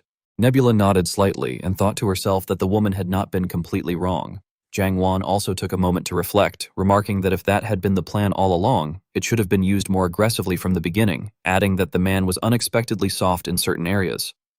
Nebula then suggested that if he was going to apologize, he should do it to Jiwoo rather than to her. Irritated, Jiang Wan refused, saying that he knew Jiwoo and that she would forgive him. Hearing that, he fell silent for quite a while. Seokmyeon slowly spoke up, observing that it seemed everyone had already given up. Nebula firmly signaled that it was time to make a decision. Slightly hesitant, Seokmyeon said they now had to decide whether Nebula would destroy them and turn them into figurines since they had lost the battle, or whether they would form a true alliance instead. Nebula narrowed her eyes and thought that had been his aim all along. Given his tendency to favor calculations, she realized he had already worked out a scenario for the possibility of defeat. She reflected that unifying a nation or a continent required enormous time and resources, both in reality and in the perished world. However, if forces of similar strength rose within the continent, it would be possible to establish a true alliance in the perished world. She understood that this was not merely a promise between players, but a system officially supported by the game itself, and that the proper format of such an alliance could be determined by the player who held leadership. Nebula finally voiced her agreement. At that moment, a system window appeared, announcing that she had conquered over 80% of the continent and fulfilled the conditions for a true alliance. As the leader of the alliance, she was instructed to choose her preferred format. Staring at the screen, Nebula declared that she had fulfilled the conditions and, as the victor, had no intention of ruling the continent alone, then stated the format she desired. Slowly, she raised her hand and pressed the key displayed on the screen. Calmly, she confirmed that the format she chose was Pantheon. Soon after, a clear sky suddenly spread overhead. A pair of sharp eyes stared intently at something unseen. Everyone was lying on lush green grass, enjoying the scenery. Shanlak Orazon, the second brother of King Kyle and the younger sibling of Basin, lifted his face toward the sky and wondered if this was the primordial prairie. He questioned whether he was dead, then abruptly wondered why he had died. He speculated that perhaps he had drunk too much at the celebratory feast and lamented that while everyone else had been enjoying the festival, he alone had died from excessive drinking. He reflected bitterly that he had been born a royal, suffered as a probationary priest, finally become an official priest, and thought he could finally enjoy himself, only to die so pointlessly. A voice suddenly rang out from behind, remarking that such behavior was uncharacteristic of a priest. Lekrak appeared, leaving Orazon stunned as he recognized Apostle Lekrak. Overcome with emotion, Orazon began to say that since Lekrak was there, he himself must be as well. However, Lekrak coldly interrupted, telling him that he was not dead and that he had come there to receive a special mission instead. Anaxe ran swiftly across the ground, its footsteps echoing sharply through the space as Lekrak guided it while Orazon sat in front of him. Suddenly, Orazon noticed something ahead and shouted in surprise that it was that. As a house and a massive wall appeared before them, he exclaimed that it was the gate of Inception Castle and realized that it must be where those who believed in Night Sky eventually ended up. He then asked Lekrak whether they were going inside those walls. Lekrak replied that they were, explaining that since their destination was far away, they had to make a detour there. After saying that, he directed Anaxe to leap into the air. The creature soared upward and cleared the wall ahead in a single bound. Lekrak praised it, saying that its flying was excellent. Watching the leap, Orazon wondered to himself whether Lekrak had just made it jump using only its leg strength. Below them, countless people moved about in crowds, which surprised Orazon. He exclaimed in amazement that this must be where they lived, but then questioned why they seemed alive even though they were dead. He also wondered whether there was no need to eat or drink there. Lekrak then thoughtfully asked him what he thought composed a person. Startled by the sudden philosophical question, Orazon asked why Lekrak had suddenly brought up such a spiritual topic. Lekrak explained that, in simple terms, a person could be said to be made up of a body and a soul. Orazon then asked what Lekrak believed a soul actually was.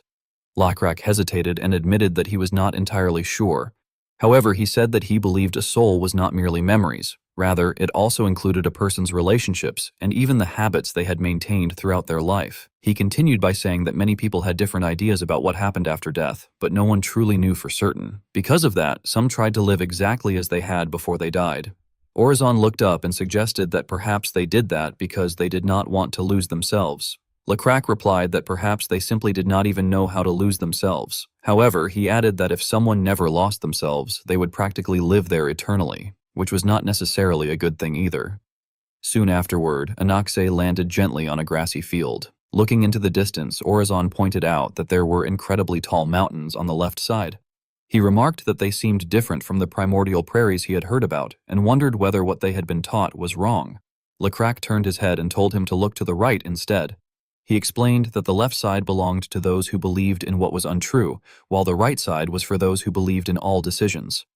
Confused, Orizon asked for clarification and then widened his eyes in realization, asking whether that meant the afterlife worlds of different religions were connected to each other. Lecrac replied that it was not exactly like that. He explained that just before Lecrac met Orizon, Night Sky had made a decision, and the result of that decision had caused things to become that way. Shocked, Orizon cried out that even Night Sky should not possess such authority. Lecrac smirked and responded that Night Sky now did, because he had taken all the gods of the continent beneath him. Hearing that, Orizon struggled to understand and asked if that meant Night Sky had become the king of gods. At that moment, Nebula rested his chin on his hand and mused about the title King of Gods. Around him, people were discussing the matter animatedly. Nebula remarked that one could say he occupied such a position. Butterfly immediately shouted that she had not done it because she wanted to and insisted that Nebula had threatened her. Eldar hurriedly tried to calm everyone, saying awkwardly that everyone should remember that it was all in the past. However, Jiangwan shouted angrily that it was ridiculous and accused Butterfly of having intended to betray Krampus from the very beginning, even beginning to criticize her appearance. Flustered, Butterfly stammered and told him to stop. Seokmyeon crossed his arms and commented that it was an interesting theory, encouraging Jiangwan to continue. Butterfly then pleaded in a high-pitched voice for them to stop, before finally cursing angrily at him. Meanwhile, Nebula glanced at the system panel and reflected that he felt more like a group leader of the gods than their king. He then explained that the Pantheon was one of the religious systems supported by the perished world, in which several players participated. However, he noted that the Pantheon format was not easy. Players' interests often conflicted, and since several religions were being mixed together, it became necessary to explain the relationships between the gods to the believers. He added that they had to teach the believers why the alliance was necessary and what relationships the gods had with one another. Furthermore, he pointed out that they also had to carefully narrow the differences in interests among the players. After a moment of reflection, he realized with some dismay that he had to handle all of that himself. At that moment, Krampus pointed at him and asked how Nebula could be lost in thought when everything was so hectic. Nebula sighed and asked how far the discussion had progressed. Seokmyeon replied that they had been discussing the creation of a hell. He explained that since they had 6 afterlife worlds among them, turning a few of them into hells would make believers more faithful. Nebula then asked whether, if they were establishing a pantheon, it would not be better to unify their other worlds. Seokmyeon responded that it would also make things easier for players if they created a reward and punishment system like heaven and hell. Nebula admitted that creating a hell was not necessarily a bad idea because it could effectively force believers to follow doctrine. However, he warned that forcing something would also bring side effects. He then explained that Sungwoon had preferred a different approach rather than a traditional religious afterlife. As an example, he described how the place where Stargazer and his descendants resided had turned into something like a scientific research facility. In other words, Sungwoon had mainly used the afterlife as a research center and spread influence by delivering the results through the dreams of descendants. Nebula added that such a method consumed a large amount of faith resources, so it could not be used frequently. Therefore, he believed flexibility was more important than forcing a rigid system.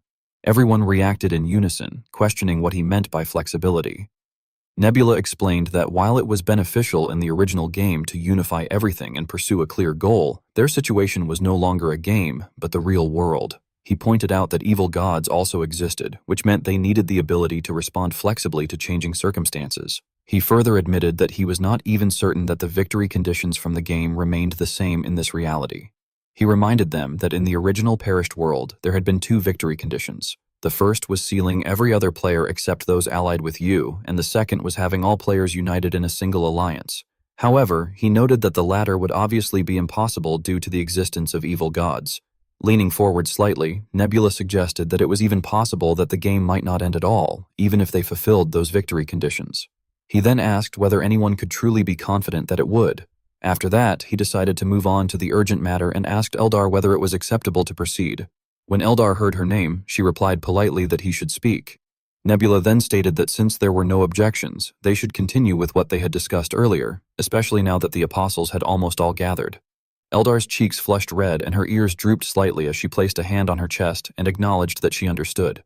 Soon afterward, the scene shifted, and 7 people were kneeling on the ground while murmuring among themselves in wonder, asking if that place was where the gods lived. At that moment, a brilliant light appeared in the space. Eldar slowly emerged from within the dazzling glow. Witnessing her beauty, Orazon widened his eyes in astonishment, while others murmured in admiration that she was incredibly beautiful and that she was the Shadowless One. Eldar then extended her hand and called upon the apostles of the various gods. She declared that she was the god of Jaren and the elves, known as Shadowless, and that as the messenger and storyteller of the gods, she had come to tell them about the gods. Finally, she instructed them to descend to the lower world and spread this message among the believers. Eldar raised his hand and told the apostles of several gods to come, explaining that he was the god of Jaren and the elves, Shadowless, and that as the messenger and storyteller of the gods he had come to tell them about the gods and asked them to descend to the lower world to inform the believers of this. Everyone looked confused, and someone remarked that he was the dancing shadow god, Shadowless. Orazon blushed and thought to himself that it was an honor to see him in person, and he found Eldar's beauty so captivating that he stared in fascination. Oranzo suddenly came to his senses and scolded himself internally, thinking that it was irreverent to stare like that. Eldar smiled and told them that the 7 of them were all chosen apostles of the gods, as the Pantheon had declared. Nebula responded seriously that such an approach would not do and said they should forget about starting the story with "in the beginning" and similar phrases. Butterfly slammed the table and protested, asking why that would not work since that was the basis of a legend, then explained that in the beginning there had been chaos and that a great god named Night Sky, a hermaphrodite, had given birth to several gods, while the other gods had not been as great as Night Sky. Nebula questioned her and asked whether she was making fun of him, adding that such a story might work for a normal myth but not for this one. Butterfly stuck out her tongue in response. Eldar then spoke and said that what Butterfly was trying to say was that because many beings in that world had existed for a very long time, suddenly claiming that everything began in the beginning would create contradictions with the realities they had personally experienced. Butterfly puffed out her cheeks and admitted that this was probably true, but she pointed out that Eldar was a writer.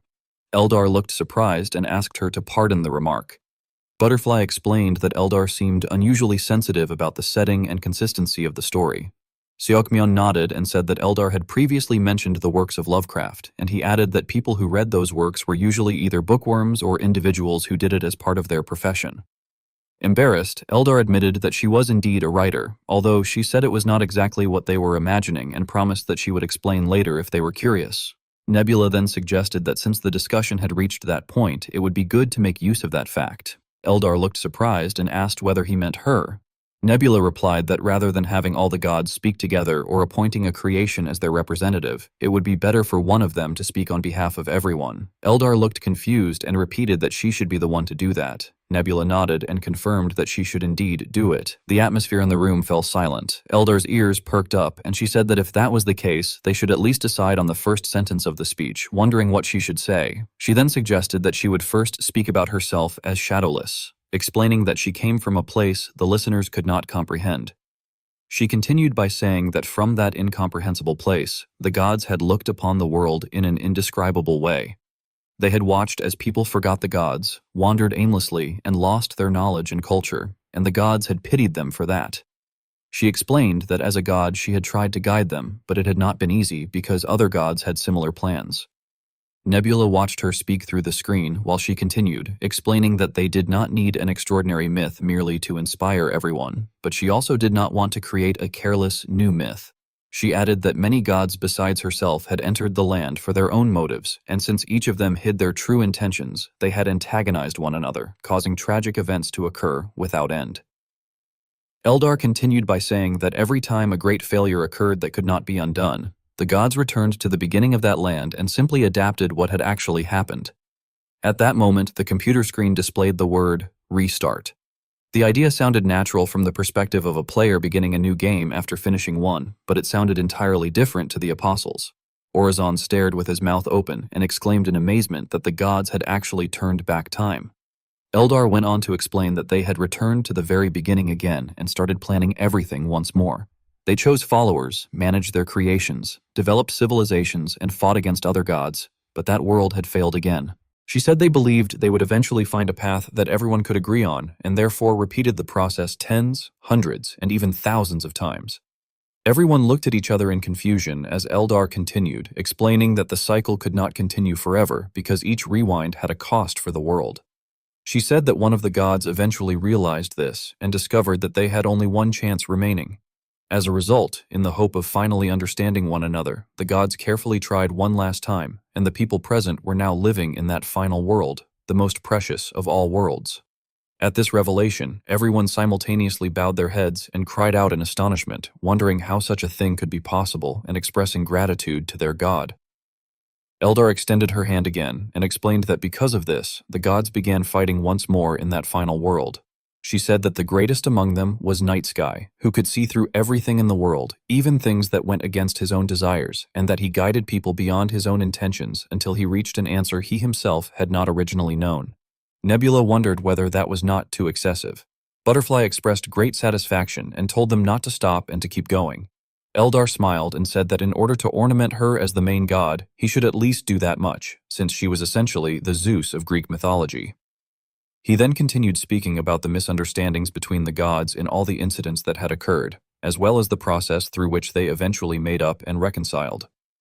He explained that the flow of the story was that Night Sky had been unable to trust the other gods and therefore could not reveal his will, which caused the other gods to misunderstand Night Sky's attempts. As a result, several gods had formed alliances while Night Sky had fought alone. With tears flowing, Eldar admitted that he too had once been hostile toward Night Sky, but that it had truly been foolish of him. He said that they had eventually realized that when it came to saving the lives of the land, they had all shared the same will and desire. Afterwards, he continued, Night Sky, who had eventually won the War of Gods, had attempted to converse with the gods of the continent, and they had all reconciled. He added that the evil gods had been mentioned during this process, and that there had been none among them who disagreed that they needed to work together to resist them. Eldar also explained that the artillery techniques were merely a fragment of the knowledge possessed by the gods, noting the alchemists in particular, which was something Sungwoon especially wished to emphasize. Eldar then spread his arms wide and said that he would now explain how the mages who had escaped from the alchemy tower had come to seek help from Night Sky. He explained that according to the origin of mages, alchemists had not turned their backs on the gods from the beginning. Rather, because of their appearance, they had been scorned as if they were cursed and had been cast out from their groups, and they had sought ways to overcome such dangers. However, he added that this was obviously not a truth that could easily be accepted. Eldar then asked whether the apostle had something he wished to say. A goblin bowed his head and nervously addressed the great dancing shadow god, saying that even if, as Eldar claimed, they were inherently good, their knowledge came from ancient evil, and he asked how they could deal with that fact. Nebula, confused, asked whether that meant they needed to abandon the mages.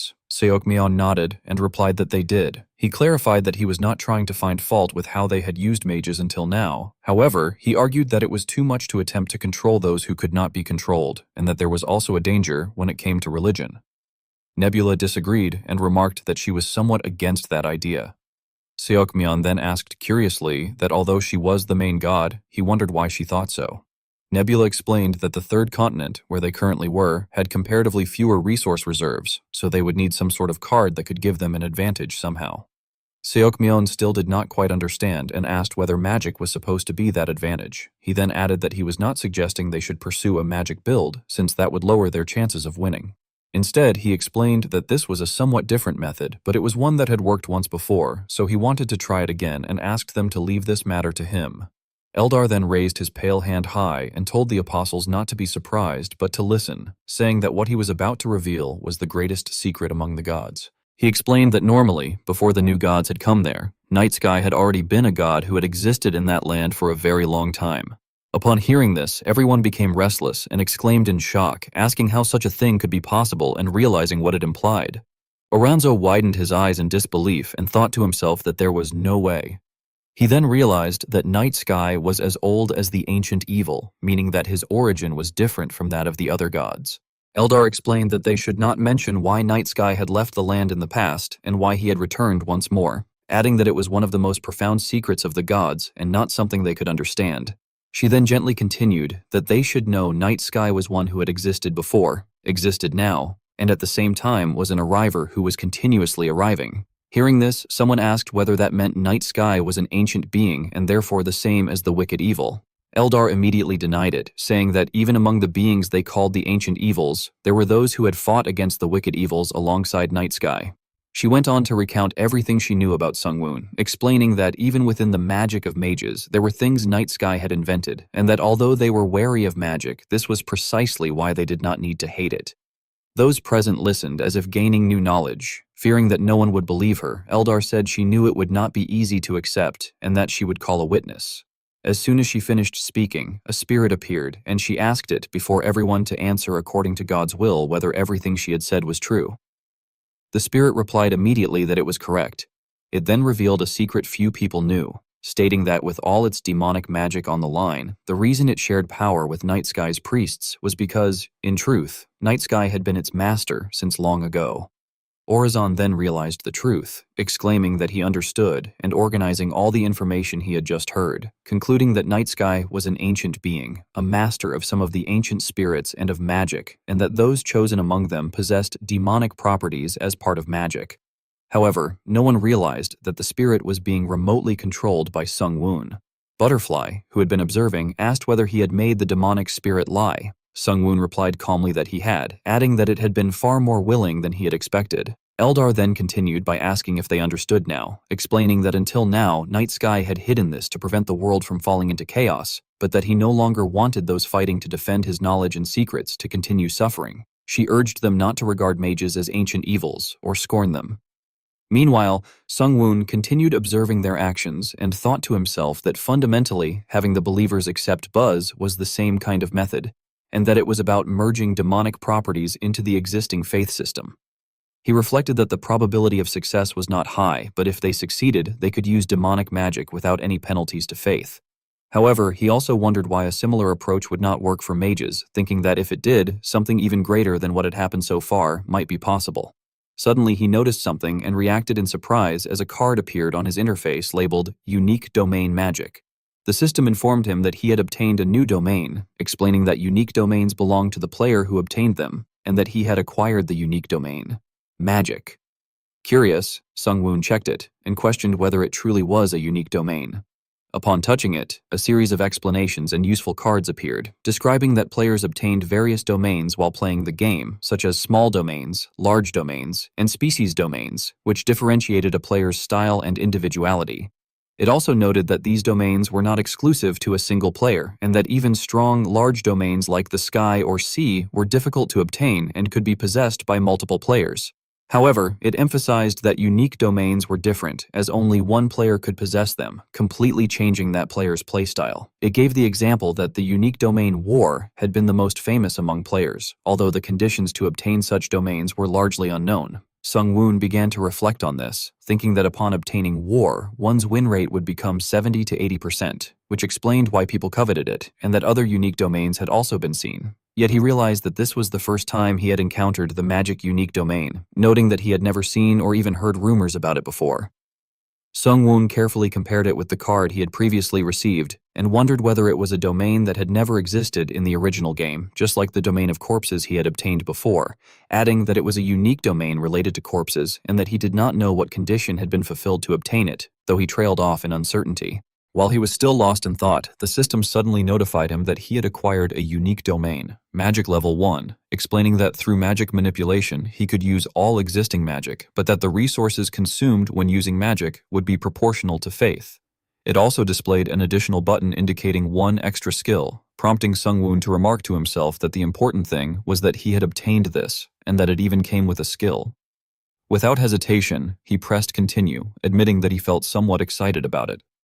As soon as he did so, the system displayed another message asking about access privilege.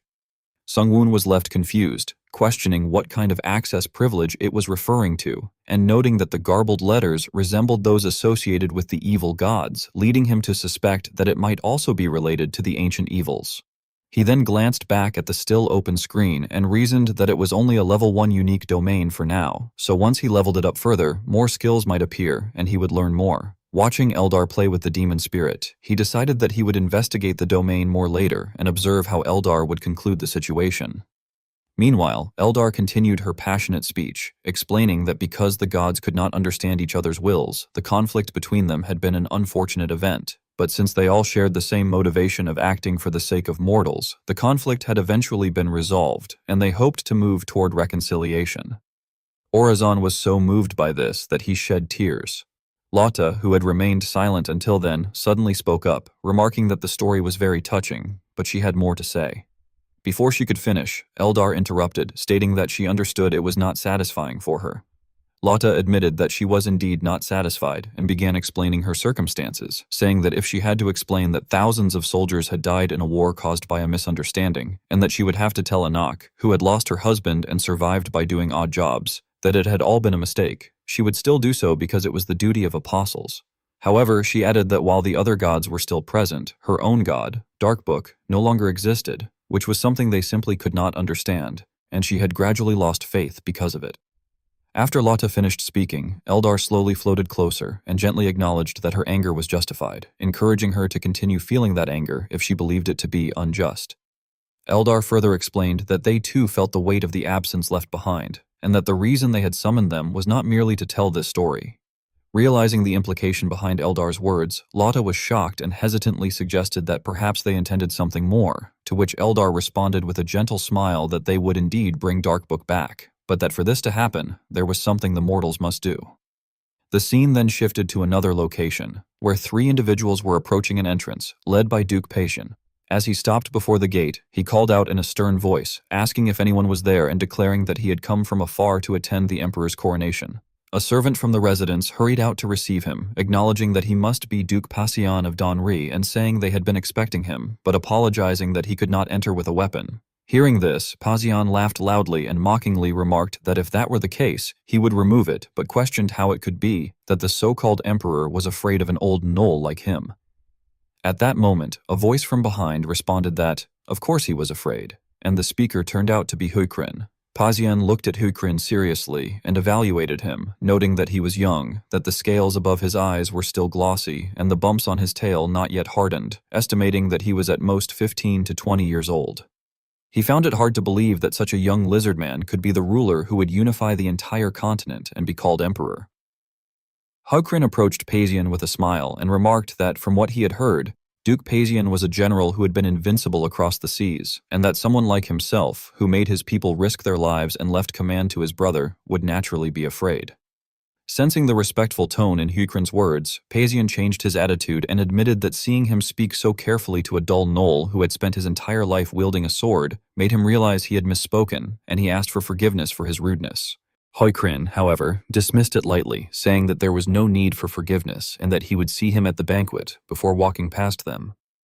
Pasian sensed that this was not Huikrin's true nature and concluded that he was not as simple as he had initially thought. Nevertheless, Pasian did not dwell on it, as he had more important matters to attend to. He thought that attending the emperor's coronation banquet was important in order to observe Huikrin's moves, but that there was something even more important, namely information about the new continent, where the future battlefield would take place. It was stated that Donri currently possessed the end territory of the third continent, which in itself was comparable to that of another country. However, it was admitted that he had already advanced past the Western Ocean, with his true forces stationed in the new continent. It was further explained that the reason he had not intervened in the War of the Third Continent was not only due to the great distance, but also because he had been using all of his forces to expand in the southern continent. Denri was described as thinking that, so far, due to the large distance, there had been no need to fight, but that in order to obtain more rights in the newly discovered southern continent, collisions with other nations would be inevitable, meaning that the information obtained this time would be very important. Butterfly was said to have curiously asked whether the fourth continent was empty land, to which Nebula was described as nodding and replying that it was. She was then said to have expressed confusion, remarking that it was strange there were no players there, and recalling that he had traded with Shacha on the fourth continent. Nebula was described as explaining that Shacha's main species were the deep ones, who were fish, and that because they were oceanic fish, it was difficult for them to live in fresh water and they could not last long outside of water. As a result, most of their nation was near the coast, and while they had underwater cities, in the inland continent, they only had slave species and no nation of the deep ones. Krampus was said to have tilted his head and concluded that this was why Nebula wanted to go to the fourth continent, adding that it was also a chance to revive AR. Nebula was described as placing his hand on a puppet and confirming that this was correct, adding that he would not explain how strategically advantageous it was to revive AR-1026, since in pantheons, the more gods there were, the more advantageous it became.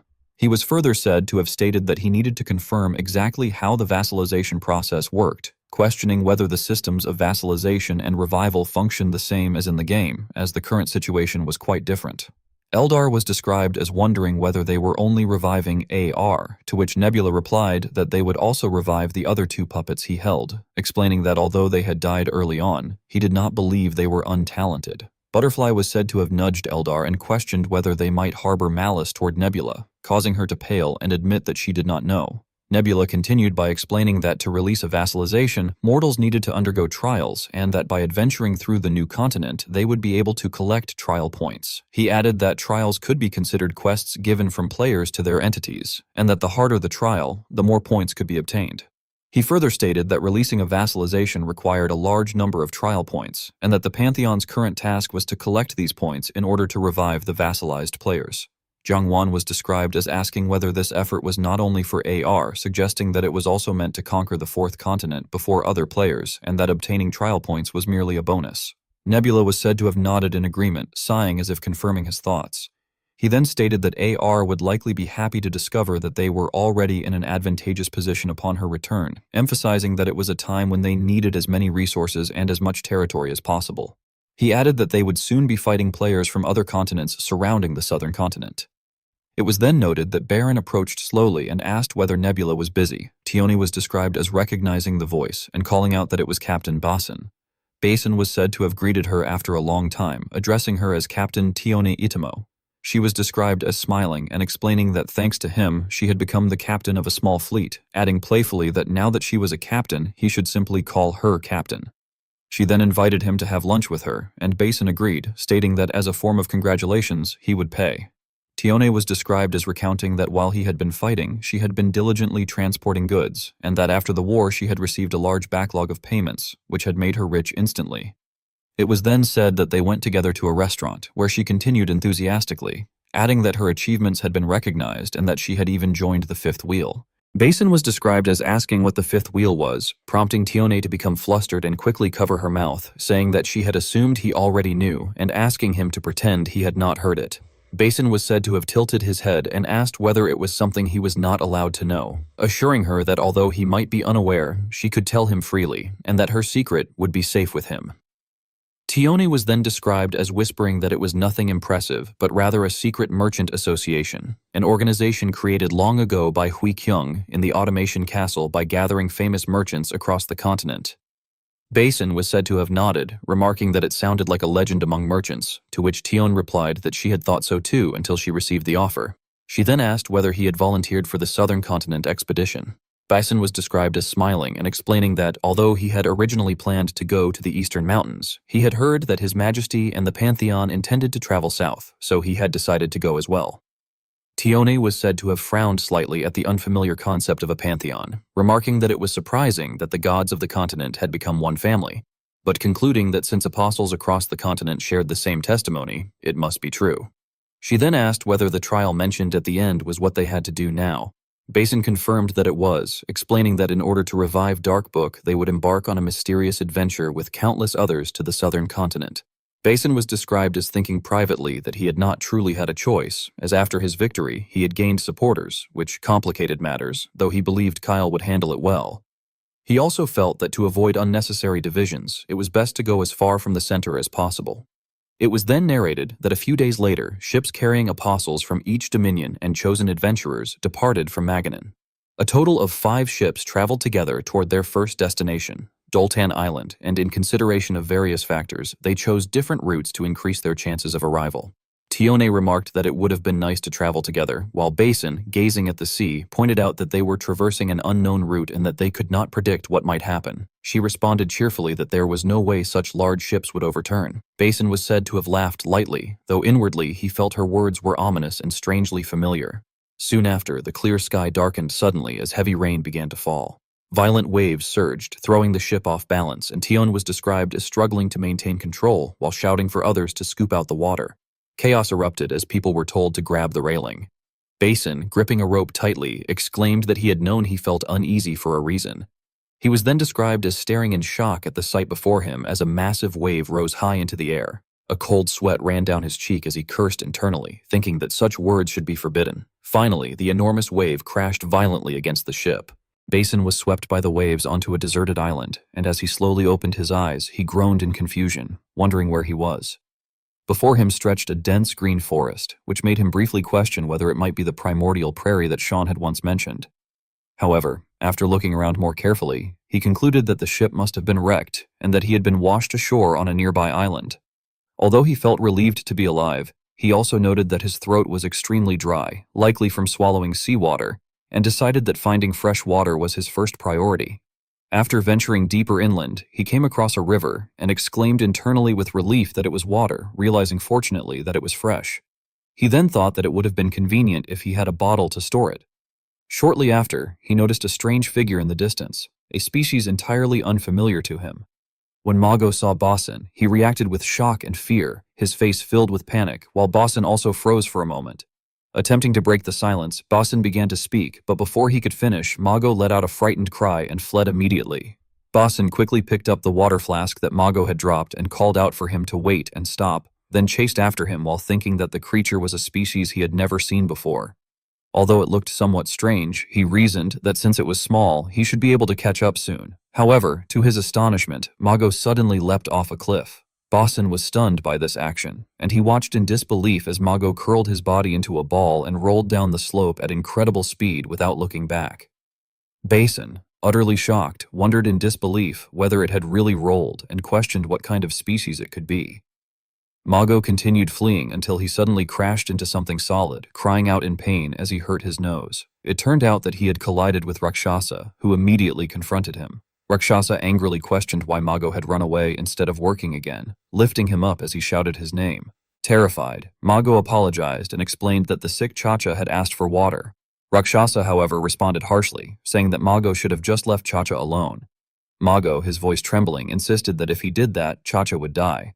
Rakshasa then declared coldly that this was exactly what he wanted, arguing that taking care of a sick individual would only delay the construction of the temple. Mago protested, claiming that Chacha was not truly sick but had been beaten, which caused Rakshasa to erupt in anger and shout at him.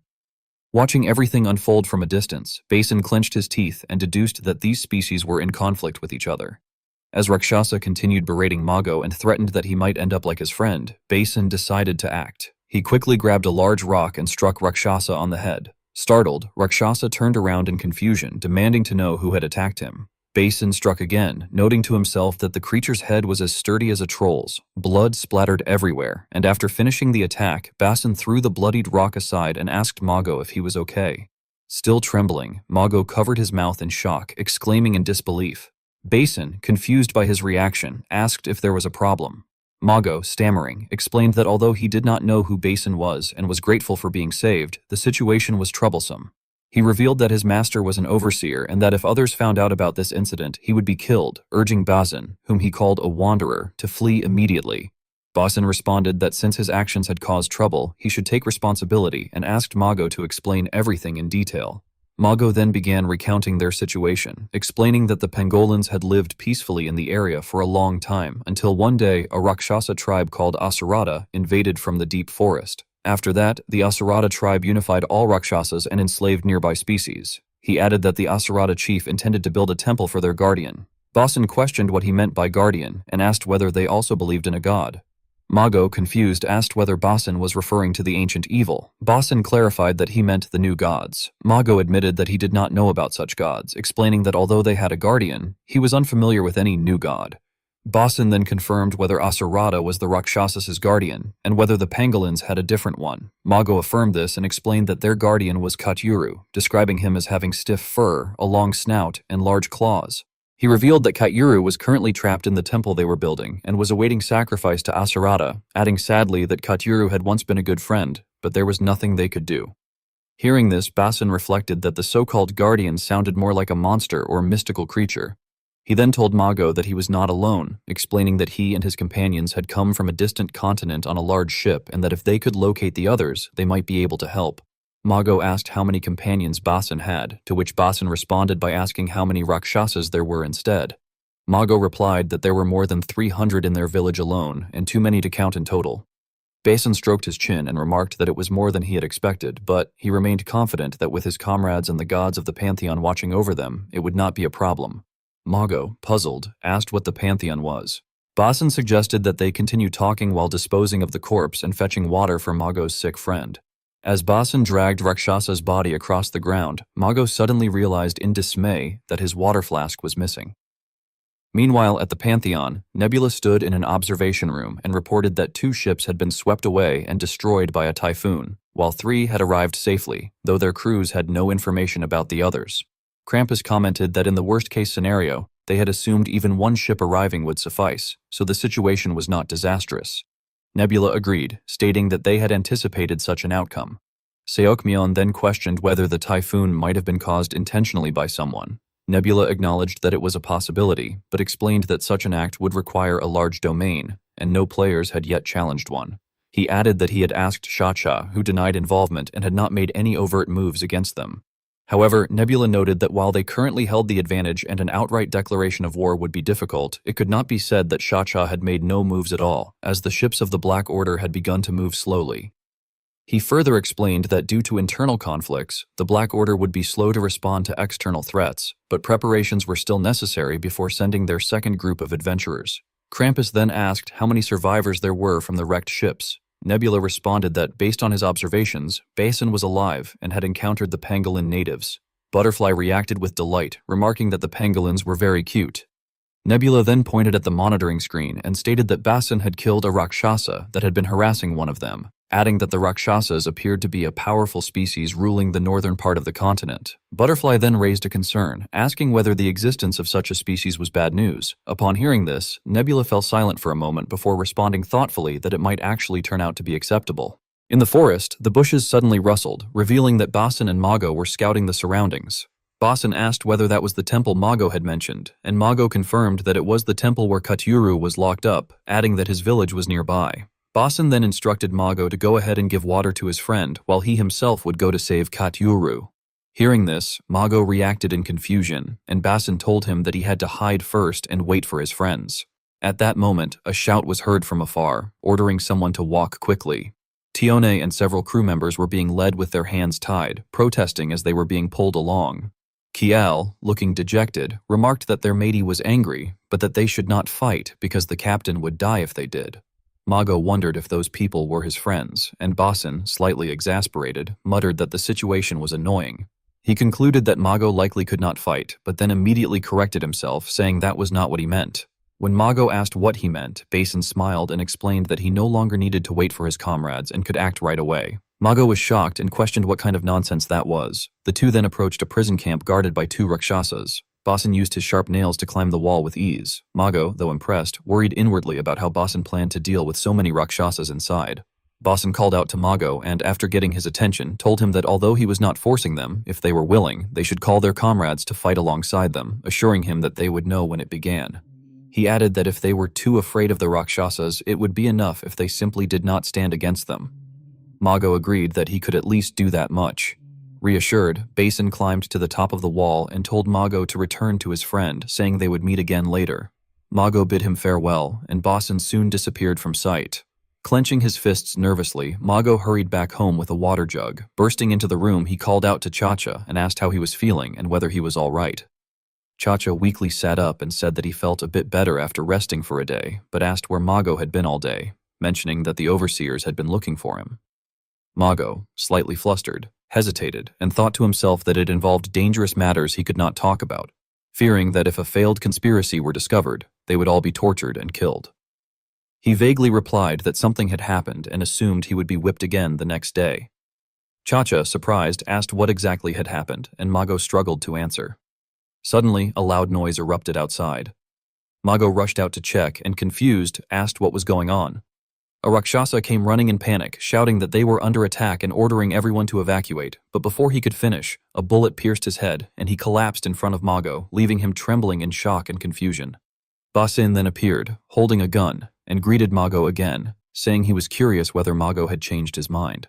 Slowly approaching, he called out to him. Mago immediately ran back inside and called for Cha-Cha, declaring that today was the day. When Cha-Cha asked what day he meant, Mago excitedly explained that it was the day they would fight back against the Rakshasas. Meanwhile, chaos erupted throughout the village as the Rakshasas armed themselves and tried to defend. Basin carefully aimed and shot them down one by one, each bullet claiming a life. Tione gave the order to aim and fire, and a barrage of bullets followed. A Rakshasa shouted for others to kill the attackers, warning that they had strange weapons. Basin then drew his sword, remarking that it had been a while since he had engaged in hand-to-hand combat and that he needed to buy time while the others reloaded, expressing confidence in his swordsmanship. The Rakshasas cried out in fear and pain. Kial, now furious, declared that he would go first, saying he was free now and would destroy them. With a single punch, he overwhelmed multiple Rakshasas, causing the others to panic and shout that they had to run and dodge him. Watching this, Mago marveled at Kial's strength, commenting that he must eat a lot to be so strong. Basin then asked whether Mago had informed the other Pangolians. Mago confirmed that he had and said that, seeing the Rakshasas in disarray, they had agreed to help, though he was unsure if it would be enough to drive them back and asked what they should do next. Basin responded that regardless of the current situation, they had to plan for the future. Mago then insisted that they needed to hurry and save Katyuru, arguing that having the Guardian on their side would be a great advantage. Basin looked toward the temple and reflected that the Guardian was locked inside, noting that since no warriors had emerged from there yet, it must be dangerous within. He reasoned that the Rakshasas had surely heard the chaos outside and were likely planning something. Despite the danger, he concluded that if it meant bringing the Guardian to their side, it was a risk worth taking. Basin and Mago's companions entered the temple, where the atmosphere was extremely gloomy. Suddenly, a scream echoed from deep within. Basin wondered whose scream that was, noting that no one else should have entered the temple yet, and concluded that since it came from inside, he needed to check it out. As they moved further in, they found Katyuru bound and covered in wounds. The Rakshasas were attacking him, shouting for each other to hurry because the enemies would be upon them any second, insisting they should forget the sacrifice and kill it before it became a problem, and urging one another to kill it quickly. They thrust their spears into Katyuru's body, causing blood to gush out, and Katyuru, filled with rage, cursed them as bastards. Basin hid in a corner observing the situation, cursing under his breath, while Mago anxiously wondered what they should do, fearing that the Rakshasas were going to kill Katyuru and not knowing what to do next. Basin thought that there were more Rakshasas than he had expected and realized he could not fight them all off while also breaking the creature's shackles at the same time, leaving him unsure of what to do. Meanwhile, Nebula watched through a monitoring screen and suggested that it would be good to intervene. Seokmyeon agreed, stating that Basin was essential for their investigation of the new continent, but questioned whether they would be fine without the spiritual creature, Katyuru. Nebula acknowledged that this was true but pointed out that it was the perfect situation for a god to appear, then instructed Hylov that he had a task for him. Hylov agreed to do whatever Nebula wanted. Hylov then appeared near Basin, crawling along the wall and staring at him. He addressed Basin as a mortal, saying that he had come under Night Sky's calling and told him to state his will. Basin knelt and requested that he kill those Rakshasas while they would handle the rest. Hylov, his eyes glowing red, remarked that it was easy. A Rakshasa heard a sound and questioned what it was, but another dismissed it, saying there was nothing. Suddenly, Hylov attacked, driving his leg straight into one of their heads and killing him instantly. The others panicked, screaming that it was a monster and telling everyone to run, questioning where it had come from. However, they could not escape death's grasp, as Hylov swiftly eliminated them one by one. Those who avoided the initial attack were stopped by the spiderwebs he had set, realizing that the entrance was blocked, and they too were quickly dealt with. Standing amidst the blood, Hylov declared that he had killed them all. Basin thanked him, calling him the flail of Night Sky. Hylov replied that there was no need for thanks, as he had merely carried out Night Sky's will. Basin smiled and said that he understood, but regardless, Hylov had been a great help to him, his friends, and the spiritual creature. Mago's companions immediately bowed in gratitude. Hylov silently looked at them and stated that if they faced danger again, he would assist them. After being freed, Katyuru asked whether that was so and whether the reason Hylov had killed those Rakshasa bastards was to help them. Hylov answered that it was Night Sky's wish. Katyuru said that he did not know this Night Sky and questioned what Hylov would have done if Night Sky had changed his mind and said there was no need for that. Hylov fell silent at the question. As Katyuru's blood dripped onto the ground, Hylov eventually responded that as long as Night Sky did not tell him not to do it, he would help them. Katyuru acknowledged this and then asked him to take care of his little friends until he woke up. Mago worried that Katyuru must have been in great pain and noted that he had lost consciousness. Basin then addressed Hylov, respectfully calling him Holy Spider and asking for another favor.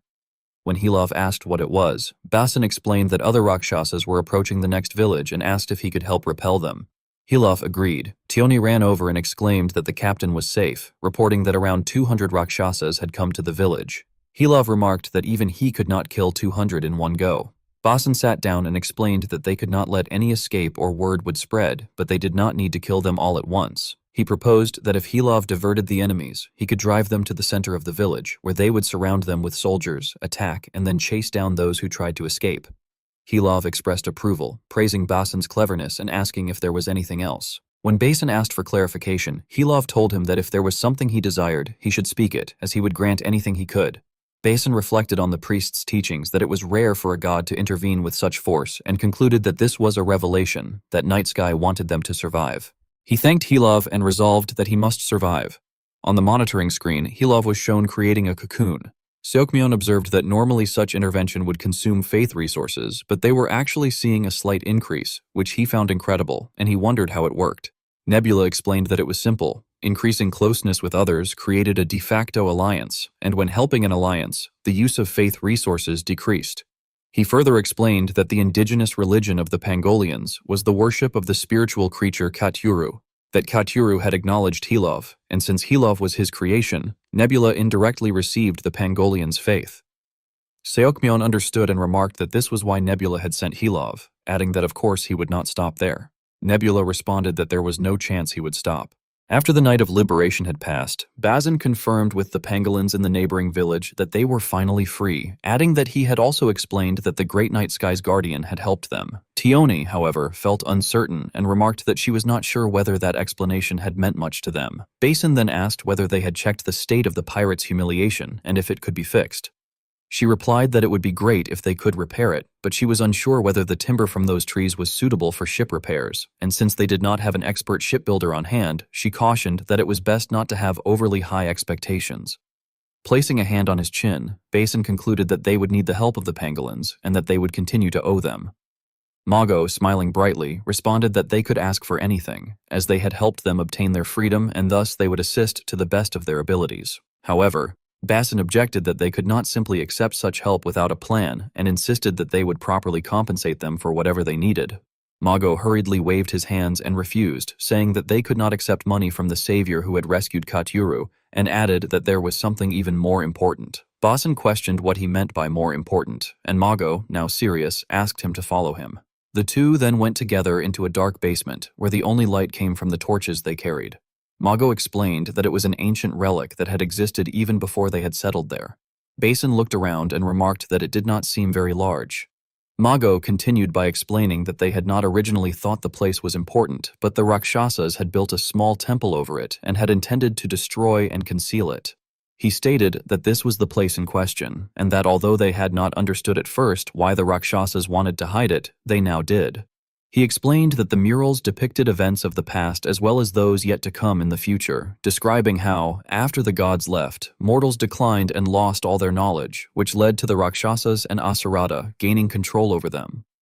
Basin felt somewhat doubtful and wondered internally whether it really looked that way or if Mago was simply interpreting it as he wished.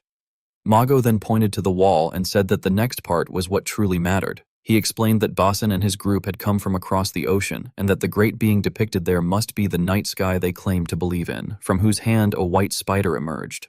Basin was surprised and admitted that it really did look that way, then asked if Mago was implying that they were the army of the gods from the prophecy. Mago nodded and confirmed that they were. Basin, still curious, asked whether Hilov helping them had also been prearranged.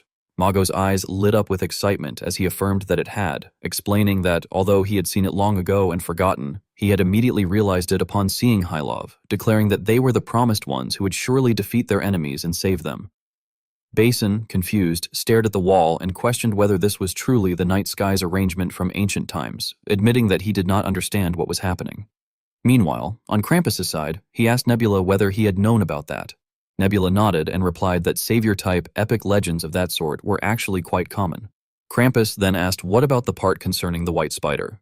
Nebula sighed and explained that he had discovered it while investigating the interior of that place and realized he could make use of it, so he had sent Hilov to match the images. He added that it would likely have produced a similar result even if he had sent someone else, as long as they bore a white spider crest, reasoning that if there was a tool that fit the situation perfectly, it was only natural to use it. Krampus was left stunned and visibly confused, while Nebula reflected inwardly that even if Basin had not known about the prophecy, there was a high likelihood that Helov would have been sent anyway, as the Annihilator type was the most effective choice against mortals among all creations. Still, he found it troubling that a white spider had just happened to be drawn on those stone walls, especially since the fourth continent had not originally been part of the game. Afterward, Basin confirmed that the pangolins were spread across the northeastern coastal areas. Looking at the map, he stated that news about them should have already been reported to the Rakshasas, and that they needed to take action before a response came. He then actively spread information about the white spider, focusing on the liberated pangolins, and as a result, a rumor began to circulate among the other slaves persecuted by the Rakshasas. The story claimed that the figure from the relic's prophecy, the legendary white spider, had come to save the pangolins.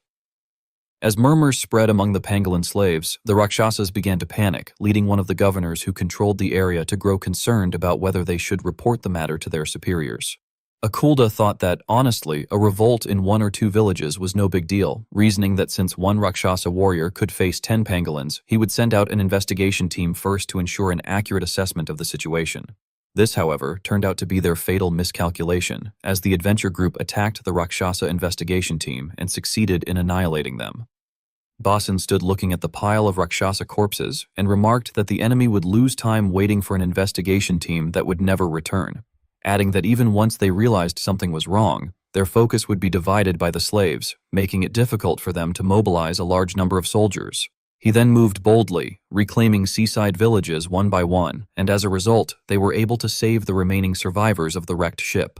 Tione hurried in and called out to the captain, prompting Basin to ask what it was. She excitedly reported that there was good news, explaining that the ferry had arrived earlier than expected. Basin smiled with satisfaction and said that this was good, as they could finally dispatch the ferry to Dolton Island and secure their supply of guns and gunpowder. Tione questioned why, pointing out that they did not have the numbers for such an operation. While cleaning a gun, Basin replied that this was true, but then called out to Mago and tossed the weapon to him.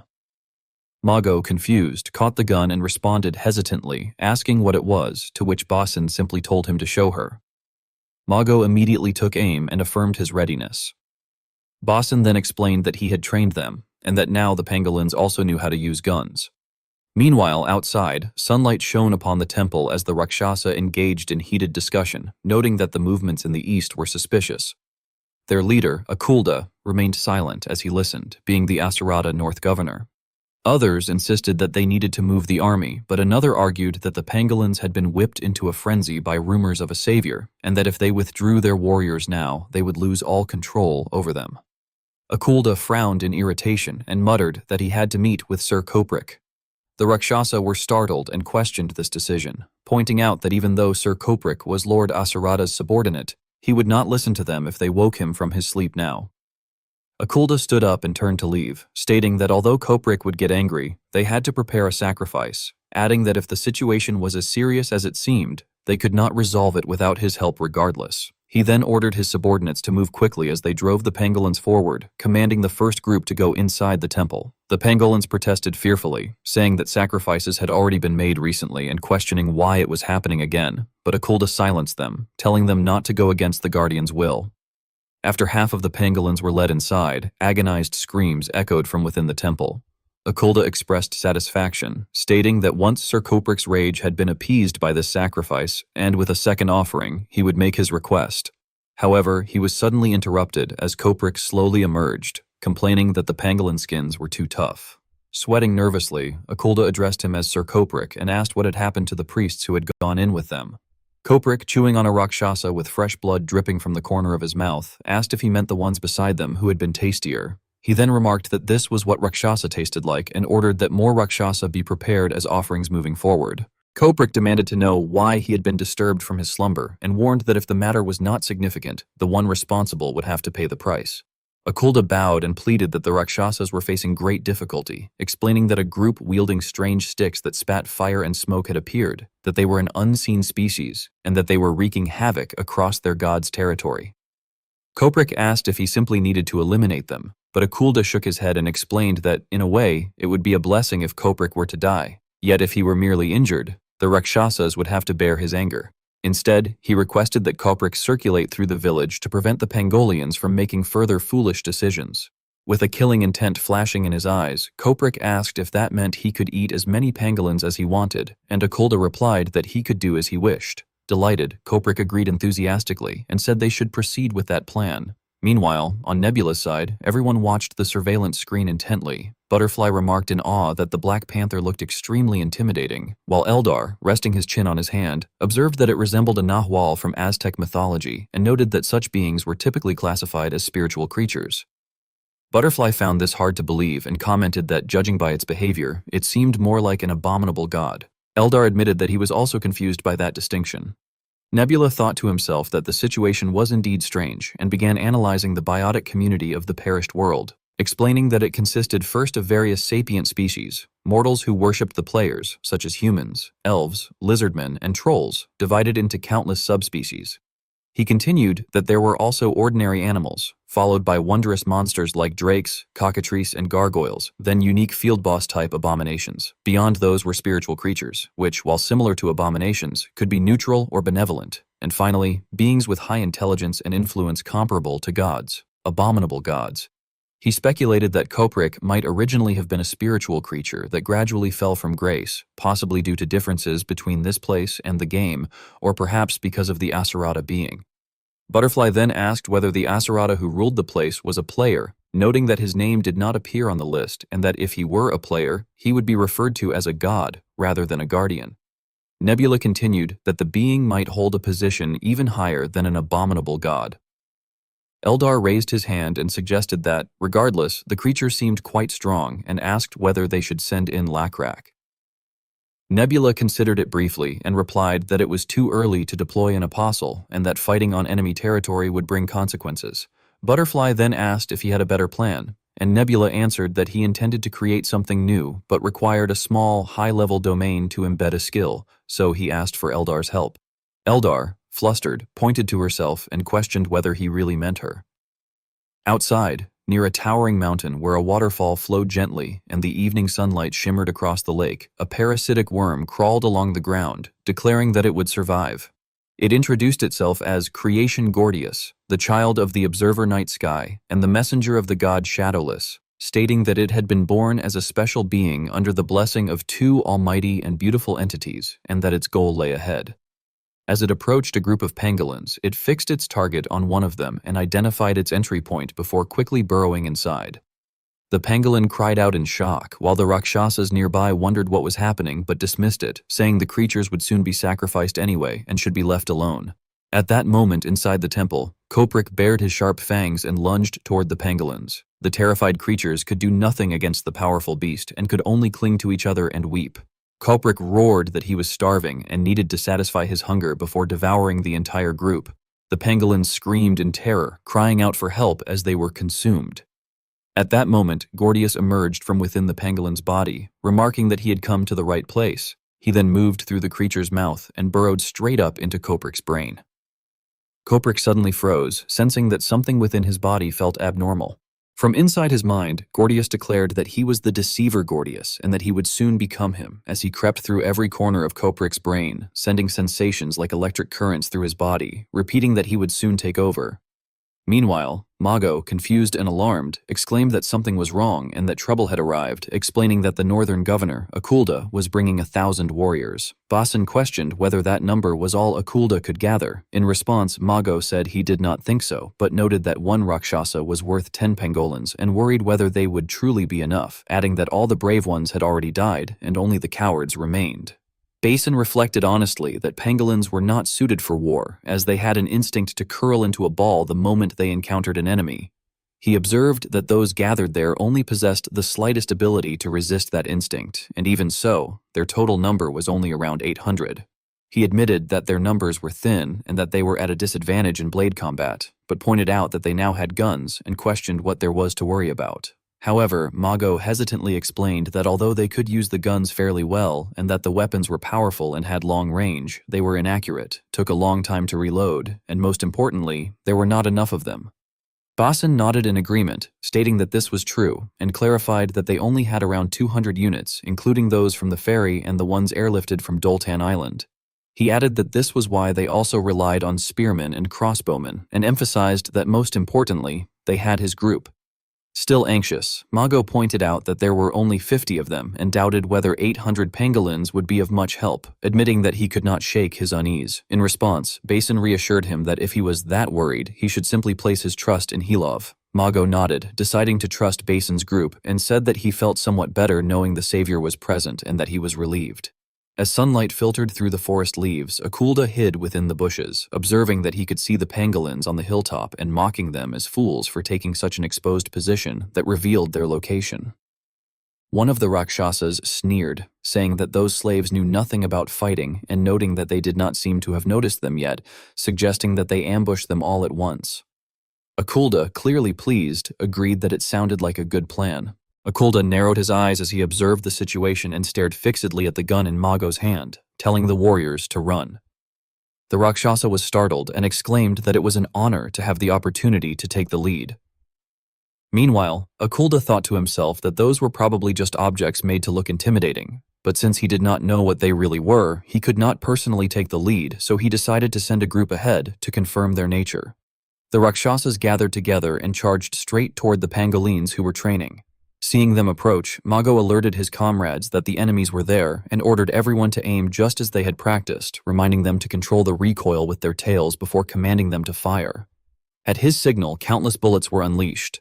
The pangolins aimed directly for the Rakshasas' heads, causing them to fall one after another like harvested wheat. The horrifying scene filled the surviving Rakshasas with fear as they wondered what kind of weapon their enemies were using. Mago skillfully managed the battlefield, ordering the front line to fall back while commanding the rear line to prepare to fire. The number of Rakshasa soldiers rapidly dwindled and agonized screams echoed throughout the forest. Amid the chaos, Akulda seized the opportunity to flee, realizing in terror that the weapons were not merely for show. He questioned how the pangolins had obtained such objects and wondered whether this was a different kind of magic from the one used by the fish-like outsiders. Convinced that there had definitely been an outsider among the Pangolians, he concluded that the situation was dangerous and that he needed to report everything to the great Asura, fearing that it could threaten the survival of the entire Rakshasa race. At that moment, Koprik suddenly appeared before him. Akulda panicked and addressed him respectfully as Sir Koprik. Koprik stared at him coldly and remarked that he seemed quite tired.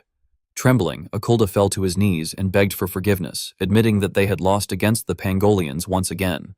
He explained that the Pangolians had apparently received incredible weapons from the outsiders and that there had been no way to resist them, insisting that he needed to see Lord Asura immediately. Koprik's eyes glimmered with anger as he asked whether Akulda truly believed that reporting such a humiliating defeat would earn forgiveness. Akulda, overwhelmed with fear, was unable to respond properly. After a brief pause, Koprik suggested that Akulda rally his remaining warriors and attempt another battle, promising that if he personally helped this time, they might win. Akulda stared blankly in disbelief and asked if he truly meant it. Koprik responded with a sinister smile, saying that he wished to taste Akulda's determination before Asura arrived and swallowed them all whole. Filled with renewed hope, Akulda loudly thanked him and declared that with Koprik's assistance, victory would certainly be theirs before quickly departing. After Akulda left, Koprik gazed toward the sky and declared to Father Night Sky that everything had proceeded according to his will. He vowed that by using the monster's body, he would continue to carry out that will. A few days later, the Pangolian delegation traveled toward the northern central city of Seoul. The Rakshasas, humbled by their recent defeat, treated the Pangolians very differently from before. Mago read aloud the conditions written on the document in his hands, stating that all Pangolians living as slaves were to be freed, that the Rakshasas were to vacate the city of Seoul, which rightfully belonged to the Pangolians from the beginning, and that they were never to return. In exchange for complying with these demands, the Pangolians would cease all further hostilities. Akulda remained silent for a moment before agreeing to the conditions. However, he added that he wished for the two races to maintain a positive relationship in the future, and that the Rakshasas wanted to demonstrate their sincerity, asking whether the Pangolians would give them that opportunity. His proposal was actually an invitation for the Pangolians and the outsider who had aided them to attend a festival. Nebula observed the situation through a screen and commented that the invitation was obviously a trap, but since Gordius had already taken control of Koprik, it would not become a problem. The Pangolians ultimately accepted the invitation, and on the day of the festival, chaos erupted. Koprik brutally crushed Rakshasas beneath his feet as they screamed in agony. Akulda panicked and demanded to know what was happening. One subordinate hurriedly informed him that Sir Koprik had gone mad and was attacking the Rakshasas themselves. Shocked, Akulda immediately ordered the hidden warriors lying in ambush to retreat at once, saying that he would attempt to speak with Koprik. Before he could finish, another subordinate rushed over in terror and warned him that a giant spider had broken through the front lines and was heading toward the temple. Elsewhere, Hylov slaughtered Rakshasas mercilessly, leaving corpses scattered everywhere. The pangolins brandished their blades and charged forward, shouting for everyone to attack while accusing the Rakshasas of planning an ambush all along. They urged each other to storm the village without hesitation. Terrified, Akulda attempted to flee, shouting that they could not stop the enemy and had no choice but to run. Basin smiled calmly and reminded Tioni that the temple was located in the highlands, warning her to be careful. Tioni nodded in understanding and acknowledged him respectfully as captain. Meanwhile, Koprik had already climbed onto the temple roof while the entire area descended into chaos. Basin and the pangolins slowly ascended the stone steps. As he walked, Basin reflected that it was important for the pangolians themselves, rather than the outsiders, to be the ones who killed Akulda. Only then, he believed, would no one ever dare to look down on the pangolians again. As Basin entered the temple, he spotted Akulda desperately fleeing and thought mockingly that the coward was certainly running frantically. He realized that at such a distance, it would be difficult for the pangolians to catch him with their natural speed and briefly considered asking Sir Hylov for assistance. However, the pangolins suddenly spotted Akulda and shouted that he was over there. At that moment, Mago leapt down from above and ordered everyone to roll. His comrades followed immediately, throwing themselves downward as well. Basin stared at them in shock as they curled their bodies into balls and rolled forward at incredible speed. Amazed by how fast they were moving, he could only watch as Mago sped directly toward Akulda. Reaching his target, Mago sprang back out of his rolling form and declared that Akulda was the enemy of the pangolians. Pointing his gun straight at him, Mago proclaimed that this was revenge for Katuru. The battle had ended, and the result had been an overwhelming victory. Mago, who had killed Akulda, became the hero of the pangolians. As the festival-like night of victory passed, the information obtained from interrogating the prisoners shocked everyone. Basin stared blankly and asked whether that was really the truth, then asked Mago if he had known about it. Mago replied awkwardly that there had been rumors, but he had never imagined they would be true. Basin nodded and remarked that he would not have believed such words either, especially the existence of a walking castle. On the surveillance screen, the image of a moving castle appeared, causing everyone to gape in shock. Butterfly stood stunned and wondered if Asurada's fortress was truly a moving castle. She recalled that a moving castle was an ancient relic from the game and excitedly questioned whether, after obtaining the automation castle, the moving castle would also become theirs. Krampus, left speechless, pointed out that they had not even obtained it yet. Nebula thought to himself that there were 10 ancient relics in the perished world: the 4 towers, the 3 castles, the 2 walls, and the 1 path. Among them, the moving castle was considered one of the most useful ancient relics. Although the automation castle was impressive, the ability to maneuver the moving castle in any direction made it especially valuable. He then stated that they needed to quickly determine the identity of the Asurada ruling that place and asked whether anyone knew anything about him. At that moment, Jiangwan slowly entered the room and announced that he had arrived at the perfect time because he had just discovered the identity of the great Asurada. Everyone immediately urged him to hurry and explain. Jiangwan then revealed that Asurada was actually a dragon. Nebula immediately raised his head in realization and explained that dragons were beings on a completely different level compared to abominations, spiritual creatures, or even abominable gods. Even young dragons were at least level 70 to 80, and they were notoriously difficult to kill due to their high level. He continued by explaining that most dragons were the secluded type, sleeping within their nests. But once awakened and set into motion, they became ostentatious types, living calamities driven by burning rage for being disturbed and possessing deep contempt for mortals. Furthermore, their hostility toward the gods made negotiation or reasoning impossible. Nebula concluded that this must be an ostentatious type dragon, one that took abominations and spiritual creatures as subordinates while posing as a god. Krampus found it difficult to believe and remarked that it seemed to be true, though he had never seen a dragon exert influence on such a massive scale before. He reasoned that, since there had been no players on the 4th continent, a dragon had likely begun expanding its domain like a player. Its goal was probably to resist the gods or players like themselves. However, he questioned whether they could actually defeat a dragon. Nebula shook his head and admitted that it would not be easy because dragons were beings of causality. If they, who were supposed to be gods, interfered directly, It would create tremendous effects upon the laws of causality and consume enormous amounts of faith resources. Jiang Wan curiously asked whether that meant the dragon ultimately had to be defeated without player intervention, though dragons also used magic. Nebula nodded and explained that this was typically the case. He admitted that defeating such a creature with only sacred beasts and mortals would not be easy, but fortunately, they had Gordius this time. He then suggested that they begin preparing for various scenarios. The defeated Rakshasas agreed to free Pangolians from other regions. Thus, the Rakshasas who had sent the captured prisoners appeared to be preparing for their next battle. Meanwhile, Mago, now firmly established as the king of the Pangolians, began expanding his influence using the city of Seoul as his capital. Once Katyuru recovered, he bestowed his power upon his people and recognized the white spider, Hilov, as a guardian equal to himself. As a result, the Pangolians who had believed in Katyuru also began believing in the Pantheon, demonstrating the expansion of the Pantheon's forces. On the other hand, Basin and the expedition returned to their original objective and worked to investigate the surrounding geography while tracing the moving castle's route. During this effort, Basin suddenly heard a noise in the sky and curiously looked upward. Countless helicopters were flying overhead. Both Basin and the Pangolians stared at them in complete shock, wondering what those things were and marveling that they were actually flying. A notification suddenly appeared on the screen announcing a clash of civilizations. It declared that two divided nations had come into contact and that both nations would receive tremendous increases in experience points. A warning also stated that the opposing nation possessed faith. Eldar reacted in surprise, while Butterfly stared in amazement and questioned what was happening. Krampus immediately declared that the newcomers were definitely players and added that they were not responding to whisper requests. Nebula then asked where they had been discovered, and Butterfly answered that they had come from the east.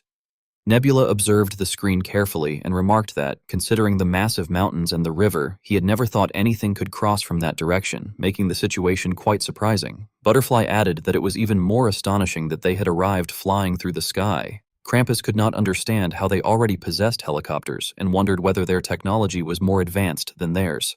Seokmyeon explained that it was not conventional technology, but rubberpunk technology, which used rubber energy generated by winding high-tension rubber to power machinery. He further explained that the perished world contained a special rubber tree called the Duduba tree, whose elasticity far surpassed anything found on Earth. Meanwhile, Basin thought to himself that any army capable of flying through the sky must possess extremely advanced technology. Considering them an unknown enemy, he immediately ordered everyone to prepare their shields. The Pangolians obeyed and acknowledged his command. Standing atop a helicopter, Golt smiled arrogantly and mocked the Pangolians as pitiful, uncivilized creatures crawling across the earth before ordering his forces to attack. Golt, identified as an Oguri general, watched as Bazin immediately ordered everyone to raise their shields and remain still because the enemy's movements were strange. The Oguri then launched their assault from above by dropping countless rocks onto the battlefield. Thanks to Basin's command, everyone remained unharmed. Basin stared blankly at the objects and realized in disbelief that they were merely rocks. The stones clattered harmlessly against the ground as he silently observed them before looking back up with an utterly speechless expression. The Oguri forces panicked upon seeing that no one had been injured and exclaimed in confusion that the Pangolians' shields were unbelievably durable. Golt himself became bewildered and demanded to know how people who knew nothing about rubber power could possess such shields. Realizing the attack had failed, he ordered an immediate retreat and told everyone to flee for the time being. Basin then calmly gave the order to aim. A Pangolian soldier raised a gun, and moments later bullets were fired into the air. The helicopters were violently struck by gunfire, causing the Oguri to cry out in shock. Everyone witnessing the scene stared in astonishment. Seokmyeon then remarked that their technology must have advanced rapidly and concluded that this was the very path they themselves had chosen not to take. The battlefield scene was so chaotic that it felt suffocating. Thousands of improvised helicopters swarmed through the sky, while, below them, Basin's subordinates followed his orders and raised their weapons toward the enemy forces. In the next instant, countless explosions erupted, blood sprayed across the battlefield, and cries of shock rang out as people wondered what the hell was happening.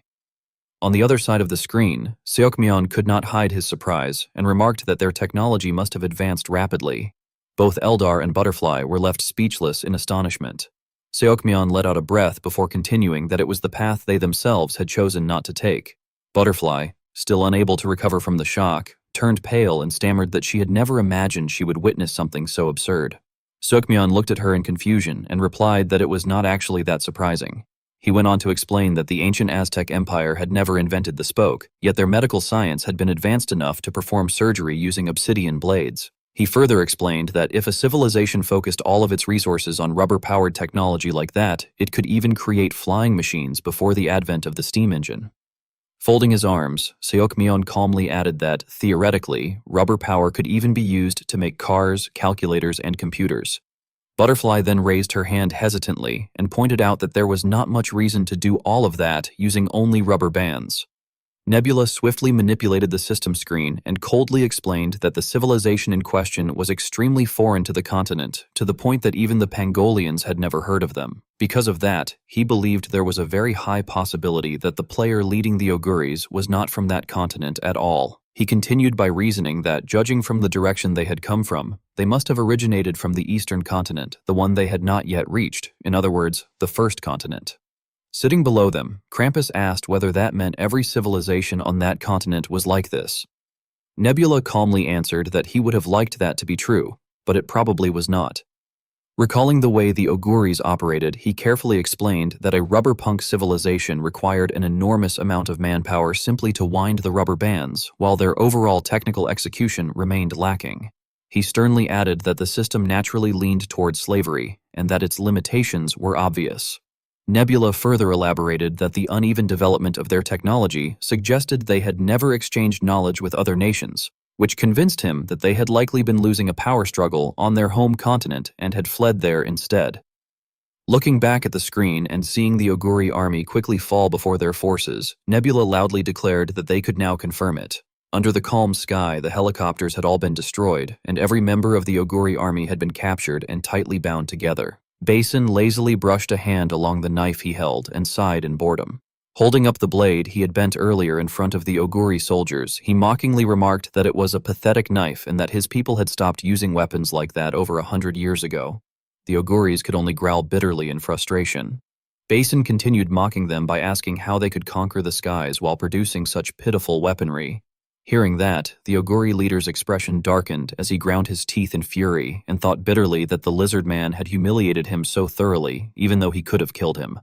Golt recalled the moment he had attacked Basin with his weapon, only to realize that Basin's armor had been far too strong. Furious, Golt shouted that their alliance had never had the opportunity to establish a proper smithy after arriving on the new continent, which was why things had turned out this way. He insisted that otherwise Basin would already have been dead.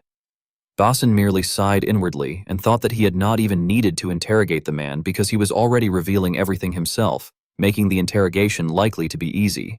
He then coldly ordered his subordinates to drag them away. Basin and his companions quickly escorted the prisoners to the jail. Once inside the prison, Basin's eyes filled with killing intent as he demanded to know about the alliance Golt had mentioned earlier. Trembling in fear, Golt confessed that it was the alliance of Pabi. Basin frowned and asked where they had come from. Golt did not attempt to hide anything and answered irritably that they had crossed the mountains and, before that, crossed the ocean as well. Hearing that, Basin quietly reasoned that crossing the Eastern Ocean meant they truly were from the Eastern continent, a distant nation whose technology was naturally very different from theirs. Remembering the flying craft they had used, Basin asked whether everyone there used technology like theirs. Golt shook his head and explained that rubberpunk technology belonged exclusively to the alliance of Pabi, whose people had suffered persecution for ages. Surprised, Basin asked whether they had truly been persecuted. Lowering his head, Golt confirmed that they had. He explained that their alliance had once been attacked by the surrounding nations in a remote corner of the continent, but thanks to their outstanding technology, they had managed to repel those attacks and remain independent. Hearing that, Basin quietly concluded to himself that they had not merely lacked contact with other nations, they had been completely isolated. Recalling the events of the past, Golt aggressively continued that around 10 years earlier, they had used the sap of the duduba tree to create a resilient material called rubber, all thanks to Lord Folded Wing Golden Bird. Basin stared at him in astonishment and asked whether they had then unified the continent. Golt was immediately shocked by the suggestion and denied it, insisting that no matter how strong they were, they could never possibly unify the continent. At that moment, Basin turned his face away and secretly let out a sinister laugh. Returning to the main topic, Basin resumed the interrogation and concluded that the alliance of Pabi must have fled to the new continent. Golt nodded at first, but immediately afterward became furious, his hair bristling as he angrily corrected Basin. He shouted that they had not run away at all. Instead, they had come there to recover from their defeat because the new continent possessed an abundance of slaves capable of winding their rubber bands. Basin then stared directly at Golt and questioned whether that meant they could not simply launch an attack against them because there were still remaining forces back on their homeland. Leader Golt responded in a flustered and worried manner, stammering that they could not attack them there, or else their mainland would send an army with overwhelming numbers. Hearing that, Basin grinned with great amusement and remarked that they must be careful then, telling Sir Golt to rest for a moment while they prepared shortly afterward.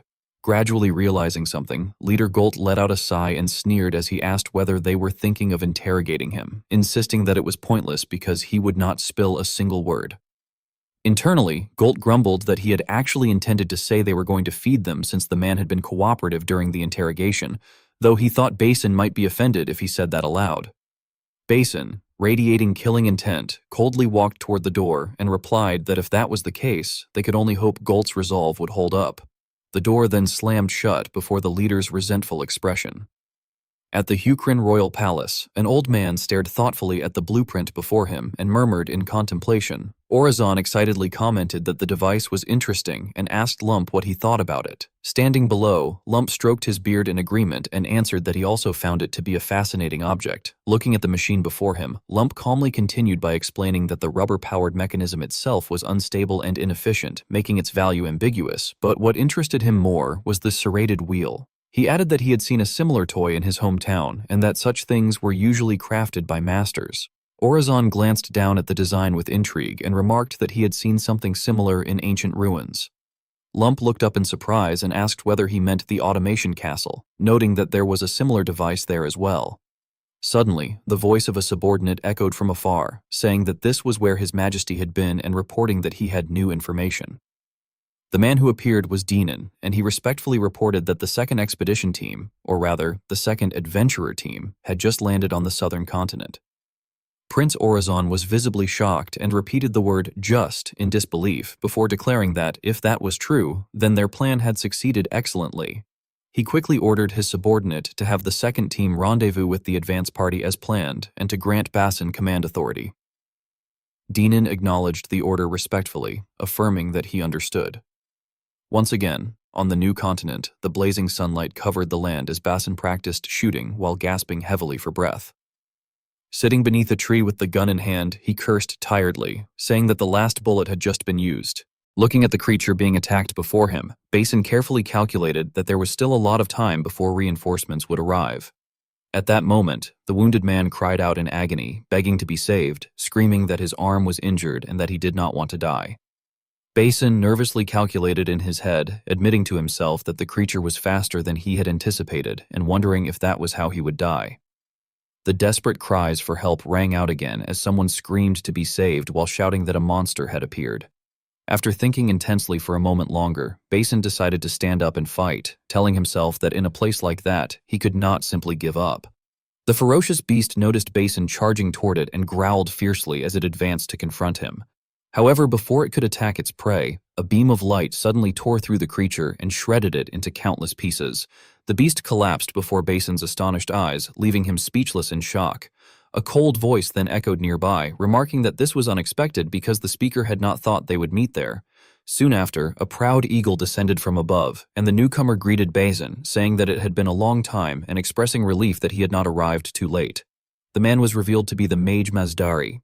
Upon seeing him, Basin widened his eyes in delight and exclaimed in surprise, asking what had brought the mage there. Holding an official directive in his hand, Mage Mazdari sternly explained that the matter had originated from an order sent by His Majesty of the Hukrin Empire and summarized that he had been dispatched to assist Basin. Mazdari then coldly added that, whether Basin realized it or not, he had become Hukrin's court mage, meaning that he was now on the same side as him, and asked whether Basin understood that clearly. Basin wondered whether Mazdari was referring to a court mage, asking if that meant a mage who served under the palace. Mazdari nodded and explained that it was exactly that. He said that His Majesty had approached him first with the offer, and he had accepted because, ever since Night Sky had declared protection for mages, there had been no reason for refusal. He went on to explain that after the establishment of the Pantheon, religion across the continent had undergone many changes. Although Night Sky had appeared as the angel of the main god alongside the other gods, not everyone had chosen to believe in Night Sky. Those who worshipped Shadowless continued to follow Shadowless, while those devoted to all decisions remained faithful to that belief. Masdari continued by explaining that the Order of Night Sky on the continent had eventually split into 3 factions. The first and largest faction was the Order of the Lightning God, a denomination that revered heroes who had sacrificed themselves or displayed great courage throughout Hukrin's history. They admired individuals who had left legendary marks on history, such as the gods Apostle Lakrak and Siren Muel. The second denomination was the Serrated Wheel Order, which consisted mainly of engineers, technicians, and astronomers. Rather than being driven by religious devotion, they had turned to faith because they valued night sky's techniques. They looked up to figures like Zaol, the first astronomer, stargazer, and Hui Kyung. The final denomination was the newest rising faction, one that believed in night sky as the Advent, the being who had existed in the past and returned to the present. Masdari explained that this group was made up of mages who believed in night sky, currently consisting of the 3 mages and their disciples, and that they were known as the Advent's Order.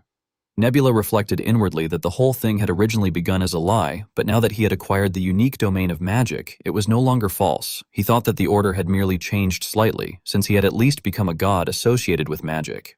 Although not every mage worshipped night sky, the mages still taught their disciples in a particular way. Holding a book in her hands, Minnie instructed her listeners to pay close attention. She explained that it was still uncertain whether night sky was truly an ancient being or the Advent, since current knowledge had not confirmed it yet. However, she emphasized that this was not what truly mattered. At the very least, Night Sky had aided persecuted mages, acknowledged them, and supported their magical research. Therefore, if mages who studied the power of gods were ever to believe in a deity, then that deity could only be Night Sky. After hearing the explanation, Basin admitted that he understood that much, though he still could not understand why Masdari had been sent there, questioning what a mage could even accomplish on the battlefield. Masdari responded by asking whether Basin was dissatisfied, remarking that having a mage during wartime should have been beneficial. Basin honestly admitted that he did not really know. He acknowledged that Masdari was undoubtedly powerful, but pointed out that the loss incurred if a mage died was also enormous. From the perspective of a commander, if the cost of maintaining a single mage equaled the cost of maintaining a gun squad, he would rather choose the gun squad. He reasoned that while losing a mage to a bullet would be a devastating blow, losing one soldier from an entire squad would merely mean the loss of a single member. Masdari smiled and commented that Basin's reasoning was very practical. As he drew a circle on the ground, he remarked that mages possessed many other talents. He then released a group of worms onto the magic circle he had created. Basin stared blankly at the scene and questioned whether those were worms, even asking in confusion whether Masdari intended to eat them. Masdari simply told him to watch carefully. As soon as the worms were placed onto the glowing magic circle, they began wriggling continuously. Before long, they connected together and formed a sentence stating that contact had been made with Basin. Basin still failed to understand what was happening and voiced his confusion.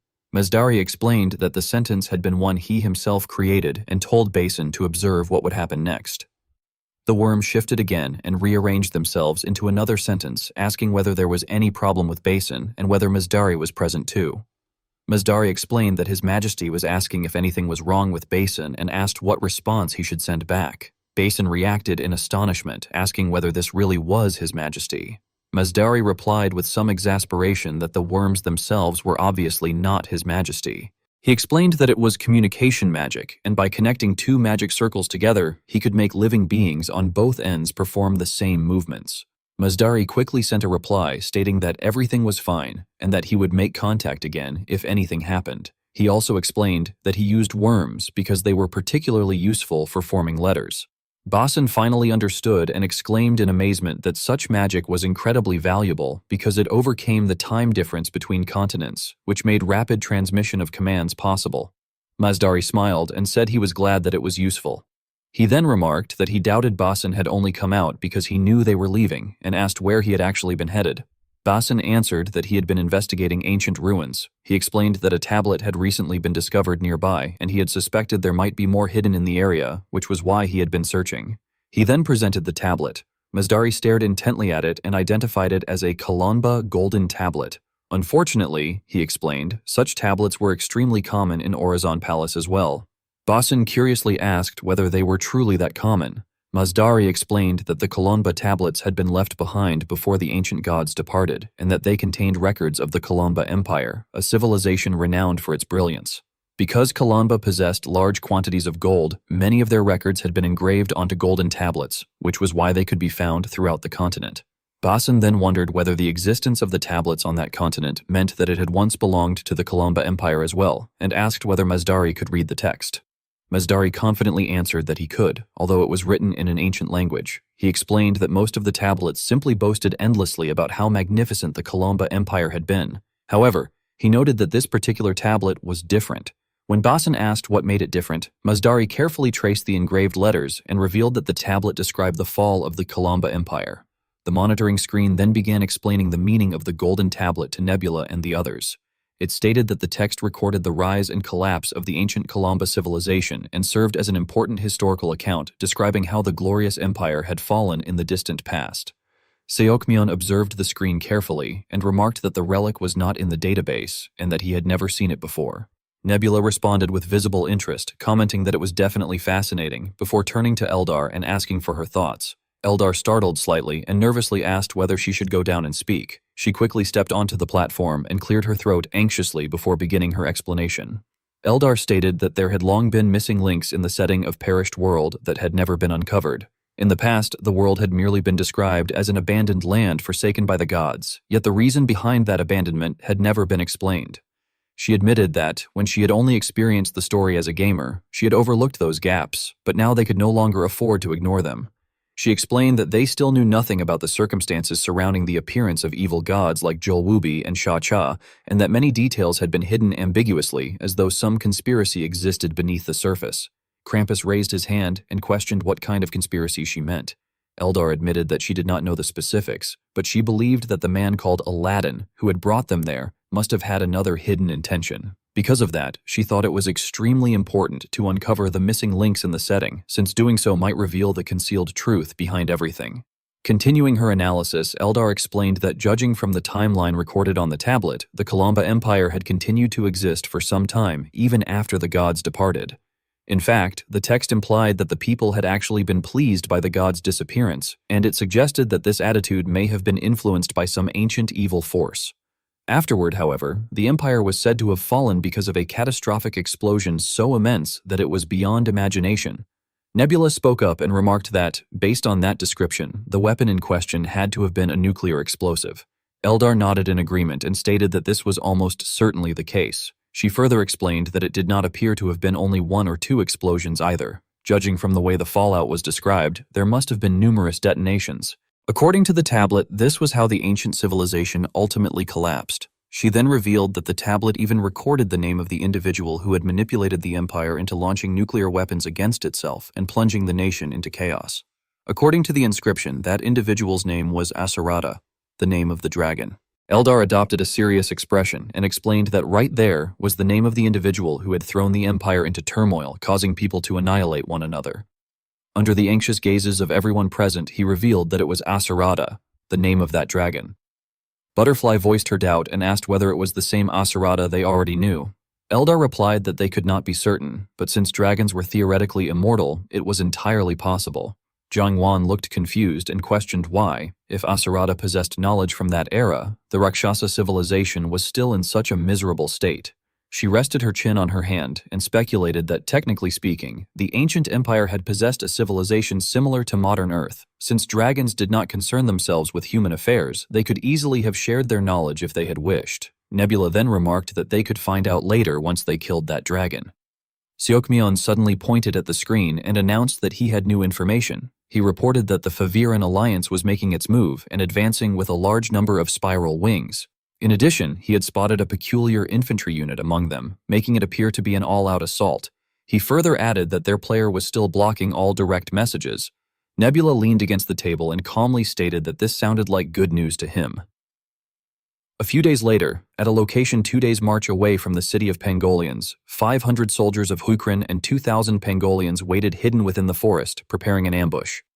Basin grew impatient and commented that the spiral wings were slower than he had expected, though the ability to ignore terrain was still a tremendous advantage. Even if their stone-throwing attacks were not especially effective, civilians would not see it that way. For that reason, he had stationed gunmen on the hill where anti-air attacks could be carried out more easily. One of his subordinates quickly reported that they had visual confirmation of the spiral wings. Through the binoculars, the position of the spiral aircraft became visible. Basin estimated the enemy's numbers at roughly 100. Referring to information he had received from Gold, he explained that those machines were primarily designed to sow chaos among enemy lines, while the infantry following behind served as the main force. He admitted that facing such flying machines together with ground troops would indeed be intimidating. He then raised his hand and signaled the soldiers to lift their weapons, declaring that such tactics would not work if the enemy was prepared. He immediately gave the order to fire. At once, bullets shot into the sky. The aircraft shook violently as the Oguri tribe panicked and screamed in terror, wondering what was happening. They realized they had walked into an ambush and shouted that something had damaged the wings, urging each other to gain altitude first. Jared immediately ordered everyone not to panic. He reasoned that even if they did not know what had struck them, there was no way the enemy could reload and repeat such an attack so quickly. He instructed them to rise above the enemy as originally planned and drop the stones. Basin observed the situation and remarked that the enemy was not stopping, which he considered the correct choice. He admitted he would have made the same decision himself if he had not already known that the enemy had prepared countermeasures. He then called for the crossbow squad. Arrows instantly flew toward the cockpits, plunging the Oguri forces into chaos. The soldiers screamed that it was a completely different attack from before and reported that half the squad had already been lost. Desperately asking what they should do, Jared quickly redirected the aircraft, shouting in shock as he ordered a retreat for the time being. Basin then declared that they had successfully taken down the enemy in the sky and ordered everyone to prepare for ground combat. One of his subordinates pointed ahead and reported that the enemy troops were now visible. He estimated their number at around 2,000 soldiers accompanied by something bizarre. Basin stared in confusion and remarked that something strange was happening below. Drill-shaped vehicles were charging forward across the battlefield. He admitted that although he had heard about them from Gold, seeing them in person made him realize how massive they truly were. He observed that even such enormous machines moved using rubber. To him, a chariot that did not require animals to pull it would have completely changed the course of the war had it appeared a few years earlier. However, now it was already too late and the terrain was unfavorable for them. He explained that although such immense size was normally an advantage, it was also their greatest weakness.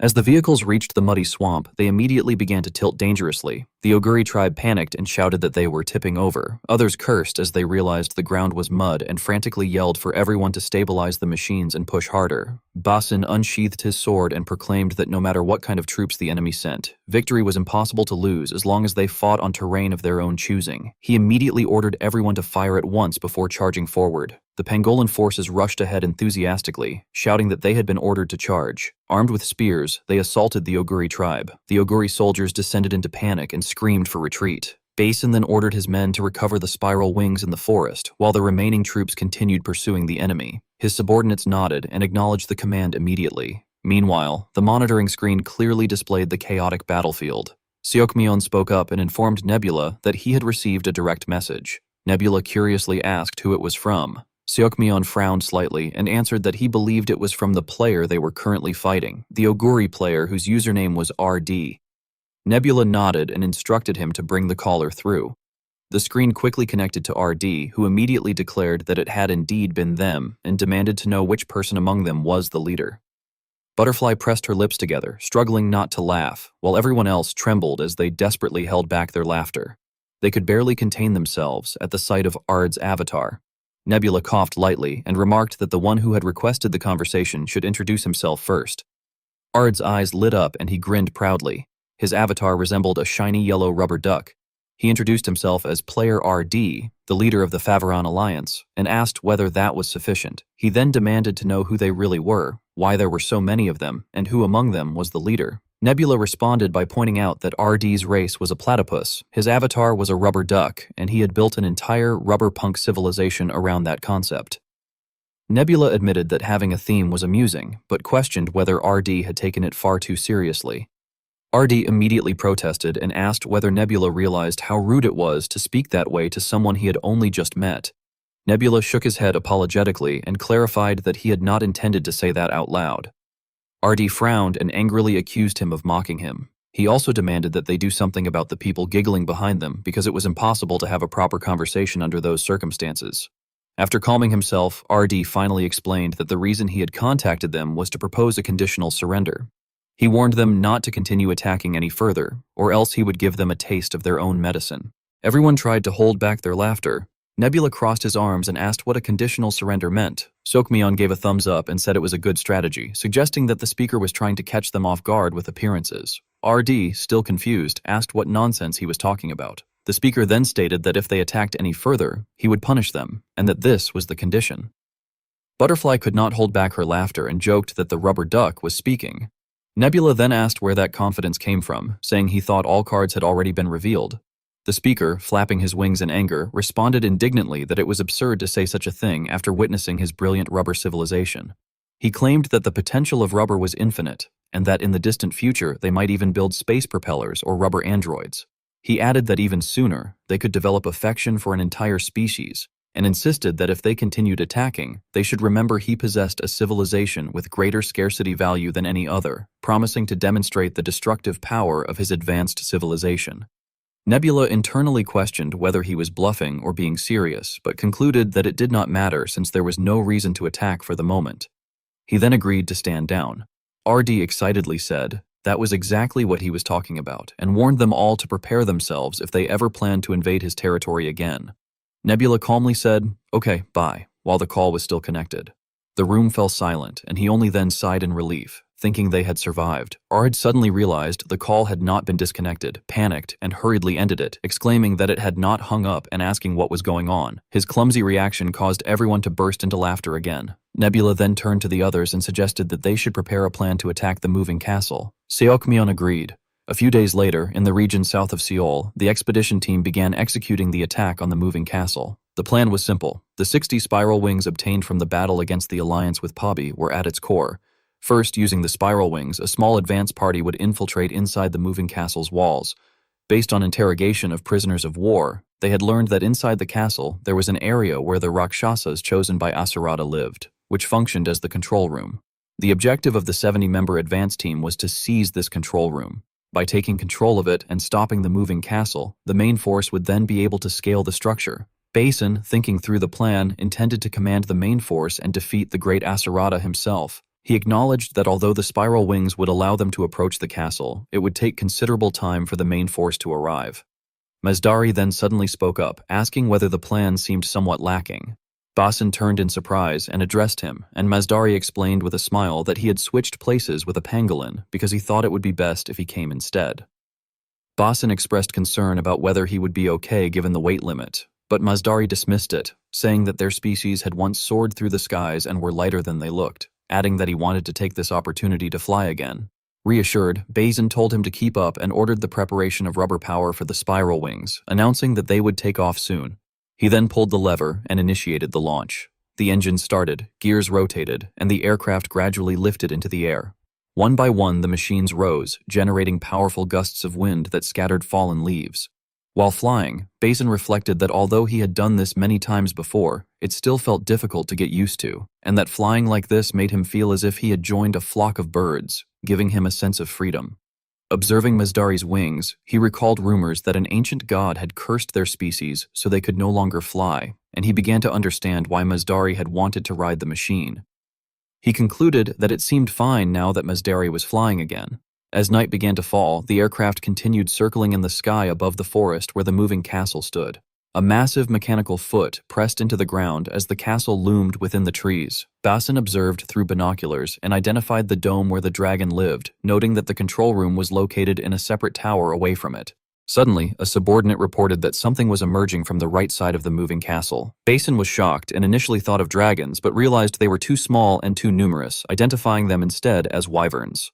Mazdari panicked, saying he had never heard of such a thing. Basin admitted he had hoped they would not encounter something like that, but insisted they had prepared for unexpected developments. He ordered everyone to raise their bows, with one group distracting the enemy and another heading toward the castle walls. As the wyverns closed in, Rakshasa forces fired arrows from the castle while aerial combat erupted between both sides. Basin noted that such random firing would hardly hit anything given the movement on both sides, but acknowledged that part of their group had successfully entered the castle's airspace. The wyverns roared as they approached. Basin drew his bow and announced that it was their turn, then fired directly into one wyvern's throat, killing it as it crashed to the ground. Amid the chaos, he ordered his team not to waste time reloading guns and to continue firing arrows, noting the enemies were too fast. Suddenly, his aircraft shook violently as another wyvern appeared behind him. Basin drew another arrow, asking whether it was the partner of the one that had just died, but before he could fire, the wyvern lunged forward. The aircraft, overloaded, began to lose stability. Basin quickly pulled out a dagger and slashed at the wyvern's foot, spilling blood everywhere. He then stepped on it, drove the dagger into its head to finish it, causing it to lose consciousness and fall. The aircraft, along with Basin, also began to plummet toward the ground. The wyvern's blood had splattered across the sharp blade after it was struck in a fatal blow to the head, and both it and the aircraft began plunging straight down toward the sea. Basin and the wyvern were already close to the ocean surface when he quickly threw the creature into the cold water below. After dealing with one of them, Basin let out a tired sigh, remarking that they had barely defeated the enemy, but that the condition of their spiral wings was not good, and that they were still too far from the castle walls, wondering what they should do next. At that moment, Mazdari suddenly shouted for him to jump. Basin saw that Mazdari had brought the aircraft down beneath him and called out to him as a mage, warning that it might not be able to handle his weight. Mazdari insisted that it did not matter and told him to trust him and jump. With no other option left, Basin agreed internally that there was no alternative and jumped. Mazdari immediately reached out and grabbed his hand, pulling him aboard as their hands locked together. Mazdari then cast magic on the aircraft and activated a surge. The engine gradually restarted, and the propellers spun powerfully, generating strong winds. After some maneuvering through the air, they gradually approached the castle wall. When they finally reached it, Mazdari signaled that it was time to jump. Without the wind cushioning his fall, Basin hit the ground with significant force and groaned in pain. Basin then expressed relief that it had been close, but asked what had just happened and whether Mazdari had done something to the spiral wings. Mazdari explained with a smile that he had indeed set something up using magic, adding that he had learned magic to fulfill the regrets of his people, and that ever since he had seen a flying machine, he had been experimenting with various possibilities. Basin acknowledged that he understood. Meanwhile, Akulda urgently ordered the Rakshasa forces to search for them, shouting angrily and demanding to know where they were hiding. From a dark alley, Basin observed them searching the area thoroughly. The Pangolan units also gathered in the alleys and asked whether everyone had assembled. Basin then discussed the situation with them, assessing that the enemy had anticipated their arrival and that a new plan was necessary. He proposed dividing into 3 groups, one to move toward the control room, and 2 others to create disturbances and divert attention. He added that combat was allowed but should be conducted carefully, suggesting fire setting or taking high-ranking Rakshasas hostage to buy time. When his subordinates pointed out that their current numbers only formed 2 groups and they would need to be reorganized, Basin coldly rejected the concern and stated that there was no need to divide further because the first group would consist of him alone. His subordinates immediately protested that it was too dangerous, but Basin insisted that the control room would likely have countermeasures and that a single infiltrator would be more effective. He ended the discussion and ordered them to move. As smoke from burning torches spread across the area, Basin climbed the wall and entered the fortress. Standing atop the towering structure, he looked down as Mazdari stood below and admitted that he did not fully understand Basin's intentions, but that he would accompany him anyway and that his subordinates would not be helpless simply because he was not present. They then observed that the entire fortress was moving as one massive structure, its heavy steps leaving deep imprints in the ground, while the upper part remained remarkably stable. Mazdari found this fascinating and concluded that the legs supporting the castle must be more advanced than expected. Basin wondered whether it was not simply magic, and Mazdari responded that he believed it involved more complex technology than that. Soon after, Rakshasa soldiers rushed toward the area reporting the fire and intruders, calling for reinforcements. Mazdari observed that they had come far, but that this might be where their advance ended. Basin estimated there were about 20 enemies and noted that the area was too open to hide or approach safely. Mazdari suggested using powerful magic, but Basin refused, saying it would take too long to prepare and that he felt uneasy using magic so close to the dragon, referencing old tales that associated magic with evil gods and dragons. Mazdari questioned whether the dragon could even sense magic, but admitted that without it they had no clear method to deal with the enemies. Basin then smiled and suggested they keep things simple, asking whether Mazdari was a good actor. As Rakshasa forces continued guarding the castle entrance, Mazdari suddenly stepped forward and announced that he could no longer continue, declaring that he wished to surrender. A Rakshasa named Shin mocked him, stating he had never seen their species before, and asking whether they were the intruders who had flown in through the sky and questioned why he was surrendering. Mazdari replied that, as they could see, he had injured his ankle while escaping with his group. Shin reacted in shock, asking what he meant by escaping. At that moment, Basin quietly slipped behind the formation and began eliminating enemies one by one, while Mazdari continued distracting them. Mazdari continued speaking loudly, claiming that they were losing, that their plan had failed from the beginning, that their commander was dead, and that they had no way down, so he was surrendering. Shin sighed and insulted their species, implying they were large but inferior, and asked whether they were not ashamed. Mazdari countered sharply, arguing that judging an entire species based on appearance reflected corrupted perception, and remarked that Shin looked to him like an insect on the verge of death. Enraged, Shin cursed him. One of the Rakshasa soldiers then noticed the bodies of their fallen comrades and alerted Shin, but Shin refused to listen and ordered them to let him handle the situation, insisting he would tear apart the intruders. However, his subordinate screamed for him again just as Basin struck and killed him, driving a blade into his chest, while Mazdari seized the opportunity to stab Shin from behind. As the remaining enemies were quickly eliminated, Basin questioned whether calling them insects meant they were blaspheming divinity, stating that the night sky had originally been the insect god. Mazdari, slightly exasperated, asked if he could let that go and not be so strict with a new believer. Surrounded by remaining Rakshasa forces, Mazdari pressed his back against Basin's and noted that there were still about 10 enemies left, suggesting Basin could have handled things better. Basin responded with a stern expression, while the Rakshasa forces remained wary of them. Basin then smiled and stated that they should say such things only after they had survived.